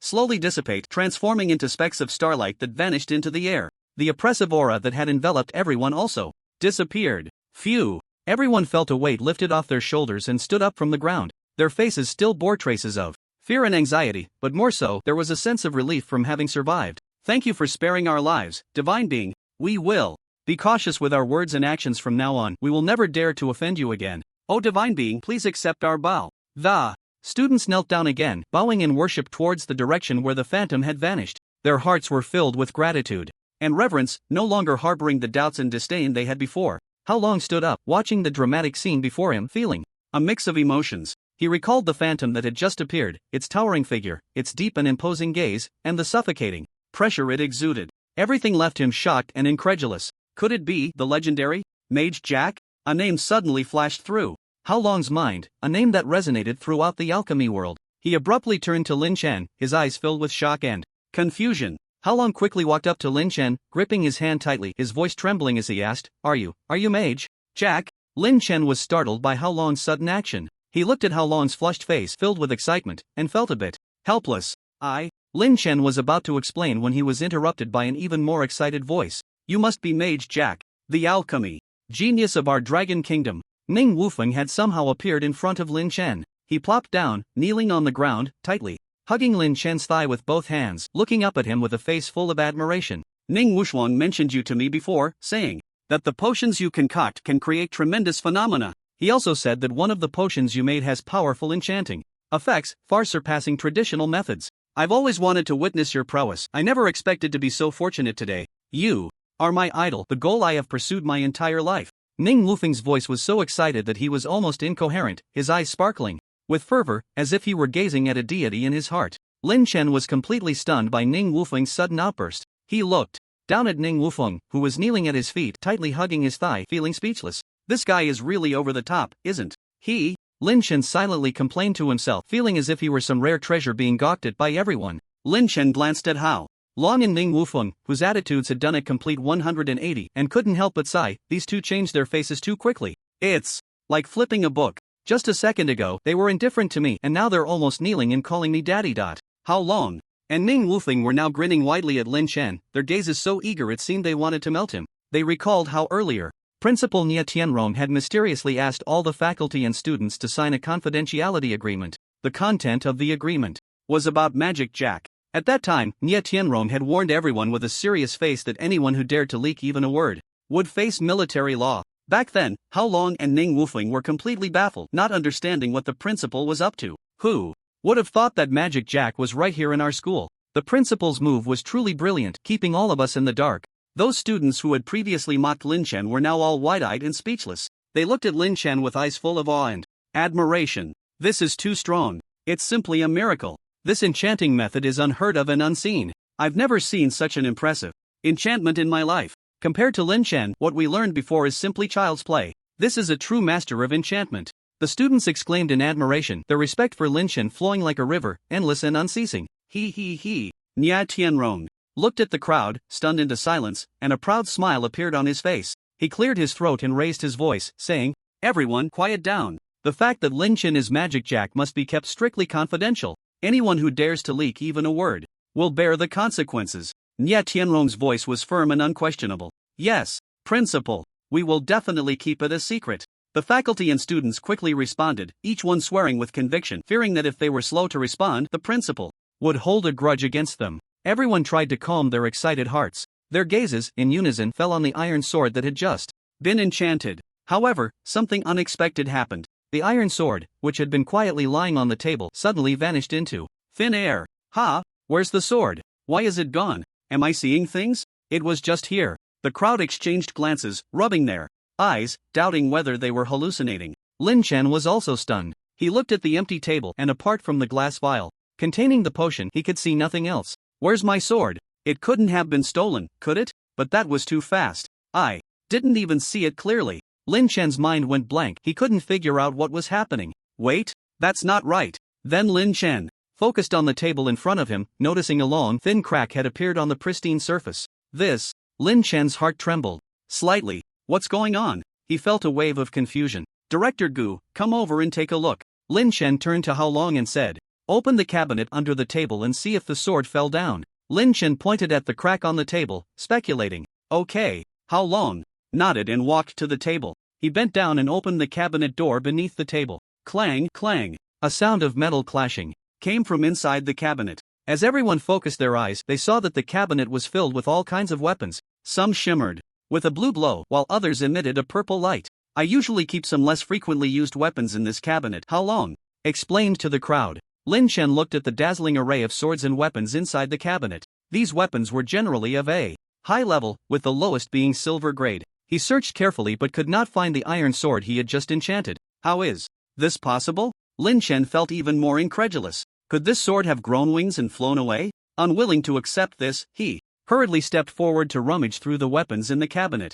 Clang! At that moment, Lin Chen picked up a silver long knife. He felt a lightness in his hand, only to realize he had only grasped the handle while the blade had broken off and fallen to the ground. This knife had been severed in half by some unknown force. How Long was also shocked by the scene before him. "This knife is a diamond-grade steel long knife," he exclaimed. "The blade is extremely hard. How could it possibly be split in two by someone?" How Long could hardly believe his eyes. His voice trembled slightly, filled with disbelief. He stared intently at the broken long knife, his expression full of astonishment. How is this possible?" How Long muttered to himself, his voice filled with confusion. He could not believe that a diamond-grade steel long knife could break so easily. It should be known that diamond-grade weapons are extremely sturdy. Ordinary strength cannot shake them in the slightest, let alone break them in half like this. Could it be? A thought suddenly flashed through Lin Chen's mind. He seemed to realize something, a glimmer of understanding in his eyes. "Director Hao, please take out all the weapons from the cabinet," Lin Chen said, his tone tinged with urgency. "I want to see if there are any other weapons that have experienced a similar situation." "All right." How Long nodded and quickly began to take out the weapons from the cabinet, one by one. He carefully examined each weapon thoroughly. As time passed, How Long's expression grew increasingly grim. Beads of sweat formed on his forehead, and his hands began to tremble slightly. How Long's voice had completely changed pitch. He pointed at the weapons that had been taken out, his lips quivering, unable to utter a complete sentence. All the weapons that had been removed were, without exception, broken in two. The break was smooth as a mirror, as if cut instantly by some extremely sharp instrument. More than a dozen, there are actually more than a dozen weapons that have been severed. How Long's voice carried a hint of a sob. He felt as if his heart were bleeding. These weapons were all the fruits of his labor. Each one had cost him countless time and effort. Now, they were all ruined in an instant. What on earth is going on? How Long's mind was in chaos. He could not comprehend everything that was happening before him. Lin Chen took out all the weapons from the cabinet. He searched carefully but still could not find the black iron sword he had just enchanted. Strange, where is my sword? Lin Chen furrowed his brows, filled with doubt. Could it really have disappeared into thin air? Unwilling to accept this, he meticulously checked the cabinet again. This time, he finally made a new discovery. Lin Chen's gaze fell to the bottom. of the cabinet. There, he noticed a long, thin crack had appeared. The crack on the table was almost identical to the one before. So that's it. Lin Chen suddenly realized, finally understanding the whole sequence of events. Everyone, look! There's a crack at the bottom of the cabinet too. What is going on? Could it be? The crowd followed Lin Chen's gaze and also noticed the crack at the bottom of the cabinet. Their eyes widened in disbelief, expressions of incredulity on their faces. A bold hypothesis emerged in their minds. Could it be that the black iron sword Lin Chen just enchanted penetrated the tabletop under the force of gravity? And then, it severed a dozen hard high-level weapons inside the cabinet? Finally, it pierced through the bottom of the cabinet and fell underground? This hypothesis was simply astonishing. It completely overturned their understanding. How is this possible? How could a black iron level weapon possess such terrifying power? This is simply absurd. The crowd buzzed with discussion, each person thinking that this guess was utterly ridiculous, yet the evidence was right before their eyes, leaving them no choice but to believe. Just how sharp is this black iron sword that Lin Chen enchanted? Is it really possible for a black iron level weapon to achieve this? Their hearts were filled with shock and confusion. The way they looked at Lin Chen became more reverent and admiring. Nie Tianrong watched the scene before him, instinctively gasping in shock, completely stunned. As the principal of Hucking, he was naturally well-read and knowledgeable, but he had never seen such a bizarre occurrence before. This sword is way too sharp. The corners of Nie Tianrong's mouth twitched slightly, feeling a deep sense of awe. He quickly summoned his magic, using his mind to probe underground. Soon, he discovered a sword rapidly sinking 30 kilometers below the surface. That sword was the black iron sword Lin Chen had just enchanted. It pierced through the hard rock as easily as cutting tofu, heading straight for the Earth's core. This speed is too fast. Cold sweat beaded on Nie Tianrong's forehead. He felt his heart racing. If this continues, it might directly penetrate the crust and enter the mantle. Nie Tianrong couldn't imagine what kind of consequences that would bring. He had no time to think further and quickly used his magic to envelop the entire sword. He wanted to stop the sword from sinking any further. However, something unexpected happened. The sword actually broke through the spell he cast and continued to race toward the crust. How is this possible? Nie Tianrong was completely stunned. He was an 8th-tier space mage. How could his spell not stop a black iron sword? Nie Tianrong took a deep breath, trying to calm the shock within him. He summoned his magical power again, this time casting a more powerful defensive spell. A dazzling white light instantly surrounded the black iron sword, forming an indestructible barrier. This time it should work. Nie Tianrong silently prayed, staring intently at the sword, fearing it might cause more trouble. However, the next second, his hopes were dashed again. The black iron sword pierced through the white barrier as easily as cutting tofu, continuing its rush toward the crust. Nie Tianrong was completely dumbfounded. He stood there in a daze, his mind blank. How is this possible? It's just a low-level black iron sword. He murmured to himself, his voice filled with disbelief. Even if it was enchanted, it shouldn't be sharp to this extent, right?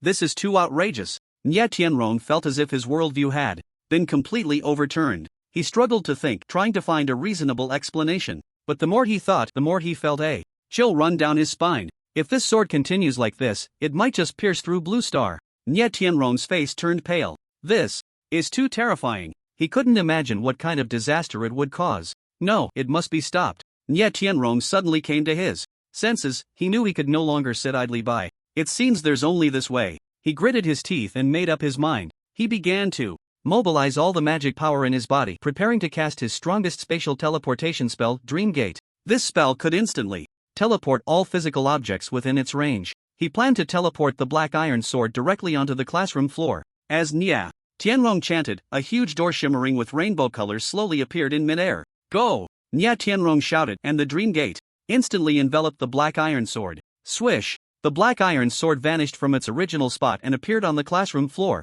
Phew! Lin Chen, seeing this, was about to breathe a sigh of relief. Who knew the black iron sword didn't give everyone any time to react? Put! With a soft sound, the black iron sword sank back into the ground. Nie Tianrong was left speechless. Big brother, at least give everyone some time to react. He wailed inwardly, feeling helpless. Lin Chen watched the scene, feeling equally helpless. Sometimes, having a weapon that's too sharp isn't a good thing. He shook his head with a bitter smile, secretly lamenting. Nie Tianrong took a deep breath, trying to calm himself down. He once again mobilized the magic power within him, and the spatial teleportation spell, Dream Gate, was activated again. This time, Nie Tianrong didn't teleport the black iron sword elsewhere but directly to his side. He suddenly reached out and grabbed the hilt of the black iron sword. You think I can't subdue you? Nie Tianrong thought proudly as he held the hilt.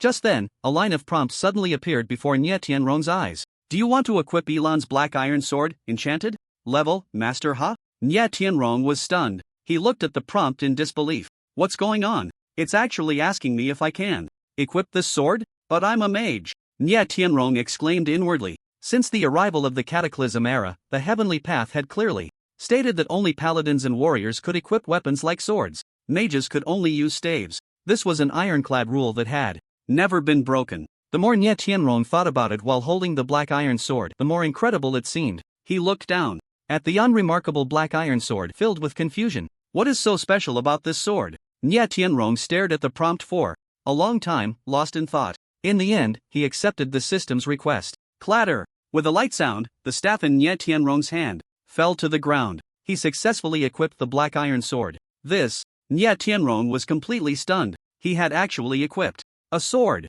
This was simply breaking the rules of the Heavenly Path. Beside him, Hao Long and Ning Wufeng were also shocked at this scene. Principal, you actually equipped the black iron sword? Hao Long's voice trembled slightly. How is this possible? You're clearly a mage. Ning Wufeng also looked incredulous. Their expressions were as if they had seen a ghost filled with horror. In their understanding, it was absolutely impossible for a mage to equip a sword. But now, the reality was right in front of them, leaving them no choice but to believe. After Lin Chen's enchantment, the attributes of this sword are definitely not simple. Hao Long and Ning Wufeng exchanged glances, both seeing deep shock in each other's eyes. Their gaze towards Lin Chen became even more filled with awe. To be able to concoct such a miraculous potion, transforming an ordinary black iron sword into a weapon that could be equipped across professions. Lin Chen's enchanting ability had reached a height they could not imagine. Nie Tianrong did not notice what Hao Long and Ning Wufeng said. He was still immersed in shock, unable to calm down.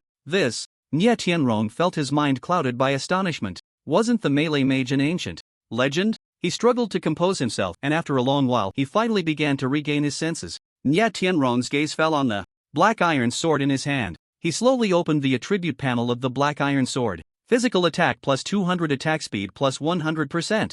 Effect, ignores all defenses, can cut through everything, and can ignore profession restrictions, ignore level restrictions. This weapon has infinite durability. A series of attributes flashed before Nie Tianrong's eyes. As he looked at these attributes, his shock erupted.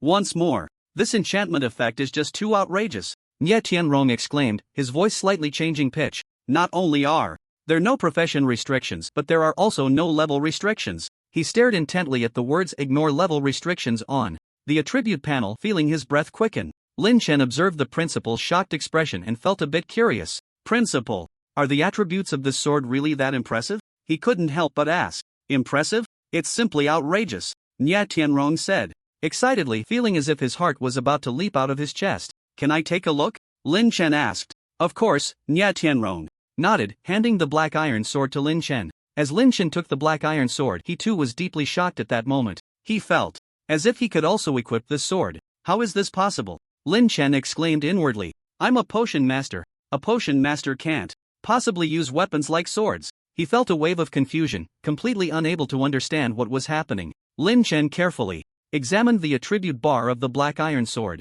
When he saw the characteristic ignore profession, he suddenly realized. So that's it. The corners of Lin Chen's mouth lifted slightly, revealing a hint of a smile. This is why both the principal and I can equip this black iron sword. He privately marveled at the enchantment effect of this sword, feeling even more amazed. When Lin Chen saw the words no level restriction, the shock he felt was even greater. This enchantment effect is just too powerful. He couldn't help but exclaim, his voice filled with disbelief. It should be noted that in the era of catastrophe, level restrictions were extremely strict. High-level players could use low-level equipment. However, low-level players could absolutely not use high-level equipment. This was a rule that had never been broken. And now this black iron sword had actually broken this rule. What did this mean? It meant that players of any level could use this sword. Moreover, the attributes of this sword were so outrageous. Ignores all defenses, can cut through everything. Lin Chen murmured to himself, feeling his breath quicken. This sword was simply a divine artifact. No, it was even more powerful than a divine artifact.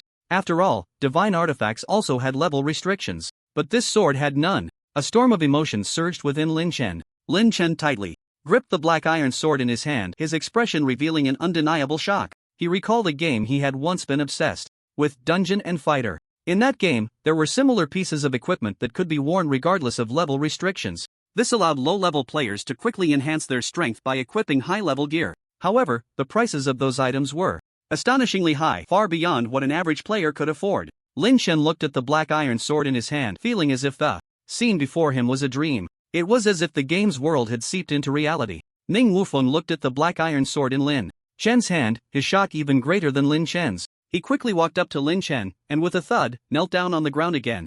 "I'm sorry." Ning Wufeng's voice trembled slightly, filled more with regret and self-reproach. "I previously doubted your strength, thinking you weren't a genuine enchanter, just a con artist. It was my blindness that offended you. Please don't take it to heart." Ning Wufeng lowered his head, not daring to meet Lin Chen's eyes. At that moment, he wished he could find a crack in the ground to hide in. How could he have questioned Lin Chen's abilities? Looking back, it was utterly ridiculous. "If it's convenient for you, could I take a look at the sword in your hand?" Ning Wufeng asked cautiously, his tone filled with anticipation and desire. Lin Chen, still immersed in shock, suddenly saw Ning Wufeng kneeling before him and was completely taken aback. He looked down at Ning Wufeng kneeling in front of him, feeling speechless. "This Dean is way too polite. Why does he keep wanting to kneel before me?" Lin Chen silently complained. "I'm younger than you, just a junior in your presence. Kneeling like this is going to shorten my life." Lin Chen felt a headache coming on and quickly reached out to help Ning Wufeng up. "Dean Ning, please get up, this won't do." Lin Chen's voice carried a hint of helplessness and urgency. He didn't want Ning Wufeng to remain kneeling before him. If this got out, who knows what people would say. Lin Chen hurriedly extended his hand to assist Ning Wufeng. He couldn't bear this kneeling. "Please get up, this isn't appropriate." As Lin Chen spoke, he exerted effort to help Ning Wufeng to his feet. "If you want to see the sword, just take a look," Lin Chen said, handing the black iron sword to Ning Wufeng. He understood that Ning Wufeng had developed a strong interest in the sword. Ning Wufeng trembled as he took the black iron sword in both hands. His eyes were filled with excitement and longing. The moment Ning Wufeng grasped the black iron sword, a line of prompts immediately appeared before him. "Do you want to equip Elan's black iron sword, enchanted? Level, master, I can really equip this sword?" Ning Wufeng's eyes widened in disbelief. This black iron sword had truly broken the rules. This is simply a miracle. Ning Wufeng trembled with excitement, unable to control his emotions any longer, tears streaming down his face. Whoa, Ning Wufeng began to cry like a child. Lin Chen and Nye Tianrong were both stunned by Ning Wufeng's actions. They exchanged glances, momentarily at a loss for words. "Dean Ning, what's wrong with you?" How Long was also startled. He quickly stepped forward, concerned. "Do you know? We alchemists have always had one major flaw." Ning Wufeng raised his head, his tear-filled eyes looking at How Long and Nye Tianrong. "That is a lack of attack power. Although we can create various powerful potions to assist others in battle, our own combat power is very weak. When faced with danger, we often find ourselves helpless, at the mercy of others." Ning Wufeng's voice carried a hint of desolation and helplessness. "For so many years, we alchemists have been criticized, mocked, and looked down upon. They say we are useless, a burden, cowards who can only hide behind others, struggling to survive." The more Ning Wufeng spoke, the more agitated he became, his body starting to tremble slightly. "But we alchemists also have our dignity, we also have our pride. We hope to use our own strength to protect ourselves and those around us." Ning Wufeng's voice was strong and resonant. "The black iron sword enchanted by Lin Chen allows us alchemists to possess powerful attack power. We are no longer useless, no longer a burden. We can fight and protect like warriors." Ning Wufeng's voice was filled with excitement and fervor. "Oh my! Teacher Chang, do you see this? The weapon you dreamed of creating, one that alchemists can use, has finally been made." The teacher Chang he spoke of was his adoptive father, Chang Ji. Ning Wufeng was abandoned by his parents as a child and wandered the streets. In the midst of hunger and cold, he was taken in by an enchanter, Chang Ji. Chang Ji treated him as his own, teaching him to read and write, and imparting to him the skills of enchanting. When Ning Wufeng changed his profession, he discovered he was also an enchanter. He resolved to inherit his adoptive father's legacy and become an excellent enchanter. Chang Ji often told Ning Wufeng that as an enchanter, his lifelong dream was to break the class restrictions on equipment through enchanting. He hoped that one day, all professions could use the same type of weapon, eliminating the barriers between classes. In the era of catastrophe, such equipment would undoubtedly greatly enhance the combat power of the Dragon Kingdom's army. Unfortunately, fate did not favor him. Chang Ji had just completed his 6th transition when he passed away due to heart disease. Before his death, he entrusted this dream to Ning Wufeng. For so many years, Ning Wufeng had not forgotten his adoptive father's last wish. He continuously researched enchanting and improved his enchanting skills. However, no matter how hard he tried, he could never fulfill his adoptive father's dream. Until today, when he saw the black iron sword enchanted by Lin Chen. This sword had truly broken the class restrictions, allowing any profession to use it. Ning Wufeng knew what this meant. It meant that his adoptive father's dream had finally come true. How could he not be excited? How could he not shed tears? The reason he knelt before Lin Chen was not only out of gratitude for Lin Chen's enchanting ability, it was also because Lin Chen had helped him fulfill his adoptive father's wish, allowing his long-held dream to finally be realized. Lin Chen, thank you. Ning Wufeng looked at Lin Chen again, his eyes filled with gratitude and admiration. You are not only a genius alchemist but also a great enchanter. You have opened a new door for us alchemists. From now on, we alchemists will no longer be looked down upon. Ning Wufeng's voice was filled with excitement and pride. He believed that with the precedent of this black iron sword, more people would surely invest in the research to break class restrictions in the future. One day, all professions would achieve true equality. At this moment, Nie Tianrong also recovered from his shock. He looked at Lin Chen, his eyes sparkling with wisdom. Lin Chen, we may need to change the equipment combinations for all team members. Nie Tianrong said slowly, his tone filled with anticipation and excitement.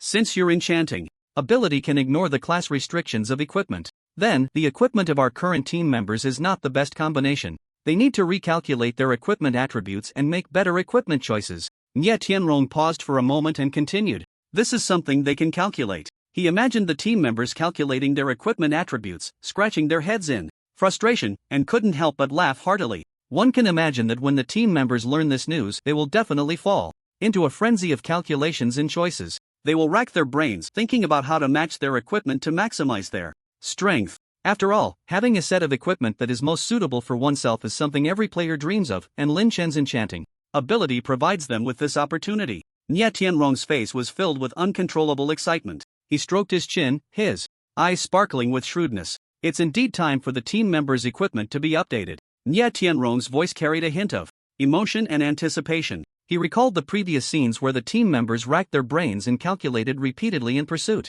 of optimizing their equipment attributes. Some team members even spent a lot of time and energy to reconfigure an entire set of equipment, just to improve a trivial attribute. Now, Lin Chen's enchanting ability has directly broken the limitations of professions. This undoubtedly brings more possibilities for the team members' equipment combinations, but it also brings a greater workload. Now, they have their work cut out for them. Nie Tianrong said with a smile, his tone tinged with schadenfreude. He seemed to already see the team members buried in various equipment data, scratching their heads in deep in thought. However, Nie Tianrong believed that the team members would definitely be both pained and joyful. After all, having more powerful strength is something every team member dreams of. Soon, Nie Tianrong's gaze fell on himself. His eyes became even more fervent. Isn't it time for me to change my equipment as well? Nie Tianrong muttered to himself, his voice filled with anticipation. As an 8th transformation space mage, he had always had to strictly choose and match equipment according to the requirements of the mage profession. This undoubtedly limited his strength enhancement. Many powerful pieces of equipment, which clearly had desirable attributes, could only be looked at longingly due to professional restrictions. For example, those warrior-exclusive accessories that could significantly increase critical hit rates. The mage's attack power is already terrifying. If it were to be further stacked with high critical hit attributes, what kind of earth-shattering scene would that be? Just thinking about it made Nie Tianrong's blood boil. A brilliant smile blossomed on his face, as if he could already see himself soaring in combat power, sweeping everything away. Lin Chen, hearing Nie Tianrong's words, also fell into contemplation. He realized that breaking the professional restrictions on equipment not only meant more choices but also signified a revolution in equipment combinations. Recalculating equipment and matching stronger combinations is indeed a massive project, Lin Chen said slowly, his tone carrying a hint of emotion. However, he believed that everyone would enjoy the process. The enhancement of strength is something everyone desires, Lin Chen added. He knew that for these team members, the process of adjusting equipment, though painful, was also filled with joy. Every increase in attributes, every enhancement in combat power, would make them feel incredibly excited and satisfied.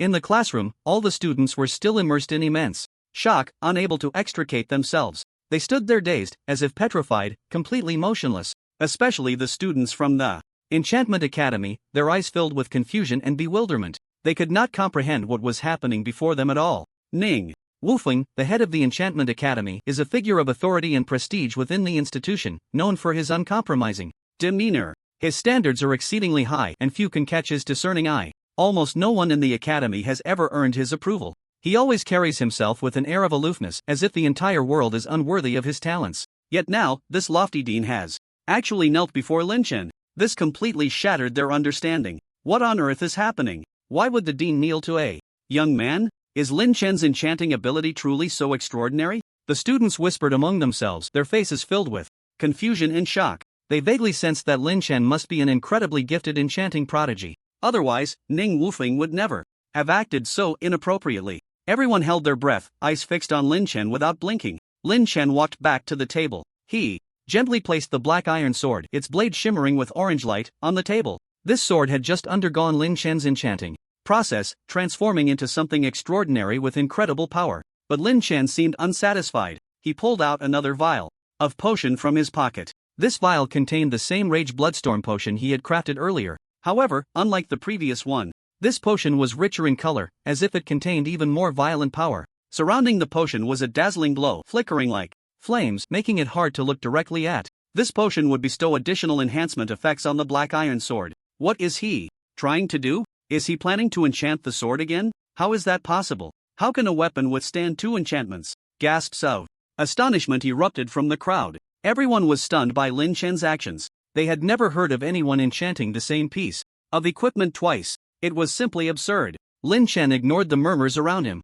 At this moment, he only wanted to verify his second hypothesis. He wanted to know if a piece of equipment could indeed undergo a second enchantment. If it could, it would overturn the entire enchanting world, even the structure of the world itself. The students of the Enchantment Academy were left speechless. They looked at the potion in Lin Chen's hand, their eyes filled with disbelief. This is impossible. How can a potion enchant equipment? That's against the laws of nature. Even the dean can't break the rules of nature, can he? The students whispered among themselves. Since they began studying enchantment, they had been indoctrinated with the belief that potions could not enchant equipment. This was a strict rule established since the disaster era began in Blue Star, one that no one had ever broken. Yet now, Lin Chen's actions had completely overturned their understanding. This left them feeling lost and bewildered. Ning Wufeng looked at Lin Chen, wanting to warn him against enchanting the black iron sword again, but he too was filled with shock. This action strongly challenged his understanding of enchantment. In his view, once an equipment had been enchanted, it was already imbued with a layer of attributes.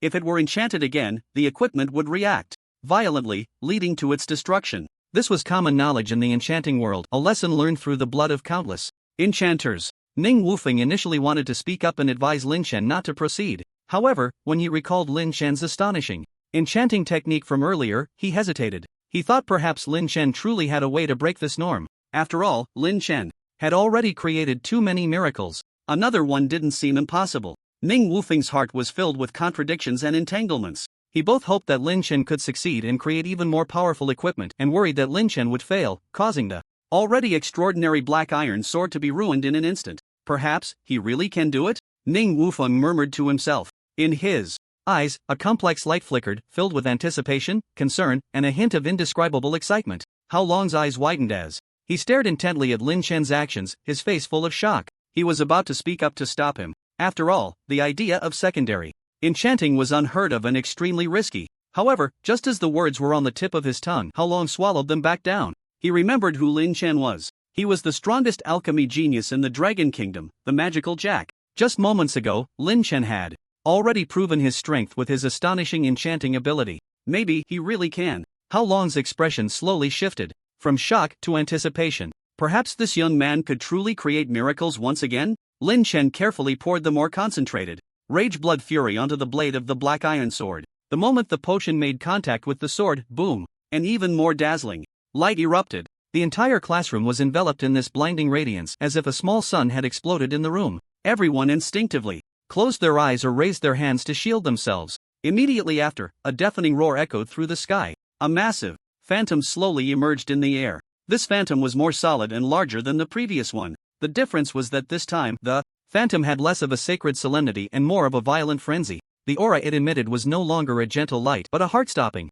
destruction. It was as if an ancient demon god had crossed time and space to descend upon this world. Thud, thud. Under this terrifying pressure, everyone present, except for high-level professionals like Lin Chen and Nie Tianron, felt their legs go weak and could barely stand. They uncontrollably knelt on the ground, their faces pale and bodies trembling like leaves in the wind. What is this? What? A terrifying aura. I feel like my soul is trembling. A storm surged in everyone's hearts. They had never witnessed such a horrifying sight. It had completely exceeded their understanding. Just as everyone was about to be crushed by this overwhelming pressure, Lin Chen's mind moved, and he commanded, "Withdraw." the massive phantom in the sky instantly vanished, as if it had never appeared at all. The suffocating pressure dissipated along with it. Only then did everyone feel as if the great mountain pressing down on them had been lifted. They gasped for breath, their bodies drenched in cold sweat. Lin Chen looked at the gradually disappearing phantom and muttered to himself, "Big brother, you don't have to come out every time. In movies, if the big shots appear too frequently, it lowers their prestige, you know?" He felt a bit helpless. This phantom always made such a big commotion, as if afraid others wouldn't notice. At this moment, Tianrong was completely at a loss for words. He stared wide-eyed at Lin Chen, his gaze akin to that of someone looking at a monster. He can actually control such power so easily? A storm of shock surged in Nye Tianrong's heart. The pressure emitted by that phantom had even made him, an 8-turn powerhouse, feel alarmed. But Lin Chen? He had effortlessly retracted the phantom. What did this signify? Lin Chen's strength had far exceeded his imagination. "Lin Chen, what you bring me now is more than just surprise. It's almost a shock."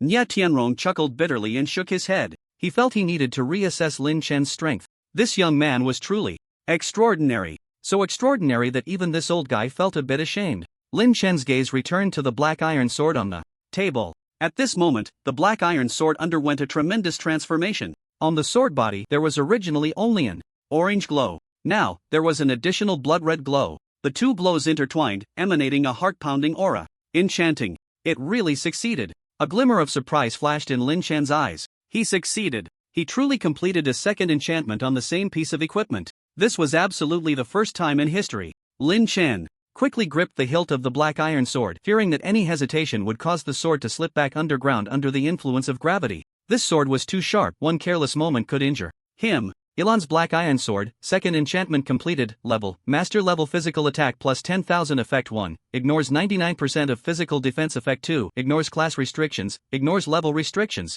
Equipment has infinite durability effect 3, attacks have a 300% lifesteal effect.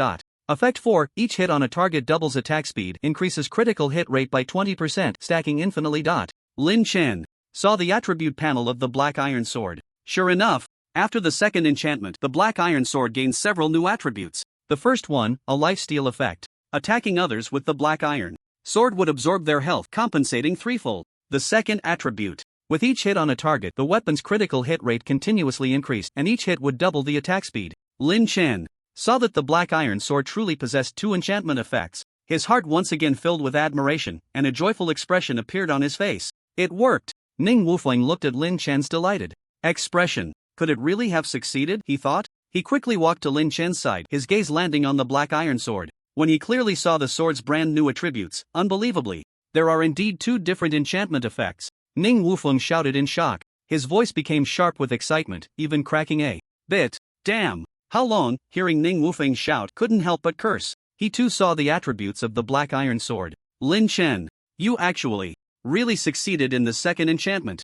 How Long roared in shock, his face filled with ecstasy. That expression seemed even more excited than if he had broken through a level himself. The students below, seeing that Lin Chen truly succeeded in the second enchantment, were also very shocked. However, with previous experience, they dared not shout out loud again, only able to internally express their overwhelming emotions. My God! This is simply a miracle. I'm not dreaming, am I? One by one, the students widened their eyes and opened their mouths, completely unable to believe what they were seeing. Lin Chen looked at the black iron sword in his hand. He gently swung it a few times. Swish, swish, swish. The sword body sliced through the air, producing a series of whistling sounds. That sound was like the whisper of death, sending chills down one's spine. Lin Chen could clearly feel how terrifying the power contained in this sword was. If the previous black iron sword was merely a sharp weapon, then now it had transformed into a divine weapon that all warriors dream of. This sword is too strong. Lin Chen couldn't help but exclaim. He had never seen such a powerful weapon. This sword has completely surpassed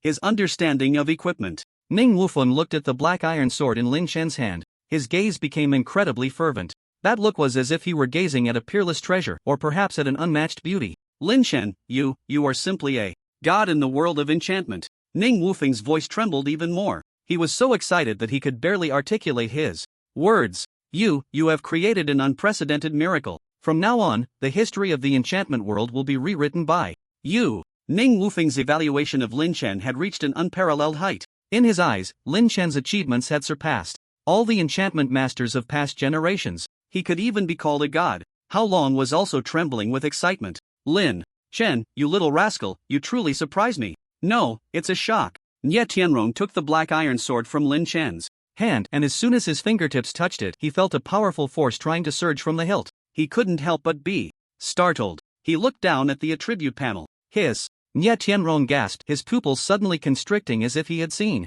something incredible. 2 enchantment effects actually exist. He murmured to himself, his voice trembling slightly. This completely overturned his understanding of enchantment studies. It should be known that in the enchantment world, a weapon can only possess 1 enchantment effect. This is an ironclad rule, a decree of the heavens. No one has ever been able to break it. But now, Lin Chen had done it. He had truly succeeded in enchanting the same weapon twice. Moreover, both enchantment effects were so powerful, so extraordinary. Nye Tianrong's gaze fell on the newly added enchantment attribute. Effect 4, each time you hit a target, attack speed doubles, critical hit rate increases by 20% and stacks infinitely. This. Nye Tianrong's breathing became rapid. This attribute was simply terrifying. Attack speed doubled, critical hit rate increased, and it could stack up to 10 layers. What does this mean? It means that as long as one possesses this sword, in battle, the attack speed and critical hit rate will continuously increase with the number of hits on the target, becoming faster and more ferocious. It was simply a case of becoming braver and stronger the more one fought. With the dual enchantment enhancement, this sword could no longer be described as powerful.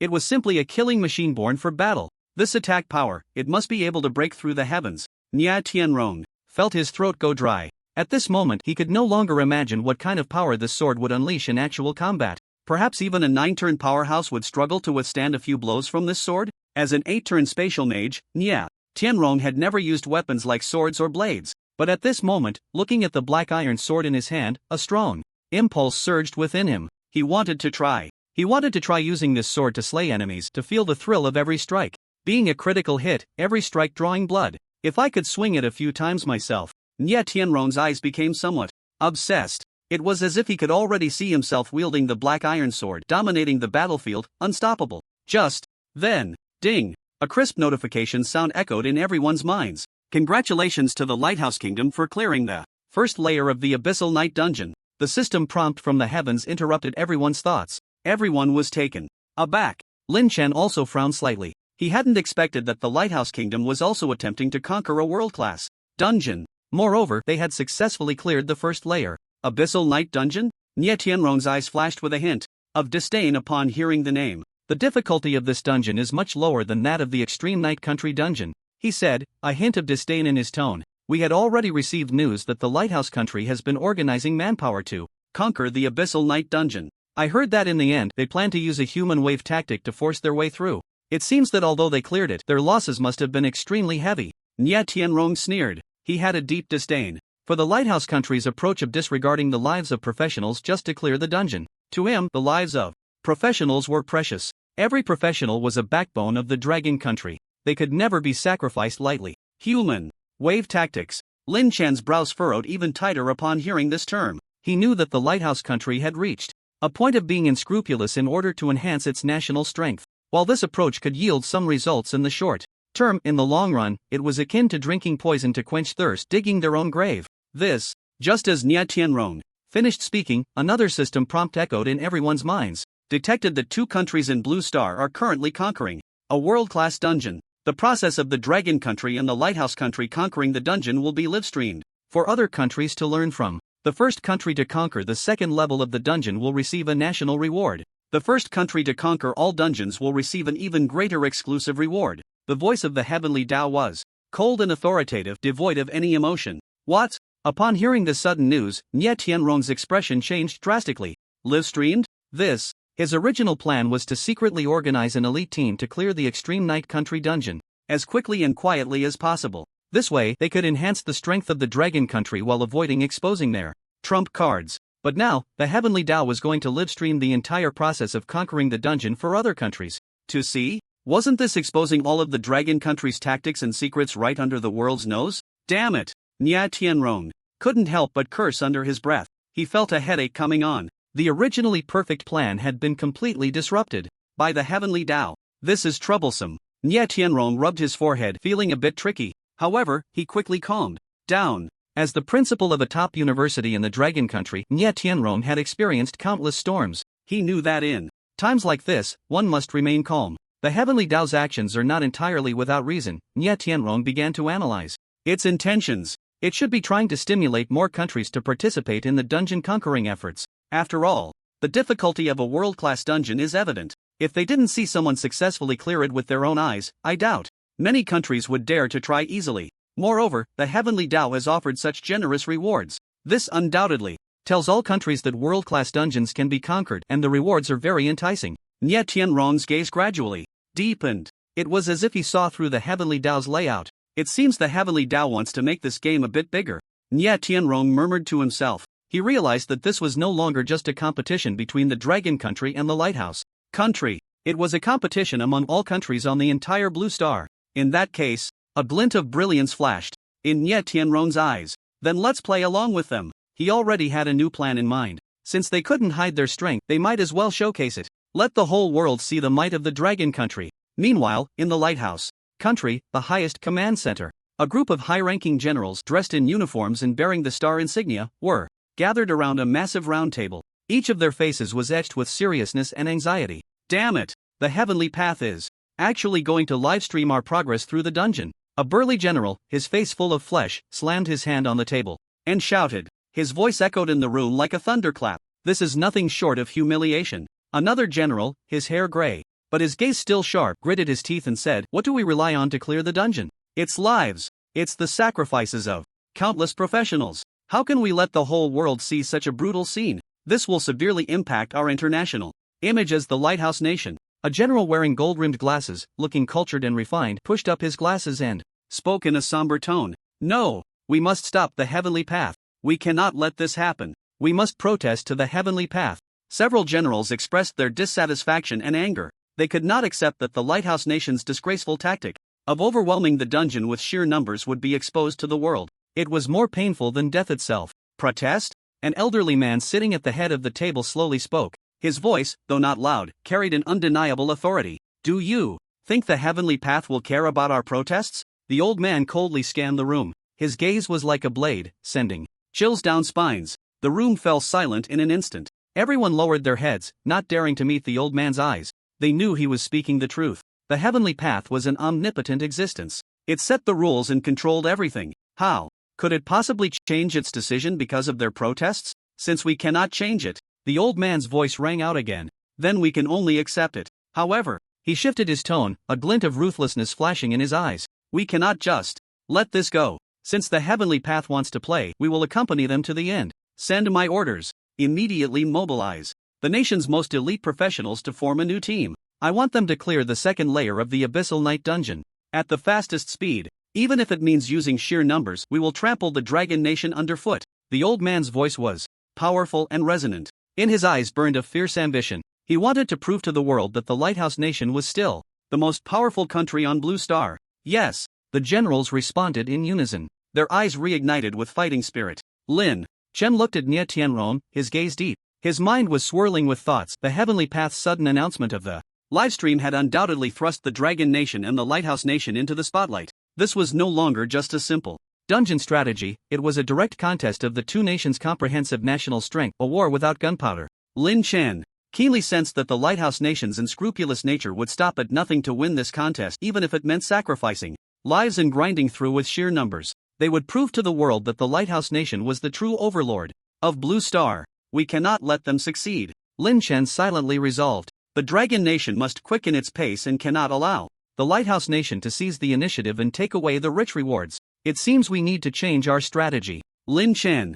said solemnly, breaking the silence. Nye Tianrong nodded in agreement. His original plan had been completely disrupted by the Heavenly Path. Now, a new strategy had to be formulated. Just then, a loud hum filled the air. A massive leaderboard suddenly appeared in the sky. The leaderboard shimmered with golden light, exuding a sacred and majestic aura. Everyone's gaze was drawn over the world-class dungeon clearance leaderboard. The names of two countries were clearly displayed on the list. First place, Dragon Country. Cleared dungeon, first layer of the Country of Eternal Night. Second place, Lighthouse Country. Cleared dungeon, first layer of the Abyssal Night. As expected, Lin Chen understood upon seeing the list. The Heavenly Tao ranks based on the difficulty of the dungeons. The difficulty of the Country of Eternal Night Dungeon is clearly higher than that of the Abyssal Night Dungeon. Therefore, even though both Dragon Country and Lighthouse Country had only cleared the first layer, Dragon Country still ranked first. Mere tricks. Nie Tianron looked at the list, snorting coldly, his eyes filled with disdain. In his view, Lighthouse Country's choice of the Abyssal Night Dungeon was a form of opportunism. Such behavior was hardly worth mentioning. The Golden List existed for only a moment before slowly dissipating. Immediately after, swish, a huge scroll appeared in the sky. The scroll slowly unfurled, revealing the scenes inside. It was actually the situation of the first layer of the Abyssal Night Dungeon and the Country of Eternal Night Dungeon. Everyone was stunned at this sight. The Heavenly Tao had actually started a live broadcast. Moreover, it was a simultaneous broadcast of the dungeon strategies of the two countries. Now, everyone became tense. This was not just a competition between two countries but a clash of two different strategies and two different philosophies. First layer of the Country of Eternal Night Dungeon. The scene was silent, empty. There was no trace of any beasts, because Nie Tianron had long sealed all the beasts in the second layer using spatial magic. What is going on? Why is there nothing on Dragon Country's side? Have they given up? Some confused viewers began to discuss among themselves. They did not understand why the dungeon scene of Dragon Country was so bizarre. A bunch of fools. What do you know? This is called making preparations for a rainy day, do you understand? Principal Nya has already sealed the beasts in the second layer. This is preparation for the upcoming battle. Some professionals from Dragon Country who understood the situation began to refute. They were full of confidence in Nie Tianron's strength. First layer of the Abyssal Night Dungeon. The scene was one of carnage. Limbs and severed arms were everywhere, blood flowing like rivers. The bodies of Lighthouse Country soldiers lay sprawled on the ground, their deaths tragic. The air was thick with the stench of blood, making one nauseous. A huge black firebird lay quietly in a pool of blood. It's originally pitch black. Feathers had been stained a dark red by blood. Ugh! Some viewers with weaker psychological endurance directly vomited at this sight. They had never seen such bloody and brutal scenes. Is this the strength of Lighthouse Country? So terrifying. They sacrificed so many people just to clear the dungeon. This is simply a massacre. More people felt shocked and fearful. They were terrified by the cruelty and coldness of Lighthouse Country. Lighthouse Country has no shame. Nie Tianron looked at the scene of the Abyssal Night Dungeon, sneering coldly, his eyes filled with contempt. In his view, Lighthouse Country's actions were utterly foolish. To clear the dungeon, they were willing to sacrifice so many lives. Such behavior was no different from that of demons. Representatives from some countries, seeing the live broadcast of the tragic state of Lighthouse Country, soldiers, couldn't help but exclaim. Their faces turned pale, cold sweat beading on their foreheads, clearly frightened by the bloody scene. So cruel. Lighthouse Country is truly unscrupulous to win. What do they take human lives for? Some representatives from various countries condemned the atrocities of the Lighthouse Nation with righteous indignation. They could not accept that so many lives had to be sacrificed just to clear a dungeon. Such actions were nothing short of a trampling of humanity. However, not all countries held a negative view of the Lighthouse Nation's methods. Some high-ranking officials watching the live broadcast had a strange glint in their eyes. This might be a solution, said a short, stout man with gold-rimmed glasses, stroking his chin thoughtfully. He was the Prime Minister of Japan, known for his cunning and treachery. Prime Minister, do you mean? His secretary asked cautiously. The human wave tactic, though brutal, must be acknowledged as an effective means, the Prime Minister of Japan said slowly. A greedy light flickered in his eyes. As long as we can clear the dungeon and obtain rewards, what does it matter if some people die? Our country, Japan, is never short of people, he said with a cold laugh, his tone filled with disregard for life. But the risks of this approach are too great, the secretary said with some concern. If we fail, the losses for our country would be immeasurable. Risks? The Prime Minister of Japan scoffed. Fortune favors the bold. To gain great power, how could one not pay a price? Send the orders down. Immediately select a group of death warriors to form a suicide squad. We will use the human wave tactic to forcibly conquer a world-class dungeon. The Prime Minister's voice was resolute and unquestionable. A mad flame burned in his eyes. Yes, the secretary replied, lowering his head. A hint of helplessness flashed in his eyes. He knew he could not change the Prime Minister's decision. A similar scene unfolded in other countries. These high-ranking officials were blinded by the success of the Lighthouse Nation. They only saw the short-term benefits brought by the human wave tactic, ignoring the enormous risks hidden behind it. As long as the goal could be achieved, sacrificing a few people was entirely acceptable. This mindset was undoubtedly extremely dangerous. In Manhwa at Hucking University, Nie Tianron looked at the live broadcast scroll in the sky, took a deep breath, and began to calculate the trump cards currently held by Longwei in his mind. Flame of annihilation, flame of nihility, grimoire. Powerful weapons flashed through Nie Tianron's mind. These weapons were the painstaking results of Longwa's research team. Each one possessed the power to destroy the world. Heart of Eternity. Nie Tianrong thought of the potion refined by Lin Chen. This potion had a powerful blood-locking effect, allowing practitioners to maintain their best condition in battle. Fury of Blood. The corners of Nie Tianrong's mouth slightly lifted. Lin Chen's enchanting ability was undoubtedly one of Longhua's greatest trump cards. By enchanting equipment, the combat power of Longhua's team members could be greatly enhanced. Lighthouse Nation. A cold glint flashed in Nie Tianrong's eyes. Do you think you can defeat us? With your human wave tactic? What a delusion! He sneered inwardly. The Lighthouse Nation suffered heavy casualties and barely cleared the first level. Meanwhile, Longhua, with so many trump cards, could clear a world-class dungeon with ease. Lin Chen. Nia. Tianrong turned to Lin Chen and said firmly, we must speed up. We cannot let the Lighthouse Nation seize the initiative. We must conquer the Extreme Night Nation dungeon, and we must do it with the fastest speed and the most perfect form. Nie Tianrong's voice was powerful and resonant. His eyes were filled with confidence and determination. Lin Chen nodded, his eyes also shining with a determined light. We can't waste any more time. We must clear the world-class dungeon before the Lighthouse Nation. Lin Chen said solemnly. He knew that this competition was about the dignity of great nations. We will definitely clear the dungeon before the Lighthouse Nation. Lin Chen replied decisively, his gaze unwavering. He understood that this was not just a contest between the Dragon Nation and the Lighthouse Nation, but a game that concerned the future landscape of the entire Blue Star. Nie Tianrong nodded, a look of satisfaction on his face. Alright, I'll arrange it right now. He paused for a moment before continuing.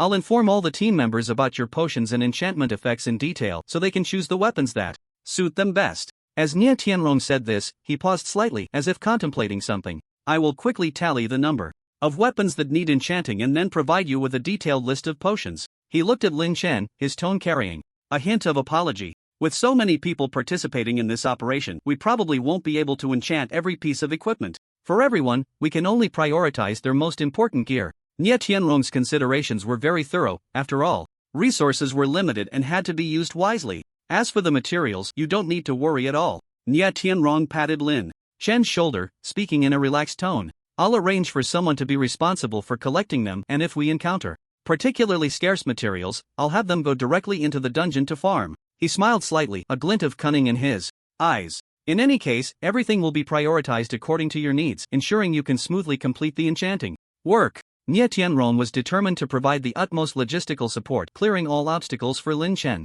Next, it's time for us to sprint with all our might and prepare for battle. Nie Tianrong's voice suddenly rose, filled with passion and fighting spirit. He scanned the surroundings, his gaze sharp. Lin Chen listened to Nie Tianrong's words, but inside, he felt a storm brewing. He was somewhat speechless from the sudden enormous task. 100 people. This was no small number. To enchant the equipment for a full 100 people was an unimaginable workload. Even though Lin Chen was recognized as a genius alchemist, he felt unprecedented pressure at this moment. Beads of sweat began to form on his forehead. How long will this take to enchant? Lin Chen silently lamented. He thought about the upcoming opening of the Tianshui Magic Spring Dungeon and truly hoped that his awakened talent was the speed of light in potion making. A week's time passed in the blink of an eye. In the Dragon Nation, above the Arctic region, a massive warship slowly sailed by. The warship was entirely silver gray, shimmering with a cold light under the sunlight. On the deck stood a full complement of Dragon Nation soldiers in uniform, each one spirited and ready for action. This was one of the Dragon Nation's elite forces, the Great Sword Legion. Lin Chen stood at the very front of the deck, letting the biting cold wind whip against his face. His gaze was fixed on the distance. Below was an endless expanse of ice, a vast white landscape, seemingly without end. The cold wind howled, stirring up a flurry of snow. Snowflakes danced and fluttered down onto Lin Chen, yet he remained oblivious, as if he had merged with the icy world around him. Lin Chen exhaled deeply. The white mist dissipated in the air. He felt as if a flame was burning in his chest. It was a desire for victory, a pursuit of glory. Lin Chen, a clear voice called from behind. Lin Chen turned around to see Manlin walking towards him. She wore a bright red robe, standing out remarkably in the icy cold. How did you come out? Manlin walked over to Lin Chen, asking with concern. It's so cold outside, be careful not to catch a chill. As she spoke, she draped a thick cotton coat over Lin Chen's shoulders. The coat still held a trace of Manlin's body warmth, carrying a faint, pleasant fragrance. Thank you, Sister Manlin.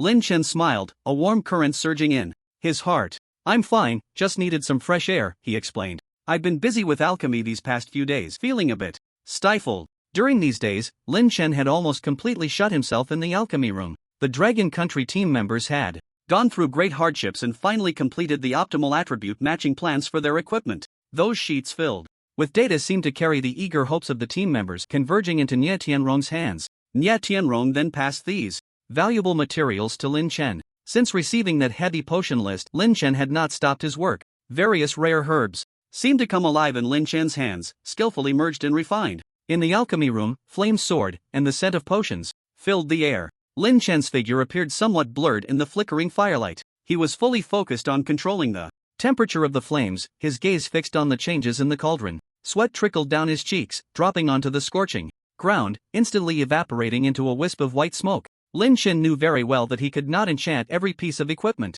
For all the team members, it was unrealistic and unnecessary. Therefore, he had to make choices. After careful consideration, Lin Chen let out a long breath and categorized the team members' equipment in detail according to their importance. Attack weapons were, of course, the top priority. These weapons were key for the team members to defeat enemies on the battlefield. The enchanting effects must be guaranteed first. Next were some core defensive equipment. These pieces could provide crucial protection for the team members in critical moments and were equally important. As for the secondary defensive equipment, they could only be temporarily set aside. Lin Chen worked against the clock day and night, dedicating himself to the enchanting tasks. One weapon after another shone with a new brilliance in his hands. After completing each enchantment, Lin Chen would carefully check the attributes to ensure everything was perfect. He knew that these pieces of equipment would play a vital role in the upcoming battles. There could be no room for carelessness. Besides the weapons, Lin Chen also took the time to perform simple enchantments on some defensive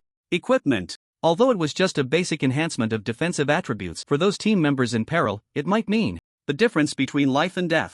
In just a few days, Lin Chen had completed the enchanting work for nearly 200 pieces of equipment. This number, if revealed, would shock the entire enchanting community. But behind this was Lin Chen's tireless effort day and night, a promise he made to the Dragon Country team members. More importantly, Nie Tianrong brought Lin Chen good news. The materials he had been desperately searching for, phantom cat teeth, were finally within reach. This rare material was key to concocting a certain special potion. Lin Chen had longed to acquire it. Now, his wish was finally fulfilled. The moment Nie Tianrong personally handed the phantom cat teeth to Lin Chen, a glimmer of excitement flashed in Lin Chen's eyes. Without any delay, he immediately set to work on the concoction. With his superb alchemy skills, Lin Chen quickly used the phantom cat teeth to create the shadowless nether potion. 2 days ago, Lin Chen handed over all the enchanted equipment and the completed potions to Nie Tianrong. Looking at the mountain of equipment and potions before him, Nie Tianrong's eyes were filled with satisfaction and admiration. He knew how much effort Lin Chen had put into completing these.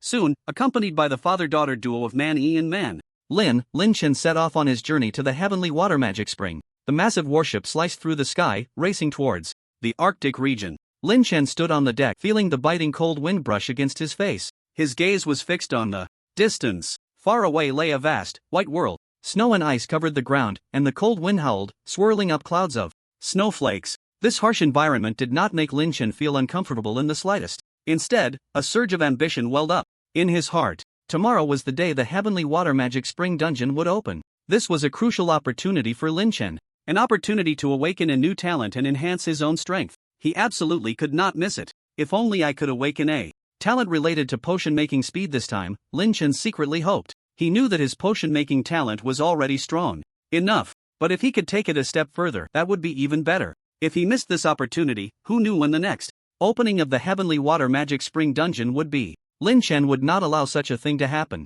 He had to seize this opportunity and soar to new heights. Lin Chen, what are you thinking about? Man Lin's voice interrupted Lin Chen's thoughts. She walked over to him, concern etched on her face. It's nothing, just thinking about tomorrow, Lin Chen smiled and replied. Don't worry, with us here, everything will be fine, Man Lin reassured, patting Lin Chen on the shoulder. Yeah, it will definitely be fine, Lin Chen nodded, his gaze resolute. In Lin Chen's hand, a bottle of transparent liquid floated quietly. A silver magic circle surrounded it, firmly locking the liquid in place. Shadowless and ethereal, that was its name. Over the past few days, Lin Chen would occasionally take this potion out to examine it. Unlike the previous potions that emitted a faint glow, Shadowless and Ethereal was surrounded by a small magic circle. Manlin also noticed this strange sight, her heart filled with surprise. What kind of potion is this? She had never seen such a special potion. Lin Chen's gaze remained fixed on Shadowless and Ethereal. The capabilities of this potion were simply extraordinary. At first, Lin Chen thought it was just an ordinary recovery potion,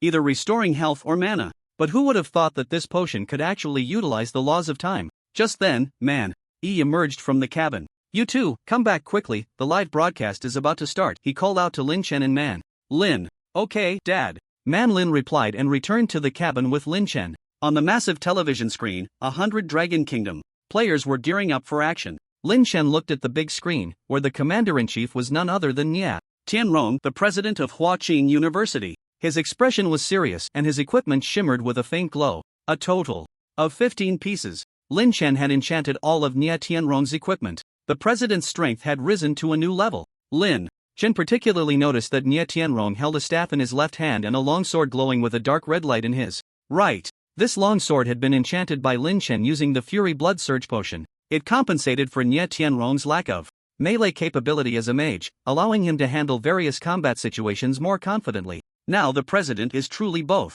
scholarly and martial. Lin Chen couldn't help but sigh inwardly. Meanwhile, in the distant south, the Flame Demon Saint and his guardian were rushing towards the Dragon Kingdom with all their might. They had no idea that the Lin Chen they were desperately seeking was currently in the Arctic region. If the Flame Demon Saint knew that Lin Chen had gone to the Arctic, he would probably be so furious he'd spit blood. If the Flame Demon Saint had encountered Lin Chen earlier, the Dragon Kingdom's team would likely have gained a few more master-level mages, significantly enhancing their overall strength. Lin Chen could also take the opportunity to recruit a few more powerful subordinates. On the screen, Nia Tianrong's voice was loud and authoritative. "Please confirm, team leaders, is the personnel count complete? Are the medicinal supplies and equipment fully prepared?" He scanned the surroundings, his gaze sharp as lightning. "Report, Commander, Team 1 is fully assembled and the equipment and supplies have been verified." "Report, Commander, Team 2 is ready." "Report, Commander, Team 3 is all set." The voices of the team leaders rose and fell, strong and resonant.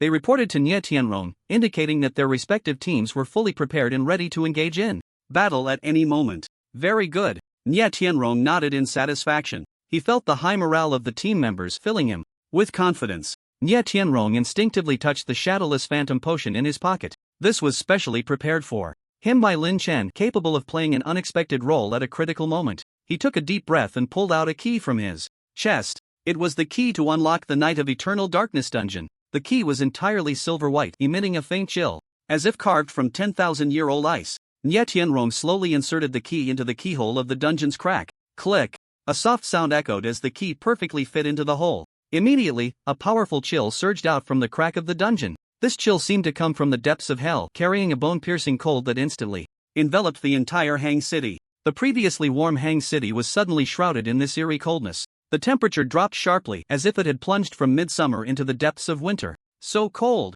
This dungeon's chill is terrifying. And this is just the temperature outside the dungeon. Isn't it even colder inside? Some onlookers couldn't help but shiver, discussing among themselves. They felt the sudden cold and were filled with shock. However, for the Dragon Kingdom team members about to enter the dungeon, this bit of cold was nothing at all. They were all professionals above the 6th transition, possessing strong physical qualities and cold resistance. This chill could not truly affect them. At that moment, a system prompt sounded in the ears of all team members. "Please confirm, Dragon Kingdom Assault Team Leader, do you decide to enter the world-class dungeon Night of Eternal Darkness? Please note, you cannot leave the dungeon until you clear the second level of the Night of Eternal Darkness dungeon." Nia Tianrong looked at the prompt before him, his thoughts swirling. The world-class dungeon was indeed exceptionally dangerous. However, fortunately, there were various master-level potions provided by Lin Chen. The team members' equipment had also been greatly enhanced through Lin Chen's enchantments. This gave the entire Dragon Kingdom Assault team a greater sense of assurance. They believed they could definitely succeed in clearing the dungeon.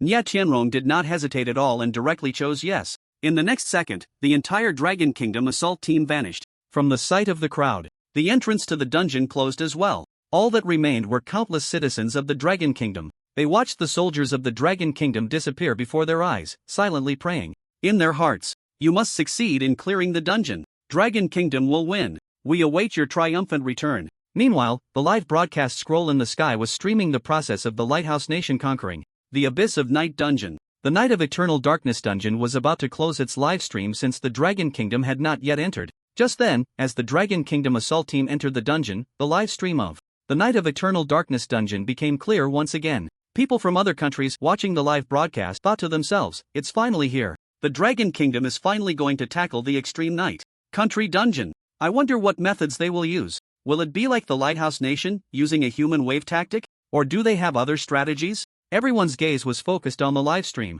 They wanted to see how the Dragon Kingdom would respond to this world-class dungeon. Inside the extreme night country dungeon, a world of ice and snow. The cold wind howled, and snowflakes danced in the air. Visibility was extremely low. Members of the Dragon Kingdom's assault team appeared on a vast ice field. They immediately felt the chill of this dungeon. Even those above the 6th transition couldn't help but shiver. So cold. This temperature must be at least minus 50 degrees, right? And this is just the beginning. I wonder what will happen later. The team members discussed among themselves. They tightened their clothing, trying to fend off the biting cold. Meanwhile, audiences around the world were watching the live broadcast of the Lighthouse Nation tackling the second layer of the Absolute Night Dungeon through scrolls in the sky. The scene was shocking. Members of the Lighthouse Nation surged into the dungeon like a tide, only to fall like cut wheat. Batch after batch, they pressed on. They couldn't even break through the defenses of the second layer's minions, let alone catch a glimpse of the boss. Is this the Lighthouse Nation's tactic? It's too crazy.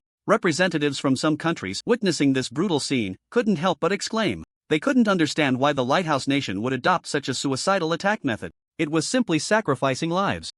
Utterly foolish. Representatives from other countries sneered. In their view, the Lighthouse Nation's approach was not only cruel but also inefficient. Even if they eventually cleared the dungeon, it would come at a painful cost. Not worth the loss. This method is too inhumane. Even if the Lighthouse Nation wins, they will be scorned by the whole world. Some representatives, filled with righteous indignation, condemned the Lighthouse Nation's atrocities. They believed that such a means-to-an-end approach was a trampling of humanity and a disregard for life. In the Dragon Kingdom, countless citizens were anxiously watching the live broadcast of the Extreme Night Country Dungeon. Their hearts were in their throats. Go, Dragon Kingdom. You must succeed. We believe in you. People silently prayed, cheering for the Dragon Kingdom's assault team. They knew that this battle was not just about the glory of the Dragon Kingdom but also about the future of the entire nation. In the first layer of the Extreme Night Country Dungeon, Nye Tianrong stood at the front of the team, carefully observing the surrounding environment. Empty, silent.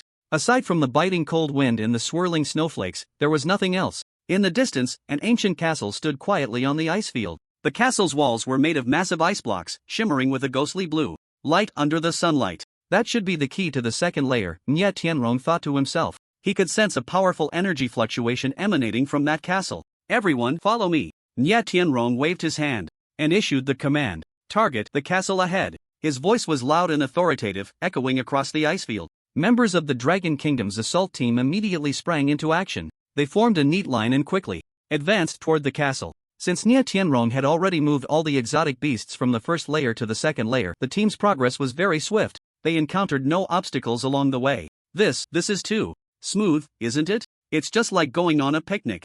With Principal Nye around, it's that easy. The team's mood was very relaxed. They were full of confidence in Nye Tianrong's strength. Before long, the group arrived next to the castle. Nye Tianrong was suddenly shocked by the sight before him, exclaiming, "What is this?" His gaze fell upon the towering ice and snow castle. Unlike what he had imagined, this castle did not have just one entrance. 4 massive doors stood firmly in the southeast, southwest, northeast, and northwest directions, enclosing the castle tightly. Each door was tightly shut, adorned with intricate runes. These runes resembled some ancient script, or perhaps some mysterious pattern, emitting a faint glow. Nye Tianrong furrowed his brow as if he had seen them somewhere before. This is, he murmured, rapidly searching his mind for related memories. Suddenly, a flash of inspiration struck. Nye Tianrong's eyes widened in disbelief. These runes seemed to be from Lin Chen's magic book. He remembered. Previously, when Lin Chen had crafted that magical book, similar runes had appeared on its pages. At that time, Nye Tianrong had developed a strong interest in these runes.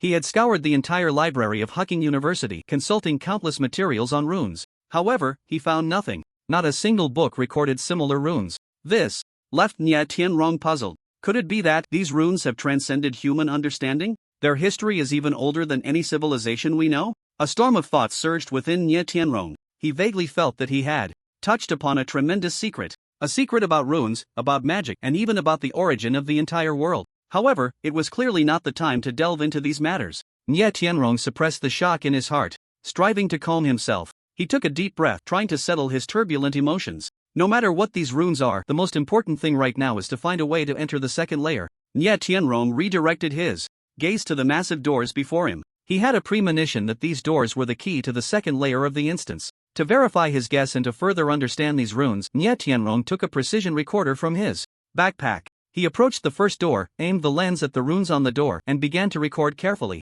The shape of each rune, every detail, was clearly documented by him. After recording the runes on the first door, Nya Tianrong did not linger. He flashed and activated a spatial spell. In the next moment, he appeared before the second door. Following the same method, Nya Tianrong recorded all the runes on the second door as well. Next came the third door, then the fourth. When Nya Tianrong had finished recording the runes on all 4 doors, he immediately sent this data via a special communication device to Lin Chen, who was far away on the warship. He hoped Lin Chen would recognize these runes and provide some useful information. However, after sending the information, it was as if a stone had sunk into the sea, and he received no reply for a long time. What is Lin Chen busy with? Nya Tianrong felt a bit puzzled. However, he did not continue to wait. Time was pressing, and he had to find a way to enter the second layer as soon as possible. Nya Tianrong once again focused his attention on the massive doors before him. He believed that these doors must hide some mechanism or secret. As long as he found the correct way to open them, he would be able to enter the second layer of the instance.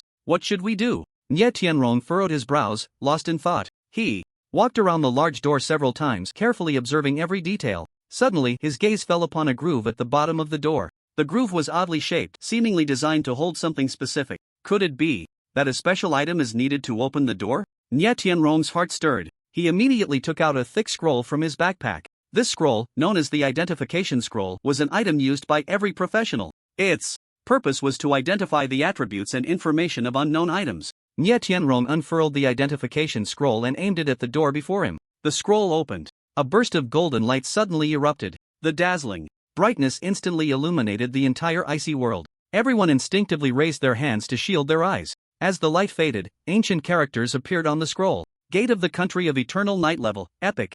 Health 1 billion. A few simple lines of text, yet they struck like thunder in everyone's minds. Epic level 1 billion health. Each word weighed heavily. The members of the Dragon Country team were all seasoned high-level professionals. They understood well what the values displayed on the attribute panel meant. It was not just a string of cold numbers. It was a symbol of strength, an insurmountable chasm, an epic existence. Its vitality reached a terrifying 1 billion. This was completely beyond their comprehension. Everyone was dumbfounded. Shock, fear, disbelief. Various emotions surged like a tide in their hearts. Nya Tianrong felt as if struck by lightning, frozen in place, unable to speak for a long time. 1 billion health. This number filled him with a deep sense of helplessness. He had previously used the identification scroll to check the attributes of the beasts on the first layer of the country of eternal night. Those diamond-level beasts had health amounts of only 1 to 2 million at most. That had already posed a challenge for them. And now, this door. Its level had reached epic. Its health had skyrocketed to 1 billion.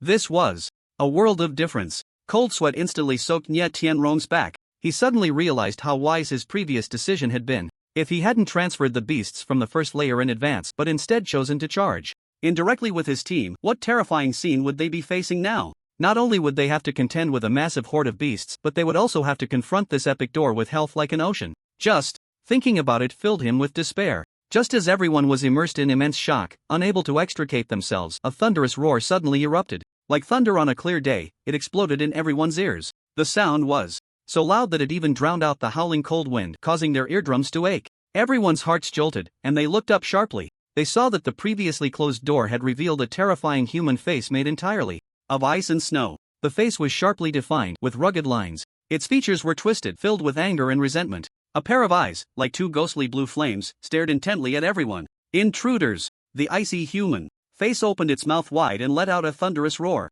The voice was filled with endless killing intent. Die! Before the roar had faded, countless serpent-like gases suddenly spewed from the door. The gas was dark green, emitting a nauseating stench. Like countless venomous snakes, it surged toward everyone, claws bared. This is bad. The faces of the crowd changed dramatically. They could feel the corrosiveness of the poison even through the screen. Get out of the way! Nya Tianrong shouted. However, it was already too late. The poison gas spread rapidly, enveloping everyone in an instant. Hiss! Someone let out a painful hiss. Immediately, everyone's health bars began to plummet at a visible speed. In the blink of an eye, only a thin layer of health remained. It's over. Despair filled someone's heart. This poison gas was too tyrannical. There was simply no time to react. Just at this critical moment, a faint golden light enveloped everyone's bodies. The effect of the eternal heart potion was triggered. Health was firmly locked at one point. Phew! Everyone breathed a sigh of relief, having survived the ordeal. That was close. I almost died. This potion is truly a lifesaver. Everyone felt a lingering fear. If Lin Chen hadn't prepared the Eternal Heart Potion for them in advance, they would have likely been wiped out by now. In the live broadcast room, the audience erupted. What the hell? What kind of poison gas is this? It's terrifying. Instant kill? Thank goodness for the recovery potion, otherwise the Dragon Country team would have been wiped out. This dungeon is too twisted. Various comments flooded the screen. Inside the dungeon of the country of eternal night, Nye Tianrong's expression was serious. He knew this was just the beginning. Everyone, stay calm, Nye Tianrong said in a deep voice. Gunners, counterattack. At his command, dozens of gunner-class team members immediately raised their firearms. Bang, bang, bang. The sound of gunfire erupted. Bullets poured down on the door like rain. Ow! The door let out a painful howl. The ice and snow forming a face twisted and contorted, looking particularly ferocious. It hurt so much, the door roared. There was a hint of absurdity in its voice. In the live broadcast room, the audience was stunned by this scene. What? This door can actually feel pain. This is too funny. I thought it was powerful. Turns out it's just a paper tiger. I'm dying of laughter. The comments flooded the screen again. However, the Dragon Country team members inside the dungeon did not dare to let their guard down. They knew that this door was definitely not as simple as it appeared. The previous poison gas attack had already proven that. Continue the attack. Nye Tianrong showed no hesitation. He understood that the best way to deal with an unknown enemy was to maintain continuous output. Bang, bang, bang. The gunfire rang out again. Bullets continuously struck the door. The ice and snow face on the door grimaced in pain. Damn invaders! You dare to hurt me! I will make you pay, the door roared. Suddenly, countless massive ice balls appeared above the door out of thin air. Each ice ball was over 2 meters in diameter, emanating a bone-chilling cold. Be careful! Nye Tianrong's expression changed. He sensed that these ice balls contained powerful energy. Dodge, he shouted. The team members immediately scattered in all directions. Boom! Boom! Boom! The ice balls fell like meteors. When they hit the ground, they produced deafening explosions. The hard ice surface was instantly blasted into huge deep pits. Shattered ice flew everywhere like bullets. Damn it! Nye Tianrong cursed under his breath. He hadn't expected that this door could manipulate the ice in the dungeon to attack. Everyone, spread out. Don't cluster together, he ordered again. The team members immediately dispersed, each seeking cover. Invaders! The door roared again. I told you, you will all die here. Its voice was filled with resentment, as if it wanted to tear all the invaders to shreds. Continue the attack. Nye Tianrong's voice remained steady. He issued the command. The gunners showed no hesitation. They pulled the triggers. Bullets poured out. The gunfire merged into a cacophony. Deafening. Countless bullets, wrapped in a storm of metal, hurled towards the icy gate. The bullets struck the ice door, producing a series of loud thuds. Ice shards flew everywhere. The icy face on the door roared in fury. However, the gunfire did not cease. Instead, it intensified. The enchanted firearms with the potion, raging blood tide, as the hits increased, fired faster and faster. The shooter's focus was razor-sharp. Their skills were continuously honing. The critical hit rate soared like a rocket, shooting straight up. The live stream faithfully recorded all of this. The audience from the Dragon Kingdom clearly saw the health bar of the gate drop through the screen. Initially, the health bar decreased at a somewhat slow pace. It dwindled drop by drop. But soon, the speed of the health bar's decline began to accelerate. 2 drops, 3 drops, 5 drops. The pace quickened. The audience from the Dragon Kingdom widened their eyes. They witnessed an unbelievable scene. The shooting speed of the bullets became faster and faster, so fast that they almost formed a straight line. With the naked eye, it was even difficult to distinguish each individual bullet. Only blurred metallic shadows could be seen. Even more shocking was that later on, the damage caused by the bullets to the gate was almost a critical hit with every shot. Golden critical hit numbers surged like bamboo shoots after rain. Each number represented a critical hit damage. The audience from the Dragon Kingdom erupted in excitement. The live stream chat exploded. What the hell? What's going on? Critical hit with every shot? I can't be seeing this right? This critical hit rate is outrageous. What kind of godly marksmanship is this? Dragon Kingdom shooters terrifyingly strong. Mom asked me why I'm watching the live stream on my knees. Countless players from the shooter profession in the Dragon Kingdom stared at the live stream in disbelief. They rubbed their eyes, doubting their own sanity. The shooter was a profession that relied on stacking damage through the number of shots fired. The critical hit rate was much lower compared to warriors and other professions. Typically, it took many shots to occasionally achieve a critical hit. But now, what were they seeing? Critical hits with every shot. Almost every bullet could deal critical hit damage. This completely overturned their understanding of the shooter profession. This can't be real? It must be fake. I don't believe it. I don't believe it. This critical hit rate is definitely suspicious. They must be using some kind of cheat. some shooter players could not accept the reality before them. They would rather believe it was fake than accept that the shooter profession could achieve such a terrifying critical hit rate. But more shooter players were trembling with excitement. They felt the potential of the shooter profession. They saw the future of the shooter profession. They could be so powerful. They looked at the Dragon Kingdom shooters in the livestream, each achieving critical hits. Their eyes were filled with envy and desire. They wished they could be part of it, to be one of those dealing critical hits. Whoosh, whoosh, whoosh, the health of the gate continuously decreased amidst the hail of bullets. At first, it dropped 1 drop at a time, then 2 drops, 3 drops, 5 drops. Later on, the speed of the health reduction became faster and faster. 10 drops, 20 drops, 30 drops, 40 drops, even more. Nye Tianrong watched the speed of the gate's health bar drop, his eyes filled with disbelief. He hadn't expected Lin Chen's enchantment effect to be so terrifying. A shooter achieving critical hits with every shot was simply a human cannon. It was too frightening, he silently marveled. Boom, boom, boom. Amidst the hail of bullets, the icy gate trembled violently. The icy face on the door twisted grotesquely. The health bar was plummeting at a visible speed. 100 million. Before long, the health of the gate had decreased by a full 100 million. It's important to note that this wasn't due to some powerful skill unleashing explosive damage in an instant. Instead, it was the result of dozens, even hundreds of damage points chipping away bit by bit. This was enough to demonstrate that the shooting speed of the Dragon Country marksman had reached an unimaginable level. Too fierce. A member of the Dragon Country team stared in disbelief at the scene before him. He rubbed his eyes vigorously, hardly able to believe what he was seeing. The other team members wore expressions of shock, equally incredulous. Is this the power of the enchantment from Boss Lin Chen? Someone murmured. Their voice was filled with awe and reverence. The enchantment effect of the Rage Blood Frenzy potion had completely overturned their understanding of the marksman profession. Marksman could actually be this powerful. Nye Tianrong watched the speed at which the gate's health bar was dropping, and his heart surged with waves of astonishment.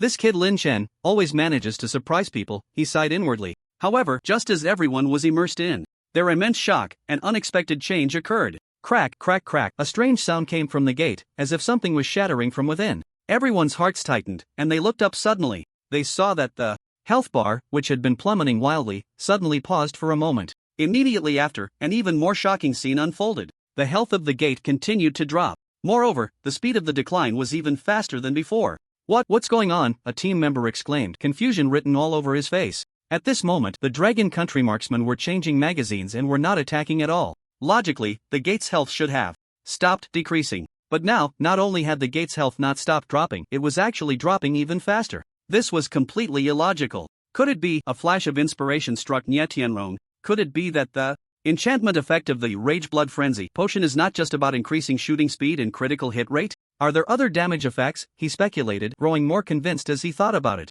After all, the potions Lin Chen concocted were never ordinary. Each potion contained immense power, and each could yield unexpected effects. 200 million. Just as Nye Tianrong was pondering, the gate's health dropped by another 200 million. This time, the speed of the decline was even faster than before, like a flood breaking through a dam, rushing forth. My God, what on earth is happening? Why is the gate's health dropping so quickly? Could it be a burning effect? Yes, it must be the burning effect. The firearms enchanted by Rage Blood Frenzy have a 5% chance to trigger a burning effect. It must be this effect that is continuously damaging the gate. The Dragon Country marksmen looked at the gate, whose health was drastically reduced, and each one was filled with excitement. They finally understood why the gate's health was dropping so crazily. It was the burning effect from the enchanted firearms that was taking effect. So strong. This burning effect is simply too powerful. This gun, after being enchanted by the Rage Blood Frenzy potion, is practically a divine weapon. The marksmen shouted excitedly, eager to rush forward and engage the gate in a fierce battle.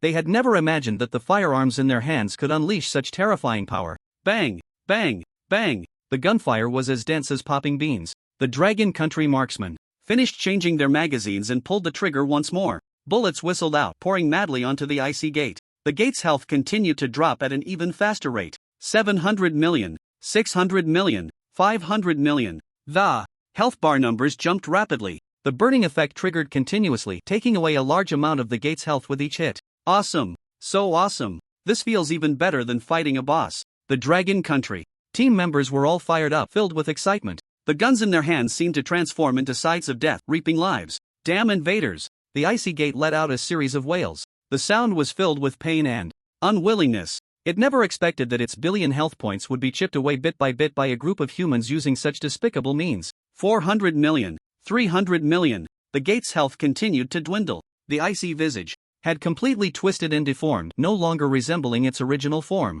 0. Finally, under the relentless attacks of the Dragon Country marksman, the gate's health was completely emptied. A Dragon Country team member looked at the scene before him in disbelief. He pinched his thigh hard. Hiss. It hurt. It was real. We really did it. The epic gate with 1 billion health points has been blown up by us. Ha ha ha ha. The team members were stunned for a few seconds. Then, they erupted into thunderous cheers. Everyone was so excited that tears filled their eyes. At that moment, they made history. They became the first team to break through an epic gate in such a violent manner. Nye Tianrong looked at the collapsed gate before him and let out a long sigh of relief. His tense nerves finally relaxed. This should allow us to enter the second layer of the dungeon, right? He thought to himself. Meanwhile, far away on the other side of the earth, in the lighthouse country, in the president's office, the atmosphere was stifling to the extreme. A huge screen was playing footage of the Dragon Country assault team breaking through the icy gate. The president of Lighthouse Country and a group of high-ranking officials stared at the screen in shock. Every face was filled with disbelief and astonishment. This is impossible. This absolutely cannot be. The president of Lighthouse Country slammed his hand on the table, shouting hysterically, how could those guys from Dragon Country break through the gate so quickly? Why do their marksmen have such high damage? This is unscientific. He could not accept the reality before him. Lighthouse Country had invested enormous manpower and resources to conquer this dungeon. They even resorted to the most forbidden cloning technology, using clones to form a suicide squad. They attempted to wear down the first layer's boss with a human wave tactic. Although Lighthouse Country succeeded in conquering the first layer, the casualties were heavy. If they encountered a situation like the gate with such thick health, they would have probably given up. Inside the dungeon of the Country of Eternal Night, Nye Tianrong looked at the gate with 0 health before him and felt a sense of relief. The second layer, we are finally coming. Nye Tianrong took a deep breath, calming his excited heart. Boom! A loud noise shook the heavens. The icy gate, which had just had its health cleared, surprisingly stood back up in front of everyone's astonished eyes. The shattered ice pieces rapidly reassembled at a visible speed. A team member's mouth dropped open, his jaw nearly hitting the ground. He rubbed his eyes hard, thinking he was hallucinating. What's going on? The gate, revived? Other team members also exclaimed, their faces filled with disbelief. Everyone's heart sank to the bottom. An ominous premonition enveloped each person's mind. Nye Tianrong stared intently at the gate before him. He discovered that the reappeared gate seemed somewhat different compared to before. The most obvious change was the health bar. Originally at 1 billion, it had now transformed into 100 billion. A full 10-fold increase. 100 billion. Nye Tianrong gasped, feeling a chill run down his spine. How could they possibly fight this? Even if the Dragon Kingdom's sharpshooters had the fastest firing rate and the highest critical hit rate, facing such terrifying health would likely be futile. Moreover, the gate had come back to life. Who knew if it had any other hidden cards? Intruders! The gate let out a low roar, its voice filled with anger and resentment. The face formed of ice and snow twisted and contorted, appearing particularly ferocious. You all must die, the gate bellowed. The sound was like a thunderclap, deafening. Nye Tianrong's expression darkened. He knew that the real test was only just beginning. He quickly scanned the gate's attributes. In addition to the massive increase in health, the gate had gained a new characteristic, Berserk. Berserk, damage doubled, skills have unlimited attack range in the dungeon, unlimited attack range. Nye Tianrong's pupils constricted, a storm of panic rising within him. He knew exactly what those words meant. This meant that from now on, the Dragon Kingdom's assault team would always be within the gate's attack range. There would be no safe place. They would face the gate's relentless pursuit. This is a huge problem. Cold sweat broke out on Nye Tianrong's forehead. He felt an unprecedented pressure weighing down on him, making it hard to breathe. The team members, upon seeing the words unlimited attack range in the gate's attributes, were all dumbfounded. Fear spread rapidly among the crowd. How are we supposed to play now? One team member's voice trembled, filled with despair. With unlimited attack range, aren't we doomed? Another team member's face turned pale, his body slightly shaking. It's over, it's all over. Someone muttered, nearly breaking down mentally. Shut up! Nye Tianrong shouted angrily, interrupting the team's negative talk. It's not time to give up yet. He suppressed the unease in his heart, striving to remain calm. We still have a chance. He looked around, his gaze resolute. As long as we find the gate's weakness, we can definitely win. However, his words did not have much effect. The team members remained engulfed in fear, their morale low. On the other side of the earth, in the president's office of the Lighthouse Nation, the atmosphere was in stark contrast to that of the Dragon Kingdom's assault team. It was filled with jubilation. Ha ha ha! The president of the Lighthouse Nation looked at the screen showing the resurrected ice and snow gate, bursting into wild laughter. I told you, those guys from the Dragon Kingdom couldn't possibly clear it so easily, he said triumphantly, his face brimming with glee. Now they're doomed. 100 billion health, unlimited attack range, let's see how they fight. The senior officials of the Lighthouse Nation echoed in agreement. Every face was lit up with joyful smiles. They seemed to already envision the scene of the Dragon Kingdom's assault team being completely wiped out. Inside the dungeon of the Land of Eternal Night, Nye Tianrong took a deep breath, trying to calm his tense emotions. He knew that the most important thing now was to stay calm and find a strategy. He carefully observed the gate before him, attempting to identify its weakness. Suddenly, he noticed that the strange runes that had originally existed on the gate seemed to be flickering with a faint light. These runes? Nye Tianrong furrowed his brow, a hint of doubt arising in his heart. He vaguely felt that these runes might be the key to breaking the situation. Could it be that only by attacking these runes in a specific order can we truly defeat the gate? A thought flashed through Nye Tianrong's mind. The more he thought about it, the more he felt it was possible. But then, the problem arose. He simply couldn't understand these runes. Each rune was as complex as a ghostly script, incomprehensible.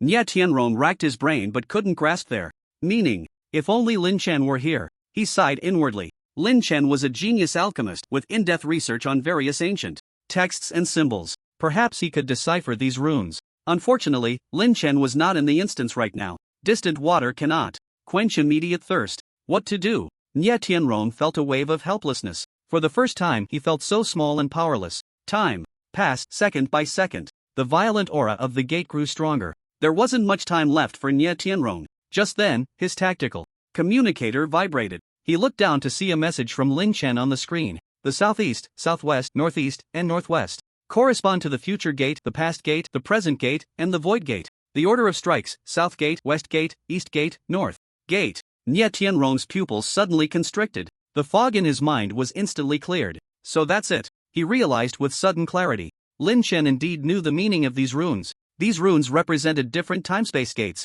and the correct order of attack was to break them in the sequence of the timeline. Nye Tianrong hesitated not at all. He immediately relayed Lin Chen's message to all team members. Everyone, follow me, he shouted, charging towards the south gate first. The south gate represented the past. Although the team members didn't understand the principle behind it, they had absolute trust in Nye Tianrong and Lin Chen. Without any hesitation, all the team members followed closely behind Nye Tianrong, sprinting towards the south gate. Boom! At that moment, dense ice arrows suddenly condensed above the gate. Each ice arrow shimmered with a ghostly blue light, exuding a bone-chilling cold. Be careful! Nye Tianrong's expression changed, and he shouted. He sensed that these ice arrows contained powerful energy, even more terrifying than the previous ice balls. Whoosh! Whoosh! Whoosh! The ice arrows poured down like a torrential rain, overwhelming and attacking the Dragon Kingdom team members. Dodge! Nye Tianrong yelled. The team members immediately scattered in panic. However, there were simply too many ice arrows, and their speed was so fast that evasion was nearly impossible.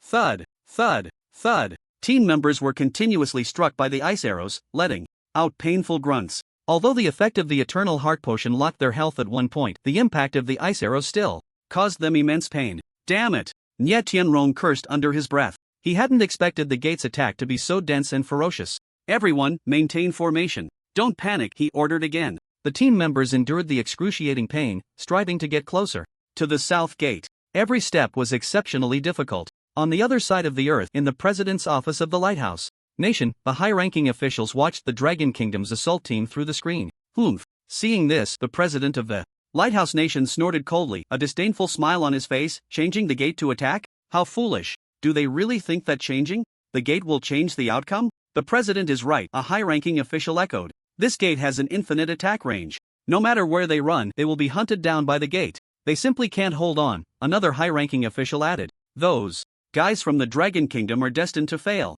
They have no idea how terrifying this instance is. The high-ranking officials of the Lighthouse Nation expressed their opinions one after another, each face filled with glee at the misfortune of others. They seemed to have already envisioned the tragic scene of the Dragon Kingdom's assault team being completely wiped out. Meanwhile, on the battleship of the Dragon Kingdom's Greatsword Army, Lin Chen stood on the deck, tightly gripping his phone. The television screen displayed images from the Extreme Night Country instance. He watched the Dragon Kingdom team members desperately dodging ice arrows, his heart filled with anxiety. They must hold on, he murmured to himself. Just an hour ago, Lin Chen had used the Shadowless Phantom Potion. This was an extremely rare potion that allowed the user to briefly see images of the future. When Lin Chen drank the potion, countless images appeared before his eyes in an instant. Each image represented a different future. He saw the Dragon Kingdom's assault team facing various outcomes based on different choices. Some outcomes resulted in total annihilation, some in a Pyrrhic victory, and others in successful completion. Lin Chen searched through the myriad of future images and finally found one that would allow the Dragon Kingdom's assault team to clear the instance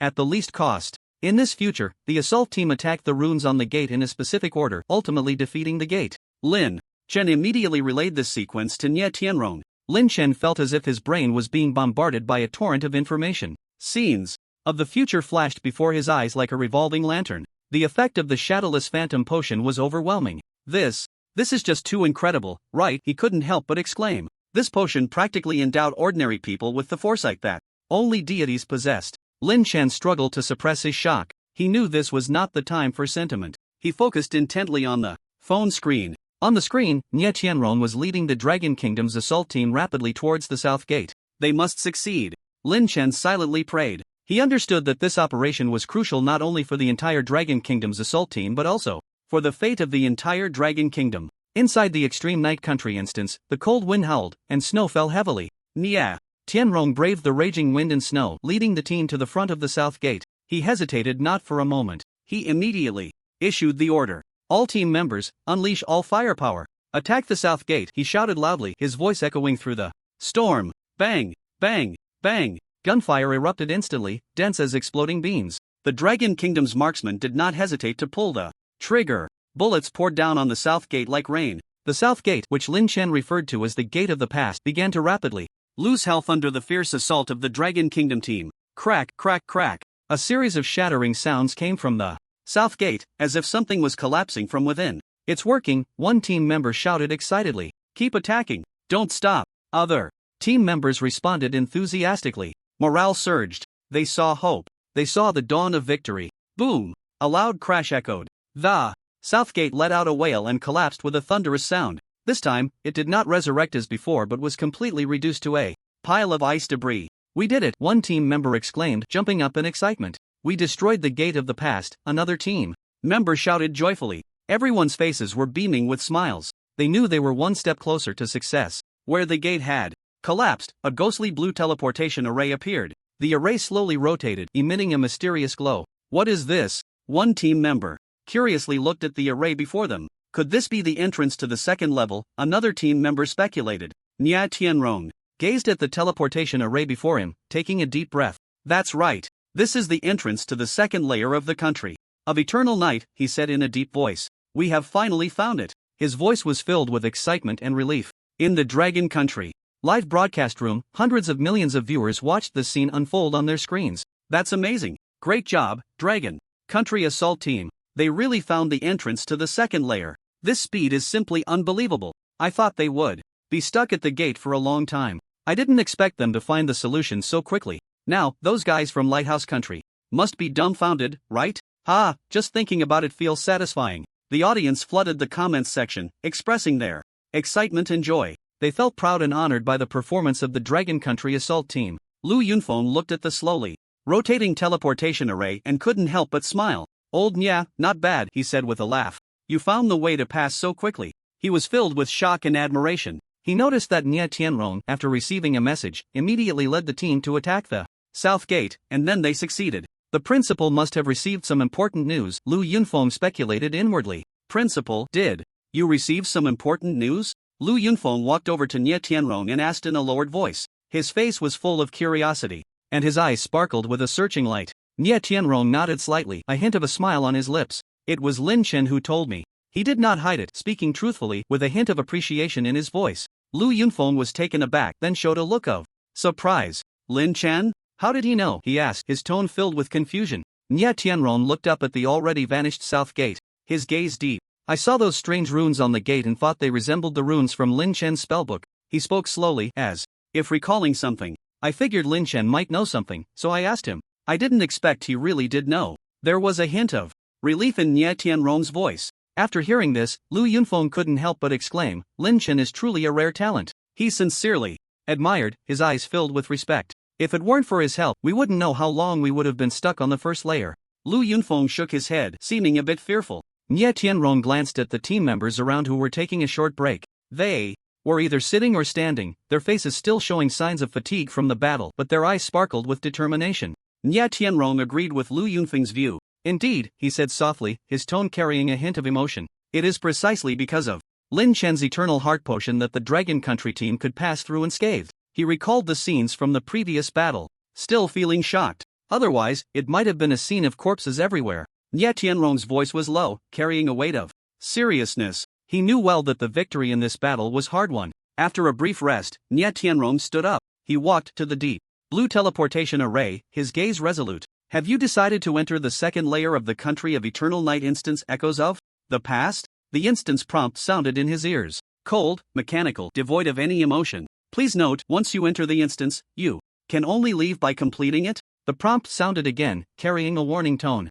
Nye Tianrong showed no hesitation and directly chose yes. His eyes were filled with determination. At that moment he was ready to face all challenges. The other team members also stood up. One by one, they gathered around Nye Tianrong, each with a solemn expression. All the team members were now ready for battle. They knew that the first layer was already perilous. The difficulty of the second layer would only increase. Perhaps as soon as they entered the dungeon, they would be attacked by various strange beasts. They had to remain vigilant at all times, without a hint of slackening. Each person's heart was taut like a drawn bowstring. With Nye Tianrong's choice, the light of the teleportation array suddenly intensified. The eerie blue light enveloped the entire Dragon Kingdom team. The light flickered, growing brighter and more blinding. Buzz, a soft sound. The figures of the Dragon Kingdom team vanished within the light. They were successfully transported into the second layer of the extreme night country dungeon. Echoes of the past. As the light dissipated, it was as if a moment of silence followed the curtain fall of a stage play. Nye Tianrong and the team members found themselves no longer in the icy wilderness, but standing in a bustling marketplace, where everything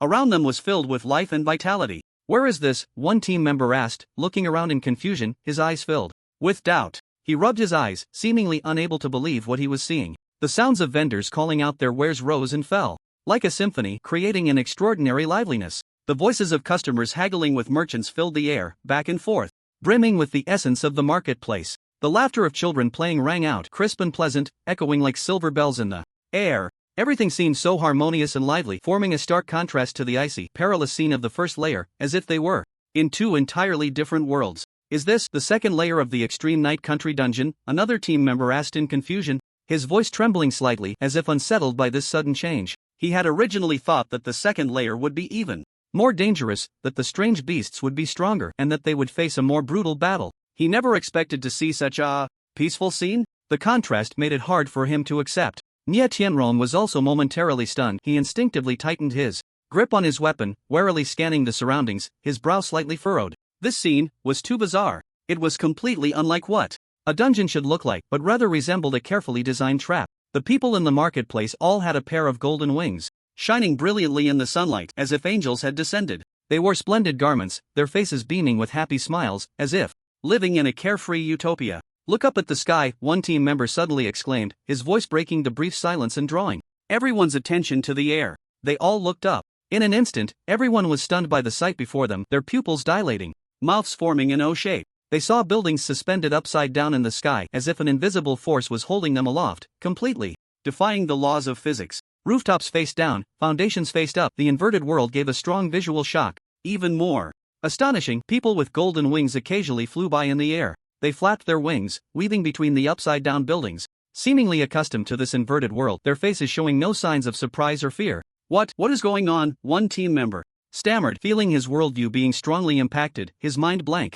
This is unbelievable. Another team member murmured, having never seen such a bizarre sight, which had exceeded his understanding. Nye Tianrong's expression also grew serious. He took a deep breath, trying to keep himself calm. He vaguely sensed that behind this seemingly peaceful scene lay a tremendous crisis, and beneath this calm facade, perhaps a more terrifying truth was hidden. Did we come to the wrong place? Someone began to doubt, their voice filled with uncertainty. Is this really the extreme night country instance? Why does it feel like we're dreaming? The team members murmured among themselves, filled with confusion and unease, starting to question whether they had entered the wrong instance. They then gazed into the distance, trying to find some clues. A magnificent palace came into view, instantly capturing everyone's attention. The palace towered into the clouds, grand and imposing, resplendent with gold and jade, exuding a sacred and solemn aura. It was more luxurious and spectacular than any building on Blue Star, almost like a miracle. The top of the palace seemed to touch the clouds, as if it were the dwelling place of deities, evoking a sense of awe.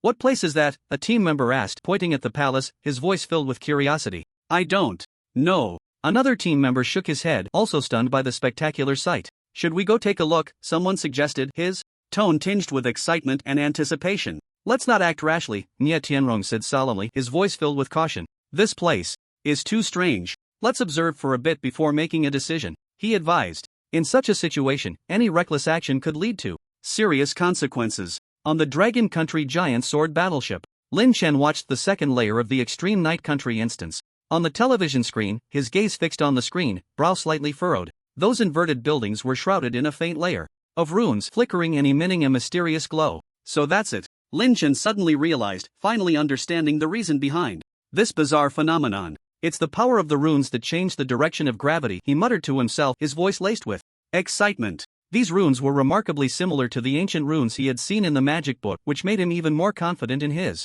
judgment. Just then, a vendor not far away suddenly shouted, their voice filled with fear and anger. Be careful, there are intruders. This sudden shout shattered the peaceful atmosphere of the market, causing everyone to tense up. The people on the second layer of the instance looked at the Dragon Country team members with fear, as if they were looking at monsters, their eyes filled with hostility and rejection. Nie Tianrong looked at the people in the past echo instance before him. Aside from the wings on their backs and their skin slightly glowing with a golden hue, they were no different from humans. Could it be that the second layer instance has distorted our appearance? Is that why they are so agitated? Strange. Nie Tianrong instinctively glanced at the people beside him, finding no changes. He quickly dismissed this thought, feeling a wave of confusion. Discovering outsiders. At that moment, the flying guards in the sky seemed to have noticed the Dragon Country team, their gazes sharp as eagles. One of the guards charged directly at Nie Tianrong, moving with lightning speed. At the same time, the spear burst forth with dazzling light filled with sacred power. He shouted at Nie Tianrong, his voice booming like thunder, filled with anger and authority. Shameless remnants of the ancient ruins, you do not deserve to desecrate this holy land, die. The gunman beside Nie Tianrong immediately opened fire on the incoming guard, their reaction speed incredibly fast, pulling the trigger. Without hesitation, the guard was knocked to the ground by the overwhelming firepower, his body crashing heavily to the ground with a muffled thud. What does this mean? Nie Tianrong looked at the guard before him, countless question marks swirling in his mind, feeling a sense of bewilderment and confusion. What is going on? How did we become remnants of the ancient ruins? What is this situation? The guard looked at the gun in the shooter's hand, his eyes filled with fear. He struggled to stand up, wanting to question the shooter, his voice trembling. What kind of demonic power is this? Nie Tianrong showed no hesitation. He quickly took out a softly glowing scroll from his backpack. With a flick of his wrist, the scroll shot through the air like an arrow, heading straight for the fallen guard. The scroll traced an elegant arc in the air, landing precisely on the guard's body. Buzz, the moment the scroll made contact with the guard, it immediately released a gentle glow. The light enveloped the guard, like a transparent cocoon. Soon after, clear lines of text slowly appeared above the scroll. Past Echo's Dungeon Guard, Enrique, level, Master, Health, 1.5 billion, Skills, Unknown. A series of information cascaded down like a waterfall, presenting itself before Nie Tianrong. Master level? Nie Tianrong's pupils constricted sharply, a storm of shock rising within him. He could hardly believe his eyes. It was known that in Blue Star, master-level experts were extremely rare. Each one was a target of recruitment by major forces. Yet here, in the second layer of the Eternal Night Kingdom dungeon, an apparently ordinary minor monster possessed master-level strength? This was too absurd. Nie Tianrong felt his understanding being violently shaken. He took a deep breath, trying to calm the shock within. The difficulty of this dungeon is simply hellish. He couldn't help but exclaim inwardly. And this was only the second layer. God knows what kind of monsters awaited in the later stages. With this thought, Nie Tianrong's expression grew even more serious. He knew that he and the Dragon Country team were facing an unprecedented challenge. At that moment, the fallen guard Enrique suddenly stirred. He struggled to pull out a uniquely shaped launcher from his bosom. The launcher was entirely silver, covered in intricate patterns, gleaming with a cold metallic sheen.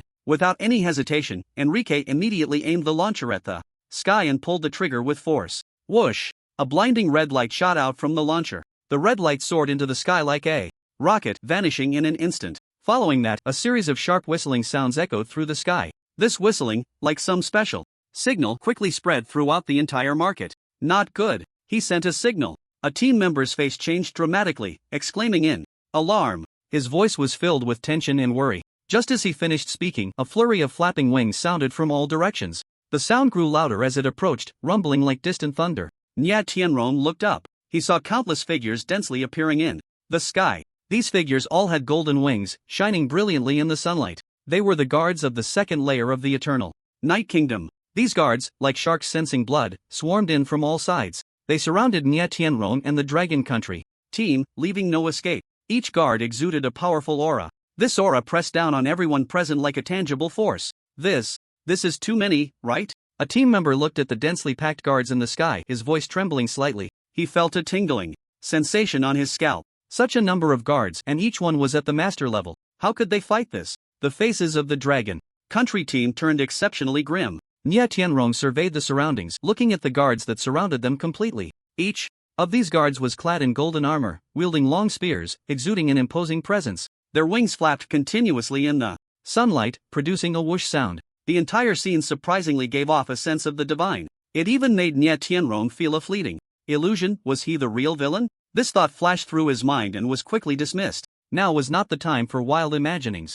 He had to find a way to break through. Just then, all the guards raised their spears simultaneously. The tips of the spears glinted with a cold light, aimed directly at Nye Tianrong and the others. Kill! A roar erupted like thunder. All the guards hurled their spears towards Nye Tianrong and his team. Whoosh whoosh whoosh! Countless spears fell from the sky like raindrops. Dense and overwhelming, they blotted out the sun, accompanied by a piercing sound as they sliced through the air, charging towards the Dragon Kingdom team. Defend! Nye Tianrong shouted loudly. The mages beside him sprang into action. The staffs in their hands shone with dazzling light. Buzz! A massive, translucent shield appeared in an instant. The shield enveloped the entire Dragon Kingdom team like an indestructible fortress. Clang! Clang clang! Countless spears struck fiercely against the shield. The deafening noise was as violent as a raging storm. The shield trembled violently, seeming on the verge of shattering at any moment. But in the end, it stubbornly withstood the guards' assault. Phew! A team member let out a long breath, relief washing over his face. Thankfully, they held it off. Otherwise, the consequences would be unimaginable. However, his relief did not last long. The fallen guard Enrique, lying on the ground, looked at the Dragon Kingdom team shrouded in the shield, a flicker of disdain flashing in his eyes. He struggled to stand up, a cold smile creeping onto his lips. Damn it, he said coldly. I will kill you all. As soon as he finished speaking, Enrique lunged forward, moving as fast as lightning. The spear in his hand glimmered with brilliant light as he thrust it viciously towards a mage standing at the edge of the shield. Just as Enrique was about to launch his attack, spatial confinement, Nye Tianrong shouted, unleashing his spatial spell. Buzz, an invisible force instantly enveloped Enrique. What is this? In an instant, Enrique's expression changed drastically, freezing in place, unable to move. Good opportunity. The gunners beside Nye Tianrong immediately seized the moment. Their guns simultaneously spat fire. Bang bang bang! Countless bullets rained down on Enrique. In the blink of an eye, Enrique was riddled with holes, his flesh a bloody mess. Ah! Enrique let out a piercing scream, his body collapsing weakly to the ground. This time, he would not rise again, having completely lost his life. Boom! Boom! Boom! The sound of spears striking the shield grew increasingly intense, deafening. The guards seemed to have gone mad, their attacks becoming more frenzied. Crack! The faint sound of cracking was particularly jarring amidst the chaos. Cracks appeared on the shield, spreading like a spider's web. The mages' faces turned pale, beads of sweat rolling down their foreheads. They desperately waved their staffs, trying to maintain the shield but struggled to stop the cracks from spreading. No, at this rate, the shield won't hold much longer. A mage's voice carried a hint of despair. Damn it, how can these guys be so strong? Another mage gritted his teeth, holding on with all his might. Nye Tianrong watched the scene before him, his heart racing. These guards from the past were far more powerful than he had imagined. If the shield were to break, the consequences would be dire. To hell with the villains! Nye Tianrong roared in his heart. Who cares about villains or not? Successfully clearing the dungeon is the way to go. These guards are merely monsters created by the dungeon, cloaked in a veneer of justice. With this thought, Nye Tianrong no longer hesitated. He took a deep breath, his gaze sharpening. Since that's the case, don't blame me for being rude. Nye Tianrong muttered to himself. He decided to no longer hold back his strength. It was time to showcase his true skills. Using the Annihilation Flame would solve these guards, but it would be too much of a waste of time, Nye Tianrong calculated in his mind. He looked around, the guards swarming in like a tide, stretching endlessly. Better to use an ancient secret realm level spell directly, quick battle, quick resolution. Nye Tianrong made up his mind. He took out a heavy spellbook from his storage ring. The cover of the spellbook was engraved with ancient and mysterious runes, emitting a faint glow. Ancient spellbook. Nye Tianrong whispered softly. He slowly opened the spellbook. Buzz, as the pages turned, a massive magic circle emerged from the spellbook. The magic circle slowly rotated, radiating dazzling light. In the center of the magic circle, various strange runes swam like tadpoles filled with mysterious power. In the sky, the originally aggressive guards were momentarily stunned upon seeing this gigantic magic circle. Shock and fear appeared in their eyes. What is this? A guard's voice trembled slightly. Ancient secret realm level spell, another guard exclaimed, his voice filled with disbelief. Who is he? How can he cast such a high-level spell? The guards murmured among themselves, filled with confusion and unease. They had never seen such a powerful spell. Quick, stop him. A guard captain was the first to react, shouting loudly, "We can't let him cast it." Lord Weiss. A guard's face turned pale as he looked at the enormous magic circle in the sky, his voice trembling. "I need to report this to Lord Weiss." He struggled, wanting to escape from here. "You all, wait to face Lord Weiss's punishment," he yelled hoarsely, his eyes filled with fear and despair. Nye Tianron looked at the panicked guards in the sky, a cold smile appearing at the corner of his mouth. "Want to run?" he snorted coldly. Too late. The spellbook in his hand burst forth. With an even more dazzling light, like a sun rising, an ancient and mysterious aura filled the air, making one's heart race. Nye Tianron showed no hesitation. He quickly began to chant the spell. Each syllable contained powerful magic resonating in the air. The chanting grew faster and louder, like war drums urging one forward. As the incantation continued, the magic circle on the spellbook spun faster and faster, its brilliance intensifying. In the center of the magic circle, a blurry shadow slowly emerged, exuding a powerful pressure that made everyone present feel a sense of suffocation. The guards, who were originally in a panic, were now utterly terrified. They flapped their wings, desperately, trying to escape, but their bodies felt as if they were frozen, unable to move. What the hell is this? A guard's voice had completely changed, filled with terror. I don't want to die." Another guard was so scared that he began to cry, his face smeared with tears and snot. "Lord Weiss, help me."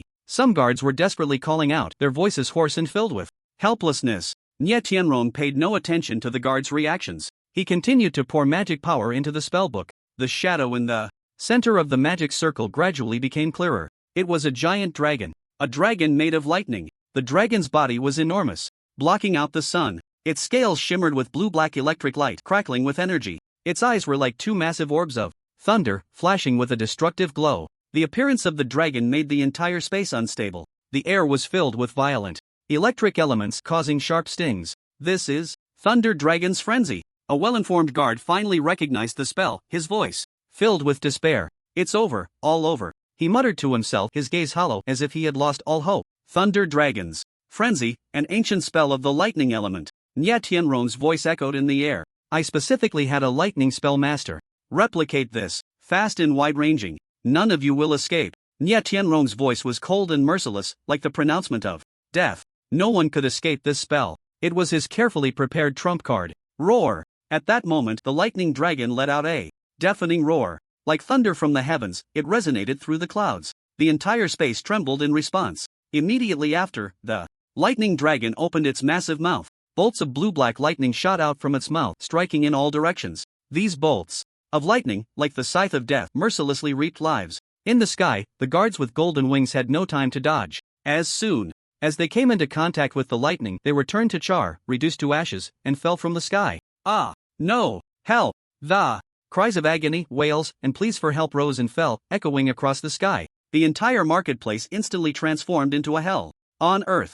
Those residents who had been watching from the sidelines were now terrified beyond belief. They looked up at the sky in horror, watching the relentless rain of lightning, their eyes filled with despair. Neither the guards nor the residents in the instance could escape. Some guards, relying on their powerful equipment, barely withstood a single lightning strike, but they were also severely injured, losing their combat ability and falling from the sky. Bang, bang, bang. The sound of bodies hitting the ground rang out continuously, like the tolling of death's bell. Nye Tianron watched the guards being turned to ashes by the lightning in the air, his face devoid of any expression. He thought to himself, is this all they can handle? They can't even withstand the foreplay? I haven't even unleashed my big move yet. Meanwhile, the members of the Dragon Kingdom team were frequently flashing with golden light. Level +1, level +1, level +1. The system's notification sound kept ringing in their minds. The lightning brought by the dragon inflicted damage on millions within the instance. They gained immense experience points, and their levels were rapidly increasing. A crisp notification sound rang in the ears of all members of the Dragon Kingdom team at the same time. Kill the Guardian Boss. This, to pass the second layer of the instance. The system's cold voice carried no emotion. Before the Dragon Kingdom team could react, a deafening roar came from the distant palace, as if some colossal being was awakening. Filthy creatures from the ruins, how dare you? The voice was like rolling thunder, causing pain to the eardrums, each word containing boundless anger and pressure. Nye Tianrong suddenly looked up, following the sound. He saw a figure shining with golden light appear above the resplendent palace. This figure was tall and mighty, like a deity descending from the heavens. Behind him, there were 6 wings made of long swords, glinting coldly, sharp beyond measure. This must be the guardian of the echoing instance.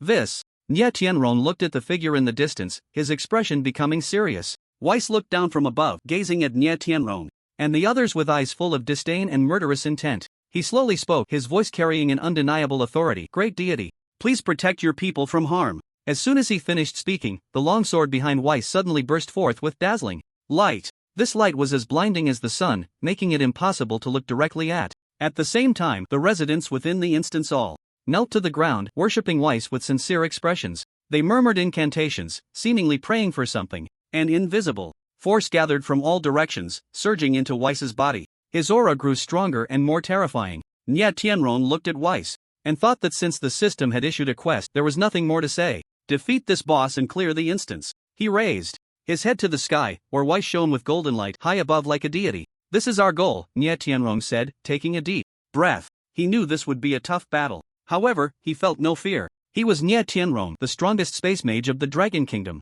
and behind him stood the most elite warriors of the Dragon Kingdom. Roar! The thunder dragon in the magic circle suddenly let out a deafening roar. Its size suddenly expanded, becoming even larger and more majestic. The dragon soared into the pitch-black night sky, covered in blue-black lightning, crackling and exuding a sense of destruction. It circled in the air, looking down upon everything below, like a deity ruling the world. The members of the Dragon Kingdom team looked up at the imposing dragon in the sky, their eyes filled with shock and awe. Is this, summoned by Principal Nye? One team member's voice trembled slightly. He could hardly believe his eyes. Such a powerful dragon was something he had never heard of or seen before. Incredible, absolutely incredible. Another team member murmured, his face filled with astonishment. He felt his worldview had been profoundly shaken. Captain Nye, how powerful is this spell? Another team member wondered in his heart, his tone filled with admiration and curiosity. They had never seen such a powerful spell, it was beyond their comprehension. Meanwhile, the people of the Dragon Kingdom watching the live broadcast were also stunned by this sudden spectacle.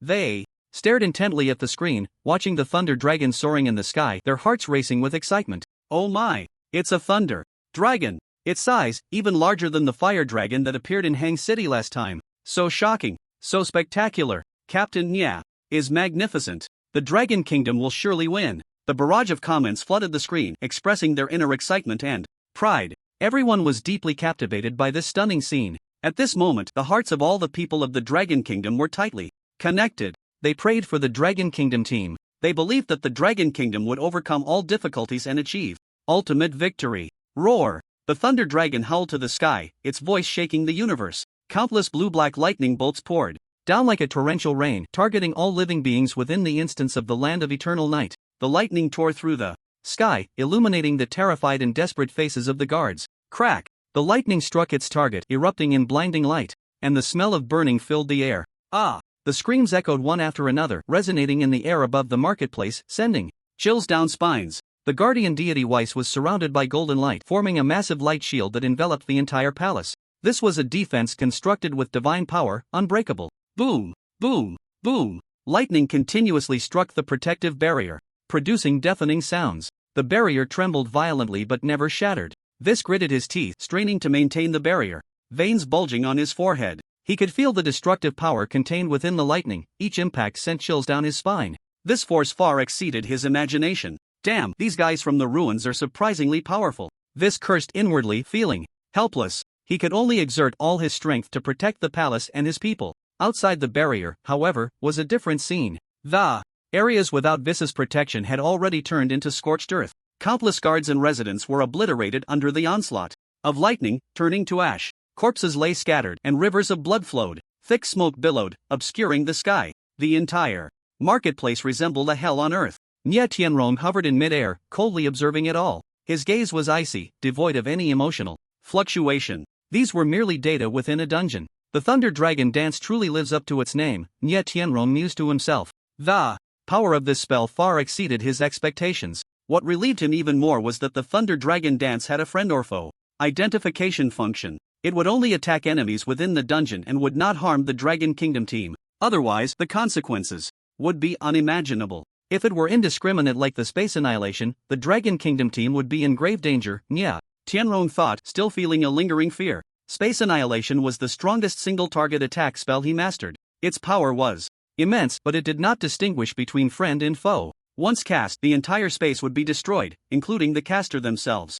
Therefore, unless absolutely necessary, Nye Tianrong would never use the spell. Rumble. The lightning continued to wreak havoc, relentlessly striking Vis's barrier. Vis's expression grew increasingly grim. He could feel his divine power rapidly depleting. Crack. A particularly piercing sound of shattering was clearly audible amidst the thunder and lightning. The barrier surrounding Vis finally could not hold up any longer, and a crack appeared. Like the opening of Pandora's box, it instantly triggered a chain reaction. Crack, crack. More cracks spread across the barrier, densely resembling a spider's web. Vis's face turned pale, a trickle of golden blood oozing from the corner of his mouth. This blood was transformed from his divine power and was incredibly precious. Put. Another bolt of lightning struck down, hitting that crack directly. The barrier could no longer be maintained and shattered with a loud bang. The residual lightning struck Vis's body directly. Ah! Vis let out a scream, his body shaking violently. His golden armor showed signs of charring, emitting wisps of smoke. Past Echo Dungeon Guardian boss, Vis health 99.9 billion. Vis's health bar appeared before the eyes of everyone in the Dragon Kingdom team. After the relentless bombardment from the Lightning Dragon, Vis's health had only decreased by 1 billion. Yet, his total health was an astonishing 100 billion. 100 billion? Nye Tianrong's eyes nearly popped out at this number. He felt his heart skip a beat. How is this possible? Nye Tianrong's voice trembled slightly. He could hardly believe his eyes.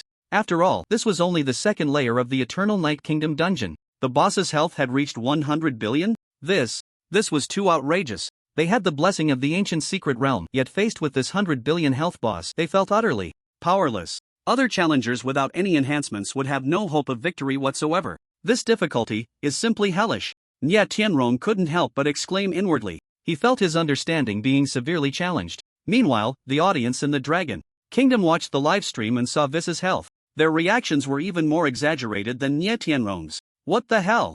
100 billion? Is this a joke? How do we even hit it? We can't do any damage at all. This health is just too outrageous, right? Is there a bug in this dungeon? Did they miscalculate the values? Protest. Strong protest. This is not meant for players. The barrage of comments flooded the screen, expressing their shock and dissatisfaction. Everyone was stunned by this terrifying health. They even began to doubt whether this dungeon could be cleared at all. In another city, Lin Chen was following the battle on television. When he saw Vis's 100 billion health, he gasped. Over 100 billion. Lin Chen murmured, his eyes filled with disbelief. He was also a gaming enthusiast. But even in the games he had played, the boss's health had never been this outrageous. This health had completely exceeded his understanding. Is the designer of this dungeon insane? Lin Chen couldn't help but complain in his heart. The design of this dungeon was simply unreasonable. Just then, the lightning dragon in the dungeon stopped its attack. It let out a low roar, gathering the scattered blue-black lightning around it all in front of itself. The lightning converged, forming a massive lightning ball. The surface of the lightning ball crackled with arcs, emitting a sense of destruction. Roar! The lightning dragon let out a deafening roar that echoed through the heavens and the earth. The originally scattered blue-black lightning now crazily converged, condensing into a gigantic lightning ball, as if it could devour everything. Boom! The dragon suddenly swung its head, smashing the lightning ball fiercely towards Vis. Above the palace, moving as fast as a meteor, unstoppable. Vis's pupils constricted, sensing an unprecedented crisis, the shadow of death looming over him. Watching the rapidly approaching lightning ball, a glimmer of determination flashed in his eyes as he let out a hoarse roar. No! The 6 long swords behind him suddenly blazed with light, swelling several times, transforming into 6 towering pillars of light. The pillars intertwined, forming a massive light shield that firmly protected the entire palace, shining brilliantly, as solid as gold. Great deity, please grant me strength. Vis's voice echoed in the air, filled with despair and unwillingness as he desperately urged his divine power, trying to withstand this world-destroying blow. This was his last hope. Boom! The lightning ball collided violently with the light shield, erupting with a deafening roar, shaking the entire space. The blinding light instantly consumed everything, making it impossible to look directly. It seemed as if it would destroy the entire world. Crack! A crisp shattering sound was particularly jarring amidst the loud noise. The light shield could not withstand the terrifying power of the lightning ball, instantly collapsing into countless specks of light, dissipating into the air. Puff! This spat out a mouthful of golden blood, his body flying backward like a kite, with a severed string, crashing heavily into the ruins of the palace. Rumble. Without the protection of the light shield, the palace could no longer withstand the might of the lightning, turning into a pile of ruins amidst the explosion, dust flying everywhere, obscuring the sky. Cough cough. This struggled to rise from the rubble, covered in blood, looking disheveled, no longer possessing the previous majesty. He looked up at the sky, his eyes filled with fear and despair. The members of the Dragon Kingdom team, witnessing this scene, couldn't help but gasp. They looked up at the screen. On the screen, Vis's health bar was plummeting at a visible speed. Past Echo Dungeon. Guardian Vis, health, 97.9 billion, health decreased by 20 billion. The power of this lightning ball was simply terrifying. Just when everyone thought the attack was effective, the health bar suddenly stopped decreasing, and a series of golden invincible words flashed above Weiss's head. Invincible? Nie Tianrong furrowed his brows, looking at the words above Weiss's head, a sense of ominous premonition rising in his heart. The boss's status has changed. Some skill has put the boss into a locked health state. He had encountered this situation before and was not unfamiliar with it. Many powerful bosses possess similar skills that allow them to temporarily become immune to damage when on the brink of death. Locked health? Lu Yunfeng, who was beside him, changed his expression upon hearing this and hurriedly asked, "What should we do? Should we launch a full attack now?" He was eager to take advantage of Weiss's injury and strike decisively to kill him. Nie Tianrong shook his head, stopping him. "Don't rush. He is currently in an invincible state. Attacking will only waste our mana. Wait until the invincible state ends, then launch a full attack for a guaranteed kill." Lu Yunfeng suppressed his impulse and nodded. He took a deep breath, forcing himself to calm down. Just then, an unexpected change occurred. Weiss, who had been lying on the ground, slowly floated up into the air. His injuries were visibly healing at a rapid pace. His previously charred skin regained a golden sheen. His upper body muscles bulged, filled with explosive power. The 6 long swords behind him, though their glow was somewhat dim, still emitted a sharp aura. In his arms, he held a woman. The woman was stunningly beautiful, her skin as white as snow, resembling a celestial fairy descending to the mortal realm. Her eyes were tightly closed, seemingly in a deep sleep, unresponsive to everything around her. Weiss looked down at the woman in his arms, his eyes filled with tenderness and affection. But in the next moment, his gaze turned icy, filled with anger and murderous intent. He suddenly raised his head, looking at Nie Tianrong and the others, letting out a deafening roar. "Damn! Invaders!" Weiss's voice was like rolling thunder, causing pain to their eardrums. "You dare to harm my beloved!" Each word was infused with endless rage and hatred. "I want you all dead!" Weiss's voice echoed in the air, his killing intent soaring. "Damn it!" Weiss's voice, filled with boundless fury, resonated throughout the entire dungeon space. "Invaders, your time of death has come." The woman he held remained with her eyes tightly closed, as if completely unaware of everything happening outside. The soft glow emanating from her stood in stark contrast to Weiss's violent aura. "Who is this person?" Nie Tianrong frowned slightly. He vaguely felt that this woman might be the key to this battle. But at the moment, he couldn't see any flaws. Rushing in would surely lead to disaster. Roar! In the sky, the thunder dragon let out a low growl, seemingly responding to Weiss's provocation. The dragon's body coiled, blue-black lightning coursing through its scales, crackling with sound, but compared to before, it now seemed somewhat powerless. "What do we do now?" Lu Yunfeng's voice rang in Nie Tianrong's ear, tinged with urgency. He looked at the constantly flashing invincible words above Weiss's head, feeling uncertain. The members of the Dragon Kingdom team were also nervously looking at Nie Tianrong. The current situation was extremely unfavorable for them. Weiss had entered an invincible state, making it impossible to inflict damage on him. This dungeon really lacks martial ethics. One team member couldn't help but complain, his tone filled with helplessness. "Yeah, how are we supposed to fight? We can't even touch him," another team member echoed, his face written with frustration. They felt like fish on a chopping board, at the mercy of others. "Is the system playing with us?" Another team member began to doubt whether this dungeon was even passable. Their morale had taken a significant hit. "Everyone, don't panic." Nie Tianrong's voice was steady and powerful, like a stabilizing anchor, calming the hearts of the soldiers. "The invincible state is definitely not permanent." He scanned the surroundings, his gaze resolute. "There must be a way to break this state." Nie Tianrong's words reignited hope among the team members. They all expressed their agreement. "Captain Nie is right.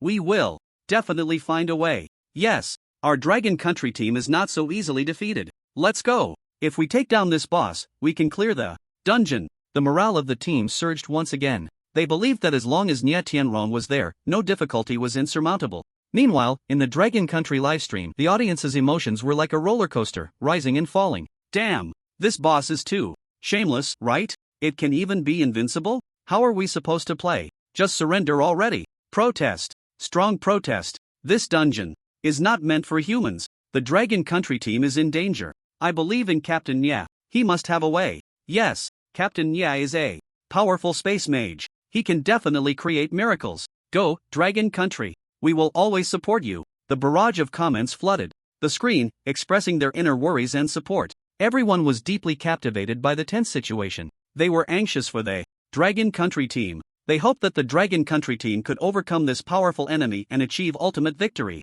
Far away, in another city, Lin Chen was also watching the battle through the television screen. He looked at the flashing invincible words above. Weiss's head, his brow furrowed, lost in thought. Invincible state. Lin Chen murmured, countless thoughts racing through his mind. He tried to recall whether he had encountered similar situations in the games he had played before. That's right. Suddenly, a glimmer of insight flashed in Lin Chen's eyes. He remembered. In some games, the boss's invincible state isn't truly invincible. He recalled that. In certain games, bosses would enter a special pseudo-invincible state. In this state, the boss seemed unbeatable, but in reality, there was a way to break it. This usually has hidden storylines. Lin Chen's eyes sharpened. He seemed to see the dawn of victory. Trigger the hidden storyline, lift the boss's invincible state, and even defeat it directly. A flame ignited in Lin Chen's heart. He believed that this dungeon must also have a similar hidden storyline. The key is how to trigger this hidden storyline. Lin Chen's gaze fell back on Weiss. He carefully observed Weiss's every move, trying to find clues. That woman. Lin Chen's gaze finally settled on the woman in Weiss's arms. This woman was the key to triggering the hidden storyline. Just then, an unexpected change occurred in the dungeon. The 6 long swords behind Weiss suddenly blazed with light and began to merge. Buzz. A piercing sound of swords rang out, echoing through the heavens and the earth. The 6 long swords spun in the air, intertwining, and finally merged into one, transforming into a massive light sword. The light sword was dozens of meters long, its blade shining with dazzling golden light, exuding a terrifying pressure. This is Nya. Tianrong looked at the enormous light sword, his pupils constricting as he felt a strong sense of crisis. Damn invaders! I will make you turn to ashes. Weiss's voice was cold and merciless, like the pronouncement of death. He slowly raised the giant sword in his hand, the tip pointing directly at the Dragon Country team. Die! This roared, swinging his giant sword fiercely towards the Dragon Kingdom team. A massive golden sword aura erupted from the tip of the sword, slicing through the air with the power to annihilate everything, charging towards the Dragon Kingdom team. Wherever the sword aura passed, the space twisted as if it were about to be torn apart. Not good. Nya. Tianrong's face changed dramatically. He could feel the power of this sword aura far exceeded his imagination. Defend! Nya Tianrong shouted, quickly forming hand seals to cast a massive spatial barrier, enveloping the Dragon Kingdom team within it. Boom! The sword aura collided violently with the spatial barrier, producing a deafening explosion. The spatial barrier trembled violently, numerous cracks appearing, as if it would shatter at any moment. Crack! A crisp sound of shattering was particularly jarring amidst the loud noise. The spatial barrier ultimately could not withstand the terrifying power of the sword aura, instantly collapsing into countless specks of light, dissipating into the air. Puff! Nya Tianrong spat out a mouthful of blood, his body flying backward and crashing hard onto the ground. Captain Nya! The members of the Dragon Kingdom team gasped at the sight. They wanted to rush forward to help Nya Tianrong but were pushed back by the residual sword aura. Cough cough. Nya Tianrong struggled to rise from the ground, a trickle of blood at the corner of his mouth. He looked up at Vis, his eyes filled with shock and unwillingness. He never expected Vis to be so powerful that even he could not withstand it. It's over. A team member looked at the fallen Nya Tianrong, despair filling his eyes. He had already seen the shadow of death. Are we really going to die here? Another team member's voice trembled slightly. He gripped his weapon tightly but felt utterly powerless. The members of the Dragon Kingdom team were all engulfed in despair at that moment. The second-level boss of the Extreme Knight Kingdom was too powerful, with both offensive and defensive capabilities and different stages of combat form switching. They felt there was no hope at all. Just then, ding! A crisp notification sound rang in the ears of all members of the Dragon Kingdom team. Team member received fatal damage, triggering the effect of the Eternal Heart Potion. Health locked at 1. The members of the Dragon Kingdom team were stunned upon hearing this notification. They looked down at their health bars and found that they all had only a sliver of health left. We actually didn't die? A team member's voice was filled with disbelief. He felt as if he were dreaming. This attack was truly terrifying. Even with the potion's boost, the members of the Dragon Kingdom team still felt uncertain. Great! We're still alive. Another team member exclaimed excitedly, a smile of relief spreading across his face. The members of the Dragon Kingdom team were all thrilled at that moment. They felt as if they had just walked back from the gates of hell. Ha ha ha, I knew it. Our Dragon Kingdom team will not be so easily defeated. Lu Yunfeng laughed heartily, his voice filled with boldness and confidence. His body shimmered with golden light, the effect of the Eternal Heart Potion. Thanks to Lin Chen's potion, Nie Tianrong sighed, filled with gratitude towards Lin Chen. If it weren't for Lin Chen's potion, they would have probably been dead long ago. Lin Chen, truly a genius. Nie Tianrong couldn't help but marvel in his heart. He felt that Lin Chen's talent had far exceeded his imagination. When we get back this time, I must thank him properly. Meanwhile, in the Dragon Kingdom live broadcast room, the audience's mood underwent a dramatic change once again. What the hell? They actually didn't die? What's going on? Is it a health lock cheat? Awesome. The Dragon Country team actually has such a trump card. I knew it. The Dragon Country team will not lose. Go Dragon Country. Take down this boss. The barrage of comments flooded the screen, expressing the excitement and thrill within. Everyone was stunned by this sudden turn of events. They felt as if they were watching a thrilling movie. They were proud of the Dragon Country team. Dragon Country would surely create a miracle and achieve ultimate victory. Far away in the secret base of Lighthouse Country, a group of researchers in white lab coats sat around a huge screen, nervously watching the scenes unfolding. On it, the screen displayed the battle scenes of the Dragon Country team in the Extreme Night Country dungeon. Damn, how is this possible?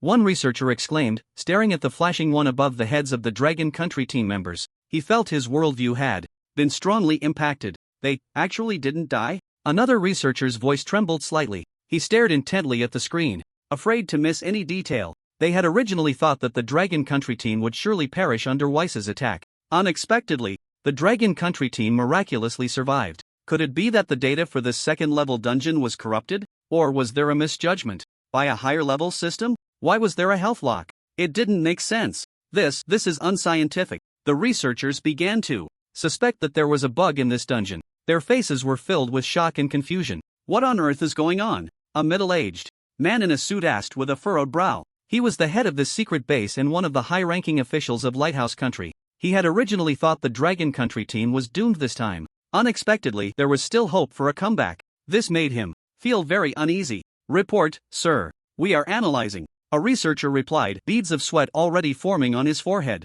He nervously operated the computer, trying to find answers from the data. Hurry, we must get to the bottom of this. The middle-aged man urged, his tone filled with anxiety. If they couldn't clarify things in time, the consequences would be unimaginable. Yes, the researchers replied in unison, their faces serious, bearing a heavy responsibility to find answers quickly. Otherwise, Lighthouse Country would face a huge threat. These damned Dragon Country people actually have such means. The middle-aged man looked at the figures of the Dragon Country team. On the screen, a hint of malice flashing in his eyes. Bang, bang, bang. The dense gunfire erupted like popping beans, deafening. The gunners of the Dragon Country team did not hesitate to pull the trigger, aiming their guns at Weiss in midair. Bullets, ignited with flames, whistled out, pouring down on Weiss like raindrops. However, the words invincible above Weiss's head continued to shine with golden light, showing no signs of dimming. The bullets struck him, producing a series of ding-ding sounds, yet they couldn't even penetrate his skin.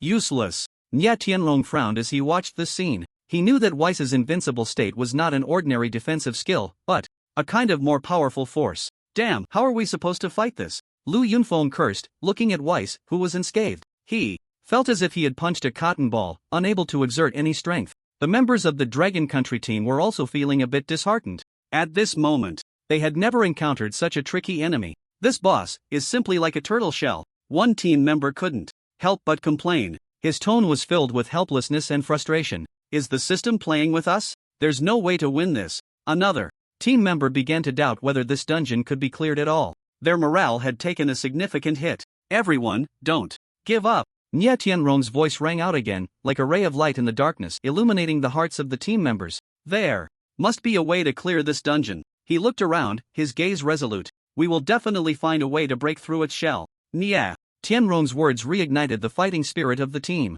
We can win. The Dragon Country team doesn't give up easily. Come on, defeat the boss and clear the second level of the dungeon. The morale of the team surged once more. Humph, a bunch of ants. Weiss looked down at the Dragon Country team attacking him relentlessly, his eyes filled with disdain. He slowly raised the giant sword in his hand, its blade shining with dazzling golden light. Since you seek death, Weiss's voice was like the pronouncement of death, then I shall grant it to you. He swung the giant sword fiercely, striking at the Dragon Country team. A massive golden sword energy burst forth, slicing through the air with the power to destroy everything, charging towards the Dragon Country team. Wherever the sword energy passed, the space twisted as if it were about to be torn apart. Not good. Nie Tianrong's face changed dramatically. He could feel that this sword energy was even more powerful than before. Quick, dodge! Nie Tianrong shouted, trying to warn his teammates to evade, but it was already too late. The speed of the sword energy was simply too fast for them to react. It's over. A team member looked at the rapidly approaching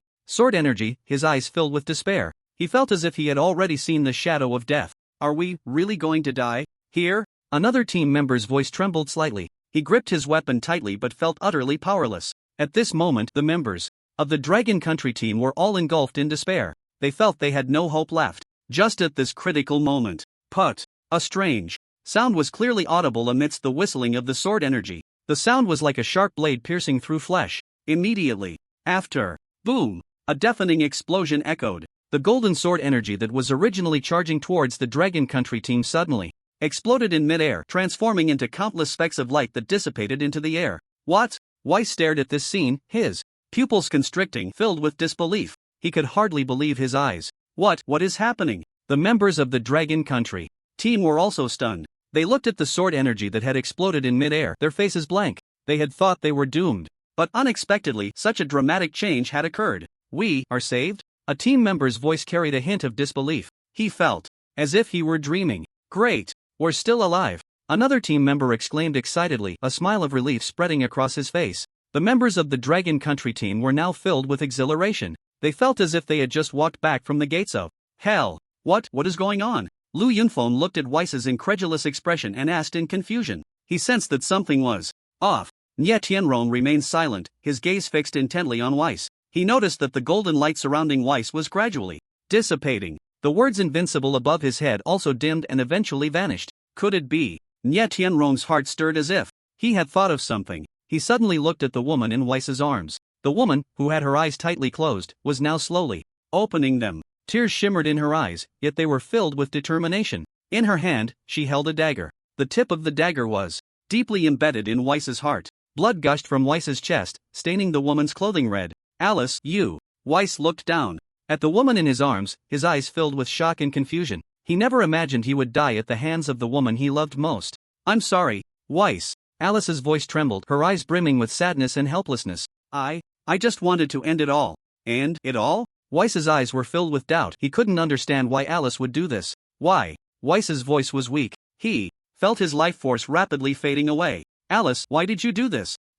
Alice looked at Weiss, her eyes filled with pain. She wanted to explain but didn't know how to begin. Perhaps she was tired of the slaughter here and wanted to escape to another world, to be with her beloved for eternity. Put! Weiss spat out another mouthful of blood, his body beginning to fade. His health bar was visibly decreasing. Lord Weiss! No! Your Majesty! Why did you do this? The residents of the dungeon gasped at the scene. They couldn't believe that their hero would die at the hands of the queen. Is this a plot kill? Far away in another city, Lin Chen watched this scene on the television screen. He finally understood the way to clear this dungeon. As expected, just as I guessed, Lin Chen said excitedly, a smile of exhilaration spreading across his face. It felt like solving a difficult puzzle filled with a sense of accomplishment. So that's how it is. Nie Tianrong watched Weiss's figure gradually dissipate and understood. He finally knew how to break Weiss's invincible state. The key to the dungeon is that woman. Nie Tianrong murmured, his heart filled with emotion. It felt like experiencing a thrilling adventure. Weiss. Alice looked at Weiss's fading figure, her eyes filled with sorrow. She reached out, wanting to grasp Weiss but could hold nothing. I'm sorry, I love you. Alice's voice echoed in the air, filled with endless sadness and helplessness. Ding! A crisp notification sound rang in the ears of all members of the Dragon Kingdom team. Congratulations on clearing the second layer of the dungeon. Echoes of the past, the system's cold voice carried no emotion. Immediately after, the scene before the Dragon Kingdom team began to twist and shatter. They felt as if they were caught in a massive whirlpool, being pulled and spun by a powerful force. Whoosh! A flash of white light passed. The members of the Dragon Kingdom team found themselves in a new scene, standing before the collapsed entrance of the first layer. Ancient characters were carved on the door. Echoes of the past. Nie Tianrong looked at the characters, murmuring to himself. He knew they had returned to the first layer of the dungeon, meaning the Dragon Kingdom had successfully passed the second layer. We finally cleared the second layer. Lu Yunfeng looked at the scene before him, a relieved smile spreading across his face. The Dragon Kingdom team also breathed a sigh of relief. After a life and death trial, they had finally achieved victory. Heavens, this is great. We did it! Ah, it was so hard. We are the best. The team members cheered and celebrated this hard-won victory, their faces glowing with joyful smiles. Nye Tianrong watched the jubilant team members before him, his tense nerves finally relaxing. He let out a long breath, feeling a weight lifted off his shoulders. Finally, made it through. He raised his hand to wipe his forehead, his palm cold and damp from the sweat of tension. Recalling the earlier peril, Nye Tianrong still felt a lingering fear. He began to replay the entire process of clearing the level in his mind, trying to summarize the lessons learned. The second layer of the Extreme Night Kingdom dungeon. Guardian. God Vis. Nye Tianrong murmured softly, a glimmer of thought flashing in his eyes. He realized that Vis must have multiple phases. The first phase was Vis at full health. In this phase, Vis's attack power should be considerable. However, under the relentless bombardment of the Dragon Kingdom team's ancient secret realm level skills, they had no chance to witness Vis's true strength in this state. What a pity. Nye Tianrong felt a bit regretful. If he could have fought Vis at full strength, perhaps he could have accumulated more combat experience. The second phase was Vis entering an invincible state after being injured. In this phase, Vis could not be directly killed. Only by withstanding Vis's attacks and provoking him to protect Alice at all costs could the plot kill be triggered. Ultimately, Vis would be killed by his beloved queen's own hand. A plot kill. Nye Tianrong recalled the scene of Alice stabbing Vis with a dagger, still shaken. He had to admit that the design of this dungeon was indeed exquisite. Combining invincibility with plot kill not only increased the challenge but also enriched the storyline. The difficulty of the second layer lies in how to withstand Vis's attacks in his invincible state. Nye Tianrong frowned slightly, thinking of the key. Vis's devastating sword energy was difficult to withstand, even for him. If it weren't for the eternal heart potion refined by Lin Chen, the Dragon Kingdom team would likely have been completely wiped out in the second layer. Lin Chen. Nye Tianrong thought of that young figure, a warm current surging in his heart. He was once again grateful that he had recruited Lin Chen into the Dragon Kingdom team. This kid is truly a treasure. Nye Tianrong couldn't help but exclaim, a smile unconsciously spreading across his face. In the first layer of the Extreme Night Kingdom, the members of the Dragon Kingdom team were immersed in the joy of victory. However, after this brief moment of happiness, an indescribable heaviness quietly spread in everyone's hearts. What a harmonious and beautiful kingdom it was. Golden palaces, contented citizens, powerful guardian gods, everything was full of vitality and hope. But now, only ruins remained. Broken walls and scorched earth, the air thick with a faint smell of blood. Is all of this because of the queen's change of heart? One team member gazed at the desolate scene before him, murmuring to himself, his tone filled with regret. Can love really drive someone to such madness? Another team member chimed in, a hint of confusion flashing in his eyes. They could not understand why Alice would betray Vis, even personally destroying the entire kingdom. Perhaps, this is human nature. Lu Yunfeng sighed, his tone tinged with helplessness. He had grown accustomed to life and death, as well as the complexities of human nature. In the Dragon Kingdom livestream, the barrage of comments poured down like a waterfall, instantly flooding the entire screen. Damn! This queen is too ruthless, isn't she? She actually stabbed her own guardian god to death? And my ass. I think she just changed her heart. Poor Vis, his love was all in vain. This woman is truly despicable. For the sake of so-called love, she destroyed an entire nation and caused so many deaths. My heart aches for Vis. This is practically a real-life version of the farmer and the snake. The voices of condemnation were overwhelming, with almost everyone siding with Vis, denouncing Alice. But there were also some differing voices mixed in. Don't you think this queen is actually quite pitiful? Yeah, the way she looked at Weiss in the end was filled with sadness and helplessness. It feels like she has her own struggles. Maybe she was forced into it? The dungeon is called Echoes of the Past, so there might be some hidden story. Is the person upstairs a reincarnation of a saint? Why clean the floor when the person is already dead? Stop arguing. Let's watch the Dragon Kingdom team. They are the real protagonists. Incredible. They actually cleared the second level. I knew the Dragon Kingdom team wouldn't let us down. Commander Nya is so impressive. The Dragon Kingdom is amazing. The Dragon Kingdom even has blood-locking potions.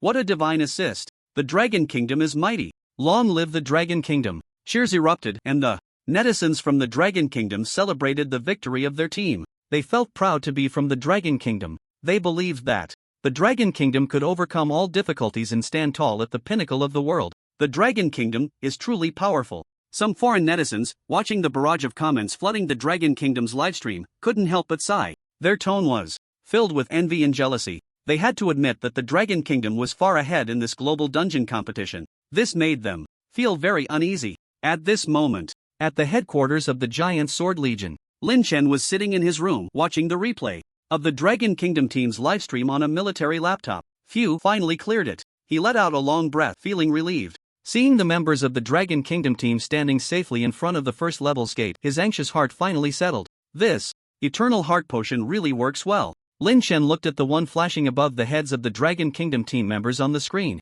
a slight smile appearing on his lips. He was very satisfied with the potion he had brewed. But the plot of this dungeon is really quite dramatic. Lin Chen recalled the scene where Alice personally killed Weiss and couldn't help but complain. Forget it, no matter what. Clearing it is what matters. Lin Chen shook his head, no longer thinking about those chaotic plots. He turned off the livestream replay and shifted his attention to the empty potion bottles in front of him. The effect of the shadowless phantom should still last a while.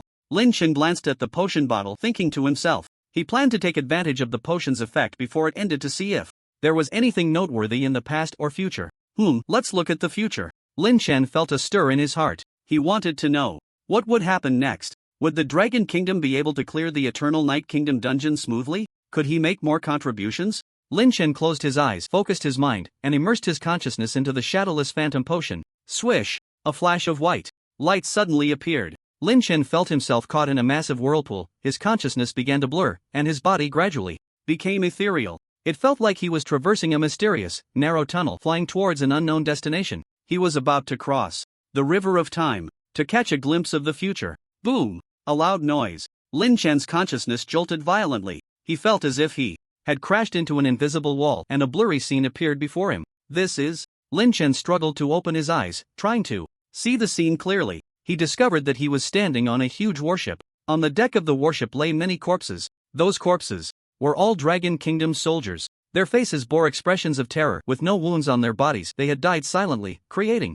a very eerie scene, as if they were fools being judged in some grotesque novel. What is going on? Lin Chen looked at the tragic scene before him, filled with shock. He couldn't believe his eyes. He couldn't understand why this was happening. The Dragon Kingdom was strong and powerful now. How could this be? Wait, that is... Lin Chen's gaze suddenly fell on a corner of the deck. A familiar figure was lying there quietly. It was himself. The boy had no expression, his body cold. Upon closer inspection, one could draw a shocking conclusion. The Lin Chen from that time and space was already dead. I died? Lin Chen looked at his own corpse, his eyes filled with disbelief. It felt like a nightmare. He couldn't accept that he had died here, and in such a way. No, this is impossible. Lin Chen shook his head, wanting to wake up from this nightmare. But he couldn't wake up. He could only watch helplessly as his corpse lay there. What on earth is going on? Who killed me? Who killed these soldiers of the Dragon Kingdom? Lin Chen's mind was filled with questions. He wanted to find answers. He wanted to know who was so cruel as to strike against the soldiers of the Dragon Kingdom. Swish! A flash of white light passed by. Lin Chen's consciousness was once again pulled and spun around. He felt himself rapidly retreating. He was going from the future back to the present. Bang! A muffled sound. Lin Chen suddenly opened his eyes and sat up from the bed. His forehead was covered in cold sweat. His heart was pounding violently. His breathing was rapid and heavy. Huff, huff. Lin Chen gasped for air, trying to calm his emotions. It was as if he had just walked through the gates of hell. Future, warship, corpse. I died. The images from just now flashed in Lin Chen's mind. Those images were so real and brutal. In 10 minutes, the Dragon Kingdom's warship will be attacked. Lin Chen suddenly remembered something. He looked down at his watch. It was now 10:50 in the evening. Only 10 minutes remained until the attack in the future. No, I can't let this happen. A resolute light flashed in Lin Chen's eyes. He couldn't just watch the Dragon Kingdom suffer a crushing defeat. He couldn't just watch himself die. He had to do something. He had to prevent this tragedy from happening. Commander Man! Lin Chen jumped out of bed and rushed out of the room, shouting as he ran. Lin Chen? What's wrong? Man heard Lin Chen shout and came out from the next room. He looked at Lin Chen's panicked expression and asked in confusion, "Is there any profession that can kill invisibly?" Lin Chen had no time to explain and asked directly, "Kill invisibly?" Man frowned slightly. He looked at Lin Chen's serious expression and realized that things might not be simple. Why the sudden question? Man was curious about Lin Chen's motives. "There's no time to explain, just tell me," Lin Chen urged. Every second was precious to him now. "There are indeed a few."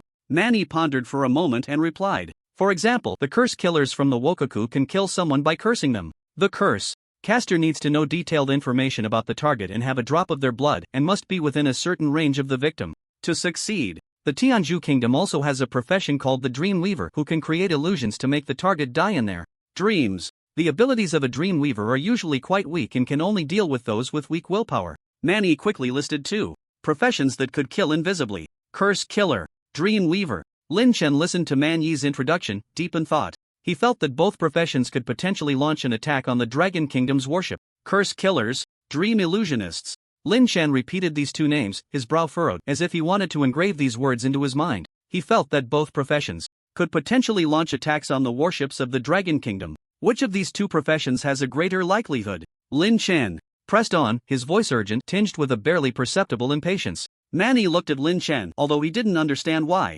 He suddenly became interested in these peculiar professions. He patiently analyzed, in terms of range and lethality, the curse killer has a greater possibility. Although dream illusionists can also kill invisibly, their abilities usually only work against those with weak willpower. He paused and added, moreover, the illusions created by dream illusionists can be easily seen through. The soldiers on our warship are all rigorously trained. Their willpower far exceeds that of ordinary people. It would be quite difficult for a dream illusionist to target them. Listening to Man Yi's analysis, Lin Chen found it very reasonable. Curse killer. He repeated this name again, his expression growing serious. He looked at the clock hanging on the wall. The passage of time made him increasingly anxious. Hey, this is... Suddenly, Lin Chen was transported to the future again. He saw the corresponding positions of the warships when everyone fell. Lin Chen dared not hesitate. His thoughts shifted back to the present. How far are we from Mount Elsu? Lin Chen suddenly asked, his voice carrying an undeniable firmness. Mount Elsu? Manny was taken aback.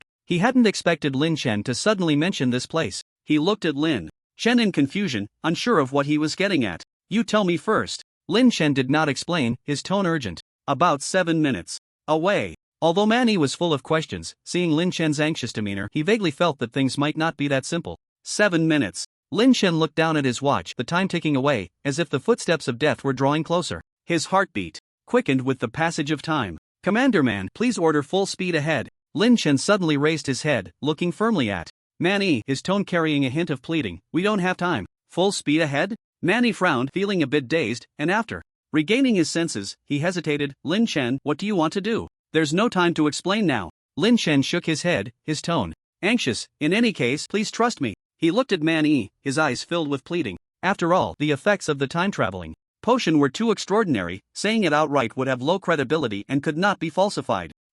Manny looked at Lin Chen's determined gaze, feeling indecisive. He didn't know whether to trust Lin Chen. I won't joke about the lives of the entire warship's soldiers. Lin Chen pleaded again, his voice trembling slightly. He knew time was of the essence, leaving no room for hesitation. All right, I believe you. Manny looked into Lin Chen's sincere eyes and ultimately chose to trust him. Relay my orders. Full speed ahead. He suddenly turned around and shouted loudly at the soldiers behind him. Yes. The soldiers responded in unison, their voices booming, echoing throughout the warship. V-room. The warship's engine roared loudly, like a waking giant, beginning to accelerate. Lin Chen watched the warship speed up, feeling a slight sense of relief. He had to hurry and find the enemy hidden in the shadows. He turned and ran back to the cabin. Pulling out a sniper rifle from his backpack, entirely black, exuding a cold metallic sheen, the barrel long and sleek, every detail filled with a sense of power. It was after the last World Weapon Exchange competition that Lin Chen asked Zhou Yu for it. At that time, Zhou Yu had a pained expression, saying that this gun was his most cherished treasure.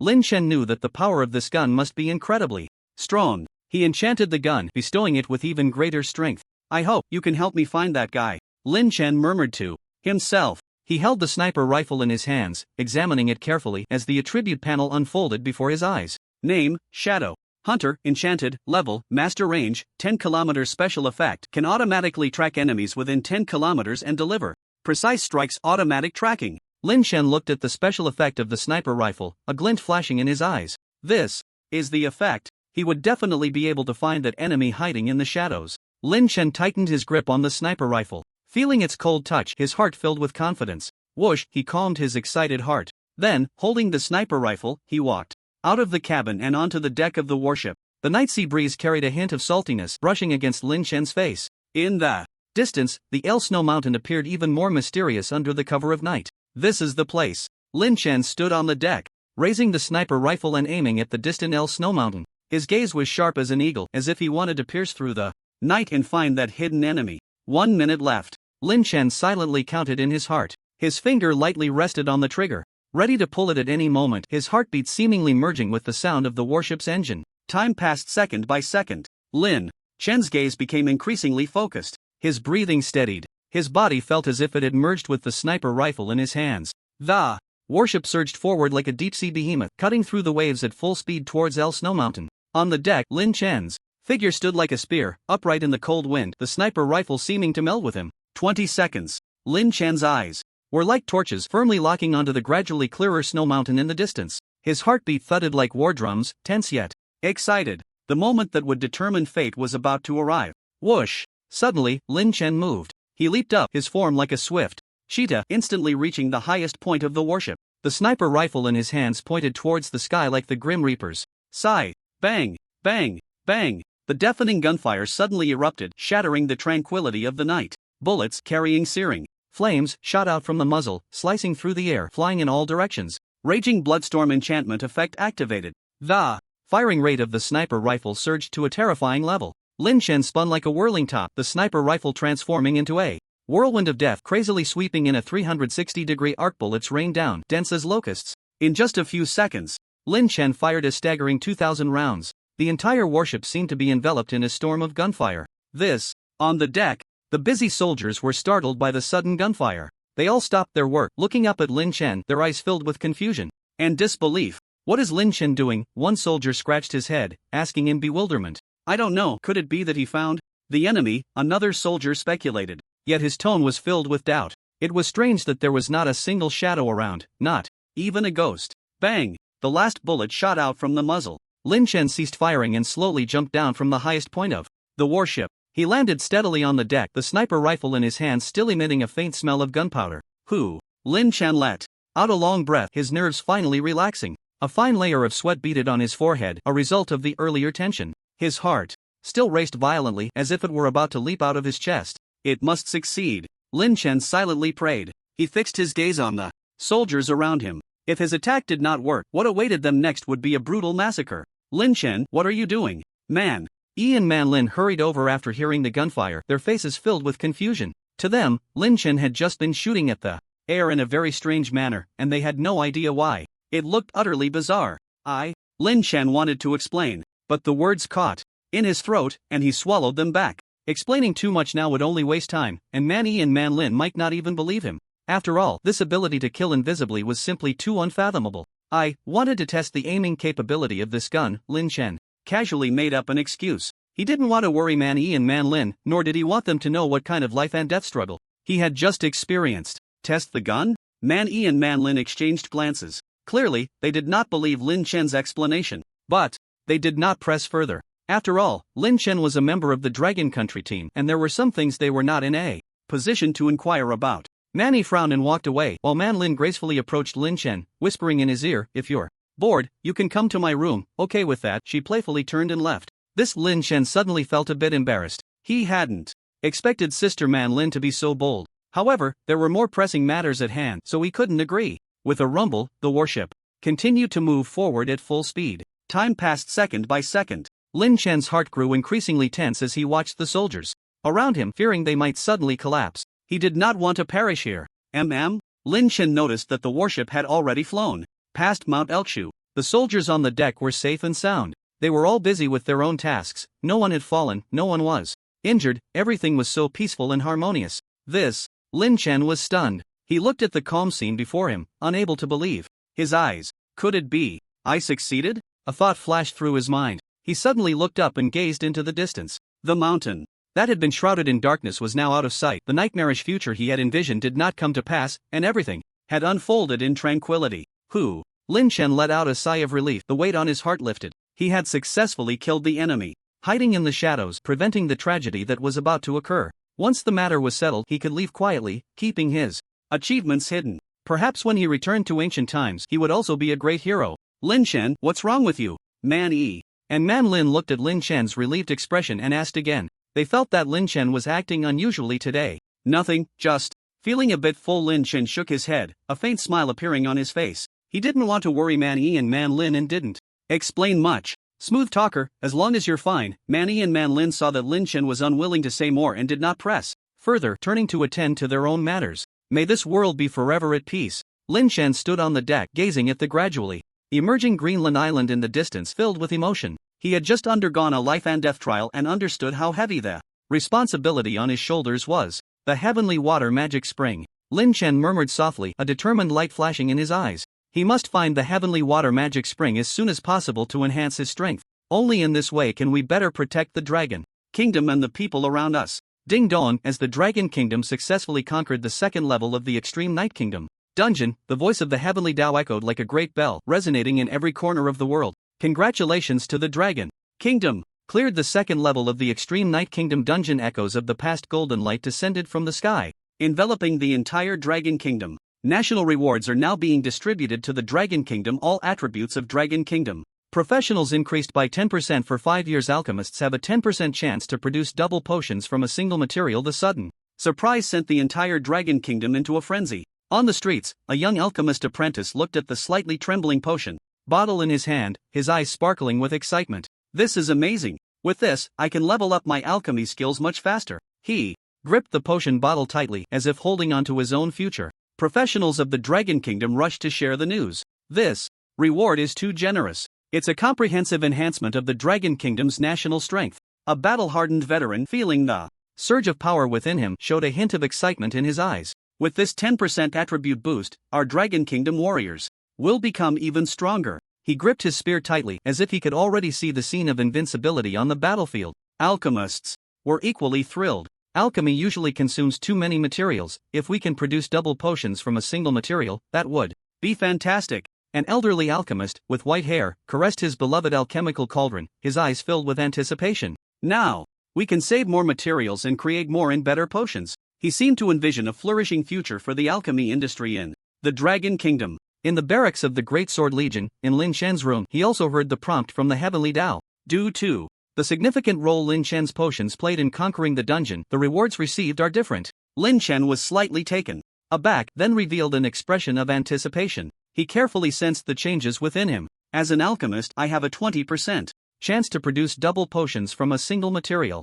The corners of Lin Chen's mouth lifted slightly. When I was preparing potions for the Dragon Kingdom army, I wished I could produce more at once. I didn't expect it to actually come true. He looked at the neatly arranged materials on the table, a glimmer of excitement flashing in his eyes. Even with just a 20% chance, it can greatly alleviate the pressure. He took a deep breath and began preparing to concoct new potions. The hidden item reward from clearing the dungeon adds an additional 20%. Lin Chen understood in his heart. This is an enhancement to the rewards already obtained from the last dungeon clearance. He looked at the third reward. In the upcoming alchemy process, you can ignore one of the required materials for the potion and still complete the concoction, usable a total of 3 times. Lin Chen was deeply shocked by this third reward. This meant that, in the future, when he concocted potions, even if he encountered extremely rare and hard to obtain materials, he would no longer be at a loss. With the support of this reward, he could relatively smoothly complete the potion concoction. Even if it was only 3 opportunities, it was precious enough to handle many tricky situations.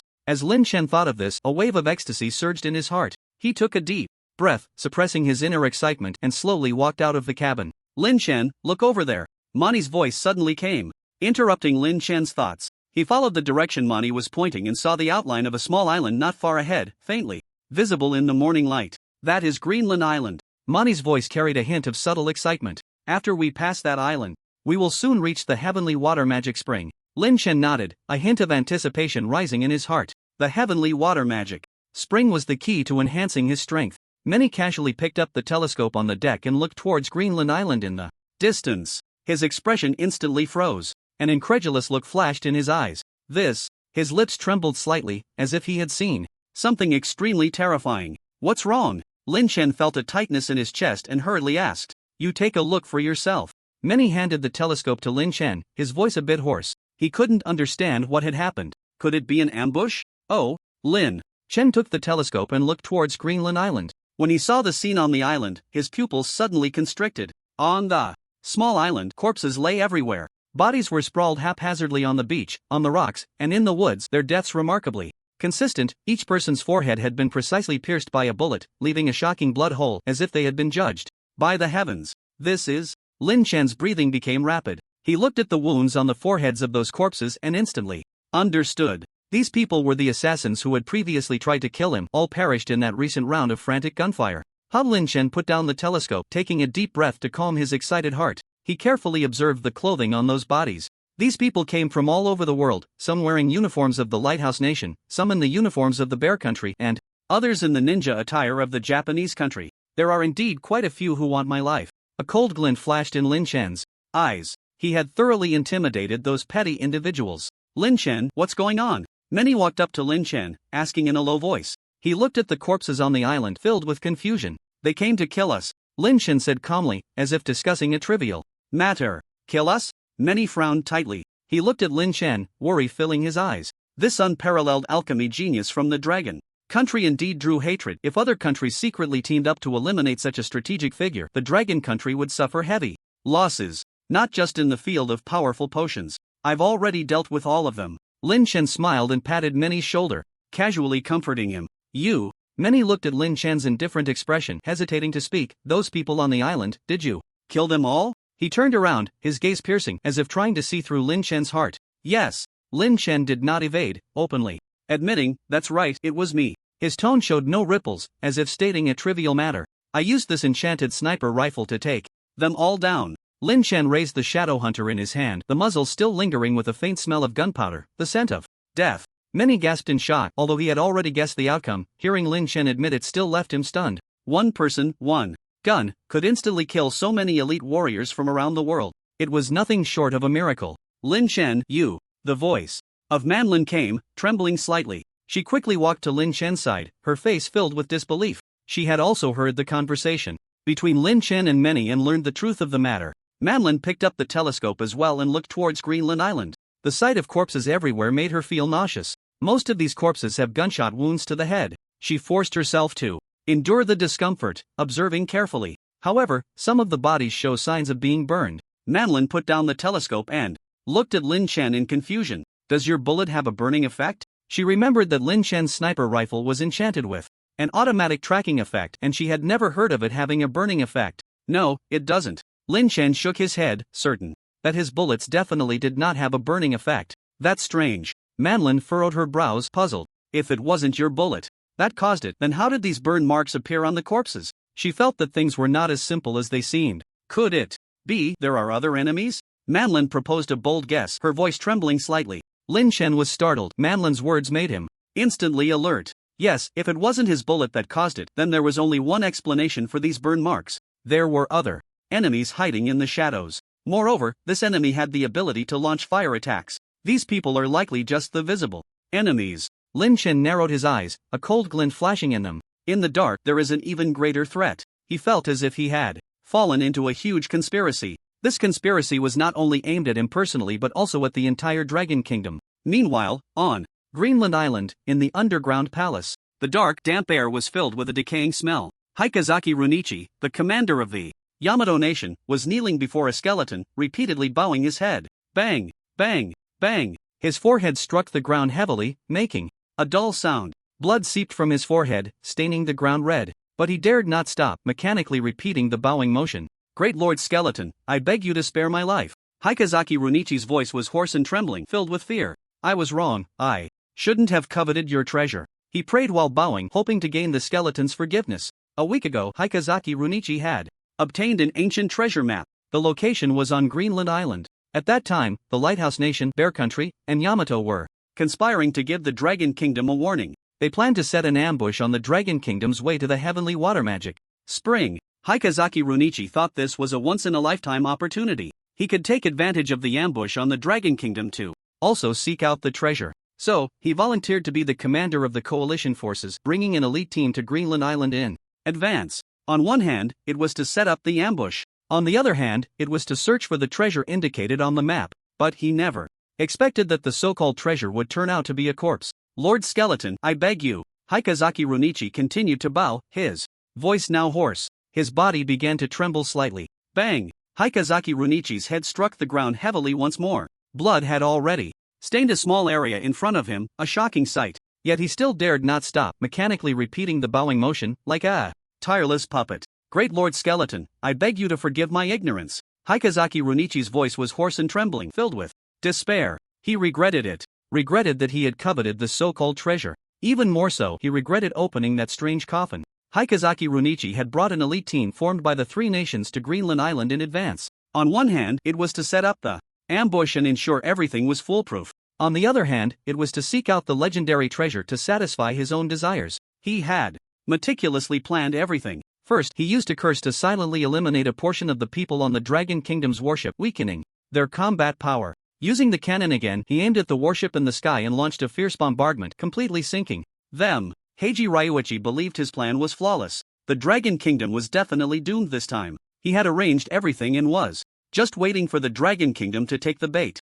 Then, following the guidance of the treasure map, he arrived at the mysterious underground of Greenland Island. What he never expected was that in this vast underground space there was nothing but a coffin quietly placed there. It was unbelievable. This matter had completely exceeded his cognitive limits. Heiji Ryuichi felt unwilling in his heart. There must be a shocking secret hidden here. He mustered his courage and stepped forward, carefully opening the coffin. Inside the coffin, there were no gold, silver, or jewels as he had imagined, nor any legendary weapons. There was only a living skeleton. The hollow eye sockets of the skeleton glimmered with a faint green light, staring at him as if it wanted to suck his soul in. Ah, don't kill me! Heiji Ryuichi was so frightened that his soul almost left his body, his legs went weak, and with a thud, he knelt on the ground, feeling as if he had opened a terrifying Pandora's box, releasing a dreadful ancient monster. What the hell is this? Heiji Ryuichi roared in terror in his heart, his body trembling uncontrollably. Just when he was in a state of confusion and didn't know what to do, the skeleton in front of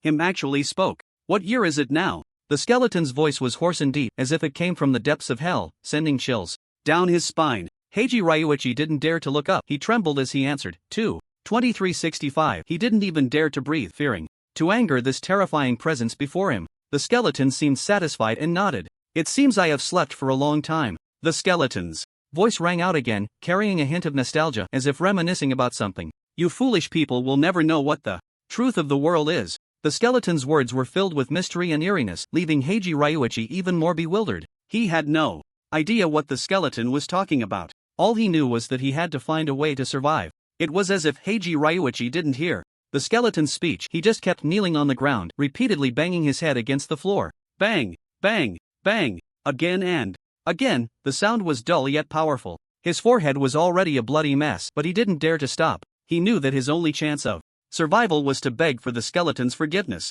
The skeleton looked at the respectful Heiji Ryuichi before him, feeling very satisfied. He enjoyed this feeling of being worshipped by others. He liked the sensation of having others act like dogs for him. This feeling made him feel superior, as if he controlled everything. Great skeleton, please spare my life. Heiji Ryuichi's voice grew weaker, and his consciousness began to blur. He felt his life slipping away little by little. He was about to collapse. But to survive, he had to hold on. He had to show this skeleton his sincerity. Bang! Another dull thud echoed. Heiji Ryuichi's body trembled violently, then he slumped down onto the ground. He was dead. His forehead was completely deformed, blood and brain matter mixed together, flowing all over the ground. The skeleton looked at Heiji Ryuichi's corpse, a hint of disdain flashing in its eyes. Waste, it said coldly, its voice filled with contempt. Then, it slowly stood up from the coffin. Although its body was just a skeleton, it exuded a powerful aura. That aura seemed to come from ancient times, carrying a sense of desolation and mystery. It's time to go out and stretch my bones, the skeleton muttered to itself, its voice echoing in the vast underground space, sounding particularly eerie. It took a step forward, slowly walking towards the exit. Each of its steps seemed to tread upon a person's heartbeat, creating a sense of oppression and suffocation. The skeleton then turned to Hakai Runyi and said, I just absorbed the energy of your subordinates with flames. I will help you deal with the Dragon Kingdom, but I need to borrow your body. Don't! Hakai Runyi's shrill scream reverberated in the empty underground space. He watched helplessly as the skeleton, no, the Hell Demon Lord, approached him step by step. In its hollow eye sockets, a strange green flame flickered, as if it were about to devour his soul. Lord Skeleton, no, Lord Demon, please spare me. Hakai Runyi's voice was filled with a sob, brimming with despair. He wanted to escape, but his body felt as if it were frozen, unable to move an inch. The Hell Demon Lord ignored his pleas. With a thought, a wave of black energy instantly enveloped Hakai Runyi. Ah! Hakai Runyi let out a heart-wrenching scream as his body shriveled at a visible speed, as if all his essence was being drained away. Moments later, Hakai Runyi's body had turned into a desiccated corpse, collapsing straight to the ground. The figure of the Hell Demon Lord slowly vanished, merging into Hakai Runyi's body. Bang! The corpse suddenly exploded, and Hakai Runyi's body reappeared in its original place. However, his gaze had completely changed. It was a cold, evil look filled with a thirst for blood. Stop calling me Lord Skeleton, it sounds terrible. The possessed Hakai Runyi spoke, his voice hoarse and deep, carrying an undeniable authority. My name is Hell Demon Lord. He moved his body a bit, feeling the power of this new form, a satisfied smile creeping onto his lips. This body, though a bit weak, is still passable. The Hell Demon Lord muttered to himself, looking up at the sky, a glint of brilliance flashing in his eyes. Just awakened, perfect timing to test this warship. He sensed the massive warship in the sky. It was the Dragon Kingdom's vessel.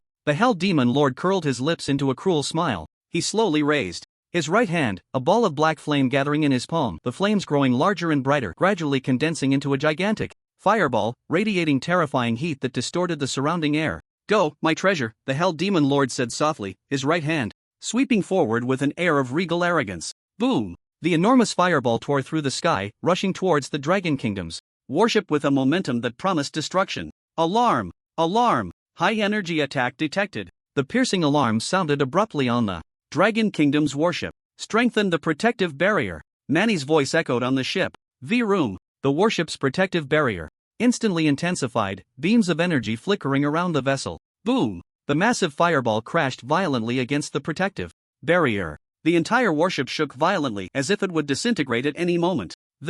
On the deck, the busy soldiers were startled by the sudden attack. They all looked up to see a gigantic fireball colliding with the warship's protective barrier, producing a deafening sound. What's happening? Enemy attack! Enemy attack! The soldiers shouted in panic, fleeing in all directions. Whoosh! A fierce wind howled as Lin Shen stood on the deck, watching the enormous fireball, a cold glint flashing in his eyes. He saw the figure on Greenland Island gathering flames. That is, Lin Shen's pupils suddenly constricted as he recognized the person. It was Hisaki Junichi, the leader of the Japanese team in the World Weapon Exchange competition. How is he still alive? Didn't the bullet track him? Lin Shen was filled with doubt. Why hadn't Hisaki Junichi died, and how did he gain the ability to use fire attacks? No matter who you are, I won't let you succeed. Lin Shen's gaze became resolute. He had to stop this person, otherwise, the entire warship would be doomed. Without a moment's hesitation, Lin Shen turned sharply and pulled out the enchanted sniper rifle from his backpack, the Shadow Hunter. Bang! Lin Shen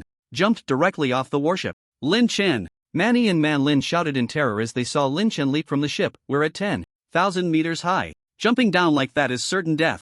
They rushed to the edge of the deck and looked down. To their astonishment, Lin Shen's figure did not plummet as they had imagined. Instead, it floated gently in the air as if he had grown wings. Man Yi and Man Lin were completely stunned by the incredible scene before them. When did Lin Shen learn to fly? Man Lin's voice trembled, her beautiful eyes filled with disbelief. Manny said nothing. He just stared intently at Lin Shen, his eyes filled with shock and confusion. Lin Shen was hiding many secrets that he couldn't even begin to fathom. Interesting. Lin Shen floated slowly in the air. Below him was Greenland Island, covered in ice and snow, and above him, the howling winds rushed past. He looked down at himself, savoring this marvelous flying experience, and couldn't help but marvel. The effect of the shadowy ethereal potion is truly powerful. Not only did it grant him the ability to traverse brief moments into the future, but it also allowed his body to selectively become ethereal. In this ethereal state, he could fly, and enemy skills couldn't hit him. It was like a supercharged version of the Eternal Heart. Lin Shen secretly rejoiced. Thankfully, he had chosen to concoct this potion. Otherwise, facing the current situation would have been even more troublesome. On the distant Greenland Island, the Hell Demon Lord watched the figure flying down from the warship, a glint of amusement flashing in his eyes. Interesting, he has even mastered flight. Without a moment's hesitation, he moved, soaring towards Lin Shen in the air. Black flames swirled around him, like a demon descending from hell. The two stood facing each other in the sky, the cold wind rustling their clothes. Lin Shen looked at Hisaki Junichi, now possessed by the Hell Demon Lord, a glint of cold light flashing in his eyes. Is this how the Japanese team fights, using such despicable tactics? Why are you using fire skills? I remember your profession isn't a mage? Lin Shen's voice was icy and filled with questions. He wanted to understand who this guy really was. Too much nonsense. The Hell Demon Lord looked at Lin Shen, his eyes filled with disdain. You'll find out the answers once you're dead. He didn't even bother to respond. To him, Lin Shen was already a dead man. Whoosh! Before his words faded, the Hell Demon Lord waved his hands. Instantly, a massive black fire serpent coalesced in front of him, opening its gaping maw to reveal sharp fangs, lunging fiercely at Lin Shen. The terrifying heat seemed ready to incinerate everything around it. Is that all? Lin Shen looked at the black fire serpent charging towards him, his gaze calm. He neither dodged nor countered. Instead, he allowed the fire serpent to pass through his body. The black fire serpent did not attack Lin Shen, it simply passed through him and dissipated into the air. Under the effect of the shadowy ethereal potion, Lin Chen had made his body ethereal. The Hell Demon Lord's pupils suddenly constricted at the sight. This is... A hint of surprise flashed in his eyes, clearly not expecting the person before him to possess such an ability. Lin Chen looked at the Hell Demon Lord, a slight smile curling at the corners of his mouth. Now, it's my turn. Without a moment's hesitation, he picked up the sniper rifle in his hands, the Shadow Hunter. The cold muzzle was aimed at the Hell Demon Lord. Lin Chen took a deep breath and pulled the trigger. He intended to end the enemy's life with this gun. Bang! A bullet tore through the air with a sharp whistle, heading straight for the Hell Demon Lord. The Hell Demon Lord watched the bullet flying towards him, a disdainful sneer appearing on his lips. You think you can hurt me with something like this? He swayed his body and easily dodged the bullet's attack. You're too naive, kid. The Hell Demon Lord's voice was hoarse and deep, laced with heavy sarcasm. You think you can solve me with just bullets? You underestimate the power of the Hell Demon Lord. Dark flames rolled and surged around him, as if they were going to devour everything nearby. Lin Chen ignored the Hell Demon Lord's taunts. He simply stared coldly at the opponent, his eyes showing no signs of fluctuation. It was as if everything before him was under his control. Just then, an unexpected change occurred. The bullet that the Hell Demon Lord had dodged suddenly traced a strange arc in the air. It sharply changed direction and shot towards the Hell Demon Lord's back at an even faster speed. What? The smile on the Hell Demon Lord's face froze instantly, disbelief flashing in his eyes. He had never anticipated that this bullet could still track him. Caught off guard, he had no time to evade. Puff puff puff, a series of muffled sounds followed. Bullets continuously pierced into the Hell Demon Lord's back, instantly turning him into a sieve. Blood gushed out from the bullet holes in his body like a fountain. Ugh! The Hell Demon Lord let out a muffled groan, his body trembling violently. He looked down in disbelief at the expanding blood hole in his chest, his eyes filled with terror and unwillingness. His blood volume was dropping at a visible rate. In an instant, it was emptied. How is this possible? The Hell Demon Lord's voice became weak and powerless as he struggled to turn his head to look at Lin Chen. You. He wanted to say something, but it felt as if something was blocking his throat, preventing any sound from escaping. Bang! The Hell Demon Lord's body fell heavily to the ground, kicking up a flurry of snowflakes. He was dead. This Hell Demon Lord, who had just been so invincible, was completely killed by Lin Chen with a single enchanted bullet. Lin Chen looked at the lifeless Hell Demon Lord before him and finally spoke slowly. No rush. He was calm and indifferent, as if stating a trivial matter. Let the bullet fly for a while. He then sighed inwardly. He had thought the fire magic would be impressive, but it was too weak. The auto-tracking did not disappoint him. Lin Chen put away the sniper rifle and turned to fly towards the Dragon Kingdom's warship. On the deck of the warship, Manny and Man Lin had been anxiously waiting for news from Lin Chen. When they saw Lin Chen slowly flying from a distance, their hearts finally relaxed. Are you okay? Man Lin hurriedly approached, asking with concern. I'm fine. Lin Chen smiled slightly, signaling her not to worry. Is the enemy dead? Manny walked up to Lin Chen, his eyes filled with inquiry. Yes. Lin Chen nodded. The commander of the Wa Kingdom set an ambush for us, trying to intercept us halfway. He briefly explained the situation to Manny. I completely dealt with that possessed guy. A glimmer of appreciation flashed in Manny's eyes. Well done, Lin Chen. He patted Lin Chen's shoulder, his tone filled with affirmation. But don't do such dangerous things in the future. Man Yi's tone became serious again. My task is to protect you. He looked at Lin Chen, his eyes filled with concern. Now it seems like it's you protecting us. Manny shook his head with a bitter smile, feeling both gratified and helpless. No need to be polite, we help each other out, Lin Chen said with a smile, knowing that Manny was concerned for him. He glanced at the distant snow-covered scenery, with only one thought in his mind. He needed to reach the heavenly water magic spring quickly to acquire a new talent. In the Kingdom of Polar Night, first layer of the dungeon, the biting cold wind, carrying tiny ice crystals, mercilessly whipped against everyone's faces. This damn place is freezing to death.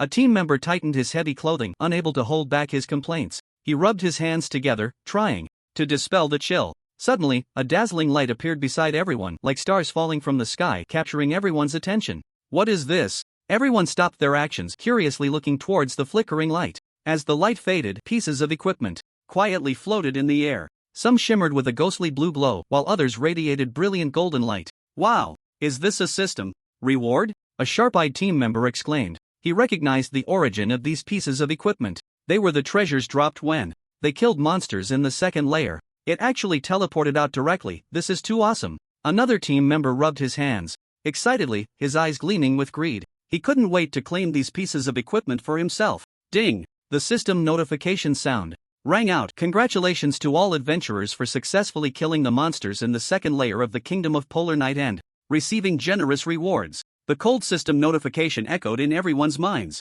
Ha, I told you, the system won't shortchange those who clear the levels. Quick, let's see what good stuff we have. Everyone cheered and rushed towards the equipment. Their gazes, in unison, fell upon the pieces of equipment shimmering with golden light. Epic level equipment. That was a legendary existence, each possessing the power to destroy the heavens and the earth. Let me see, what are the attributes of this piece of equipment? A team member reached out, grabbing a gleaming golden armor. He was eager to check the attributes of this equipment. Epic level Roar of the Frost Dragon. Defense, plus 5000, Strength, plus 300, Stamina, plus 300, Special Effect, Frost Resistance, plus 50%. When attacked, there is a 10% chance to trigger Frost Nova, dealing freezing damage to surrounding enemies. Wow, these attributes are simply outrageous. The team member looked at the armor's attributes, unable to hold back an expletive. He was deeply amazed by its powerful attributes. I want this piece of equipment. Without hesitation, he stored the armor in his storage ring, as if afraid someone would snatch it away. Seeing this, the others also began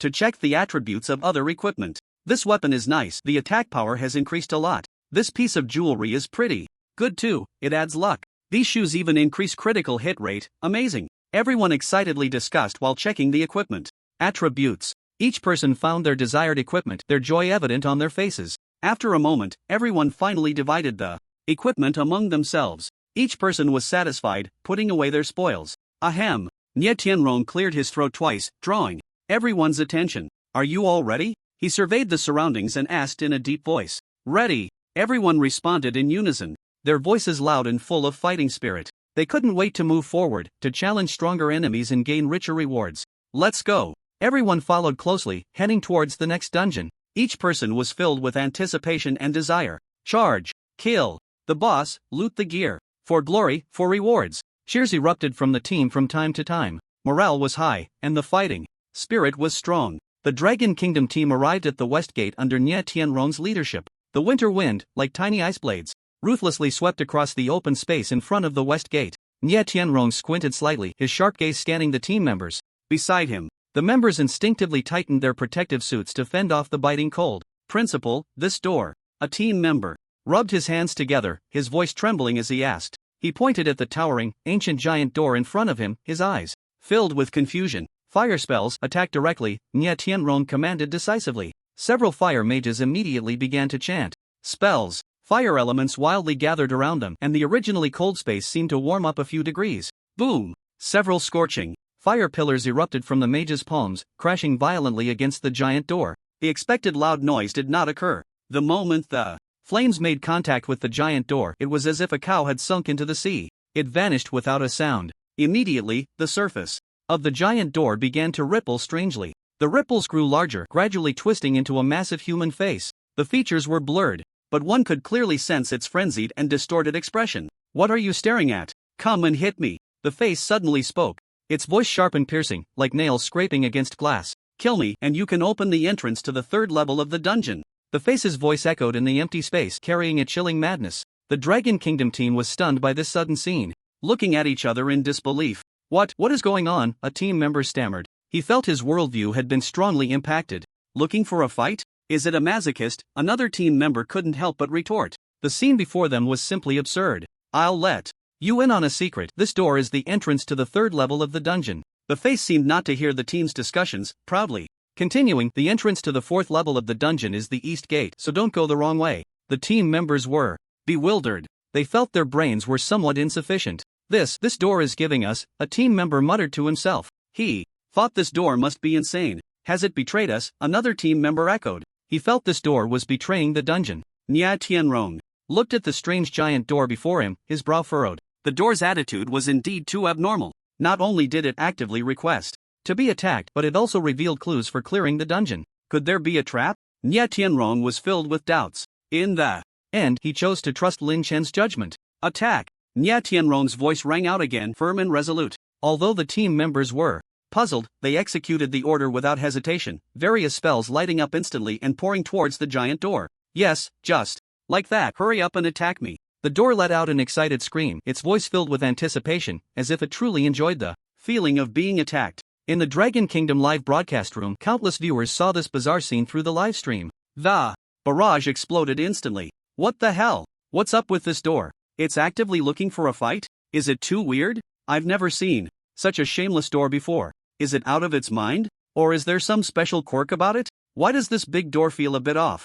Is there a trap? Don't scare me from upstairs. If there really is a trap, wouldn't the Dragon Country team be in danger? Captain Nya will definitely see through the door's conspiracy. That's right. They will surely pass through smoothly. Bang, bang, bang. Gunfire erupted like popping beans, bullets pouring out. The gunners of the Dragon Country team were madly shooting at the massive door known as the Door of Reality. Bullets struck the door, producing a dull thud, yet leaving no trace. But this did not affect the gunners' actions. Their fingers steadily pulled the triggers, continuously unleashing firepower. Before long, the health bar above the Door of Reality visibly dropped at a rapid pace. Finally, with a violent tremor, the health reached zero. Boom! Accompanied by a deafening roar, the Door of Reality collapsed. Debris flew and dust filled the air. As the dust settled, a deep, dark entrance appeared before everyone. This was the entrance to the third layer of the Extreme Night Country dungeon, the Realm of Desire. Nye Tianrong walked slowly towards the entrance, his gaze profound. He did not enter immediately but stood quietly, seemingly waiting for something.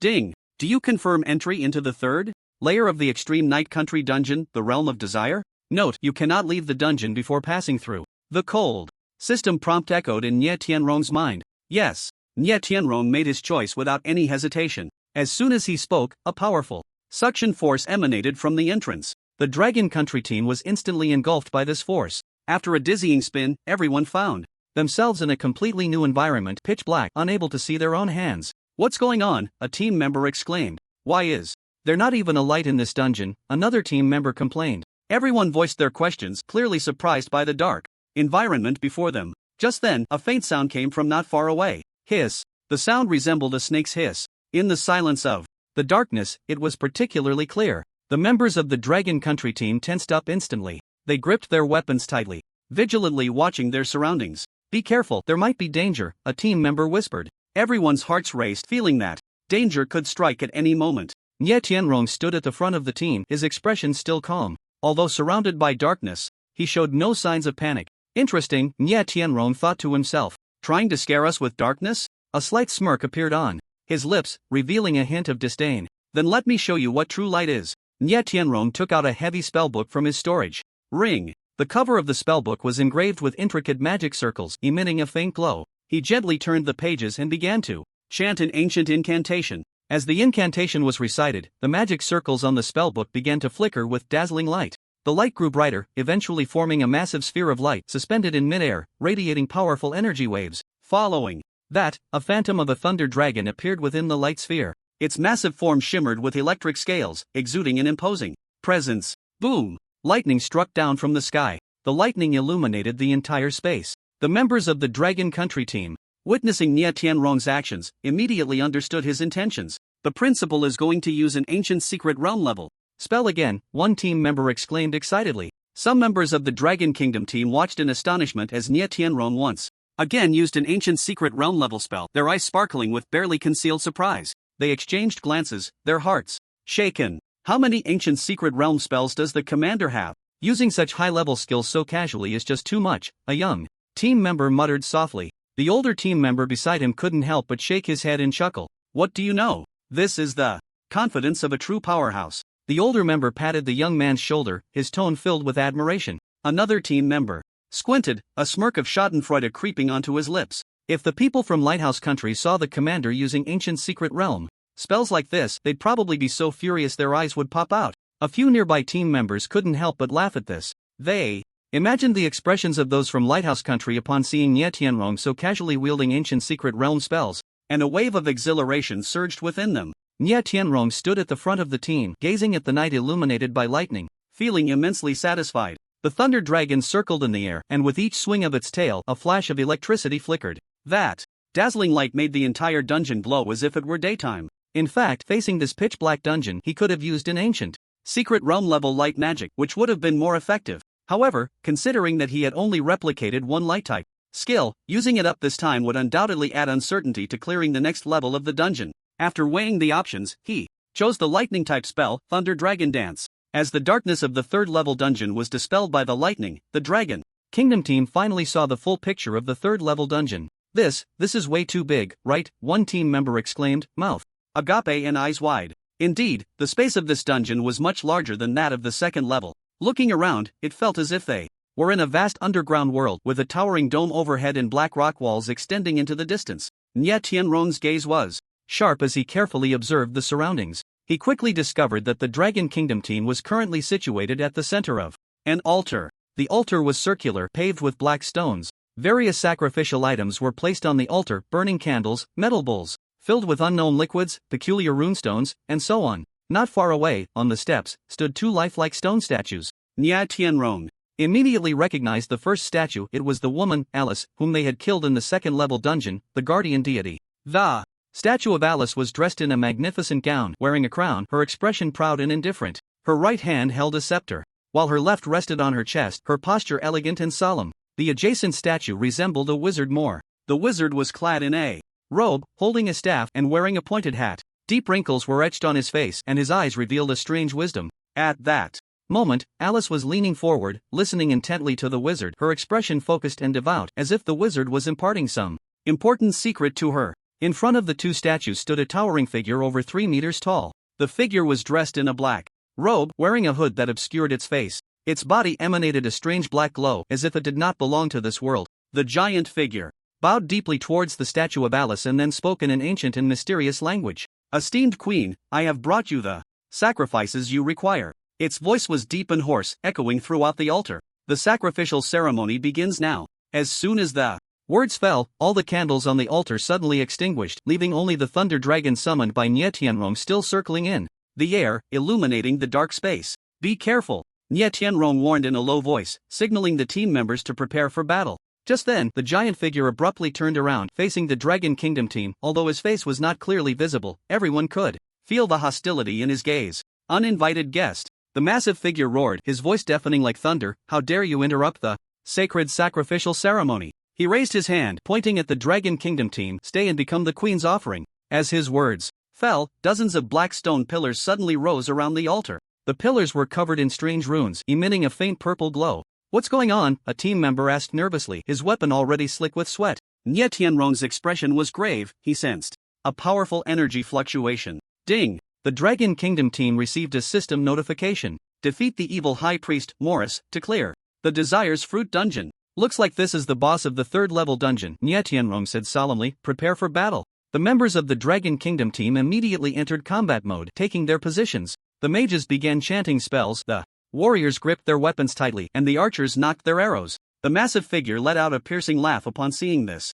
"Foolish humans, do you think you can contend with me using such insignificant power?" His voice dripped with sarcasm. "I am the great High Priest, Morris." As he introduced himself, an even more powerful energy wave erupted from his body. Black energy surged like a tide, enveloping the entire altar. "Commander, his energy fluctuation is so strong," a perceptive mage exclaimed, "at least an 8th-tier existence." Nye Tianrong's gaze sharpened, a sense of caution rising within him. An 8th-tier powerhouse was already close to the legendary 9th tier. The difficulty of this dungeon was higher than he had imagined. "Don't worry," Nye Tianrong's voice remained calm, "we came prepared." He took out a shimmering golden magic book from his storage ring and flipped through it gently. The golden light instantly enveloped the entire Dragon Kingdom team, adding a layer of protective shield to each member. "This is an ancient secret realm-level protective skill," a well-informed team member exclaimed. "How many ancient secret realm-level skills does the boss have?" Nye Tianrong ignored the team member's exclamation and focused intently on the enemy before him. Morris, seeing the Dragon Kingdom team shrouded in golden light,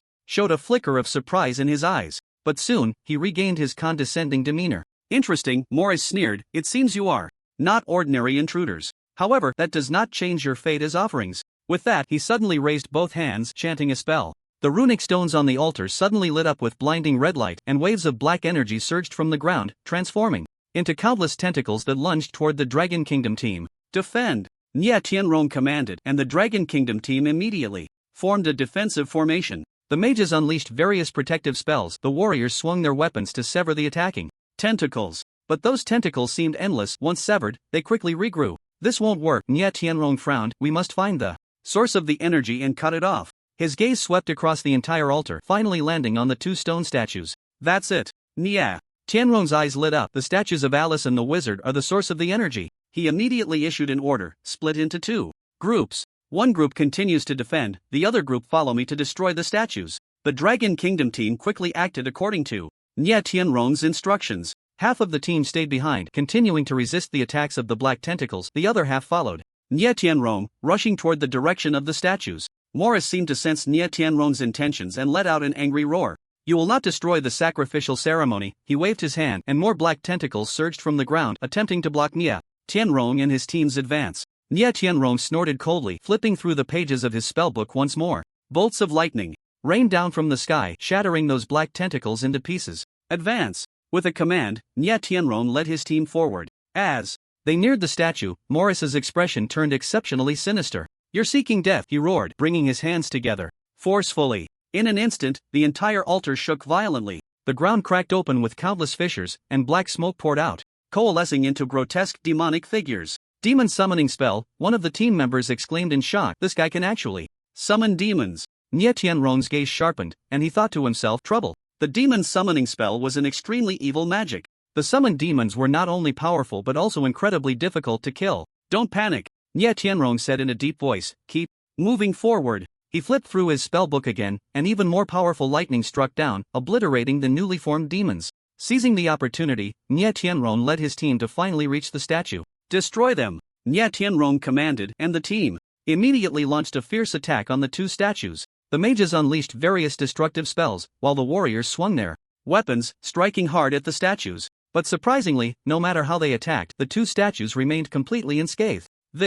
How is this possible? One team member said in astonishment. Our attacks have no effect on them. Nye Tianrong furrowed his brow tightly. He sensed a powerful magical protection. This protection seemed beyond the reach of ordinary magic to break. Just then, Morris's maniacal laughter echoed again. Foolish humans, do you think I would let you easily destroy the sacrificial ritual? His voice was filled with mockery. Those two statues are made of special materials. Ordinary attacks cannot damage them at all. Upon hearing this, Nye Tianrong's eyes flickered with thought. He carefully observed the two statues, trying to find a flaw. Suddenly, he noticed some peculiar runes carved on the bases of the statues. These runes bore an astonishing resemblance to the runes on the rune stones of the altar. Found it! Nye Tianrong's eyes lit up. It's the rune stones.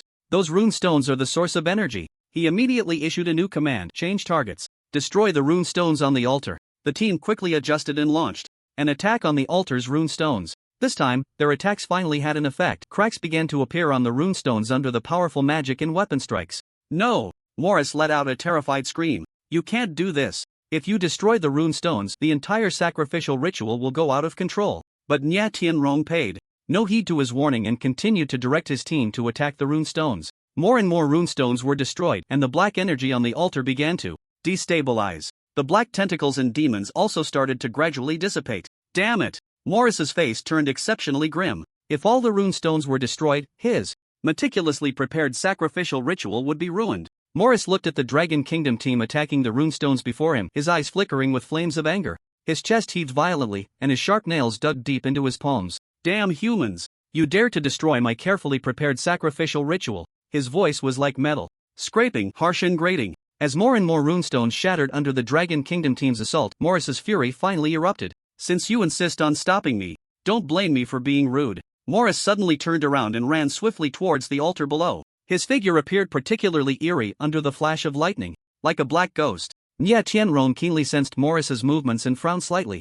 Be careful, what is he going to do? Before the words left his mouth, Morris had already reached the base of the altar. He raised his hands high, chanting an obscure and incomprehensible incantation. Dark purple energy surged from his fingertips, spreading like a venomous snake. Below the altar, tens of thousands of people were going about their daily activities. They were completely unaware of the impending disaster, still immersed in their own world. With blood as the offering, with souls as the guide, great Lord of Darkness, please accept my sacrifice. Morris's incantation echoed throughout the space, carrying a chilling power. The dark purple energy instantly enveloped the people below. Screams erupted one after another. Those touched by the dark purple energy began to wither at a visible rate. Their blood was forcibly drawn out, forming rivers of crimson in the air, ultimately converging in front of Morris. No! Nye Tianrong heard the painful cries from below and turned to look. The scene before him left him utterly shocked. The area beneath the altar had transformed into a hellish sight. There were severed limbs everywhere, and blood pooled on the ground, forming small streams. Those who had not yet died were struggling in agony, their bodies gradually shriveling until they became desiccated corpses. Although Nie Tianrong knew that these dead people were merely beasts from the instance, the brutal scene still sent a shiver down his spine. This guy is utterly insane. The members of the Dragon Country team were also stunned by this scene. They stopped attacking the rune stone, unable to believe their eyes. "Commander, what should we do?" a team member asked, his voice trembling. Nie Tianrong took a deep breath, forcing himself to calm down. "Continue attacking the rune stone. Don't be frightened by his methods." Upon hearing this, the team members immediately adjusted their mindset and resumed their assault on the rune stone. However, their movements became noticeably hesitant, their eyes filled with fear. Morris stood in the center of the blood river, laughing maniacally. The essence he had drained was continuously flowing into his body. His physique began to change, his already tall frame becoming even more imposing. "Feel the power. This is the power of darkness." Morris's voice grew deeper, carrying a heart-stopping authority. The dark purple magic circle around him lit up, appearing particularly eerie under the lightning's illumination. The Dragon Country team was shocked to discover that Morris's body had more than doubled in size since before. He now stood nearly 5 meters tall, exuding a suffocating pressure. This guy is actually enhancing his power by consuming essence. Nie Tianrong's expression turned serious, and he felt a sense of caution rising within him. Morris looked at the Dragon Country team before him, his eyes glinting with a cruel light. He opened his blood-red mouth and let out a deafening roar. "Dare to disrupt my sacrificial ceremony, and I will make sure you all die here." His voice boomed like thunder, shaking the entire altar. Immediately after, he waved his hands, and dark purple mist surged from his body, coalescing in the air into grotesque demonic figures. These demons stood about 2 meters tall, entirely black, with eyes flickering with blood-red light. They wielded blood-red blades, emitting piercing shrieks as they charged towards the Dragon Country team. "Be careful," Nie Tianrong commanded, and the Dragon Country team quickly formed a defensive formation. The mages unleashed various protective spells, while the warriors brandished their weapons, ready to face the demons' assault. But the sheer number of demons was overwhelming, densely packed, nearly obscuring their entire field of vision. "This is trouble." Nie Tianrong furrowed his brows, secretly pondering a countermeasure. At that moment, the giant dragon in Nie Tianrong's magic book formation suddenly swelled in size. The Thunder Dragon, which was originally only a dozen meters long, instantly transformed into a colossal creature over 100 meters long. The dragon soared through the air, letting out a thunderous roar. The authority contained in that sound made everyone feel a jolt of fear. The demons that were charging towards the Dragon Kingdom team all halted their movements upon hearing the dragon's roar. They stood frozen in place, their bodies trembling slightly, fear glimmering in their eyes. Morris was also shaken by the dragon's intimidation. He widened his eyes, unable to believe what he was seeing. "How is this possible? What kind of creature is this? It can actually make my demon army stop attacking." Morris roared, trying to command the demons to launch an attack. But no matter how he ordered, those demons dared not move. They stood there as if paralyzed by a spell. "Damn it, you useless fools! Attack! Attack now!" Morris's roar echoed throughout the space, but the demons remained utterly still. They were completely intimidated by the dragon, unable to defy the fear that resonated from the depths of their bloodline. Seeing this, Nie Tianrong's lips curled slightly upward. It seems these demons have something to fear after all. He looked up at the dragon in the sky, filled with gratitude. Thankfully, he had copied several thunder dragons, otherwise, the consequences would have been unimaginable. Thinking of this, Nie Tianrong felt a twinge of fear. "Now's the time, continue attacking the rune stones." With Nie Tianrong's command, the Dragon Kingdom team immediately sprang into action. Taking advantage of the demon's moment of intimidation, the team intensified their assault on the runestones on the altar. One by one, the runestones shattered under the powerful attacks, and the energy fluctuations on the altar became increasingly unstable. "Damn it!" Morris's face turned exceptionally grim. If the runestones were destroyed, the sacrificial ritual would completely fail. "No, I won't allow you to ruin my plan," Morris roared, recklessly charging towards the Dragon Kingdom team. His body radiated powerful energy waves, each step causing the ground to tremble violently, like a moving humanoid tank. Upon seeing this, Nie Tianrong immediately reacted. "Everyone, retreat!" The members of the Dragon Kingdom team quickly fell back upon hearing this. They knew that with their strength they could not withstand Morris's frontal assault. Just as Morris was about to close in on the Dragon Kingdom team, the giant dragon in the sky suddenly let out a deafening roar. The dragon opened its massive mouth, beginning to gather energy. The surrounding lightning, as if summoned, converged towards the dragon's mouth. A gigantic thunderball formed within the dragon's maw. The thunderball emitted a dazzling light, illuminating the entire altar. The thunderball grew larger and larger, eventually becoming a massive energy sphere over 10 meters in diameter. Morris's face turned pale at this sight. He felt an unprecedented sense of danger and instinctively wanted to flee, but his legs felt as if they were nailed to the ground, unable to move. "No, this can't be. I am the great High Priest Morris. How could I possibly be defeated? Morris's voice was filled with unwillingness and fear. He knew that he was about to face an unstoppable disaster. The dragon roared, forcefully expelling the thunderball from its mouth. The thunderball shot forth like a meteor, trailing a long tail as it flew towards Morris. Boom! A deafening explosion erupted. The thunderball collided with Morris, bursting forth in a blinding flash of light. The powerful energy waves caused the entire altar to shake violently. As the explosion's aftermath dissipated, Morris's figure emerged. His body was severely scorched by the lightning, smoke billowing from him. Above his head, a massive health bar was visibly decreasing at an alarming rate. No, this can't be happening. How could I possibly be defeated? Morris let out a furious roar of unwillingness, but his voice had already become exceptionally weak. The moment the health bar emptied, Morris's body began to collapse. His skin cracked open, revealing the bones beneath. Soon after, his entire body started to dissipate like a weathered sand sculpture crumbling away. I will be back. I will definitely return. Morris's voice echoed in the air, but his body had completely vanished, leaving only a pile of ashes as proof of his existence. With Morris's death, the demons he had summoned began to dissipate one by one. The energy fluctuations on the altar gradually calmed down. Nia Tianrong looked at everything before him and let out a long sigh. It's finally over. He raised his head to look at the dragon in the sky, filled with gratitude. If it weren't for this thunder dragon, they might have truly been wiped out by Morris's attack. The dragon seemed to sense Nia Tianrong's gaze, lowering its head to meet his eyes. In those eyes, flickering with electric light, there seemed to be a kind of wisdom. After a moment, the dragon let out a low roar, its body gradually shrinking. Eventually, it returned to its original size, coiling above Nia Tianrong's head. Ding dong, congratulations to the Dragon Kingdom for successfully clearing the Desire of Reality dungeon. The Dragon Kingdom team was successfully teleported back to the first layer of the Polar Night Kingdom. We did it, one team member exclaimed, their face beaming with the joy of victory. Nia Tianrong nodded, a slight smile appearing on his face. This is just the beginning. The next challenges may be even tougher. His gaze fell on a door not far away, the entrance to the fourth layer of the dungeon. Let's take a break and then move on. The Dragon Kingdom team immediately began to organize their equipment and replenish their stamina. The upcoming challenges might be more difficult, but with a powerful leader like Nia Tianrong, they were confident they could overcome any obstacles. Nia Tianrong stood in the center of the altar, observing everything around him. His heart was filled with anticipation and vigilance towards the unknown. Dragon Kingdom netizens gathered in front of various live streaming platforms, their eyes glued to the images in the sky scroll. The footage of clearing the third layer of the Polar Night Kingdom dungeon was playing on a loop, the moment when Morris's massive body turned to ashes under the thunder. Dragons attack, eliciting waves of cheers. Our Dragon Kingdom is mighty. Commander Nye is so strong that Thunder Dragon is simply breathtaking. Did you see that? This is the strength of our Dragon Kingdom. The barrage of comments surged like a tide, filled with pride and joy. Netizens expressed their thoughts on social media, praising the heroic performance of the Dragon Kingdom team.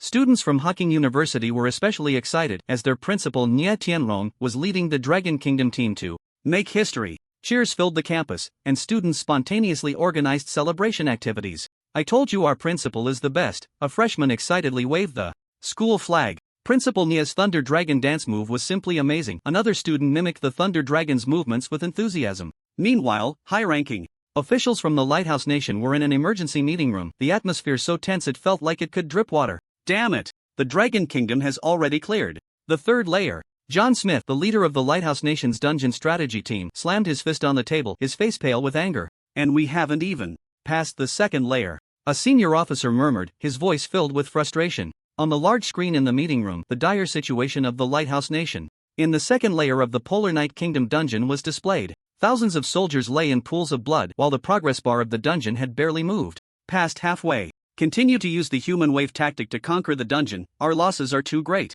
The Minister of Defense said solemnly, even with the support of cloning technology, we cannot bear such consumption. President James Wilson's expression was grim as his fingers incessantly tapped on the table. He knew that if they abandoned the conquest of the dungeon now, the international image of the Lighthouse Nation would suffer a severe blow, but if they continued to press on, the losses would only be more devastating. We have no choice. President Wilson ultimately made the decision, announce a suspension of the conquest of the dungeon in the land of eternal night. The conference room fell silent, no one dared to oppose the president's decision. Soon, the official broadcast from the Lighthouse Nation replaced the live stream of the dungeon. In the sky scroll, a well-dressed spokesperson stood in front of the camera, looking serious. After careful consideration, the Lighthouse Nation has decided to temporarily halt the conquest of the dungeon in the land of eternal night. The spokesperson's voice was steady and powerful. This is not because we fear the challenge, but to formulate A more comprehensive conquest plan. We will reassess our strategy in the short term and restart the dungeon conquest operation at the appropriate time.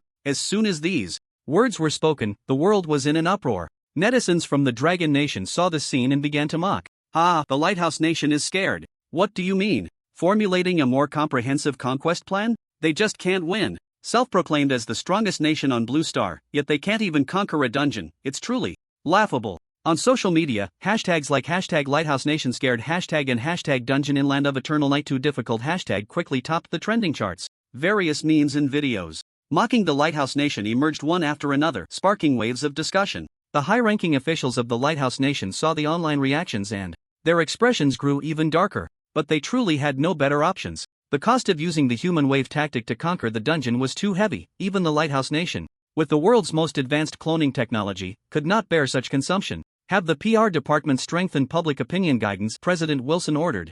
I do not want to see panic among the populace. However, the developments far exceeded the expectations of the Lighthouse Nation's high-ranking officials. Just a few hours after the Lighthouse Nation announced the suspension of the dungeon conquest, an abnormal phenomenon suddenly appeared within its borders. In downtown New York, a massive black vortex appeared out of nowhere above Times Square. The center of the vortex emitted a heart-pounding black light, and the surrounding air seemed to be distorted. What is that thing? A passerby pointed at the sky in terror. It looks like a dungeon entrance, another person said uncertainly. Before people could react, the black vortex suddenly expanded, and a powerful suction pulled nearby pedestrians and vehicles into it. Screams and the sounds of car crashes mixed together, creating chaos. Similar situations occurred simultaneously in major cities across the Lighthouse Nation. Los Angeles, Washington, almost every major city had at least one black vortex. These vortices were the entrances to the dungeon in the Land of Eternal Night. The high-ranking officials of the Lighthouse Nation quickly received this shocking news. How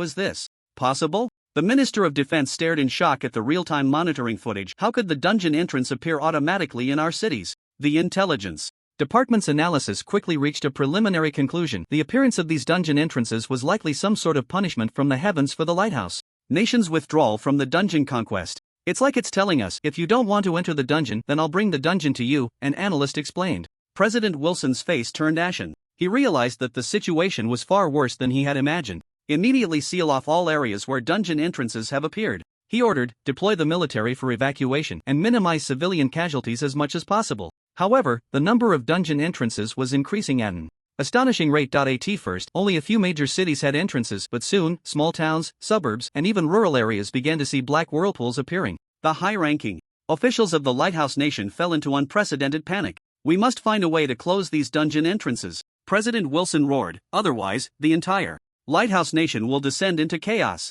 Meanwhile, the Dragon Nation also noticed the unusual situation in the Lighthouse Nation. Major social media platforms in the Dragon Nation were buzzing. Netizens gasped as they saw the black whirlpools appearing over the cities of the Lighthouse Nation through sky scrolls. Heaven has eyes. The Lighthouse Nation is getting its comeuppance. When the beast tide broke out in our Dragon Nation, the Lighthouse Nation not only refused to help but also mocked us from the sidelines. Now it's their turn. This is what they call the cycle of cause and effect, right? What you do will come back to you. A user with the nickname Hangchung Tough Guy posted a video that garnered over 1 million likes. In the video, he juxtaposed the Lighthouse Nation's cold mockery of the Dragon Nation's beast tide crisis from years ago with the current chaos engulfing the Lighthouse Nation, dripping with irony. Students from Hucking University gathered in the campus square, watching everything unfold on a large screen. Their principal, Nye Tianron, was leading a Dragon Nation team battling in the dungeon of the Land of Eternal Night, while the Lighthouse Nation faced heavenly punishment for their retreat. The principal is amazing, an excited freshman exclaimed. Yeah, the team led by Principal Nya has already passed the 3rd level of the dungeon, while the Lighthouse Nation can't even get past the 2nd level and has to choose to withdraw. As a result, heaven directly opened the dungeon entrance in their city. Ha ha ha. The students' laughter was laced with uncontainable pride. Meanwhile, chaos reigned within the Lighthouse Nation. The number of black whirlpools was increasing at an astonishing rate, spreading from the initial few major cities to small towns, suburbs, and even rural areas. President Wilson was roaring in the emergency meeting room of the White House. Immediate action must be taken. Deploy troops to the 1st level of the dungeon to prevent the beast tide from breaking out. The Secretary of Defense shook his head gravely. Mr. President, the situation may not be that simple. There is already dissent within the army. Many soldiers believe that doing so is tantamount to sending them to their deaths. Then enforce the order. Wilson slammed his hand on the table. I'm afraid that's not possible. Soldiers have started to collectively take leave. feign illness, and some have even directly resigned. They have all seen our miserable state in the dungeon, and no one wants to be the next victim. Wilson's face turned ashen. The army, which the Lighthouse Nation prided itself on, was proving to be so fragile in the face of a real crisis. Then use clones first. Wilson gritted his teeth and said, have the army surround the dungeon entrance to prevent the beast tide from spilling out, then send clones into the dungeon to fight. The senior officials in the meeting room exchanged glances. They all understood that this was merely a delaying tactic. Although the Lighthouse Nation's cloning technology was advanced, it could not sustain such large-scale consumption. Execute immediately. Wilson issued the order without room for doubt. Soon, the Lighthouse Nation's army began to establish defensive lines around various dungeon entrances. Soldiers, armed with weapons, nervously stared at the black whirlpools, fearing that something terrifying might suddenly burst forth. Meanwhile, batches of clones were sent to various dungeon entrances. These clones had expressionless faces, mechanically following orders as they walked into those black whirlpools. The allies of the Lighthouse Nation maintained a strange silence regarding this situation. The Prime Minister of the Yamato Nation stated in an interview with reporters, "We are closely monitoring the situation in the Lighthouse Nation, but it is not convenient to comment at this time." The Prime Minister of the Maple Leaf Nation was even more direct. "We will not take any action until we determine the direction of the situation." The countries that once called the Lighthouse Nation their brother now dare not extend a helping hand. They fear that defying the will of heaven will lead to their own nations being engulfed by beast tides. Just as chaos reigns in the Lighthouse Nation, Lin Chen, far away in the Arctic, remains blissfully unaware. He and his team have successfully arrived at the legendary Heavenly Water Magic Spring. Whoosh, the Arctic wind howls across the ice field, the biting cold causing one to instinctively huddle closer. However, Lin Chen's gaze is firmly locked on the mysterious spring before him, completely unaffected by the external environment. The Heavenly Water Magic Spring lies quietly in the center of the ice field, its water displaying an incredible blue hue, as if it were a fragment taken from the sky. The surface of the water is as calm as a mirror, yet it seems to contain boundless energy, making one hesitant to touch it. "Is this the legendary Heavenly Water Magic Spring?" a teammate beside him exclaimed in awe. Lin Chen nodded, excitement flickering in his eyes. It is said that this spring existed even before the era of catastrophe, and after the catastrophe arrived, it became a special instance. He took out a delicate key from his pocket. The key is entirely transparent, as if carved from crystal, shimmering with a rainbow of colors under the sunlight. "Are you ready?" Lin Chen glanced back at his teammates. After receiving affirmative responses, Lin Chen took a deep breath and inserted the key into the center of the spring. In an instant, the entire Heavenly Water Magic Spring began to tremble violently. The water churned, forming a massive whirlpool. At the center of the whirlpool, two doors made of condensed water slowly emerged. These water doors are crystal clear, intricately carved, with complex runes radiating a mysterious glow. On either side of the doors stand a pair of water-made guardians holding long spears, their expressions solemn. Without hesitation, Lin Chen stepped forward and passed through the water doors. After a dizzying spin, Lin Chen found himself suspended above the spring. Surrounding him was an endless expanse of blue space, as if he were inside a gigantic crystal ball.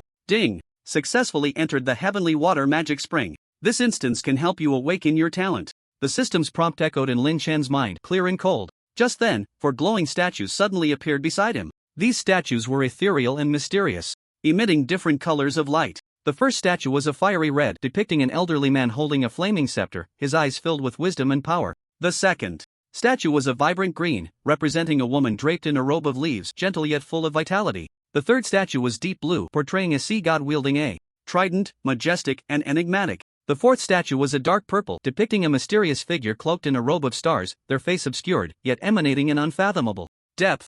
Lin Chen gazed at these four statues, astonished. He had seen all these ethereal figures before. They were the illusions that appeared when he was concocting potions. "Please choose to awaken your talent." The system's prompt sounded again. Lin Chen's gaze drifted among the four statues, ultimately landing on the dark purple statue. This was the very illusion that had appeared when he created the Annihilation Flame. "I choose this one." Lin Chen pointed decisively at the dark purple statue. The other three statues gradually dimmed, eventually vanishing from sight. The dark purple statue grew increasingly bright, radiating dazzling light. The statue slowly floated towards Lin Chen, ultimately merging with him. A powerful energy surged into Lin Chen's body, causing him to feel a wave of dizziness. Countless unfamiliar yet familiar fragments of memory flashed in his mind, as if a door to an unknown world had been opened. "Congratulations on awakening a new talent, Infinite Superfusion, Level, Epic, Effect, Confuse.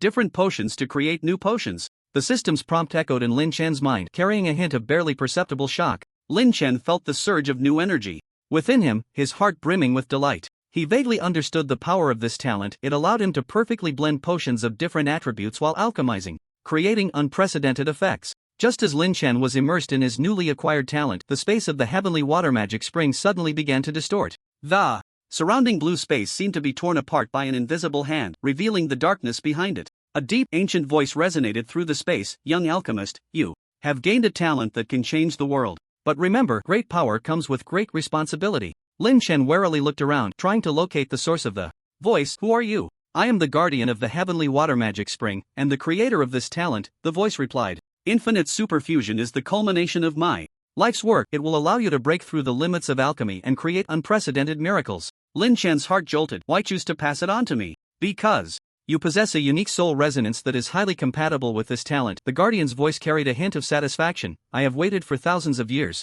and finally found a suitable heir. Lin Chen wanted to ask more, but the distortion of space began to intensify. The guardian's voice became intermittent. Time is running out. Remember, the true power of infinite superfusion lies in breaking conventions, creating miracles. Before the words could finish, the entire space suddenly collapsed. Lin Chen felt a strong pulling sensation and then lost consciousness. When he opened his eyes again, he found himself back beside the heavenly water magic spring. Man Yi and Man Lin were gathered around him, their faces filled with concern. Lin Chen, are you okay? Man Lin asked nervously. We couldn't see you after you entered the instance. It's been 2 whole hours. Lin Chen stood up, feeling the new energy flowing within him, a confident smile curling at the corners of his mouth. I'm fine, and I gained a lot. Lin Chen took one last look at the heavenly water magic spring, silently thanking the mysterious guardian. He knew that the talent he had acquired would play a significant role in future battles. Meanwhile, the situation in the Lighthouse Nation had worsened. More and more black whirlpools appeared in the city, and the losses of the clones were increasing.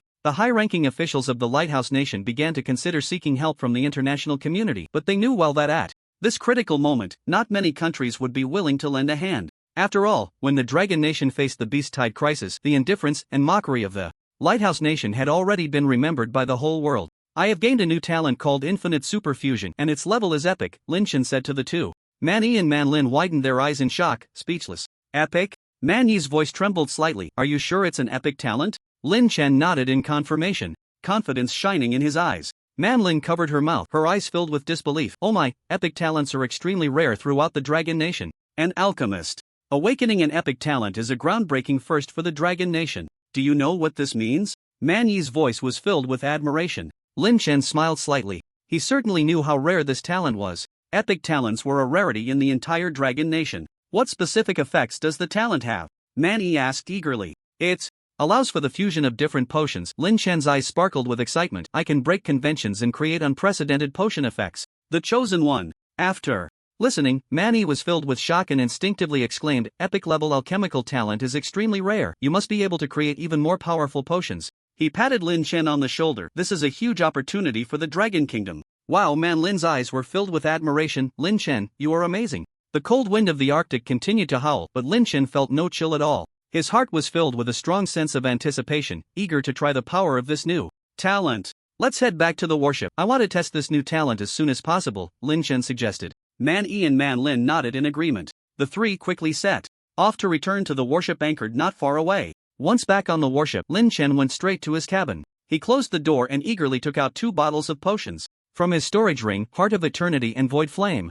The Heart of Eternity potion glowed a warm red, the liquid pulsing like a beating heart filled with the breath of life. The Void Flame potion, on the other hand, was a deep purple-black, swirling like a magical black hole, exuding an aura of destruction. The properties of these two potions are vastly different. One is for recovery, and the other is for attack, Lin Chen muttered to himself. I wonder what kind of effect will be produced if I can successfully merge them. Let's give it a try. Lin Chen took a deep breath and pulled out an empty potion bottle. He carefully poured the contents of the 2 potions into it, then closed his eyes and began to channel the new energy within him. Infinite superfusion. Lin Chen silently chanted in his mind. In an instant, a peculiar energy surged from within him, flowing into the potion bottle. His hands began to emit a faint golden glow, illuminating the entire cabin. Inside the potion bottle, the red Heart of Eternity potion and the purple-black Void Flame potion began to react violently. The 2 colors intertwined in the bottle, forming a strange vortex. Red and purple-black collided continuously, ultimately merging into an unprecedented silver-blue hue. Lin Chen could feel the fluctuations of energy within the potion bottle. It was the clash of 2 completely different powers merging and colliding with each other. Under the influence of his talent, this collision did not cancel each other out but instead promoted each other, creating a brand new effect. A few minutes later, the liquid in the potion bottle finally stabilized, presenting a beautiful silver blue color, deep and mysterious like the starry sky. Congratulations, you have successfully fused a new potion. Potion name, distance less traversal type, recovery level, epic effect, can quickly traverse to. The scene displayed on the screen, lasting for 10 minutes. The system prompt echoed in his mind. Lin Chen looked at the silver blue potion in his hand, utterly shocked. This was simply a teleportation function for himself. How exaggerated. He had not held out much hope for this fusion. After all, the property differences between the two potions were too great. It would have been normal for it to fail. Unexpectedly, not only did it succeed, but the resulting potion was also epic level, with such powerful effects. Quickly traversed to the scene displayed on the screen. Lin Chen murmured, countless application scenarios already surfacing in his mind. He could use a sky scroll to view a certain location and then use this potion to directly traverse there. It was a form of ultra-long distance instant movement ability. Lin Chen looked at his hands, glowing faintly. With golden light under the effect of the infinite super fusion talent, he was incredibly excited. Suddenly, many new ideas for potions came to him, and he couldn't wait to test them. Let's try again. Lin Chen took out 2 more bottles of potions from his storage ring: explosive traceless potion and shadowless nether potion. The explosive traceless potion was a fiery red, the liquid inside bubbling like boiling lava, exuding an explosive aura, capable of causing immense damage without leaving any trace. The shadowless ethereal potion presented a deep ink green, the liquid in the bottle flowing like a moving shadow, exuding mystery. These two potions have completely different effects, Lin Chen pondered. The explosive trace is an attack potion, while the shadowless ethereal is a recovery potion. If I can successfully merge them, it should create a brand new method of attack. This is a bit fun. While thinking, Lin Chen took out an empty potion bottle again and poured the contents of the 2 potions into it. Then, he once again summoned the infinite super-mixing energy within him, beginning his second attempt at fusion. Infinite supermix. Lin Chen silently chanted in his mind. Again. The golden light radiating from his hands intensified, almost illuminating the entire cabin. In the bottle, the red explosive trace potion and the ink-green shadowless ethereal potion began to react violently. The 2 colors intertwined in the bottle, forming a peculiar vortex. Red and ink-green collided continuously, eventually merging into a deep purple, like the midnight sky, mysterious and dangerous. Congratulations, you have successfully fused a new potion name, Void Dreamscape type, attack potion. Level, epic effect, can create a vast light, causing those who see it to fall into an endless dream. The system prompt echoed in Lin Chen's mind. Lin Chen looked at the purple potion in his hand, his eyes filled with shock. This effect is too domineering. He couldn't help but exclaim, this was simply a group control divine skill. As long as the potion was released, a large number of enemies could be plunged into a dream, at their mercy. If used on the battlefield, countless application scenarios began to emerge in Lin Chen's mind. He could even imagine himself alone, facing thousands of troops, using just 1 bottle of the Void Dreamscape potion to put all enemies to sleep. This potion is simply born for war. The more Lin Chen thought about it, the more excited he became, wishing he could find a place to test the potion's power immediately. However, he still suppressed the impulse in his heart. There were more important matters to attend to. The power of infinite supermix is indeed formidable. I want to try this talent's ability more, but the number of annihilation flames is running low, Lin Chen muttered to himself. Most of the annihilation flames he had created had already been provided to the Dragon Kingdom's assault team, and what remained on him had been exhausted in the 2 recent potion experiments. I should borrow some from Commander Man. With this thought, Lin Chen got up and left the cabin. He went to the command room of the warship, where he found the busy Manny, and got straight to the point. Commander Man, I have something I need your help with. Oh, you need my help? Manny looked up at Lin Chen, a hint of confusion in his eyes. What is it? I want to borrow some more annihilation flames. Lin Chen stated his request directly. The new talent needs annihilation flames for testing, and I'm a bit short on materials. Annihilation flames? Manny frowned slightly. Lin Chen, it's not that I don't want to help you. He sighed. It's just that, we have no stock left. Manyi's expression showed difficulty. To ensure the Dragon Kingdom's assault team is foolproof, I have already provided them with all the annihilation flames from the Giant Sword Legion. I don't have a single bottle left on me now. Lin Chen was not surprised to hear this. He could understand Man Yi's predicament. Capturing the Extreme Night Kingdom dungeon was currently the most important task for the Dragon Kingdom. It's okay, Commander Man, I understand. Lin Chen did not press the issue. He just felt a bit regretful, as he had wanted to experiment with the infinite supermix ability a few more times. But Lin Chen suddenly thought of something. His gaze fell on the large screen in the command room. On the screen, the Dragon Kingdom team was being live-streamed in the Extreme Night Kingdom dungeon. Nie Tianron was leading his team in a fierce battle against the monsters in the dungeon. Perhaps I can do it this way. Lin Shen's lips curled up slightly, revealing a hint of a mysterious smile. He already had a bold idea in mind. Commander Mani, I'm heading back to my room, Lin Shen said without further explanation, turning to leave the command room. Mani watched Lin Shen's departing figure filled with confusion. He couldn't understand why Lin Shen had suddenly changed his mind, but out of trust in Lin Shen, he didn't ask further. Lin Shen returned to his cabin and closed the door. He took out the newly concocted distance-less teleportation potion from his storage ring. The silver-blue potion emitted a captivating glow under the light. Lin Shen took a deep breath and downed the potion in one gulp. Distance-less teleportation, he silently chanted in his heart. In an instant, Lin Shen felt himself becoming light. His body began to turn transparent, gradually fading as if he would disappear into the air at any moment. Mani was busy in the command room. Suddenly, he felt a blur in front of him. He rubbed his eyes and looked again at the spot where Lin Shen had just stood. Where is he? Mani was filled with confusion. Lin Shen had clearly been right there. How could he suddenly be gone? Lin Shen? Mani called out tentatively, but there was no response. At that moment, he heard a familiar voice behind him. Commander Mani, I'm here. Mani turned around sharply to see Lin Shen standing behind him, his body appearing in a semi-transparent state, like a ghost. What is this? Mani pointed at Lin Shen in shock, unable to articulate his words. He had never seen such a bizarre sight. A ghost in broad daylight. And it was an old acquaintance. The feeling was simply too strange. This is the new potion I just concocted, distance-less teleportation, Lin Shen briefly explained. It allows me to quickly traverse into the scene on the screen. What? Mani looked incredulous. Into the screen? Are you kidding me? He felt as if his worldview had been greatly shaken, his eyes wide as saucers, mouth agape, in an O shape large enough to fit an egg. Before long, he watched in disbelief as Lin Shen's body gradually became transparent, as if merging with the air, and dove into the screen. Is this something a person can do? Mani felt his worldview being profoundly impacted, his mind blank. This, he stammered, unable to form a complete sentence for a long time. Meanwhile, inside the dungeon of the Country of Eternal Night, the Dragon Country team had just finished their battle on the 3rd level and was taking a break. Ding! Congratulations to the Dragon Country for clearing the 3rd level of the Country of Eternal Night dungeon.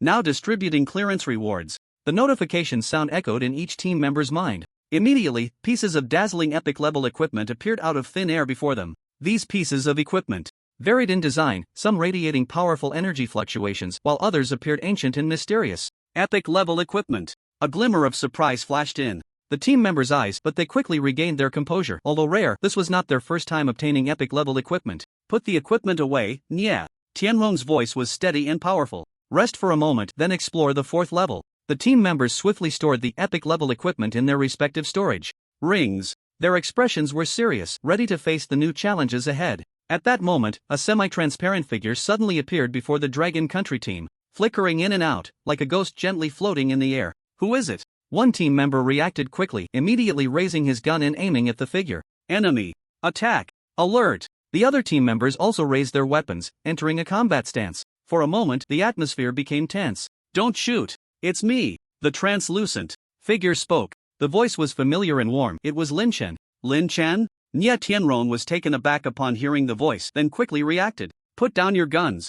It's Lin Shen. He hurriedly stopped the actions of his team members. Upon hearing Nya Tianrong's words, the team members finally lowered their weapons. However, their eyes were still filled with confusion and vigilance. Lin Shen, is it really you? Nya Tianrong walked up to the translucent figure and scrutinized him closely. How did you end up like this? Principal, it's me. Lin Shen's voice rang out again. I successfully awakened a new alchemical talent at the Tianshui Magic Spring in the Arctic. I'm currently testing the effects of a new potion. He paused for a moment and then continued. Can you give me a bottle of annihilation flame? Upon hearing this, Nya Tianrong's face broke into a joyful smile. I see. Without hesitation, he took a bottle of annihilation flame from his storage ring and handed it to Lin Shen. Here, take it and use it. Lin Shen accepted the annihilation flame, and a hint of joy appeared on his translucent face. Thank you, Principal. You're welcome. Nya Tianrong waved his hand, his eyes filled with satisfaction. By the way, Lin Shen. He suddenly thought of something and asked curiously. Aren't you in the Arctic? How did you suddenly appear here? And in this manner? Nya Tianrong pointed at Lin Shen's translucent body, his eyes full of confusion. This is a new potion I just concocted, distance-less shuttle. Lin Shen explained. Its effect allows for long-distance movement using screens as a medium. I directly teleported here through the screen on the warship. After hearing this, Nya Tianrong's face showed a look of shock. There's actually such a potion? He felt his understanding being refreshed once again. This This is too incredible. Oh my. Nie Tianrong's face was filled with disbelief. He rubbed his eyes vigorously, as if to confirm that everything before him was not an illusion. This potion can really allow people to shuttle between screens? He felt his worldview being reshaped by Lin Chen. It was too unbelievable, principal. Yeah, please don't get too excited. Lin Chen nodded slightly. His translucent body swayed gently in the air, like a wisp of smoke. That could dissipate at any moment. This is the new potion, Distance-less Shuttles effect. He paused and added, it allows for long distance displacement using screens as a medium. A storm surged in Nie Tianrong's heart. As an 8th-turn space mage, he understood the difficulties and limitations of spatial movement. Even he could not achieve such free and easy spatial shuttling. Moreover, Lin Chen was doing it directly through screens, which completely overturned the common sense of spatial laws. If only you could help us conquer the dungeon. Nie Tianrong's tone carried a hint of regret. With your potion's enhancement, the Dragon Kingdom would surely soar to new heights, unstoppable. I wish I could. Lin Chen shook his head with a bitter smile, but that might not be possible. He looked around at everyone and pointed to his translucent body. This potion can only last for 10 minutes. I don't have any extra distance-less shuttle potions left. Once the effect wears off, I might really not be able to go back. Lin Chen's voice carried a hint of helplessness. He also wanted to stay and fight alongside the Dragon Kingdom team. However, the reality did not allow him to do so. Upon hearing Lin Chen's words, Nie Tianrong was taken aback. He then realized that Lin Chen's situation was not as easy as it seemed. Then you should hurry back, Nie Tianrong decisively said, his tone filled with concern. We are preparing to head to the next level. Although he hoped Lin Chen could stay, he was even more unwilling to see Lin Chen fall into danger due to the potion's failure. Hucking University could not afford to lose this top talent. Okay. Lin Chen nodded without any hesitation. He knew time was of the essence, and he had to return to the warship as soon as possible. Principal, may I borrow your phone for a moment? Lin Chen suddenly spoke, his gaze directed at Nie Tianrong. I want to have a video call with Commander Manhwa. Nie Tianrong showed no hesitation, immediately taking out his phone from his storage ring and handing it to Lin Chen. Here. Lin Chen took the phone and skillfully dialed Manhwa's number. At that moment, in the warship's command room, Manhwa was staring in shock at the image on the large screen. He had witnessed Lin Chen's conversation with Nie Tianrong and Lin Chen's translucent, strange form. This was simply beyond his comprehension. This kid really went into the extreme night country instance? Manhwa muttered to himself, filled with astonishment. Just then, his phone suddenly rang. He looked down and saw that the caller ID was Nie Tianrong. On the screen, Lin Chen was holding Nie Tianrong's phone, waving at the camera. Manhwa took a deep breath, suppressing the shock in his heart, and answered the call. Lin Chen, Commander Manhwa, it's me. Lin Chen's voice came through the phone, clear and familiar. I need you to cooperate with me. Do what? Manhwa instinctively asked. Just watch the screen and wait for me. Lin Chen offered no further explanation, simply stating a few words. He then returned the phone to Nie Tianrong. Principal, goodbye. Take care. Nie Tianrong nodded, concern evident in his eyes. Lin Chen took a deep breath and looked back at the screen. The scene in the warship's command room was clearly visible. Man. He stood there, looking puzzled. Wojichuan Shua. Lin Chen silently chanted in his mind. The next second, his body became transparent. Again. He stepped forward and directly dove into the screen. The members of the Dragon Country team were stunned into silence at this scene. They exchanged glances, their eyes filled with disbelief. Can it be operated like this? Too exaggerated. Lin Chen, he's simply a monster. The voices of the team members were filled with awe and admiration. Nie Tianrong looked at the spot where Lin Chen had disappeared, his face showing shock. But soon, he calmed himself. Alright, we should set off too. Nie Tianrong's voice was steady and powerful. It's time to head to the 4th level of the Extreme Night Country instance. His gaze swept over each team member, filled with determination and resolve.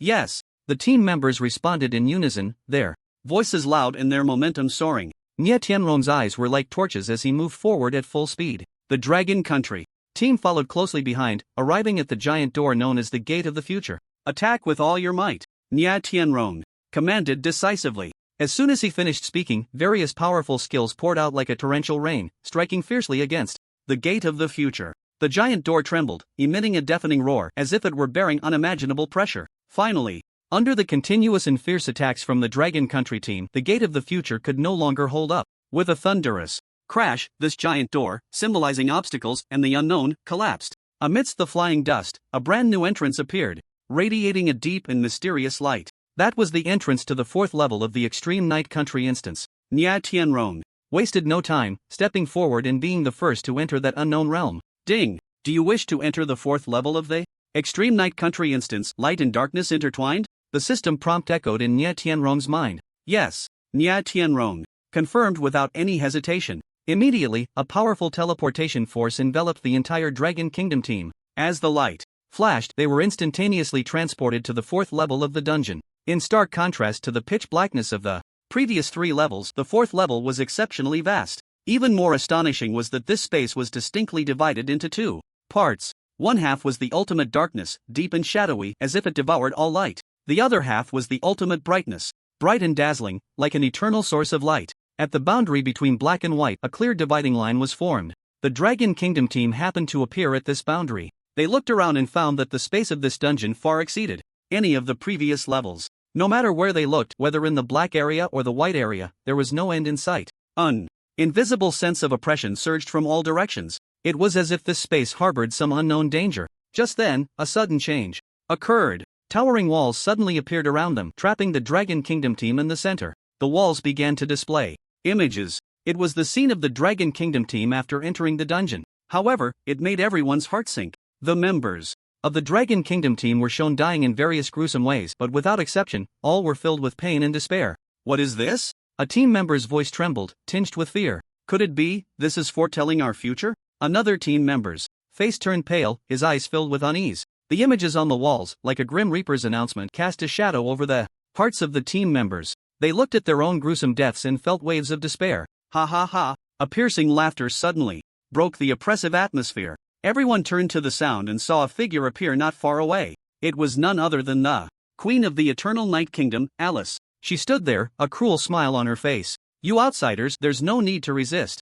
Alice's voice was sharp and piercing, tinged with madness. As you can see, in the near future, you will all die. She paused, her tone carrying a hint of condescension. Surrender now, and I will leave you with whole corpses. Nya Tianrong looked at Alice in the distance, his gaze calm. He slowly spoke, his voice soft yet clear enough for everyone to hear. Who dies is still uncertain. There was a hint of faint mockery in Nya Tianrong's tone. You selfish person, your people believe in you so much, yet you betray them for your own gain. He stared directly at Alice, his eyes filled with disdain. People like you are not worthy of being a king. Hearing Nya Tianrong's words, Alice's expression changed drastically, her previously pale face twisting in an instant. Her eyes flickered with a dangerous red light, like 2 burning flames. Not worthy of being a king? Alice laughed sharply, her voice chillingly piercing. What do you think kingship is? Is it mercy? Is it compassion? Her laughter abruptly stopped, replaced by a surge of rage. It doesn't matter what you say. You will all end up like them, becoming the nourishment for the Crimson Moon God.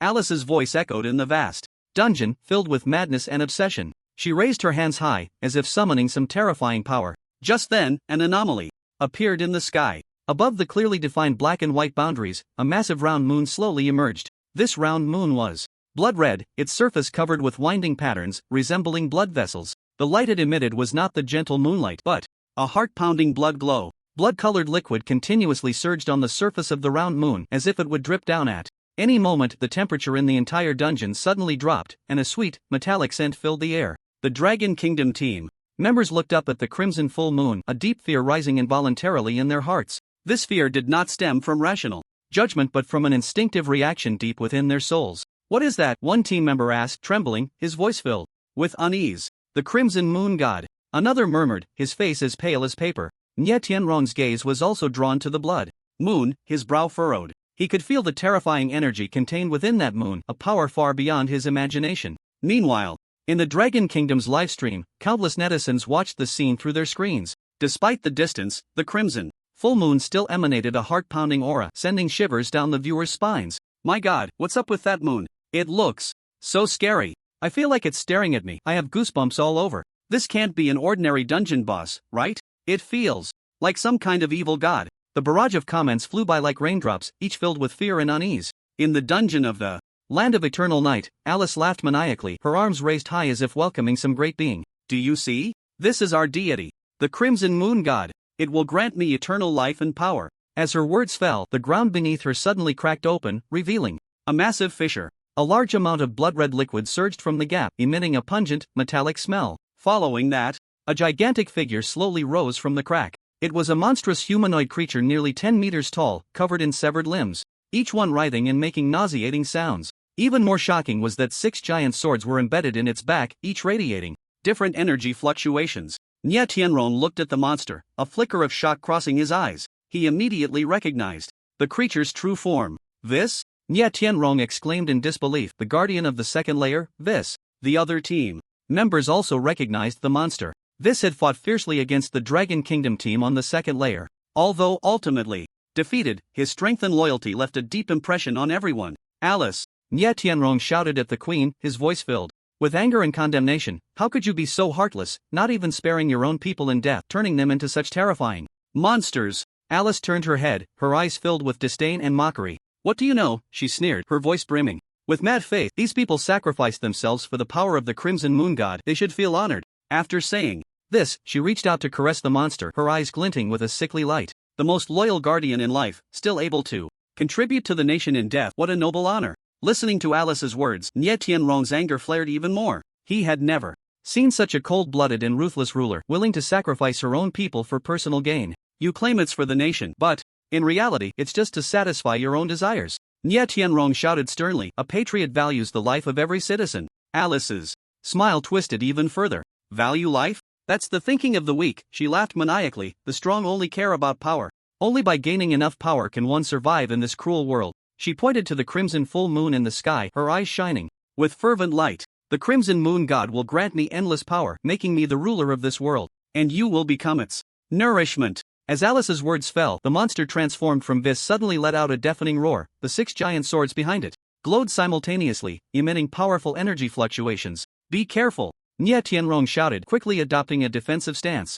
The other team members immediately entered combat mode, each unleashing their strongest defensive skills. The 6 giant swords behind the monster suddenly flew out, each heading in a different direction. Each sword radiated immense energy as if it had its own consciousness. Disperse the defense. Nye Tianrong quickly ordered. Each person take charge of one direction. The Dragon Kingdom team members swiftly spread out, each facing a flying giant sword. Nye Tianrong himself faced the largest sword, forming hand seals as a blue energy barrier appeared in front of him. Spatial barrier. The giant sword crashed heavily against the energy barrier, producing a deafening roar. Nye Tianrong felt a powerful impact, involuntarily stepping back a few paces. This power is 10 times stronger than before. Nye Tianrong was secretly alarmed, cold sweat beading on his forehead. The situation for the other team members was also grim. Each giant sword contained terrifying power, making it difficult for the Dragon Kingdom elites to fully withstand. Ha ha ha. Alice laughed maniacally, her voice filled with the joy of victory. Do you feel despair? This is the power of the Crimson Moon God. She looked up at the scarlet full moon in the sky, her eyes filled with fervent adoration. Great Crimson Moon God, please accept these foreign soul sacrifices and grant your loyal servant more power. As Alice prayed, the scarlet full moon in the sky emitted an even stronger blood light. Blood-red beams shot from the moon, enveloping the monster transformed from Weiss. The monster's body began to swell, becoming even larger. The severed limbs and broken arms on it became more grotesque, as if they had come to life, writhing continuously. Not good. Nye Tianrong sensed the change in the monster's aura, alarm bells ringing in his mind, and decisively said, its power is still increasing. Concentrate fire on the monster's main body. Don't let those giant swords distract you. Understood. The Dragon Kingdom team members no longer focused on defending against the flying swords, concentrating their fire on the monster's main body. Skills poured out like a torrential rain, striking fiercely at the monster. The monster seemed indifferent to these attacks. Although its body was riddled with blood holes, it quickly healed back to normal. Useless. Alice laughed triumphantly. Under the protection of the Crimson Moon God, it is immortal and indestructible. Alice laughed maniacally, extending her slender finger to point at the Dragon Kingdom team led by Nye Tianrong. Weiss, deal with these ignorant invaders. Her voice echoed like a cold wind in the space of the 4th layer of the Night Country. Whoosh whoosh whoosh whoosh whoosh whoosh. The 6 giant swords behind Weiss flew back simultaneously, tracing 6 blood-red trajectories in the air, then reformed into an enormous blood-colored long sword. This sword was about 2 stories high, with scarlet liquid flowing along the blade, exuding a heart-pounding aura. Nye Tianrong's gaze was like lightning, quickly scanning the battlefield. He could feel the terrifying power contained within this condensed giant sword, far surpassing any previous encounters. All attention! Nye Tianrong's voice carried authority. The Dragon Kingdom team members immediately halted their attacks, waiting for instructions. Gunners, launch a fierce attack. Everyone take the eternal heart-lock blood